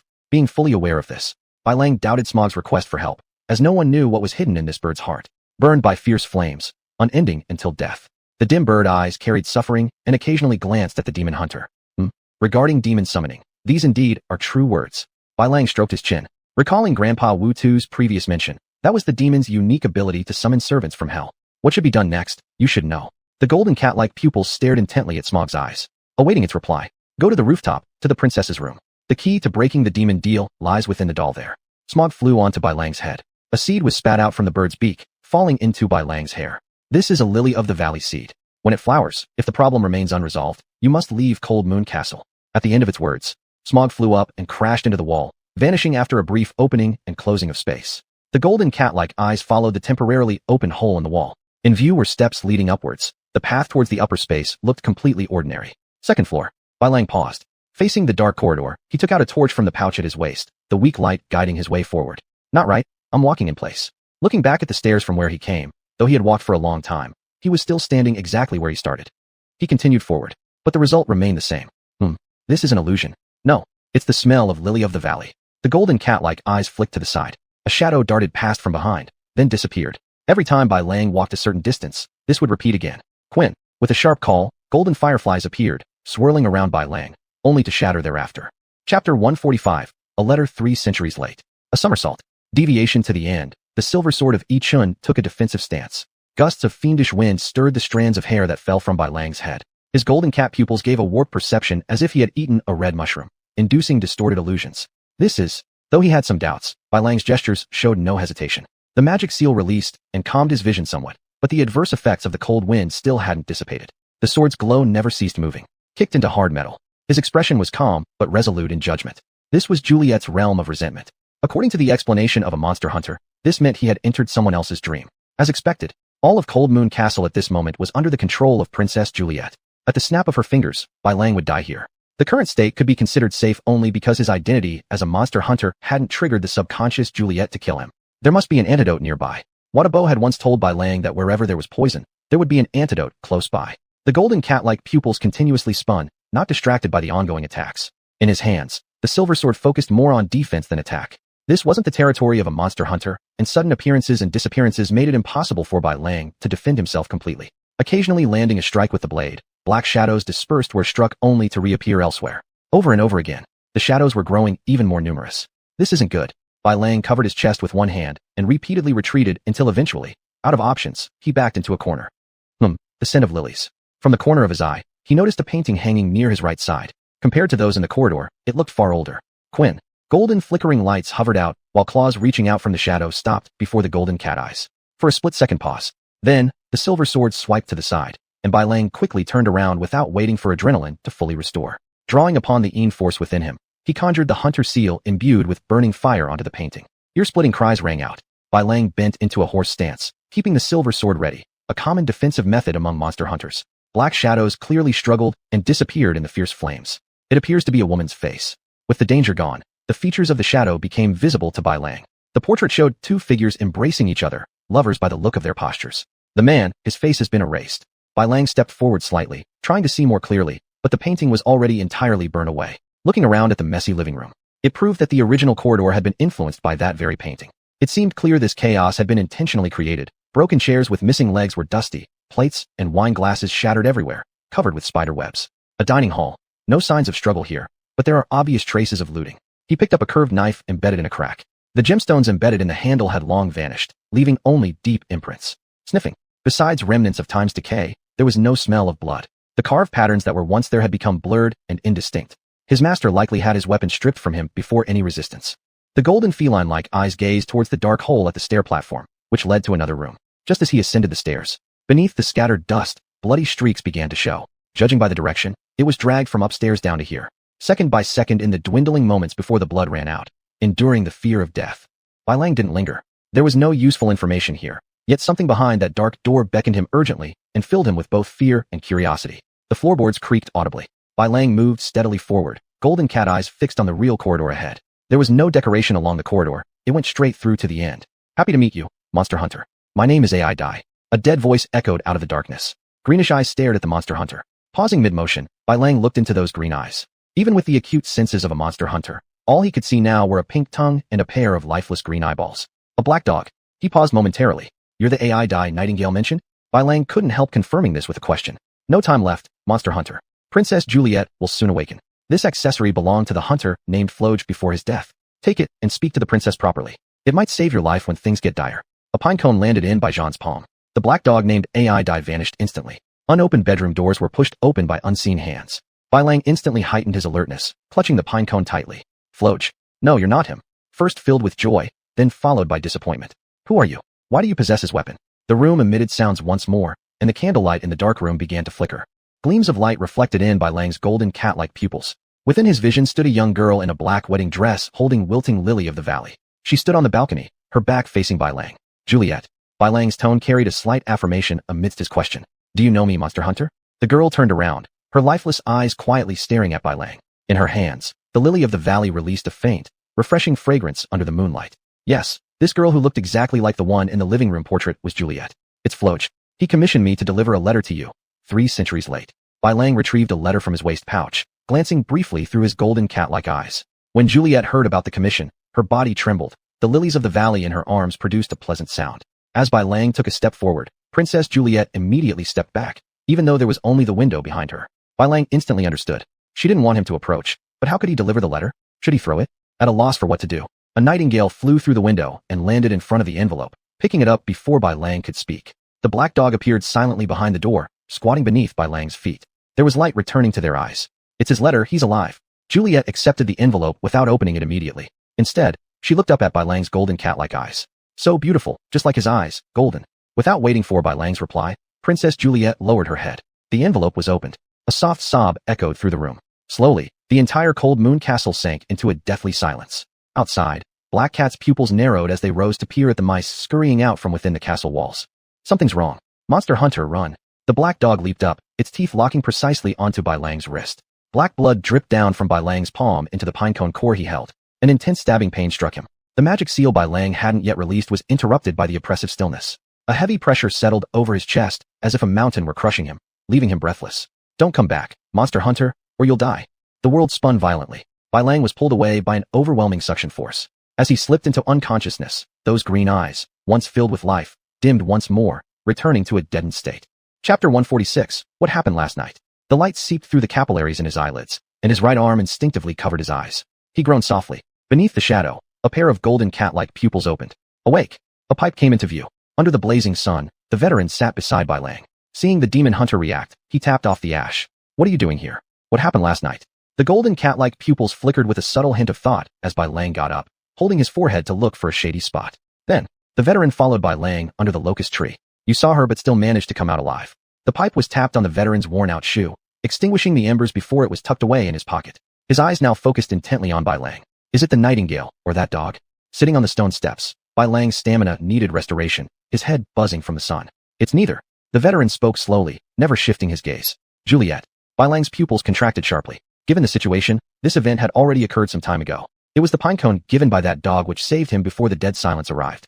You really met the princess. Juliet's malevolent spirit is still floating over Cold Moon Castle. The veteran sobbed, covering his face. It was hard to tell if he was happy or sad, but in the demon hunter's eyes, they were one and the same. Princess. Bai Lang had doubts. The veteran from Devolia used an honorific for the princess whose country was destroyed. Judging by his age, the veteran was quite old, with gray temples and deeply wrinkled foreheads. Based on his appearance, he was about 70 years old. The weapon in his hands had long been eroded by time beyond recognition. Yes, that poor child has been tormented for centuries. Demon Hunter, please, save her. The veteran removed his patched military boots. A bag of gold coins dropped onto his dry, rough palms. This is your reward. I'll try my best to gather the remaining amount. The bag, emanating a putrid smell, was pushed forward. Bai Lang twitched his nose, his heightened senses making him almost sneeze. What is your relationship with the princess? At least give me a reason to help her. Demon hunters do not accept missions of dubious origin. Golden cat-like pupils observed the changes on the veteran's face. Eyes originally full of hope turned dull like those of a nightingale. I was a courtier during the Norton Dynasty era. After the fall of the original nation and due to the new policies in Devolia, my ancestors were appointed patrol soldiers in this area responsible for suppressing and managing unruly remnants of the past regime. It's been 4 generations so far. The veteran sighed. To be a guard dog goes against the dignity of a knight, but adapting to circumstances left no choice. Your reasons seem fairly solid, but why should we rescue her? Bai Lang didn't care much about the veteran's identity. What he needed was a compelling motivation. In the Demon Hunter's Manual, emotional involvement in missions is taboo. Our ancestors always said he felt guilt toward Norton. If only he hadn't acted on his stubborn pride, the entire principality might have joined Devolia as a vassal state rather than leading to the destruction of the royal family. As the veteran spoke, a tear fell from the corner of his eye. Bai Lang remained silent. He had already guessed that Princess Juliet's current predicament might partially be owed to something done by the veteran's ancestor. So then, what do you want to tell me? Your ancestor's sorry plight, or his disgraceful actions? With arms crossed over his chest, Bai Lang stared impassively with golden cat-like eyes. All of this stems from our ancestors' mistakes. Be it the princess today, or those innocent townsfolk who died back then. Eyes bloodshot, the veteran grabbed Bai Lang's collar. Bai Lang stayed quiet. As if realizing something, the veteran stiffened his body and gradually let go of his rude gesture. Tell me, what exactly happened back then? This could help atone for your ancestors' sins. Demon Hunter's runes were cast out. Calming effects never failed Bai Lang. Regaining his sanity, the veteran shakily sat down. It should have been the princess marrying Devolia's crown prince, destined to become queen of the kingdom. And that chief demon hunter should have been expelled forever from here. The veteran closed his eyes, recalling the dying words of his ancestor. These words had been passed down for 3 centuries. But when 2 lovers who should have been together were cruelly torn apart, our ancestor became enraged. He assassinated Devolia's crown prince just before the princess wedding. Chaos erupted, resulting in that royal demon hunter vanishing without a trace, the princess committing suicide, and the kingdom falling. Ever since then, fear has shrouded this region for 3 centuries. After finishing his words, the veteran took a deep breath as if he had fulfilled a long-standing wish. Bai Lang stroked his jawline. The wildly grown beard pricked his skin slightly. The royal chief demon hunter was Frock. The golden cat-like pupils locked onto the veteran's face as Bai Lang slowly spoke. If the veteran's ancestors' affairs were related to Frock, then regardless of any reason, this commission could be accepted to some extent. After all, this commission originally fell within Frock's scope, and it was also the karmic debt Frock owed to settle. The demon hunter. Time has blurred specific names. The veteran held the coin bag. He tried to pass it to Bai Lang before him. Once off his hands, it would mean Bai Lang had accepted the mission. Furrowing his brows, the owner of the golden cat-like eye still took the cloth bag. For those in the demon hunting profession, commission fees always held utmost importance. This did not represent the amount of money, but rather symbolized the formal establishment of an employment contract. You should enter Cold Moon Castle during the day, not at night, demon hunter. The veteran tore off the pendant from his chest. Rising slowly, he placed it into Bai Lang's hand. This is the life-saving charm left by my ancestor, and it's also the reason why I have patrolled the southern area for decades without being killed by the princess. It might bring you good luck. It was a piece of crystal pendant. There seemed to be nothing special about it. Bai Lang originally intended just a brief glance. But the golden cat-like pupils appeared fixed in place, unable to shift their gaze. Fireflies, Bai Lang murmured to himself. Seeing the demon hunter's reaction, the veteran didn't show any surprise. To him, this seemed commonplace. Oh, that's right, demon hunter, you should seek out a sergeant named David Frock. Ancestor said he was the descendant of Princess Juliet and that royal demon hunter. Picking up his weapon, the veteran stopped speaking further. Descendant. A wave surged through Bai Lang's mind, unable to suppress repeating the 2 words. One must know. Demon hunters who survived the green grass trial were supposed to lack fertility. This point had been tested countless times by hunters trying to break this curse, only to find it true every time. Chapter 147. The Afterglow of Fireflies. Time will not wait for the dying. White Wolf turned and left. Behind him, the white leaves rustled in the wind, and the withered yellow leaves fell onto the veteran's shoulders, symbolizing that life would eventually fade away. At the guard post, there was no one except David. At the doorframe, the golden cat-like pupils lingered on the other person. David was eating a fish pancake, blankly staring at the monster hunter. Any clues, monster hunter? After chewing a few times, the fish pancake was swallowed whole. Then he took a sip of water. Do you know the situation inside Cold Moon Castle? A question. White Wolf deliberately kept his tone solemn. What? Didn't you find any relevant documents there? David tried to cover up. The golden cat-like eyes observed the other person's every move. This guy obviously knew what he was talking about, but acted as if nothing happened. What is your relationship with Princess Juliet? White Wolf said. Clothing fragments appeared in his palm. Rather than saying that the back door of Cold Moon Castle was frequently visited, it might be better to say that the military sergeant before him was a regular visitor. I don't understand what you're talking about, Monster Hunter. Your question is strange. David's evasive expression was captured. This kind of hiding under calm could not escape the sharp golden eyes of the Monster Hunter. This further confirmed White Wolf's suspicions. You should know what your surname represents. Even the Monster Hunters find it hard to estimate the probability of death inside the castle. Yet you, David Frog, have been able to survive unscathed many times. White Wolf's voice was intimidating. It is easier to expose panic hidden in the eyes when listening, bringing guesses closer to the truth. Evidence. David still pretended to be calm, unconsciously tidying up documents with his hands. I've already said it. Those clothes, look at your cuffs, even if patched intentionally with similar ones, the subtle color difference can never escape the eyes of a monster hunter. White Wolf approached David, shaking the piece of broken cloth in front of him. Nonsense, this is nonsense. A piece of fabric can't prove anything. Leave here. He stood up abruptly. His eyes locked gazes with White Wolf's, sweat soaking the papers beneath his palm. You are nervous. No, it's the anger of being questioned. Oh, don't provoke me. This is Calais, Monster Hunter. The atmosphere was extremely tense. The fall of even a pin might cause unnecessary disputes. In White Wolf's view, David knew everything about what was happening inside Cold Moon Castle and was probably hiding something.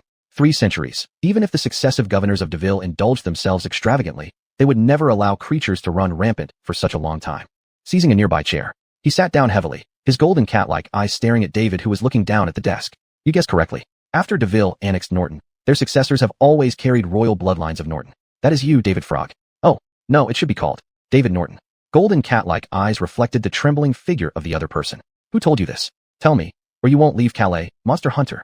David's veins bulged on his forehead. The table under his fists bore hollow marks, splintered wooden pieces soaked in blood. You should keep quiet, David. The seal of the Monster Hunter jumped from White Wolf's palm onto David's forehead. As expected, There was no significant result. This is all conjecture, and you, David, use actions to confirm the existence of these guesses. White Wolf was clear. David's actions not only confirmed his suspicions, but also, on another level, proved that David was not the descendant of Juliet and the chief monster hunter Frog, but rather had taken Frog as his surname, concealing the bloodline of the fallen kingdom within Deville's governing system in Calais, to protect Juliet from having her body obliterated by wandering monster hunters. As for reviving the fallen kingdom, over 3 centuries it has been impossible. Leave Calais, monster hunter. Sitting dejectedly in the chair, David pleaded, his voice soft and powerless, no longer deliberately concealing his emotions. Current circumstances. Once the monster hunter spreads this information, it will all be over. Standing idly by while murderers kill, this is crueler than the murderer himself. Norton has already perished. Several centuries have proven this isn't a mistake. The remaining royal family members have never thought of resisting, which precisely demonstrates how deeply ingrained Deville's rule has become. White Wolf deliberately paused his speech. Silently, he watched David. You're right. Except for the descendants of former ministers of Norton who once wielded power and the merchants who oppressed the common people and are now poor, the remaining citizens of Norton. No, now they should be called the people of Deville. They live much better lives than in the waning days of Norton. Sincerely stating, David showed no pretense emotionally. Taking advantage of this, White Wolf took out the pendant given by the veteran, with a lifelike firefly on it. Recognize it. He slowly spoke, his eyes always focused on the changes in David's demeanor. The firefly pendant. Where did you get it? David's voice suddenly became high-pitched. Snatching the pendant and placing it close to his ear, he muttered some words. But these abnormal actions didn't make White Wolf feel uncomfortable at all. To precisely understand something, one must make trade-offs, as clearly marked with large red symbols in the Monster Hunter Codex. What do you need me to do, Monster Hunter? David returned the pendant to White Wolf. His eyes showed determination, as if he had made up his mind about something.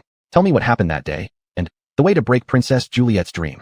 Accepting the pendant, White Wolf calmly opened the conversation. Intuition told him this would be a perfect deal without any trade-offs. Dreams, it's lilac. Obtain the lilac bouquet from her, then let Monster Hunter Frog personally give it back to her. The grudge built from centuries of obsession will disappear, along with the dreams.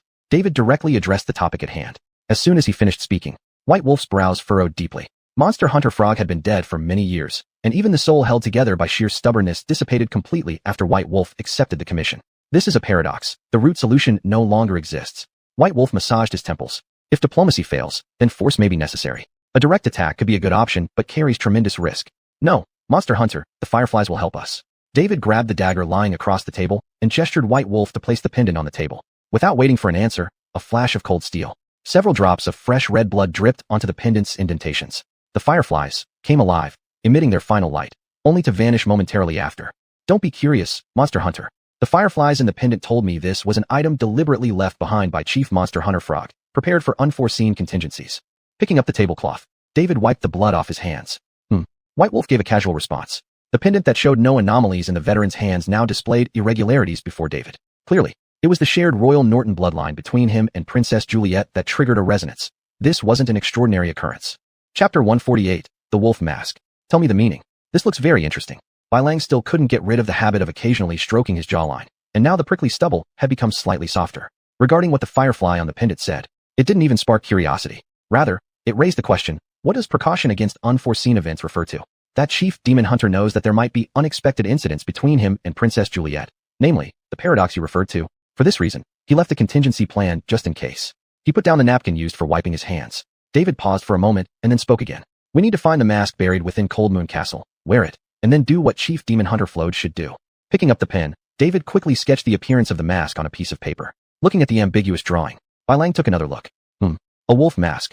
Speaking of which, he tucked the drawing into his waist pouch, and Bai Lang guessed that finding it wouldn't be difficult, considering its specific shape. You mean, the mask is not on your person but hidden somewhere in Cold Moon Castle.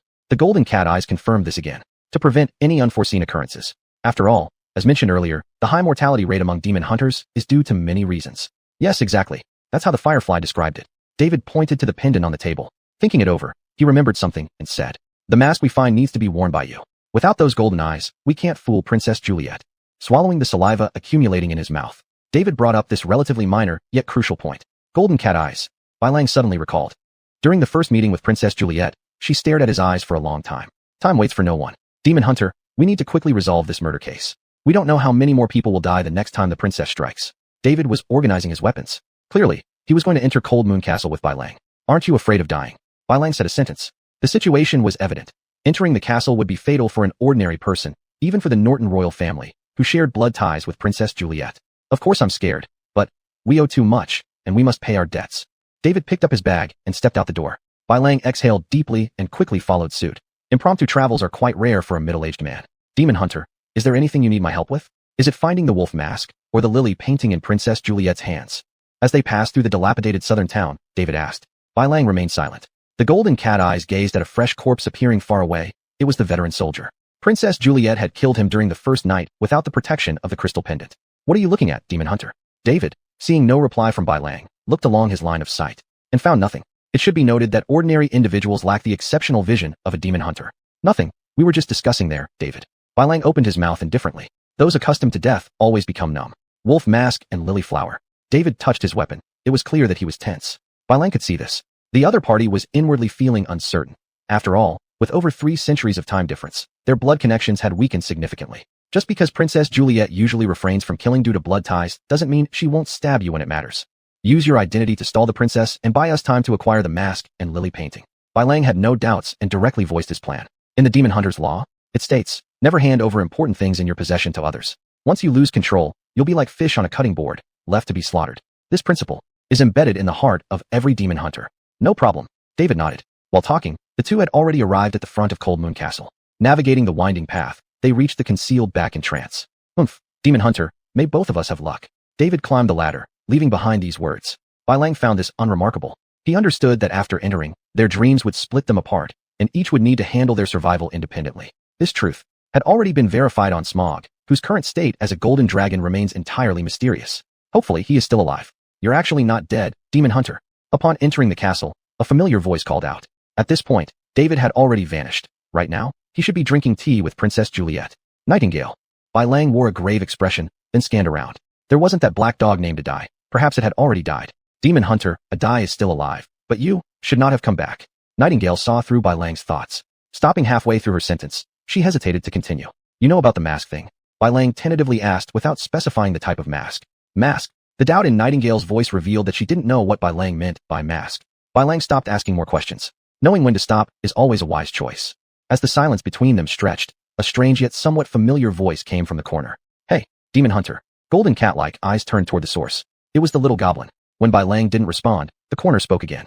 I'm glad to see you again. You mentioned the wolf mask, and I know where it's hidden in this castle. The goblin's round eyes stepped out from the dim corner. Bounding up to Bai Lang, the creature tilted its head and greeted Nightingale as well. The flower garland on its head caught Nightingale's attention, causing her to land willingly on his head.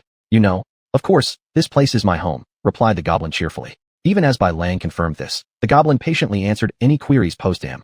Your home? Quite interesting. The fleeting confusion in those golden feline eyes quickly turned into certainty. The goblin was correct. In the Demon Hunter's grimoire, it was noted that these small creatures often like to make their homes in empty houses. To safeguard their status within, they'd frequently play pranks or torment human newcomers to drive them away. For sure. Follow me, Demon Hunter, and I'll lead you directly to the wolf mask. With that, the goblin turned and headed off. Bai Lang followed behind. The Demon Hunter understood. The earlier blueberry pie had clearly done its job. Surely you're aware of Princess Juliet. Bai Lang made light conversation during the walk since it would take some time to reach the mask. You're speaking of Princess Juliet. Of course, I recognize her. This flower garland on my head. She herself wove it and placed it there. The goblin stopped at the dungeon door, pointing to a set of iron bars not too far away. On the wall inside, the wolf mask hung visibly. Chapter 149, The Garland. The cold wind howled. Quinn's golden cat-like eyes inadvertently caught a fleeting shadow in the dungeon, always making one think of the dead. Quinn, seal activated, and in his hand was a gray sprite soul detection lantern. Under the light projection, there were no traces of any souls. The white wolf cautiously entered the dungeon, transforming golden fireflies into bear mode. 3 streams of fireflies interweaving and hovering. Pong. The shadows crashed heavily into the stone wall. Quinn shattered, and instantly, the golden cat-like eyes released the Aiden seal. It's an underworld hound. No, it should be a ghostly hound. The white wolf glanced around. Reacting instantly, the ensnared ghostly hound, controlled by the demon trap seal, lost its head within the blink of an eye. This isn't good at all. Another precise strike. The attacking evil hounds were cut apart. In the Witcher's compendium, compared to the mysterious underworld hounds, ghostly hounds are spiritual entities. To deal with the latter, using fine silver swords alongside the trap hunter seal would suffice for victory. The only challenge is that ghostly hounds appear more frequently than underworld hounds. As for underworld hounds, according to the old generation of Witchers, they come from the wrath of the gods, a form of punishment for humans. Although Witchers rarely believe in the gods, even the white wolf cannot deny the existence of underworld hounds. Witcher, destroy the tombstone standing inside the cell quickly. The remains buried beneath it are the source that attracted the ghostly hounds. Nightingale jumped around, standing on Sim the small goblin's head, shouting loudly. Tombstone. The white wolf swiftly looked around, his sword dancing in a swirling motion, keeping the evil hound's spirits at bay. A roar echoed. Most of the ghostly hounds turned their heads towards Sim, revealing greed in their eyes. Taking advantage of the moment, the white wolf stepped nimbly, accurately reaching the tombstone near the wall while simultaneously taking down a mask hanging on the wall. My little goblin, run, they're charging here. Nightingale flew up screaming, grabbing the garland and fleeing, leaving Sim behind where he stood. Boom! 2 Witcher magic seals surged forth from the white wolf's palms. The air wave cracked the smooth ground beneath the tombstone, releasing a pungent stench that made the white wolf pinch his nose. The bones looks like many yet-to-grow teenagers. Is that the skeleton of a wolf or a dog? The white wolf frowned deeply. The second Witcher magic seal had already attached itself to the uneven ground. Witcher flames ignited, instantly burning. In an instant, the swarm of ghostly hounds disintegrated in the blink of an eye. The unlucky creature biting Sim's arm didn't have such good fortune. Due to being tainted by the blood of the small earth spirit, its spirit failed to dissipate within a short time, lying on its back instead, its claws moving separately. Witcher, you've successfully obtained the wolf mask. Hurry, hurry, take advantage of this ghostly hound's soul that hasn't yet dispersed. Shove the mask inside its body. Sim leapt and shouted at the white wolf. Golden cat-like eyes showed some doubt as the chance seemed about to slip by. Nightingale sped over, picked up the mask, and in one fluid motion completed Sim's instruction effortlessly. Phew, good thing we managed in time, otherwise, there would be trouble. Witcher. Sim adjusted the garland Princess Juliet had woven, sighing. Trouble. Right, trouble. If the wolf mask doesn't taint the ghostly hound's spirit, you'll lose your head to the princess. The white wolf asked, Sim replied. Receiving the wolf mask passed from the small goblin, a chill ran down the white wolf's neck. Where did you get your information, Sim? The white wolf stored the mask properly, unable to help asking.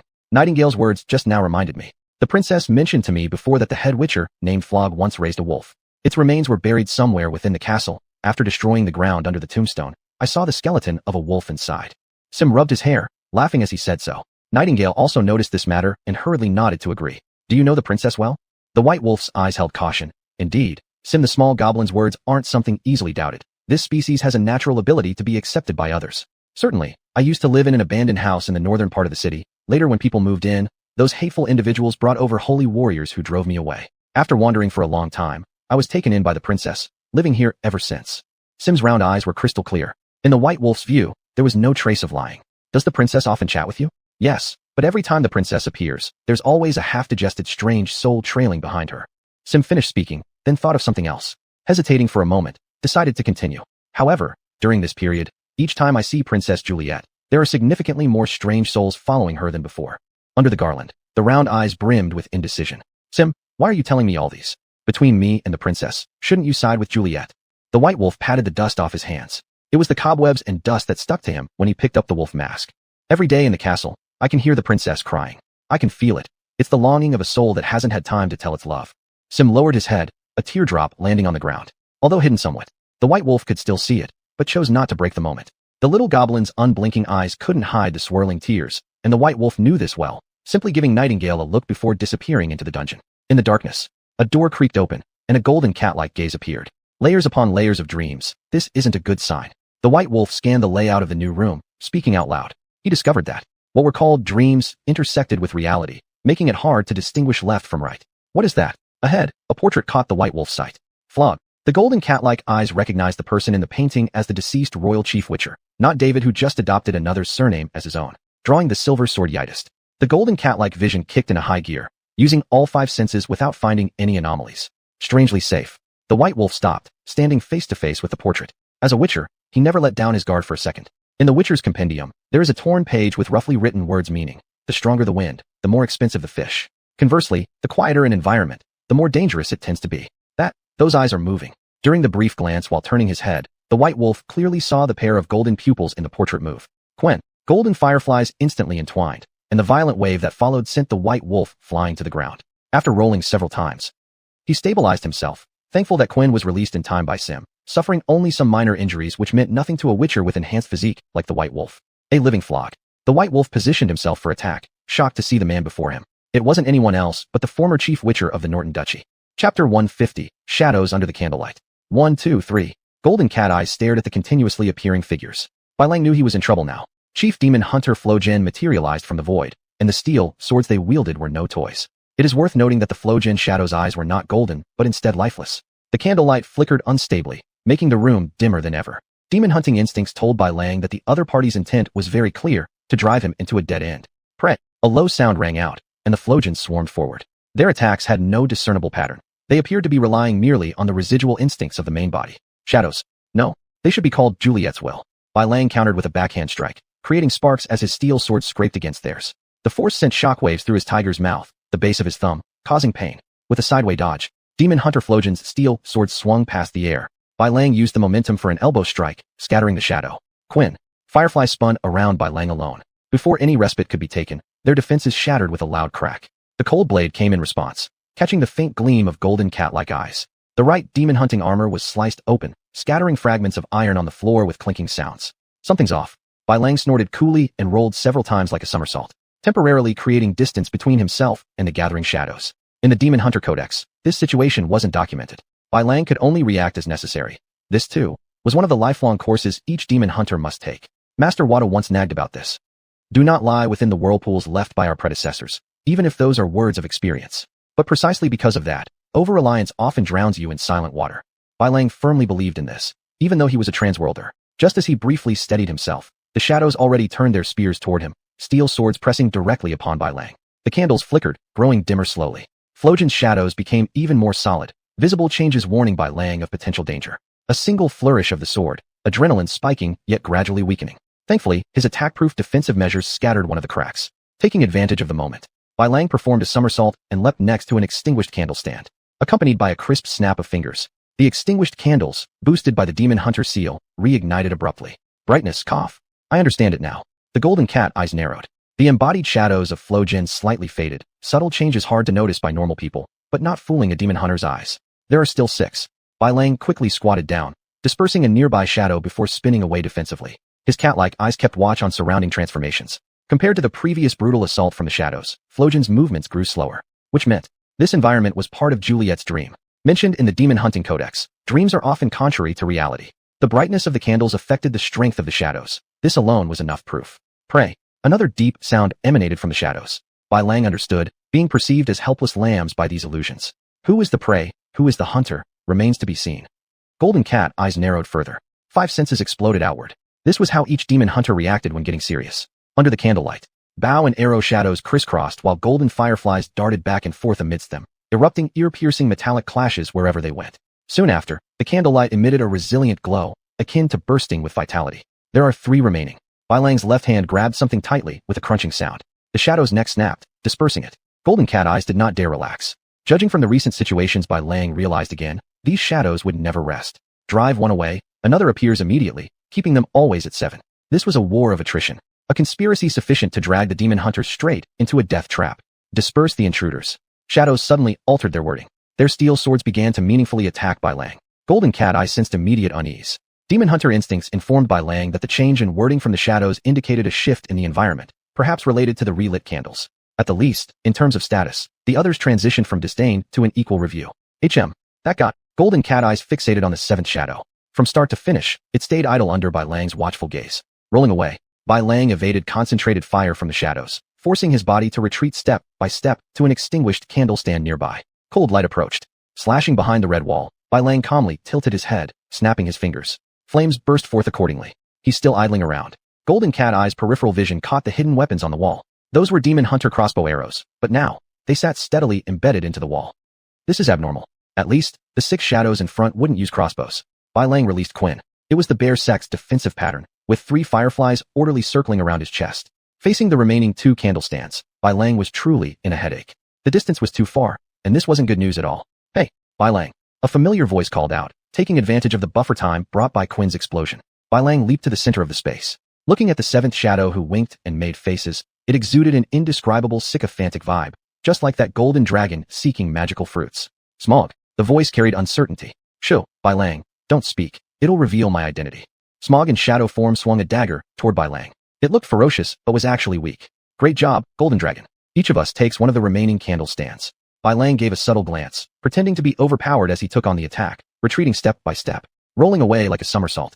He ended up right before a candle stand, leaving 6 shadows standing there looking puzzled, mostly shocked by the 7th shadow's behavior, since this guy had been slacking off. Whoosh. The 2 candles lit up simultaneously, dispersing the shadows.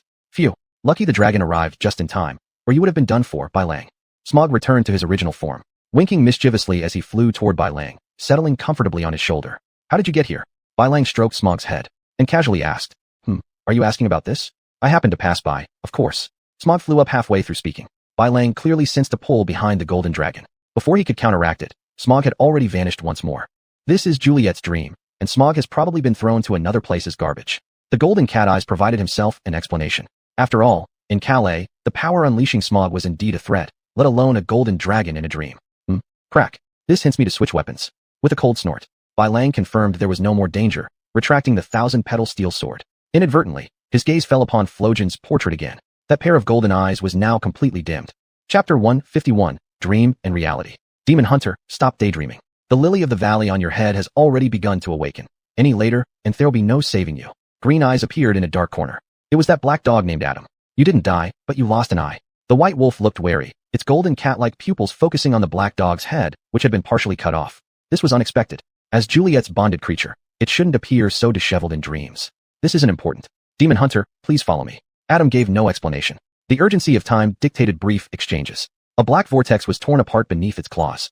The black dog jumped into it, and the white wolf followed closely behind. Phew, thankfully we made it.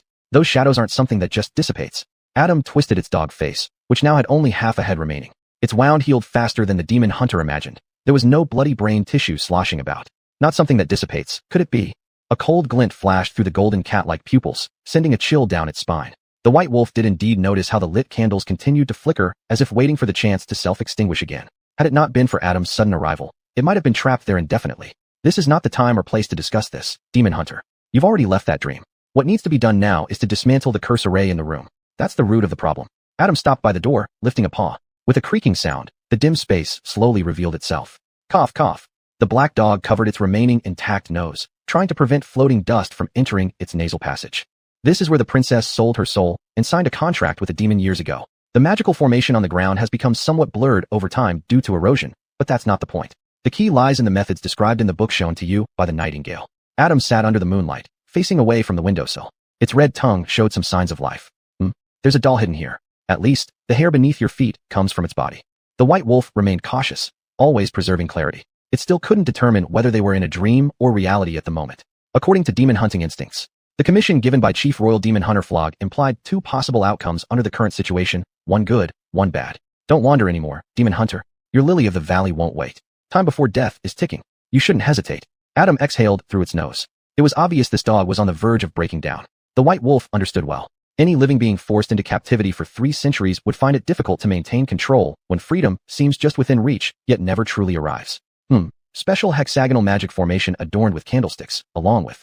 The golden cat-like pupils stopped paying attention to the black dog and began scanning the entire room instead. Other than the magic formation on the wooden boards, the place seemed like somewhere for practicing art. Lifting the silk cloth opposite the wall, the golden cat-like pupils paused. A doll. In the white wolf's view, the doll was nailed to the wall with a rusty dagger piercing its chest, the position of a small heart. In addition, a cluster of withered lilies of the valley hung to the right. Unlike the others, these emitted no faint fragrance but instead carried a slight stench, a smell akin to rotting corpses. Is this a dream or reality? The white wolf took a deep breath, looking skeptical. Staring at the empty spot on the left side, where there were no decorative objects, the protruding bricks bore carvings of fireflies instead. The firefly pendant. The white wolf retrieved the pendant given by the old soldier, noticing the engraved firefly design matched perfectly. Turning its head, the golden cat-like pupils carried depth, enabling it to comprehend more fully that the magical formation on the ground and the doll arrangement on the wall formed a complete set. Don't hesitate, Demon Hunter. Lifting the curse is within sight. Adam, after falling silent for a while, spoke again. The black dog's voice lacked the former urgency. To the white wolf, it instead carried hints of nervousness. You're being too suspicious, Demon Hunter. This is not the right choice for either of us. Adam stood up. That half head, illuminated under the moonlight, disappeared from the room together with its body. The golden cat-like pupils stared intently at the indentation above the doll's head, where those clips fit perfectly around the held wolf mask. Adam the black dog's disappearance confirmed the white wolf's speculation. Currently, they were in the real world, not the shadow-filled dream world encountered earlier. Which one? The white wolf closed its eyes, and a petal of the lily of the valley on its head had already unfolded. The situation was more complicated than expected. The nightingale said that breaking the curse involved the doll and magic formation in the room, but there was no mention of the wolf mask. Forced out of the castle by Princess Juliet, the old soldier's firefly pendant, however, was related to the wolf mask. The only common point between the two events was the mask. The golden cat-like pupils slowly opened. A firefly flew in from the outside, landing on the opposite side of the lily of the valley, and the wolf mask was worn on its face. The problem is not about choice, but response. As the voice faded, The second lily of the valley petal bloomed, distorting the environment of the room where the white wolf was located, as if entering an abstract painting. Perhaps the choice is right, perhaps it's wrong. A few moments of silence followed. But for the white wolf, this merely meant taking a few more steps. The intertwining place of reality and dreams. Through the eyes of the wolf mask, the golden cat-like pupils focused on the changes underfoot. Flames began to consume everything around. Thick smoke filled the room, and the white wolf could sense the burning sensation, which was the side effect brought by the second lily of the valley petal. Now, I am the demon hunter Flog. The princess still has no intention to meet him. With that, golden fireflies swirled around its body. This would reduce the inhalation of thick smoke, preventing suffocation. The white wolf noticed that its demon hunting abilities were significantly weakened in the current environment. To avoid dying here, the only way was to find Princess Juliet hidden in the interweaving realms of dream and reality. The door is deliberately locked, and the windows are blocked by some unknown energy. There's no escape route here. The golden cat-like pupils remained calm. The suffocating smoke was closing in, leaving little time for the white wolf to think. That is, without a hint of panic. This was the exclusive reaction ability of a demon hunter. It leaped into action. The white wolf disappeared into the sea of flames and smoke, and the scene behind instantly turned gray-white, the scorching heat wave freezing in an instant. Chapter 152, A Picture Within a Picture. On an unremarkable wall, an ancient ink landscape painting twisted in vortices caused by a tear, with ripples still visible. Firmly standing his ground, golden cat-like eyes stared at the entire garden, and the bellflower above blossomed its third petal. Nightingale and black dog. The white wolf focused, assessing the scene. This was the garden of Cold Moon Castle, and it was currently daytime. There are no signs of life around. This must be Princess Juliet's memory, confirming that the nightingale and the black dog were merely statues. The golden cat-like eyes ascended the steps, narrowing sharply as they spotted two figures, Frog, the monster hunter, and Juliet. Under the balcony eaves, the frozen argument between the two had cups and paint boxes scattered all around along with other items. What could have caused such an argument? It shouldn't be about feelings. Picking up a wine glass, he sniffed cautiously. He turned his head and looked at the two frozen people. It's noble rot wine. The white wolf spoke calmly. This kind of wine lost its brewing technique long ago. The aroma of honey, dried apricots, and peach surrounded the slight smell of noble rot, a type of aged wine favored only by the nobility. This fits the current scene well. Some described it as having an aroma akin to water-soaked rotten wood. Not appreciable. Shaking his head, he put the cup on the silver platter. Was that zoning out? The picture moved just now. Picking up the oil painting brush from the table. Without hesitation, he placed it in Juliet's right hand where it fit perfectly. The golden cat-like eyes clearly caught the frozen image flicker this time, confirming what he suspected earlier. Let me see why this couple quarreled. With mockery in his eyes, the monster hunter's senses were deliberately heightened. Silver pot, bread rings, flower wreaths, overturned paint buckets, gradually returned to their places. With hands crossed in front of him, the white wolf watched as the frames started increasing like opening scenes in a movie. Frog, is this your choice? What am I in your eyes? Something trivial? Or a joke? Voices broke the silence. Juliet appeared emotionally unstable. Nearby paint buckets fell over accidentally. Turbid water soaked into her dress hem. As the chief monster hunter of Norton, I need to be responsible for the whole duchy. Frog remained expressionless. After a simple response, silence followed. Laughable. Those drunken dream chasers should have been sent to the guillotine long ago. What you've done means nothing for the citizens of the duchy. Juliet sobbed. She dropped the paint palette in her hand and began to beg, embracing Frog. Leave this place. Let's go, Frog. Devaria will bring light to Norton. Those royalty nobles who gnaw bones will face the guillotine. You shouldn't be buried with these worms. Tears fell, dripping onto Frog's sword made of thousand-flower steel. The same golden cat-like eyes revealed no fluctuations as they forcefully shoved away the crying figure without hesitation, turning and leaving. Decorations crashed to the ground. Sobs echoed throughout the garden, but Frog was already gone, leaving only the shadow on the balcony behind. Tragic stories always have crying as the background music. The white wolf let down his hands, gazing at the once again frozen picture. It was still as quiet as ever, but something different caught the monster hunter's eye. The positions of the nightingale and the black dog had changed. Walking down the stairs. Frog, didn't you leave? Why did you come back? Adai, the black dog with green eyeballs, moved slightly. His voice was full of curiosity. Frog. The white wolf stroked his jawline, realizing that the cool wolf mask on his face was mistaken by the dog. Don't hesitate, come with me. The princess is waiting for your answer. The black dog jumped into the flower bed. The white wolf, taken aback, looked at the balcony, noticing how the frozen princess silhouette had disappeared as if she had never been there. Is this a dream? Or the world of a painting? Although confused, he still stepped into the flower bed. Space rippled. In an instant, daylight turned into night, and the fourth petal of the lily above the white wolf opened. Black spider. A flash of doubt passed through the golden cat-like eyes as his body instinctively stepped back. Spiderwebs clung to his left foot. Fireflies were released instantly, drawing the silver sword dust remnant. Chaos reigned. In the center of the garden, abstract images were being consumed. This is the princess nightmare. We must find the source, or we'll be trapped here. The silver sword cut off the spider's head. Blaze scattered the sticky webs while the golden cat-like eyes observed everything carefully. Here, Frog, watch your step. The black dog Adai in the painting howled from a distance at the white wolf. The sound was crystal clear. The vibrations from the ground made the white wolf turn and leap into the air as a massive legged creature covered in hair burst out of the ground, aiming straight for the white wolf's abdomen. A crisp sound rang out. The explosion of golden fireflies failed to preserve the integrity of the white wolf's body. Not cute at all. He wiped away the bruised blood from his mouth. The white wolf focused on the segmented limbs and could tell where the crawling black spiders covering the ground originated from. Destroy it. That's the source of the nightmare, Frog. The black dog Adai continued to roar. Its head, still intact, carried lifeless green eyeballs glowing with deathly energy. Don't listen to that dog, monster hunter. This is the world of the painting. If you destroy its origin, Princess Juliet will wake up, and the entire scene will freeze again, trapping you within it. The nightingale suddenly landed on the white wolf's shoulder. The golden cat-like eyes showed no hesitation. How did you come here, Nightingale? The white wolf swung his sword in a deadly strike that pierced the black spider's chest with precision. A hunter magic seal activated, an effective illusion causing any affected targets to temporarily block other monsters' attacks. This was a branch of the 5 systems of hunter magic, Yarchi subdivision, the art of puppets. You recognized me? Of course. The black dog only knows Frog, but you called me a monster hunter. That's not enough reason to trust someone easily. The light hidden deep in your bird-like eyes gives you away. The dog doesn't have it. Upon hearing this, the nightingale lifted its head and fluttered its wings to fly toward the corner. The white wolf wasn't curious why the nightingale came to the painted world. His intuition told him that the half-headed black dog Adai had not followed the nightingale into the painting, likely due to a disagreement in consciousness between them. Quinn. Golden fireflies released, adrenaline surged. In the short distance to that corner, the white wolf decided to charge forward. Frog, you shouldn't do this. You're gambling with your life. The black dog roared with an empty expression. The white wolf paid no attention. The creatures inside this painting were eerie. Hesitation would bring disastrous consequences. Chapter 153, Roast Suckling Pig. The hairy arthropod burst through the marble slab, and the entire pixel space was trembling. Abstract dwarf branches fell from the sky, crashing onto the head of the white wolf. The 4th lily of the valley petal unfurled. Shut your sharp mouth. Hasn't anyone ever told you that guard dogs should always stay quiet? The golden cat-like pupils came to a sudden stop, and the torque from their ankles allowed the white wolf to turn smoothly. The portrait seemed momentarily stunned like Ada. It bared its fangs and growled lowly at the white wolf. The 4 crouching paws remained rooted in place without taking a single step. The space is collapsing. It's because of you, Witcher. At the corner, Nightingale hovered by the easel, muttering something. Jump in quickly. This is an entrance to another space. This painted dog has no authority outside its painting. The bird's beak tugged at the edge of the Witcher's cloak, struggling to pull him toward the easel amidst the garden's frames. Juliet, shouldn't she be at the pavilion?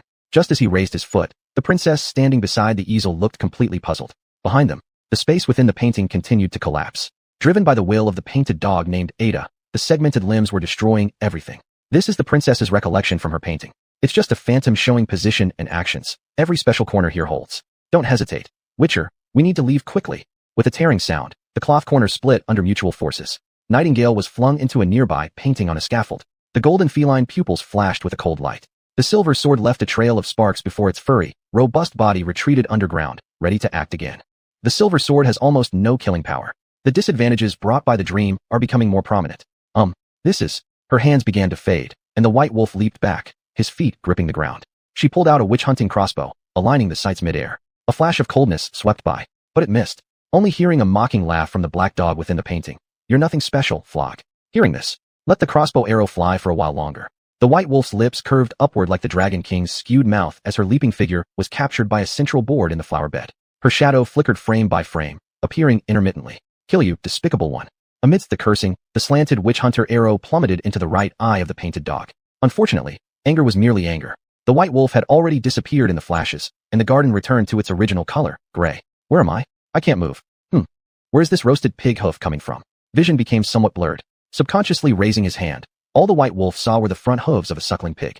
Where's Nightingale? There is no trace of its presence here. Trying to push his body to move. The heaviness informed the white wolf that the pig's hooves in his hand proved he was now the roasted suckling pig on the dish. This is another layer of dreams. What does Juliet want to tell me? The white wolf glanced down with a pig nose. For this question, his current state was indeed somewhat embarrassing. Flog, sign this contract, leave my daughter alone. This is the only way for you to survive. On the table, an emaciated hand dragged a parchment scroll, eventually stopping in front of a young man. Nearby, an old woman dressed as a queen comforted a crying Juliet, and the situation fell into awkwardness. The white wolf trapped within the roasted suckling pig quietly observed everything. As for who this quiet observer was, the witch hunter did not know. King, you are sealing your own doom. All of Norton will be ruined under your hands, including the princess. Flog slammed his fists heavily on the table. This is none of your concern, filthy mutant. The king shattered his wineglass. As the title changed, extreme disdain filled his eyes. Armed axemen that had been prepared rushed into the banquet hall at once. The unexpected event didn't cause Flog to draw his sword. The white wolf beneath the roasted suckling pig understood clearly. This was typically avoiding risks. Once the sword was drawn, it would mean a face-off. Flog's identity as the chief witch hunter would be revoked, and it was only a matter of time before the axemen chopped off his head. This, in essence, undoubtedly turned loyal minister into a rebel. Sign it. The king, lofty above others, issued commands without room for doubt. No, Flog, put down the ink pen in your hand. Lift the princess away. No, father, you can't do this. It's unfair.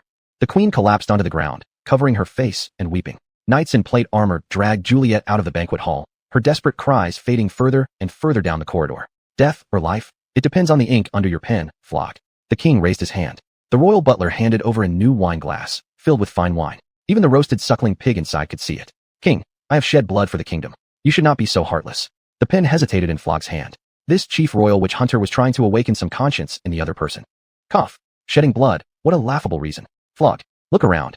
Is there any knight here who hasn't bled or sacrificed their life for the kingdom? You're worthless. The king took a sip of wine, his face full of mockery. The white wolf made Ly sniffed out that this was heartfelt mockery, an attitude that treated human lives as less than human. I refuse to sign, and Juliet will not agree either. Flog put down the parchment scroll. He drew the steel sword Qianhua, the golden cat-like pupils no longer pure, thin red blood vessels spreading across the entire eyeball. The white wolf inside the suckling pig sensed something amiss, and Flog himself was similarly aware. What have you done, king? Flog's body swayed, gripping the table as he took deep breaths. For a witcher's constitution, unless it was potent venom, it would hardly affect them. After all, some witchers were natural experts at consuming toxins. You don't need to know, Flog. What you do need to know is, today there will be a traitorous witcher whose head will be hung at the highest point of the kingdom, enduring the contempt of all. Ha cough, cough. The king threw away his wine glass, accepting a handkerchief from the servant, wiping away the coughed-up wine. Kill him, sever his head. Leaving behind those words, the king exited the banquet hall, escorted by fully armed knights. The white wolf let out a sigh. Unfortunately, the roasted suckling pig could not open its mouth. Kill me if you can. Flames erupted from his palms, the entire banquet table shattered by the gale of energy, the flames dancing under the eyelids of the roasted suckling pig. Flog's witcher mark was visibly formidable. A wave of dizziness swept over him. The white wolf felt his body being forcibly separated from the roasted suckling pig. This feeling of being at someone else's mercy isn't pleasant. Swinging his fist, he landed a punch on an unfortunate face, the sneaky-looking servant clutching his face as he tumbled away in retreat. In regard to this dream, the white wolf truly felt a bit helpless. Kill Flog, chop off his head for the bounty.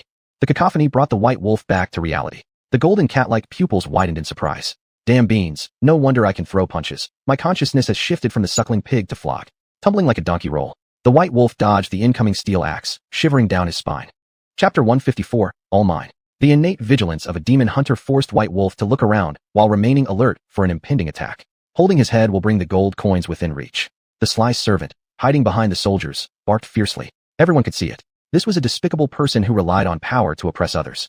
Axes and swords clashed as the soldiers moved forward and White Wolf retreated. Frog, drop your weapon. This is the deepest part of the kingdom, heavily guarded. You have no hope of escape. The leader tried to persuade him. White Wolf opened his mouth, but found that he himself, attached to Frog's body, couldn't speak, only control bodily movements. Though it's Juliet's dream reflecting past realities, these things should be buried deep in memory. What is the princess's ultimate goal if she keeps doing this? Though there was a flicker of doubt in his golden cat-like eyes, it vanished quickly. His inner thoughts were swiftly concealed. Seeing no response, the soldiers closed in step by step. There was a certain kind of tacit understanding between both sides. No one made overly extreme moves, and White Wolf didn't find this strange. These guys corrupted by money. Their earlier fervor simply came from greed filling their minds. Within such a short period of time, anyone could realize that life is more precious than money. Moreover, these well-equipped soldiers clearly knew they weren't facing an ordinary person but the kingdom's chief demon hunter, Frog. Kill Frog. That mountain of gold coins is right in front of you. The thief-like man, hiding behind the soldiers, fumed with anger. He had received quite a lot of benefits from Devilia. Some time ago, it was promised that once Frog died, he would get immense wealth. Thinking about this, the sly-eyed man angrily kicked the soldier's breastplate. A clang sounded, not particularly sharp. Amidst the soldier's hearty laughter, the rat-eyed man howled in pain, rolling on the ground holding his foot under everyone's gaze. Damn it, stop laughing. The bounty has run away. Stopping his act of brushing off the dust, the dirt-covered rat-eyed man, tears in his eyes, pointed at the corridor which had been empty just now. The laughter ceased instantly. Countless pairs of eyes turned to the same spot. Just then, a dry leaf blew by in the wind. First there was silence, then followed by a series of roars. Search everywhere quickly. Not a single corner can be left unchecked. That is unparalleled fortune we're chasing. Panic and noise filled the corridors endlessly. In no time at all, the corridor became completely empty. Watching the speed of the soldiers, it seemed they didn't wish to share this treasure with their teammates. They're all gone. Safe to come out, Demon Hunter. Are you sure? Of course. Never underestimate any high-level summoning creature. Underestimation will cost you dearly, Demon Hunter. The nightingale landed on the wall ornament. Its shadow subsequently leapt down from the roof of the corridor, landing steadily on the ground. What do we do next, Nightingale? The golden cat eyes flickered slightly, still casually asking, also testing. For the nightingale, White Wolf was always curious why it could move freely between dreams and reality, while Black Dog Ada was barred. Based on hunting demon experience, he guessed. 1. Juliet's subconscious allowed it. 2. The nightingale was much stronger than Ada, whose doghead was half chopped off. Follow the plotline. Memories will lead you safely out of the dream. Nightingale tidied its feathers. However, its bird eyes secretly watched the 5th bluebell petal which had already stretched open. A flash of despair crossed its mind. There are 2 petals left. The whisper did not escape White Wolf's ears. The golden cat eyes narrowed, staring at the nightingale. That guy must still be at the original place. Those idiots certainly wouldn't expect us 2 brothers to return. The king's reward belongs to us. The voice of pride came from around the corridor bend. Instantly, White Wolf felt powerless throughout his body, yet his consciousness was very clear. In the first moment, Frog's body collapsed without warning. This is a full-on toxin attack, damn.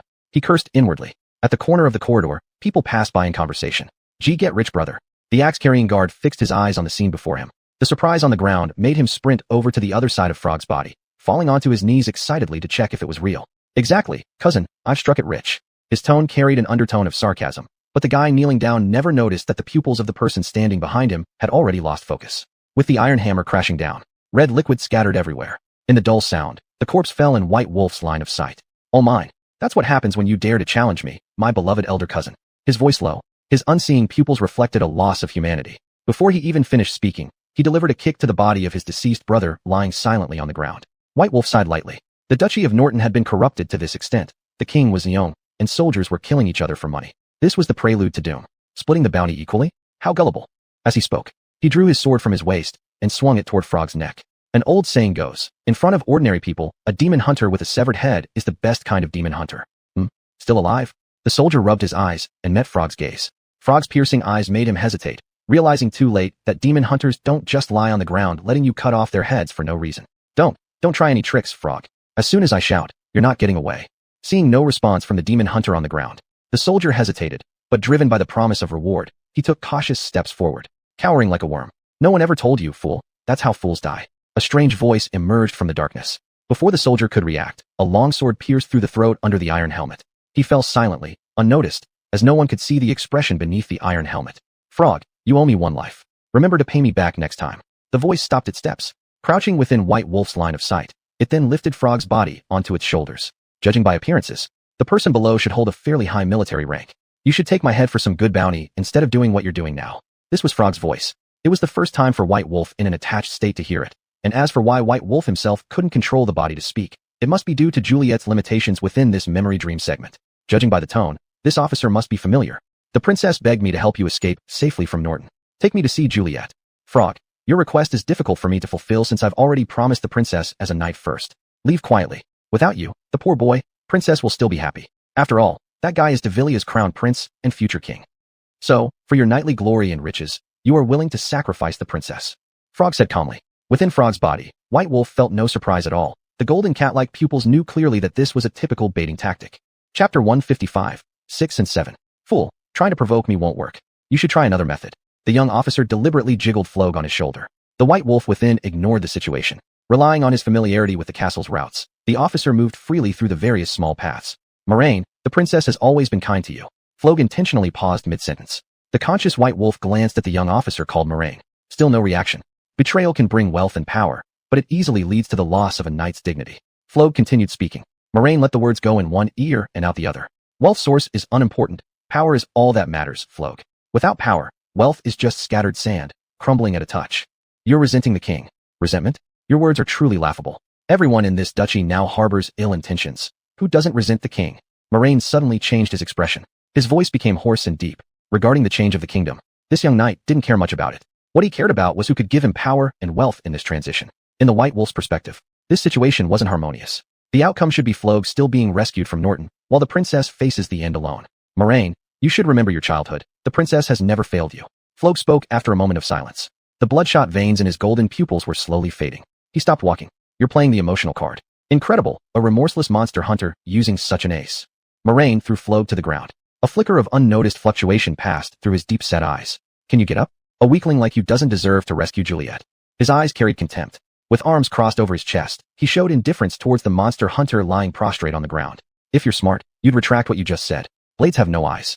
At this point, the white wolf had regained control of Flog's body, rising slowly despite some numbness. The earlier statement reflected his intent as well.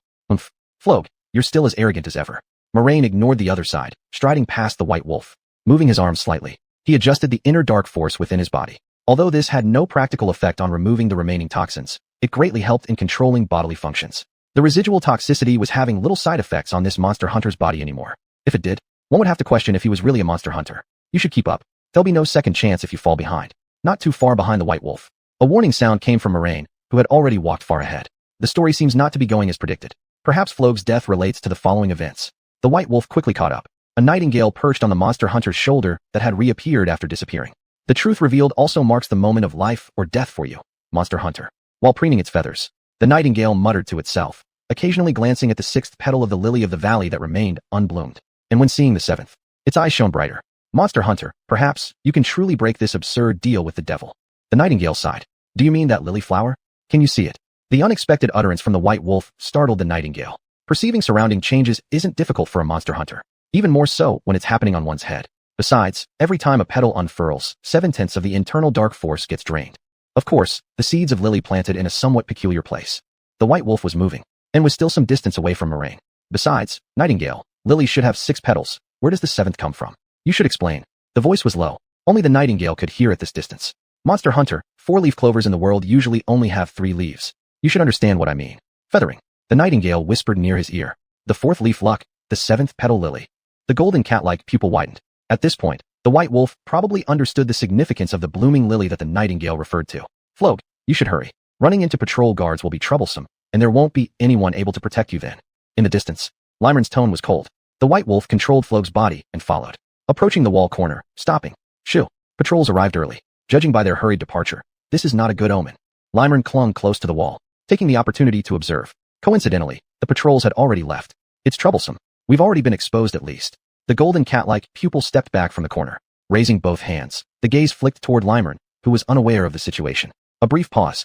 Subsequently understanding, Limeren landed a punch on the white wolf's face, signaling their adversarial roles. Then he shook his head and glanced at the situation behind him. It's that shifty-eyed guy. At this moment, the gem-encrusted scimitar was threatening the white wolf. Moreover, behind the rat-eyed man stood 2 others, one dressed in black robes, whose aura suggested he was a wizard. The other had the appearance of a mercenary, but the white wolf sensed that this individual must have been a soldier. The pervasive killing intent could only stem from battlefields soaked in blood. If a fight broke out and they got the upper hand, it would inevitably summon the patrol guards who had just left. Oh, old Modi, shouldn't you be serving the king instead of parading strangers around here? The king will be displeased. Moraine approached amiably, trying to get closer to the shifty-eyed old Modi and build rapport. Kid, as the head of the princess's guard, your presence here is the one that should raise suspicions. Old Modi tilted the blade in his hand slightly. The meaning was clear. Stay away from me. Froeg's bounty belongs to me. Any ideas? This blade has no eyes. Maureen, you couldn't be more right. I'll leave. But I need to bring Froeg's head to let the princess see with her own eyes, and rest assured, you wouldn't want the future queen of Devoria coming after you. Or, because of you causing marital discord for the crown prince due to a monster hunter, by then, the Devorian officer standing behind you might want to end your life. Maureen glanced sideways. His words seemed casual, but carried an underlying threat. As for the Devorian officer, this young knight had already identified the disguise of the enemy country soldier upon first glance. Enemy soldiers in the castle were no longer secrets in the Norton Duchy. This nation had already been penetrated like a sieve.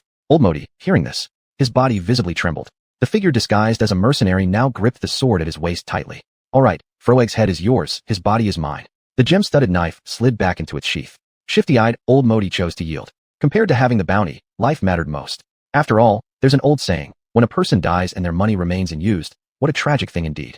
The white wolf watched the two thus. The golden cat-like pupils had already noticed Limeren's small gestures behind his back with his right hand. Cough. There are always entertainers wherever we go. The end.